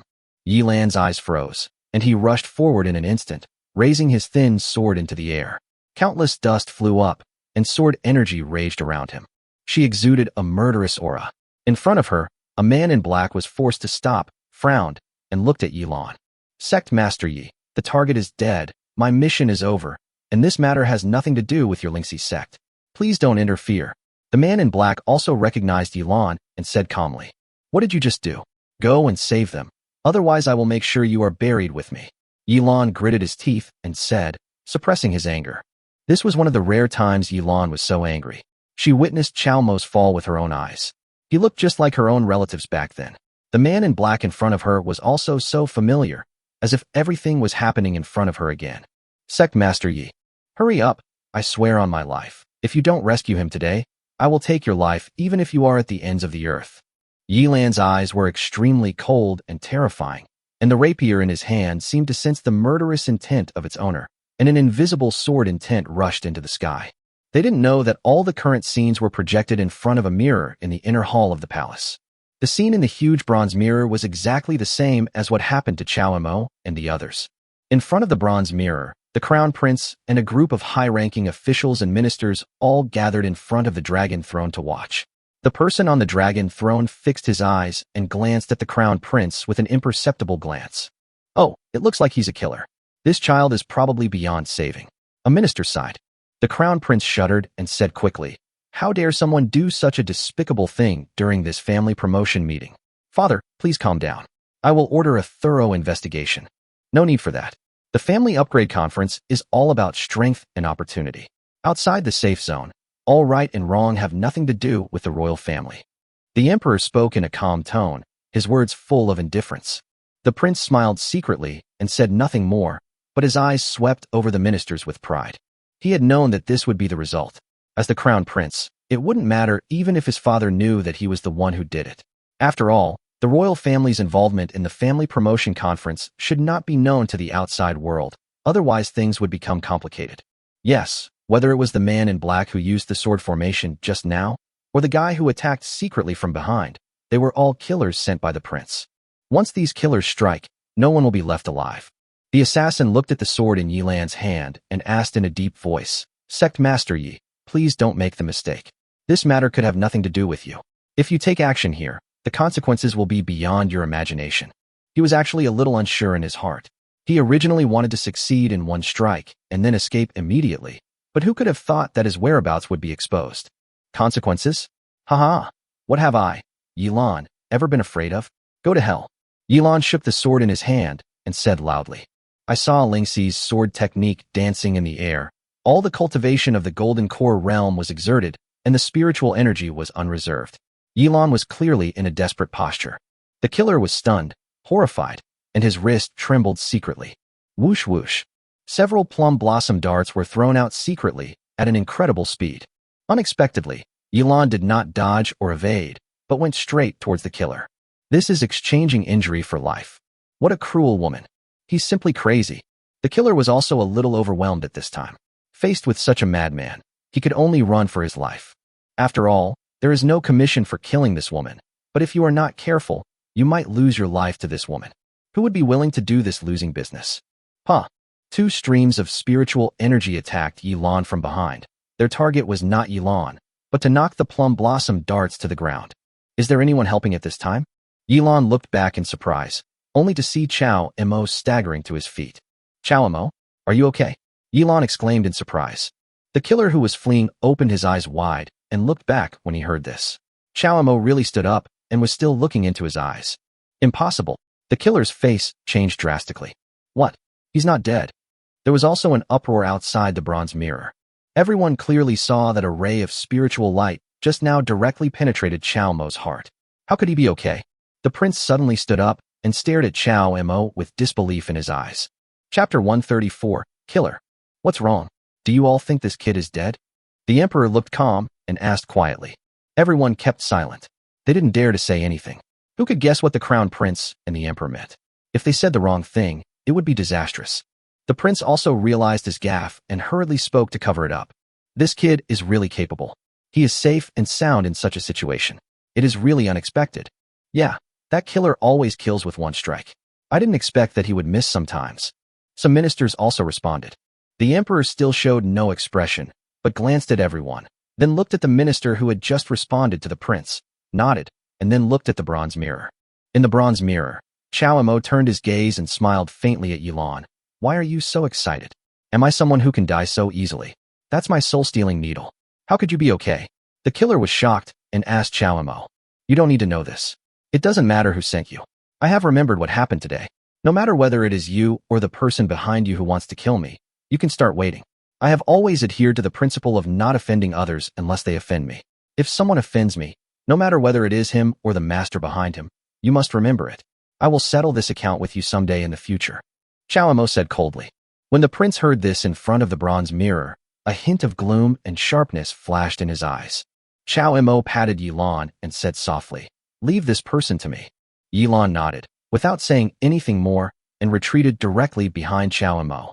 There was a hint of joy in her eyes, and she gradually withdrew all the spiritual energy that she had just exerted out of worry. Are you a human or a ghost? Once my soul-stealing needle enters the body, no one can survive for more than 3 breaths. The killer pointed at Chao Mo and asked in horror. Everything just happened in a flash, and I'm afraid no one watching the fight could see clearly what happened. Only Chao Mo himself knew that he was lucky to have survived. After dealing with those men in black, he was indeed careless. Otherwise, the killer wouldn't have had the opportunity to take advantage.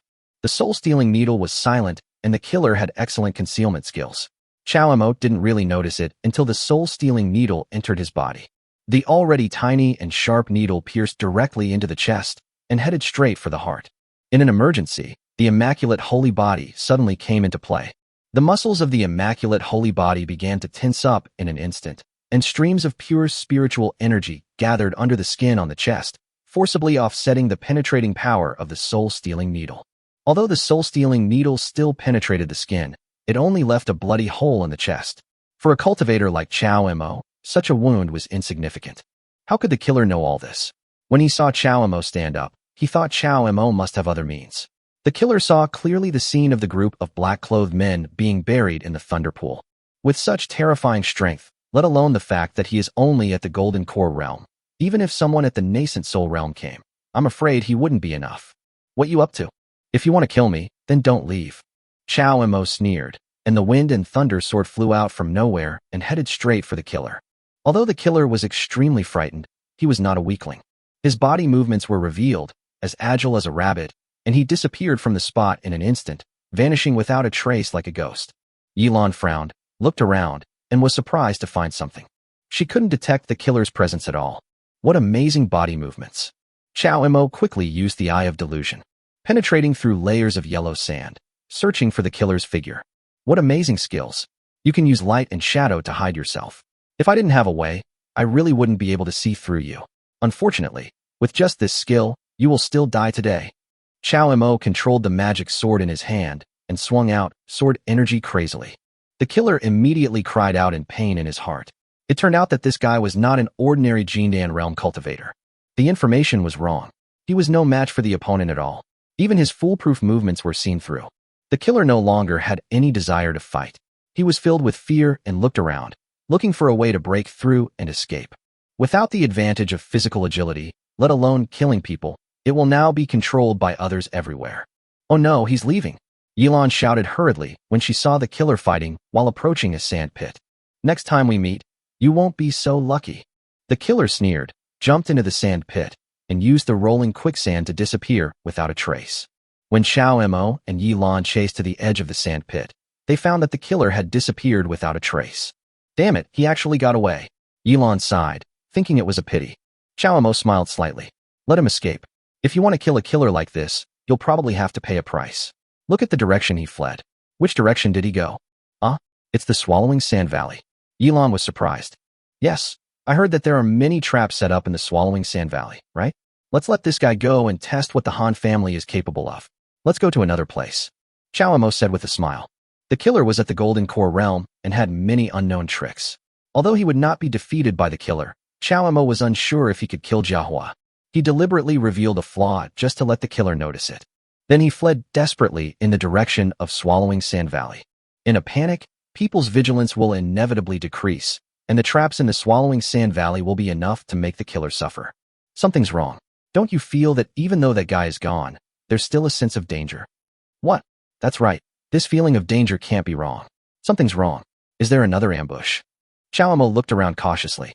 He had integrated the immaculate holy body into his body, and his ability to predict and sense danger had become even sharper. The soul-stealing needle just now did not go straight through my heart because of this feeling. But the killer has been scared away, and it is impossible for him to attack secretly again. So what is this feeling? Chow Mo was wondering when suddenly the sand under his feet moved. Chow Mo rubbed his eyes hurriedly and looked again carefully. There was nothing under his feet except the yellow earth. Could it be that quicksand happened to blow by and made me dazzled? Something seems to be wrong. I seem to smell a scent of blood. Yilan suddenly spoke.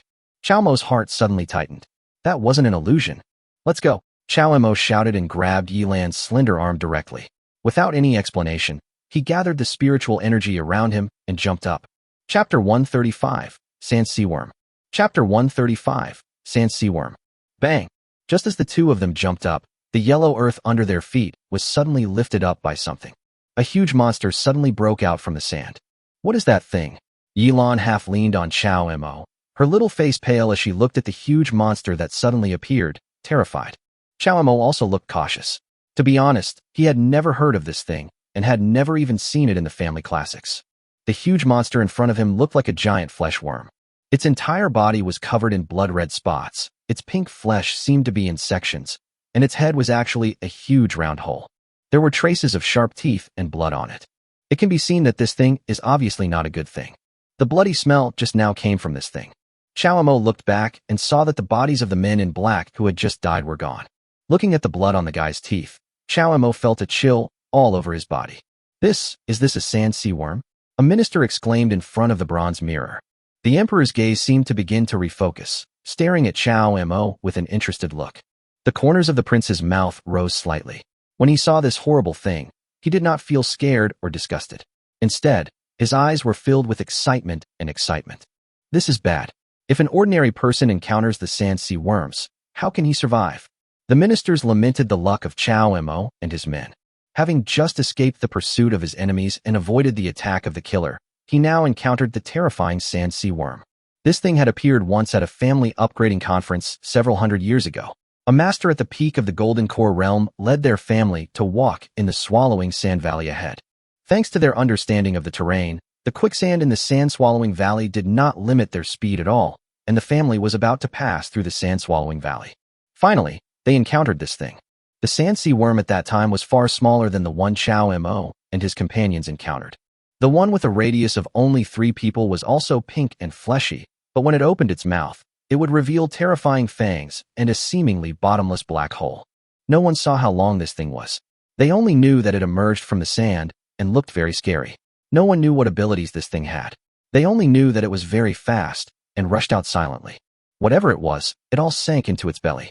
Some people once said that this thing was passed down from the ancient mythical beast, Tao Tai, which can swallow everything endlessly.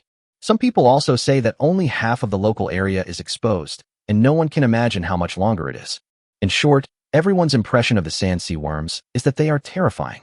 Chao Mo broke out in a cold sweat as he faced the huge monster in front of him. He knew that this guy was probably more troublesome than the killer just now. This thing doesn't look like an ordinary monster. What should we do? Should we leave first? Yilan couldn't help but speak based on her woman's intuition. The crazy woman is not a stupid woman. Facing this thing, if Chao Mo had not been there, she would probably have been on her way to escape. I'll try it first. You be careful here, Chao Mo said to Yilan, and a fireball condensed in his hand. The power of fire directly hit the sand sea worm. The spiritual energy surged, and the power of fire was instantly extinguished when it encountered the pink skin of the sand sea worm. What's going on? Chao Mo was stunned. But they heard the sand sea worm become angry and roared at the two of them. Chao Mo instantly gathered spiritual energy at his feet and turned to flee. His figure was so fast that only a shadow was left behind. The moment he disappeared, the sand sea rushed directly towards where he was just now. The huge body once again smashed a big hole in the sand. In the pit, the terrifying aura in the sea of sand was faintly revealed. He is under the sand. We will be in a more passive position.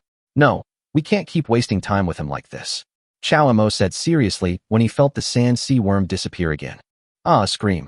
Yilan felt the sand under his feet suddenly move. You evil beast, how dare you? Chao Mo was furious. This guy actually tried to make a feint to the east and attack in the west, hiding himself and launching a surprise attack on Yilan. In front of the bronze mirror, everyone was worried for them. Suddenly, the bronze mirror turned black. The picture disappeared. Everyone looked at each other. What's going on? Is the person dead? But why did this picture disappear? Everyone looked at the dragon throne. The man on the dragon throne looked normal, still sitting there expressionlessly, as if his eyes could see through everything, and he could see what others could not see. In the other end, I saw a square tripod under the feet of the leader of Lingxi's sect constantly growing bigger. She and Chao Mo were both trapped in it. The sand sea wanted to swallow everything into its stomach, but it angrily discovered that this tripod, it can actually change size according to the size of its mouth. No matter what, the square tripod was always bigger than its mouth, making it impossible to swallow it directly. Chao Mo looked at the darkness all around him, not knowing what had happened. He only saw the critical moment just now. It seemed like Yilan took out a small tripod from it, and then the surroundings began to become pitch black. There seems to be some medicinal fragrance here, Chao Mo said. Yilan looked at Chao Mo deeply and nodded. Yes, we are now in my medicine cauldron, and only this thing can save us. Medicine cauldron? Chao Mo was stunned, then looked at Yilan strangely. What are you looking at? Yilan felt a little offended and asked dissatisfiedly. I just can't imagine that with your personality. You can also make medicine? Oh, I'm not questioning your ability. I'm just curious. Do you really like making medicine? Chao Mo's expression became more and more strange. Yilan was immediately furious. He knew what Chao Mo meant. Why? What kind of personality do I have? I am suitable to use the sword to kill all the demons and evil spirits in the world, right? Yilan asked. Haha, no, no. Chao Mo laughed and didn't dare to say anything else. After entering the medicine cauldron, Chao Mo discovered its power. This medicine cauldron can actually block all spiritual energy, as if there is nothing inside. Another world? Chao Mo suddenly had such an idea. Do you know what it's like outside? Chao Mo asked. It's still trying to break through the medicine cauldron. Why? Do you want to see if you can defeat it? Yilan looked at Chao Mo and asked. Chapter 136. The Power of the Innate Spiritual Sword.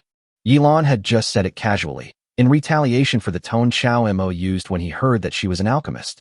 Who would have thought that Chao Mo actually took it seriously? Well, I do have an idea, but... Seeing Chao Mo's thoughtful expression, Yilan thought he was just joking and asked casually.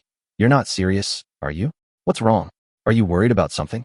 Do you think there will be someone watching us at this family upgrading meeting? Chao Mo suddenly asked. Yilan was stunned for a moment, then glanced at Chao Mo with admiration and nodded. You're indeed very clever. Of course, since the Family Rank Upgrade Conference is hosted by the royal family, and the trials are held at a location chosen by the royal family, do you think the royal family would be comfortable allowing so many families to gather together? Didn't you see how many royal family members were patrolling the camp when you arrived? This is just one example. Our every move here will be reflected in the royal family's celestial mirror. Sky-peaking mirror? Well, it should be considered a special spiritual tool. This thing can record the aura of the person and, within a few short days, present all the scenes from that person's perspective in the sky-peaking mirror. So, they can see everything we did before clearly. Yilan had obviously known about this tactic of the royal family for a long time, and patiently explained it to Chao Mo. After hearing this, Chao Mo's heart trembled, and then his brows frowned even deeper. This would make things difficult. Showing off his talents was not a good thing for him now, especially after hearing from Yilan that the Crown Prince and Prince Shindong were watching them. But if you're worried about this, don't worry. I've already crushed the jade pendant. No one will see what happens here. You don't believe it? Yilan glared at him. I believe it, but why do you do this? Chao Mo asked curiously. The medicine cauldron we are in is related to some things in the past, and cannot be easily seen by outsiders. Do you have any other questions? Yilan answered calmly. No problem. That's right, my wife and I are not outsiders. Chao Mo muttered. Yilan finally understood what was going on in his mind. A hint of anger appeared on her face, and a strange look flashed in her eyes. Immediately afterwards, a loud noise came from under the square tripod, accompanied by violent vibrations. Boom! Oh no, this guy still hasn't given up. He's hitting the medicine cauldron. Yilan's face changed. Although they can protect themselves with the medicine cauldron cannot be activated on its own and needs her spiritual power to support it. If this guy doesn't leave, sooner or later he will lose this means of saving his life because of insufficient spiritual power to support the spiritual power required by the medicine cauldron. Are you sure that people outside can't see us now? Chao Mo confirmed again. Well, at least for a short period of time, everything here will be blocked. Yilan nodded, but soon realized something was wrong and asked hurriedly, What are you going to do? Let me out. I will deal with it. Chao Mo took a deep breath and replied. What? Are you serious? Yilan was shocked and looked at Chao Mo in disbelief. The sand sea worm outside is not only a demon beast at the peak of the Golden Core realm, but also the strongest kind of demon beast in this sand. Not to mention them, even a Yuanying realm master would have a headache facing such a demon beast. Don't worry. When have I ever joked about something like this? We've been hiding here forever, and sooner or later we'll run out of spiritual energy. I think it's a bit of a stretch for you to hold on now, right? Chao Mo had already seen through everything and comforted him. No, this guy is not someone that the Jindan realm can deal with. Yilan shook his head. Don't worry, I have my own way. Even if we can't deal with it, we can just run away together. Sitting here and waiting to die is not a solution. Good. Yilan also knew that what Chao Mo said was right. Thinking of his previous method of controlling the heavenly thunder, it was comparable to that of a nascent soul. Maybe he really has a way. Even if not, what he said is not wrong. If he continues like this, he will become a prey sooner or later. It is better to go out and give it a try. Yilan no longer hesitated and waved his hand, and the medicine cauldron was removed. The giant flesh worm was staring at them not far away and saw the medicine cauldron being withdrawn. Suddenly, he let out a strange cry of excitement. He burrowed into the sand. Chao Mo asked Yilan to step back. There was a faint layer of light purple in his calm eyes. The eyes that could see through delusion could see ahead. Facing such a monster, even Chao Mo had to deal with it with all his strength. Chao Mo and Yi Lan both held their breath, feeling the slight vibration of the ground. It is gone. After not seeing that guy for a long time, Yi Lan couldn't help but ask from behind. Before Chao Mo could respond, the Lus on the ground collapsed. A bloody mouth rushed out from under his feet. Chao Mo's face changed, and he leaped high with his spiritual energy. The wind and thunder sword flew to his feet. Chao Mo pointed his toes and flew high with the help of the wind and thunder sword. Unexpectedly, the giant insect grew to an astonishing size.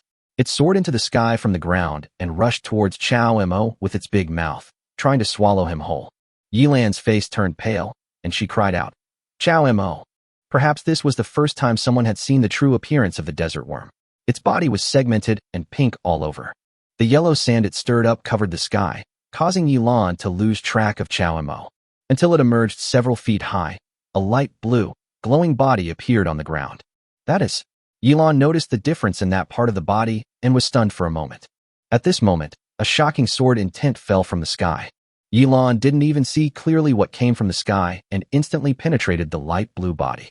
The desert worm let out a shrill scream. Yi Lan opened her eyes wide, watching the huge insect body hit the yellow sand. He's fine. Did he really do it? Chao Mo stepped on the wind and thunder sword and jumped down from a great height. He stood in front of Yi Lan in a self-proclaimed cool manner, stirring up a cloud of dust. Huh. He breathed a long sigh of relief. This sand sea worm was really hard to deal with. If he hadn't used his natal spirit sword, even the sharpness of the wind and thunder sword would not have been enough to penetrate this guy's body. The natal spirit sword is now the biggest trump card in Chao Mo's hand. Moreover, because this thing is too precious, Chao Mo rarely uses it. You actually killed this thing? Yi Lan murmured in disbelief until the body of the sand sea worm fell in front of him. Of course, we don't know if this thing can be considered a Yuanying realm monster. If it gets 1,000 points directly, wouldn't our Linen Association be able to ascend to the sky in one step and become a 4th or 5th rank family? Chao Mo said with a smile. Chapter 137, Yi Lan's Past. Unfortunately, the Family Upgrade Conference only determines the monster's rank, not its strength.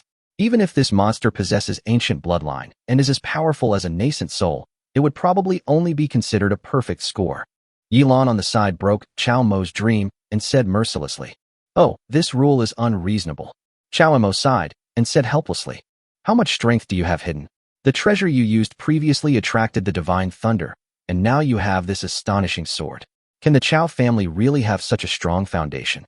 Yi Lan knew that he was trying to find a way to ease his tense emotions. But she stared at Chao Mo very seriously. Don't everyone have their own secrets?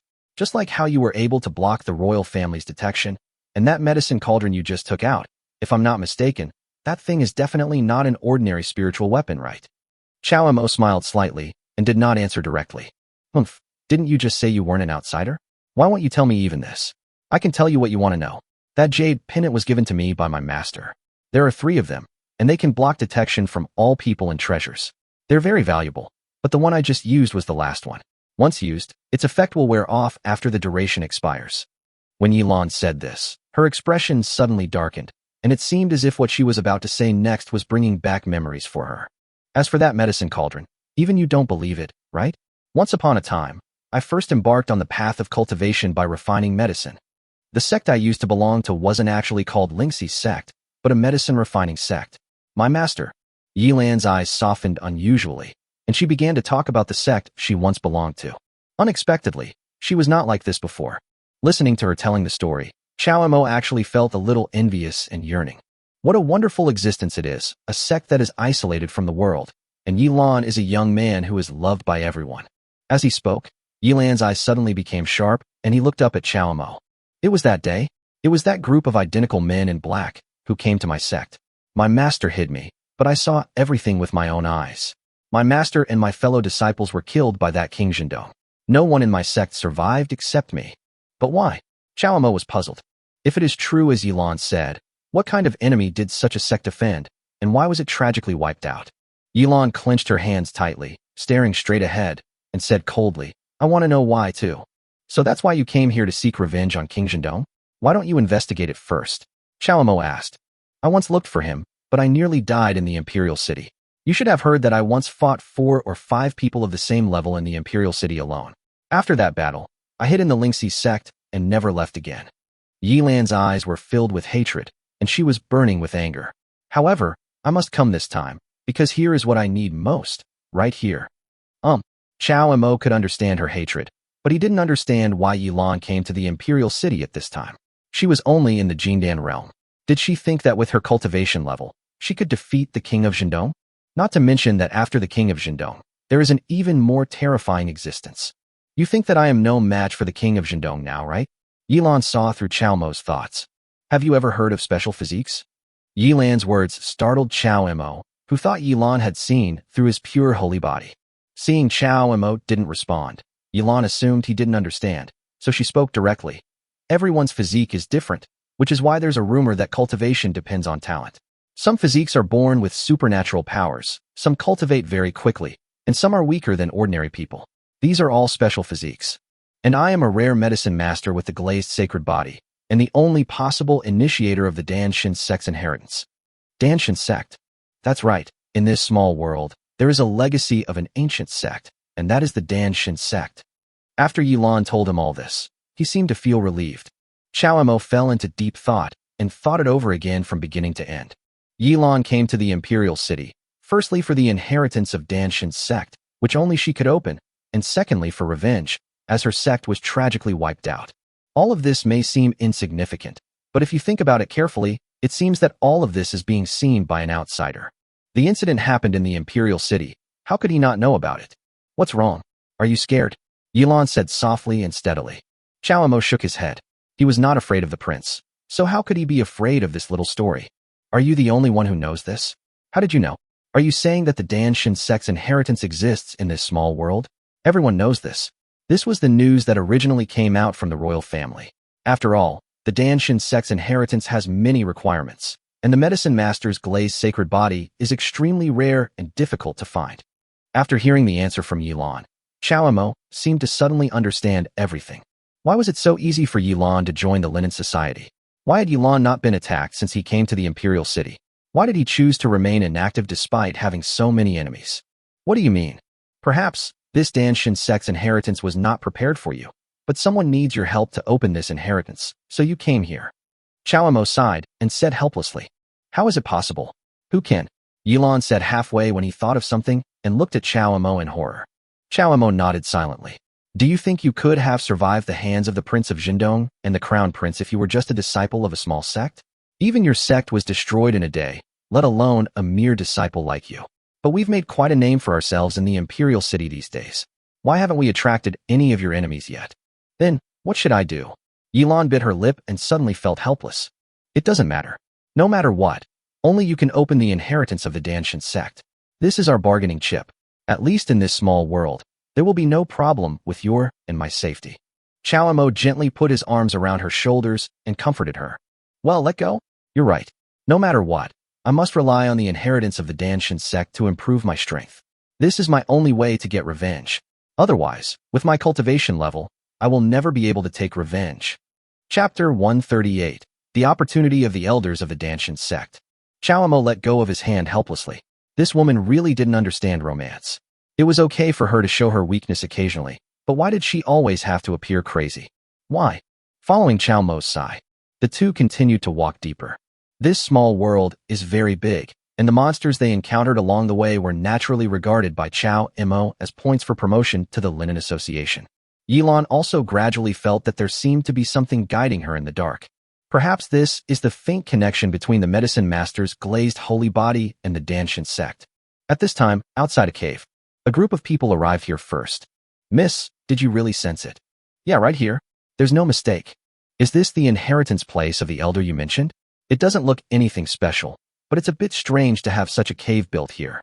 The group of people who were talking turned out to be the Lin family from Donglin City, who had previously agreed with Chao Mo to form a team in this small world. The one who was like the moon surrounded by stars was, of course, Lin Wu's daughter, Lin Susu.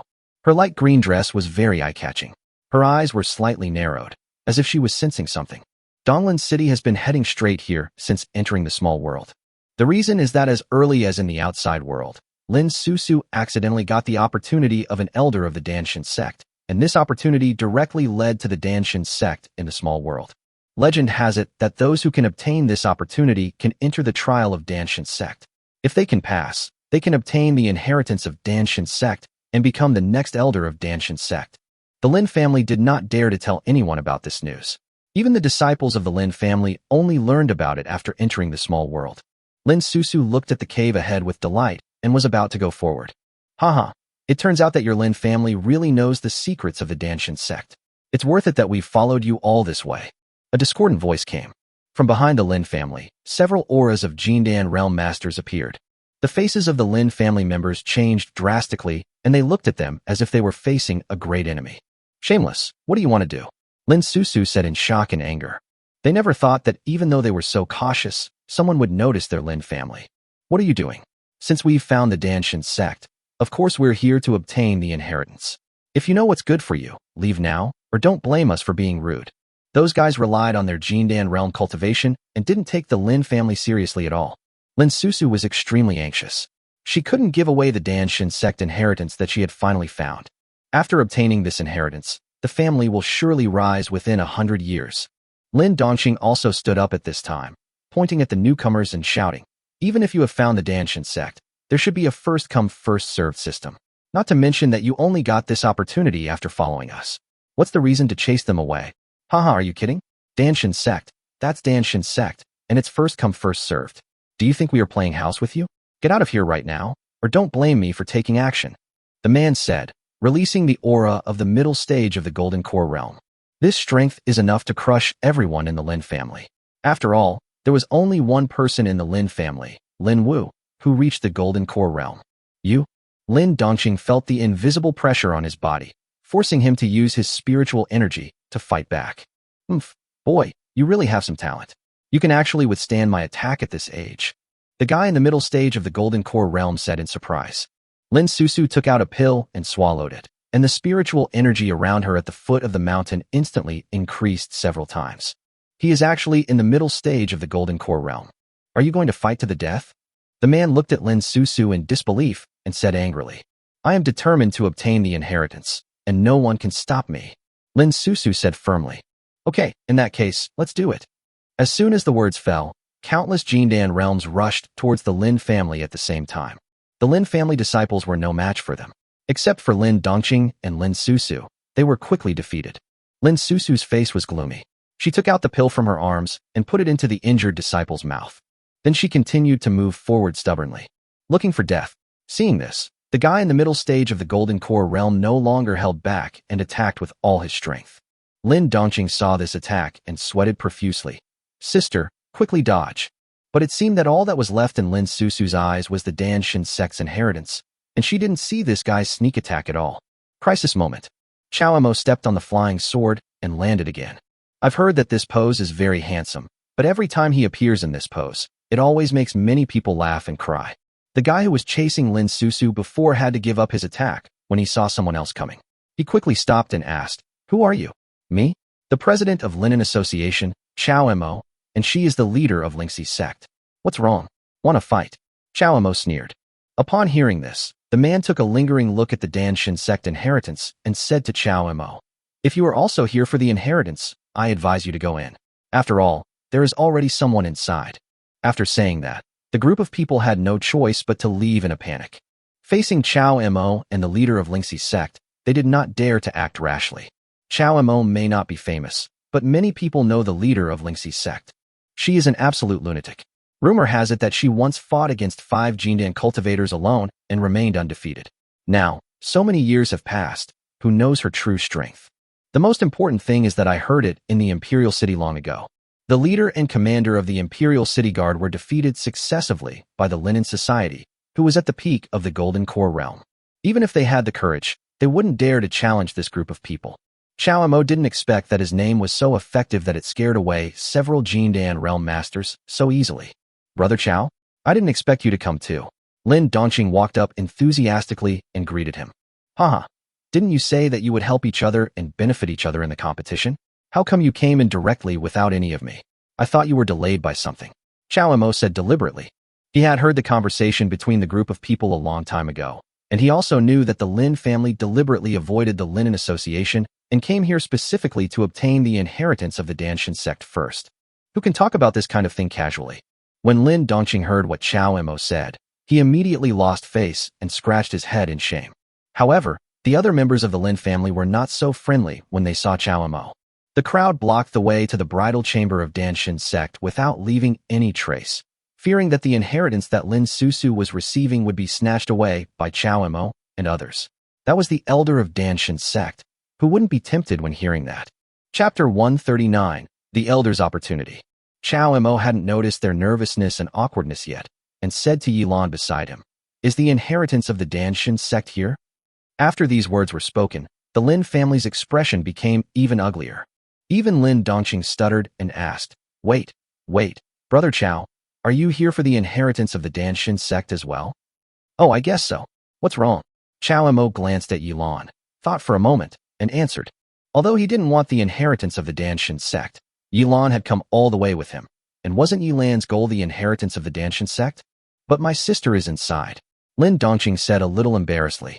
"Chao Mo has helped me many times, and I should be grateful. But my sister came here just for this opportunity, and I can't just give it up to someone else." Lin Dongqing didn't know how to deal with the situation for a moment. Yilan had already seen through the clues and glanced at them with disdain, sneering, "It's just a chance to become an elder of the Danshin sect. There's no need to be so nervous. I won't snatch it from you." Chao Mo suddenly realized what was strange. He patted Lin Dongqing's shoulder helplessly and turned away from the cave. Everyone in the Lin family understood that Chao Mo and the others really had no intention of snatching this opportunity. They looked at each other in confusion, their faces flushed. Especially Lin Dongqing. He was extremely ashamed and had no choice but to guard the cave door silently. "Aren't you here for the Danshin sect?" Chao Mo couldn't help but ask when the two of them were a little further away. That was merely an opportunity left behind by the elders of the Danshin sect. Whoever inherits, it will become the next elder of the Danshin sect. Of course, outsiders cannot steal this inheritance even if they want to, because the person chosen by the elders of the Danshin sect is that woman, and only she can pass the trials left by the elders. Yilan glanced at Lin Susu, who was receiving the inheritance at the entrance of the cave, and said, "What is your relationship with her? I just saw that the way she looked at you seemed a little different." Is that so? I once made an agreement with the mayor of Donglin City to take care of them at this family upgrading conference. Maybe it's because of this reason." Chao Mo was stunned and guessed. Yilan stared at the thin figure in front of the cave without responding. About an incense stick of time passed, and Lin Susu's body trembled. As if her soul had returned to her body, her eyes, which had been motionless just now, showed a brief moment of confusion. Everyone in the Lin family had been staring at the situation here.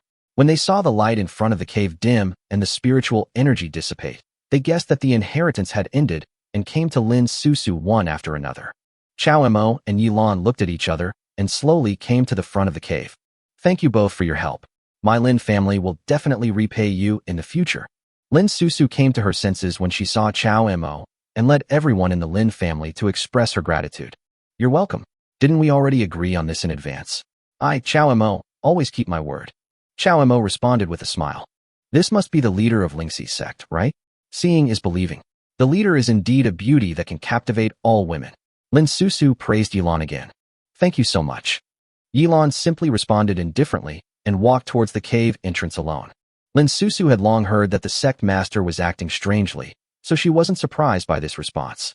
However, the cave ahead was the Danshin sect's cave abode.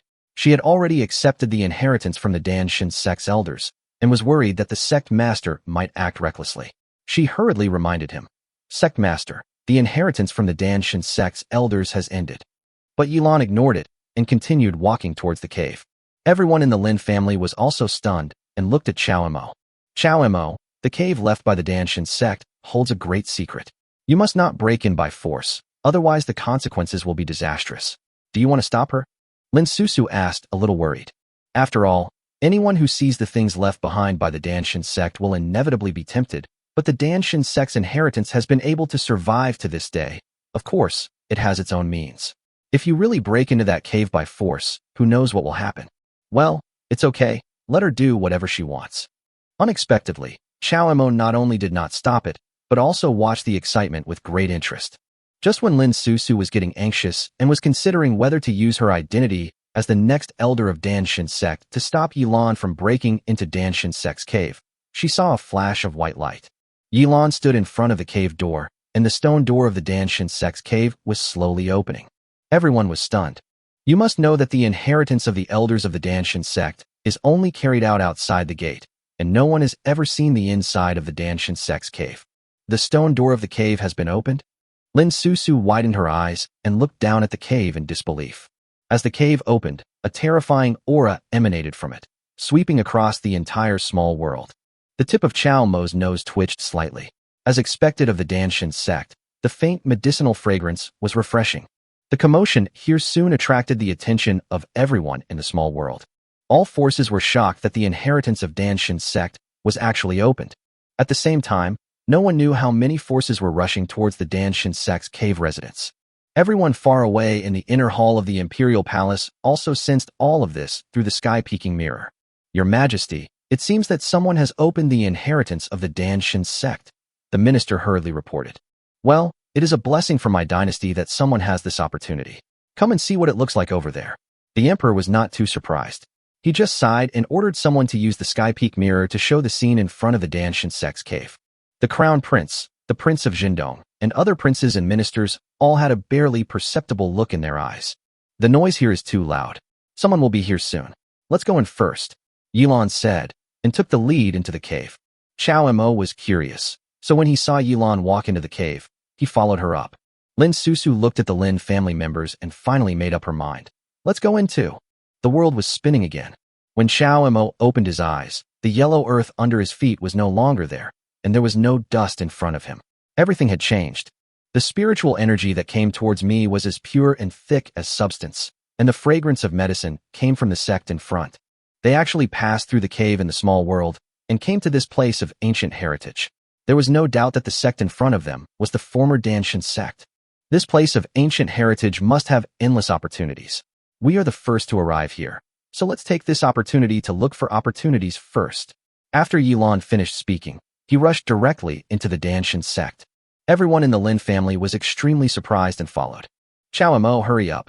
There are endless opportunities in Danshan sect. Even if you can find a little bit, it will be of great benefit to your future practice. Lin Susu saw that Chao Mo was still in a daze and reminded him hurriedly. Chapter 140. The Danshan sect's inheritance begins. At the same time, a beam of white light shot straight into the sky from above the small peak, and everyone confirmed the location of the Danshan sect. Many cultivators who did not know about the Danshan sect also thought that an opportunity had come to them, so they rushed over.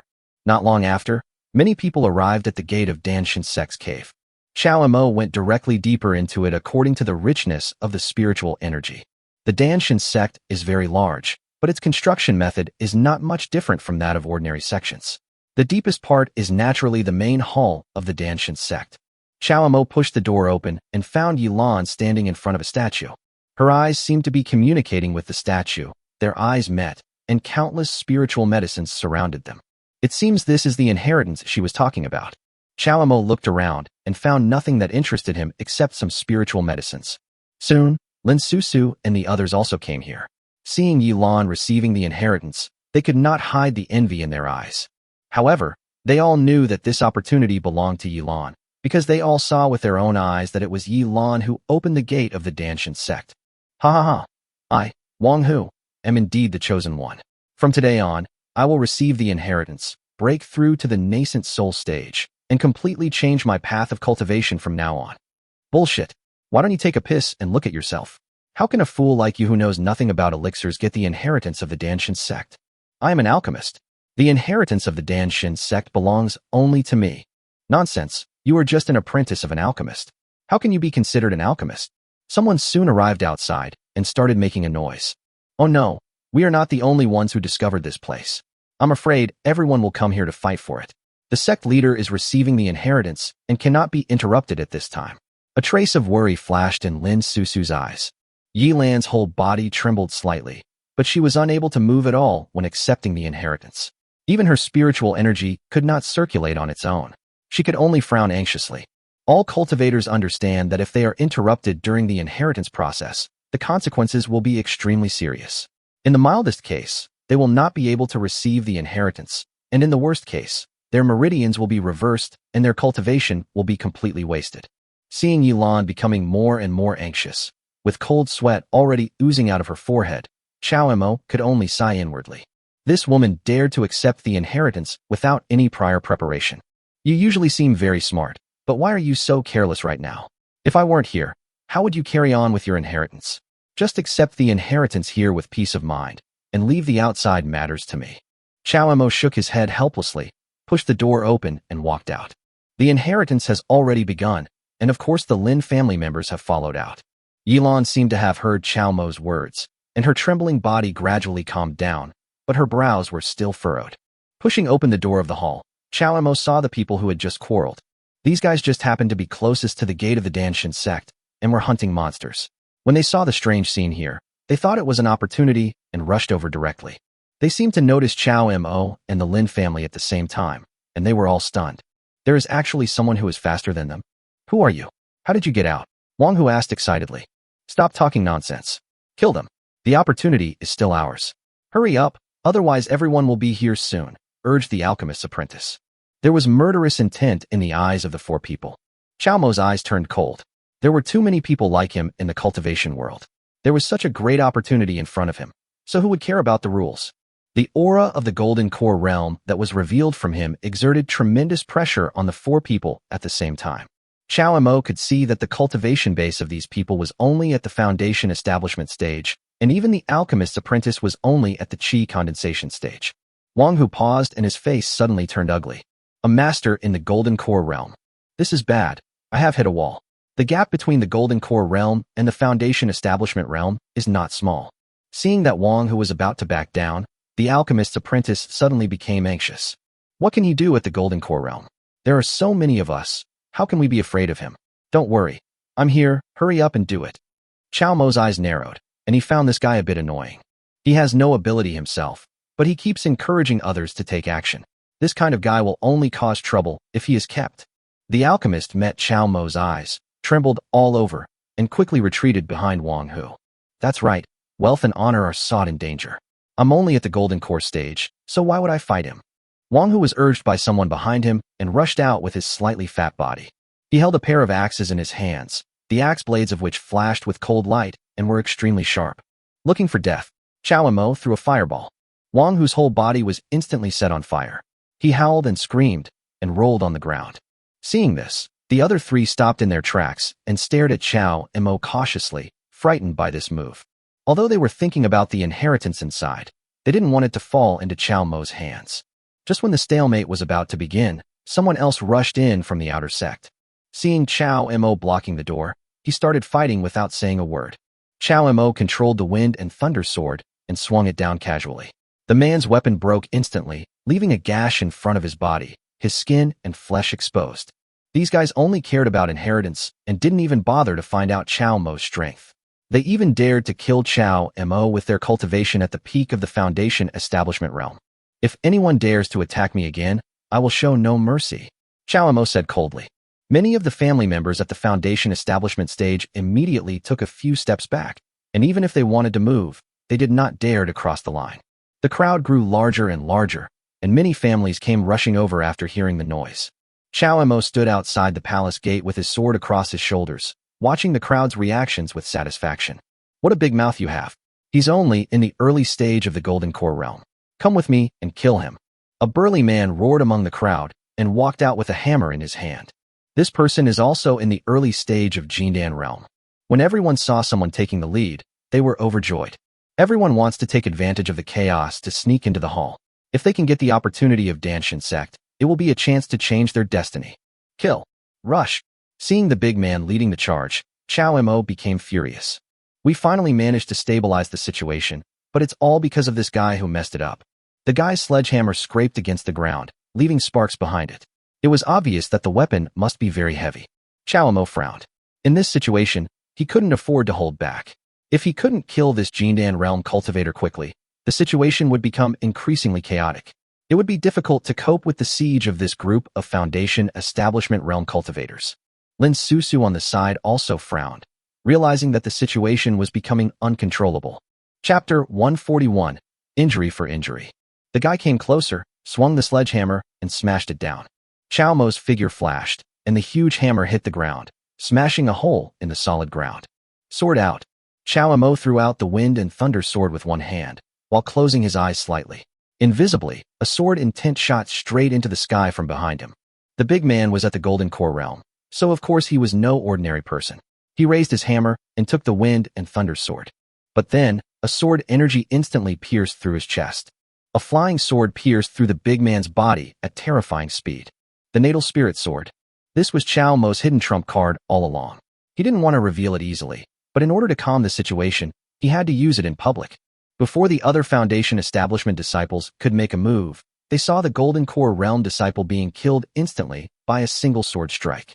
They were all horrified and stopped in their tracks. Everyone knew that they had underestimated Chao Mo just now. The Jindan realm cultivator died in front of them in an instant. Such strength was simply not something they could face. I thought I had completely suppressed the situation. Unexpectedly, Chao Mo suddenly felt a sense of extreme danger in his heart again. Chao Mo's eye of illusion opened instantly, and he looked around. Sure enough, a flying sword from the dark pierced Chao Mo's vitals at lightning speed. Chao Mo quickly raised his arm and blocked it with his natal spirit sword. A figure flashed through the crowd and retracted the flying sword. Isn't that Yang Tianming from the Yang family? Someone exclaimed in surprise just by seeing the man's back. Oh my god, it really is true. The Yang family is here too. Everyone looked at it intently and sighed. The Yang family is one of the only 3 second-rank families in the dynasty, and Yang Tianming is the most talented disciple of this generation of the Yang family. He had already shown his talents several years ago, and even Chao Mo had heard of his deeds. It was obvious that Yang Tianming's reputation was more useful than the several desperate guys he had just killed. When Yang Tianming stood there, many guys who wanted to take advantage of the situation retreated secretly. No wonder this guy also has his own spiritual sword. After just one fight, Chao Mo discovered that this guy's flying sword was also his natal spirit sword. Get out of the way. Yang Tianming spat out 2 words coldly. I'm here today, and no one can go in. There's no opportunity inside. You might as well look somewhere else. Chao Mo said directly without giving in. Yang Tianming didn't waste any words and attacked Chao Mo directly with his natal spirit sword in hand. The 2 swords collided in the air one after another, and the spiritual energy raged. One has to admit that Yang Tianming is indeed quite capable. His swordsmanship is no less than Chao Mo's, and he even has the upper hand. This guy's movements were very strange. Chao Mo fought him with all his strength, but he couldn't gain any advantage. The 2 fought for several rounds, but there was no winner. Everyone has been secretly guessing Chao Mo's identity. Who is this person? He can actually fight Yang Tianming to a draw. I've never heard of such a master among the younger generation. Yeah, I haven't seen him either. Could he be a disciple from one of the other 2 families? No, I've heard of people from the other 2 families. He's definitely not one of them. Lin Susu on the side was also secretly surprised. She had underestimated this guy before. He could actually fight Yang Tianming to a draw. Fortunately, the Lin family did not become his enemy. After a few more rounds, Chao Mo seized the opportunity and blocked with his sword. The 2 men raised their swords in their right hands upwards, leaving the middle door wide open. I had to attack with my left palm. Chao Mo wanted to create this opportunity. He watched Yang Tianming's palm strike, gathered all his spiritual power in his left palm, and slapped it forward. I thought it would be a collision of palms. But unexpectedly, Chao Mo deliberately missed the opportunity for his palms to touch each other, and his palms crossed each other. What? Everyone was shocked. This way of fighting is like trading life for life. Lin Susu also shouted anxiously. No. There was an uproar in the audience. Yang Tianming's pupils also shrank, but it was too late to retract his palm.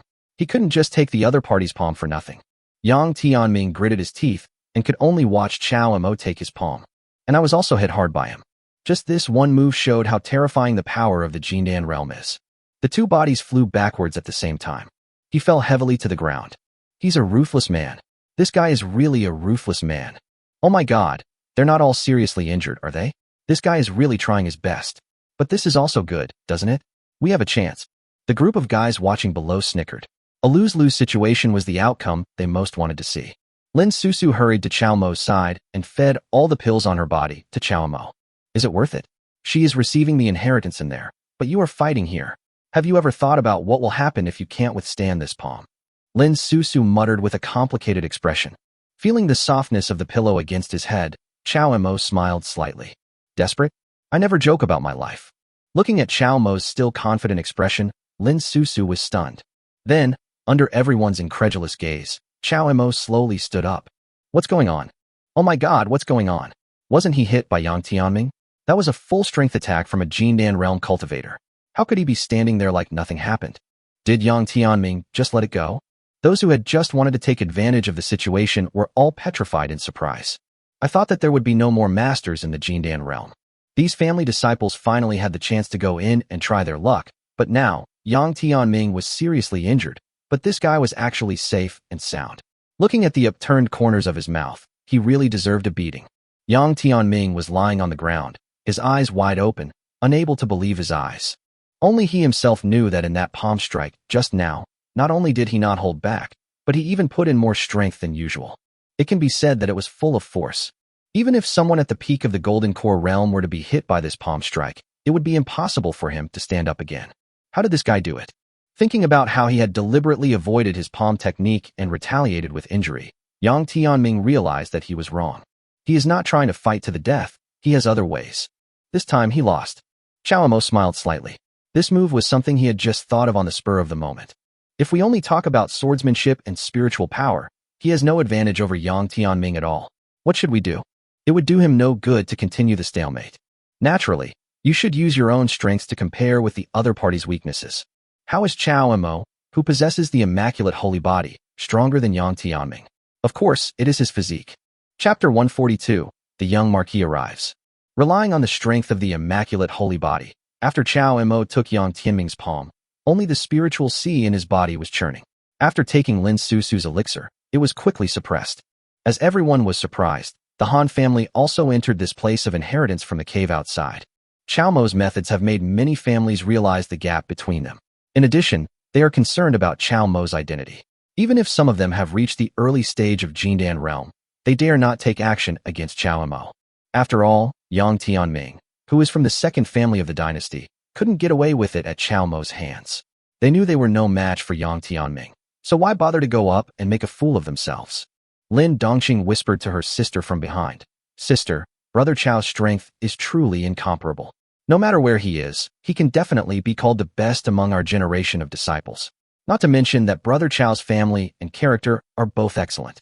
If you really want to do that, you must seize the opportunity and don't let others. Shut up. Lin Susu's pretty face flushed slightly, and she glared at Lin Dongqing and scolded. Did your father tell you to say that? Well, Lin Dongqing scratched his head and smiled awkwardly. Actually, even if father didn't say it, I wouldn't mind having another brother-in-law. Okay, stop talking nonsense about this. Lin Susu didn't dare to respond and directly scolded Lin Dongqing to shut up. After a while, a faint ancient atmosphere emanated from the hall. Everyone had different expressions. Xiaomo and the Lin family looked at each other. They also knew that Yilan must have passed the test of the Danshin sect and started to receive the inheritance. There's an opportunity inside. What are you waiting for? Kill him and rush in. Xiaomo looked in the direction of the voice and saw that the person who spoke was none other than the person from the Han family. The Han family members also looked at Xiaomo with ill intentions. The Han family sent out more than one Jindan realm cultivator this time, and the number of people was large. As expected, all the younger generation disciples of the Han family were here. Once they took the lead, many people with ill intentions began to follow suit. You dare to offend my Han family. You were lucky before. But this time, since you are seeking death, I will see who can save you. The Han family sneered. Xiaomo frowned. The Han family was really lingering around. The situation that had just been suppressed was now stirred up again by them. Once these people attacked together, Xiaomo might really be unable to stop them. Don't panic, cousin. We're here. A group of young men in red rushed out from the crowd. Xiaomo recognized the leader. She was his second uncle's daughter and his cousin. Xiaowen, why are you here? Cousin, don't worry, we won't let the Han family get away with it. Leave the Han family to us. After saying that, everyone in the Chao family attacked at the same time and started fighting with the Han family. The Chao family itself is also quite powerful. Among the younger generation, except for Han Xinshi, the Chao family is on par with them. As a result, the fight broke out and the area in front of the hall fell into complete chaos. Xiaomo also breathed a sigh of relief and silently recovered the spiritual power consumed in the previous battle. Stop it. Several extremely powerful auras forcibly stopped the fight between the crowd. It looks like another important person has arrived. This man was dressed in white clothes as white as snow and was very elegant.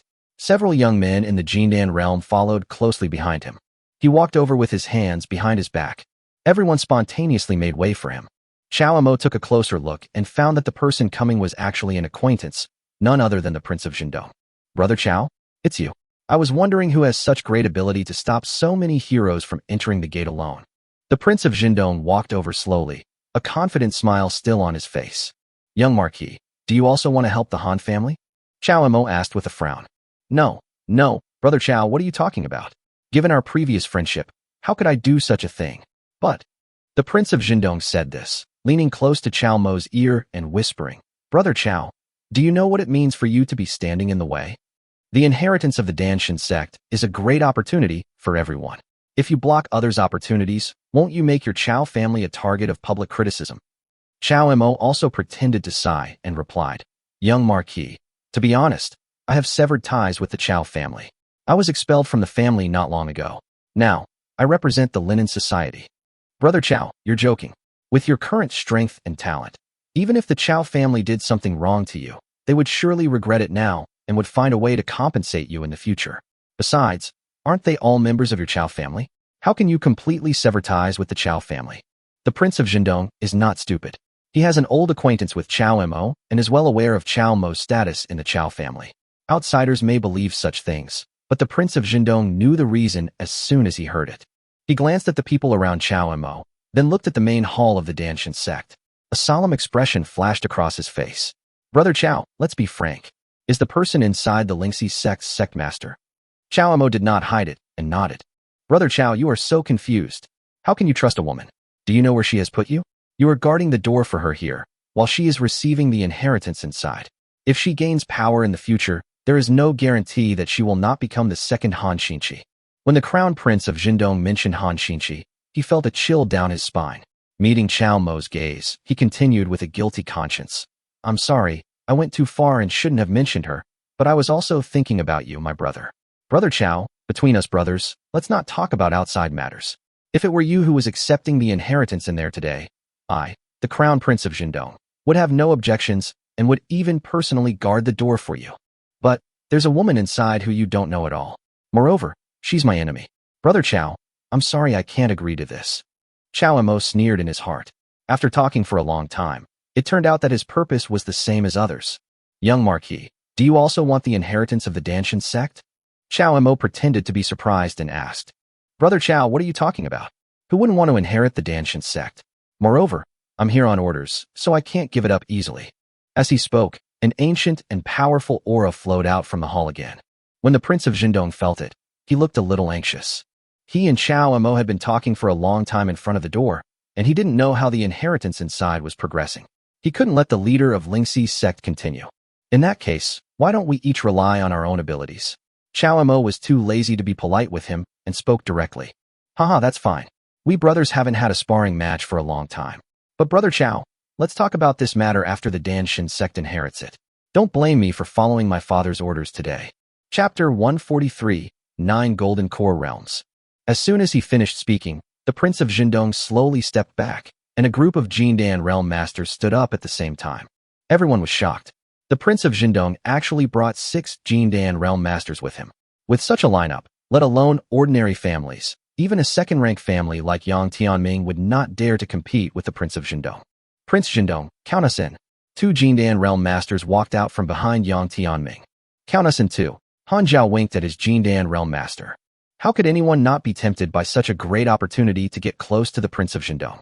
For a time, countless people stood against Chow Mo. Seeing this, Chow Wen whispered to Chow Mo, Cousin, this isn't a solution. How about we retreat first, and then find a chance to avenge this later? Yes, young master, a wise man never suffers a loss in front of him. There are too many masters in the Golden Core realm, and we are no match for them. Everyone tried to dissuade him, but Chow Mo glanced back at the main hall and said, The person inside is my wife. If I can't even protect my own woman, what's the point of my cultivation? Chow Mo was seen walking down the stairs with a sword in hand. The aura of the Golden Core realm was fully released from his body. His tall and straight figure merged into one with his sword intent. Invisibly, everyone felt a sharp edge. The Prince of Jindong was surprised, and a hint of murderous intent appeared in his eyes. Fortunately, among the people he brought this time, there are many masters at the peak of the Golden Core realm. No matter how powerful Chow Mo is, he is destined to be defeated. The 9 Jindan realm masters spontaneously surrounded Chow Mo in the center, and everyone watched the scene intently. Damn it! Lin Susu clenched her fists tightly. hating herself for not being able to reach the Golden Core realm and participate in this battle. Come on, everyone.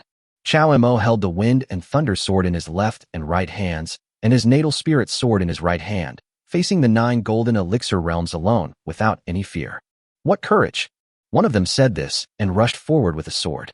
Chao Mo swung his sword to meet the attack, and threw the Wind and Thunder sword in his left hand back with force. Under the control of the sword technique, the Wind and Thunder sword turned into a ray of lightning and met the Han family master behind him. The Jindan realm cultivator of the Han family wanted to take advantage of the opportunity to launch a sneak attack, but was nearly injured by the Wind and Thunder sword. His face changed, and he turned and retreated. Seeing that Chao Mo, holding his natal spirit sword, was already gaining the upper hand in the fight with the first Jindan realm expert, another person among the other masters brought by the Prince of Jindong took action. The man held a pair of steel forks in both hands and moved swiftly and agilely. He was right behind Chao Mo, attacking the vital points behind him with his 2 forks. Chao Mo sensed the crisis behind him and had to turn around to meet the enemy, giving up the idea of taking down one of them in one go.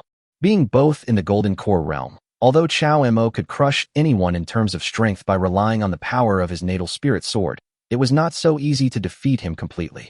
Especially since there was a sneak attack from behind, Chao Mo could not risk his life in battle, because once he fell, the hall would be lost in an instant. The natal spirit sword swung hard, and the steel fork seemed unable to withstand the sharpness of the natal spirit sword, and was chopped off by Chao Mo's sword. A large piece was broken. Don't be so arrogant, kid. Let me help you. I'm coming too. Watch me. The other several Jindan realm masters were a little embarrassed to attack at the same time, but seeing this, they knew that if they did not take action, they would have to explain to the Prince of Jindong. The 7 Jindan realm masters attacked Chao Mo at the same time, and the offensive came like a sudden rain. Chao Mo was busy circulating his spiritual energy, using more of it on his body movements. He was fighting against many great Golden Core realm masters at the same time. He couldn't just be so foolish as to compete with others in strength, right? The other 2 Jindan realm masters of the Yang family looked at each other. As a second-grade family, they originally felt a little disgusted with this kind of siege, but now that the situation has come to this, it would not be good if they did not take action. For a moment, the huge impact brought by the attacks of the 9 Golden Core realm masters caused countless disciples in the Foundation establishment and Chi training stages to retreat. How is this possible? That kid actually beat 9 people alone. Yes, the 9 Golden Core realms. Is this something a human can achieve? If it were me, I probably wouldn't even have the courage to fight the enemy. I can't believe that I'm in the 9 Golden Core realm. Everyone who saw Chao Mo moving among the 9 people secretly admired his courage and strength. Lin Susu was also shocked when she saw Chao Mo fighting against 9 Jindan realm masters on his own. In a trance, Chao Mo's figure stood tall in the field like a sharp spiritual sword. At this moment, something seemed to be touched in Lin Susu's heart. As the future elder of Danshan's sect, how can I not lend a hand and protect the inheritance of Danshan's sect? Lin family, follow me. Lin Susu shouted, and rushed out with all the disciples of the Lin family to join the battle. How could the Han family do as they wished? The remaining disciples went forward and stopped the Lin family from entering. The battlefield was in chaos. Chao Mo displayed his full strength and pushed his body movements to the extreme. Relying on the strength of his immaculate holy body, except for the guy at the peak of the Golden Core realm, he chose to use his body to withstand the attacks of others as long as they did not hit his vital points. This scene made the prince and Yang Tianming below look incredulous. Is this still a human body? That was a Jindan realm attack. How did he manage to withstand it without getting hurt? Even so, the siege of 9 Jindan realm masters is still not something that one person can withstand. Chao Mo's back was slashed by 6 or 7 wounds from the steel fork, and faint traces of blood soaked his clothes. His blood was churning in his body, and his spiritual energy was almost exhausted.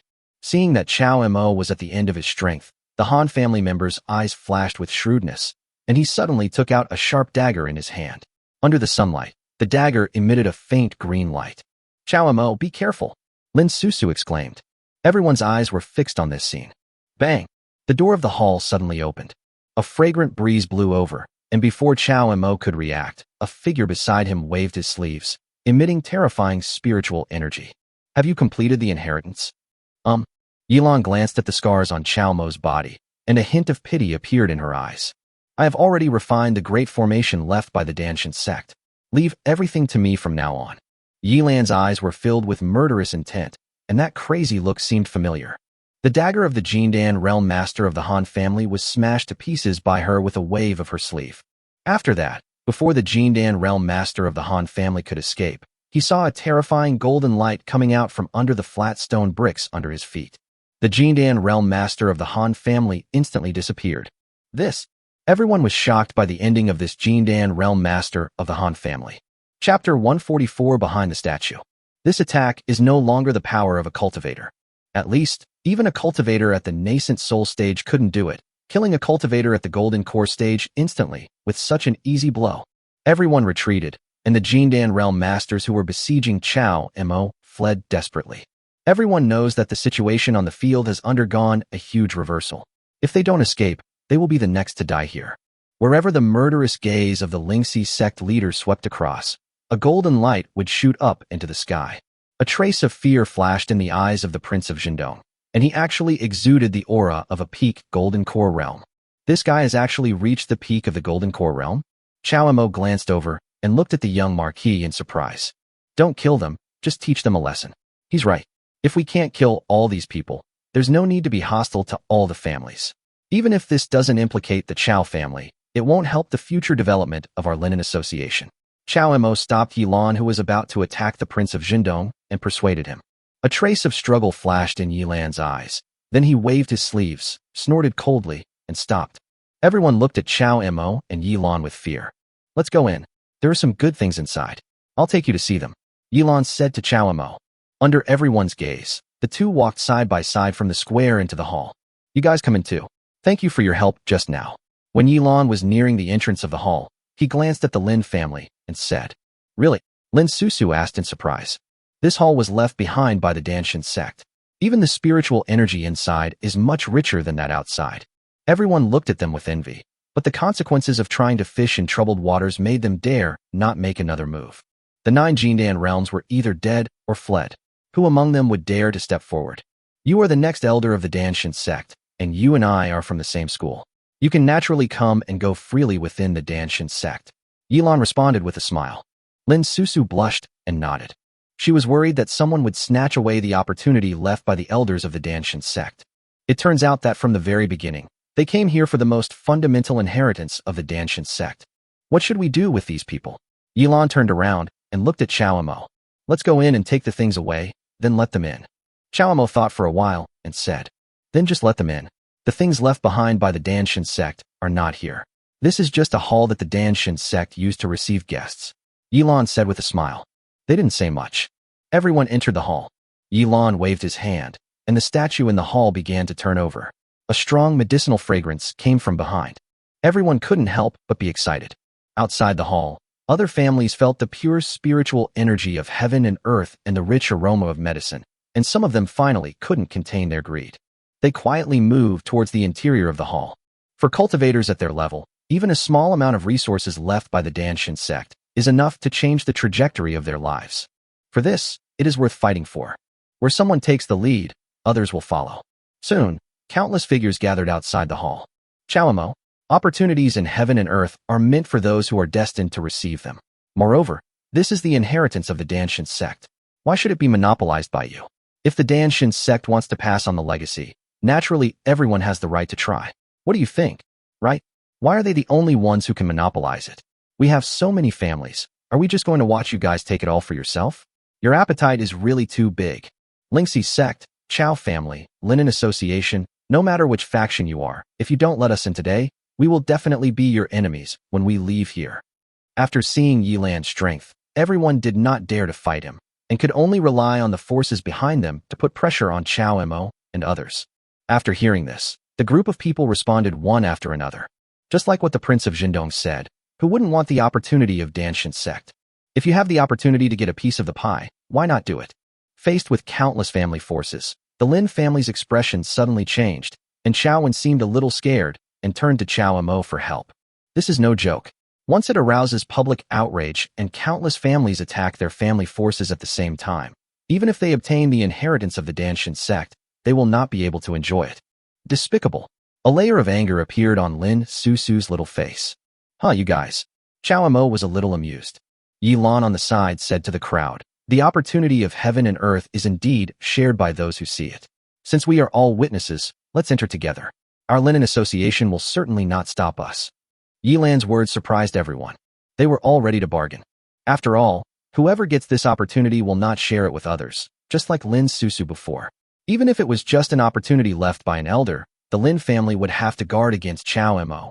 Not to mention that this time it was a great opportunity left by the entire Danshan sect.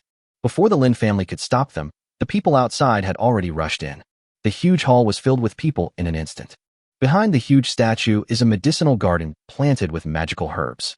Chao Mo looked through the gap and saw many precious medicinal herbs growing extremely lushly in it. This quality of spiritual medicine, the Danshan sect, is really generous. Chao Mo said enviously.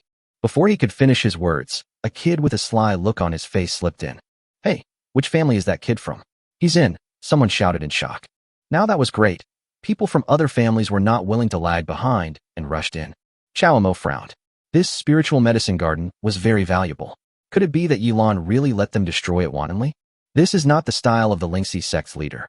Master, stop them quickly, Lin Susu said anxiously. Oh, just when everyone was confused. A scream came from the spiritual medicine garden. Everyone looked in the direction of the sound and saw that it was the guy with shifty eyes who had sneaked in before. In front of this guy, there is a 1,000-year-old blood-red Bodhi flower. The value of this thing cannot be measured by money. Even if you have money, you can never see it. The guy's fingers were bent like chicken claws, his whole body was shaking, his muscles were cramping up and down, and he fell to the ground and couldn't even speak. Judging from his breath, it is gradually weakening. Oh, another scream. This time the direction of the message came from the Han family. There is also a precious elixir in front of them. Chapter 145 Dan River. If anything happened to the man lying on the ground initially, no one knew. But the Han family's actions just now were under the watchful eyes of everyone. I just saw him trying to forcibly pick that redbud vine, but it seems he got retaliated against and ended up like this. Someone exposed the Han family's actions on the spot, making the Han family feel embarrassed. Nonsense. This must be their doing. The Han family suddenly turned their attention to Chao Mo and his men, crying, "The thief is thief." Everyone was stunned, and Chao Wen was so angry that she cursed. Nonsense. You Chao family, do you still have shame? It was clearly your greed that made you try to secretly take away the elixir from the Danshan sect. You were punished by the Danshan sect, and you dare to blame others. I was wondering how generous they were to let all of us in. That's right. Just now they were blocking the door, but now they are letting everyone in. It's obvious that they know there are restrictions inside, and they are deliberately using the restrictions left by the Danshan sect to harm us. Wild ambition. Those who were planning to get the magic medicine started to slander the Linen Society. At the same time, the inner hall of the palace was in chaos. Many ministers and members of the royal family were looking for solutions to the malfunction of the sky viewing mirror. There are endless techniques such as water mirror technique, divination, tracking technique, etc. The man on the dragon throne had a calm expression. After the sky-seeing mirror lost its effect, he closed his eyes and rested, as if he was not that interested in what was happening inside. You can't see it from outside, but it's very noisy inside. After hearing what the group of guys said, Yilan did not try to refute them, but just watched coldly. Her personality has always been like this. The reason why she is called a crazy woman is probably mostly because she doesn't want to waste time talking to others. Before, we didn't let you in because we were worried that someone would trigger the restrictions left by the Danshan sect. But you, the Han family, shamelessly insisted on coming in to take a look, saying that there's an opportunity for everyone who sees it. Before anyone else could even ask, you forcibly picked the spiritual herbs in the Danshan sect. Now you want to put this responsibility on me, the Linen Association? Chao Mo sneered. Yilan had just told him that in this forbidden area, every blade of grass and every tree was not an ordinary thing, but they could not be touched easily. The more precious the thing was, the more powerful the restriction on it would be. The inheritance of the Danshan sect this time is not as simple as just passing on the sect's alchemy methods and internal skills. Looking at Yilan's worried face and her control over the sect after she showed up, the inheritance of the Danshan sect is far from ordinary. However, Yilan did not elaborate, and Chao Mo did not ask any more questions. That's right. If the restriction is not triggered forcefully, it won't hurt anyone. This isn't the opportunity you think it is, but the last remaining hard work of the Danshan sect. Yilan's words greatly reduced the greed in many people's hearts. Most people still had more awe for the Danshan sect. Anyone could see that the Danshan sect's inheritance had been obtained by Yilan, and they also gained some treasures from the Danshan sect. Except for this secret realm, all other treasures were obtained by whoever came first. As for the extremely precious spiritual herbs and medicines in front of them, they knew they were not worthy of them and did not have too many obsessions with them. It's just that the Han family suffered a great loss this time, so they feel unbalanced. They arrived late and didn't see anything. They had just taken action and lost a Jindan realm disciple at the hands of Yilan. Now, they forcibly picked the spiritual medicine and lost another talented disciple. Oh, forget it. The opportunity of Danshan sect is destined to be out of our reach. Someone sighed and turned away. Some people were curious about how many treasures there were in the Danshan sect and continued to explore inside. A group of Han family members were also left there. No one noticed that Chao Mo and Yilan disappeared from everyone's sight. What is this place? Chao Mo was led by Yilan to the depths of this secret realm. He looked around. This place was different from the spiritual medicine garden just now. There were no precious spiritual medicines or flowers, nor were there any treasures displayed. Besides various medicine cauldrons, there was only a small river flowing quietly in the distance. Here is the greatest opportunity for the entire Danshan sect. Yilan looked into the distance at the stream and said, "Do you feel that the spiritual energy here is different from that outside? Now that you mention it, it does seem a little different. What's the difference?" Yilan raised the corner of her mouth and asked.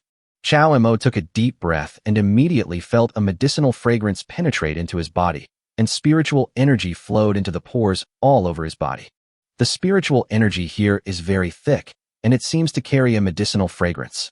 It is worthy of being a sect famous for refining medicine.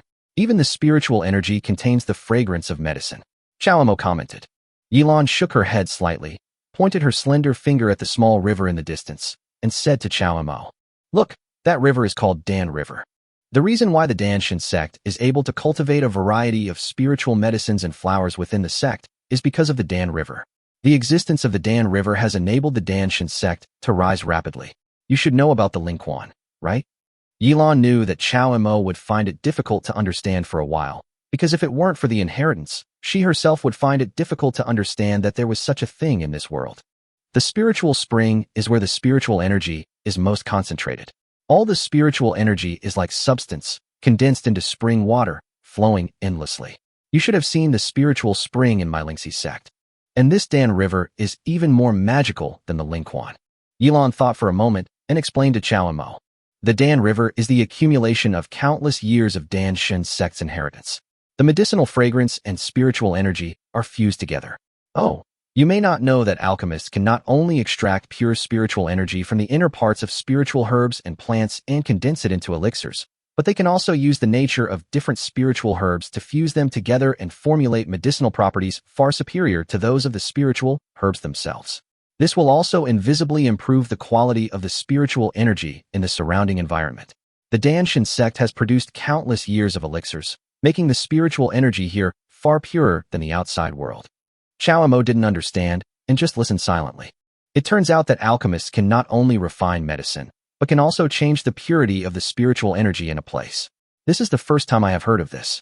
The level of an alchemist is not only determined by his cultivation, but also by his understanding of spiritual medicines and plants and the accumulation of fundamental knowledge. Therefore, a high-level alchemist is often revered wherever he goes. Yilan said this and slowly brought Chao Mo to the Dan River. The restrictions in front of the Dan River disappeared into thin air in front of Yilan, as if a servant met his master. Chapter 146, Dual Cultivation Technique. Yilan squatted down slightly with her slender body and stretched her two white palms into the Dan River. She scooped up a pool of Dan River water, then rushed towards Chao Mo and raised her hand. Chao Mo's heart was shocked. The water of the Dan River was clear and transparent, with a fragrant smell of medicine. The power contained in it was no different from the elixir condensed by the pharmacist. It is only clearer when you get close to it that you can feel it. As the young master of the Chao family, he was not without precious elixirs, but the power contained in them was far less than the handful of Danha water in front of him. Look, this is the magic of the Dan River. Yilan loosened her hand, and the water from the Dan River fell down her palm. The water droplets remaining in her palm gradually entered Yilan's body. A stream of energy instantly flowed through the meridians in her body, and Yilan's Jindan realm cultivation instantly broke through the bottleneck. Right in front of Chao Mo, a breakthrough occurred. Is this the power of the Dan River water? Just by gently touching and absorbing it, one can improve their cultivation? Chao Mo's eyes couldn't help but become hot. He seemed to understand why those people outside were so greedy and crazy for the inheritance of Danshin's sect. In front of the Danshin sect, the bottleneck of the Golden Core realm was broken through so easily. How about it? Do you want to try it too? Yi Lan calmed the spiritual energy in his body, adjusted to the feeling after the breakthrough, with a hint of pride on his lips. Chao Mo nodded, and he followed Yi Lan's example, reaching out and scooping up a pool of Dan River water. At this moment, something in my body seemed to be touched. A golden light flashed across his skin, and the water from the Dan River disappeared in the palm of his hand. Such a large handful of Dan River water was all absorbed by Chao Mo. Yi Lan stared at the scene, finding it unbelievable. Immaculate body. Only Chao Mo himself knew the reason. The immaculate holy body not only greatly improved Chao Mo's physical strength, but also invisibly enhanced his speed in absorbing spiritual energy. In the previous battle, Chao Mo relied too much on the strength of his body to fight. So this time the immaculate holy body seemed to be replenishing energy, absorbing all the terrifying power. Chao Mo, don't be anxious. The power of the Dan River water is very strong. Our bodies are not able to absorb it too quickly now. We can only absorb it slowly, bit by bit. Yi Lan reminded with concern. After a while, Chao Mo opened his eyes. His cultivation, which had not improved for a long time, had indeed improved a little. However, the effect was not as obvious as Yi Lan's. Even though he possessed the immaculate holy body, it was still difficult for him to practice without relying on the many children and many blessings system. Why?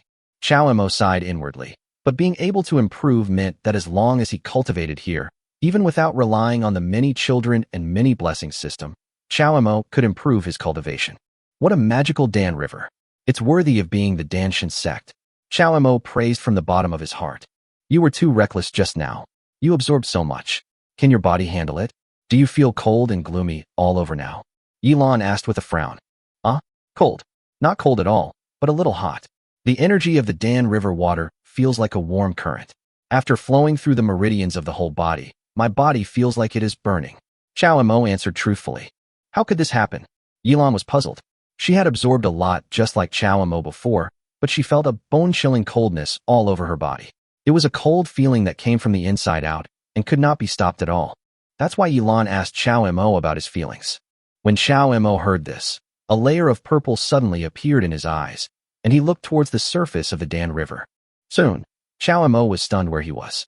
Yi Lan noticed something was wrong with Chao Mo and started to ask. But Chao Mo was like an old monk in meditation and did not answer at all. Yi Lan used spiritual energy to examine Chao Mo's body, and it seemed that there was no damage caused by excessive absorption of spiritual energy. Could it be that he had entered a state of enlightenment? Yi Lan thought of Chao Mo's amazing talent and felt that this was not impossible.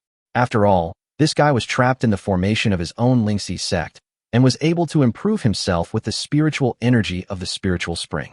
Practicing by the Dan River has greatly improved the spiritual energy of Lingxi sect compared to the past. It is not an exaggeration to say that the speed is 10 times faster. So, Yi Lan stayed beside Chao Mo and began to practice silently without disturbing Chao Mo anymore. An unknown amount of time had passed, but in Chao Mo's eyes, the layers of ripples on the river surface seemed to have transformed into a Tai Chi pattern. Really? Chao Mo's sudden shout startled Yi Lan. She glanced at Chao Mo helplessly. I just saw a principle from this Dan River, but I haven't verified it yet. Let me think about it. Chao Mo said excitedly. Just as he was about to close his eyes to organize his thoughts, the surface of the Dan River began to boil. The layers of ripples become more obvious. Yi Lan was shocked and didn't know what was going on. But soon, rows of words appeared on the surface of the Dan River. Chao Mo and Yi Lan stared at the words at the same time. The text is not difficult to understand. It is a state of mind. The ancient martial arts techniques have been hidden in this Dan River. Yi Lan opened his mouth wide and exclaimed, I'll tell you, this is the problem I just discovered, but this technique has sorted it out for me. If I want to figure out the mystery and create a new technique, it will take a long time. But this technique immediately reminded me. This is it. The water of the Dan River, the conflict of yin and yang, the alternation of cold and heat, the harmony of yin and yang. This is a special method of cultivation. Chao Mo said in surprise. He and Yi Lan didn't think much about it and started practicing according to the words on the Dan River water. The mental method on the Dan River water is recorded in detail. The two men sat cross-legged on the bank, practicing as the waters of the Dan River collided with each other, splashing layers of mist that spread and seeped into their bodies. The water of the Dan River seemed to have a spirit, and it was actually helping them in their practice. This magical scene was so magical that if no one saw it, they would definitely be extremely surprised. The two of them memorized the mental method and circulated it for a cycle. Suddenly, invisible spiritual energy appeared on the surface of their bodies, and there was a faint medicinal fragrance in that spiritual energy. The two auras are obviously different, yet they attract each other. Soon, Chao Mo's cultivation, which had not improved for a long time, began to soar. Not only Chao Mo, but also Yilan on the side was the same. The cultivation level of the two, who were originally in the early stage of the Golden Core realm, improved visibly. The middle stage of the Golden Core realm. The middle stage of the Golden Core realm is perfect. The late stage of the Golden Core realm. The late stage of the Golden Core realm is perfect. The speed of improvement in this realm is like taking some kind of forbidden drug, rising uncontrollably. Chapter 147. The conference ends. Before the two of them could adapt to this new state, the air mass they condensed began to absorb the water of the Dan River. The terrifying force came like an overwhelming force. If this power was used in their previous practice, there is no doubt that even if they were at the Yuanying stage, not to mention that they were only at the Jindan stage, they would explode and die because they could not withstand the power contained in the Dan River water. But at this critical moment, the two of them looked at each other and unexpectedly made the same action at the same time. They put their palms together, and the two air masses came into contact with each other and wandered between them. One cold and one hot. A state of balance and confrontation between the yin and yang energies actually formed between them.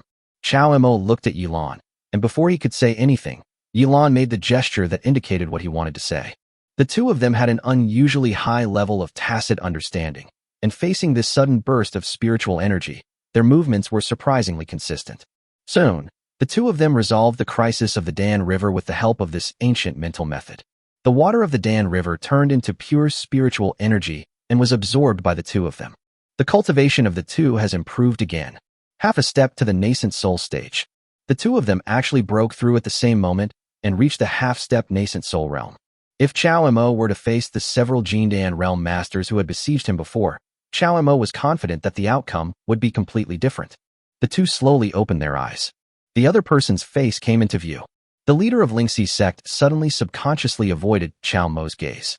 This is actually a dual cultivation method. Madam, it's just right for us. Chao Mo deliberately joked. Yilan blushed inexplicably, glared at him, and said, "What do you mean by dual cultivation technique? It sounds so strange. This is just a mental method that two people practice together." In fact, it was just as Yilan said. This technique did not require the two of them to do anything. As long as their minds were connected and they practiced the technique, an inexplicable connection would be generated between them. This connection seemed to be a bridge built in their hearts, allowing them to understand each other's thoughts without any communication. This is also the reason why Yilan behaves like a little girl. Chao Mo smiled slightly. "I don't know how long we have been practicing. Why don't we go out and take a look? Isn't it good here?" Yilan glanced at Chao Mo and asked lightly. "Huh?"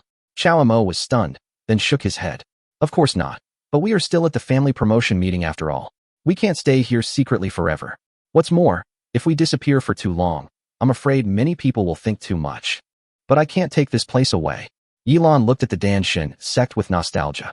"Even if you can take it away, you can't keep the Danshin sect with you. It is an opportunity, but also a crisis. You should know how many people are thinking about it, right?" Chao Mo said meaningfully. Yilan's heart trembled, and he sighed. The two walked out of this secret place side by side. Coincidentally, as soon as the two of them came out, they heard a bell ringing that resounded through heaven and earth. The bell sounded deafening. Chao Mo and Yilan looked at each other and said in unison, "The family meeting is over." Two figures came running towards the camp. At this moment, the camp was in chaos. As the bell rang, the teleportation formation inside the camp was activated. All the families began to return to the square in the outer courtyard of the Imperial Palace through the teleportation array. The huge stone statue still stood there, majestic and awe-inspiring, with the stone axe raised high in its hand. The black vortex below exuded a terrifying aura. The family came out of it, each with different emotions. Some families had a good harvest and naturally returned home with a lot of smiles on their faces. Some families encountered powerful monsters in this small world and lost many young and talented disciples. They have not yet achieved any results, and their faces are very ugly. There were also many people who had already known the strength of their own families and did not have too many expectations. They just came here to go through the motions and maintain the rank of their own families. Naturally, they did not take the achievements to heart, but instead talked about what happened in the small world. For example, the biggest one, which everyone is concerned about, is the inheritance of the Danshin sect. Were you there at the time? I heard that the Danshin sect's inheritance was taken away by the Linen Society's family forces. That's right, Linen will be very fierce. I heard that they even have a young man guarding the gate, blocking all the major families from entering. Yes, that scene. Although I didn't go, I heard that the Yang family was stopped by that person. I don't know what his cultivation level is. Yang Tianming of the Yang family is at the Golden Core realm. Add to that the spiritual treasures of his Yang family. Who on earth can stop the Yang family? There was a lot of discussion below, and most of the conversation was about the Linen Society. The Han family had gloomy faces and remained silent. As the huge axe fell, two figures finally walked out. Chao Mo and Yi Lan were teleported to a corner and were not sent together with the Linen Society. With so many people here, it might be difficult to find anyone now, Yi Lan said, looking at the huge crowds of people in the square. Forget it, let's stay here. We are all out now, and there won't be any danger. It won't be too late to meet up again after we leave the palace. Chao Mo also nodded. Not to mention the people from the Linen Society, it was not an easy task for them to pass through the crowd now, let alone find the Linen Society among so many family forces. Quiet. A sharp voice rang out. The square suddenly became quiet. Begin to count the number of monsters hunted by each family. A shadow appeared in the sky, and the emperor was watching everything at this moment. Everyone was excited, but dared not act rashly. They stepped forward in order to show the monsters they had hunted. Qianzhou Wang family, 120 points. Promoted to a 6th rank family. Oh, congratulations. The Wang family is still the Wang family after all. 120 points is quite a lot. Some people below complimented me, and some envied me. Nanzhou Sun family, 17 points. Retained the rank. Haha, the Sun family is lucky to have retained their rank. I thought they were going to be expelled from the family this time. Zhengzhou Zhao family, 47 points. Promoted to an 8th grade family. Xiaoqing Sima family, 137 points. As the results were announced one by one, the promotion assessments of the major families were also made public. Many families have worked hard for more than 10 years and finally got rewarded at this moment. Improving the family's rank is a big deal for the family's future development. Han family, 7,300 points, reserved, etc. Just as the Han family's results were about to be announced and the family rating was finalized, a young man suddenly jumped up and interrupted the announcement of that person's results. Chapter 148 Linen Association Promotion. The official who announced the results suddenly looked gloomy. Everyone in the field fell silent and looked around for the source of the sound. Which family is this young boy from? How dare he interrupt the announcement of the results of the imperial officials during the family promotion meeting? Doesn't he want to live? Just when everyone thought that the official who announced the results of the dynasty would be angry about this, the boy took a few steps and came to the stage, throwing out all the corpses of the monsters. The Han family's originally depressed mood due to the disciples' matter was swept away with the appearance of this boy. Then, could it be a Jindan realm monster? This kid killed so many Jindan realm monsters. How is it possible? He is only a little old. When did such a monster appear in the Han family? Yes, I heard that the Han family has a female disciple named Han Xinxi, who is extremely talented, but she didn't participate in this family promotion meeting. Everyone was discussing. The official who announced the results looked at the boy from the Han family and began to order people to check the corpses of the monsters. Soon, the people from the dynasty finished examining the monster's corpse, and the final results came out. Han family, 12,400 points. A full 5,100 points more than just now. The major families below were immediately envious and began to educate their own disciples. Look at others. One person got 5,100 points. Look at yourselves. All right, since you all belong to the Han family, let me announce the Han family's results. The Han family scored 12,400 points and has been promoted to a 2nd-tier family. Wow!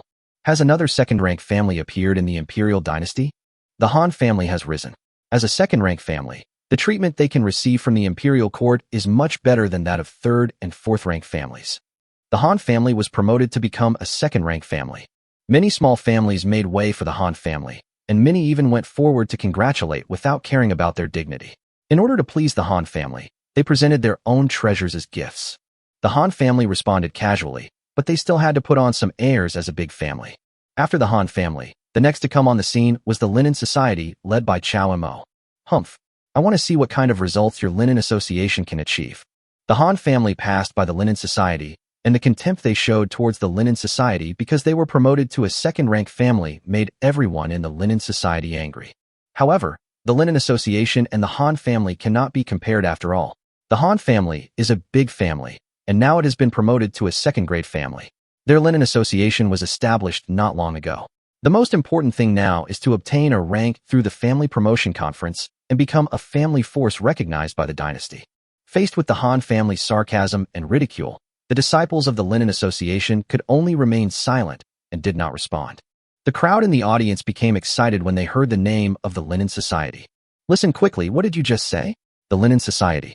Isn't the Linen Society the family power that got the opportunity of the Danshan sect? What rank family are they? A mere disciple fought against 9 Jindan realms. Such a monster. Yeah, that's strange. Look at those disciples who came on stage. Why do they all look so sad?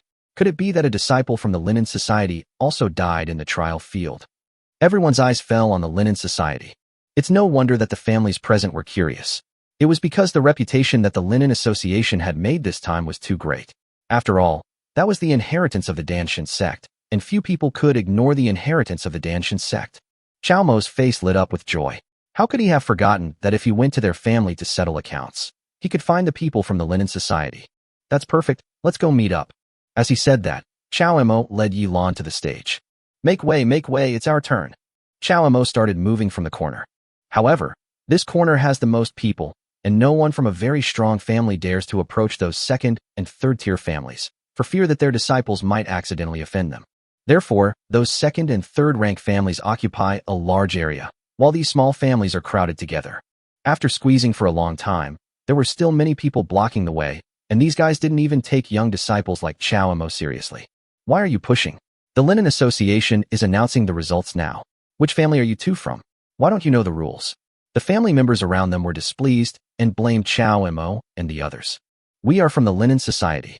If you don't let us go, how can we settle the results? Chao Mo said helplessly.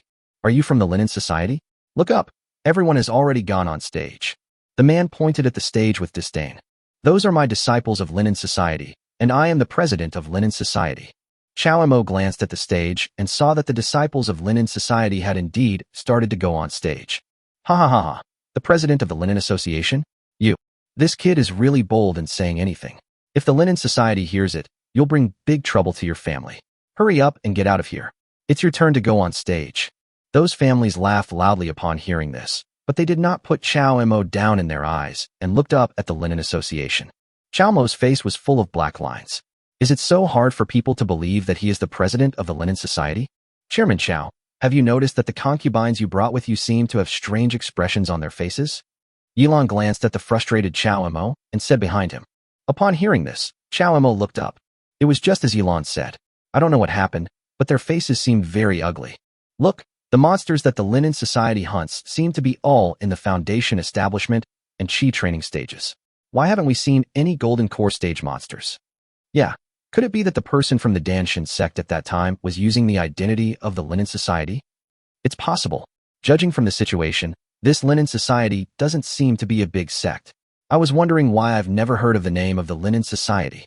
Listening to everyone's discussions, the Han family laughed and made constant sarcastic remarks. Shui Ying pointed at the Han family angrily and said, Shut up. Mrs. Shui, don't argue with them. Master and the president will be fine. Wait until they come back and then make plans. Yi Qing was a calm person. He interrupted Shui Ying and whispered to comfort her. The imperial official who announced the results had also heard rumors about the Linen Association before. Now, looking at the Foundation Establishment realm monsters on the ground, he looked at the Linen Association curiously and finally made the announcement. Linen Association, 403. Wait. He was interrupted again when he was about to say something. Presumptuous. The official who was announcing the achievements of each family in the imperial dynasty could no longer bear the interruptions that came one after another.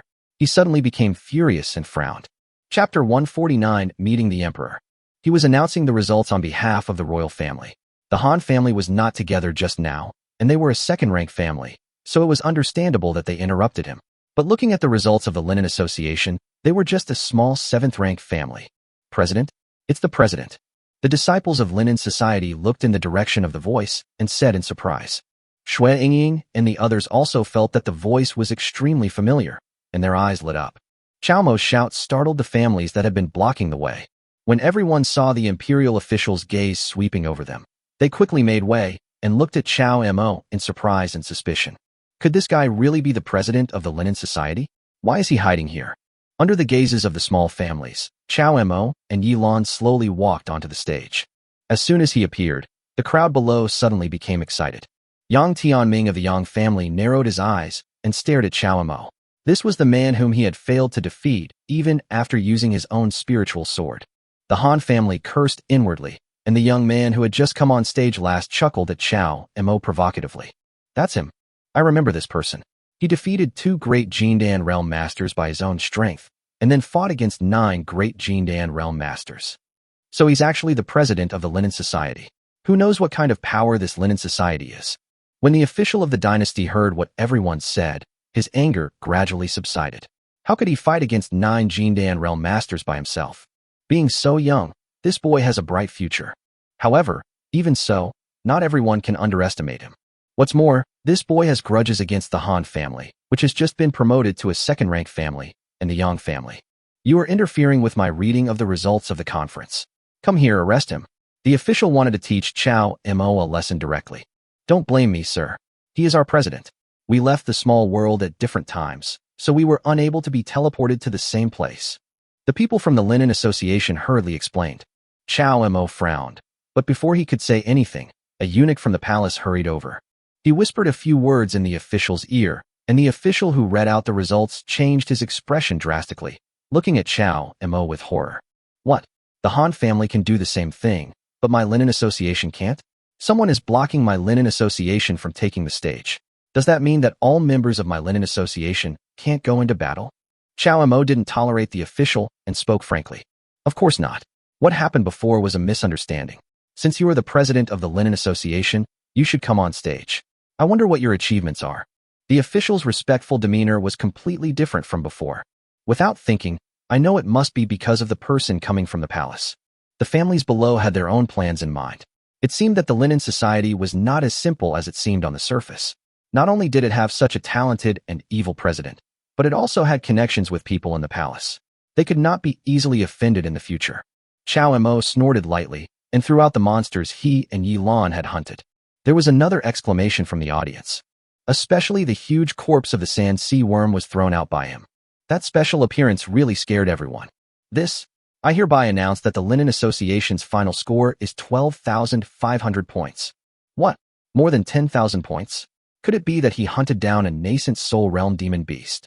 That's more than 100 points higher than the Han family. Could it be that the Linen Society will become the 5th second-rank family in the dynasty? The crowd below the stage exclaimed and talked, and the Han family's faces became increasingly ugly. Impossible, the young man from the Han family shouted loudly. What? Are you questioning the justice of the dynasty? I allow you to come on stage and conduct an inspection. If you find any falsehood, I will personally go to the palace to confess my guilt. The official was obviously displeased. Having said that, the Han family certainly couldn't come on stage for a real test, and could only glare at Chao Mo fiercely. Since the comprehensive evaluation of the Linen Association is not enough to be promoted to the 2nd rank, the final rank of the Linen Association is the 4th rank. A 4th-grade family, that's not ordinary. Yes, if it weren't for the insufficient comprehensive assessment, I'm afraid the dynasty would have another 2nd-rank family. Everyone in the Linen Association was delighted. A 4th-grade family, this was something they had never dared to imagine before. The patriarchs of several families in the Linen Association were all secretly glad for their original decision. If they had not chosen to follow Chao Mo and agreed to the merger of the 3 major families, they would still be in the original Linen City, living in a corner. They would not even be able to get the rank of the 4th-grade family. When the results came out, Chao Mo was quite satisfied. After all, the Linen Association does not have the foundation of other big families, nor does it have masters who have surpassed the nascent soul realm. It is unlikely that it can be directly promoted to a 2nd-grade family. The fact that he was able to obtain the title of a 4th-rank family must have been bestowed by the royal family because of his talent. Congratulations, President Chao. This must be the leader of Lingxi's sect, right? Thank you, father-in-law. Chao Mo and Yilan saluted at the same time in response. Haha, it's true that heroes emerge from youth. You too, just follow me. His Majesty wants to see you. The eunuch quietly came to Chao Mo and said to him and Yilan. Chao Mo was shocked. Seeing that Chao Mo did not respond for a long time, the old slave immediately took out the imperial edict and read it out in public. Everyone looked at him with envy, but Chao Mo alone showed no joy at all. He received the imperial edict, gave a few instructions to Chao Jun and Yi Qing, and then took Yi Lan into the palace. The road from the outer courtyard of the palace to the inner palace is very long. It is forbidden to use spiritual power to travel inside the palace. The three people had to walk for about an incense stick of time before they arrived at the inner hall. The ministers had all left, and in the empty inner hall there was only a huge sky-viewing mirror placed in the center. Chao Mo and the other went to the inner hall to wait, while the eunuch went alone to invite His Majesty. Chao Mo's fingers brushed over the gilded and engraved beams and pillars, and he secretly sighed at the luxury of the palace. Look here. When Chao Mo saw Yi Lan pointing at the bronze mirror, he looked over and was surprised to find that the scene of the family upgrading conference outside was being played out simultaneously in this huge bronze mirror. His Majesty is here. The old eunuch's voice startled the two people who were watching. The emperor had already sat on the high dragon throne at some point. This was the first time Chao Mo saw the current emperor. Unlike the golden projection on the square before, the real emperor himself was very reserved, but still majestic. He smiled at Chao Mo and Yi Lan, exempting them from formalities.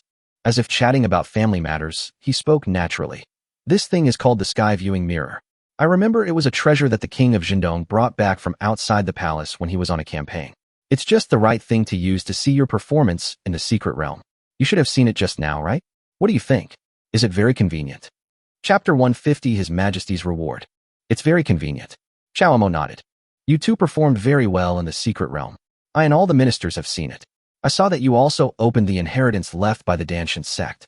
Is this true? The emperor asked with a smile on his face. Chao Mo and Yi Lan became alert. As expected, the inheritance of the Danshan sect was coveted by the two current emperors.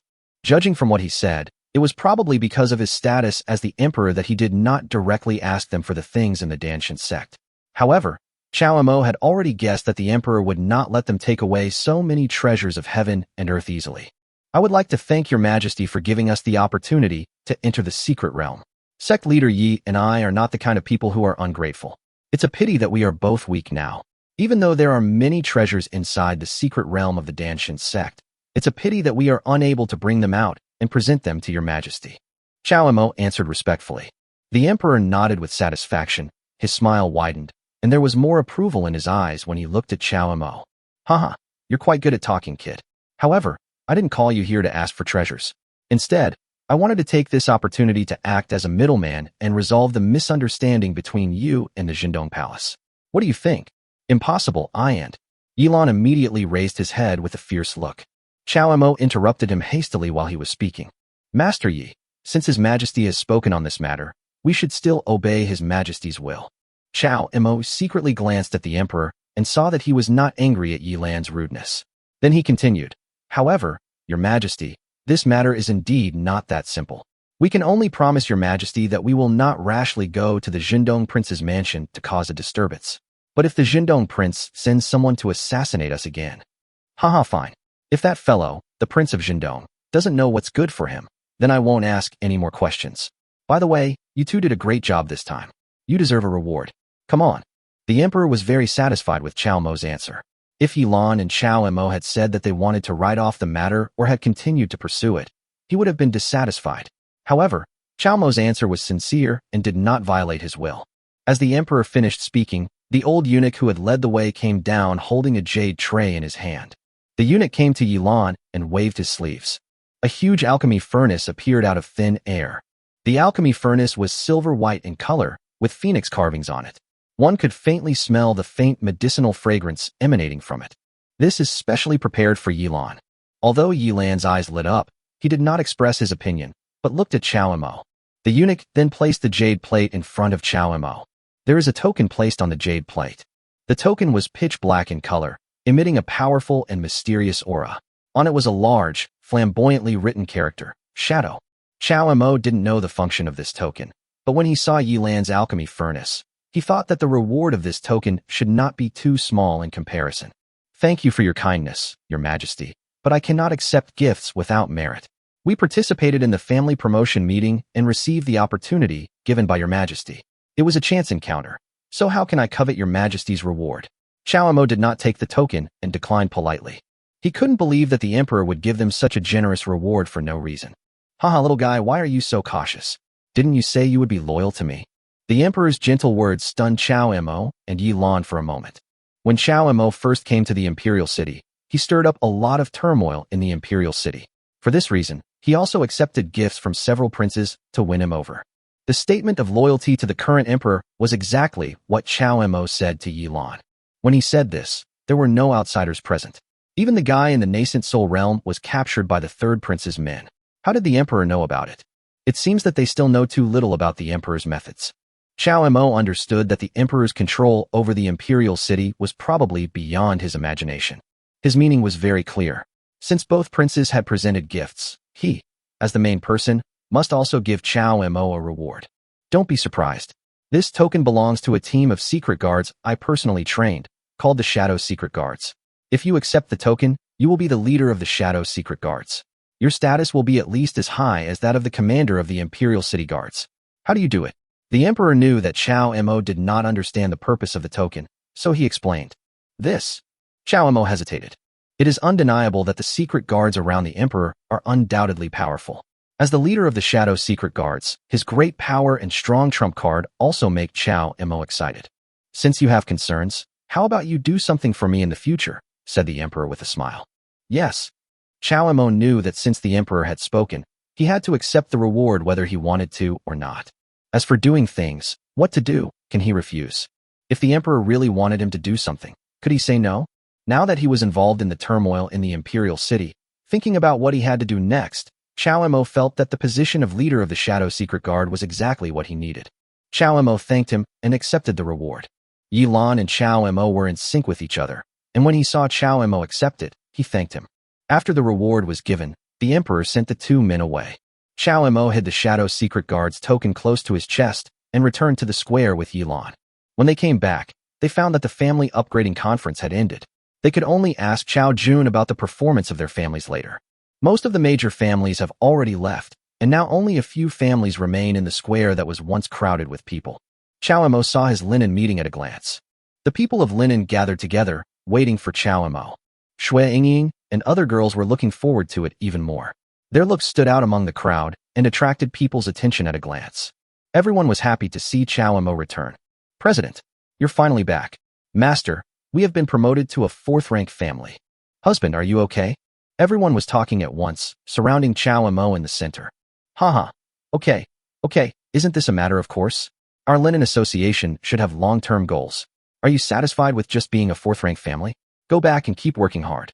Next time, we will surpass the Han family and see how they continue to show off their power. Chao Mo said with a smile. Yes. Everyone answered in unison with full confidence. Yingying, Bailu, have your cultivation levels improved again? Not bad. I've reached the peak of the foundation establishment realm, and my skin has become more delicate. Huh? Jihua, why is your place so big? Is this a benefit of improving your cultivation? Chao Mo's next words made the girls blush and quickly walked away. Chapter 151, So Many Invitations. The Linen Society was in a celebratory atmosphere. Chao Mo suddenly caught a glimpse of a beautiful figure standing outside the crowd, looking at him from afar. Chao Mo pushed aside the disciples and walked towards her. Xinqi, what are you doing here? Congratulations. Seeing you so happy makes me feel relieved. If nothing else, you should leave here early. It was hard to describe the emotion in Han Xinqi's eyes. Anyway, she left in a hurry after saying a few words. While Chao Mo was distracted, Han Xinqi's figure had disappeared. What's wrong? Yi Lan's voice came from behind indifferently. No, it's okay. Chao Mo shook his head, feeling mixed emotions. Han Xinqi's words just now seemed to imply something else, but she didn't say it clearly. Chao Mo couldn't figure out what she meant for a moment. However, one thing Chao Mo understood very well was that it would be difficult for them in Linen to keep a low profile now. He received the inheritance of the Danshin sect, was promoted to a fourth-rank family, and was summoned by the emperor. All these things made him involuntarily find himself in a vortex, sinking deeper and deeper. Han Xinqi was right. It would be better for the Linen Association to leave the imperial city as soon as possible. Everyone knew about the battle between Chao Mo and the Prince of Jindong regarding the Danshin sect incident, so he naturally felt embarrassed to go to the Marquis's mansion again. Just when Chao Mo was thinking about where to take everyone to temporarily settle down, a trusted confidant of the third prince came to Chao Mo. President Chao, my prince has found a secluded house for you and prepared some small gifts. He has sent me here to welcome you all. The third prince's confidant said respectfully. Chao Mo smiled slightly, shook his head, and declined politely. Thank your highness for my kindness. This trip is over, and I will pack up and return to Linen. In that case, please accept this invitation, President Chao. His Highness is hosting a banquet at the palace today, which will serve as your farewell. The man seemed to have expected this. After seeing Chao Mo's refusal, he simply handed an invitation to Chao Mo and turned around to say goodbye and leave. Looking at the invitation in his hand, Chao Mo felt helpless. Practice? The third prince must have seen my performance at the family promotion conference. If my guess is correct, he will probably try hard to win me over at this banquet. If you don't want to get involved in this power struggle, it's better to avoid such banquets. Even though Chao Mo accepted all the gifts before, this kind of banquet was different. Just as Chao Mo was about to take everyone from Linen away, the seventh prince's men hurried over to express their congratulations and prepared many gifts. Chao Mo thanked the seventh prince and accepted the gifts. It seems that the two princes think highly of you. Yilan's voice rang out beside Chao Mo's ears. Well, it may not be a good thing. Let me ask Chao Jun to make some arrangements. Linen will leave the imperial city as soon as possible. As for the two of us, we will not go back to the Marquis mansion, so as not to sleep uneasily in the middle of the night. Let's stay in the inn for the time being. Chao Mo sighed and said, I don't care. I'll follow your arrangements. You know what I want to do anyway. Yilan said indifferently. So everyone returned to the Marquis mansion to pack their bags and prepare to set off overnight. Unexpectedly, the Prince of Jindong was already waiting in front of the Marquis mansion. When he saw Chao Mo and others, the Prince of Jindong greeted them with a smile, as if he didn't care at all about what happened in the small world. Brother Chao, you are finally back. Young Marquis, what are you doing? Oh, my father asked me to wait again. Today, the family promotion meeting is over. When my father learned that you were coming, he blamed me for not telling him beforehand. He said he would host a banquet for you two. Here is the invitation. I hope you two can come to the palace later to chat. The Prince of Jindong said this as he handed over an invitation. Seeing this, Chao Mo hurriedly declined, saying, How dare I trouble His Majesty to personally host a banquet? Please, young Marquis, quickly go back and tell His Majesty that I will visit you another day. Today's banquet. That's all right. I know you're busy, Brother Chao, but my father still hopes you can go. Also, regarding what happened in the secret realm today, Brother Chao is quite capable. I didn't expect that after not seeing you for a few years, your cultivation level has improved so much. It really makes me look at you with new eyes. By the way, I see that your people are in a hurry. Is there anything else? To be honest, young Marquis, now that the family rank promotion conference has concluded, it's time for my Linen Association to leave and head back to Linen. I'd like to thank you for your hospitality, young Marquis. Otherwise, we wouldn't have a place to stay in this huge imperial city. After Chao Mo finished speaking, the Prince of Jindong was shocked and asked hurriedly, Is it because of the secret realm that Brother Chao has misunderstood me? The secret realm opportunity is just a matter of fighting for a result. Since it is not my destiny, how can I force it? Moreover, Brother Chao and I have been friends for many years. Brother Chao, you are not angry with me, are you? Of course not, young Marquis, don't worry. Linen has a large number of people, and this time we just want the disciples to go back and practice as soon as possible. Sect Master Yi and I will stay in the Imperial City for some time. Chao Mo replied with a smile. That's good, that's good. By the way, Brother Chao, your performance in the secret realm was too impressive, so tonight my father not only invited you to a banquet, but also 2 invitations. I have accepted them for you, but I haven't accepted them yet. They are on the table. You can take a look and see what you should choose. Brother Chao, please consider carefully. The young Marquis looked at Chao Mo meaningfully, then said goodbye and left the mansion.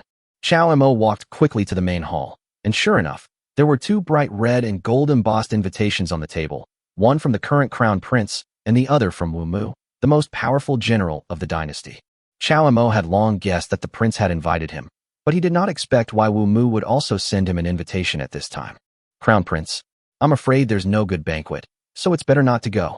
I, the Prince of Jindong, will certainly not go. As for the third prince and General Wu Mu, how will you choose? If you only go to one, you might offend the other. Yilan frowned and finally thought of a solution. She said, How about this? I'll go to another place for you, and we can go to the banquet separately.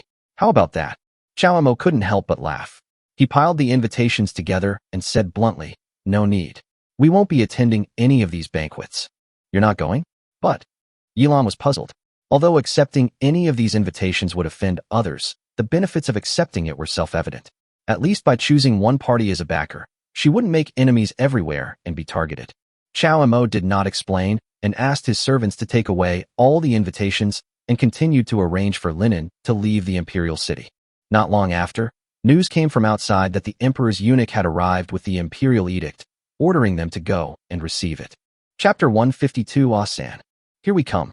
Chow Mo smiled, stood up, and went to receive the order. The emperor has ordered Chow Mo to take up the post of commander of the Shadow Secret Guard immediately, without delay. Yilan suddenly realized why Chow Mo had been so decisive in putting all the invitations aside. It turned out that he had known about it for a long time. As soon as the eunuch who conveyed the emperor's will left, a figure appeared from the darkness. Chow Mo looked him up and down. The man was wearing a black suit with a coin pattern.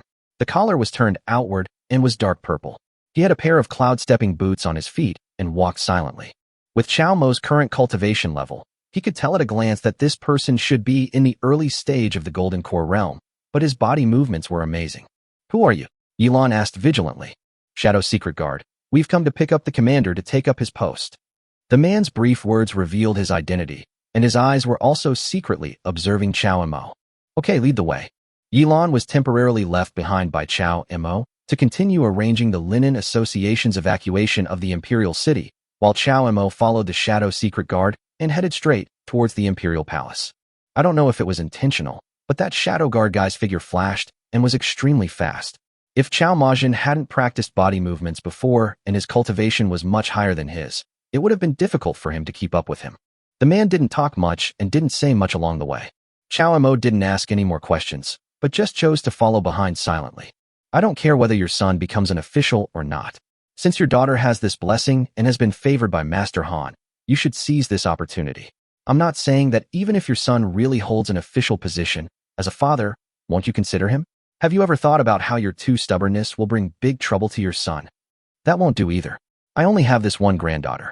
How can I let that Mr. Han be my plaything for nothing?" I don't know if it was intentional, but the Shadow Guard guy suddenly slowed down. It happened that in front of a small stall below, an old man with a sad face was standing there, and a young girl was holding the old man's arm, crying bitterly. The conversation that reached Chow Mo's ears was from the old man and a servant in official uniform.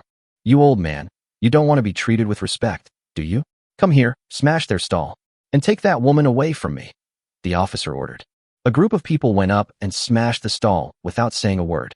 The people around retreated and dared not move forward. The old man knew that he could not afford to offend these officials, so he did not dare to stop them.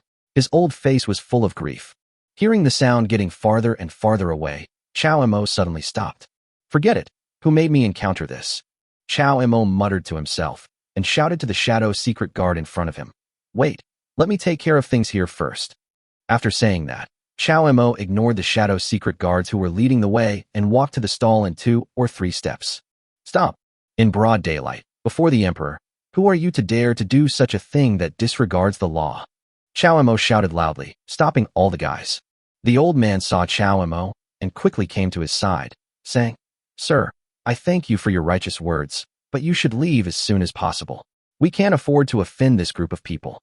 The Shadow Secret Guard in the distance was hiding quietly in the dark, looking at Chow Mo's figure, with a strange emotion flashing across his face. "Leave? How can he leave if he dares to ruin Master Han's good deeds? Come here, break the legs of this blind boy, and throw him into the Chiyuan River." The official sneered and pointed at Chow Mo and said sternly. Seeing that group of guys coming towards him, Chow Mo released the aura of a half-step nascent soul realm. Those people's faces changed drastically, and their bodies fell to the ground uncontrollably, terrified. Who are you? Let me tell you, we're here to arrest someone on behalf of young Master Han. Don't meddle in other people's business. Otherwise, no matter what abilities you have, you'll get into big trouble." This officer worked for high-ranking officials and was very good at adapting to changing circumstances. When he saw that he had hit a wall, he quickly carried the person behind him out. But what made him feel desperate was that Chow Mo's expression did not show any fear at all. "Who is Mr. Han? Is he from the Han family?" Chow Mo was not afraid, but asked more questions. Upon seeing this, the officer kowtowed and confessed his guilt, without mentioning Mr. Han at all. If it was a small matter, most people would not dare to offend Master Han because of his reputation. However, he also knew that if he caused any trouble to Master Han, regardless of whether he could handle it or not, even if it was not a big deal to Master Han, he would definitely not get away with it. Seeing that he couldn't get any information, Chow Mo shouted at the officer, and the officer and his men crawled away. Well, where is my benefactor? The old man was about to thank Chow Mo, but he felt a flash before his eyes, and Chow Mo's figure disappeared. Grandpa, he seems to have left. Are you okay? The little girl choked with sobs and pulled the old man, slowly walking into the house. Looking at the grandfather and grandson below, Chow Mo slowly asked, "You must have deliberately led me here, right?" Upon hearing this, the shadow guard immediately knelt on one knee and pleaded, "Commander, please forgive me. Tell me what's going on." Chow Mo did not blame him. Even if he encountered such a thing, the result would be the same. Besides, the shadow secret guard did not ask him to do anything. He was just leading the way. "Commander, I would like to thank you on behalf of both of them for saving them," the man thanked sincerely. "Do you recognize these two?" This time it was Chow Mo's turn to be surprised. If this was a test or something, he might be able to accept it, but why did this guy react so strongly, as if the person he saved was not the grandfather and grandson, but himself? The shadow guard's gaze reluctantly shifted from the hut to Chow Mo, and he answered truthfully, "My lord, they are my grandfather and sister." "What?" Chow Mo widened his eyes. "Since they are your grandfather and sister, why didn't you take action just now and just stood there watching?" "Sir, as members of the Shadow Guard, we obey the Emperor's orders. Without His Majesty's order, we cannot arbitrarily interfere in the affairs of the people, let alone reveal our identities to the public." The Shadow Secret Guard answered with a bitter face. He also wanted to show up to help, but he was different from Chow Mo. As a Shadow Secret Guard, he had received training since childhood. If he violated this rule, he didn't know what punishment he would receive when he returned. Chow Mo couldn't believe it. What kind of rule is this? You can't help but watch your family being bullied. What's the point of being a Shadow Guard? "Sir," the Shadow Secret Guard boy lowered his head, not knowing how to answer. Never mind. I know you have your own rules. Since I, the commander, have solved this matter for you, shouldn't you repay me? How about telling me about the situation of your Shadow Secret Guard?" Chapter 153, Shadow Secret Guard Headquarters. It's natural. Upon hearing this, the Shadow Secret Guard boy raised his head and began to speak for Chow Mo. It turns out that the Shadow Secret Guard is not a top secret existence. Almost everyone knows that such an organization exists in the dynasty. It's just that the Shadow Secret Guard will not show up unless something happens, and few people have ever seen the Shadow Secret Guard. This kid's surname is Wu, and his nickname is Asen. He joined the Shadow Secret Guard with his father when he was young, and he was just a small follower in the Shadow Secret Guard. According to this Asen, the Shadow Secret Guards are responsible for collecting intelligence within the entire dynasty, recording important matters in a book and submitting them to the Emperor. For other matters, they can only do them if the Emperor gives the order himself. Otherwise, like today, even if someone bullies their family members, they cannot step in and intervene as Shadow Secret Guards. Of course, there is a ranking within the Shadow Secret Guard. No one knows where the previous commander went. All we know is that the position of commander had been vacant before Chow Mo took office. Under the commander of the Shadow Secret Guard, there are several deputy commanders, each in charge of a team within the Shadow Secret Guard. Through Wu Asen, Chow Mo roughly understood the composition of the Shadow Secret Guard. It sounded like the responsibility was not heavy, and there was not much that he, as the commander, needed to do. However, the Shadow Secret Guard was directly under the Emperor himself, and the power was not small. It seems that the Emperor's reward this time is indeed not light. "Okay, I will ask someone to take care of your grandfather and sister for you in the future. Lead the way," Chow Mo said casually. As the president of the Linen Association and the young master of the Chow family, he is not only the leader of the Shadow Secret Guard, so these things are much easier for Chow Mo to do. Asan immediately bowed in thanks again, his expression excited, and said, "Thank you, Commander. Asan is willing to follow your lead in the future. By the way, Commander, you must be careful. Although your position as commander was appointed by His Majesty, several of the former commander's confidants are still among the Shadow Secret Guards. They may not be so welcoming to your arrival. And then there are those deputy commanders. If the previous commander resigns, they should choose one of their own to fill the vacancy. But with you here, they don't know how long it will take for them to become commanders." "Okay, I get it, Asan. Besides gathering intelligence, what else did the Shadow Secret Guard do?" As Chow Mo spoke, he stretched out his right hand and made a knife hand gesture. Asan nodded and said naturally, "Of course. The Shadow Secret Guards follow whatever orders they receive. Besides, the way to gather intelligence isn't to just ask around and investigate. Necessary measures need to be taken when necessary." After Asan said this, Chow Mo immediately understood. I want to ask what the special method is. It seems that the power of the Shadow Guard is not small. This time, Asen led the way at a much slower pace. As they were talking, the two of them arrived at the headquarters of the Shadow Secret Guard. If it weren't for Asen leading the way, it would be hard to imagine that there would be a place like the Shadow Secret Guard headquarters in the bustling Imperial City. From the outside, this place is built like a tall tower. The surrounding area is very empty, with no other buildings and no people living there. Chaomo could vaguely feel that there were people around who had been staring at them since they arrived. Entering, the interior is dominated by black metal and is spacious. With torches lighting up both sides, a man with a gloomy face had been waiting for a long time with several shadow guards. Seeing Chaomo coming, the man stretched out his hand to stop Chaomo. Who are you? How dare you trespass into the Shadow Guard headquarters? Leader of the Shadow Secret Guard, Chaomo. Chaomo sneered in his heart. I was brought here by the Shadow Secret Guards. How could anyone not know my identity? If an outsider really wanted to come in, he would have been captured by the Shadow Guards lurking in the dark outside, right? What's more, the Shadow Secret Guard is responsible for intelligence work in the Imperial City and is very well informed. This guy is obviously waiting for him here on purpose.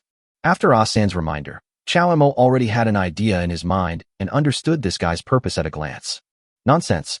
How dare you impersonate the commander of the Shadow Secret Guard? Catch him, the man shouted. Can you read? Chaomo didn't say much. He unfolded the Imperial Edict and raised the Shadow Secret Guard commander's token high in his right hand. What? You won't bow to the token, and you won't kneel to the Imperial Edict? The man's face was gloomy and uncertain, and finally he fell to his knees with a thud. As a Shadow Secret Guard, you still have to abide by the rules. When you realize where you are wrong, come and find me. Everyone else, gather the Shadow Secret Guards here. I want to know more. Chaomo waved his sleeves and walked past the man. He did not take him seriously from beginning to end. Everyone else was amazed at the new commander's great authority, which seemed inconsistent with the information they had discovered. Originally, we learned from the news of the Shadow Secret Guard that the new commander was just the young master of the Chao family. A few years ago, he was called a waste and his engagement was broken off. Now, relying on the Lingxi sect, he led a group of people who were not even in the Jindan realm to establish the Linen Society. He got a chance by chance at the family promotion meeting and was valued by His Majesty and awarded the position of commander of the Shadow Secret Guard. Everyone thought that such a person was not worthy of being the leader of the Shadow Secret Guard, especially the capable subordinate of the former leader who was kneeling on the ground. He originally wanted to bring people to intimidate Chaomo, but who would have thought that Chaomo would be so tough? He directly cited the Emperor's decree and did not give them any face at all. The guy knelt at the door of the Shadow Guard with a gloomy face. After receiving Chaomo's order, everyone stood up to meet the new leader and had to pass by this guy when passing by the door. Asen admired him from the bottom of his heart, but reminded Chaomo with some worry. Commander, that man just now has some reputation among the Shadow Secret Guards. Perhaps he doesn't know you yet. How about you just give him a sidestep this time? Don't understand?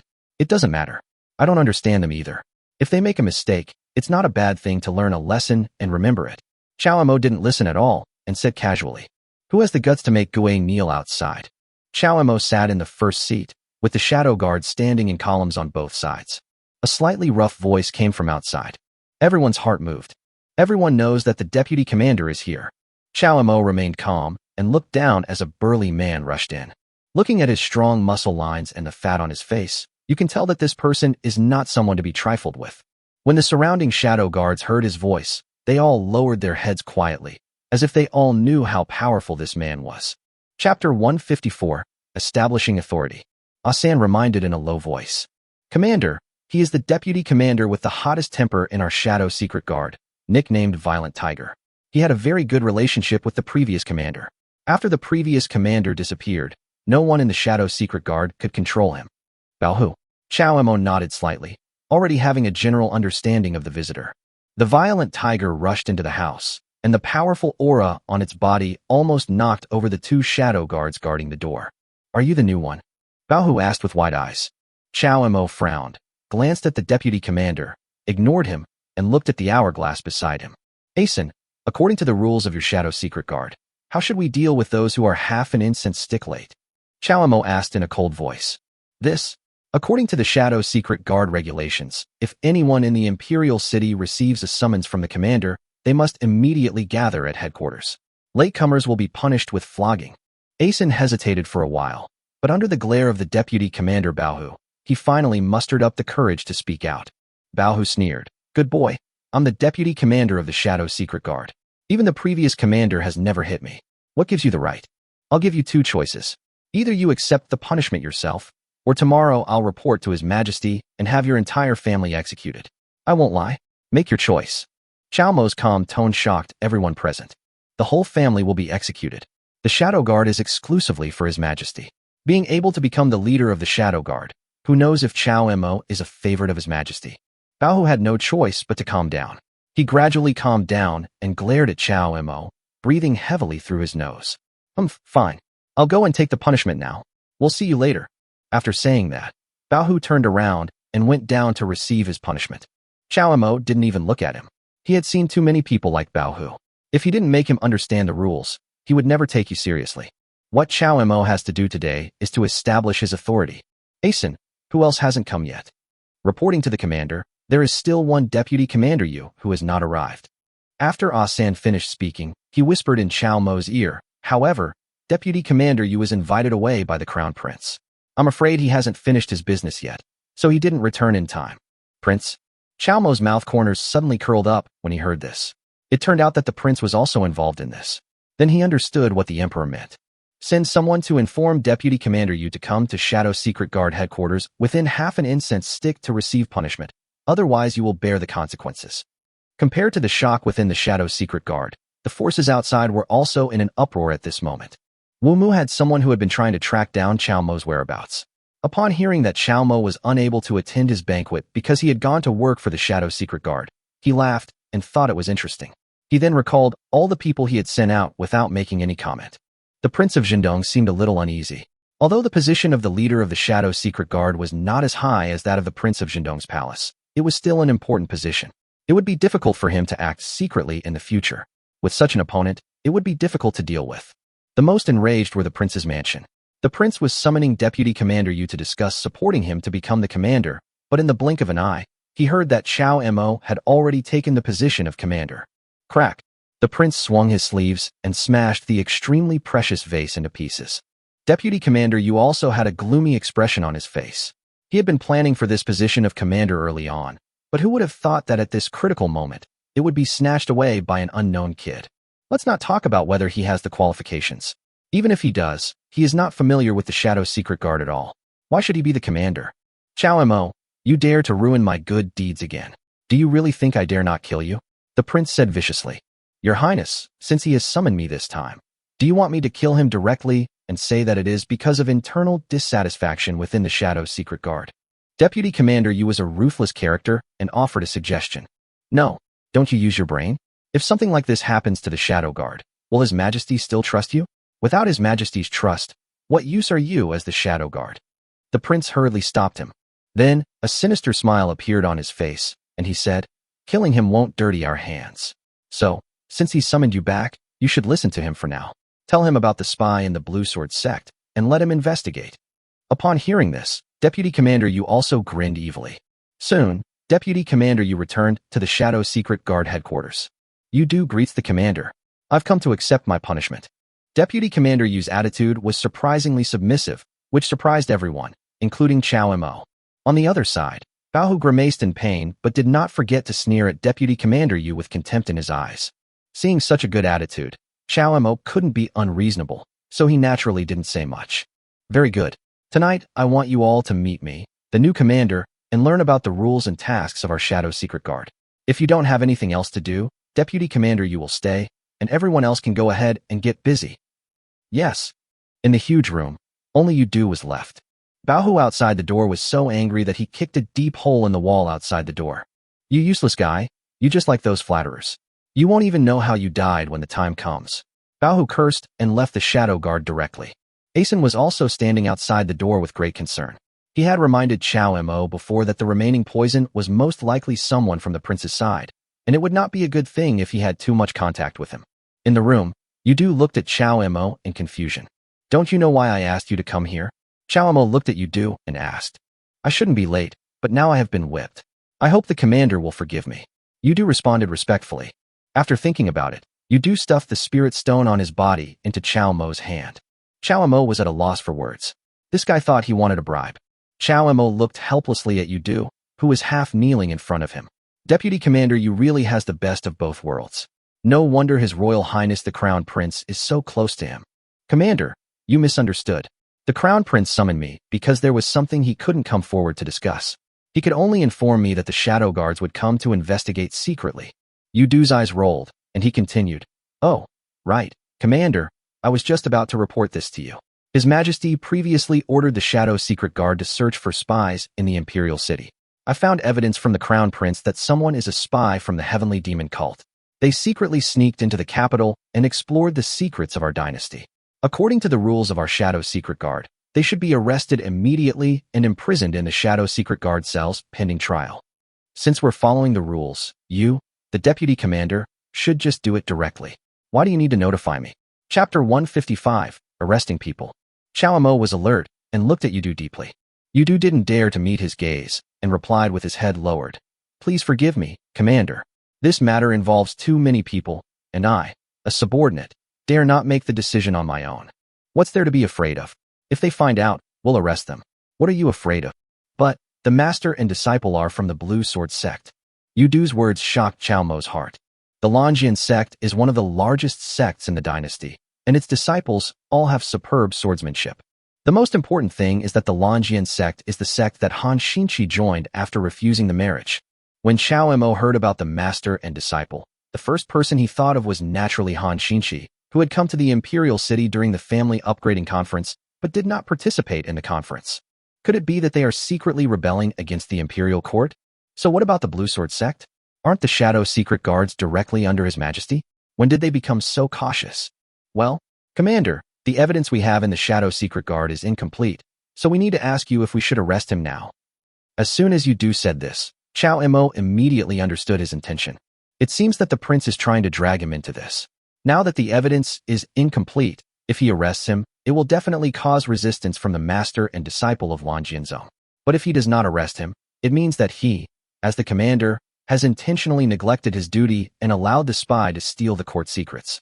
If this matter gets out, it will be a small matter for him as the commander to fail, but it will be a big matter for him to be associated with the spy. If he is then charged with the crime of treason, he will be finished. Chow Mo glanced at him coldly, and Yudu lowered his head again, looking undecided, just waiting for Chow Mo's order. "Come on, follow me to get him." Chow Mo finally decided that no matter what, he had to catch the man. At least if he offended the Longian sect, he could still use his other identities to turn things around. If he was accused of treason, then the people around him might be implicated. Yes. Yudu was overjoyed and summoned the Shadow Secret Guards to follow Chow Mo to a remote inn in the Imperial City. Everyone sneaked into the night and quietly came to the vicinity of the inn. Yudu just made a few gestures to everyone.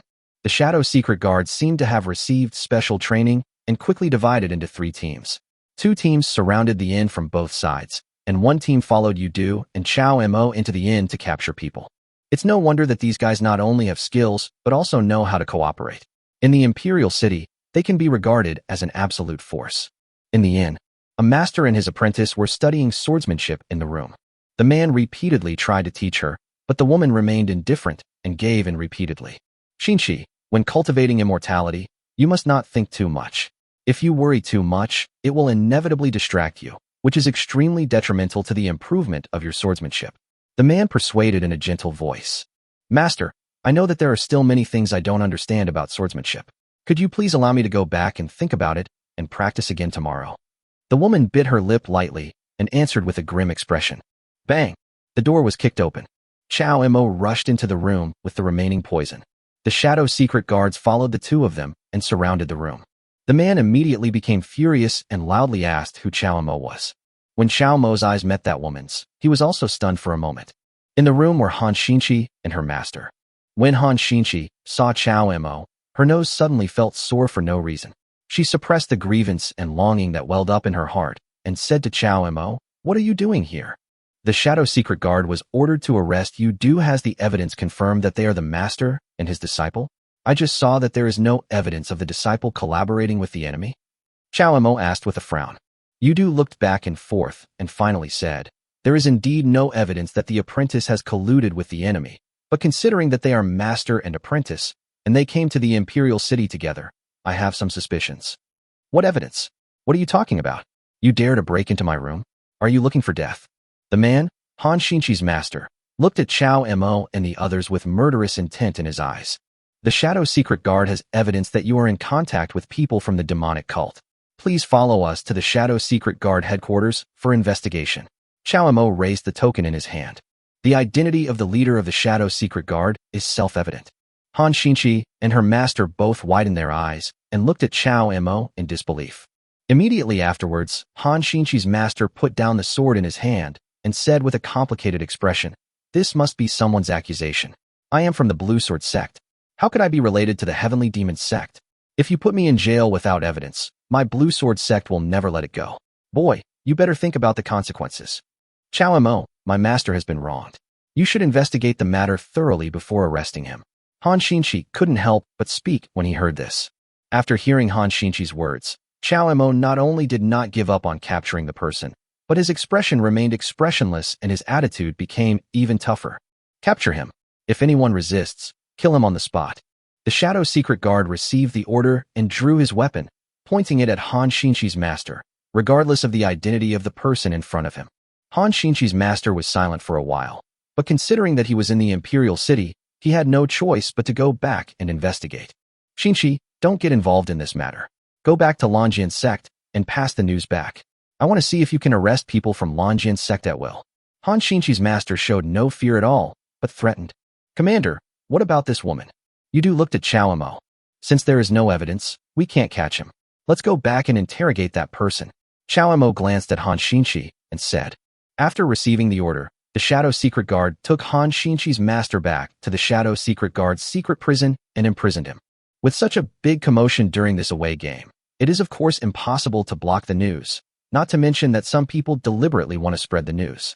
It didn't take long for the news to spread that the people of Lonjian sect were arrested and tortured in the prison by the Shadow Secret Guards. Everyone outside was attracted to it. However, everyone also felt that even if the news was true, the people from the Lonjian sect would not be in any danger. It would probably not be long before they were released. Moreover, anyone who dared to arrest people from the Lonjian sect would probably be severely retaliated by the Lonjian sect. Back in the Shadow Secret Guard prison, Chao Mo only ordered people to temporarily detain Han Xinqi's master and not allow anyone to interrogate him. Han Xinqi's master just sneered and said nothing more, as if he already knew that no one dared to interrogate him. Faced with this hot potato, Yudu ran the fastest. How to deal with it was Chao Mo's sole responsibility. Anyway, it was Chao Mo who arrested the person. Everyone was looking forward to Chao Mo's approach, but Chao Mo put him in jail, only questioned him every day and then left, as if it was just a formality. Just as Chao Mo had expected, the news of the Lonjian sect spread very quickly in the Imperial City and became more and more outrageous. Chapter 156, The Prince's Retainers. The people of the Lonjian sect were captured by Chao Mo. As to why, there are all kinds of rumors in the Imperial City. In short, this action gave everyone something to talk about after dinner. Yilan also found Chao Mo quickly. "What on earth did you do?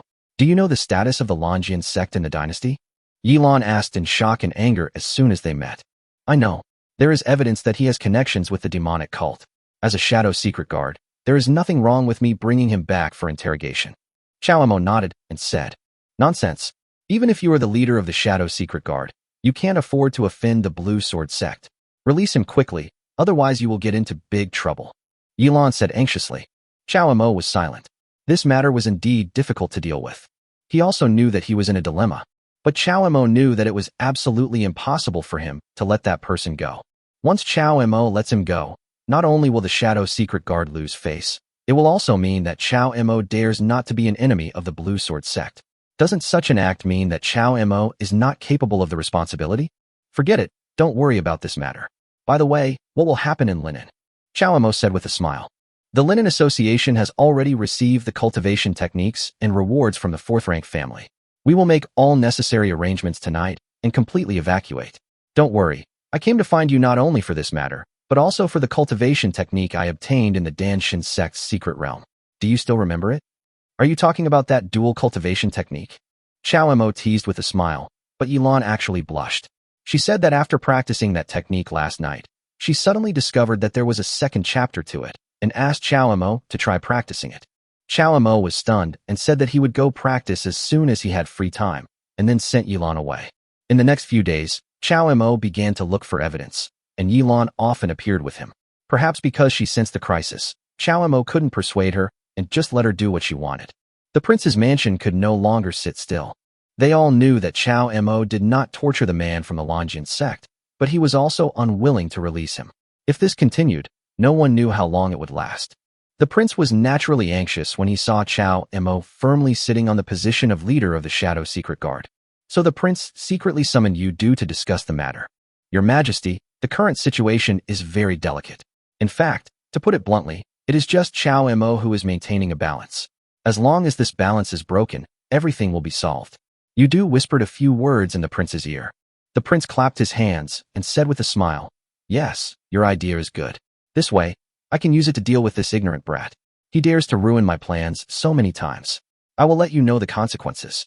The prince immediately summoned someone and found a retainer who was at the nascent soul stage.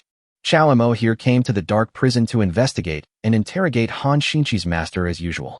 But before he arrived at the dark prison, he found that someone was already waiting outside the door. "Who are you?" Chao Mo asked. "What have you done to Lan Yuren?" the man asked directly. Chao Mo was stunned. Lan Yuren was the name of Han Xinqi's master.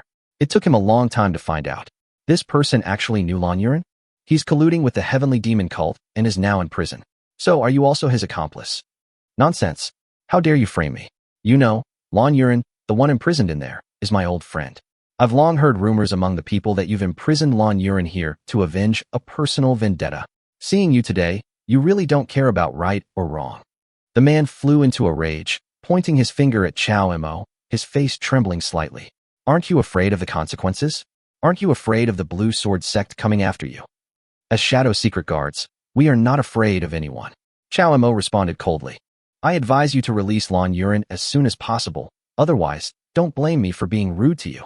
Seeing that Chao Mo was unmoved, the man immediately displayed his cultivation, showing the aura of a peak golden core realm. His cultivation level was not high, and he could not last more than 3 moves among the Shadow Guards.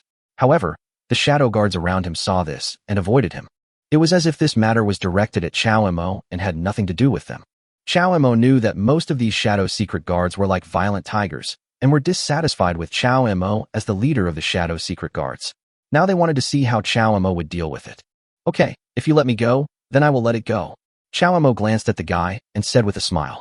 There was an uproar all around. All the Shadow Guards widened their eyes. "It's shameful.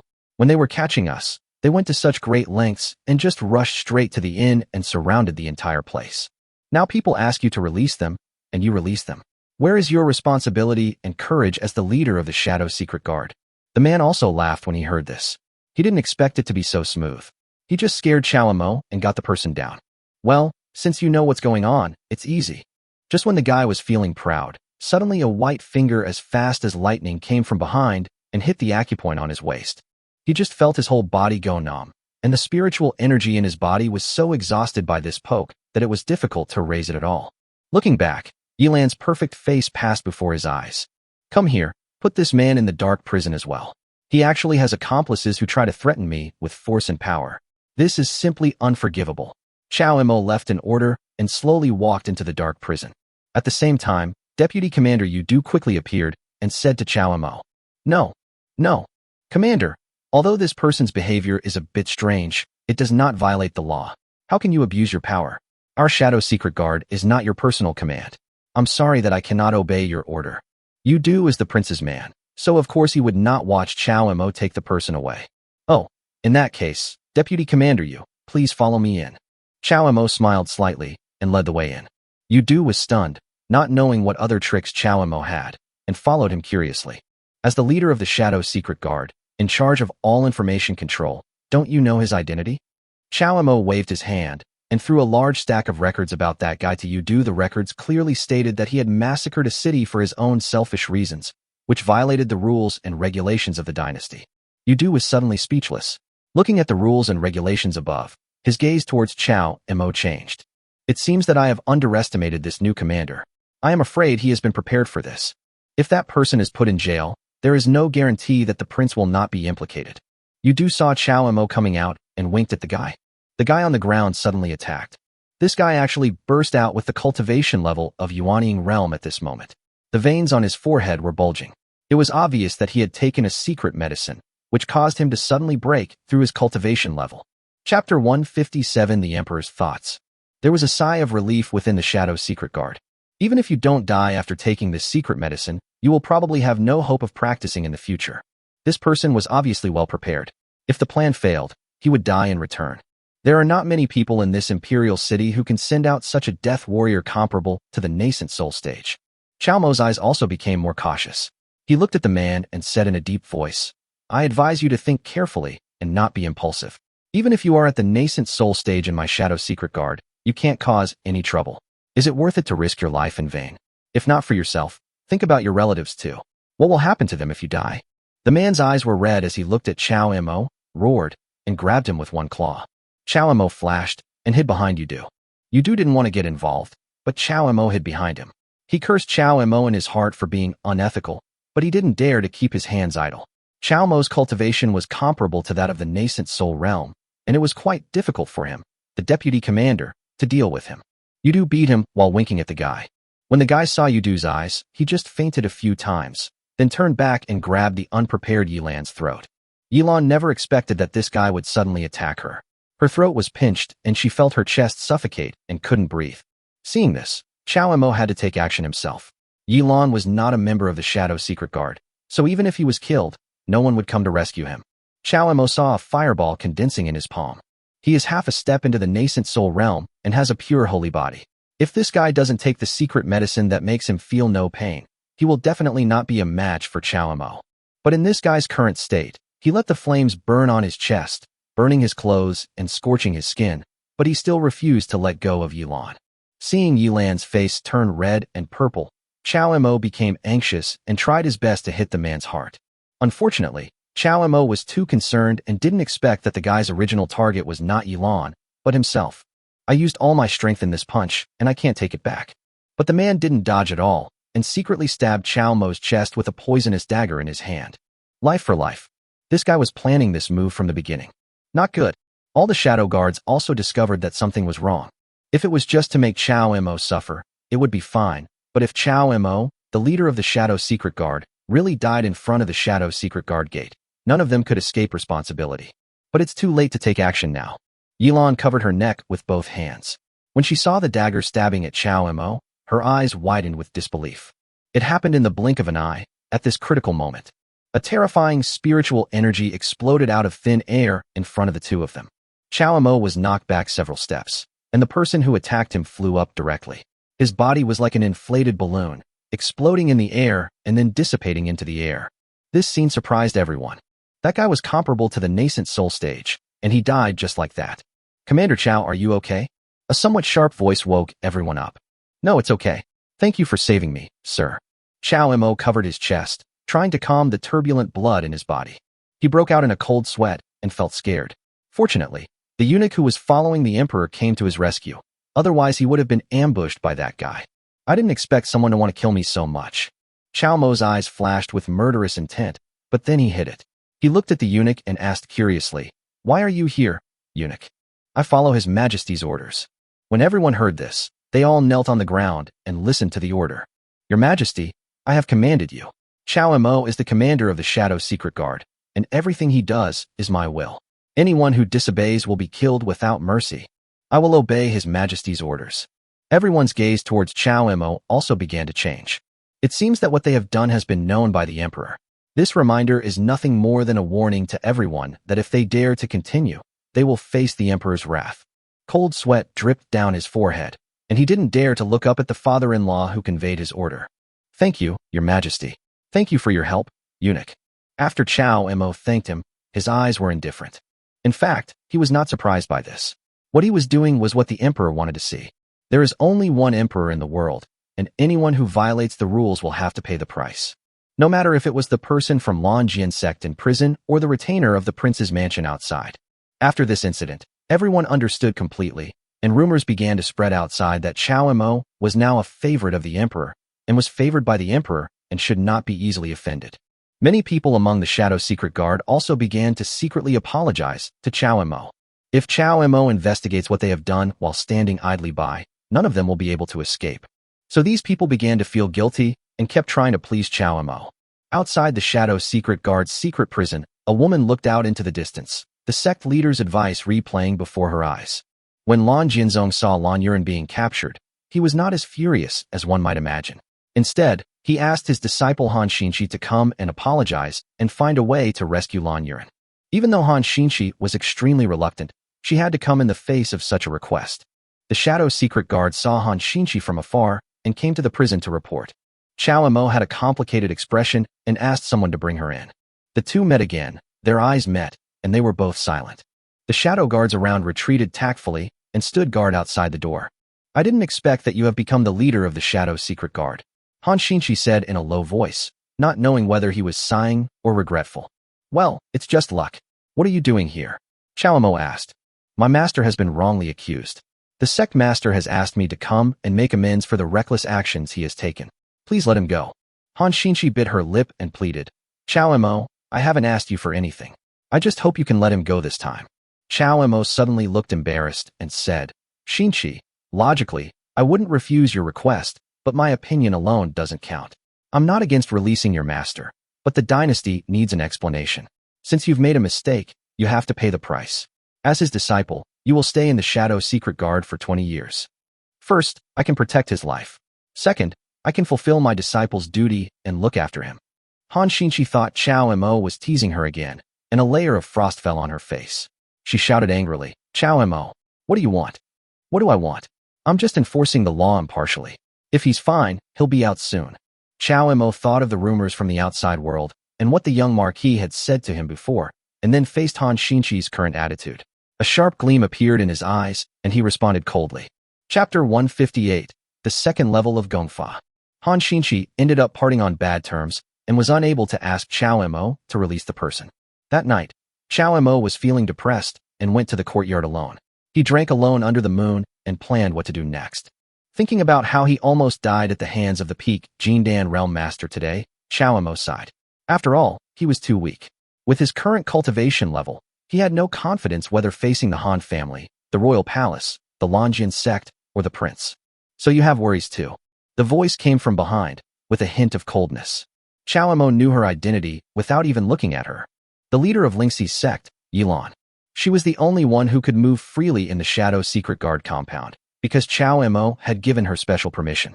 Her bare hands held the wine jug, and her slender white wrist blocked Chao Mo's sight as she poured the wine. Chao Mo couldn't help but grab the little hand in front of him, and with a strong pull, the figure entered his arms. Yilan screamed and tried to break free, but she felt a strong force holding her waist tightly.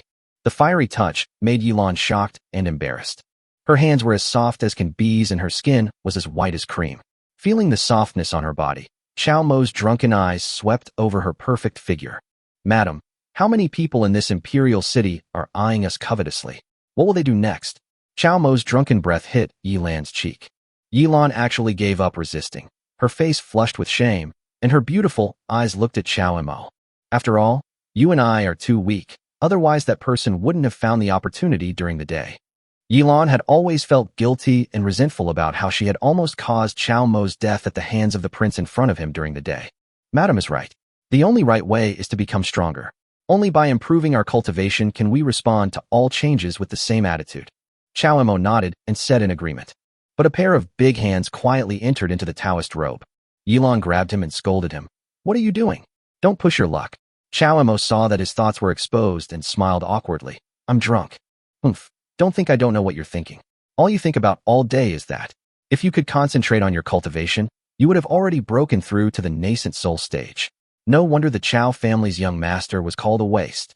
Yilan scolded coldly. Did you listen carefully to what I told you today?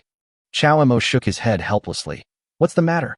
It's the martial arts technique found in the Dan River. Yilan's face flushed red, not knowing whether she was angry or for some other reason. Oh, you mean the dual cultivation technique? It's a pity that the technique is powerful but also useless. I always feel like something is missing. Chao Mo frowned and began to analyze. That's because you didn't study it carefully. Take a closer look now, Yilan urged. Chao Mo didn't know why Yilan had to bring up this technique out of the blue, which really spoiled the mood. However, seeing that his little plan couldn't succeed, he just tolerated her. Chao Mo was filtering the martial arts technique again in his mind, and suddenly, an idea flashed in his mind. The principles of yin and yang described in that technique went over in his mind again. The spiritual energy circulates over and over again, with the alternation of cold and heat, which is in line with the cycle of nature, but this technique does not seem to have been fully demonstrated. They just practiced according to the recorded mental method, but in order to fully practice the method, a more important process is required. It turns out that the dual cultivation technique I mentioned as a joke was not just a joke. Chow Mo suddenly realized that this technique had a second level, and his eyes widened in surprise.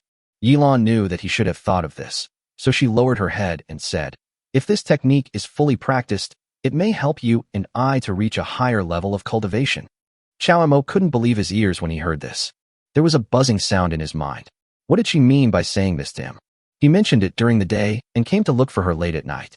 According to the character of the Lingxi sect's leader in the past, he would have chopped off her hands long ago, but she just grabbed it and didn't get angry. Chow Mo couldn't help but feel a palpitation in his heart. He swallowed, looked at Yilan, and asked, "Well, why don't we give it a try? We need strength right now, and it's better to improve our cultivation than to lose our lives like today." Yilan didn't dare to raise her eyes and agreed softly. Then I felt my body lighten. Chow Mo picked her up by the waist and strode towards his room. The next day dawned. Chow Mo felt a little dizzy. He drank too much last night and tossed and turned most of the night, so he really didn't sleep well. However, when he saw Yilan beside him, Chow Mo suddenly became more sober. As soon as he stood up, he felt his body lighten. "Is this, I have a breakthrough?" Chow Mo looked inside himself and found that a small figure appeared inside the originally condensed golden elixir, as if a tiny baby was standing in the golden elixir in his dantian. This is the sign of breaking through the nascent soul stage. Chow Mo had never expected that simply practicing the complete technique again could help him break through to the nascent soul stage. But why didn't the system reward appear? Could it be that he, who was always successful, didn't succeed last night? What a pity. If I could successfully have a child with a talented woman like Yilan, the system's rewards would definitely be even richer. It doesn't matter. There will be a second time after a first time. Now we are not only husband and wife in name, but also in reality. How far will it be for us to get the reward from the system? "Oh, I broke through." Behind him, Yilan suddenly exclaimed. "Yes, thanks to Madam's attentiveness. She discovered the loophole in the technique. Otherwise, we don't know when we will be able to break through the nascent soul stage." Chow Mo said with a smile. Only then did Yilan realize what had happened last night. There was a long silence. The room was silent. Yi Qing's voice suddenly sounded from outside the door. Yilan slowly walked to the door and opened it. "President Yu, Master, why are you here?"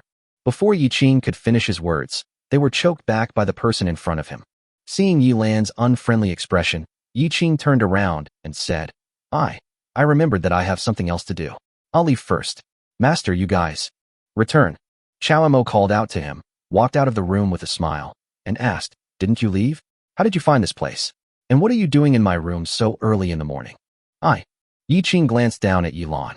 Seeing Yilan return to the house alone, he breathed a sigh of relief and looked at Chow Mo with admiration. "President, we should have left the imperial city and returned, but the ladies heard that you had encountered an assassin and were almost in trouble. No one wanted to go back. They insisted on staying." Chapter 159, Finding a Place to Live. But we can't let all of them into the Shadow Secret Guard's territory. After all, there are too many of them. Besides, it's not convenient for the ladies to live here, so... As Yi Qing spoke, he secretly glanced inside. Today's master seems a little different. Although they had just met, Yi Qing felt that his master no longer had the same sharp edge as before. "What are you looking at? Hey, they really make me worry. This is indeed a problem. We can't live in the mansion anymore. How about this? I'll think of a way. When I find a place, I'll notify you to move in. How do you think?" "Okay, then I'll go back and tell all the ladies. By the way, you and my master. It's better for you not to ask about some things. Go ask your master yourself when you have the chance." Yi Qing was beaten and left, and Asen from the secret guard outside came to inform him. The third prince sent someone to wait for him outside, saying that he was congratulating him on his promotion to the commander of the Shadow Secret Guard. He also invited him to his house and said that a promotion banquet had been prepared. "He gave you an invitation not long ago, but you came to the Shadow Secret Guard and didn't go. Why did he send someone over again?" Yilan walked out of the room with his clothes neatly tidied. Asen glanced at her, was surprised at first, then turned away with envy. Indeed, it seems that the third prince is still unwilling to give up his evil intentions. Let's go and take a look. Chow Mo thought for a while and decided. Anyway, Now that he has shown his loyalty to the emperor, and the emperor has personally come forward to defend him, outsiders should be able to see that he is the emperor's man. If I go to the third prince's residence at this time, I won't be afraid of what outsiders will say. After making some simple arrangements for the shadow secret guard and handing it over to Asen, Chow Mo set off for the third prince's residence. Sure enough, the third prince began to entertain warmly as soon as he met him. People from the mansion came in one after another, like flowing water, each carrying fine wine and delicious food. The third prince was accompanied by only one follower, and the only person invited to the banquet was Chow Mo. This banquet was specially held for Chow Mo. The two had met once before in the Marquis mansion, so their status did not show when they met today. In addition, the third prince had a wide range of interests and deliberately tried to get closer to them. The two of them drank and chatted without mentioning the political affairs of the court at all, which was quite like the style of scholars. They toasted each other and drank for 30 minutes. The third prince suddenly approached Chow Mo. Chow Mo, I heard that you were assassinated by the Shadow Secret Guard a few days ago. In the end, it was the emperor's men who personally intervened to put an end to the farce. Is this true? Nothing can be hidden from the third prince. This is indeed the case. The man is an old friend of the Blue Sword sect suspect. Because his old friend is now imprisoned by the Shadow Secret Guard, they fought. Is that really the case? Why did I hear that the person who attacked was a retainer of the crown prince? The third prince smiled, then raised his glass and drank it all. Upon hearing this, Chow Mo fell silent. He knew that the theme of this banquet was finally coming. Sure enough, when the third prince saw that Chow Mo didn't say anything, he began to try to win him over in a roundabout way. Chow Mo, you are a talented person. I already discovered this before the family promotion meeting. Do you remember? The third prince was of course referring to the fact that after the family promotion meeting, he would have to give him an answer whether to follow him or not. Upon hearing this, Chow Mo pretended to be drunk and asked doubtfully, Your Highness, did you say that you could come to me if I had any requests? The third prince was stunned for a moment, then nodded. Of course, feel free to tell me anything. This applies not only now, but also in the future. But what I'm saying is, then I do have a favor to ask of you. Chow Mo made a request without waiting for him to finish. Tell me about it. The third prince was not angry and said with a smile. He was not afraid that Chow Mo would ask him for help, but he was afraid that Chow Mo would have nothing to ask him for help. As a prince, a small matter that can be solved with a wave of the hand can be exchanged for someone's sincere allegiance. What could be more profitable than this? I, your concubine, am staying in the imperial city and need a quiet place to live. Does the third prince have any place to take me in? Chow Mo deliberately ignored the third prince's remarks and instead took the opportunity to bring up the matter. Chow Mo acted so convincingly that the third prince thought he had misremembered the incident and was prepared to meet Chow Mo's demands, which would win over the hearts of the people. Haha, it's a piece of cake. Come, vacate the house in the east of the city. From today on, it will be given to Commander Chow Matsao to live in. The third prince waved his hand and gave Chow Mo a house with good feng shui. My concubines are not one, so I need a bigger house. Don't worry, this house can accommodate you even if you have 10 more wives and concubines. I still need some servants. I came in a hurry and only brought some disciples with me, not servants. That's easy. I have well-trained servants here. Commander Chow can choose any of them later. The house and servants were not a problem at all for the third prince. Compared with these things, a Yuanying realm master is far less important to him, not to mention that in return he gets a potential stock like Chow Mo, who hunts down a 1,000-point disciple alone at the family meeting. There's just one more small matter. My concubines have been accustomed to living in the Chow family, and they're all quite picky. They even require bedding and quilts. These are all minor matters. Don't worry. You will inform my housekeeper of your request later. He will help you prepare it and ensure that your concubines are satisfied. The third prince became a little impatient and interrupted Chow Mo's request directly, saying, Thank you, third prince. By the way, I will go back occasionally. It would be great if there was a place for cultivation in that yard. I heard that in our imperial city, many wealthy families have special spirit-gathering formations that are similar to the effects of spiritual springs. Is this true? Chow Mo remembered something and continued. When the guards beside the third prince heard this, they scolded him. You idiot. Our Highness is so kind as to grant your request, but you're asking for too much. You also want the spirit-gathering formation, so why don't you want the spirit spring? After hearing this, the third prince shouted, Shut up. You have no right to speak here. Commander Chow needs to train, so what's wrong with asking for a spirit-gathering array? Don't worry, I'll take care of this. Although the third prince also felt that Chow Mo's request was a bit too much, he still showed some courtesy on the surface. In that case, thank you very much, Third Prince. No need to thank me. I'm helping you because I value your character and abilities. I'm doing this for you willingly. I believe Commander Chow won't let me down. The Third Prince smiled slightly and asked directly. Don't worry, Third Prince. Consider this as a favor I owe you. Chow Mo did not agree to follow him directly, but gave him a condition. The two looked at each other for a long time, and the Third Prince laughed. Okay, then it's a deal. Chapter 160, His Majesty's Hint. One is willing to fight, and the other is willing to suffer. At the end of the banquet, both of them had happy expressions on their faces. With the new residents, Chow Mo arranged for Yi Qing to move his men to the new house overnight, while he himself stayed in the Shadow Secret Guard headquarters to handle official business. Only when he became the leader of the Shadow Secret Guard did Chow Mo realize how busy he was as the leader of the Shadow Secret Guard. Except for the first few days after taking office to familiarize themselves with the work process, the Shadow Secret Guard collects countless pieces of information, big and small, from all over the place every day. After screening these pieces of information layer by layer, the ones finally presented to him by the deputy commanders were all major news, which he then personally reviewed one by one and submitted to the Emperor. Perhaps those deputy commanders were deliberately making things difficult for him. Chow Mo found that more and more information, both big and small, was presented to him recently, and he had to check it out personally. After working hard for most of the day, Chow Mo looked at the things he had sorted out in his hands, stood up, and walked towards the palace. Of course, as the commander of the Shadow Secret Guard, he cannot see the Emperor every day. He needs to submit these files to the eunuchs beside the Emperor. As for when the Emperor will read them, it is still uncertain. Commander Chow, you've worked hard. His Majesty asked me to ask you if there are any difficulties within the Shadow Secret Guard. The father-in-law took the file and did not leave in a hurry as usual, but asked with concern. After Chow Mo thanked him, he said no. Well, Commander Chow has truly lived up to your Majesty's high expectations. By the way, your Majesty saw you say yesterday that due to disagreements among the elders, discord within the Sword Heart sect arose, leading to its annexation by the external sect, the Sword Demon sect. Is this true? Yes, after the destruction of the Sword Heart sect, many elders directly surrendered to the Sword Demon sect. Now the Sword Demon sect is showing signs of rising.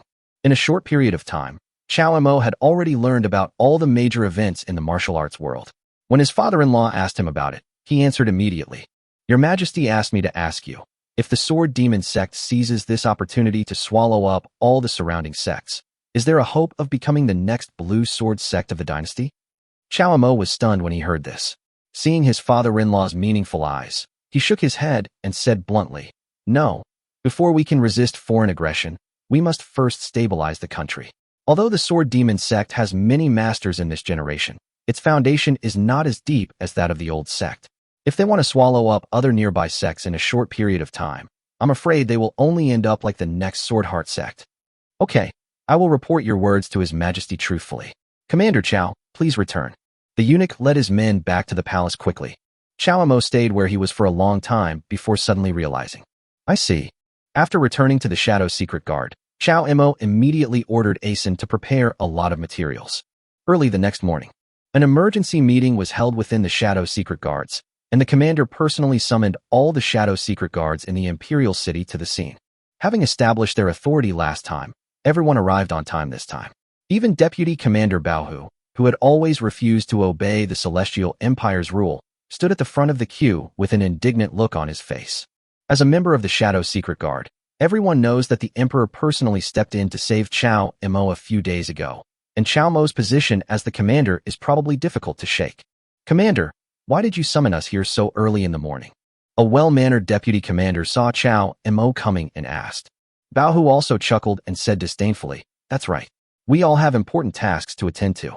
If the commander still wants to use us to establish his authority, he might as well say so directly. Everyone below admired Bao's courage.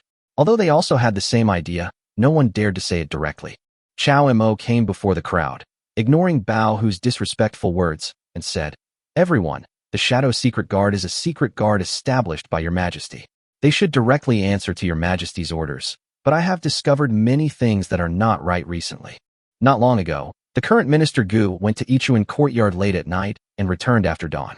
What did he do during this time, and who did he meet with? The Shadow Secret Guard has no information. Why do you think that is, Deputy Commander Yin? Also, a foreign delegation entered our territory, and valuable treasures were lost. Although other items were used to replace and save them, The Shadow Secret Guard at the border should have passed this news to the capital. Why didn't this commander see it? What do you think, Deputy Commander Lee? The two people whose names were called trembled all over and looked up at Chao. This matter is not a big deal. Seeing that the commander was busy with his duties, we did not submit it. The two of them hesitated for a long time and made excuses. Chao sneered and asked Asan to take out a large file and place it on the table in front of him. Since you have good intentions, then I would like to ask you, this is all the paperwork you two did that day. Why is there no record of it? Is it out of kindness, or is he covering up for the high-ranking officials in the court? Chao threw the document in his hand and asked sternly. Everyone sighed suddenly. This kind of thing in the court is nothing new, and everyone knows the ins and outs. The Shadow Guards hold all the information in the world, so who can be without a noble person supporting them? Although he is the personal guard of His Majesty, it is very normal for him to occasionally cover up and smooth things over for these dignitaries. If we single out a particular incident and talk about it, it would be considered deceiving the emperor and violating the law of the country, but everyone turned a blind eye to it, and as time went by, it became a rule. Those who are truly loyal to His Majesty, on the contrary, will not stay in this secret guard for long. Haha, this matter may be due to my negligence. Please don't blame me, Commander. Deputy Commander Yin said with a chuckle. Is it negligence or deliberate omission? Do you know the consequences of such things as a Shadow Secret Guard? Asan, where is the law? Read it out. What is the crime of deliberately deceiving the emperor? Chao shouted. Asan took out the rules of the Shadow Secret Guard from behind and read them out in public. According to the iron rule of the Shadow Secret Guard, anyone who conceals information and fails to report it will be executed.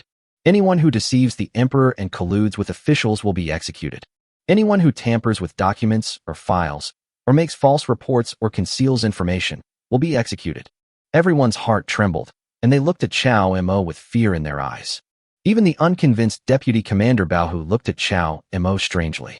With so many people and so many charges, do we really need to deal with them? Can it really be handled?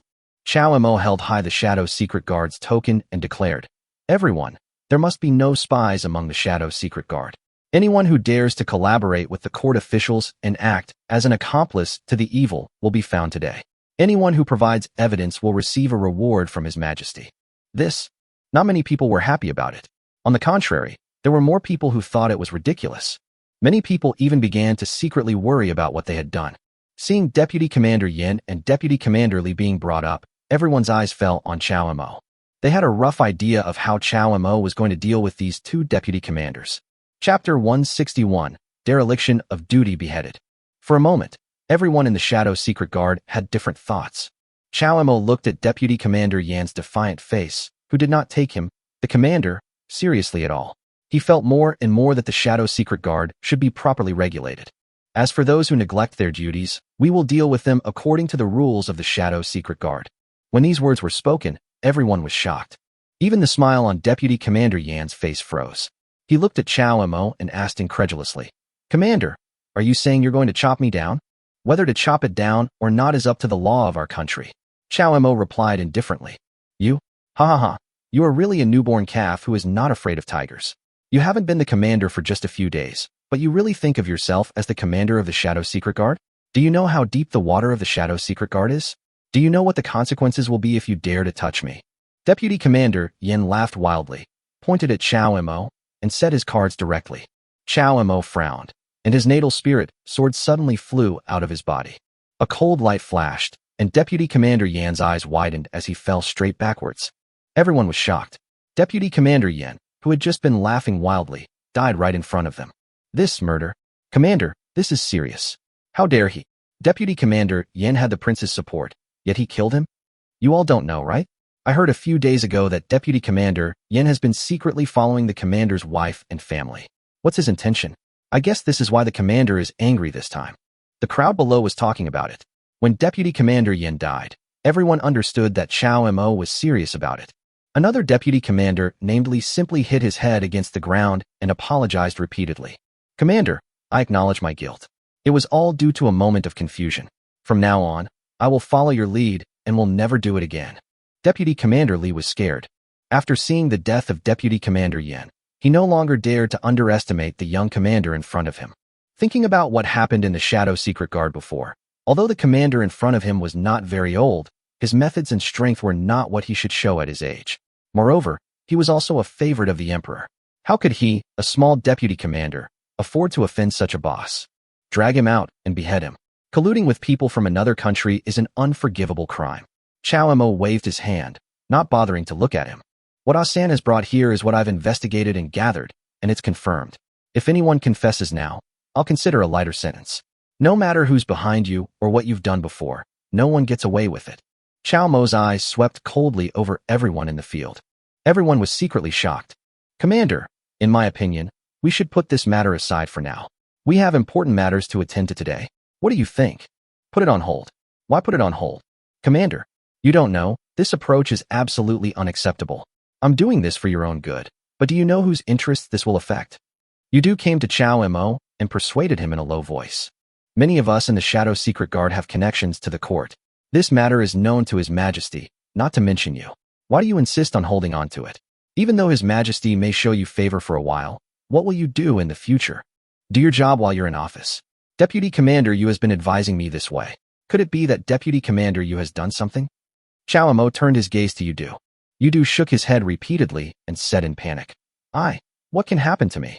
Commander, what you said is because I am worried that you have done something bad with good intentions. What if the Emperor blames you? Well, you do have a point. After all, I see that not only are the Shadow Secret Guards colluding with the ministers, but there are also people who dare to work for the royal family. How do you think we should deal with this, Deputy Commander Yu? Yes, I am worried about this matter as well, so I advised you not to interfere rashly. Yudu felt uneasy when asked by Chow Mo. He looked away and didn't dare to answer. Chow Mo raised the corner of his mouth, and without saying much, he picked up a list. The names above were all blacked out in large fonts. The people in black were those Chow Mo had confirmed had violated the Shadow Secret Guard's orders. As Chow Mo called out names one by one, those whose names were called were dragged away one after another. Stop! Commander Chow, you are too bold. Who gave you the right? Are you going to kill all the Shadow Guards? The person who spoke was a deputy commander with a square face. Chow Mo knew him. Among the people who were profiled in the blacklist just now, there was this person's name, Zhou Shuli. The secret guards below were discussing the matter and were all somewhat dissatisfied with Chow Mo's actions. Even Ah-san whispered to Chow Mo, Commander, why don't we just call it a day? These people behind us are related to the royal family. What if? Chow Mo looked at the list in his hand and felt a little hesitant. There were indeed quite a few people to be dealt with today. If all of them were dealt with, it would probably cause a stir. Although the Shadow Secret Guard does not have any military power, collecting information from all over the world is an extremely important matter in itself. It can be seen from the fact that people from various parties have been planted in the Shadow Secret Guard that everyone cares about the news of the Shadow Secret Guard. Just when Chow Mo was hesitating whether to leave some room for maneuver, a voice exploded in Chow Mo's ears. Just go ahead and do it. I will support you. It's the Emperor's voice. Upon hearing this, Chow Mo no longer hesitated. It seems that the Emperor has had this intention for a long time. If that's the case, then what is there to be afraid of? Chow Mo unfolded the list in his hand and pointed out those people one by one. The last one, as expected, was the name of Deputy Commander Yudu. You don't go too far. Yudu was terrified. He glared at Chow Mo and said angrily, This commander has always been fair and law-abiding. Did Nemo deliberately frame me? Humph. Let's see who dares to take me away. Seeing that no one said anything, Yudu's aura suddenly rose. He pointed at Chow Mo in public and shouted angrily, You are just a small commander. What qualifications do you have to deal with us? I stand here today and see who dares to touch me. Deputy Commander Yu, let me see. Oh, you were sent by the prince's mansion, and later you had close contacts with the king of Zhengdou. Is this true? Chow Mo looked at the file and asked with a smile. Stop talking nonsense. What evidence do you have? Just this shabby list. Yudu snatched the list and tore it up. Asen didn't expect Yudu to do this. Seeing the roster being destroyed, he immediately became furious. If someone disobeys, what crime will be charged? Chow Mo glanced at Yudu and asked again. Death penalty. Anyone who dares to disobey the commander will be punished as if he were disobeying an imperial order and will be executed in the street. Asan replied. Chapter 162, Minister Zhao. Death penalty? What a death penalty. I wonder who dares to kill me. Yudu was also so angry that he laughed. He took out the long knife behind him. Everyone stepped back, surprised by Yudu's actions. Protect the master. Asen shouted to the other shadow guards. Since you don't listen to my advice and insist on interfering in this matter, you can't blame me. Yudu walked towards Chow Mo with a knife in hand. Little Jindan, you really think you are the leader? Today I will take your head as a token of my loyalty. I want to see what you can do. After Yu Du finished speaking, he swung the long sword in his hand horizontally. Chao Mo leaned back to avoid Yu Du's attack, holding his natal spirit's sword in his hand, and looked at Yu Du calmly. Yu Du, what are you doing? Deputy Commander Yu, stop it now? You are rebelling. Everyone shouted at Yu Du. In order to prevent other Shadow Secret Guards from rushing up and accusing him of something, Yu Du rushed towards Chao Mo with all his strength without saying a word. Since his identity has been exposed, the only way this time is to capture Chao Mo, so that he will have a reason to stay and work for him in the future. Seeing that he was not giving in, Chao Mo dared to attack him. The spiritual energy in his body surged, and a force as powerful as a mountain emanated from his palms. Yu Du didn't expect that Chao Mo's cultivation had improved so much since a few days ago. He didn't check it for a while and was not on guard. There was a crisp sound of broken bones and muscles, and Yu Du vomited blood continuously. You are actually a nascent soul? Yu Du fell to the ground, still with a look of disbelief on his face. Why? Is the nascent soul realm difficult? Chao Mo sneered. What? The commander is already in the nascent soul stage. How is this possible? Wasn't it the recent clan advancement meeting? Nascent soul cultivators couldn't even participate. How could they have led the breakthroughs these past few days? Everyone was also shocked that Chao Mo had broken through the nascent soul stage. Of course, Yu Du's face was the ugliest. He had wanted to take Chao Mo's head to find a way out, but now, he didn't get the head. Wouldn't he be charged with the crime of murdering the leader of the Shadow Secret Guard? It's hard to survive. Tell me, who are you working for? I just heard you take my head as a token of your loyalty. Where are you going? Chao Mo asked, standing in front of Yu Du. Go to hell, you're lucky. If it happens again, I will definitely take your life. Yu Du, of course, refused to confess and cursed. Bang! After a loud slap, Chao Mo slowly walked up to Yu Du and grabbed his hair. Deputy Commander Yu, do you understand your current situation? Since you won't cooperate, let's search your soul. It's more convenient for me to search your soul by listening to books. Everything will be clear at a glance. You dare. When Yu Du heard that he was going to search his soul, he was immediately shocked. Soul searching is an extremely cruel method and will not be used lightly, because it is like peeling off a person's skin and flesh to see what is inside. The pain from the soul is so unbearable that few people can endure it. Those whose souls are searched will either become stupid for life or be paralyzed in bed, or even lose their souls on the spot. Dare? Is there anything I dare not do? Search. At Chao Mo's command, everyone did not dare to delay and had to fetch the tools. You can't do this. I'll tell you, isn't that enough? Yu Du was finally scared. Facing the soul search, he knew that it made no difference whether he said it or not. On the contrary, if he didn't say anything, Chao Mo might know it more clearly. Okay, stop first and let him speak. Chao Mo waved his hand, and everyone stopped what they were doing and stood in front of Yu Du. I am the Prince of Jindong's man. When the Shadow Secret Guard was recruiting, it was the Prince of Jindong's mansion who helped me pass the test and join the Shadow Secret Guard.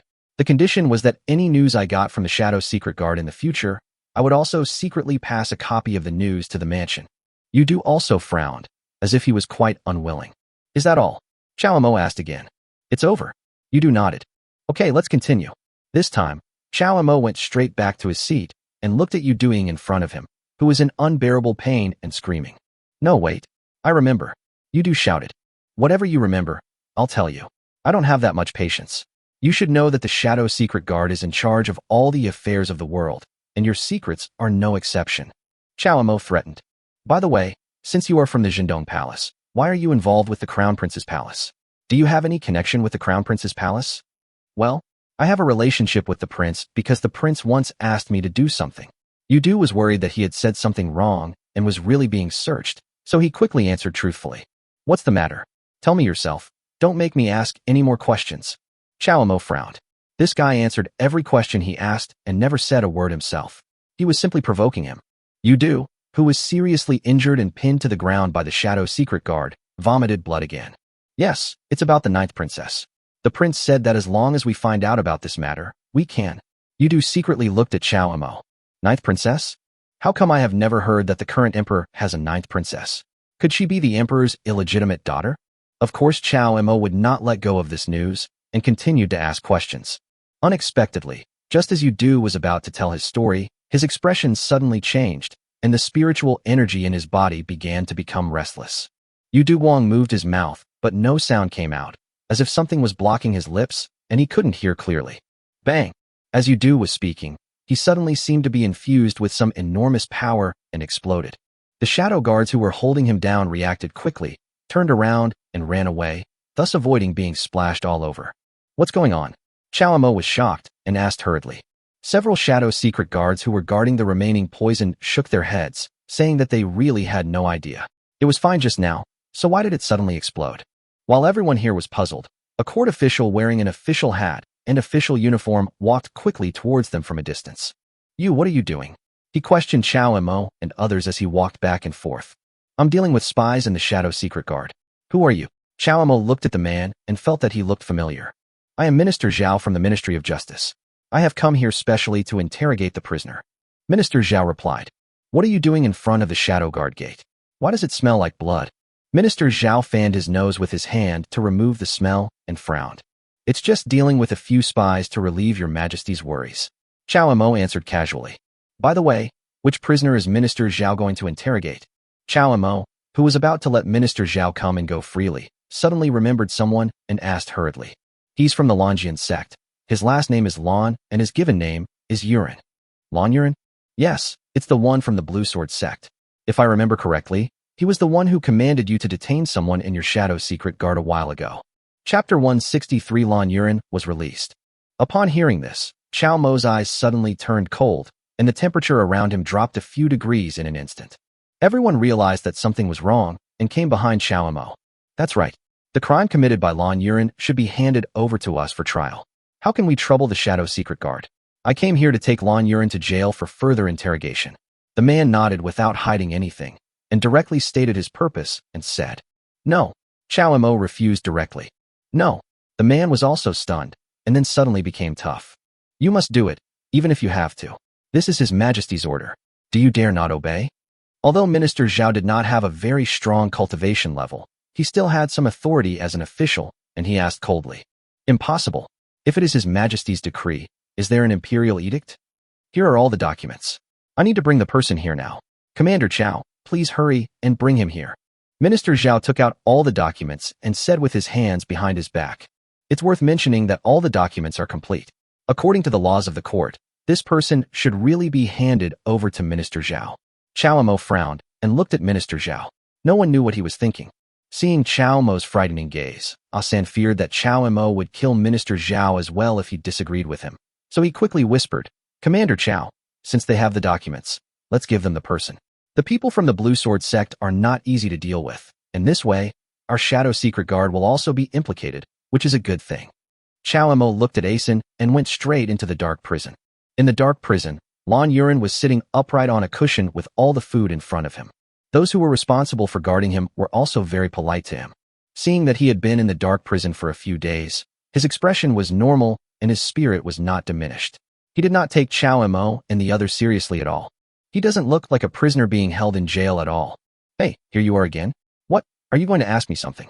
I won't tell you anything, because sooner or later you will kneel down and send me away. Lon Yuren said contemptuously when he saw Chao Mo. Are you so sure that the Longian sect can save you? Chao Mo walked to the door of his cell and asked. It seems that the person who is picking me up has arrived. Lon Yuren cleaned up a door, stood up, dusted himself off, and walked to the prison door. Open the door. Remember what happened these past few days. You will pay for it in the future. Chao Mo's eyes flashed with murderous intent when he heard this. There are rumors outside that you are very close to your disciple. This is not good for her reputation. You'd better be careful. I can deal with my disciples as I please. How come the shadow secret guards are also involved in this? Lon Yuren said deliberately. This guy is too arrogant. After hearing this, Asan couldn't help but want to go up and teach Lon Yuren a lesson. But Chao Mo stopped him and looked at Lon Yuren, saying coldly, Lon Yuren, if you know what's good for you, you'd better tell me the truth. Oh, are you trying to scare me? Do you really think I can scare you? I heard that you are engaged to my disciple, right? Give up your ridiculous idea immediately.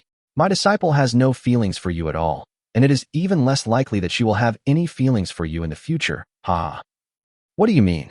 Chao Mo felt that there was something behind his words and asked. I have already set the wedding date, and the Han family has agreed. I will just spend some time with my disciple during our wedding night. By then, do you think you will only be an eyesore? Lon Yuren's expression was filled with indescribable greed and pride. Engagement? He actually dared to propose marriage directly? To your own apprentice? Chao Mo seemed to be struck by lightning in his heart, and stood there in a daze. Thinking of Han Xinqi's attitude towards him before, Xiao Mo seemed to understand something. Could it be that she had known it for a long time, so she refused to express her feelings again and again? The Han family is really willing to do anything for the family. Looking at Lan Yuren's back as he walked out of the dark prison with confidence, Xiao Mo's murderous intent became even stronger. "Commander, are you okay?" "Fine." Xiao Mo glanced at Asen, who suddenly felt his legs go weak. "This look is so terrifying. Fortunately, I didn't offend the commander." "Asen, where is Han Xinqi now?" Reply: "Commander, she is at Yuanin." Before he finished speaking, Xiao Mo's figure flashed and disappeared into the dark prison. The subsequent transfer procedures had to be handled by Asen. Everyone thought that the commander was angry because he had to release Lan Yuren, so he did not show up, and no one asked too many questions. What everyone didn't know was that Xiao Mo had already quietly rushed to the inn where Han Xinqi was.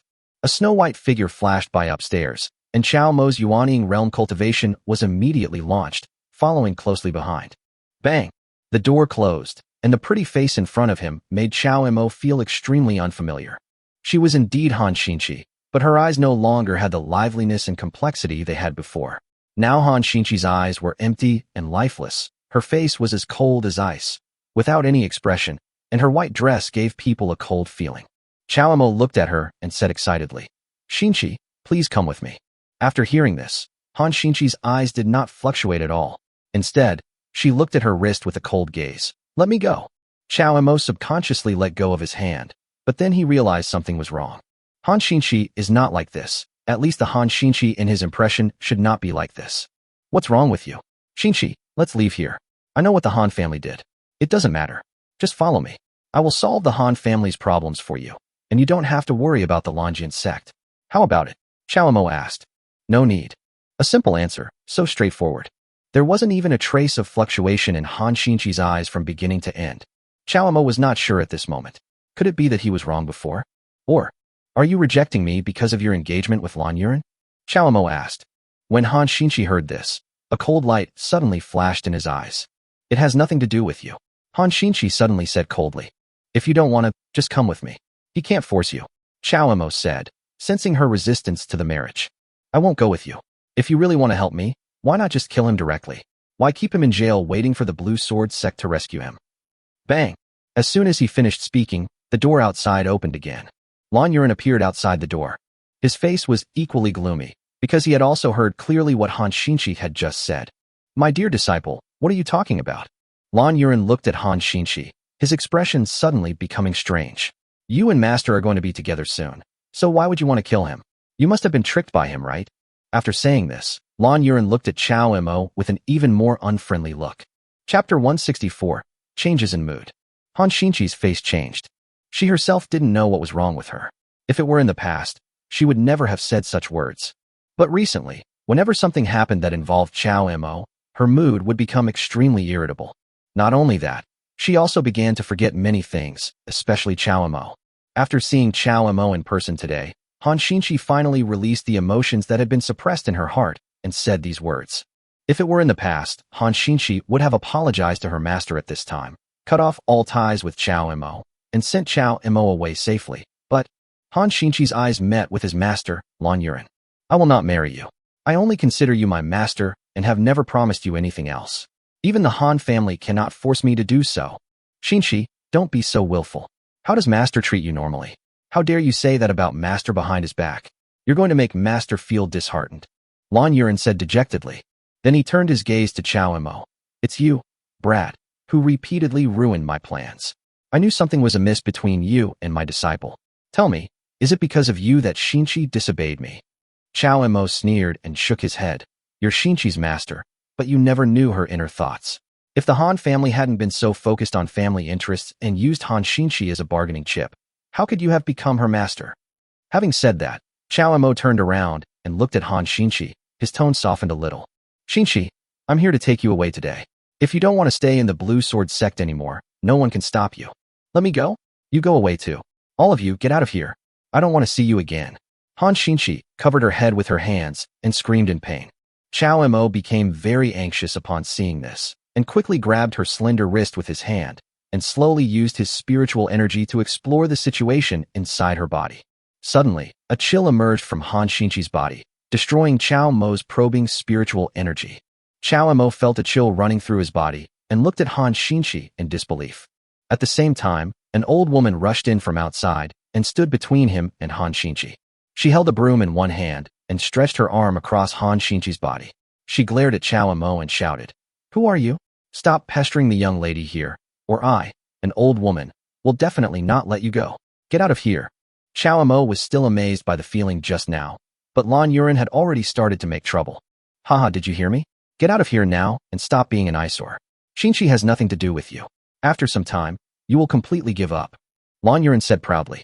Chao Mo's eyes turned cold as he looked at Lan Yuren and asked in a low voice, "What did you do to Han Xinqi? She is my disciple. What could I do to her? If you don't leave, don't blame me for asking you to leave without any courtesy," Lan Yuren responded coldly. The four looked at each other, and both sides saw the undisguised murderous intent in each other's eyes. "Get out of here. I don't want to see you now," Han Xinqi said with a frown. "Xinqi, are you even going to drive master away? What's wrong with you? Is it because of this brat that your attitude towards your master has changed so drastically?" Lan Yuren was still trying to shift the blame onto Chao Mo. When Han Xinqi faced Lan Yuren, there was no respect in her eyes, but instead a cold expression. "Boy, it's all your fault. I really shouldn't have brought Xinqi into the Imperial City this time. But it doesn't matter now. Everything is already determined, and no one can change it. As for you, if you don't want to leave, then stay here forever." Lan Yuren smiled cruelly, with even more murderous intent in his eyes. Everything that happened in the Imperial City before was caused by Chao Mo. Chao Mo was alert, and sure enough, this guy was about to take action after he finished speaking. It doesn't matter where this is. Bang! A collision of spiritual powers shattered the surrounding furnishings. The doors and windows of the room were suddenly opened by the energy.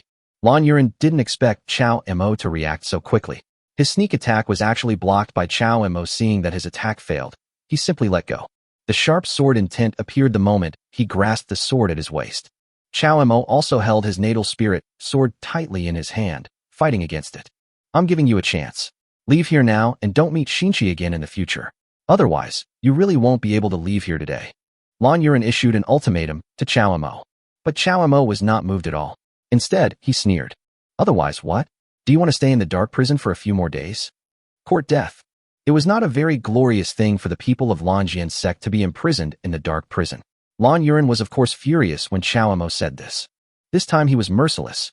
The Lanjian sect originally focused on sword cultivation, and their swordsmanship was outstanding. Lan Yuren was not a mediocre swordsman in the Lanjian sect. As soon as he made a move, Chao Mo instantly felt the pressure. This guy doesn't look that great, but his swordsmanship is better than any opponent Chao Mo has encountered before. Just a sword-drawing move made the hairs on Chao Mo's back stand up, and a sense of danger lingered in his heart. Chao Mo did not dare to be careless. He secretly calmed himself down and shook the natal spirit sword in his hand. Sword shadows appeared in front of him. Lan Yuren glanced at Chao Mo with disdain and advanced with his sword. The sword's capabilities were limited in the small room. However, the sword energy spread out in all directions, still leaving the room riddled with holes. The shop owners below were heartbroken, but they didn't dare to come over to investigate, let alone stop it. Which cultivator who dares to fight in the Imperial City does not have a background? The shop owner could only watch helplessly as his upper room was smashed to pieces, his face filled with worry. The sword energy was raging, and Chao Mo and Lan Yuren exchanged more than 10 moves in the blink of an eye. Both of them were a little frightened. Chao Mo did not expect Lan Yuren's swordsmanship to be so exquisite, and Lan Yuren did not expect that this young guy could actually compete with him. Just when Lan Yuren was unable to defeat Chao Mo, a cold light flashed past Han Xinqi. Chao Mo felt a tightness on his back, and before he could turn around, a dagger pierced directly into his back. The fight stopped at this moment. Everyone looked incredulous. Only Lan Yuren had a sinister smile on his face. "Granny Li? You?" Han Xinqi looked at Chao Mo falling down, her heart trembling, and she asked in a trembling voice. "Don't worry, Xinqi, I won't kill him in the Imperial City. But this kid always comes to offend you and me, master and disciple. We must teach him a lesson," Lan Yuren said with a smile. Chapter 165 Han Xinqi's outburst. Granny Li.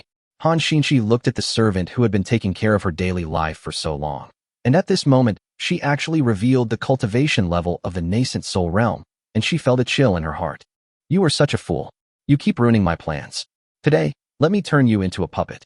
You will be a dog in the Shadow Secret Guard in the future." Lan Yuren sneered, and walked towards Chao Mo. Stop! There was endless murderous intent hidden in Han Xinqi's voice. Lan Yuren and Granny Li beside him were suddenly shocked, because Han Xinqi's aura began to surge at this moment. The terrifying spiritual energy was flowing towards her dantian. Han Xinqi's cultivation level continued to rise. Lan Yuren suddenly laughed. As expected, the 9-aperture exquisite heart has finally awakened. Xinqi, my beloved disciple, if we cultivate together, we will surely be able to break through the shackles of the nascent soul stage in one fell swoop. By then, who will be able to defy your master's will? The reason why Lan Yuren has accepted Han Xinqi as his disciple and has been so tolerant of him until now, from the outside, it seems that except for Lan Yuren having some feelings for his disciple, there is no news that can be confirmed. It is because he is waiting. Wait until Han Xinqi's 9-aperture exquisite heart fully awakens. Han Xinqi's cultivation level climbed to the peak of the golden core realm, and he was about to break through the nascent soul realm when he stopped. Her eyes swept coldly over Granny Li and her master. You shouldn't kill him. Han Xinqi's voice was very cold. Haha, if I don't kill him, will he come to trouble me? Xinqi, are you still going to disobey me? This kid is already dead. From today on, he is just my puppet, a puppet without any thoughts. Just calm down and stay by my side. I promise that I will not treat you unfairly in the future. Lan Yuren said this, looking at Han Xinqi. I have to say that Han Xinqi is perfect in both figure and face. You're dreaming. Han Xinqi temporarily suppressed the spiritual energy that had failed to break through completely and stabbed Lan Yuren directly with the rapier in his hand. Lan Yuren was furious when he saw this. Traitor, how dare you? Lan Yuren stretched out his hand and spread the back of his sword, angrily saying, What are you going to do? Are you really going to attack me for that guy? Although your 9-aperture exquisite heart has awakened, you are only at the peak of the golden core realm. I tell you, if you can be obedient, you and the Han family will be safe. But you actually dared to attack me. It seems I have to teach you a lesson. Han Xinqi's arm felt numb. Just as Lan Yuren had said, with her current cultivation level, she was no match for Lan Yuren at all. But her eyes were determined, murderous intent was visible on her face, and she refused to give in and continued to thrust her sword at Lan Yuren. There seemed to be mist in her eyes, and the memories that had been forgotten before resurfaced in her mind, and the emotions suppressed in her heart burst out. At this moment, Han Xinqi's sword was sharper than ever before. Her cultivation exploded completely, and she was about to break through the shackles of the peak of the golden core realm and enter the Yuanying realm. Xinqi, stop it, or don't blame me for being rude. Lan Yuren said coldly while dodging. Han Xinqi seemed not to hear anything, and the sword in her hand mechanically stabbed at Lan Yuren's vital points without any defense, and just attacked Lan Yuren blindly. Lan Yuren was unable to withstand the desperate attack. Lan Yuren was forced to retreat repeatedly and became furious. He secretly activated the method that had been left in Han Xinqi's body. A terrifying chill rose instantly, and Han Xinqi's whole body stiffened, standing straight in place. Lan Yuren's actions seemed to evoke something special in Han Xinqi. The chill released from her heart and flowed throughout her body. Han Xinqi was suddenly hit hard. The spiritual energy around him became disordered, and he was sealed by a frost and could not move. Lan Yuren slowly walked to Han Xinqi's side, leaned close to her and gently inhaled her fragrance, then said contentedly, Disciple, why are you doing this? Master didn't want to do this to you, but you insisted on doing it to me. It seems that our wedding date will have to be brought forward. That voice made Han Xinqi feel even more uncomfortable all over. Her eyes turned cold, and she was about to burn her blood to fight against it. Xinqi, don't be impulsive, leave him to me. Chao Mo's voice entered her mind. Han Xinqi's heart trembled, and she looked at Chao Mo lying on the ground with surprise. Wasn't Chao Mo harmed by Granny Li? Crack. There was a sound of clothes being torn. Lan Yuren seemed to sense something and retreated like lightning, but he was still a step too late. His clothes were cut by a magic sword, revealing his front muscles. Lan Yuren stared with wide eyes in the direction where Chao Mo fell. But there was no sign of Chao Mo. The sword just now was swung by Chao Mo. He is already fighting with Granny Li at this moment. What's going on? How did you do it? How is it possible to be in the nascent soul stage? Lan Yuren looked at Chao Mo and asked questions one after another. Chao Mo should have suffered a serious injury, but now he is safe and sound and fighting with Granny Li.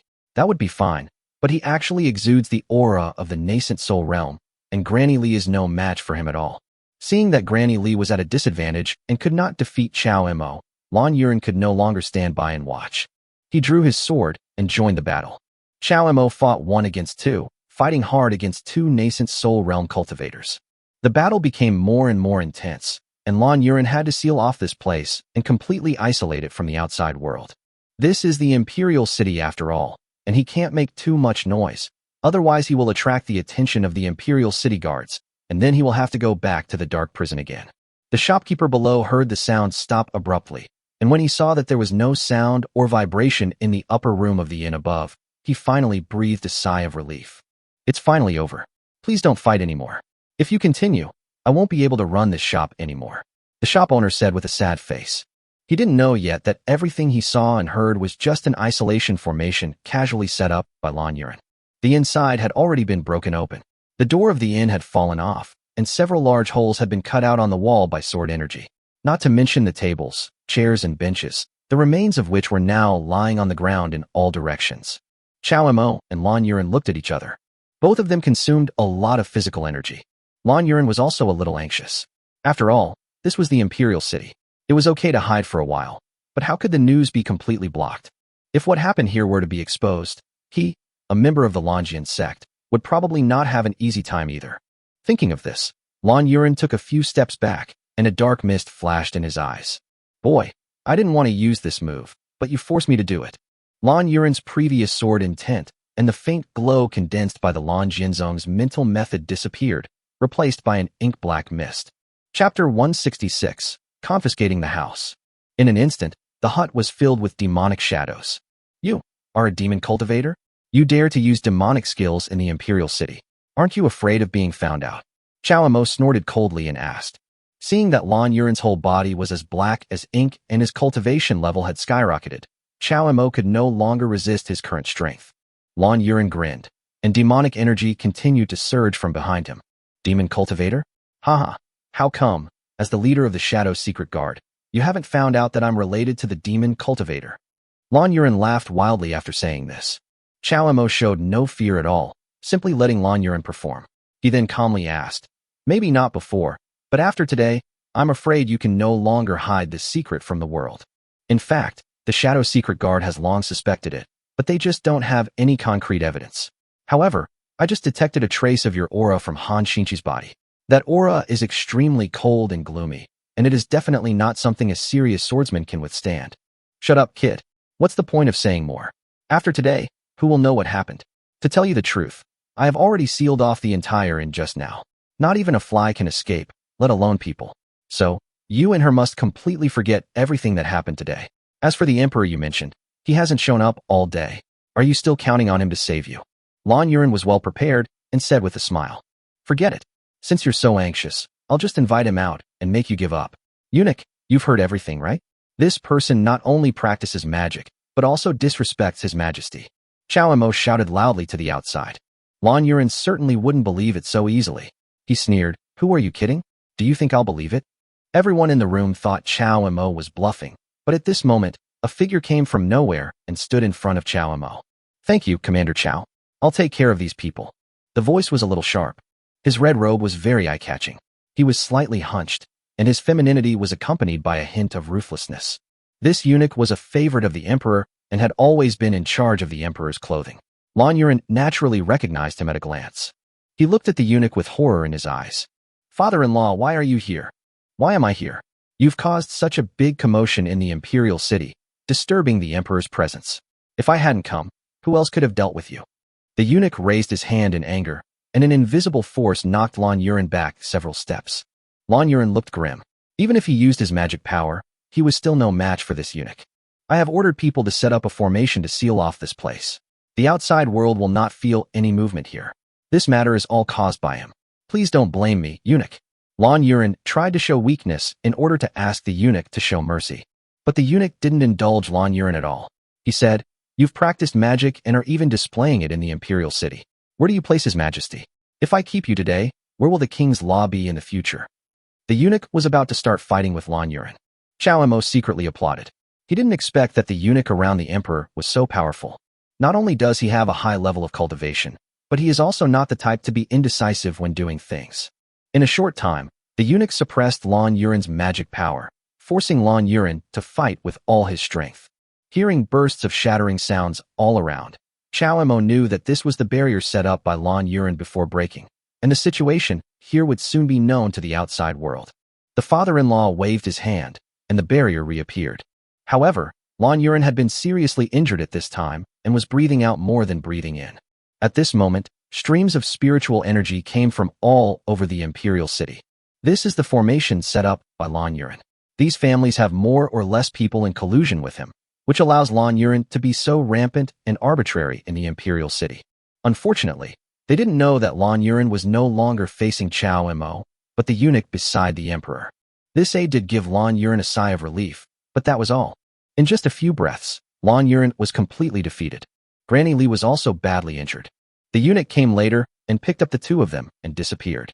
Commander Chao, thank you for your hard work this time, the eunuch said with a smile. No, I dare not. It's a pity that you troubled me to make this trip in person. It's all because of my lack of strength that I can't help the emperor. Chao Mo responded quickly. That's all right. His Majesty said that you have made the greatest contribution this time, so you will be rewarded in the future. By the way, Commander Chao will deal with those families that dared to lend a hand to the traitors. Of course, what the father-in-law said is what the emperor meant. Hearing that these families would be handed over to him for disposal, Chao Mo hesitated for a moment. But he quickly agreed, thanked his father-in-law, and watched his back disappear into the inn. His Majesty did not say how to deal with those family forces, but left it to him to decide. Holding such great power is not just a reward for him. Did you do this on purpose? Before Chao Mo could think clearly, Han Xinchi asked from behind. Do you mean dealing with your master? He's a demon cultivator, and he deserves his punishment. Even if I hadn't done this, His Majesty wouldn't have let him go. It's a good thing you've been able to distance yourself from him this time. Be careful in the future, and don't bring yourself into trouble. Upon hearing this, Chao Mo nodded. It would be hard to believe if he said he had no plan for this matter. But even if he didn't do this, there would be someone else to expose Lan Yuren. It was just that Chao Mo took action personally, and for the sake of Rangri, he gave Han Xinchi a way out. Come with me and leave here. Your master has been taken away by His Majesty. If you have anything to do with him again, don't blame me for not reminding you that your entire Han family is not enough to be buried with him. Chao Mo said seriously. I know. Han Xinchi nodded. Just when Chao Mo thought she agreed, she spoke again. However, I still cannot promise you. Such a big thing has happened. I need to bring the news back to the sect. The Han family will not agree to let me leave the Lanjian sect so easily. Without Lan Yuren, the Lanjian sect will still be the Lanjian sect. But if you go back now, you will definitely be regarded as a traitor by the Lanjian sect. If the Lanjian sect is really involved with the demon sect, wouldn't it be dangerous for you to go back this time? Chao Mo said worriedly. You don't have to persuade me anymore. I know everything, but I am a member of the Han family. After all, I am still a member of the Han family. Han Xinchi sighed, looked at Chao Mo deeply, turned around, and left the inn. Chao Mo looked at her back and felt inexplicably annoyed. Asen, Commander, I'm here. What's wrong? Come on, follow me to raid the house. Chapter 167, The Mysterious Minister Zhao. Seeing the commander's gloomy face, Asen hurried forward. House search. Asen was stunned and looked at Chao Mo with confusion. Their shadow secret guard did not have such right. Besides, now that Lan Yuren has been executed, whose house will be raided? Could it be that some ignorant little family in the imperial city has offended their leader? Asen, go back to the shadow secret guard first and have them stop what they're doing and conduct a thorough investigation. When Lan Yuren took action just now, those families were secretly helping him. That formation definitely couldn't be completed by just one or two families. Yes, what about you, sir? Just as Asen was about to leave, he suddenly looked at Chao Mo and asked worriedly. If I saw correctly, that spiritual energy should be coming from Minister Zhao's residence, right? I'll go meet him first to see if he has anything else to say. You should quickly make arrangements. Once you've investigated, uncover all the crimes committed by those families over the past century to prevent them from denying their crimes. Minister Zhao? Commander, you're going to raid the residence of the Minister of Justice? Think twice. Although Minister Zhao appears kind on a daily basis, everyone in the imperial city knows that he's a sinister and ruthless man. I heard that Minister Zhao has several powerful retainers in his residence. Commander, you alone will probably suffer. When Asen heard that the commander was going to raid Minister Zhao's house, he was frightened. He also knew that what Chao Mo said was difficult to change except to obey. So he had to persuade Chao Mo to return to the Shadow Secret Guard headquarters and bring some Shadow Secret Guard masters with him. I'll go with him. On the second floor of the inn, Yilan's tall figure appeared behind the railing. Madam, you're here just in time. Please persuade the commander. Minister Zhao, the Minister of Justice, is no ordinary person. Besides, our shadow secret guard is only responsible for compiling and organizing information. When have we ever raided an official's house? Asen had been following Chao Mo, so of course he recognized Yilan. When he saw Yilan appear, his face lit up with joy and he ran to Yilan and whispered to her. After hearing this, Yilan did not try to dissuade him.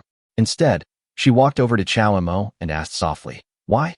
Is it because of that young lady from the Han family again? Why are you here? It's just right that you're here. Come with me to see what valuables these guys have in their house.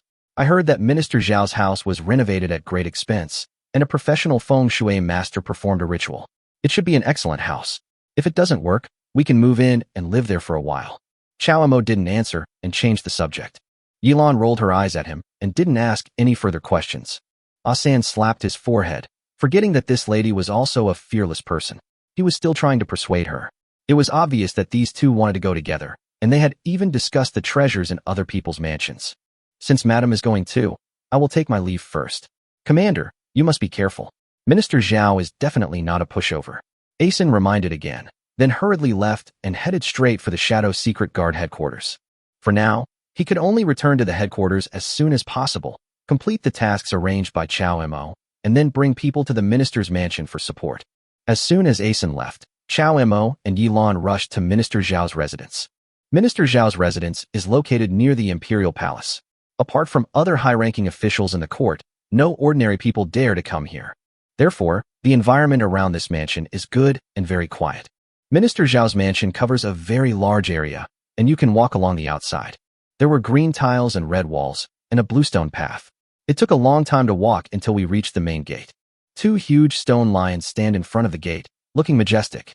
Above the gold-plated plaque, two large characters were hung high. Zhao Mansion. It's quite a grand occasion.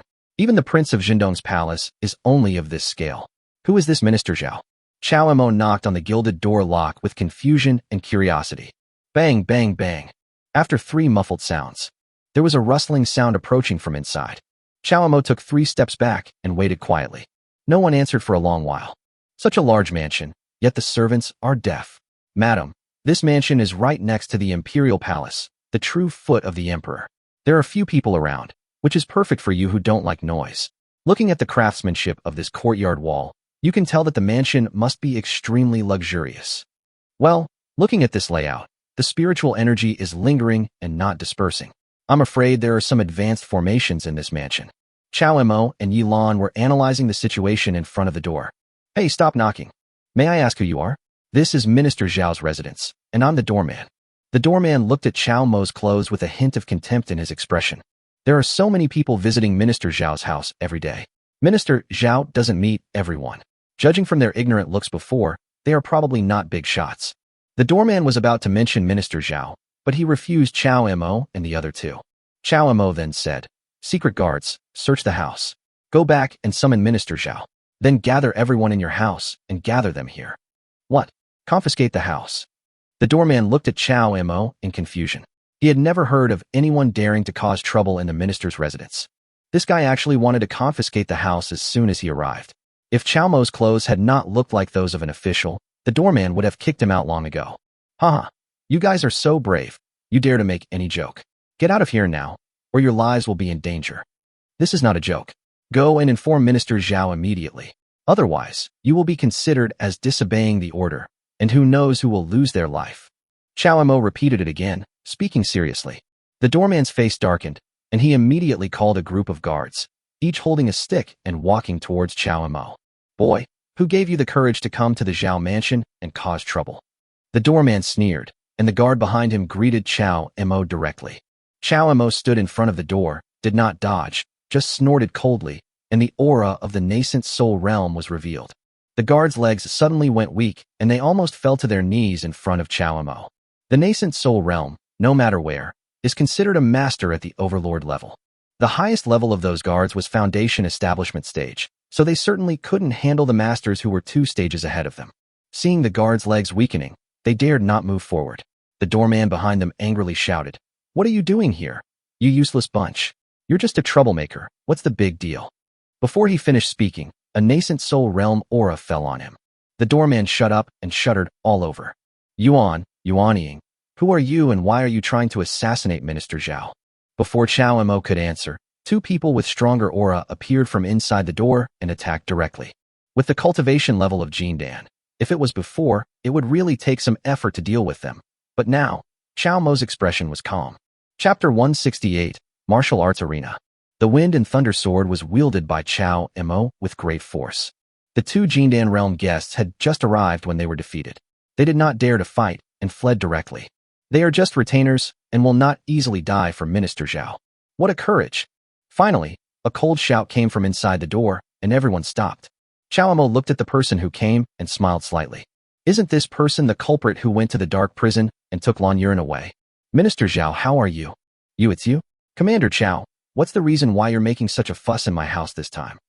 Minister Zhao was also stunned when he saw Chao Mo. I wonder if Minister Zhao still remembers the criminal he took away from me some time ago? Chao Mo asked. Remember, so what? Chao Mo, you are too unruly. Don't forget where you are. Minister Zhao was furious. Lan Yuran is charged with a serious crime and is even involved with the demon cult. Now he has been invited by the emperor to the palace for tea. Minister Zhao, do you know your crime for letting him go without permission? Chao Mo didn't care about his attitude. He was here to confiscate his property. What do you mean? Minister Zhao was stunned for a moment and began to stammer. You understand what I'm saying. Chao Mo sneered, glanced at him, and didn't say anything else. Instead, he glanced around and shouted, Capture Minister Zhao. You dare. Minister Zhao never expected that this guy would be so bold and want to take him down directly. The shadow guards were a little stunned, not knowing whether they should take action or not. After all, this was not an ordinary person. What are you all standing there for? Chao Mo's voice was not loud, but his eyes were very cold. The shadow guards were shocked and rushed forward to tie up Minister Zhao. Chao Mo, you are too bold. Minister Zhao was so angry that his face turned purple and his lips trembled. Do you know who I am? You are in power today, but things will change. You should think carefully. Snort. Chao Mo grunted and ignored him. He raised his head to look upstairs and then strolled towards the backyard. In fact, when Chao Mo came in, he had already discovered the difference in this mansion. There was an inexplicable airflow flowing. To call it airflow is not very accurate. It is a strange force. No one knows where this force comes from, but there must be something wrong. Walking through the front hall and into the backyard, I found that something was indeed wrong. At first glance, this place looks like an ordinary mansion with a lotus pond and rockery. But behind the lotus and rockery corridor, there was actually a place like a large martial arts field, with 4 stone houses on all 4 sides, which seemed very inconsistent. This is not the main point. The most important thing is that Chao Mo clearly felt that the strange power came from over there, and it became stronger as the distance got closer. Bring Minister Zhao here. Chao Mo gave an order. The shadow secret guard immediately brought Minister Zhao over. What's that over there? Chao Mo asked, pointing at the martial arts arena. Over there is the martial arts arena.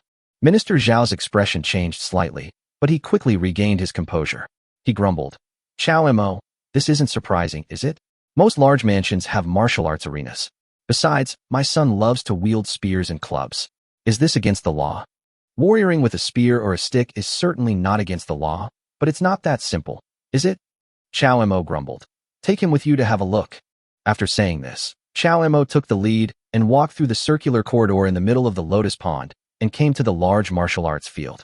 At this time, not only Chao Mo noticed the problem, but all the shadow guards also noticed the problem.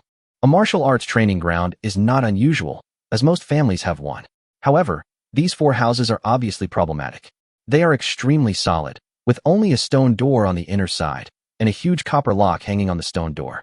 On the upper right side of the door, there is a small window half a foot square, inlaid with an iron bar as thick as a wrist. Chao Mo took a few steps forward and sensed it carefully. This is even more correct. The strange airflow, or strange power, that you sense as soon as you come in comes from this small window. I haven't passed the other 3 stone houses yet. If I had, the situation would have been the same. Minister Zhao, these must be the noble young master's weapons, right? Chao Mo stared at Minister Zhao and asked. That's right, you guessed right. Minister Zhao was still gritting his teeth and persisting. Good. Chao Mo nodded and said, tell your family to give me the key to the stone gate. Cannot. Minister Zhao's expression suddenly changed, and he stared at Chao Mo intently. Inside here are all my son's weapons, and some of them are very precious. He has the keys, and no one usually goes in, not even his family. You mean you can't go in, right? Chao Mo observed his expression and could tell he was extremely panicked. Something was wrong. Do you think a mere door lock can stop us? Minister Zhao's eyes were spitting fire as he stared at Chao Mo. Of course, Minister Zhao knew it best. It would be strange if this mere door lock could stop the shadow guards. Open the stone door. Chao Mo gave an order. Yes. A group of shadow guards immediately stepped forward. Stop. Minister Zhao shouted. Don't open the door, don't even touch it. If you touch it, go on. Chao Mo stared at Minister Zhao and asked coldly, what would happen if we touched it? Minister Zhao hesitated again, his lips trembling. After a long pause, he continued, the thing inside. Chao Mo, you'd better not ask about it, and don't touch it. If you don't tell me, then I can only open it. Chao Mo raised his chin and signaled everyone to open it. Chao Mo, Minister Zhao shouted again, you can't do this recklessly. This is a matter of great importance. Scare me. Chao Mo was not afraid of his tricks and still signaled his men to open it. In that case, you can't blame me. Minister Zhao was so helpless that he let out a long cry to the sky. Following Minister Zhao's long whistle, thick fog began to spew out from the 4 stone houses, or to be more precise, from the small windows. When this happened suddenly, everyone was stunned and unsure whether the thick fog was poisonous or not. For a moment, no one touched the stone door. Chao Mo, you insist on doing what you want. I won't let you off today. Minister Zhao laughed wildly. Even if we have to die, let's die together. No one should think about it. Everyone calmed down. Chao Mo also noticed something was wrong. The thick fog was not poisonous, but it was getting thicker and thicker, which was very strange. Chapter 169. 4 Symbols and 2 Principles Bewilderment. Just as Chao Mo finished speaking, one of his subordinates exclaimed, oh no, the scenery around here. Why is it not the same as when we arrived? Where are the lotus pond and the circular corridor? It seems like it's getting dark too. What's going on? Everyone exclaimed in surprise. Chao Mo also discovered that the scenery here had changed drastically. Everything was no longer the same as before. The sky had darkened, and there was white fog all around. Nothing could be seen a few meters away. Don't panic.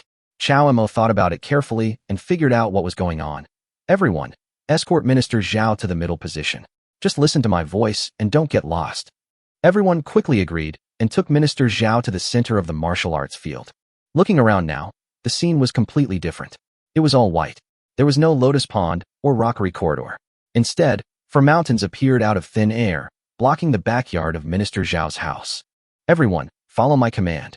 Chao Mo snorted coldly. 10 people go to the left, 10 people go to the right, leaving 20 people in the middle. The rest of you stand outside the martial arts arena at the base of the mountain. Everyone was confused at this time, but they were all well-trained and immediately followed Chao Mo's instructions. Seeing that everyone had followed the instructions, Chao Mo stopped talking and moved. He just stood there with his eyes closed to rest. In just a cup of tea, the thick fog dissipated. Everyone was surprised to find that the surrounding environment had returned to the way it was when they first arrived, with the rockery, corridor, and lotus pond still there, and the sky had also become brighter. At this time, Minister Zhao's expression became even uglier, with his muscles twitching. Chao Mo, who are you? Minister Zhao couldn't help but ask. How is it possible to break the formation? In your eyes, this 4 symbols and 2 principles bewitching formation is so powerful that it can't stop even the most skilled warriors in the world. Chao Mo sneered. You think too simply. In my eyes, you are worthless. If I don't explain it to you, you probably won't be convinced. Minister Zhao's face was indeed full of dissatisfaction. The power of this formation lies in the imbalance of yin and yang.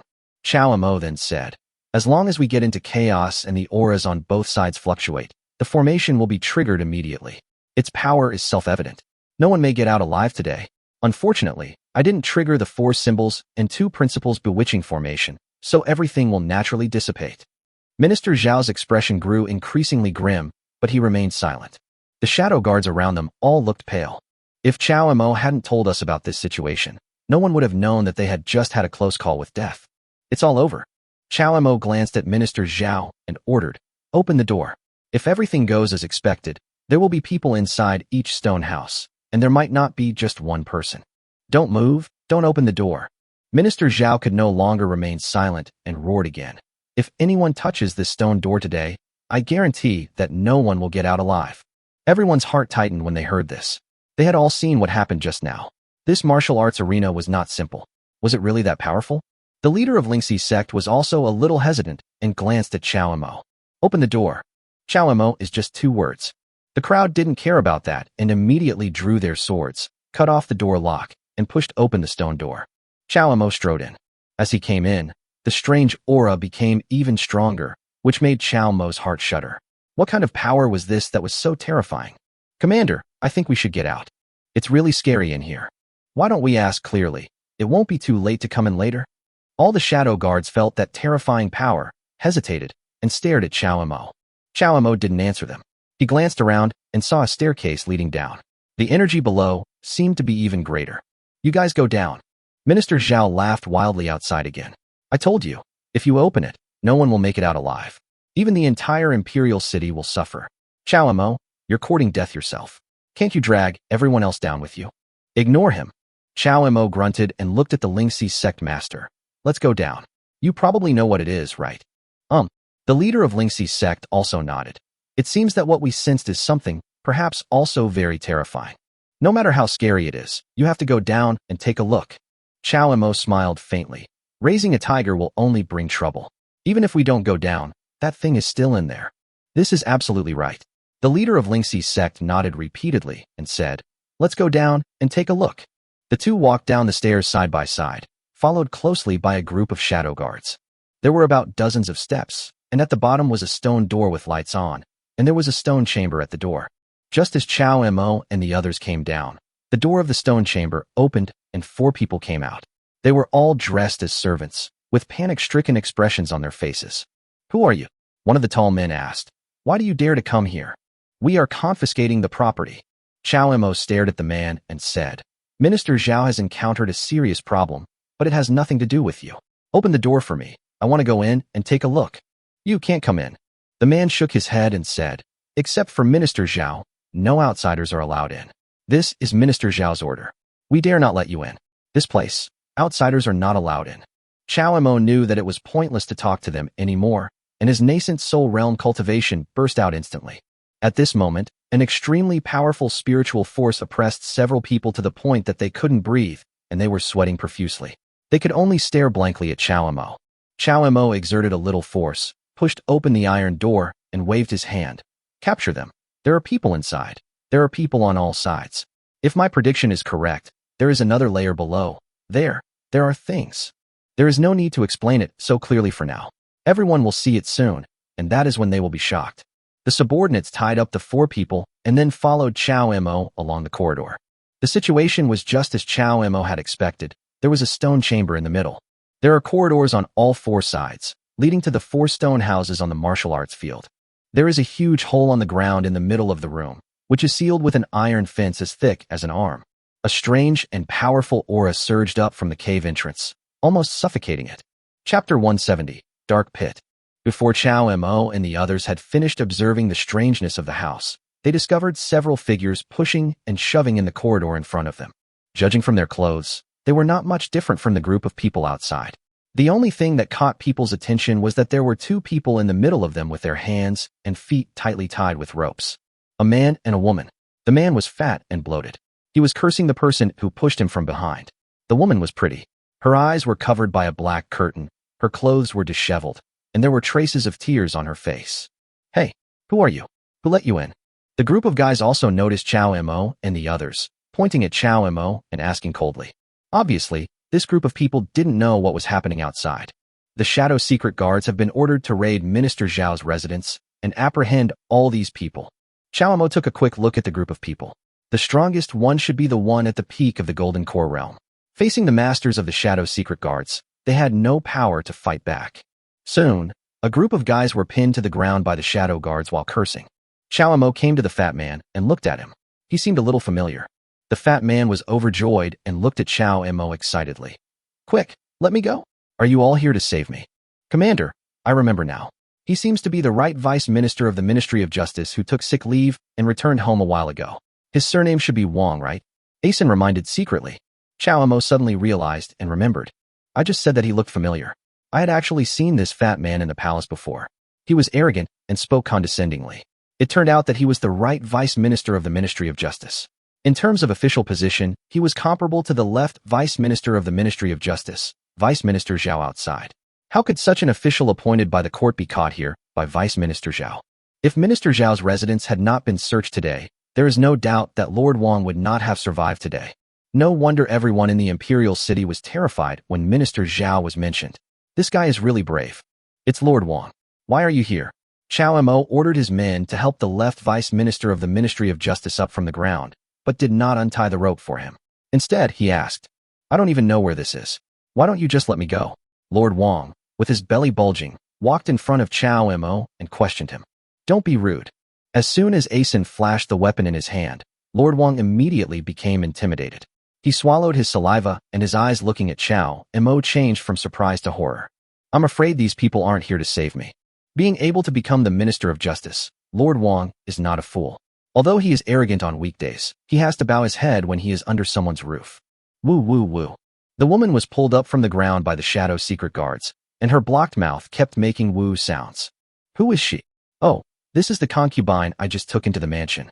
I don't know who those thieves are, and why they brought me here. They are not after money or sex. They clearly want my life. Now, you and I are in the basement of Zhao Shilong's residence, the Minister of Justice in the court. Lord Wang, you have asked for leave to return home. I am afraid that your bad news will soon be reported back to the court. Lord Wang, I think you should understand. After Chao Mo's reminder, the right vice minister of the Ministry of Justice understood everything. His eyes widened, and he looked at Chao Mo in disbelief. What? Are you saying that the two of us were captured by that damn Minister Zhao? He's so bold. He. How dare he, a mere minister, attack an official like me? When I get out, I will not let him go. Lord Wang was so angry that the fat on his chubby face trembled. Commander, what should we do with these people? Asen stepped forward and asked. Chao Mo's eyes swept over the group of guys. Invisibly, the aura of the nascent soul realm put enough pressure on them. He stepped forward and asked, Whoever tells me what you are doing here first, I will spare his life. Speak, I will. One of them struggled to look up and shouted, Sir, I know everything. Go ahead and tell me. You can leave after you've finished speaking. Chao Mo raised his hand, and the shadow secret guards let go of the boy. Yes, we are here under orders to guard. Before the man finished speaking, he suddenly smiled evilly and threw out a stream of spiritual energy from his hand, which directly hit a stone brick in the corridor on the left. The stone bricks shattered immediately, as if some mechanism inside was triggered. Crack. The loud sound of metal rubbing against each other resounded throughout the room. The eyes of the group of people who were captured by the shadow secret guards began to become increasingly crazy. They all started laughing and struggled fearlessly. The shadow secret guards were caught off guard by the sudden change and hurriedly controlled the group of guys. What did you do? Chao Mo frowned. Ha! Sir, you probably didn't expect that what you just did will make you regret it for the rest of your life. That guy looked crazy and something was obviously wrong. Chao Mo didn't have time to ask in detail. He only saw that the iron fence in the center of the room, as thick as an arm, began to break into pieces. From the black hole in the center, the mysterious and terrifying aura suddenly rushed out. Everyone's heart sank, and they felt a panic-stricken feeling that made them very uncomfortable, and an atmosphere of terror spread. The Demon Lord has arrived. It's time for the Demon Lord to arrive. Ha ha ha, our mission has been completed.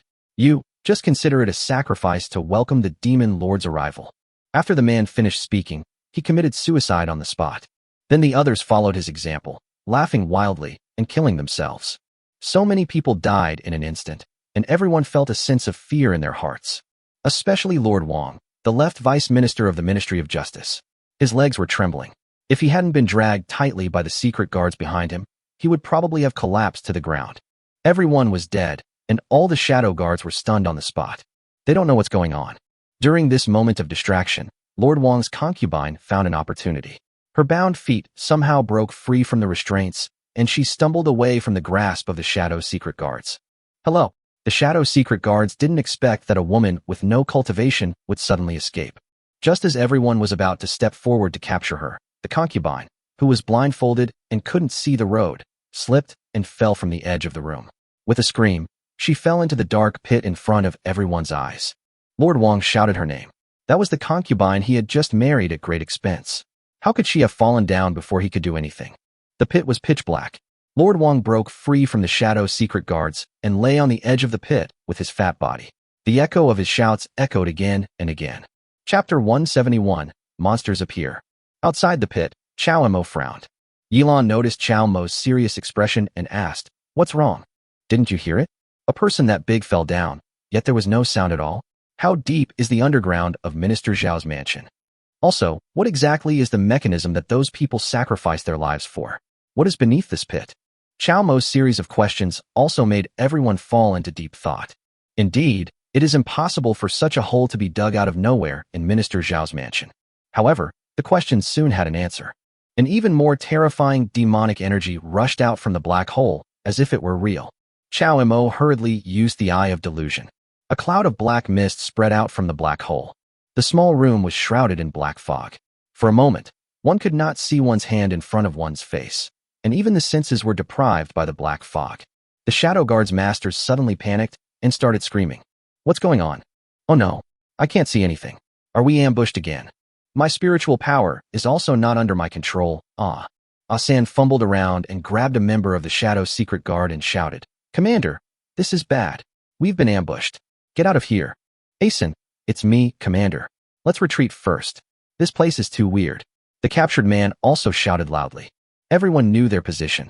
Although they could not use spiritual energy in the black fog, they could still find the general direction of the corridor by relying on their memory and feeling. As the black fog surged out, the scene became chaotic. Chao Mo watched all this quietly, his eyes filled with purple mist and flickering with a faint light. Others don't know what's happening inside the black hole, but his eyes that can see through delusion can see it clearly. The soul-banning effect of the black fog has no effect on Chao Mo's pure holy body. This is not only true for Chao Mo, but also for Yilan, who has a special physique. This should be demonic energy. Demonic energy has a natural inhibitory effect on cultivators who cultivate with spiritual energy. Only those with special physiques can be unaffected by demonic energy. Yilan slowly walked to Chao Mo's side. Well, this Minister Zhao is truly extraordinary. Not only did he secretly imprison his political enemies in the court, he even dared to raise monsters behind the scenes. This crime deserves death 1,000 times over. Chao Mo curled his lips, staring at the black hole, his hand already touching the scabbard. Because, at the dark entrance of the cave, a huge black claw had already grabbed the iron fence as thick as an arm. Monster appeared. Yilan took a deep breath and forced herself to calm down. This was also the first time she saw a monster. The other Shadow secret guards had already evacuated the room and were discussing things in the corridor. Without seeing their leader, they could only stand there anxiously. The black fog was magical. It only filled the room and did not disturb the corridor at all. These cultivators were no different from weak scholars when they entered the room, so even if they wanted to save people, they were helpless. This claw is not small. Chao Mo stared, observing everything in the darkness. As the huge black claw gripped back, a pitch-black object emerged from the hole. Half of its body was in mist, and the other half had already transformed. Its evil and violent scarlet eyes were searching for its target in the black fog. Soon, the guy locked his target on Yilan. I saw it moving its body slowly, and its beast-like body penetrated the broken iron fence and slowly moved towards Yilan. Roar! It thought Yilan was defenseless and rushed over. Be careful! Chao Mo's eye of truth observed everything and gave a warning in advance. Yilan clasped his hands together, and an ice-blue formation formed under his feet. Circles of extremely complex array patterns formed, and spiritual energy instantly formed from the array patterns around her. Invisibly, a spiritual energy barrier was formed to protect Yilan. The monster slammed into the barrier with a loud noise. The barrier withstood the monster's impact, but also had a crack. The monster failed to break through the barrier and seemed a little angry. The demonic energy around it was attracted by it and became more violent. Seeing this, Chao Mo rushed directly in front of it with the wind and thunder sword in hand. The power of the wind and thunder sword was greatly reduced in the evil energy, and only 1/3 of its original power remained. However, relying on his cultivation in the nascent soul stage, Chao Mo was able to injure the monster with one sword, and black mist began to gush out from its body. The monster roared in pain, gave up its target Yilan, and turned to attack Chao Mo. My natal spirit sword. Fireball. Sword control technique. Chao Mo used all his special skills. The monster had more and more wounds on its body, but it could not do anything to Chao Mo, not to mention that Yilan was watching it closely. The monster seemed to know that it was no match for Chao Mo and Yilan, and actually gave up attacking them. Oh no, it's trying to escape. Before he finished speaking, fog filled the corridor. A dark shadow rushed out. Shadow secret guards, listen up, do your best to intercept that monster and don't let it escape. Chao Mo shouted. However, the shadow secret guards also wanted to obey orders, but the spiritual energy in their bodies did not allow it. No one was able to exert their full strength under the cover of demonic energy. The demon was powerful and fast, and it escaped in the blink of an eye with the help of the black fog. Chao Mo led his men to chase the general out.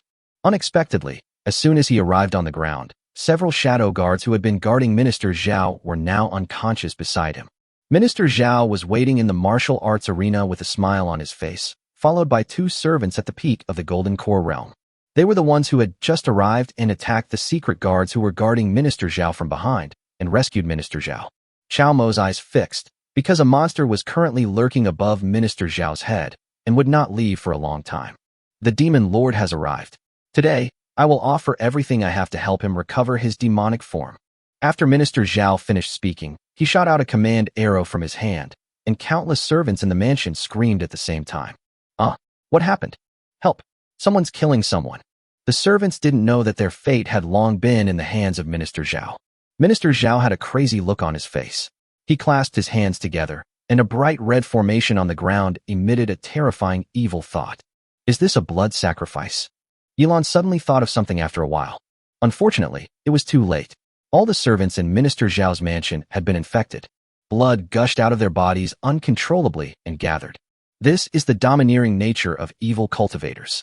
When facing these people, evil cultivators don't need to use their divine thoughts at all. They can just use formations to take their lives. Chapter 172, Demonic Energy Rising to the Sky. For a moment, blood and energy rushed to the sky, and demonic energy filled the air. It is probably difficult to conceal the strange situation in Minister Zhao's mansion. The blood of countless servants began to flow into Minister Zhao's formation. The monster seemed to be grinning at this moment. Blood flowed into its mouth from the formation, and the monster greedily absorbed it. Minister Zhao, are you crazy? You are sacrificing the lives of everyone in the mansion to the monster. The people of the Shadow Secret Guard did not expect that Minister Zhao would be so crazy. The monster was easy to deal with just now because its breath was weak. It seemed that it had suffered a serious injury and had been recuperating underground. Minister Zhao had only occasionally sent people for sacrifice before, but now it was being fed with the blood of everyone in the mansion, and the aura of the monster continued to rise. As it greedily absorbed the blood, the feeling of terror became even greater than before. Chao Mo has already felt that this guy's cultivation is gradually improving. Although he is also recovering his original strength, the speed of this increase makes Chao Mo feel pressured. The nascent soul stage is the limit of what Chao Mo can deal with now. Ha! Chao Mo, Commander Chao, I warned you a long time ago not to go down and not to touch things that shouldn't be touched, but you just didn't listen and insisted on touching them.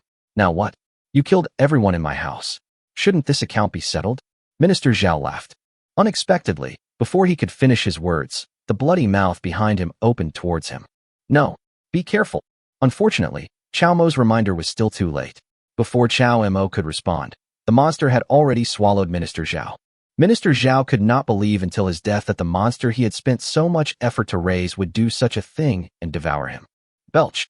The monster was looking down at the shadow guards at this moment, with a smile of disdain and contempt on his face. You bastard, you even killed your master. No wonder it's against the will of heaven. Chao Mo was furious. He originally wanted to capture Minister Zhao and confront him face to face in the court. Who knew that Minister Zhao was already dead? Let's attack together. This guy is now comparable to the nascent soul stage and is very difficult to deal with. Yilan said secretly to Chao Mo in his heart. After the two released their spiritual energy, their minds were connected. Without much explanation, Chao Mo could understand what she meant. Two men with two swords, one on the left and one on the right, rushed straight towards the monster surrounded by evil spirit. Beat! The monster exhaled, and black mist instantly rushed towards the two of them. The fog this time was different from before. It was condensed and solid, carrying the power of the monster. Bang! The mist hit their swords, forcing them to step back and gasp involuntarily. The monster is really hard to deal with. Not only are its methods hard to predict, but its attacks are also accompanied by a power that shocks the mind. After Chao Mo finished speaking, he used his natal spirit sword, under the sword-controlling technique, to pierce the monster directly from behind. A black gas appeared from behind the monster, blocking Chao Mo's natal spirit sword. As if mocking Chao Mo's methods, the guy snorted and exhaled. Countless black mists instantly came out of its mouth. At this moment, black fog filled the sky, like dark clouds covering the sky and blocking out the sun. With Minister Zhao's residence as the center, Everyone within a radius of 100 miles felt a little uncomfortable in their hearts. What happened? The palace was no exception.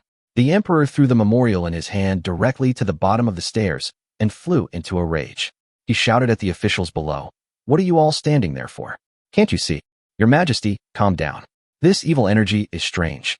We will drive it away and eliminate it immediately. Please rest assured, Your Majesty." Originally, these ministers were still hesitating. After all, they were facing monsters, and many of them were only at the foundation establishment stage. Asking them to deal with the monsters personally was ridiculous, wasn't it? The imperial city is in turmoil. Not only the interior of the palace, the entire imperial city was shrouded in evil spirits, and chaos reigned throughout the city. In the residence of Minister Zhao, a sword intent soared into the sky, accompanied by a terrifying thunder that resounded through the sky. Thunder pools flashed in the sky. It's much better outside than underground. Chao Mo only needs to move slightly to trigger the animation Tian thunder. Thunder magic. Heavenly thunder can restrain all evil things. This thunder technique is the nemesis of monsters. Every time Chao Mo summons thunder, the monster will howl miserably and dissipate a little. The dark fog gradually dissipated under the power of the blue-purple thunder. I had practiced dual cultivation before and broke through to the nascent soul stage. I didn't expect that I would actually use it at this moment. If it weren't for the nascent soul, Chao Mo really wouldn't be able to do anything with this monster. In less than half an incense stick of time, the sky above the imperial city was clear again. The residence of Minister Zhao, which was shrouded in demonic energy, gradually became quiet. It was as if everything that happened just now did not exist. Only careful people would notice the smell of blood wafting from Minister Zhao's mansion. Minister Zhao is too cruel. In order to feed this monster, he is willing to sacrifice the lives of everyone in the Zhao mansion. Chao Mo let out a long sigh, and the shadow secret guards praised him continuously, with compliments ringing in his ears. "Commander Chao," a sharp voice suddenly came. Everyone looked in the direction of the voice and found that the person coming was the eunuch beside the emperor. "Eunuch, what's the important matter?" Chao Mo asked curiously when he saw this person. "Commander Chao, His Majesty has summoned you urgently. Please follow me into the palace quickly." The eunuch sighed and said worriedly, "It should be the court meeting time now. Your Majesty is so anxious to summon me to the palace. Could it be that the commotion we just made was too loud?" Chao Mo was thinking in his mind, but the situation was urgent, so he could only hurry up and follow the old eunuch into the palace. Sure enough, all the civil and military officials are now waiting for him in the court. The emperor sat upright on the dragon throne. His expression could not be seen, but one could feel a strong sense of oppression from him. "Commander Chao, do you know your crime?" The emperor threw the memorial in his hand and said angrily, "I don't know why your Majesty has urgently summoned me." Chao Mo shook his head and replied quickly, "You're still pretending. Everyone knows what you've been doing lately." A civil official in the court stood up and sneered, "You're using public power to settle personal grudges and repeatedly causing unrest in the imperial city. Don't you know your crime? Since you know everything clearly, why don't you tell me what I have done recently? What crime have I committed?" Chao Mo stood straight without fear. "Were you the one who just led the troops to Minister Zhao's residence and wanted to search and confiscate it? You caused such a big commotion that the people in the imperial city are in a panic. Besides, when did you, the Shadow Secret Guard, get the right to search and confiscate the residences of imperial officials?" The minister was well aware of Chao Mo's movements and stepped forward to advise him. Chapter 173, Angry Refutation of Han Zhongshu. Chao Mo was stunned to see that this person actually bit back. Master Han is right. Indeed, people have been in a state of panic these days. This is a big deal. The ministers nearby didn't understand what was going on, but when they heard what the minister said, they all followed suit. After hearing what everyone said, Chao Mo realized that this person was actually Han Zizhen, the former minister of the Central Secretariat and a second-rank official in the court. This person was very powerful in the past. Although he doesn't have that much power now, he is still an important figure. Is he coming for me? Chao Mo couldn't help but look at the emperor. Some things cannot be done carelessly. At this moment, the emperor frowned and stared at himself. Chao Mo now understood what was going on. It all depended on how he spoke. After all, this matter was too strange. "Lord Han." Chao Mo cupped his hands, stared at Han Zizhen, and asked, "May I ask if something has happened in Minister Zhao's residence? Something that will shake the imperial city?" "Is that even a question?" Han Zizhen snorted coldly. "You're causing a stir in the city right now. Who doesn't know about it? Just one incident shook the imperial city." Chao Mo smiled faintly. "What if we don't search Minister Zhao's mansion? What will be the consequences if we let things continue to develop? Has Lord Han thought about this? As soon as these words were spoken, everyone was stunned. What do you mean? Han Zijing was also confused. If you're all right, then I, Chao Mo, will search and confiscate Minister Zhao's residence. If you're guilty, seriously guilty, I admit it. Chao Mo glanced at everyone and continued. Since something has happened, don't ask who gave me the right or whether what I did was wrong. Now no one dared to follow suit. Indeed, Chao Mo found out something. The situation in Minister Zhao's mansion is beyond the imagination of a civil servant like you. Chao Mo continued. That monster was incredibly powerful. If my fans hadn't discovered it in time, the consequences would have been disastrous. Minister Zhao harbored such evil intentions that he sacrificed the lives of everyone in his mansion to this monster. You can imagine how powerful this monster is. Han Zijing's face turned red and blue after hearing what he said. This was true. I brought a group of shadow guards and my friends with me, and after a narrow escape, I destroyed the monster. Chao Mo then snorted coldly. Even though this monster is dead, its demonic energy is still surging, causing panic among the entire imperial city. What if it's not dead? As soon as these words were spoken, some ministers clearly leaned towards Chao Mo's side.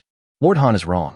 He wanted to investigate the matter of the confiscation of Minister Zhao's mansion, but something really happened, and it was a big deal. No matter who gave him the power, judging from the results, he did nothing wrong. Besides, he was able to kill the monsters, which is really a rare and precious thing. As the saying goes, tolerating evil breeds harm, and nurturing a tiger is a disaster. Chao Mo glanced at the emperor, his expression softening. He immediately felt more confident. According to Lord Han, I shouldn't go. Instead, I should keep that monster and let it grow. Ultimately, it will bring chaos to the imperial city and make the people suffer. Is that the right thing to do? What do you mean? Han Zijing was dumbfounded. He didn't expect that she would turn it around. How could I mean that? Then please tell me, Master Han, what do you mean? Chao Mo was not going to indulge him and pressed him, asking, shouldn't I go, let alone destroy the monsters? Han Zijing was speechless at this moment. This matter was originally aimed at him, but he didn't expect this kid to be so eloquent. Now that the emperor was leaning towards him, he couldn't say anything more. As a commander, I discovered the problem, dealt with it promptly, and helped the emperor solve his problems. Is there anything wrong with that? Chao Mo continued. Not only have I done nothing, but Lord Han is actually trying to punish me? Where is justice? I'm saying you have no power. Han Zijing saw Chao Mo's words becoming increasingly sharp, so he didn't dare to say anything more. I didn't even say I would punish you. Your Majesty is wise. If the emperor didn't see clearly, he would have listened to you and punished me. Would I even have the chance to defend myself? Chao Mo didn't dare to offend the emperor. You are making false accusations and trying to frame me. Who wouldn't say such a thing? I think it's you, Lord Han, who has bad intentions, right? While arguing, Chao Mo did not forget to flatter the emperor. Sure enough, after saying this, the emperor's expression became better, and he even smiled at Chao Mo. Lord Han. Chao Mo didn't want to let him go, and shouted, as for you, I think you have bad intentions. You deliberately shielded Minister Zhao and condoned his treachery. You must be suspicious of him. I have bad intentions. Han Zijing was so angry that his lips trembled. I condone the evil? What are you thinking? Snort. Chao Mo deliberately grunted, then turned and bowed to the emperor, saying, Your Majesty, Xiaocheng suspects that Lord Han is colluding with the heavenly demon cult. Otherwise, I wouldn't have said this today. Your Majesty, please understand. Han Zijing spat out a mouthful of blood and quickly knelt down. Your Majesty, I am innocent. This kid is slandering me. I am only concerned for the emperor and worried that this matter will get out of hand. Before he could finish his sentence, Han Zijing fell headfirst into the hall due to anger. All the civil and military officials were confused by what Chao Mo said. Fearing that the emperor would punish them, no one dared to help Han Zijing up. Commander Chao, you really have wrongly blamed Han Zijing. The emperor smiled and said, I know Han Zijing's character very well. He is nothing more than a coward, not someone who is colluding with the heavenly demon cult. In my opinion, let it go for now, shall we? Leave it to His Majesty. Chao Mo had said what he needed to say and dealt with those who needed to be dealt with, so naturally he would listen to the emperor. Take Master Han to the imperial physician's palace. The emperor then waved his hand, turned to look at Chao Mo, and said, Commander Chao, I see that you are a courageous and careful person, loyal and devoted, and a talented person. From now on, you can come to the Imperial City Guard and serve as deputy commander. How about that? Thank you, Your Majesty. Chao Mo was overjoyed. He was going to work in the palace right away. Just as the emperor was pulling Chao Mo over to take up his post, Han Xinchi had already returned to the sect. He took a deep breath and feigned panic, shouting, "Sect master, this is not good. What's so alarming?" The clan leader frowned and asked, "From now on, no one in the city should panic like this. Stay calm." "Yes, I lost my composure." Han Xinchi quickly reported everything that happened in the imperial city to the sect. Oh, after hearing this, the clan leader also frowned and said, "You have messed up a big thing this time, haven't you? Master, spare my life." Han Xinchi was frightened and knelt down immediately. Chapter 174, The Third Prince's Gift. Snort. The clan leader grumbled, "Since you've been loyal and devoted in the past, I'll spare your life this time." "Thank you, sect master." Han Xinchi finally breathed a sigh of relief, as he had saved his life. However, this Chao Mo cannot be kept. The clan leader quickly said, "You must redeem yourself from your crimes and make meritorious contributions. Do whatever it takes to get close to Chao Mo and eliminate him completely." "Yes."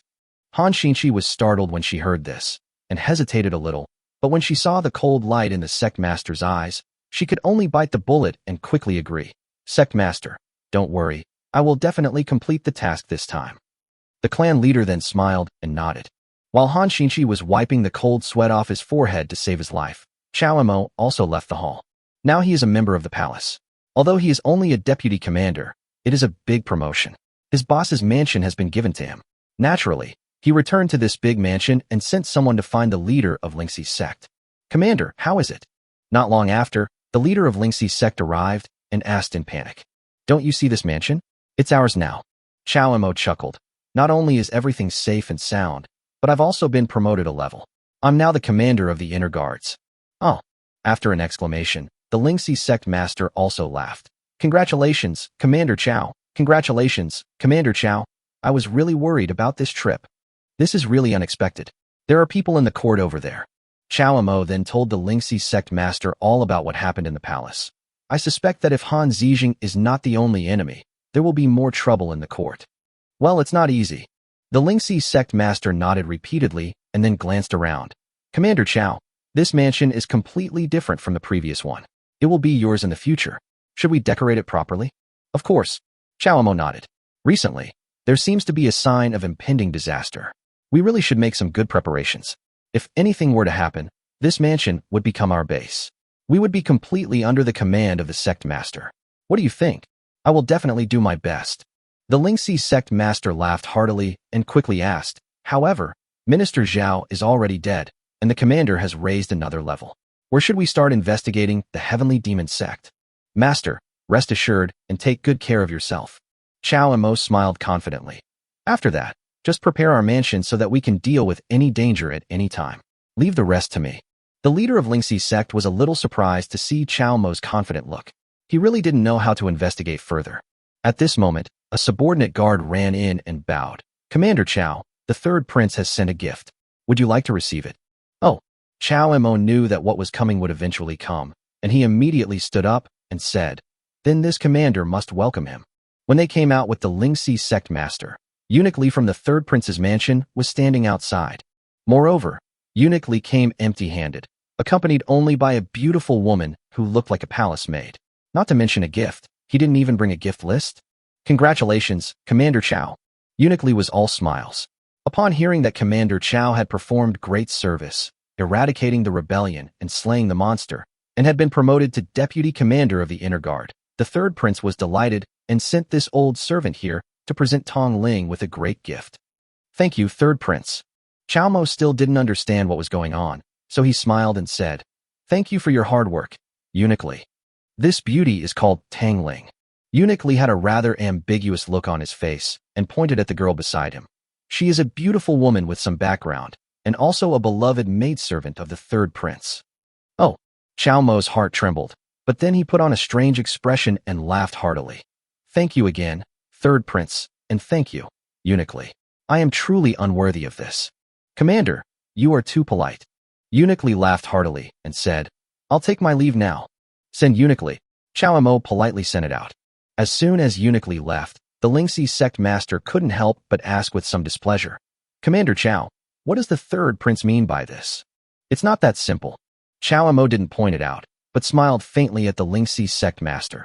The third prince is not someone who would act so carelessly, and I am not that frivolous either.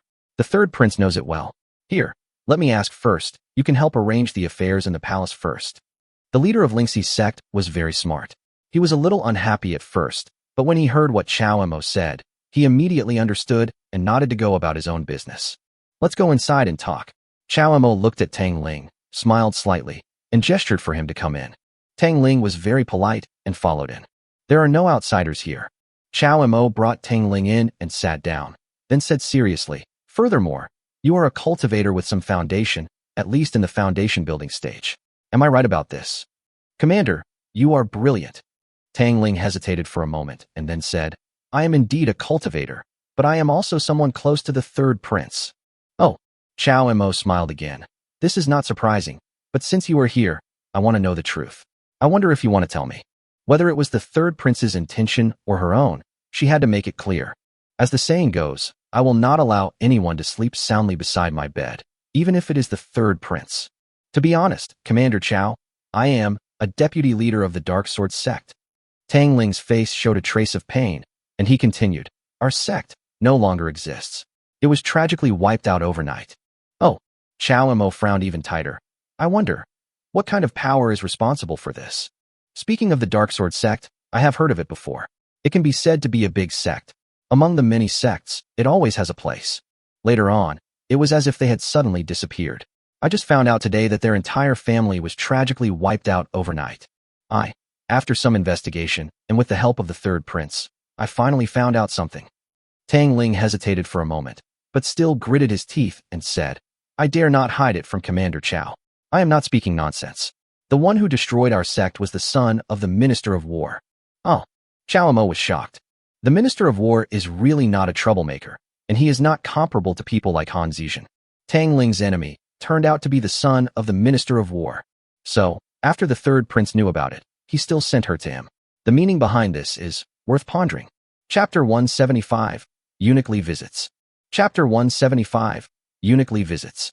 Since the third prince knows about this, Chao Mo almost blurted it out, then stopped.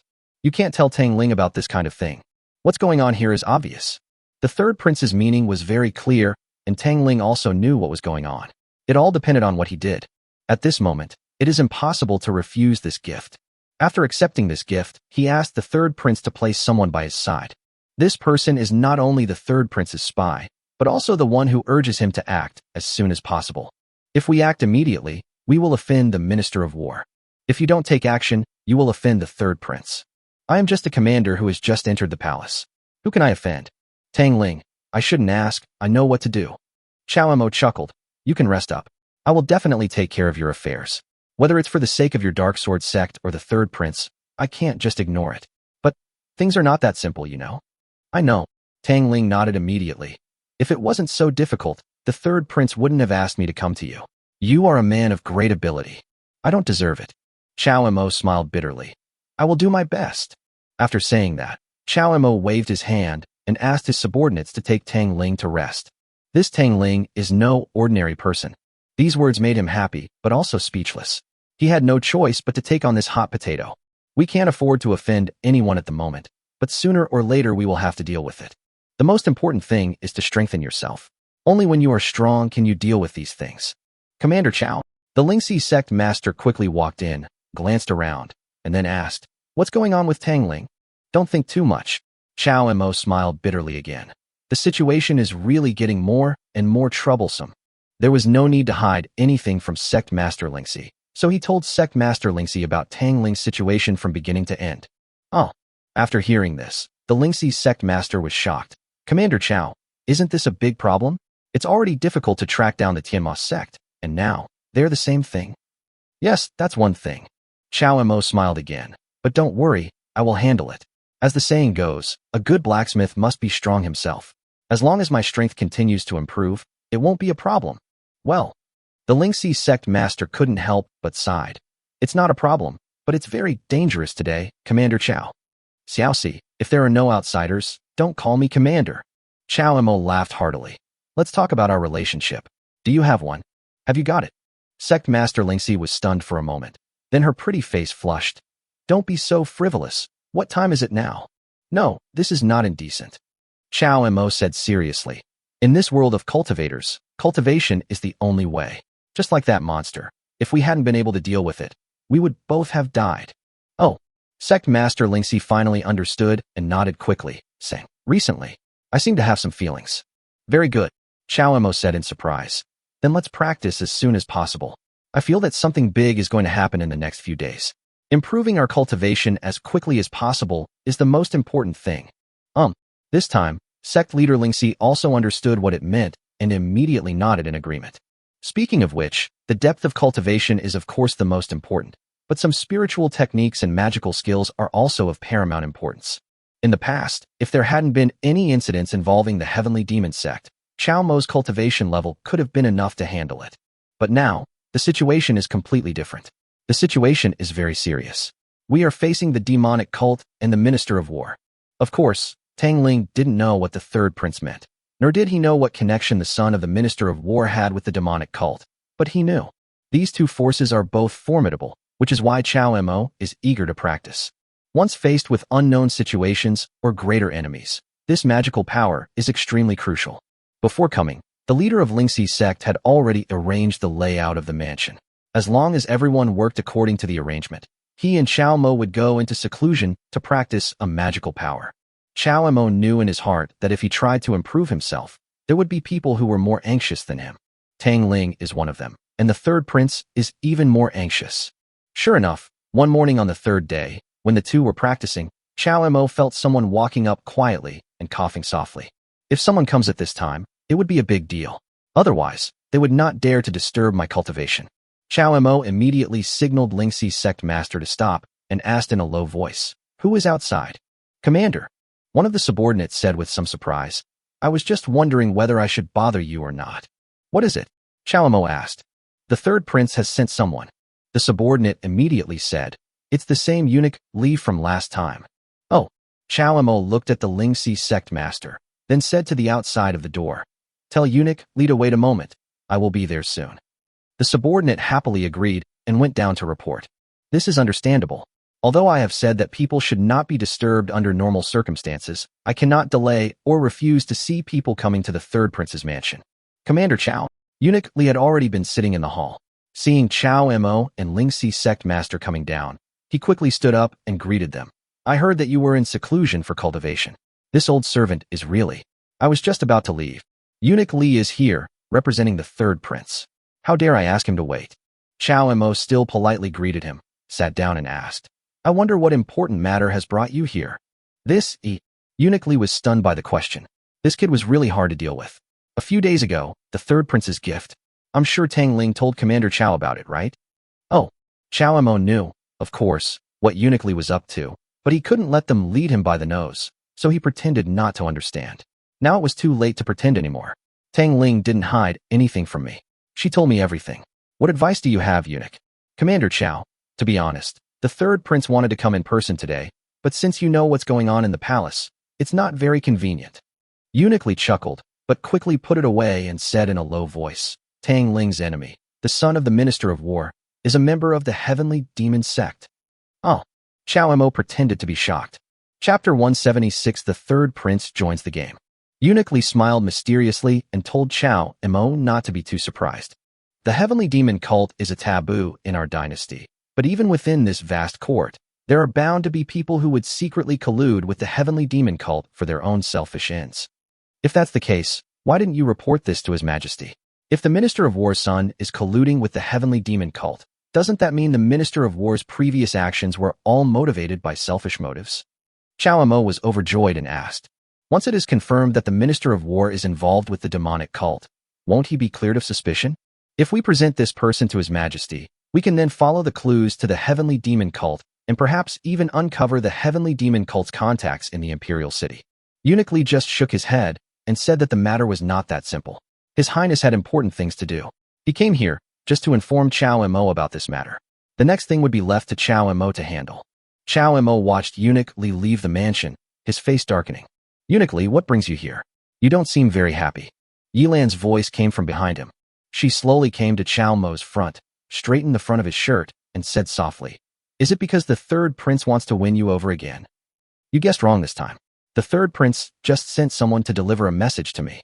Chao Emo shook his head, a mocking smile on his face. He asked uniquely to tell me the identity of the maid who was sent a few days ago, as well as the crimes of the Minister of War's son. The son of the Minister of War? Since they have clues and evidence, why don't they directly impeach the Minister of War, but instead specifically inform you, the commander? Yes, they have a good idea. They want to weaken the crown prince's power, but they don't want to get involved. So they want to let me, the commander, do this evil thing. Chao Emo sneered. Although this information was indeed very useful to him, Chao Emo, was not anyone's knife. If anyone wanted to use him as a gun, they would have to pay something. What's more, this time the target is directly aimed at the prince. If it is not handled properly, it is very likely to bring about a fatal disaster. If the third prince stands idly by at that time, wouldn't he lose his backing and have to fight with the emperor to a lose-lose situation, while the prince will gain the upper hand? The emperor's will is unclear in the court now.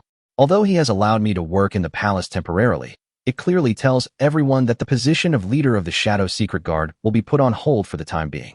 If the affairs of the Heavenly Demon cult cannot be figured out, I'm afraid my end will not be any better. Chao Emo muttered to himself. But you are clearly doing this for the country and to rid the people of harm. If you and I hadn't joined forces to subdue that monster, with its strength comparable to that of the nascent Soul Realm, once it grew up in secret, it would have overturned this imperial city.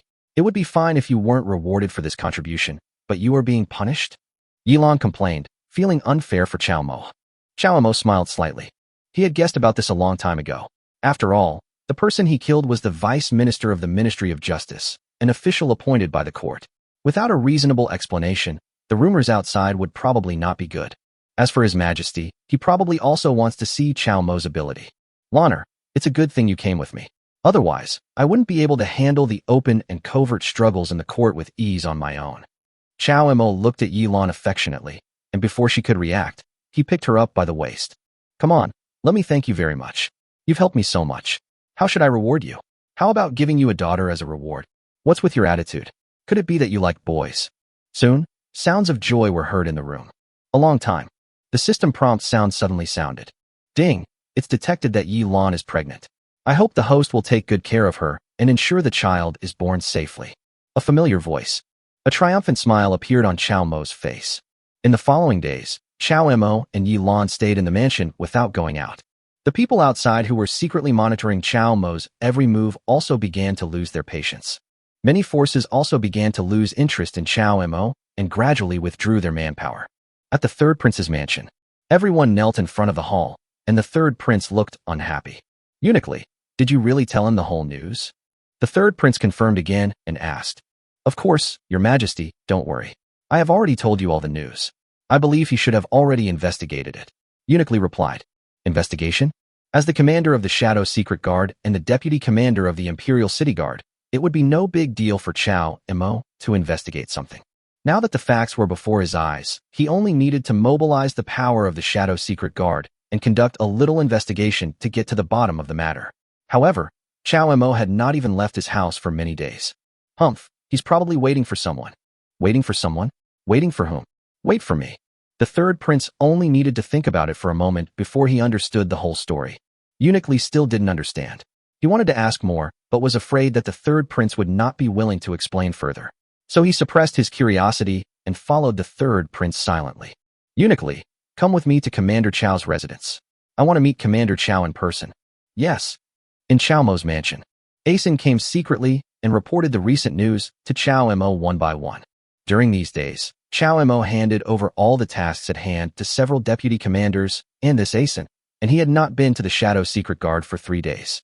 As the deputy commander of the Imperial City's inner guards, he was just a figurehead. No one took him seriously, and no one would ask him to take the position. Apart from studying formations and arranging tactics with Yilong in the mansion every day, Chao Emo would sit alone in the front hall, as if waiting for someone. Report, Commander, the third prince is visiting in person. Oh, he's finally here. When Chao Emo heard this, his eyes suddenly became alert. He slowly stood up and went to the gate to greet him. The two men met and exchanged pleasantries. After finishing the formalities, Chao Emo ushered the third prince into the room and then asked, Your Highness, you have come here in such a hurry. Do you have any important instructions? Humph, Chao Emo, you are so bold that you know the truth but don't report it. Do you really want to join forces with the remnants of the demon sect? The third prince was furious when he saw that there was no one around. Your Highness, what are you talking about? I am loyal to my emperor, and I have been ordered to investigate the heavenly demon sect. How could I be in collusion with the heavenly demon sect? Chao Mo answered hurriedly, but there was no fear on his face. Facing the third prince, Chao Mo was neither humble nor arrogant. He stood there with a smile on his face, as if he could see through the third prince's feigned anger at a glance. Chapter 177, The Third Prince's Raid. The third prince glared at Chao Mo. It's good that you know. If that's the case, why didn't you report the news to His Majesty immediately after you learned it? Chao Mo secretly laughed in his heart when he heard this. This is the moment he has been waiting for. You want to weaken the prince's power, but don't want to get involved. You want him, Chao Mo, to be the vanguard and the spearman? Impossible. Chao Mo was unwilling to bear the consequences of angering the prince alone. What he wanted to do was to disrupt the imperial city. Your Highness, calm down. Hey, who cares about this matter? It's my negligence. I haven't been able to get to the bottom of it all these days. Chao Mo sighed and continued. Who made me? The commander of the Shadow Secret Guard, now only a figurehead? If I don't investigate thoroughly, I won't be able to catch the son of the Minister of War and let him escape. It will be difficult to explain it clearly. Well, who said you're just in name only? Aren't you still the leader of the Shadow Secret Guard? Chao Mo, I know what you're thinking. How about this? Tell me what your conditions are. If I want to capture the Minister of War, I'm afraid I need some substantial evidence. Or if your Highness has time, you can personally lead the charge for me. You want me to accompany you to the Minister of War's residence to get someone? The third prince's voice rose a few notches. His eyes were fixed on Chao Mo, as if he wanted to see something from Chao Mo's face. A long time. The third prince suddenly smiled and said, Commander Chao, no wonder the Emperor values you so highly. In terms of courage and ability, you are no less than those ministers in the court. And in terms of age, you are so young. Your future is definitely limitless. Thank you for your kindness, Your Highness. How about this? Pack up and go to the Minister of War's residence right now. Since there's already solid evidence that he's involved with the heavenly demon cult, we can't put it off any longer. We must cut the Gordian knot and take him down. Otherwise, it will be hard to explain when Father investigates. The third prince already had a plan in mind. In his opinion, Chao Mo was scheming and cunning, and most importantly, he was trusted by his father. If he could not use his talents for his own benefit, he must not make enemies with him. When Chao Mo heard that the third prince agreed so easily to go to the Minister of War's mansion with him, he was also stunned. Then he didn't need to prepare anything and went directly to the Minister of War's mansion with the third prince. When the guards at the door of the Minister of War saw the third prince's carriage, they hurriedly sent someone in to pass on the message. The rest of the people came forward to greet him, not daring to be negligent in the slightest. As soon as Chao Mo and the third prince got out of the carriage, the Minister of War hurried over. He breathed heavily and bowed to the two of them. The third prince waved his hand casually, signaling the Minister of War not to be polite. The Minister of War quickly ordered people to prepare a banquet and entertain them warmly. Sir, where is your son? During the meal, Chao Mo suddenly asked. Commander Chao, do you have any important business with me? I have a bad temper, and that's how I am. If I have done anything to offend Commander Chao before, I apologize to you on his behalf. Here, this glass of wine, I toast to Commander Chao. Sir, please wait a minute. I'm here on official business. Since your son refuses to show himself, I can only ask for your token. Chao Mo took out the token of the Shadow Guard from his bosom. My apologies, Lord Shangshu. I am Chao Mo, the commander of the Shadow Secret Guards. I am here to apprehend your son. He is suspected of murdering an imperial official. The evidence is now irrefutable. I have come here specifically for this other young master. Seeing that the Minister of War was obviously trying to use his drunkenness to drag them along, Chao Mo immediately revealed his official title. The Shangshu's face suddenly darkened, and he looked at the third prince who was sitting there without saying a word. The third prince then spoke up. Since you two have important matters to attend to, please go ahead and do your work. The Shangshu looked at Chao Mo, his voice becoming increasingly low, with a hint of warning in it. Commander Chao Mo, do you really want to capture my son? I'm old and can't joke about this. The Minister of War asked in a deep voice. Sir, this matter is truly unbelievable. Your son is involved with the heavenly demon cult, and the evidence is irrefutable. Please summon your son. I will personally take him to the dark prison for questioning. If he is truly innocent, Chao Mo will come to express his gratitude someday. How dare you? Commander Chao, I'm doing this for your own good. Do you know the consequences of doing this? The Minister of War threatened. But Chao Mo just responds to soft words and not hard ones. Facing the Minister of War, Chow Mo stood straight, holding the shadow guard token in his hand, and there was no fear in his eyes. Seeing this, the third prince on the side raised the corner of his mouth slightly. He touched the cup in his hand with his fingers, and his eyes fell on the wine glass in front of him. It was unknown what he was thinking. Commander Chow, do you really think this place is a place for you to hang out? Do you have the authority to arrest someone in my mansion? Or do you think I'm like the Minister of Justice, someone you can bully at will? If you dare to make a move in my mansion today, I will report it to His Majesty tomorrow. Someone, show the guests out. The Minister of War shouted coldly. Upon seeing this, the third prince placed the wine glass in his hand heavily on the table, stood up with a smile, and said to the Minister of War, Master Minister, don't be anxious. Are you going to kick me out too? This, I dare not. The Minister of War quickly replied. After all, the third prince is a member of the royal family, and he cannot afford to offend the dignity of the royal family. The third prince waved to Chow Mo and motioned him to sit down. Sir Shangshu, since Chow Mo has evidence that your son may be connected to the heavenly demon cult, why not summon your son back and question him first? This matter involves taboos and wide-ranging implications, so it cannot be treated lightly. Chow Mo, you too. When did the minister ever say he would protect the young master? Why are you so impulsive? Sit down. The third prince's words seemed to be interceding for the two of them, but it was clear that he was on Chow Mo's side. If the Minister of War does not send his son over, he would be considered as a shielder. Even the Minister of War could not bear this charge. The Minister of War looked at the third prince and Chow Mo, one with a red face and the other with a pale face, and his heart sank and his face turned ugly. If there was only one Chow Mo, perhaps he, as the Minister of War, could still show off his power and assume that Chow Mo would not cause much trouble. However, the third prince clearly wanted to keep Chow Mo in check, and this was beyond the ability of him, as the minister, to handle. It was obvious that Chow Mo came prepared, and the Minister of War did not dare to hand over his son. At this moment, the atmosphere fell into dead silence. The prince has arrived. A sharp sound was heard outside. The Minister of War's face, which had been gloomy just now, suddenly showed joy. The prince came at the perfect time. The prince is here? Upon hearing the servant's message, Chow Mo and the third prince also stood up and looked at each other. Chapter 178, Son of the Minister of War. When the Minister of War heard that the crown prince had arrived, he went out to greet him in person, following him half a step behind, with a smile on his face, looking very humble. The third prince frowned slightly, and although his eyes were on the prince, he seemed to be in a trance. The crown prince naturally sat in the main seat, glanced at Chow Mo, and said to the third prince with a smile, What a coincidence! Third brother is also visiting us today. I hope I won't disturb you, third brother. Your Majesty, what are you talking about? I came here today with Commander Chow. I happened to have nothing to do, so I wanted to catch up with the minister. Oh, third brother and the minister still have a past. As the prince spoke, he looked at the Minister of War intentionally or unintentionally. The Minister of War quickly stood up and said with a look of panic, Your Highness, the third prince is too kind to me. It was just a small favor you once asked me to do.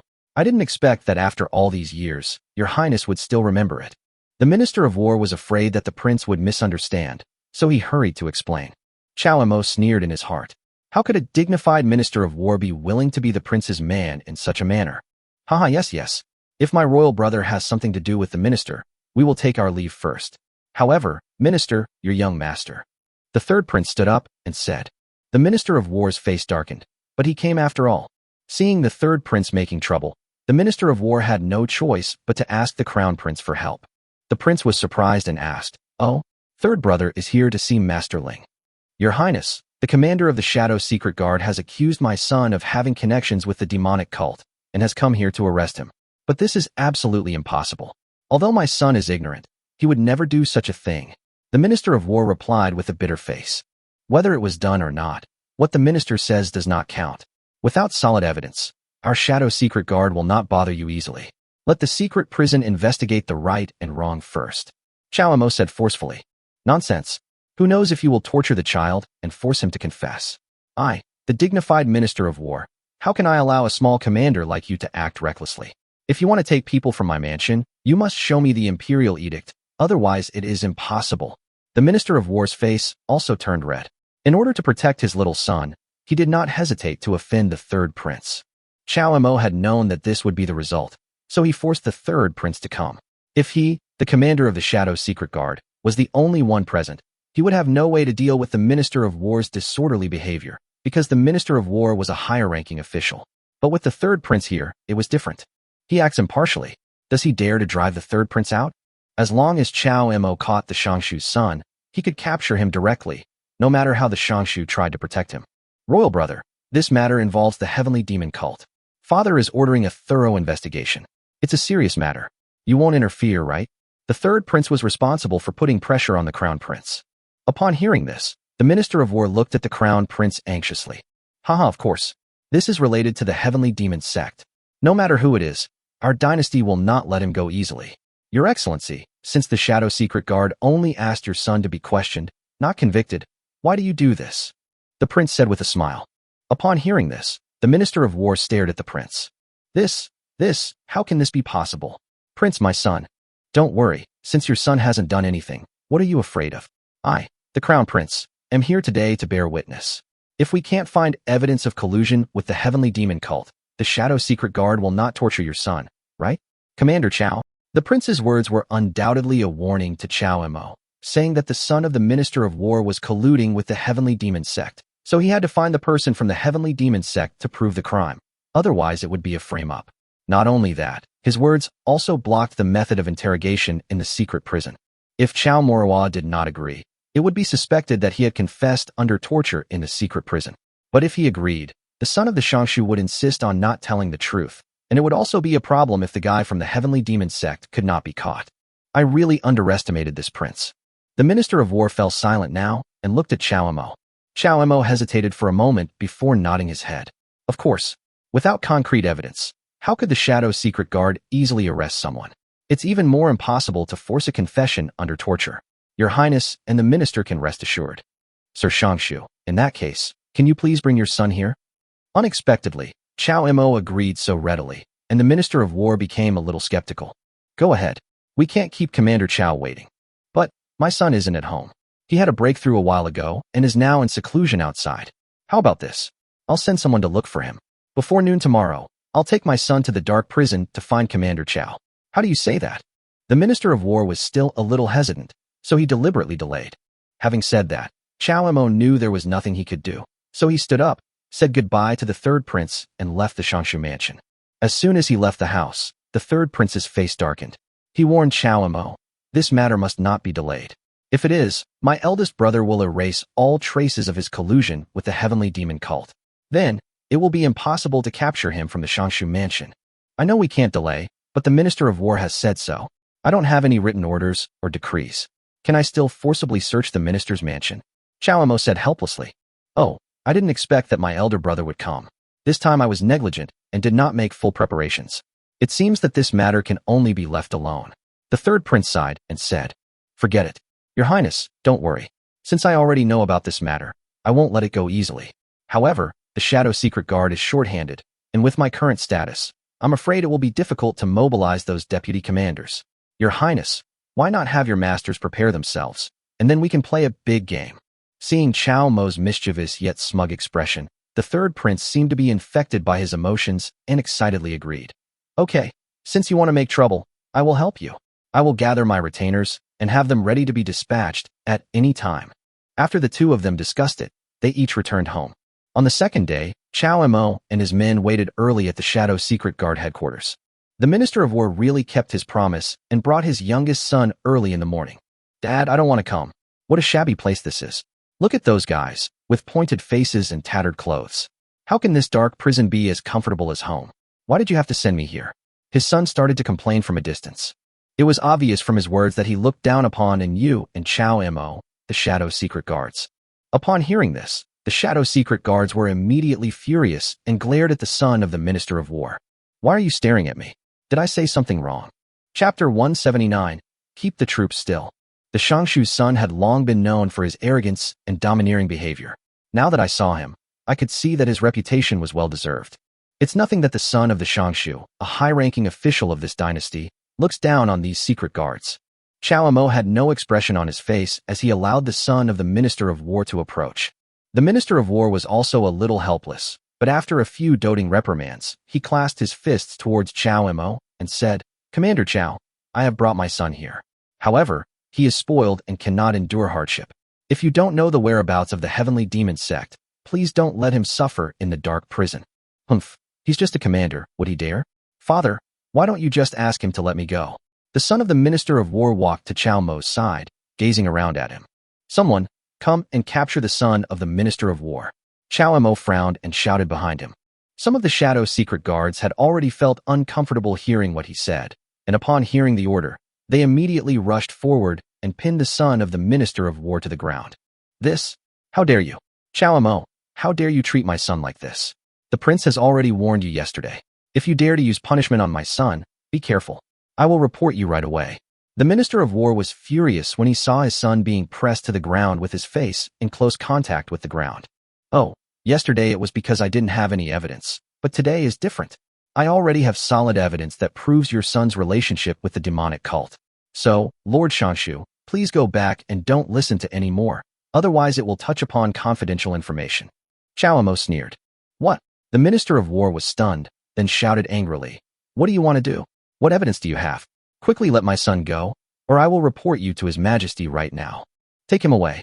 You are entangled with the demonic cult, and you are reporting me? I advise you, Lord Shanshu, to hurry back and pack your things, and wait to explain to His Majesty. Chao Mo snorted coldly and waved his hand. The Shanshu's son was immediately dragged into a dark prison by the Shadow secret guards. No matter how hard he screamed, everyone remained indifferent. The Minister of War could only watch and worry. Finally, he threw away his sleeves, rushed straight to the palace in anger, and met the emperor. The son of the Shanshu continued to curse until he was sent to a dark prison. Chao Mo was too lazy to look at him any longer. He whispered a few words into Asen's ear and went back home. The third prince waited for a long time, and when he saw Chao Mo coming back, he quickly asked about the situation. Since you already have solid evidence, why not convict him directly?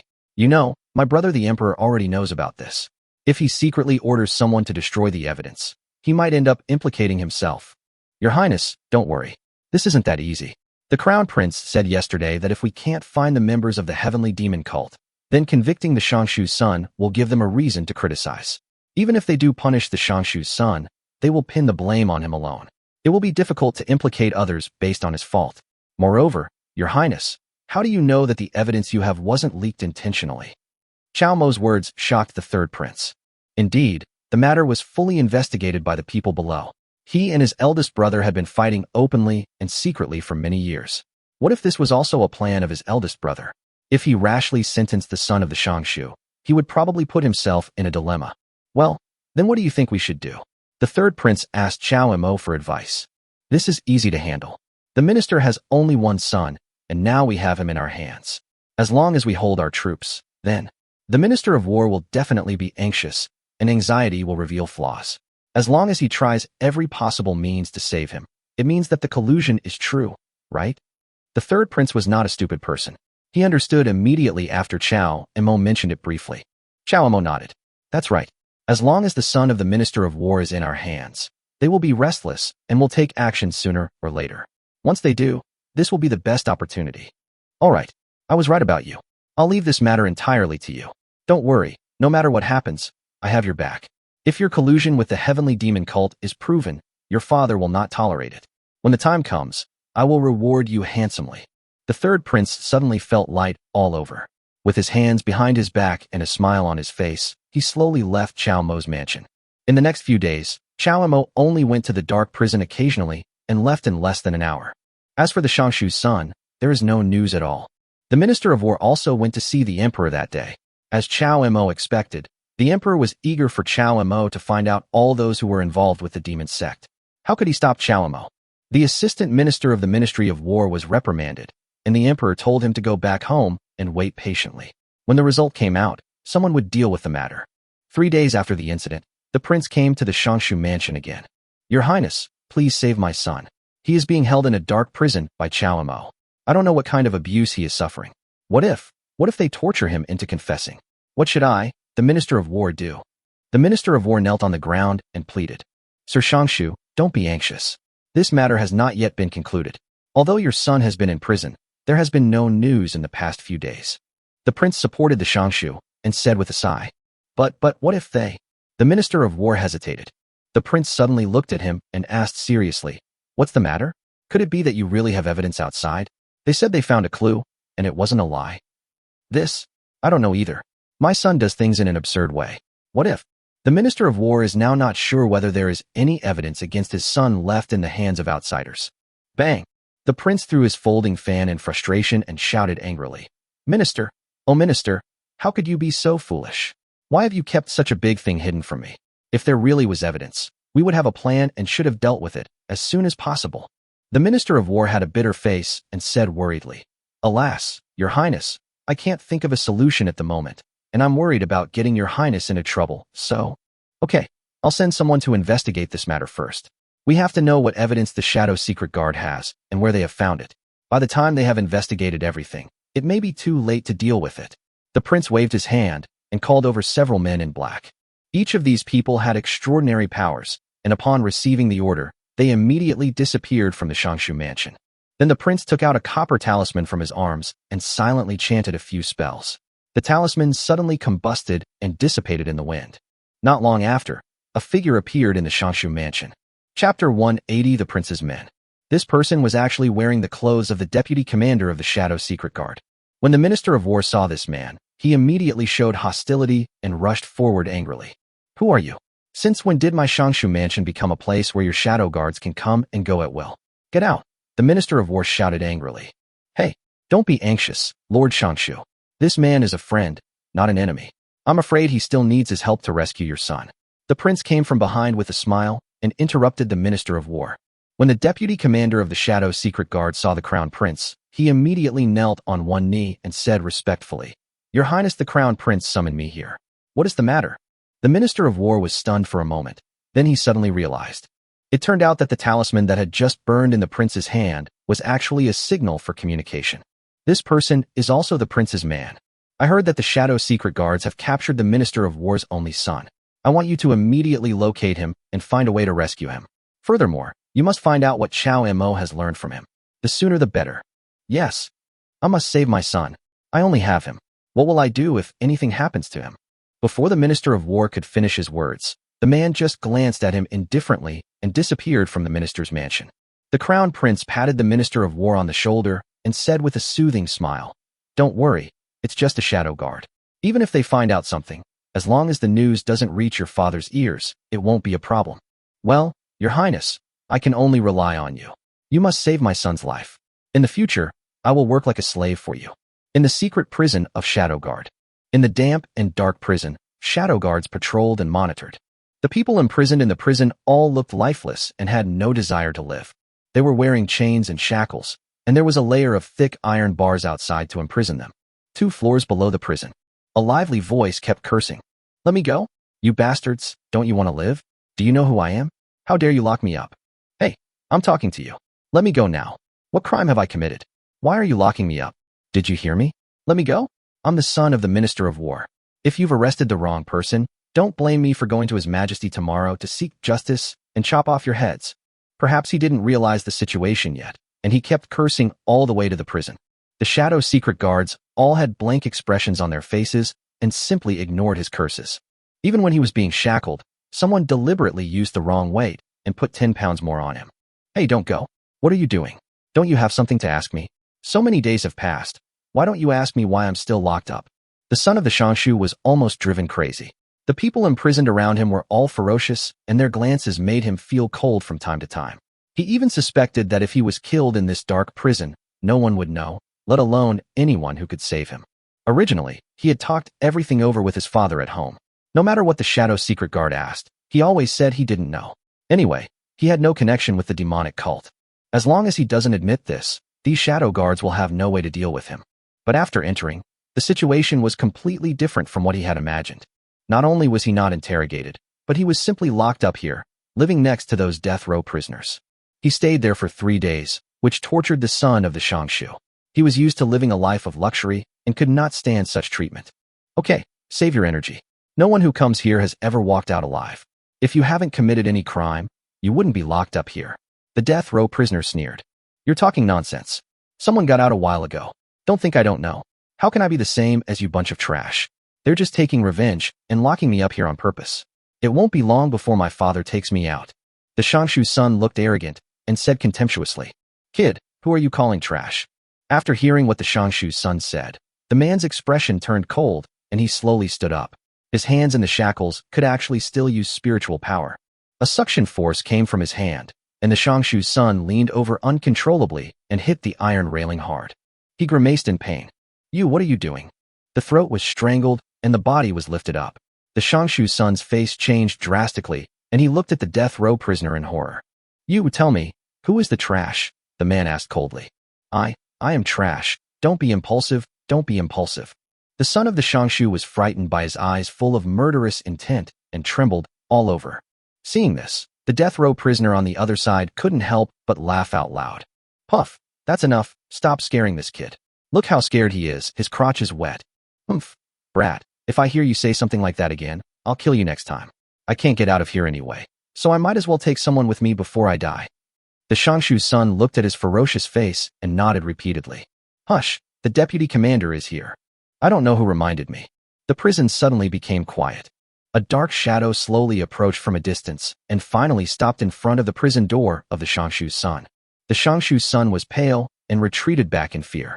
He had just been threatened by the death row prisoner next to him, and now suddenly another person like this came. How could he not be afraid? "You come here." The dark shadow stretched out his hand and separated the two sides with spiritual power. The sounds and images inside can no longer be seen from the outside. The Shangshu's son swallowed and had to obediently approach the man. "I'm the deputy commander of the Shadow Secret Guard. I'm here to rescue you on the orders of the Crown Prince. First, tell me, what did you confess?" "Me? I didn't say anything. No one even asked me." The Shangshu's son was overjoyed after hearing this and spoke quickly. "Nonsense. I found out everything. You've confessed that there was something about a village. Why don't you tell me right away? Otherwise, how can I rescue you?" The deputy commander was furious. The Shangshu's son was stunned. "Village? What village? He was detained here as soon as he arrived. When did he confess? When was he questioned?" The son of the Shangshu was completely confused. Where did this village come from out of nowhere? Was this guy trying to make fun of him? The deputy commander saw that the Shangshu's son's doubts did not seem fake, and for a moment he fell into deep thought. Suddenly, he trembled all over and shouted, "Not good." The spiritual energy on both sides dissipated, and he turned around and was about to leave. But suddenly, flames burst out from the dark prison, illuminating the place as bright as day. Chapter 181 Prison Break. The deputy commander's expression beneath his mask was extremely ugly. Because the roads on both sides have been blocked by the Shadow Secret Guards, and the person leading the way is none other than the leader of the Shadow Secret Guards, Chow Mo. You guys leaked the news on purpose?" He didn't confess at all. The deputy commander understood everything now and pointed at Chow Mo. "Yes, your message spread very well. However, it is a bit too much for the deputy commander to let people go. Even a death row prisoner knows that no one who enters my dark prison can leave safely unless they are wrongly accused. What's the matter? Does the deputy commander want to break the rules of the dark prison?" Chow Mo asked with a smile. "You can kill me or make me a widow. It's all up to you." The man knew that he could not escape today, so he simply dropped his weapon and said, as early as when he received the mission, he had already made up his mind to die. "Haha, how should we deal with the Shadow Secret Guard spies?" Chow Mo asked with a smile. Asan immediately took out the Shadow Secret Guard's rule book. According to the Shadow Secret Guard's rules, the spy should be punished by soul searching, and after obtaining his information, he should be stabbed 3 times and 6 times, and then bled to death. After hearing this, the deputy commander shuddered all over, circulated the spiritual energy in his hands, and suddenly hit his crown. After this palm strike, his pupils dilated instantly, and he fell straight backwards. "Commander, he committed suicide." A secret guard rushed to investigate and reported. "Well, cut off his body and prepare the brocade box. I'm going to deliver the gift." Chow Mo clapped his hands, glanced at the son of the Shangshu who was hiding in the corner, and turned to leave. From beginning to end, the Shangshu's son did not dare to make any noise. As for the Shangshu mansion, the deceased deputy commander had already spread the news. The prince frowned at the news. "Shangshu, do you know this village? I heard that everyone in this village was massacred. Could it be related to your Shangshu mansion?" "Your Highness, this village. Seeing him hesitating for a long time and unable to say anything, the prince understood that this matter must be related to the Shangshu mansion. The deputy commander received information that someone from the village had survived and happened to meet the Shangshu's son. This provided solid evidence. Even if it has nothing to do with the demonic cult, the lives of the people in this village alone are no small matter. The prince waved his sleeves, snorted coldly, left the table angrily, and placed the note on the table. The Minister of War saw the Crown Prince leave and came to the table. He looked at the news for a long time, then suddenly summoned the spy beside him and said to him, "Go to the prison quickly and find my son's whereabouts. If you can take him away, leave quickly. We can't stay in this prison any longer, otherwise, something terrible will happen." Yes. As soon as the spy left, a big gift was delivered. It was a brocade box tied with a red cloth.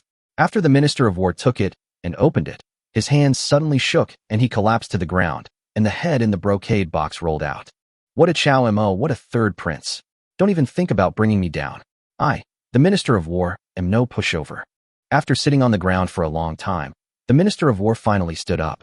He felt more and more confused and unknowingly entered the palace. "Humph, shadow guards. I will make sure His Majesty punishes you." The Minister of War went to see the Emperor with full confidence, but in the end, he was turned away. "The Emperor is resting, don't see him." Could it be that this matter has already been reported to the palace? No, I can't just watch my son being beheaded. The Minister of War did not see the Emperor, and his panic grew even greater. He couldn't wait for the Emperor to know everything. He had to take the initiative. There was no news from the prince, so he couldn't be relied upon. It seemed that only if he destroyed the evidence himself could he ensure that nothing could go wrong. Back then, the Liu family was probably the only one in the imperial city who knew about this incident. If we want to completely conceal this, we have to destroy the Liu family so that no one can testify. Someone, send me some. Spread the word now. The Liu family is colluding with the heavenly demon cult and must be eliminated. Prepare forces immediately.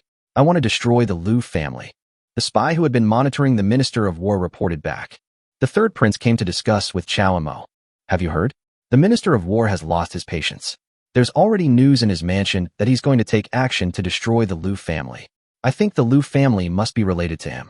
The third prince said, then asked Chao Mo, how should we deal with this matter? Should we step in and stop it now? Stop it. I remember that the Liu family should be the seventh prince's people, right? Why should we stop it? This matter should of course be reported to His Royal Highness the seventh prince. After all, I heard that the Liu family is the seventh prince's people. As for the evidence in the hands of this family, why did he take action now? Let them fight each other? Could it be that he has some other ulterior motive behind this action? Of course, even if he did, he wouldn't mobilize so many troops. Your Highness, if you wanted to wipe out a family, would you arrange a meeting in advance? I'm afraid this time he won't just target the Liu family in the imperial city, but us too. But since they want us to hunt down that family, let's spread the word. Here we are. Why, Commander Chao, do you think that old fellow from the Shangshu mansion dares to come here? The third prince laughed and ignored them. Sure enough, it was night. A breath of air came from outside the shadow guard. Getting closer. The patrolling shadow secret guards had been waiting for a long time and secretly surrounded them. Why is it so quiet in the shadow guard? There's not even a hint of popularity. It's already night, so it's normal that no one is inside the shadow secret guard. Let's go. Take this opportunity to rescue them. The crowd didn't realize they were already surrounded and were still groping around in the shadow secret guard's dark prison. Sir, this must be the dark prison. Do we really want to kidnap someone in this dark prison? Stop talking nonsense. Now that we're here, no one can leave alive today unless we rescue the young master. Sir, there is a fire ahead. Someone said this, and the Minister of War quickly hid behind his subordinates. Who is it? Go and investigate quickly. Everyone else, follow me into the dark prison to rescue him. Following the order from the Minister of War, everyone rushed into the dark prison. Unexpectedly, there was no one in this dark prison. After they came in, there were only a few cells left. What's going on? There's no one guarding the dark prison. The Minister of War frowned. Haha.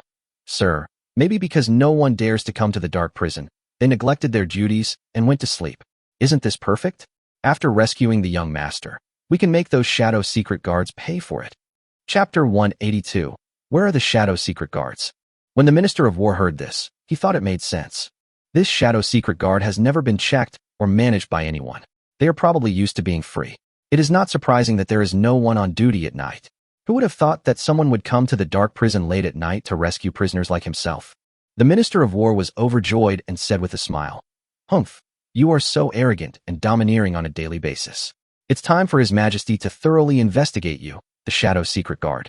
I want to see how you will explain to His Majesty and me about the loss of the death row prisoner. Come on, you two stay here and guard the gate. Everyone else, be quiet and follow me in to rescue them. Once we've rescued them, we'll leave. Tomorrow morning, I'll show you how I'll report this Shadow Secret Guard to His Majesty. Everyone had come with the determination to fight to the death, and they were very happy to see that the operation was going so smoothly. A group of people quietly entered the dark prison through the main gate. The dark prison was not what they had imagined.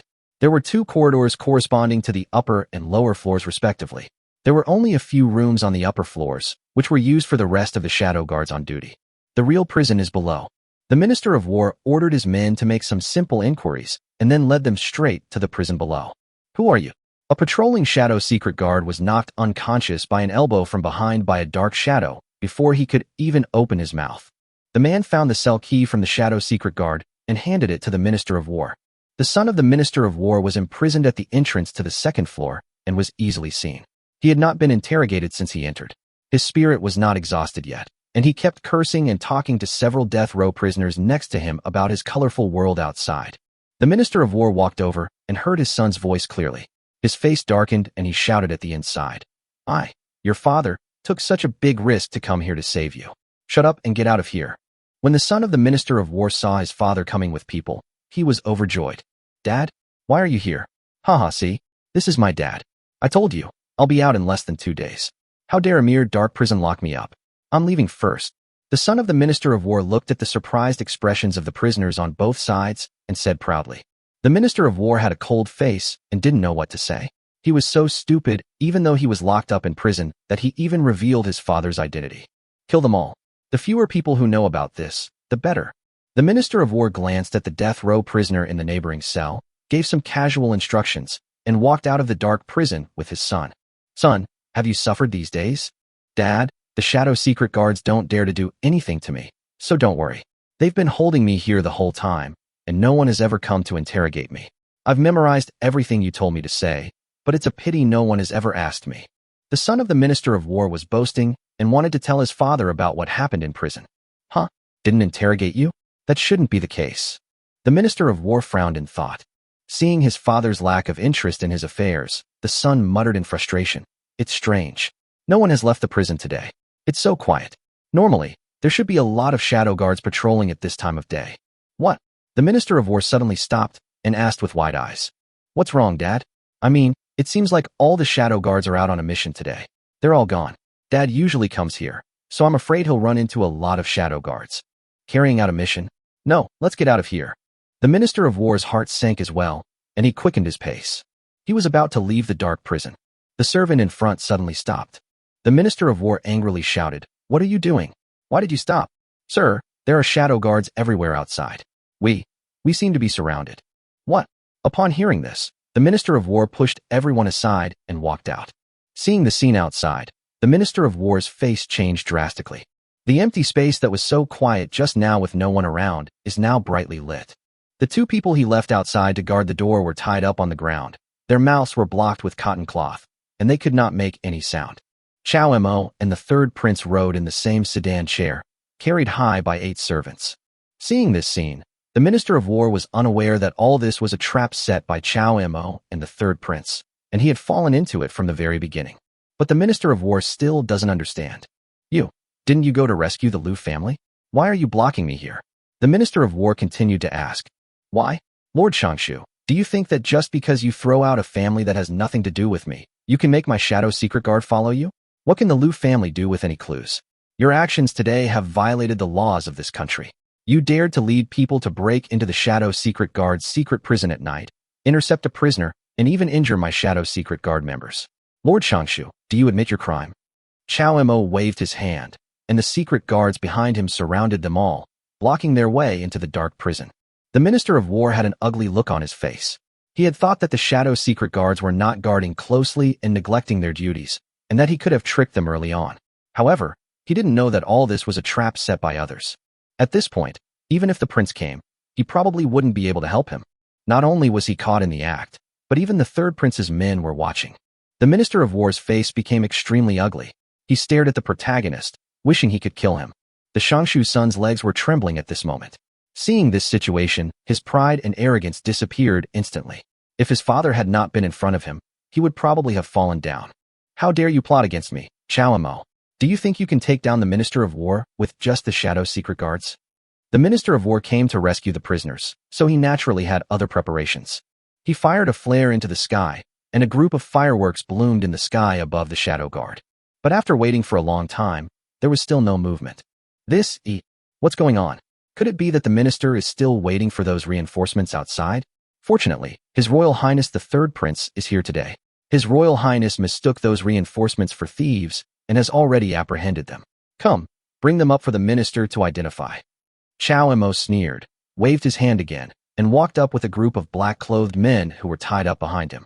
The Minister of War suddenly widened his eyes. This was his last resort. Just in case he was discovered and surrounded, he could use their internal and external support to break through the siege. Chapter 183. Suing the Minister of War. Chapter 183. Suing the Minister of War. But this last hope was actually destroyed by Chow Mo. All his men were arrested. The Minister of War's eyes turned red, and he actually rushed towards Chow Mo with his men. Get it? The third prince snorted coldly, and countless masters hiding in the dark appeared in an instant.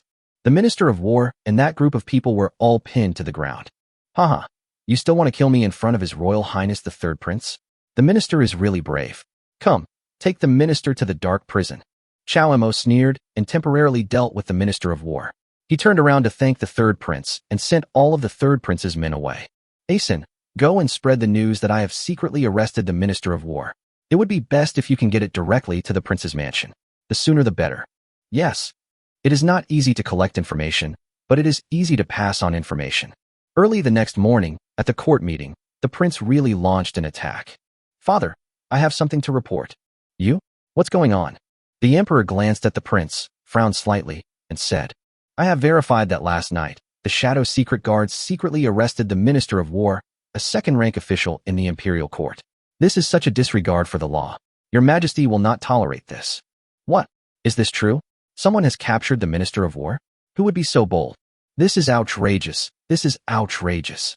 The ministers had never seen the Minister of War before and thought he had taken sick leave. They didn't expect him to be arrested today. Is there such a thing? Who is so bold? The emperor was furious. Reporting to the emperor, it's Chow Mo, the commander of the Shadow Secret Guard and deputy commander of the Inner Guard, Lord Chow. After the crown prince finished speaking, a group of officials stood up, pointed at Chow Mo, and shouted angrily, How dare you?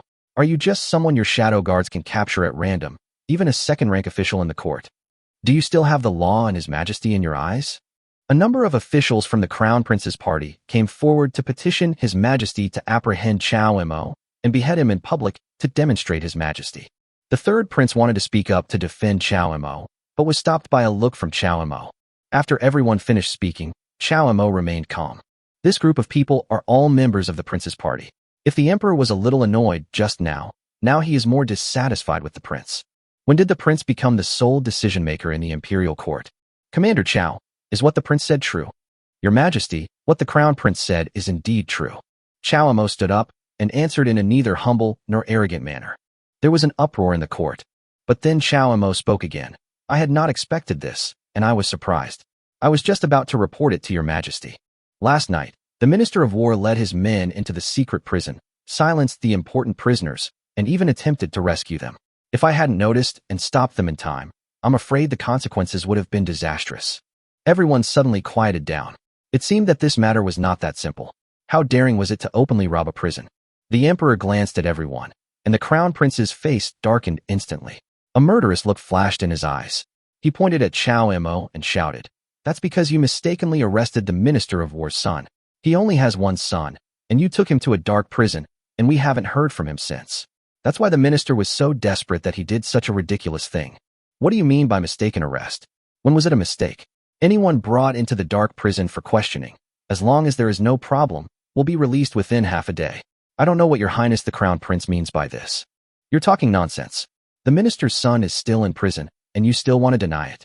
Son of the minister? Which son of the minister? I have already released him. If the Crown Prince is so sure, then the son of the minister is still in my prison? Nonsense. Do you dare to open the secret prison and let people investigate? Father, this brat actually dared to make a false accusation in court. I am certain that the minister's son was mistakenly captured and imprisoned by him. After the prince said this, he suddenly realized that something seemed wrong. The hall was still surprisingly quiet. Chow Mo stopped talking and just looked at him with a smile. When the prince came to his senses, he noticed that the emperor's expression looked a little ugly, and his heart trembled suddenly. Suddenly realized, The shadow secret guard and the dark prison belong only to him, the emperor. He is so sure about this. Doesn't it mean that he has people in the shadow secret guard? This is a big taboo. No wonder Chow Mo looks so smug. Damn it. The prince quickly knelt on the ground and explained, Father, I'm sure that man is in the secret prison because the minister's son hasn't returned home. I'm sure everyone else has heard about this. The Minister of War is worried about his son all day long. Snort. The emperor looked at him with dissatisfaction, then turned to Chow Mo and asked, Chow Mo, how do you explain this matter? The prince broke out in a cold sweat and dared not say anything more, so he stepped back. Before Chow Mo could speak, he saw the seventh prince hurried into the hall. Your Majesty, please calm down. I have a grievance to present. The seventh prince? Why is he involved? The officials below looked at each other in confusion. The emperor also looked at the third prince in surprise and ordered the seventh prince to tell the truth. The seventh prince immediately kowtowed, knelt down, and presented a memorial, saying, Father, do you still remember Lu Ji? Well, I remember I betrothed her to you not long ago. What happened? I beg your Majesty to intervene for me. I want to sue the Minister of War. He ordered the massacre of the entire Lu family last night. What? Everyone was stunned. What on earth was the Minister of War planning to do last night? He led people to a dark prison to kill people and break into the jail, and also led troops to slaughter the entire Lu family? Chow Mo smiled slightly. It is better to arrive at the right time than to arrive early. All this was in his plan. It was he who reported this matter to the seventh prince last night. The Minister of War is a loyal subordinate of the Crown Prince. If one wants to move the Crown Prince, removing the Minister of War is the most important thing. Both the third prince and the seventh prince are happy to do this. So, there was the scene in the court today. What's going on? Why would the Minister of War do this? Where is he? Bring him up to me. I want to see if he is crazy, the emperor said angrily. Your Majesty, I have already investigated the entire matter. This matter involves the heavenly demon cult. I dare not say more, but there is evidence within the Lu family that the Minister of War is colluding with the heavenly demon cult. I have already ordered someone to bring it to you from the Lu family. Your Majesty will know it at a glance. As the seventh prince finished speaking, Chow Mo also stepped forward and said, I can testify to this matter. Your Majesty, I recently found a maid who can testify. Chapter 184, Court Dispute. Chow Mo first presented the petition and said nothing more. This is enough. With so much evidence against him, even if the Minister of War wants to deny it and the Crown Prince wants to protect him, it will probably be useless. Soon, the surviving members of the family went to the palace with Lu Ji and explained the whole story. It turned out that their Lu family was once a vassal family of the Minister of War. They broke away from him only because they learned that the Minister of War was colluding with the heavenly demon cult and were worried that it would be exposed in the future and their family would be destroyed. Later, Lu Ji was fortunate enough to be favored by the seventh prince, and their family has come to where it is today. Unexpectedly, the Minister of War still refused to let the Lu family go. The man was very sincere and had a heartwarming heart. Because his family was wiped out, he kept wiping away tears from the corners of his eyes when talking about it, which aroused sympathy from everyone. The emperor's expression became increasingly ugly. The prince buried his head in his collar, not daring to look up, let alone speak for the Minister of War. In the end, the emperor threw the memorial in his hand down and cursed endlessly. Even the prince who had just wanted to speak for him was scolded by the emperor. Things have come to this point. Who would dare to speak for the Minister of War? Having anything to do with the heavenly demon cult is already a taboo, the thing that the emperor cannot tolerate the most. But this guy doesn't keep a low profile. He destroys families, openly breaks into prisons. With all these things, which one is not enough to kill him? The Minister of War was soon summoned to the palace. He looked at Chow Mo with a cold and murderous look. The emperor slammed the table and shouted angrily, Kneel before me, you bastard. You're eating the emperor's salary and being disloyal to him is one thing, but you even dare to collude with the heavenly demon cult. How many lives do you have left to do such a thing? Your Majesty, I am innocent. I have never colluded with the demonic cult. Don't listen to that kid's lies. He just wants to slander me. The Minister of War didn't know what was happening in the court yet. He kept winking at the prince while speaking. The prince was furious and wanted to kill him. At this time, if you don't confess your guilt, what will this prince do? Do you want to harm me? If it had not happened in the main hall, the prince would have killed the Minister of War with his own hands. Your Majesty, I have truly been wronged. I have devoted my life to your Majesty and would die for you. How could I possibly be involved with the heavenly demon cult? Your Highness, you often teach me that I must never have anything to do with the heavenly demon cult. Don't you believe me anymore? The Minister of War felt that something was wrong and could only place his hopes on the Crown Prince. Unfortunately, He didn't know that the prince had just been scolded because of him, and now he was afraid that he would implicate himself. Shut up. I really misjudged you. You could actually do such a thing. Are you worthy of the court, worthy of my father, worthy of all the civil and military officials in the court, and worthy of the common people? The prince pointed at the nose of the minister of war and cursed. Now that the evidence is irrefutable, you still want to quibble?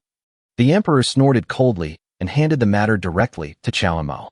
Chao Imo, I'll leave this matter to you. Bring this man to the dark prison and torture him severely. Find out for me which member of the heavenly demon sect is causing chaos in our court. Remove the heavenly demon sect behind him. Search all the properties in the Minister of War's mansion. Oh, and his son, too. You just said he once massacred an entire village, right? Bring them all to justice. Rebellion, rebellion.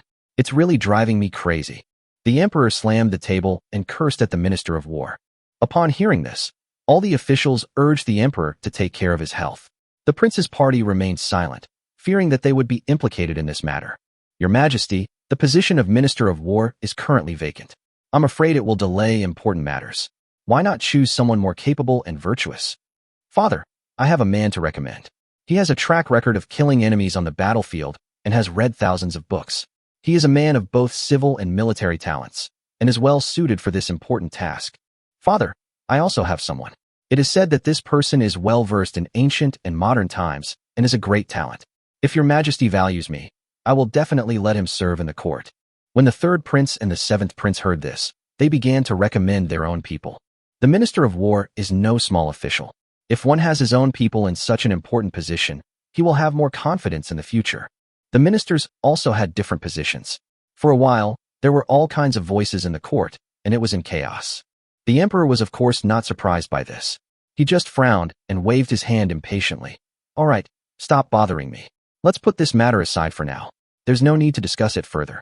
If you have something to say, please report it. If not, please leave the court. After this incident, everyone could see that the emperor was in a bad mood. Who would dare to touch the tiger's whiskers at this time? Commander Chao, someone called out to him from behind. Chao Imo turned around and saw that it was the prince. Your Highness, what are your instructions? You've done very well. I underestimated you. I didn't expect you to be so capable. But remember, you're just a commander of the Shadow Secret Guard. Father can easily promote you, but he can also easily abandon you. The prince sneered and patted Chao Imo on the shoulder. Remember, there are some things you shouldn't touch, or you'll end up worse off than the Minister of War. Haha, what could be a worse fate than the Minister of War? Big Brother is really good at scaring people. Don't scare Commander Chao. The Minister of War colluded with the heavenly demon cult and broke the taboo. He deserves it.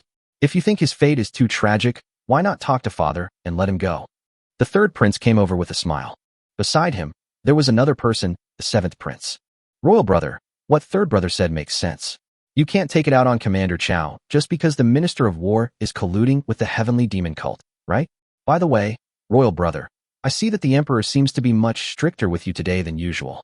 You must be more careful and don't make the Emperor angry again during this period. The seventh prince seemed harmless, but he showed no weakness in his words, and even warned the crown prince to protect Chao Imo. Seeing that both of them came to speak up for Chao Imo, the prince's face became even uglier. Finally, he snorted coldly and walked away. Ha ha, this is really rare. This is the first time that the prince has been so angry in all these years. Chao Imo, you are really capable. You can completely eliminate the Minister of War with just a little trick. The third prince looked at the prince's back and laughed. Yes, I think the prince will not be so reckless and impulsive in the future. Chao Imo, you'd better be careful. Such a big thing has happened this time. The prince will definitely come to trouble you in the future. But don't worry, if you need me, you can come to my house to find me. This time, thanks to you, I have avenged Lu Ji. How about it? The seventh prince said with a smile. Chapter 185 Kill Directly. Haha, what could happen? Don't worry, from now on, I will send people to protect you. How could the third prince allow the seventh prince to win over the hearts of the people? So he immediately followed suit and tried to win him over. In that case, why don't you go to my house and pick out some things you like? I'll give them to you. Let's go, Commander Chao. The seventh prince said with a smile, holding Chao Mo's arm. Wait, I'm having a banquet at my house today. Let's talk about this another day. We've been suffocated by Big Brother all day, and today we finally have a chance to relax. Why don't we all come together and treat this as a celebration? How about it? The third prince pulled the two men's arms and said. Chao Mo felt helpless. He didn't know what these two princes saw in him. They were always fighting over him. Haha. Thank you both princes for your kindness, but I still have to go back to the dark prison. The Minister of War is imprisoned, and I have to personally interrogate him. His Majesty has given me a mission. If I can't find the members of the Heavenly Demon Sect, I will punish them. Yeah, what a pity. It's really important. Let's do it next time. When the two princes heard this, they had no choice but to give up. The matter of the demonic cult is of utmost importance.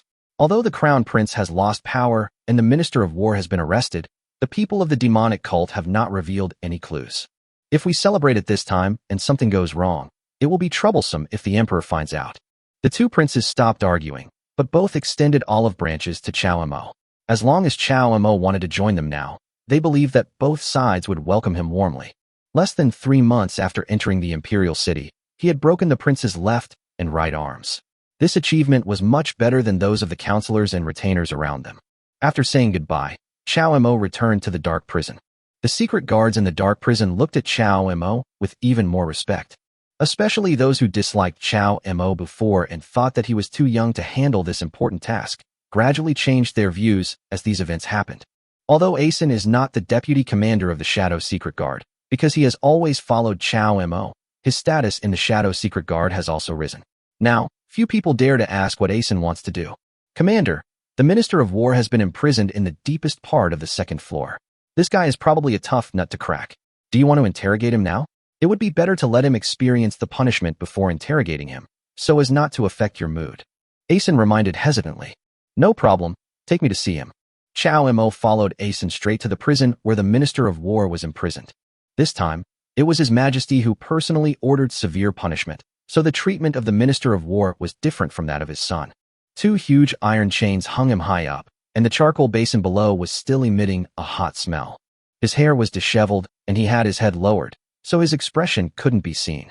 The prison uniform he was wearing was tattered, and in such a short time, he no longer looked like the high and mighty Minister of War. When he saw Chao Mo coming, he immediately started cursing. Chao Mo frowned and ordered his men to quiet him down before he spoke again.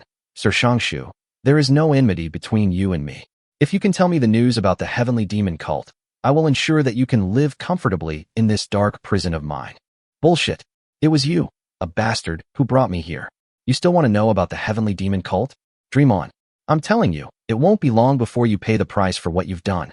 And everyone around you. No one can escape. Not even one. Ha ha. The Minister of War looked like a madman, and it seemed that nothing could be obtained from him. All he did was curse and threaten. When Chao Mo heard that he was threatening the people around him, a murderous look flashed in his eyes. Do you think I dare not kill you? Chao Mo stood up and asked expressionlessly. Kill me? Ha ha ha. It's not that you don't dare, you're simply not worthy. After all, I'm the Minister of War, and you're just a guard commander. In my eyes, you're nothing more than a watchdog. What else can you do besides showing off your power here? I'm telling you, the Crown Prince won't give up on me easily. If you dare to torture me again, you'll regret it when I get out. The hatred in the eyes of the Minister of War made Chao Mo's heart tremble. He stood up, drew the sword from Asen's waist, and looked at the Minister of War. You're right. If you hadn't reminded me, I would have almost made a big mistake. Since you are so important to the prince and hate me so much, how could I let you live in this world? After saying this, a cold light flashed, and a bloody mark appeared on the neck of the Minister of War. Asen and the Minister of War both widened their eyes. No one expected Chao Mo to kill so decisively. The Minister of War didn't even have the chance to beg for mercy until his death. His eyes staring intently showed how shocked he was. Commander, why? Why did you kill him? Asen asked with a bitter face. What? He insulted and threatened me like this. If he really leaves here, won't I have to wait for his revenge? Chao Mo's face was calm, as if he had just done something insignificant. But he is the Minister of War after all, and the interrogation is not over yet. If this gets out, you, Commander, will be punished. Let's go. This Minister of War has been on the battlefield before. Even with this kind of punishment, we may not be able to get anything out of him. Chao Mo stood up and left the dark prison, as relaxed as if he had done nothing. Only Asan was standing behind with his head down, sighing and still thinking about how to deal with the aftermath. As soon as he came out of the dark prison, Chao Mo met the leader of Lingxi's sect. She seemed to have been waiting for him for a long time. Why are you here? You're still asking me? Why haven't you told me about all these big things that happened? The leader of Lingxi's sect frowned slightly, and the seemingly complaining look and the slightly caring tone in his voice warmed Chao Mo's heart. Long before dealing with the Minister of War, Chao Mo had already figured out that this matter would most likely be caught up in the power struggle among several princes. If not handled properly, it would likely implicate many people, so he had not explained this to Yilan in the past few days. Unexpectedly, Yilan still came. If you want to blame someone, you should blame this guy Ah-san. I don't know how he knew about the relationship between Yilan and me.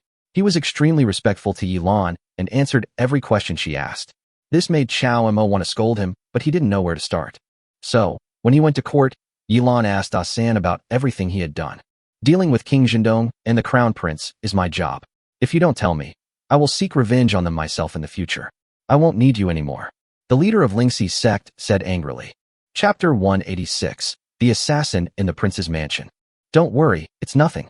I just broke the prince's arm. You and I are far from enough to deal with the prince alone. But don't worry, I will handle this matter thoroughly. Chao Mo sighed and comforted.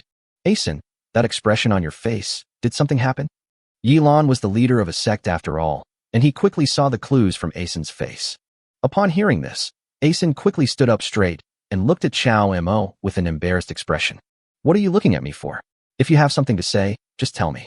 If you have nothing to say, don't look so sad all the time. Chao Mo said helplessly. Asen looked aggrieved. No, it's okay, Commander. I think you still need to think about how to deal with the aftermath. Otherwise, what's going on? Yilan's pretty face turned cold, and she continued to question.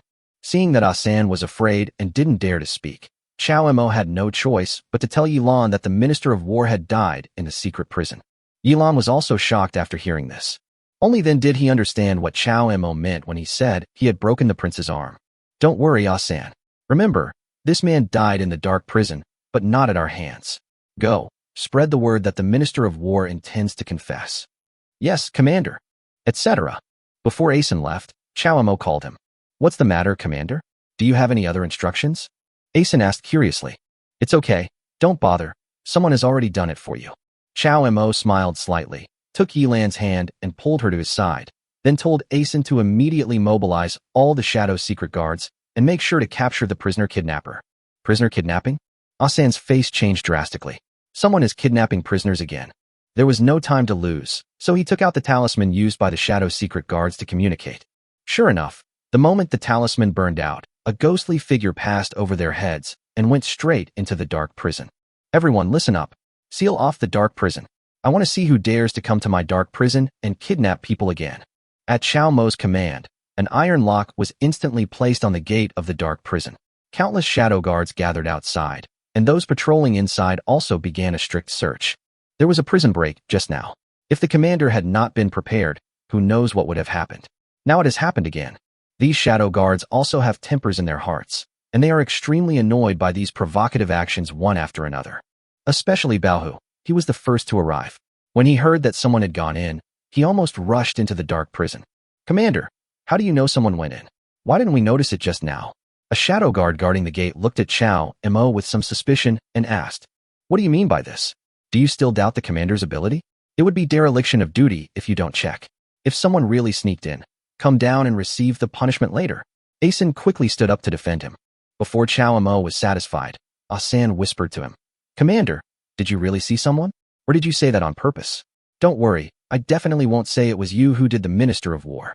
Nonsense, of course there's someone. If you can't see clearly, you'll all practice hard in the future. If that person escapes today, you'll all be held responsible. After Chao Mo finished speaking, a powerful energy suddenly hit the iron gate. It still comes from the inside out. The thick iron lock door was actually blasted open by this energy. Everyone was shocked. There was indeed someone in the dark prison. Baohu roared and leaped into the air. You're trespassing into the Shadow Guard's territory. Go back. Baohu moved extremely quickly. As the deputy commander, his strength was far above that of the Shadow Guards. He jumped into the air and punched the air. Immediately afterwards, there was a loud bang of gas explosion, and the residual force in the air still stirred up the dust on the ground. Another figure was also completely revealed because of this attack. Many people were shocked because they had never seen this person before. Chao Mo narrowed his eyes slightly, and a faint purple color filled the air.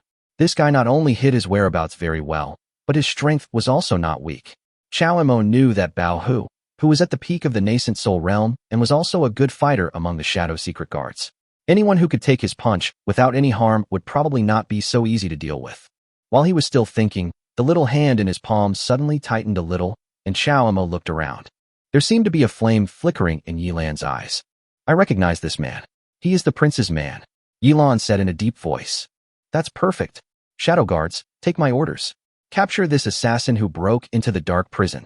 At Chao Mo's command, countless masters of the shadow guards attacked together. Bao Hu had even taken out the weapon in his hand.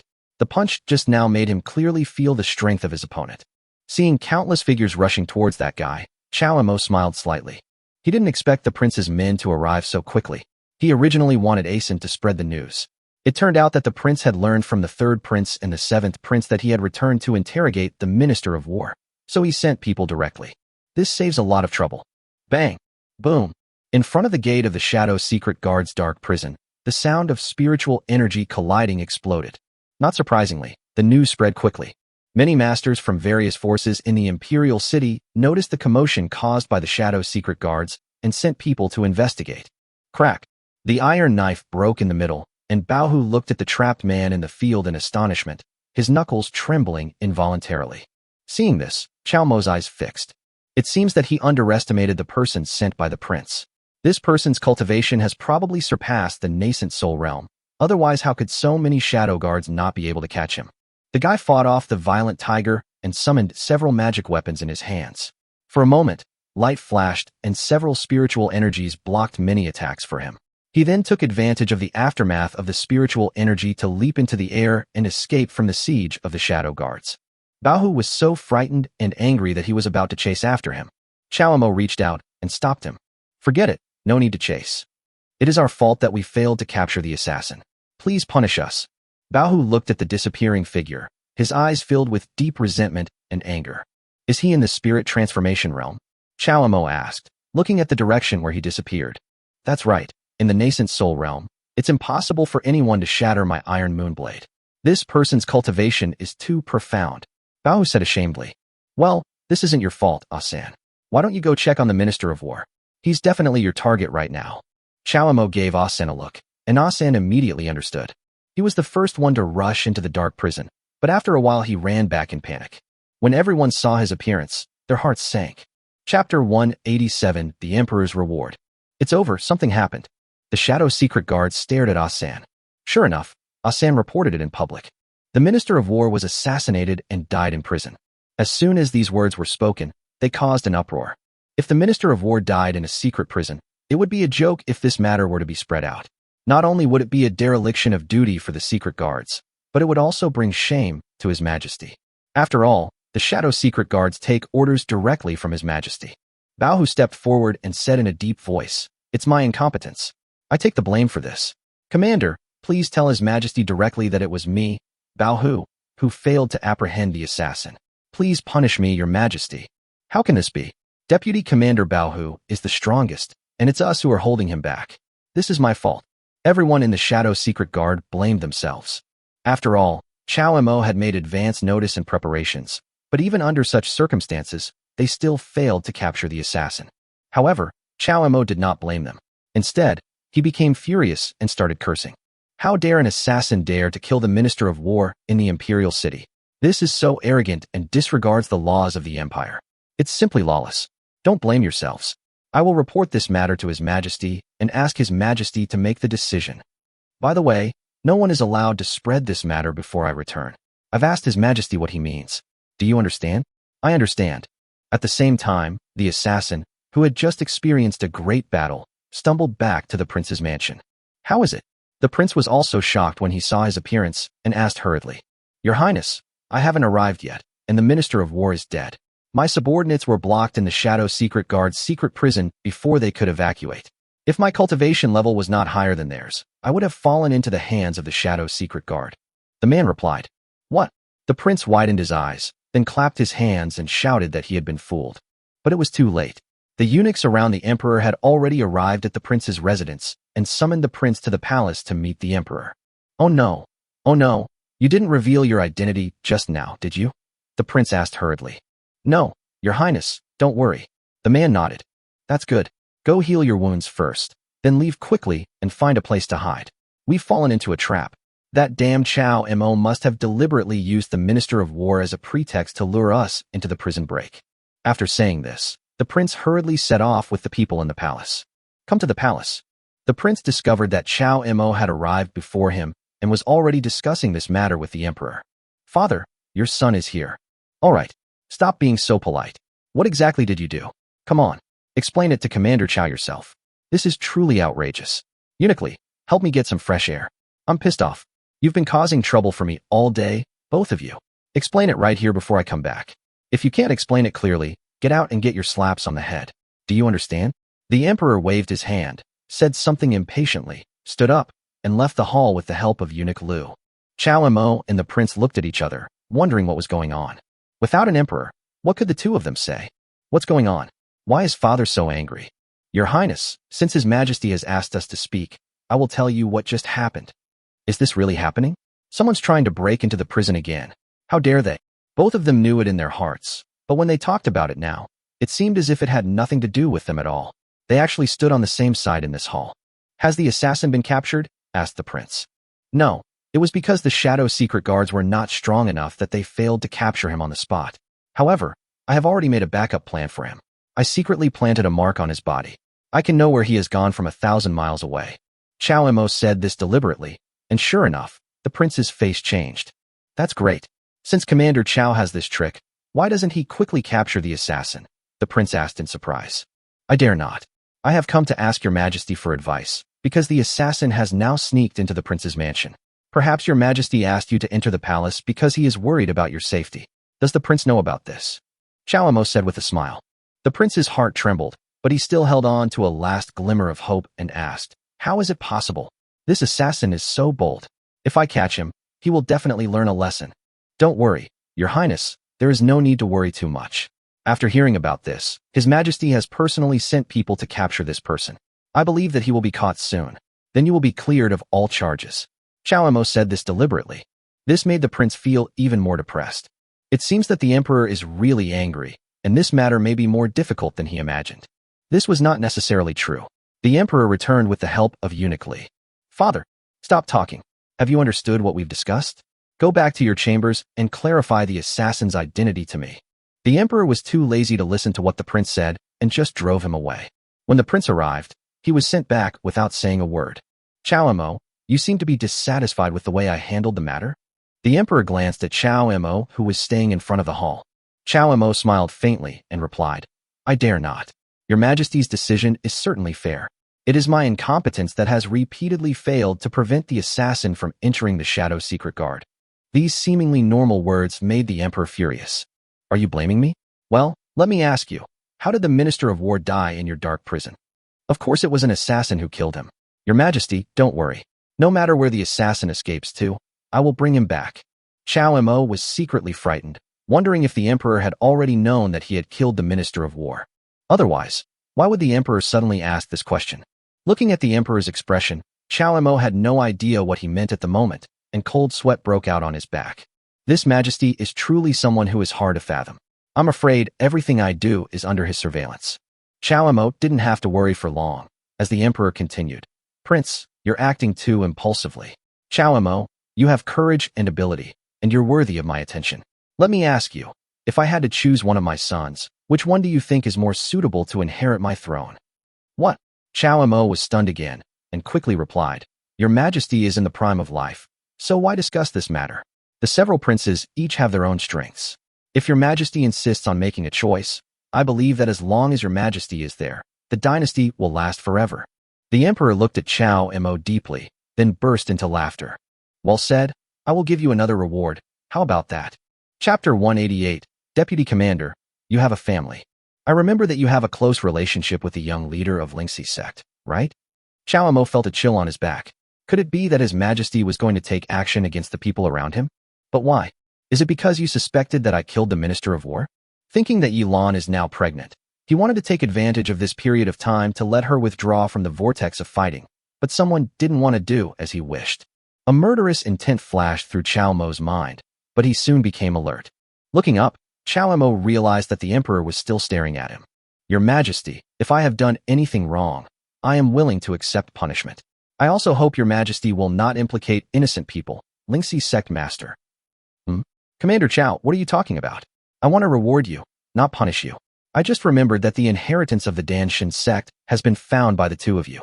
In the future, the family promotion meeting can no longer use that cave heaven. I want to prevent those who are not tactful from disturbing the ruins of the Danshin sect. So, I am going to give this cave heaven to you. How do you think? The emperor waved his hand, and a ball of air emitting green light floated in front of Chao Mo. Chao Mo unconsciously stretched out his palm, and a crystal-clear jade talisman lay quietly in his palm. This jade talisman is the key to open the small world in the outer palace. With this jade talisman, you can open that world at any time. Feeling the spiritual energy surrounding the jade talisman, Chao Mo did not feel the slightest bit of joy at receiving a reward. Instead, he became more fearful. The place where the Danshin sect is located contains countless precious things, and I don't know how many people are coveting it. The reason why I asked Yilan not to touch the things of the Danshin sect is because I was worried that the two of them would not be able to protect them. But at this time, the emperor gave such a precious cave to himself. Doesn't this mean that he can announce to the world at any time that he has buried a time bomb in himself? People die for money and birds die for food.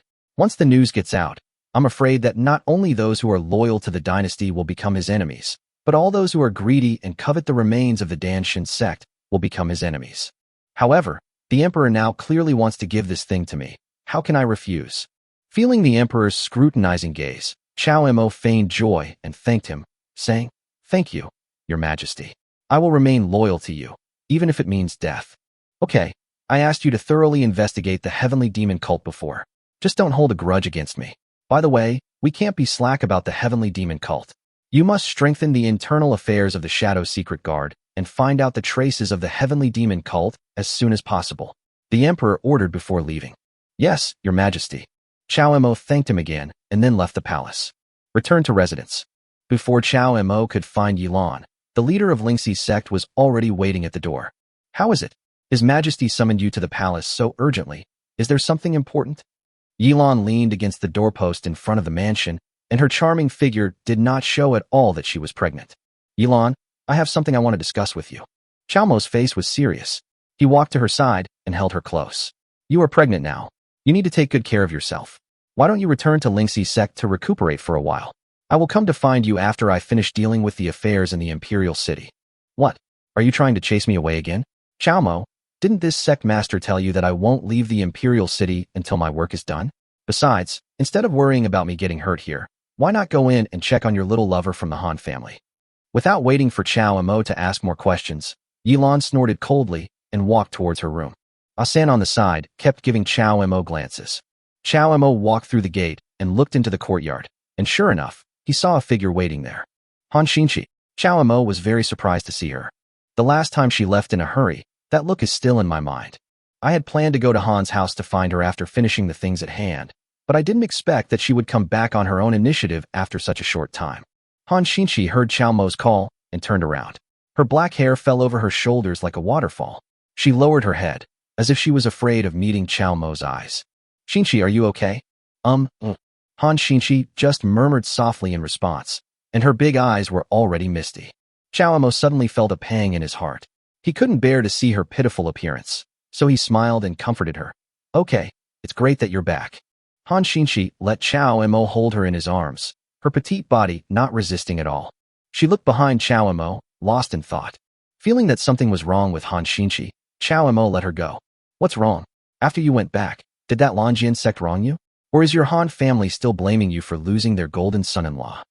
Chao Mo asked coldly. Han Xinqi shook her head sadly and replied, No.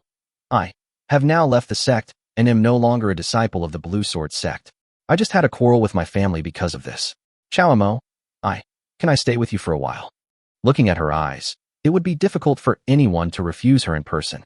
What's more, Han Xinqi and I were already engaged, and the beautiful girl in front of me was my fiancée.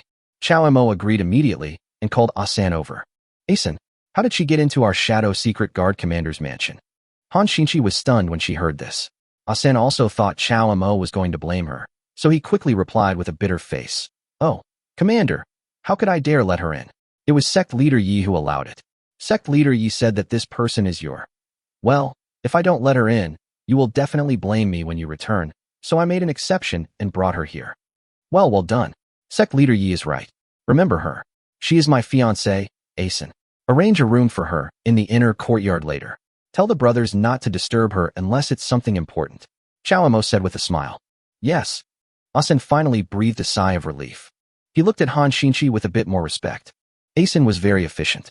In the Shadow Secret Guard's mansion, except for the commander Chao Mo who lived in the inner courtyard, all the other people were in the outer courtyard.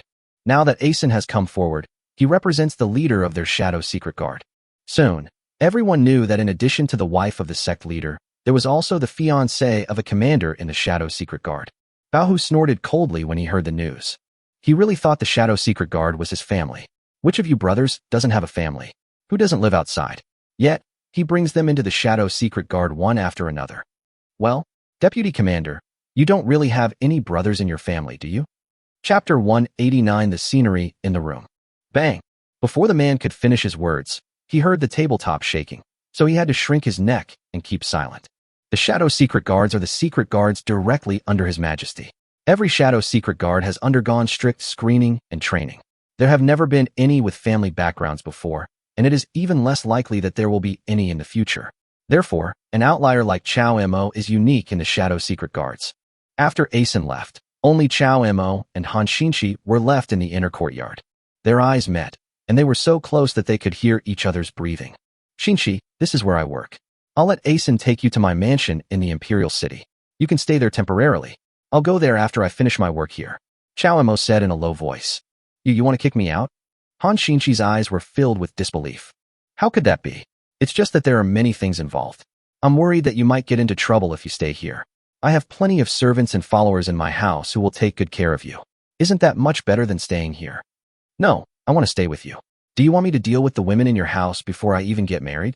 Han Xinchi's voice was soft, but Chao Mo could still hear a hint of jealousy in it. Thinking of the women in the mansion, it was indeed inconvenient for Han Xinchi to go there alone.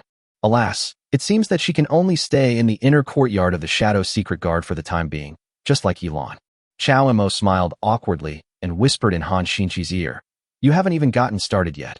Why are you already so jealous? Han Xinchi blushed, her heart fluttering at his sudden approach. Just as she was about to push Chao Mo away, she accidentally touched the wound and cried out in pain. Chao Mo's face changed, and he quickly grabbed her arm and tore open her collar, exposing her snow-white shoulders to the air. A bloody whip mark suddenly appeared on the fair skin. What's going on? Chao Mo said angrily when he saw the whip marks. Han Xinchi drooped her eyes slightly, sighed, and replied softly, Everyone thought it was my fault for Master's incident, so the sect expelled me.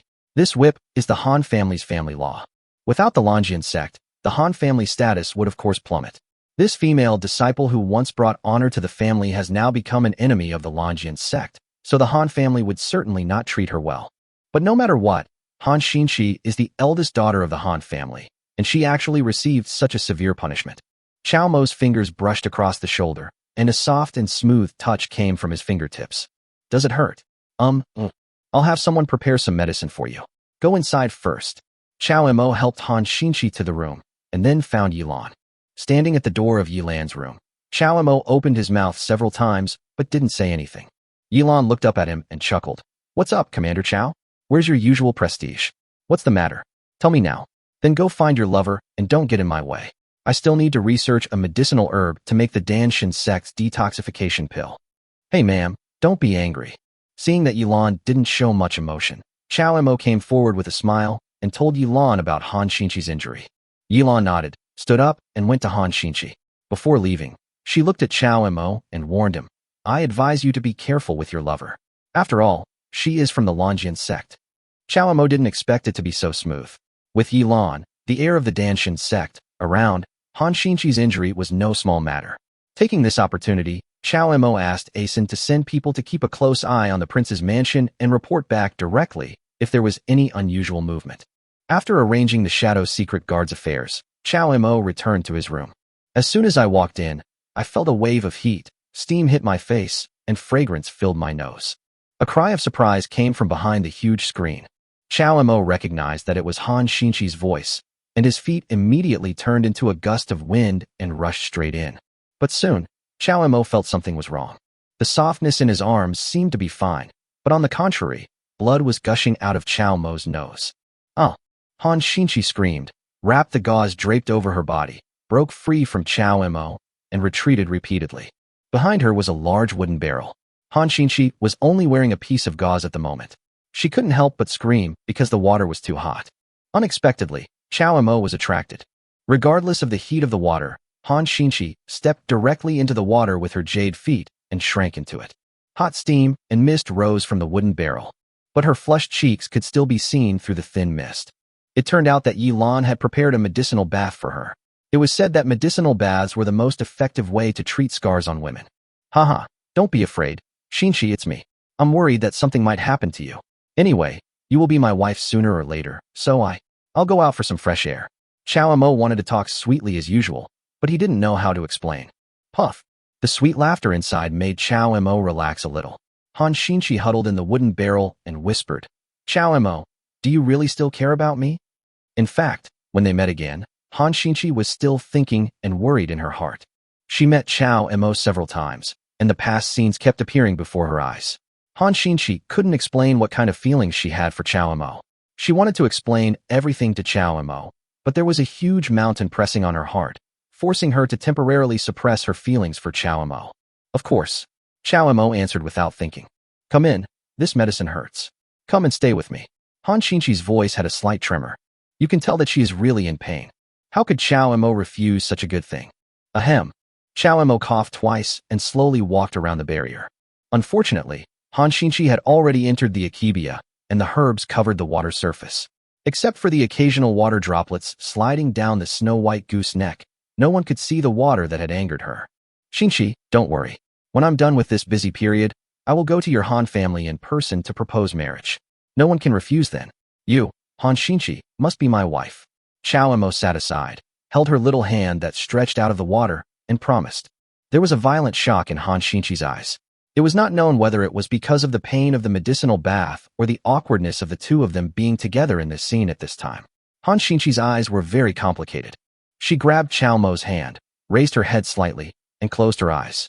Chao Mo, I cannot betray my family, but I love you and I can give you everything I have. After saying that, she raised her pretty face high and brought her cherry lips close to Chao Mo, as if she was ready to be picked.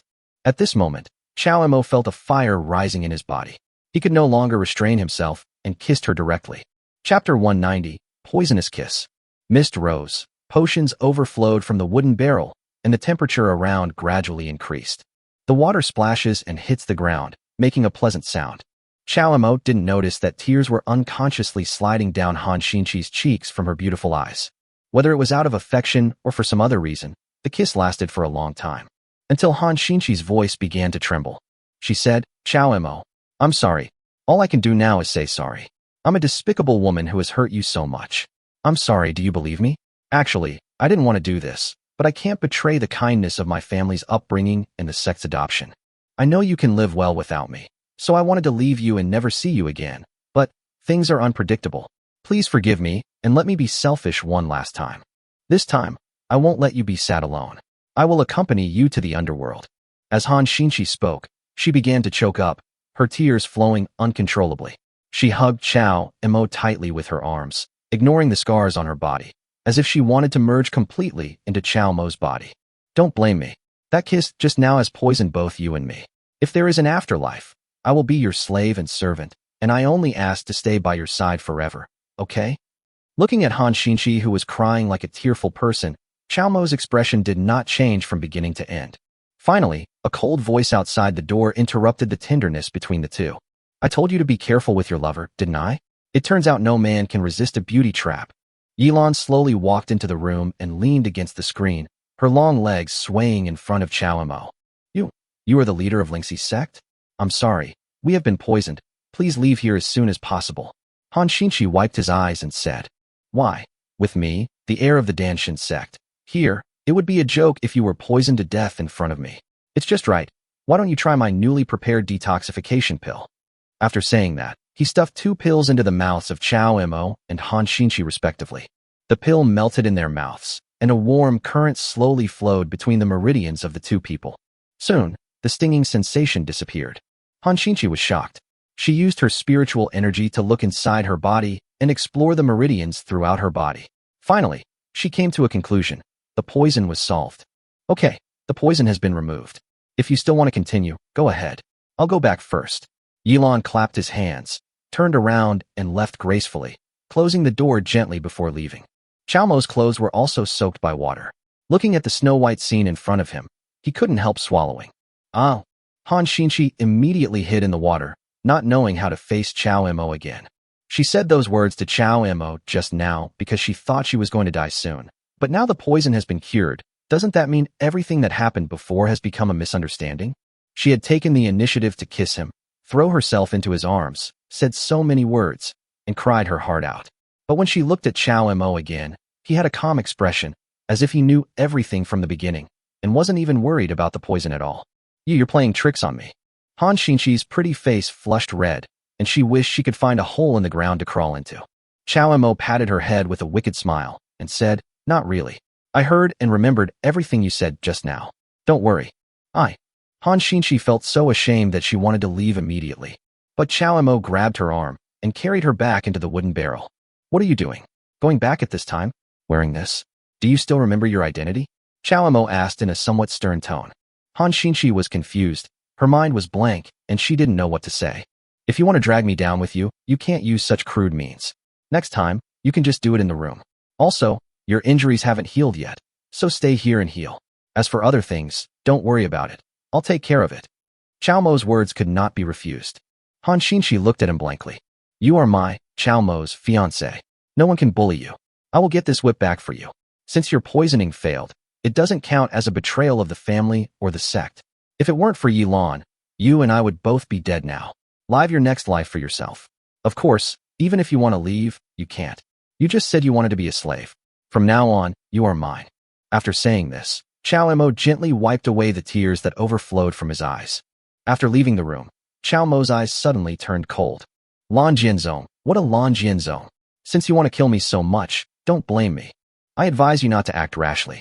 The Blue Sword sect is one of the most powerful sects in the Imperial dynasty. With our current strength, we are not strong enough to compete with it. This time, they may not want to alert the court, so they let you, their little lover, come to kill you. But next time, the people who come may very well be the elite of the Blue Sword sect. Yilan had actually been waiting at the door. When she heard Chao Mo leaving, she came out to persuade him. Seeing that it was her, Chao Mo shook his head helplessly. Well, I know. Even for the baby in your arms, I won't act impulsively. Don't worry. What are you going to do with her? Yilan rolled her eyes at Chao Mo and asked. This matter actually has nothing to do with her. Let's talk about it after I destroy the Lanjian sect and the Han family. Chao Mo didn't know how to answer. He only knew that at the beginning, Han Xinchi's sad eyes and the cultivation techniques she left behind were his most precious things. Later, Han Xinchi secretly helped him several times, even at the risk of being punished by the sect. They had not seen each other for many years, and she had never revealed her feelings. Until just now, he thought that the two of them were going to die together. Her words also stirred up quite a stir in Chao Mo's heart. Even though Chao Mo had known it for a long time, he still felt a little distressed when he heard her say it. Asked to order Han Xinchi's execution, Chao Mo knew that he couldn't do it. Let her leave? Return to the Han family? Return to the Blue Sword sect? Chao Mo was unwilling to. Yilan seemed to see what Chao Mo was thinking. She frowned and said with a bit of dissatisfaction, Since you have already made up your mind, I won't say much. But you have to remember that if you have to choose between the family sect and you may not be so lucky next time.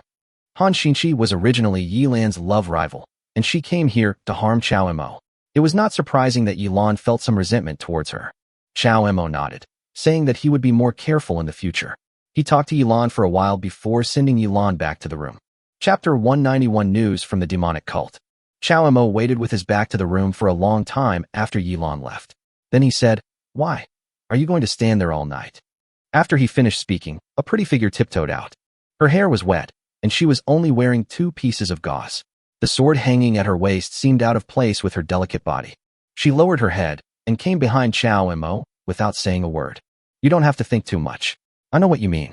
If you feel guilty, you might as well come with me to do something. Chao Mo turned around and said softly, What's the matter? Han Xinchi raised his head. Looking at her expression, I'm afraid she won't refuse no matter how outrageous the situation is, right? I think there should be news from the prince too. His Majesty personally sent people to capture the assassin, and it was impossible for him to escape from the prince's mansion. It was simply because of the prince's identity that the news of the assassin was temporarily blocked and did not leak out. However, I believe the result of the interrogation will be out soon. Chao Emo shook his head helplessly. Don't worry. I just sent people out to gather information, but they haven't found anything yet. You can see that Yilan is pregnant now, so it's inconvenient for me to bring her along. So, are you willing to take the risk with me and help me eradicate the Heavenly Demon Sect? The Heavenly Demon Sect? Han Xinqi was stunned, then nodded repeatedly. Cults harm people, and everyone has the right to punish them. Report. Before he could finish his words, Asan's voice came from outside the door. Chao Emo called him over. Asan's expression was quite serious. He reported to Chao Emo in a deep voice. Commander, there's news from the palace.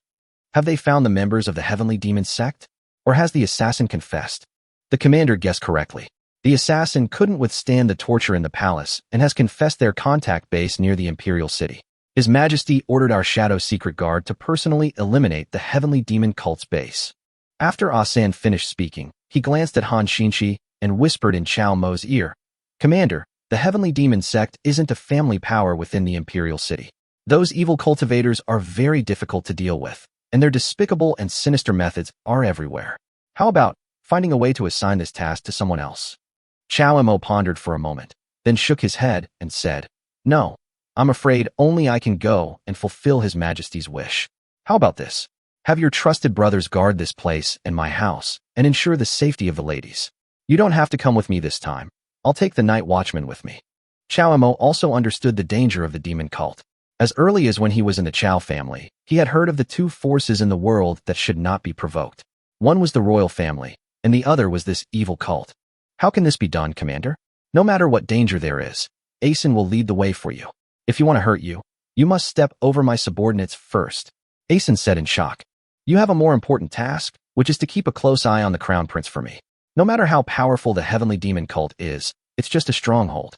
Once exposed, they won't choose to fight a bloody battle with my royal family. They will definitely try their best to move away, so it won't be too dangerous. But after I leave, no one will be able to watch over the affairs of the city for me.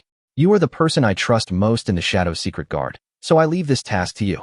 Chao Mo patted Asen's shoulder and said seriously, Upon hearing this, Asan's eyes immediately filled with tears, and he nodded repeatedly. Since the commander has placed such trust in me, I will definitely live up to your kindness, and will go through fire and water without hesitation. Okay, I'll be leaving now. I'll leave things here to you. Chao Mo nodded with satisfaction and stood up to leave. Unexpectedly, a small hand grabbed the sleeve tightly. Looking back, Han Xinqi's big eyes filled with tears were staring at him. Didn't you just say, take me with you? Oh, you've been busy all day. Stay here and rest today. You'll be able to contribute to the next annihilation of the Heavenly Demon Cult. Chao Mo gave Asen a look.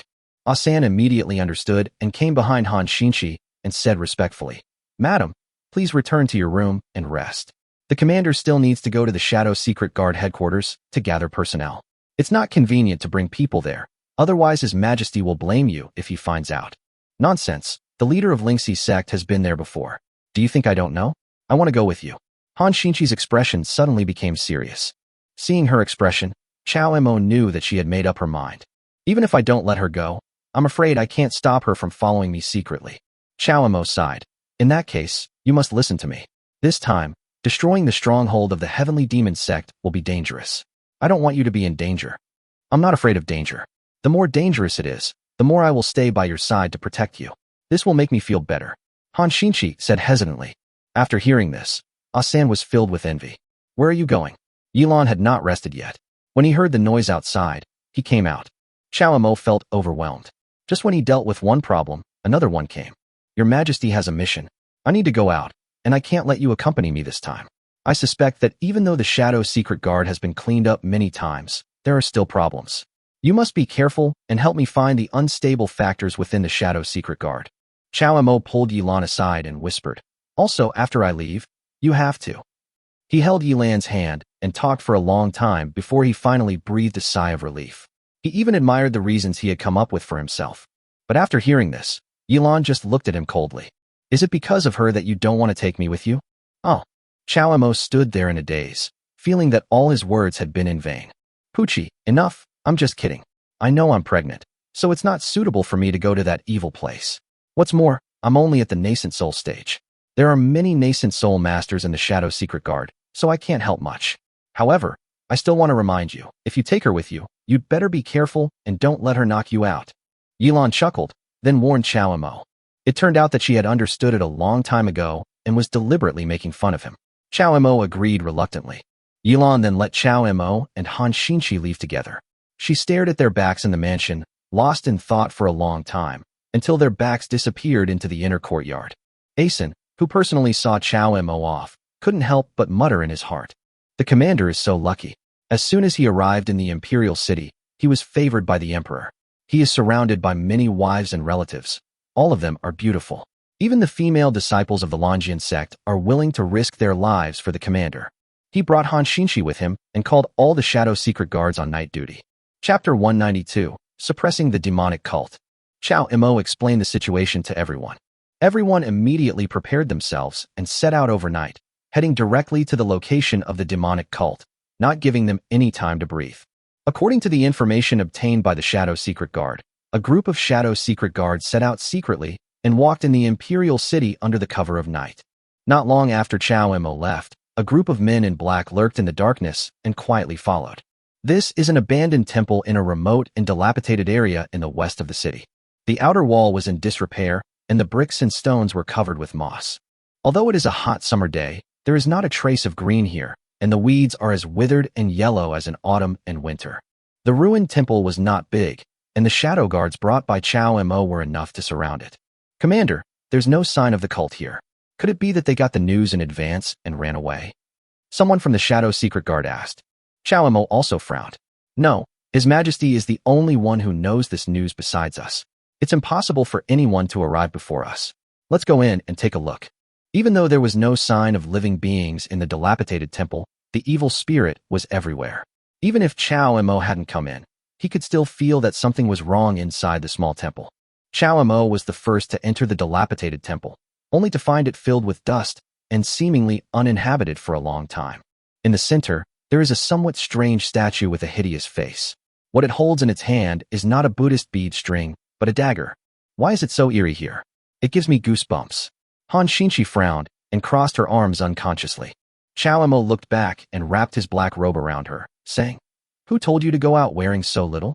It's evening, and the weather is worse than during the day. Dress properly and follow me closely. Don't wander around by yourself. It's a bit strange here." For some reason, Chao Mo felt uncomfortable all over after entering this dilapidated temple.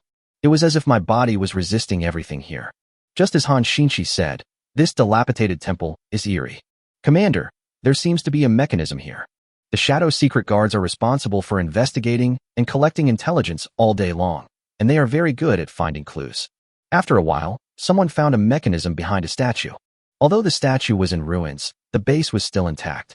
Where the Shadow Guard pointed his finger, one could clearly see traces of scratches on the ground. No need to think, this statue can be moved. No wonder we couldn't find any trace of those evil cultivators here. It turns out they were all hiding. Chao Mo waved his hand, and a group of shadow guards drew their weapons and surrounded him. Chao Mo squatted down and looked at the mechanism, then pushed it hard with his left hand. Crack! Sure enough, the statue began to move on its own, revealing a huge hole. The hole is large enough for two people to enter side by side. It was pitch black inside. Chao Mo gestured with his hands, and the shadow guards understood and immediately walked into the cave entrance. The atmosphere in here is even more uncomfortable than outside. It goes without saying that the group of demon cultivators are here. Not long after walking, a faint light came. Human voices were heard up ahead. The cultivator we captured today is really good. If a few more fellows with such cultivation come to me, it won't be long before I can also form a pill. Jindan is nothing. Look at the boss, he's already in the nascent soul stage. Those ignorant cultivators out there are still brazenly saying that we evil cultivators aren't on the right path, and that our cultivation is limited. But they're all just Jindan. How can they possibly understand the joy we evil cultivators have? Ha ha ha. Yes, eat when you need to eat and drink when you need to drink. Every few days, find a cultivator and suck their essence and blood. This will quickly improve your cultivation. If I had known about this method of cultivation earlier, why would I have been bullied all the time? All right, all of you shut up. Can't you see the boss is practicing? Also, the boss said that everyone should be quiet for the time being. A master from our Tianma sect was captured during a mission before, and it is very likely that we will be implicated. Everyone, cheer up and don't go out during this period if you can. This group of evil cultivators gathered together and talked. Their stronghold is not big, and the strongest person, whom they call the boss, is only in the early nascent soul stage. Even if Chao Mo faces him alone, he can easily defeat him. After observing secretly for a while, Chao Mo confirmed that there was no one else here and waved his hand. Countless shadow guards appeared at the same time and surrounded this group of evil cultivators. The evil cultivator who had just been lying there jumped up in shock. He looked at Chao Mo and the others and angrily asked, "Who are you? How did you get here?" "We, the Shadow Secret Guards, have been ordered to thoroughly investigate the strongholds of the heavenly demon cult and eliminate the evil cultivators. You must immediately lay down your weapons and surrender, otherwise you will be killed without mercy." After the Shadow Secret Guard finished speaking, the spiritual energy around him was released. Invisibly, the powerful aura directly purified the evil energy in the cave. This group of demon cultivators suddenly fell silent, looking at their boss at a loss. The fellow who had just been cultivating opened his eyes, looked at Chao Mo, and said coldly, "Do you know the consequences of offending the heavenly demon sect? What will happen? You can go to His Majesty and discuss the consequences. We are only following orders. Kill." Chao Mo didn't want to die because of talking too much. Since he was already surrounded, he couldn't give them any chance. At Chao Mo's command, everyone rushed out. After all, the strength of the Shadow Secret Guard's masters was there, and those demonic cultivators were no match for them. Soon, except for the guy in the nascent soul realm, all the others were killed or captured alive by the Shadow Secret Guards. The leading evil cultivator looked at Chao Mo with red eyes and growled in hatred. "You dare to offend my heavenly demon sect, you will be retaliated." Chao Mo sneered and didn't answer at all. Just when all the evil cultivators were captured by the Shadow Secret Guards, a loud noise suddenly came from behind them. That was the sound of a huge rock falling to the ground. Bang! Chao Mo's face changed. The uneasiness deep in his heart became more and more obvious, and even Han Xinchi beside him seemed to feel something strange at this moment. "What's going on?" Chao Mo asked sternly. The shadowy guard behind him exclaimed, "Oh no, Commander, the entrance we just came in through has been blocked by a huge rock." Fell into a trap? Chao Mo's scalp tingled. But before he could give the order to blast away the boulder and evacuate quickly, he saw black patterns appearing on the ground.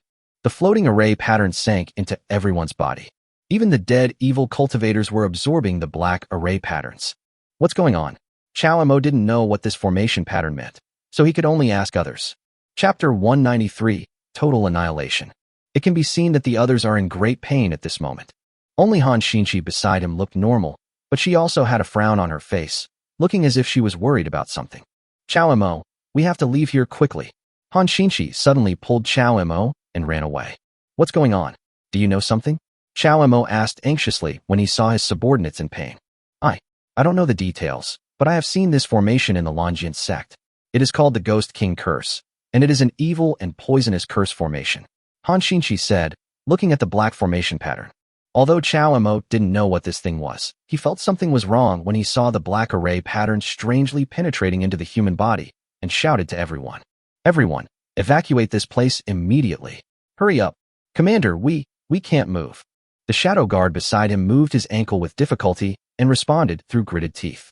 Veins bulged on their faces, sweat poured down their cheeks, and they tried desperately to move, but their feet seemed to be stuck in the quagmire, and they couldn't budge at all. Chao Mo finally stopped and controlled the spiritual energy to slowly inject it into their bodies, trying to dispel the power of the formation for them. "What about now? How is it? What do you feel?" Commander, please leave first. We can't do it anymore." Those shadow guards were deeply moved and said to Chao Mo, "Stop talking nonsense. Use your spiritual energy and evacuate quickly. Your bodies are fine, so why can't you move?" Chao Mo was confused, but no one could answer his question. Regardless of whether the shadow guards knew the reason, as the black array patterns penetrated into their bodies, their ability to control their bodies began to decline. At first he could only move, but now he can't speak. Only the two Yuanying realm masters were still trying to move their feet, but it was very difficult for them to leave. Their bodies weighed over 1,000 pounds, as if they were sucked into the ground. Chao Mo was unable to take them away even if he wanted to. Han Xinchi grabbed Chao Mo's arm and urged him, "Chao Mo, hurry up and leave here. I'll find a way to save them for you. That thing is almost taking shape, so hurry up and leave first." "What is that?" Chao Mo turned around and looked. The black patterns on the ground began to solidify, forming circles of black mist that rose up. The black mist converged in midair and formed a human form. The black fog made it impossible to see the person's face, and one could only judge from the curvy figure that it was a woman. Could it be something summoned by the formation? What the hell is this? Could it be a cult trick? The black fog gradually took shape, and a sense of fear that came from the heart lingered in everyone's heart. Chao Mo had never seen such a thing before, so how could he dare to be careless? He quickly gathered his energy and luck and took a vigilant posture. Hurry up, this is not a human being, it is resentment. Han Xinqi was so anxious that she was about to cry, and pushed Chao Mo towards the door with the big stone. Grudge? Okay, I'll break this boulder first, and we'll leave for now. No matter what, we have to move that huge rock away before we can get out of here. Now he was the only one who had the strength to break through the huge rock blocking the road. Chao Mo channeled his energy into his dantian, gathered spiritual energy in his palms, and suddenly slapped out with both palms. There was a sound of a crack and the huge rock split open. With the power of the nascent soul realm, splitting gold and breaking rocks is naturally a piece of cake. Woo-woo. It was as if the sound of a woman crying came from the black fog behind her. Chao Mo felt his scalp tingling and subconsciously looked back, but at that moment his steps stopped and his mind went blank. Their eyes met, and the voice of the black mist continued to echo in his mind. Seeing Chao Mo's dull eyes, Han Xinqi quickly blocked his gaze with her body, hugged Chao Mo's head tightly, and called out, "Wake up! Don't look at her." Chao Mo clung tightly to Han Xinqi's body. After a while, he came to his senses and was extremely shocked. "Xinqi, what's going on? What is this? What on earth is that thing in the black fog that can shock the mind?" Han Xinqi shook her head and answered truthfully, "I just remembered that a long time ago, there was a genius in the cult who was well known to everyone. He formed a pill in 7 days and formed a yuanying in half a month. In a short period of time, he successfully broke through the shackles of cultivation and became the leader of the cult. But one day, this person was suddenly killed. No one knew what happened. All we know is that his resentment persisted and eventually solidified into something physical. Someone was worried that this resentment would seek revenge, so they used a formation to trap it. This trap lasted for 1,000 years. During this 1,000 years, although this person was in the formation, he did not stop practicing, and his resentment gradually turned into substance. And she is what people call the Ghost King. According to Han Xinqi, because of the resentment in the Ghost King's heart, anyone who triggers the formation will be cursed by her. The reason why Han Xinqi was fine was because the Ghost King's curse only worked on men. Before Han Xinqi could finish speaking, a roar came from the black fog. Black threads entwined around. Although Chao Mo blasted the boulder away, when he wanted to escape, he found that the formation still had the power to prevent people from leaving. He can't escape at all. In an instant, thin black lines penetrated directly into the human body. Chao Mo felt a tingling sensation all over his body, and soon his skin felt a burning sensation. The same should be true for others, but they cannot move as freely as Chao Mo, so they can only watch it all. Oh no. Chao Mo knew that the power of this curse was the most difficult to deal with. Compared to healing serious injuries, the power of this curse is mysterious and difficult to find. That ominous power directly invades the soul and is difficult to remove without purifying the soul. A faint golden light floated on Chao Mo's body, and the immaculate holy body began to operate autonomously, helping Chao Mo resist the power of the curse. The price was a huge consumption of spiritual energy. Chao Mo felt that the spiritual energy in his body was used up in the blink of an eye, and his body was constantly absorbing spiritual energy from the outside. Time passes. The power of the curse within the formation began to gradually weaken and dissipate. Chao Mo let out a long breath and looked around. Except for Han Xinqi, who was supplying him with spiritual energy, everyone else had no breath left. Okay, it's okay. Chao Mo grabbed Han Xinqi's hand, stopped her movements, and walked over to the other members of the Shadow Guard. The guy who just told the commander to leave quickly and not to bother with him now looked ashen, without a trace of life in his face. This group of Shadow Guards he brought with him. They all died in this evil cult's formation. Chao Mo's eyes turned cold, and a hint of murderous intent appeared in his eyes when he saw the dead Shadow's secret guards. Chapter 194, Death. At this moment, a chaotic sound of footsteps was heard outside the dilapidated temple. "You and your subordinates are coming?" Han Xinqi asked. Chao Mo's face changed, and he hurriedly pulled her out of the dilapidated temple. "I wanted to slip away when no one was paying attention, but when I came out I was discovered. The ruined temple has been surrounded by people, and these guys just deliberately released their aura to lure him out." "Who are you?" Chao Mo asked, knowing he couldn't escape. "Hey, isn't this the dignified commander of the Shadow Secret Guard?" What's wrong? Judging from your aura, are you injured? The man was wearing black clothes and a mask. As he spoke, he raised the back of his hand slightly, and a sharp edge flashed. Chow Mo glared and quickly dodged to the side. Sure enough, a hidden arrow flew past his eyes, with green poison on it. Pretty cautious, get started.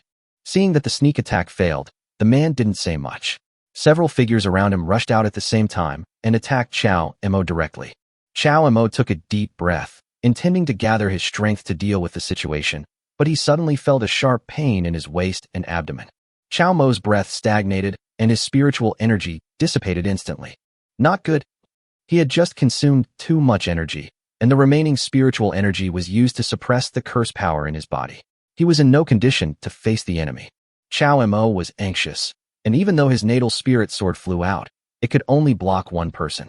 Seeing the attacks from the others coming, she let out a sharp cry and swords flew everywhere. Han Xinchi took on the rest of them with a sword. You run first. Han Xinchi told Chow Mo, turning around and performing the Longian sect's swordsmanship. I have to say that there is a reason why the Longian sect is famous all over the world. Their swordsmanship is indeed extraordinary. Han Xinchi's cultivation level was much lower than his opponent's, but with his sword skills, he was able to fight 4 people at once effortlessly, and even had a slight advantage. However, those guys were not disciples of the sect, and there were no rules or regulations when they attacked. Hidden weapons and despicable moves were used frequently, and Han Xinchi felt embarrassed and annoyed, and gradually her sword skills began to lose their rhythm. A guy who had been observing secretly noticed Han Xinchi's flaw, and was overjoyed and took action secretly. Careful. Chow Mo was about to warn him, but was surprised to find that Han Xinchi's flaw, there is none left. She was deliberately tricking them into making a move. Clever. Chow Mo was overjoyed. Sure enough, as soon as the guy made a move, a cold light flashed and chopped directly at him. If that guy hadn't reacted quickly, this sword would have been enough to take his hand. Han Xinchi stood with a sword behind his back, looking indescribably cool and confident. I didn't expect that after just a few years, Han Xinchi has grown to this point.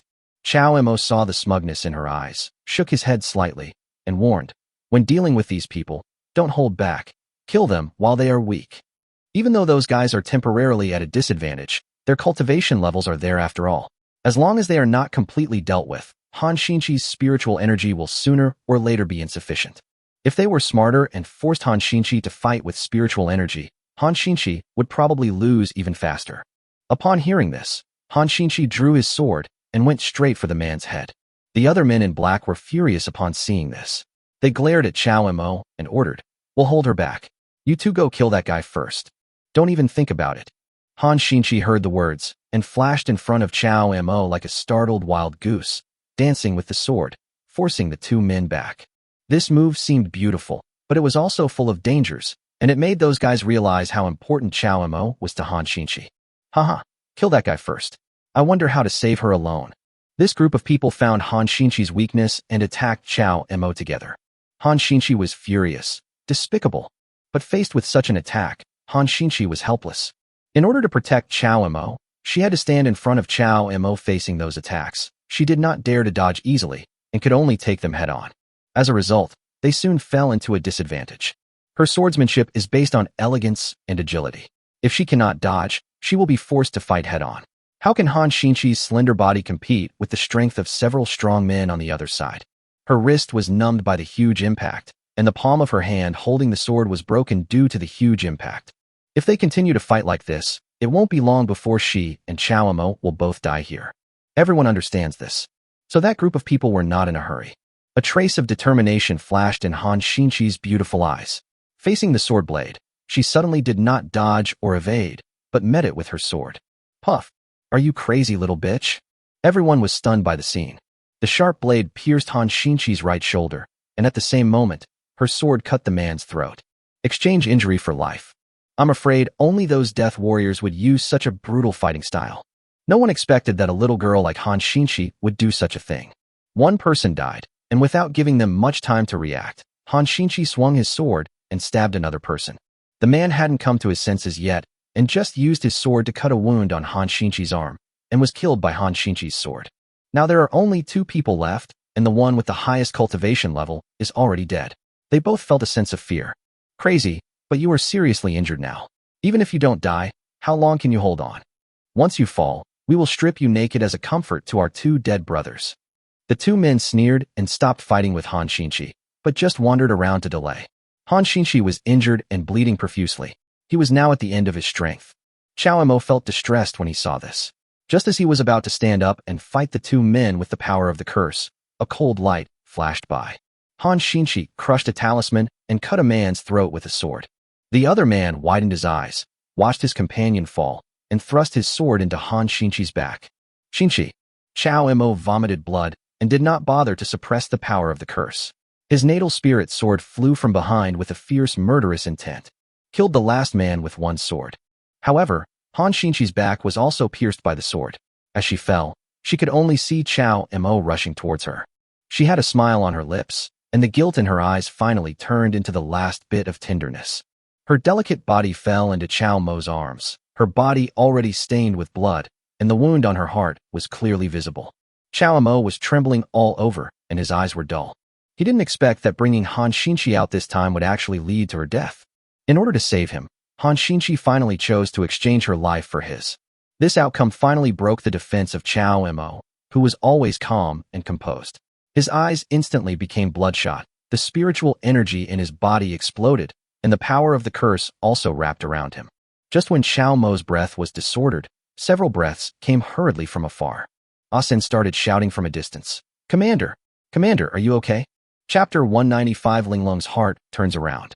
Chao Mo looked up and saw that the person following behind Asan was none other than Yilan, the leader of Lingxi sect who had promised him to stay in the mansion. She was still worried about him being alone in the mansion, so she followed him. "Chao Mo, what's wrong with you?" Yilan exclaimed as she saw Chao Mo covered in blood as soon as she landed on the ground. Chao Mo did not answer. He lowered his head and looked at Han Xinchi in his arms, transferring spiritual energy to her woodenly. Even though he knew that she couldn't survive with her heart pierced, Chao Mo still refused to let go of her body. Asen and Yilan also noticed that something was wrong and looked towards Chao Mo's arms. The 2 looked at each other and understood what had happened. Asan hurriedly shouted, "Secret guards, listen up. Thoroughly search this place and capture everyone here. Bring them back to the dark prison." "No need, the people here are all dead," Chao Mo murmured. It was unknown whether the curse in the dilapidated temple had disappeared. In order to prevent the shadow secret guards from dying in there again, Chao Mo stopped them. Just when Chao Mo was distracted, a flash of light suddenly appeared at Han Xinchi's heart in his arms. Chao Mo seemed to sense something and looked over with wide eyes. Although her heart was pierced, she was not completely dead. It's a heart with 9 orifices. Han Xinchi's extraordinary talent is due to this 9-aperture heart. Although the 9-aperture exquisite heart was silently repairing Han Xinchi's injuries, the injuries were too severe, and even keeping her alive was already the limit. Chao Mo noticed this and shouted in surprise, "Hurry, she can still be saved. Hurry up and take her back." "Asan." "Here, Commander." Seeing Chao Mo's appearance, Asen did not dare to neglect him. "Wait. Her injuries are so severe that it may be too late to return home later. I brought some elixirs with me that may be of some use, but they still need to be refined into pills. I will stop the bleeding and heal her wounds, and then I will start refining the pills. You just need to help me protect her." Yilan said. "Good, but don't expect me to save her. Being able to save her life temporarily is already my limit." After Yilan said this, she began to treat Han Xinchi. She knew that Han Xinchi and Chao Mo had a close relationship. Now that Han Xinchi was in this condition, she would of course do her best to treat her. A group of shadow secret guards dispersed and blocked the entire area around the ruined temple. Asen came to Chao Mo and didn't know how to start for a moment. "Commander, don't worry, Miss Han will be fine. Didn't you come here with a group of brothers? What exactly happened?" "What happened?" Chao Mo muttered to himself and then began to sneer. "I also want to know what happened. If it weren't for Xinchi, I'm afraid I would have died here today, just like all the shadow guards. Is it because of the ambush by the demon cult? I knew that those evil cults are insidious and vicious, and they use despicable means everywhere. It's all Asan's fault for not coming with the commander, otherwise this kind of disaster would not have happened." Asan blamed himself. "Why are you here?" Chao Mo looked at him and asked. Sect leader Yi said that he was feeling uneasy, so he asked his subordinates to lead the way and insisted on coming here to find you. "I didn't expect that something really happened on your side. It's all thanks to Sect leader Yi." Asen told Chao Mo what happened afterwards. "Asan, how's the matter I asked you to keep an eye on going?" "I've asked my trusted brothers to keep an eye on that matter." "Commander, don't worry. As long as there's any movement, we'll know. Commander, are you injured too? I can sense your presence. After a few words, Asen noticed the disorder in Chao Mo's breath and asked. Bang! A huge medicine cauldron appeared out of thin air. It scared Asen. When Chao Mo saw the medicine cauldron, his expression softened a bit. He knew that Yilan rarely took out this medicine cauldron because it was related to her life experience and it might cause unnecessary trouble. Now that she took out this sex treasure to refine medicine, it was enough to show how much importance Yilan attached to it.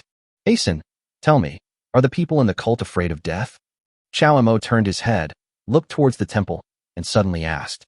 Of course, aren't the members of cults all cowards who are greedy for life and afraid of death? They are unwilling to put in the effort to practice and only want to take shortcuts. How could such people not be greedy for life and afraid of death? Asen nodded and replied. Well, I think so too. But why would a person who is afraid of death set up such a terrifying formation under his feet? Chao Mo looked into the distance, not knowing what he was thinking. Asan didn't understand what he said, but he knew he shouldn't ask too much, so he could only stay with Chao Mo. The evening breeze brought the fallen leaves quietly to the ground, and rustling sounds continued to be heard from the darkness. A burst of medicinal fragrance wafted in the wind, refreshing the heart. The shadow guards around held torches, formed a circle, and protected Yilan. Chao Mo watched as elixirs flew into the medicine cauldron from Yilan's fingers, the flames leaping at her command. She really looked like an alchemist. As the flame burned, a faint crackling sound was heard. Chao Mo's eyes grew colder, and murderous intent loomed in his eyes. Asan was the closest and felt it most clearly, so he quickly asked, What's wrong, Commander? Something's wrong. What's wrong? Asen quickly took out his weapon and looked around. Chao Mo's eyes were filled with purple, and the eye of truth opened. Humph, it's endless. Since you want to die, I'll grant your wish. I saw a spiritual sword breaking through the air. Carrying terrifying spiritual energy, it plunged directly into the darkness. A tree so thick that it took two people to hug, it was directly pierced by the spiritual sword. Chao Mo's figure flashed, and he followed. His terrifying, murderous intent immediately attracted everyone's attention. None of the shadow guards knew what was happening. You follow the commander to deal with the enemy. The rest of you should strengthen your vigilance and protect Sect Master Yi. Be his guardian. Asan immediately gave the order, then approached Yilan and looked around cautiously. To be honest, he didn't notice any enemy until Chao Mo disappeared. The man's strength can be seen from this. If there was no commander, the consequences would be unimaginable. This is not the fault of the Shadow Secret Guard. The master on night duty has died in the ruined temple. Now the people brought by Asen are just a group of Jindan realm cultivators. They can deal with ordinary people, but they are naturally no match for the masters. With the help of the Eye of Truth, Chao Mo quickly locked onto the man's figure. The guy was dressed in black and hiding among the woods. His aura was concealed to the extreme. Until now, he didn't know how Chao Mo found him. The wind and thunder sword and the innate spirit sword attacked at the same time, and the two sword energies blocked the man's retreat from the left and right. Chao Mo quickly arrived in front of him and sneered. You guys are really endless. What? You're here and you want to leave. Chapter 196, His Majesty's Summons. The man in black was not panicked when he saw Chao Mo blocking his way. A natal spirit sword attacked from the darkness. Chao Mo's face changed, and he pulled back, barely avoiding it. Suddenly, I remembered it in my mind. I was wondering how your movements looked so familiar. It turns out you were the one who attacked me before. I didn't kill you last time, and you dare to come again. Chao Mo had recognized his identity from the magic sword. During the family upgrading conference, someone had been secretly trying to assassinate him. That strange body movement and this life-defining part are his symbols. The man in black was exposed, but he didn't explain. He smiled sinisterly under his mask and attacked with his sword. The cultivation level of Yuanying realm. If it were before, Chao Mo would certainly not be afraid of him. But now Chao Mo still has the power of curse in his body. Facing the attack of the man in black, he has to completely release the suppression of the power of curse. The murderous intent in Chao Mo's eyes gradually overcame his rationality. Now he just wanted to kill the guy in front of him and avenge Han Xinchi. The fighting style of exchanging injuries for injuries and risking life was so fierce that even the assassin was afraid. Are you crazy? The power of the curse is on your body. If you don't suppress it, the backlash will come and you will definitely die. The man in black obviously knew about the curse on Chao Mo. These words made Chao Mo even angrier. Sure enough, the curse power in the formation was not that simple. You will not survive before I die. If you are willing to confess who sent you, I will spare your life. Otherwise, no one can save you today. As Chao Mo spoke, The spiritual energy around him completely exploded. Who wouldn't feel a chill down their spine after reading this belief that they are going to die? The man in black thought about it, turned around, and was about to escape. He would not accept this mission. But Chao Mo was different. He stomped his feet hard and rushed out. The flashes of swords and sabers flickered in the darkness. Flames and strong winds swept through, and the entire forest was as bright as day. Chao Mo had a sneer on his face and attacked with unusual ferocity. The terrifying sword intent moved forward courageously, attacking without defending, leaving Chao Mo with several scars on his body. But in return, the man in black was seriously injured. "Madman, if you want to die, don't pull me." The man in black squatted on the ground and cursed with gritted teeth. "Haha, what a joke. You want to kill me, but you also want me to let you go." After Chao Mo said that, he rushed out. There was a surge of spiritual energy, and then the sound of collision. Only then did Asen bring people over. "Commander, are you okay? Deal with the body and find out the identity." "Aye." Before Chao Mo finished speaking, his face changed and a black energy raged in his body.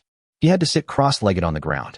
The power of the curse completely broke free from Chao Mo's suppression and actually condensed into a human figure within Chao Mo's body. The black shadow still wanted to take over and occupy Chao Mo's dantian. All the spiritual energy in Chao Mo's body was expelled by the curse power of this resentful thought. Chao Mo controlled his spiritual energy to collide with it, but every time the black fog was attacked, Chao Mo would feel unbearable pain all over his body. But even so, Chao Mo still refused to give in. After the black mist condensed, it could only shrink near his dantian and could not spread at all. Yilan had already refined the elixir and came to Chao Mo. Seeing Chao Mo's painful expression, he hurriedly asked Asen. Asen also shook his head repeatedly to indicate that he didn't know, and was at a loss as to what to do. He could only protect Chao Mo. Could this black mist be a curse? Yilan looked at Chao Mo's condition and said in surprise, "Curse? No wonder, no wonder." Asen suddenly understood something, and under Yilan's puzzled gaze, he told her what was happening inside the ruined temple. There were many Yuanying realm masters among the shadow secret guards brought by Chao Mo, but now none of them is missing. How could Asen not send people to look for them? During the search, they found the bodies of a group of shadow secret guards in the ruined temple. They all looked ashen, their bodies were shrouded in black mist, their spiritual energy dried up, and their organs failed and they died. "Master, is there any way to help the leader? Is this curse a trick of that evil cult? How to break it?" Asen asked anxiously. "I can only see that this is the power of a curse, but I don't know what kind of curse it is. Now we can only wait for him to wake up or the young lady of the Han family to wake up. Then we can know what happened." Yilan shook his head, indicating that he had no other choice. "Then will the commander also?" Asen didn't dare to continue and secretly glanced at Yilan's face. Yilan shook her head, looked at Chao Mo, and said, "He should be fine. He seems to be able to suppress the power of the curse in his body, but he can't get rid of it. As long as he doesn't use his spiritual energy like before, there will be no danger. And he seems to be using the power of the curse to temper his soul." As they spoke, even Yilan found it incredible. Everyone avoided the power of the curse, fearing to be contaminated by even a little bit of it. He had never heard of anyone using this power to temper themselves.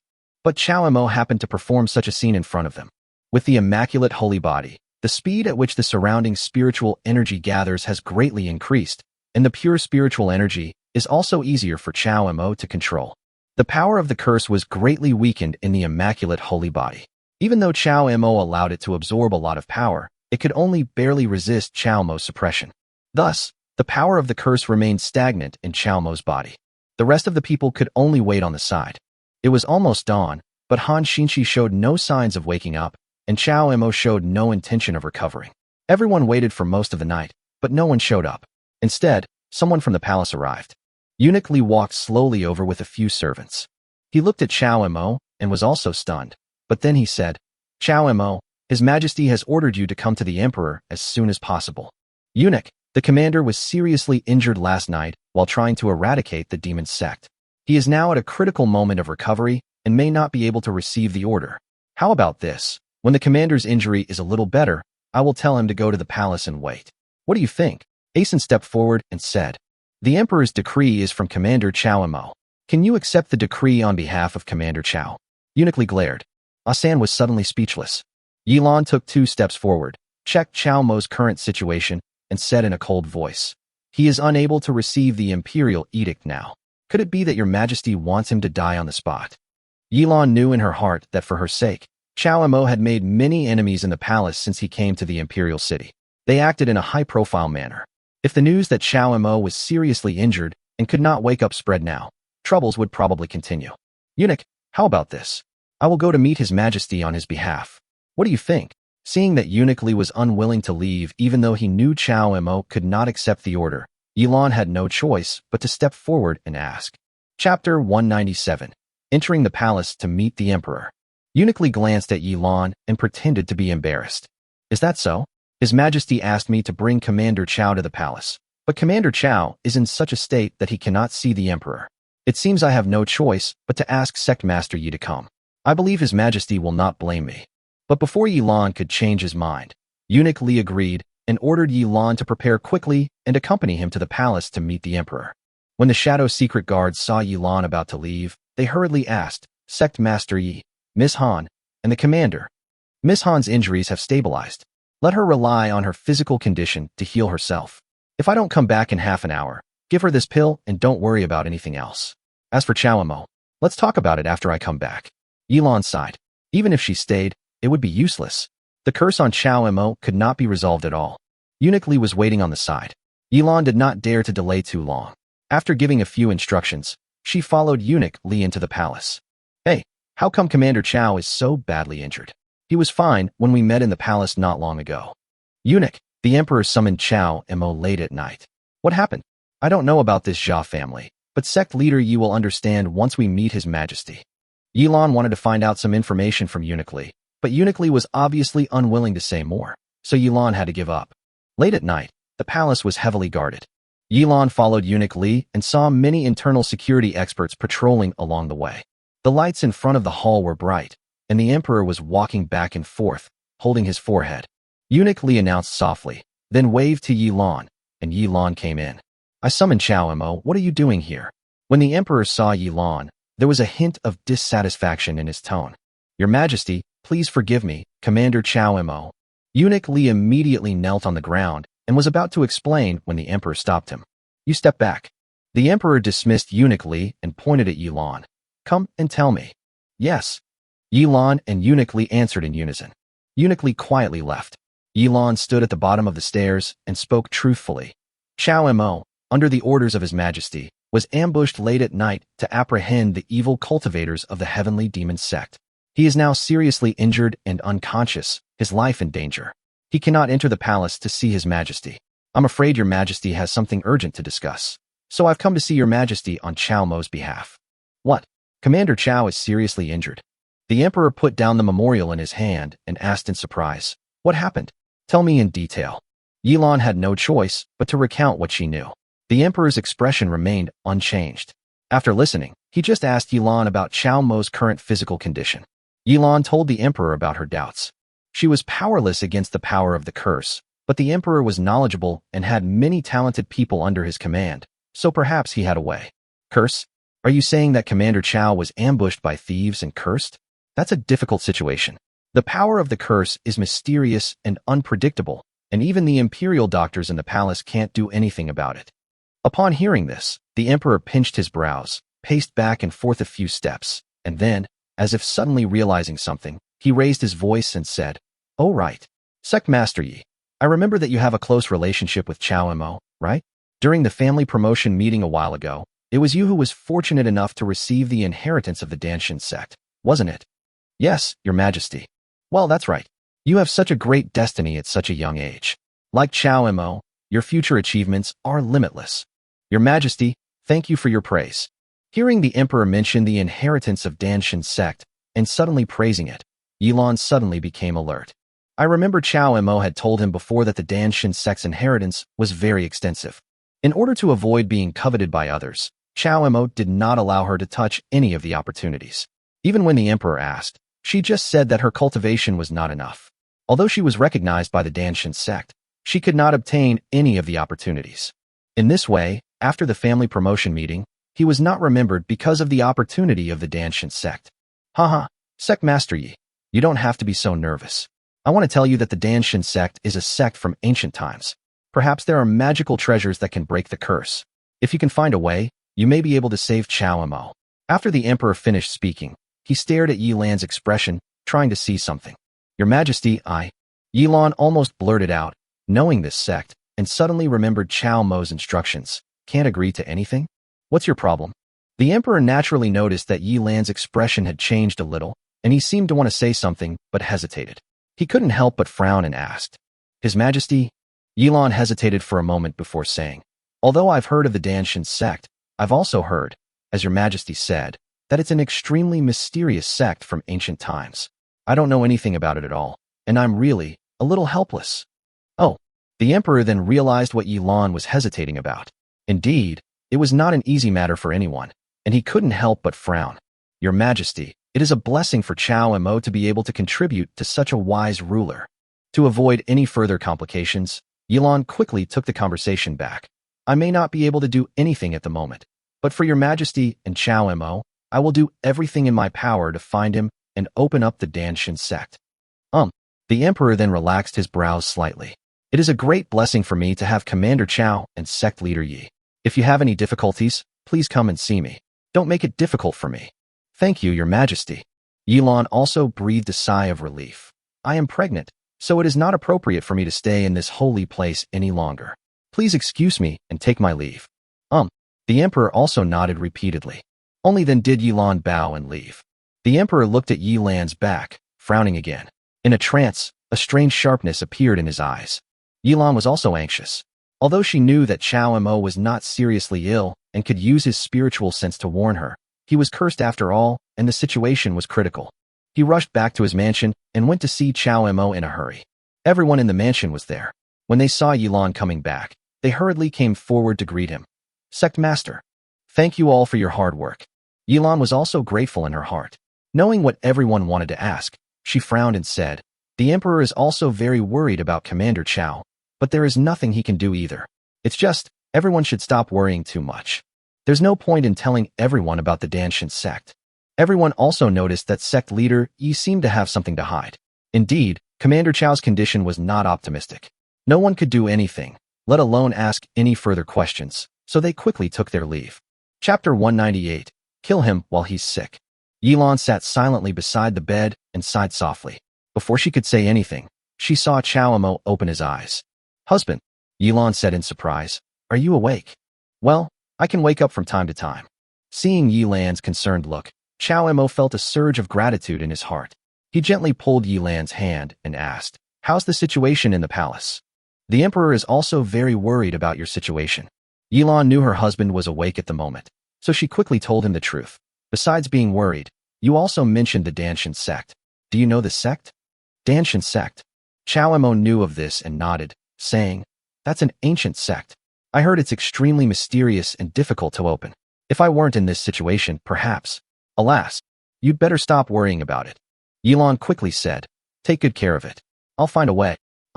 Chao Mo shook Yilan's hand vigorously and said with a smile, Everything is very complicated right now, and my condition is so bad. Plus, you're pregnant, so I'm also worried. Don't worry. Yilan could only offer some comfort. Just focus on taking care of yourself. Leave everything else to me for now. Trust me. Chao Mo nodded and wanted to say something, but suddenly, his eyes became empty again. Yilan also knew that the curse had been cast again. Chao Mo at this moment was no longer the Chao Mo she had just seen. She gestured to the maid to take care of him and turned around to leave. Recently, everyone has been worried about Chao Mo's situation. I have been worried all day long and have not even gone to check on Han Xinqi's situation. I'm back from the palace today and have some free time, so I'll go see Han Xinqi. Han Xinqi's injuries had healed long ago. Moreover, in the recent period, he had made a breakthrough in his cultivation. He was about to go visit Chao Mo when his family suddenly came to report that the leader of Lingxi's sect was visiting. Han Xinqi quickly came out to greet him. Sect Master. Xinqi, why are you out again? Yilan thought Han Xinqi was being polite, and fearing she would worsen her injuries, she frowned and said, I just came to see you.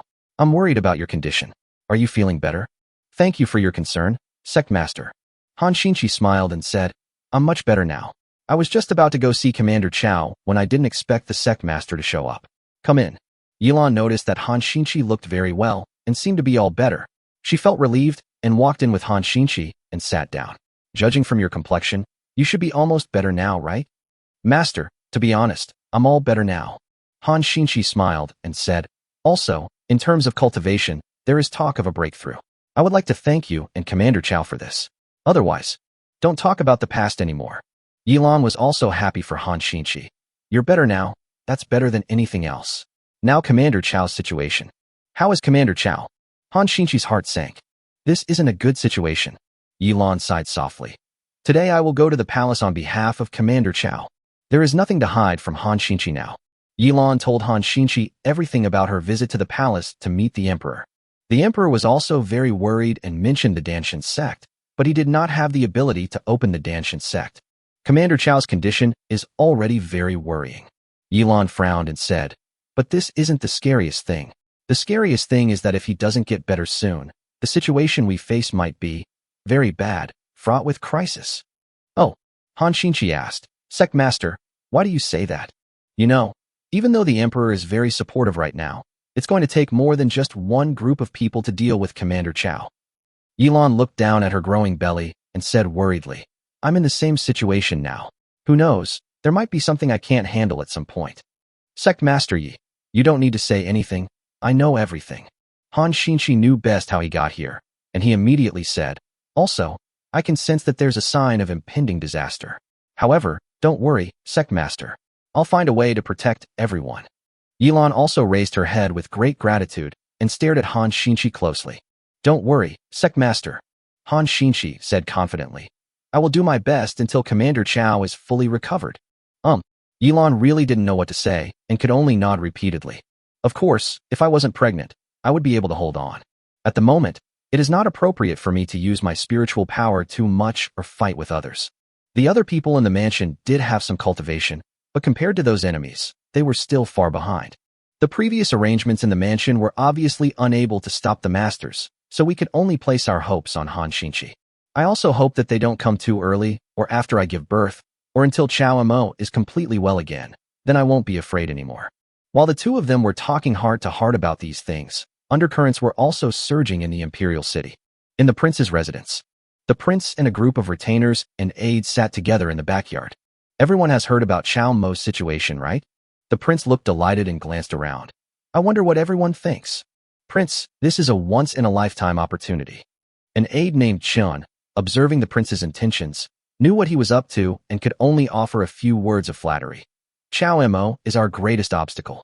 In this situation, why not take advantage of his weakness and kill him? Yes, Mr. Chun is right. No one is stupid. Dong's staff member smiled flatteringly and said, if we don't take this opportunity to get rid of Chow Mo, it would be like letting a tiger return to the mountain. Not everyone was of the same mind. Some were afraid of saying something wrong and stared at the prince's expression. You two are truly my confidants. The prince laughed heartily. That's exactly what I'm saying. Let's discuss who is the most suitable person to solve this serious problem. Now everyone knows that the prince wants to kill Chow Mo. No one wanted to be left behind, and they all named one person, Master Sun Wu. Speaking of this person, he is also the top master in the prince's mansion. He is also very mysterious.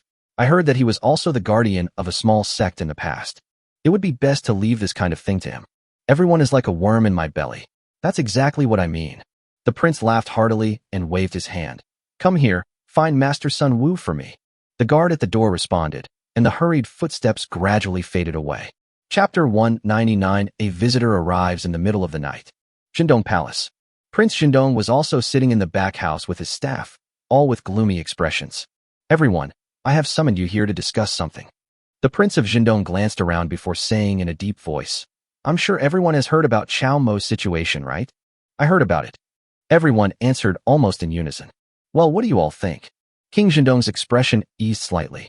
The view of an old minister.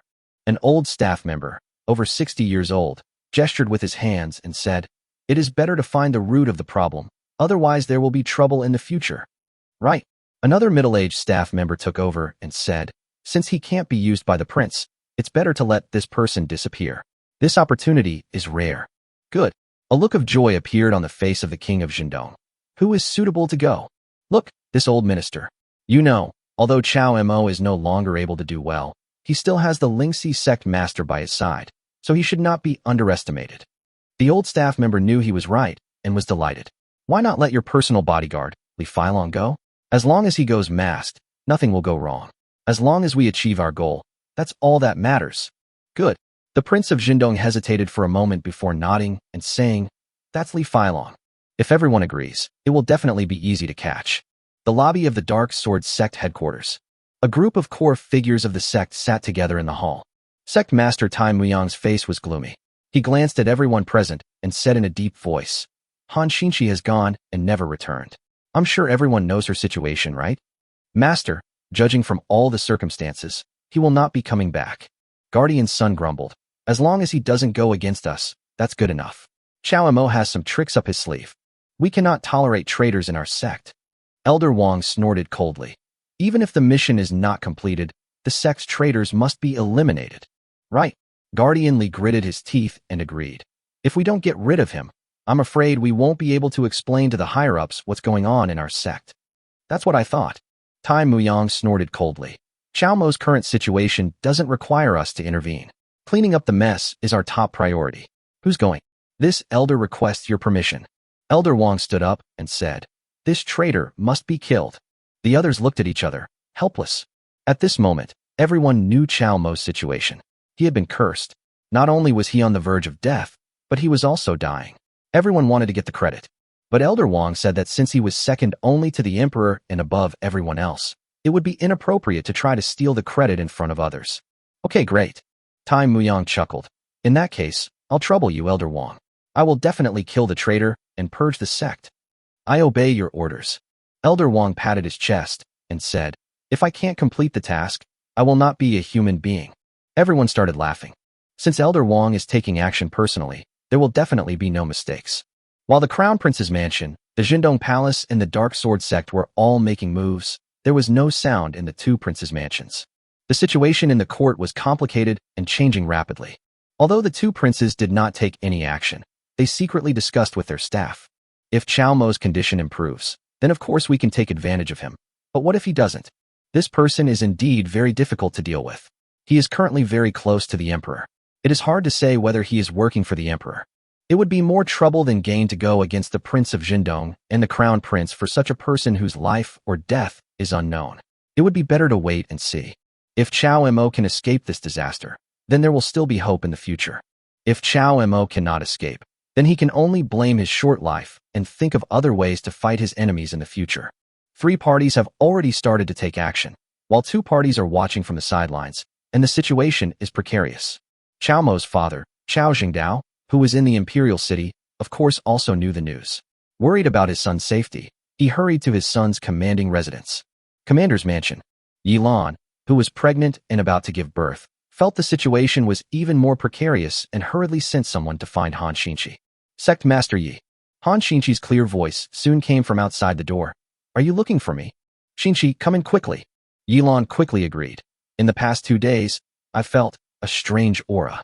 It seems that something is about to happen. I want to discuss it with you. I feel the same way.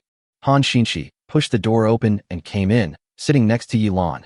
Sect Master Yi, is your body about to be ready? Yes. Yilan sighed softly. When it rains, it pours. When it pours, it pours. When it pours, it pours.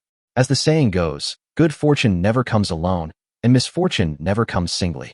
Everything is happening at the same time. I really feel a little overwhelmed. Don't worry. Han Xinqi said confidently, I'll take care of everything. We'll definitely get through this until Commander Chao gets better. I hope so. Yilan then said, I called you here today to tell you about the layout of the mansion. There are several mechanisms that can deal with the enemy. I hope it's not a large-scale attack. Judging from the Emperor's intention, there will be no large-scale attack. It must be an assassination or something like that. Han Xinqi also knew that Sect Master Yi and Commander Chao were both masters, and that they had made some arrangements when they first moved in here, so he hurriedly asked. Yilan then explained to Han Xinqi all the mechanisms and formations in the mansion. There is a Bagua formation in the martial arts arena, and there are also ambushes outside the hall. If you are unable to deal with a single master, it may be of some use. Han Xinqi nodded repeatedly after hearing this, but before she could say anything, she heard footsteps outside, as if the maid had arrived. Report to the sect master. Sure enough, a maid's voice came from outside the door. Old Master Chao Jingdao has arrived and is waiting in the hall. I wonder if it would be convenient for the sect master to go out and greet him. Is Mr. Chao here? Yilan was also surprised and delighted. She quickly stood up and took Han Xinqi's hand. You came just in time. Let's go see Mr. Chow. There is hope. Han Xinchi was also very happy. She quickly and gently supported Yilan and walked to the hall together. Hello, old man. They both greeted in unison. Well, Mr. Chow didn't know Han Xinchi very well, but he felt that she was not an outsider, so he nodded and said, the situation has been bad recently. I came here immediately after hearing about it. Fortunately, everything is fine. It's all thanks to the old man. Yilan smiled and said, but who breaks into the commander's mansion in the middle of the night? Before Yilan could finish her words, she heard the sound of a piece of clothing fluttering slightly. She couldn't help but look outside and let out a soft cry. Chapter 200. The storm is coming. The shadow guards outside the commander's mansion disappeared. Lines of people in black robes stood on the high wall, each holding a bow and a sharp blade hanging from their waist. For a moment, the commander's mansion was silent and murderous aura spread. Chao Jingdao frowned. He had just entered the house and hadn't even checked on Chao Mo's condition, yet someone dared to invade his mansion? What's going on? Chao Jingdao flicked his sleeves and was about to walk out. Seeing this, Yilan quickly stopped him and ordered the servants to take Chao Jingdao to the inner room to see Chao Mo, and told Chao Jingdao that she was enough to take care of things here for the time being. After saying that, Yilan and Han Xinchi looked at each other. The two girls walked out the door side by side. Who are you? Do you know that trespassing into the Shadow Secret Guard Commander's residence late at night is a serious crime?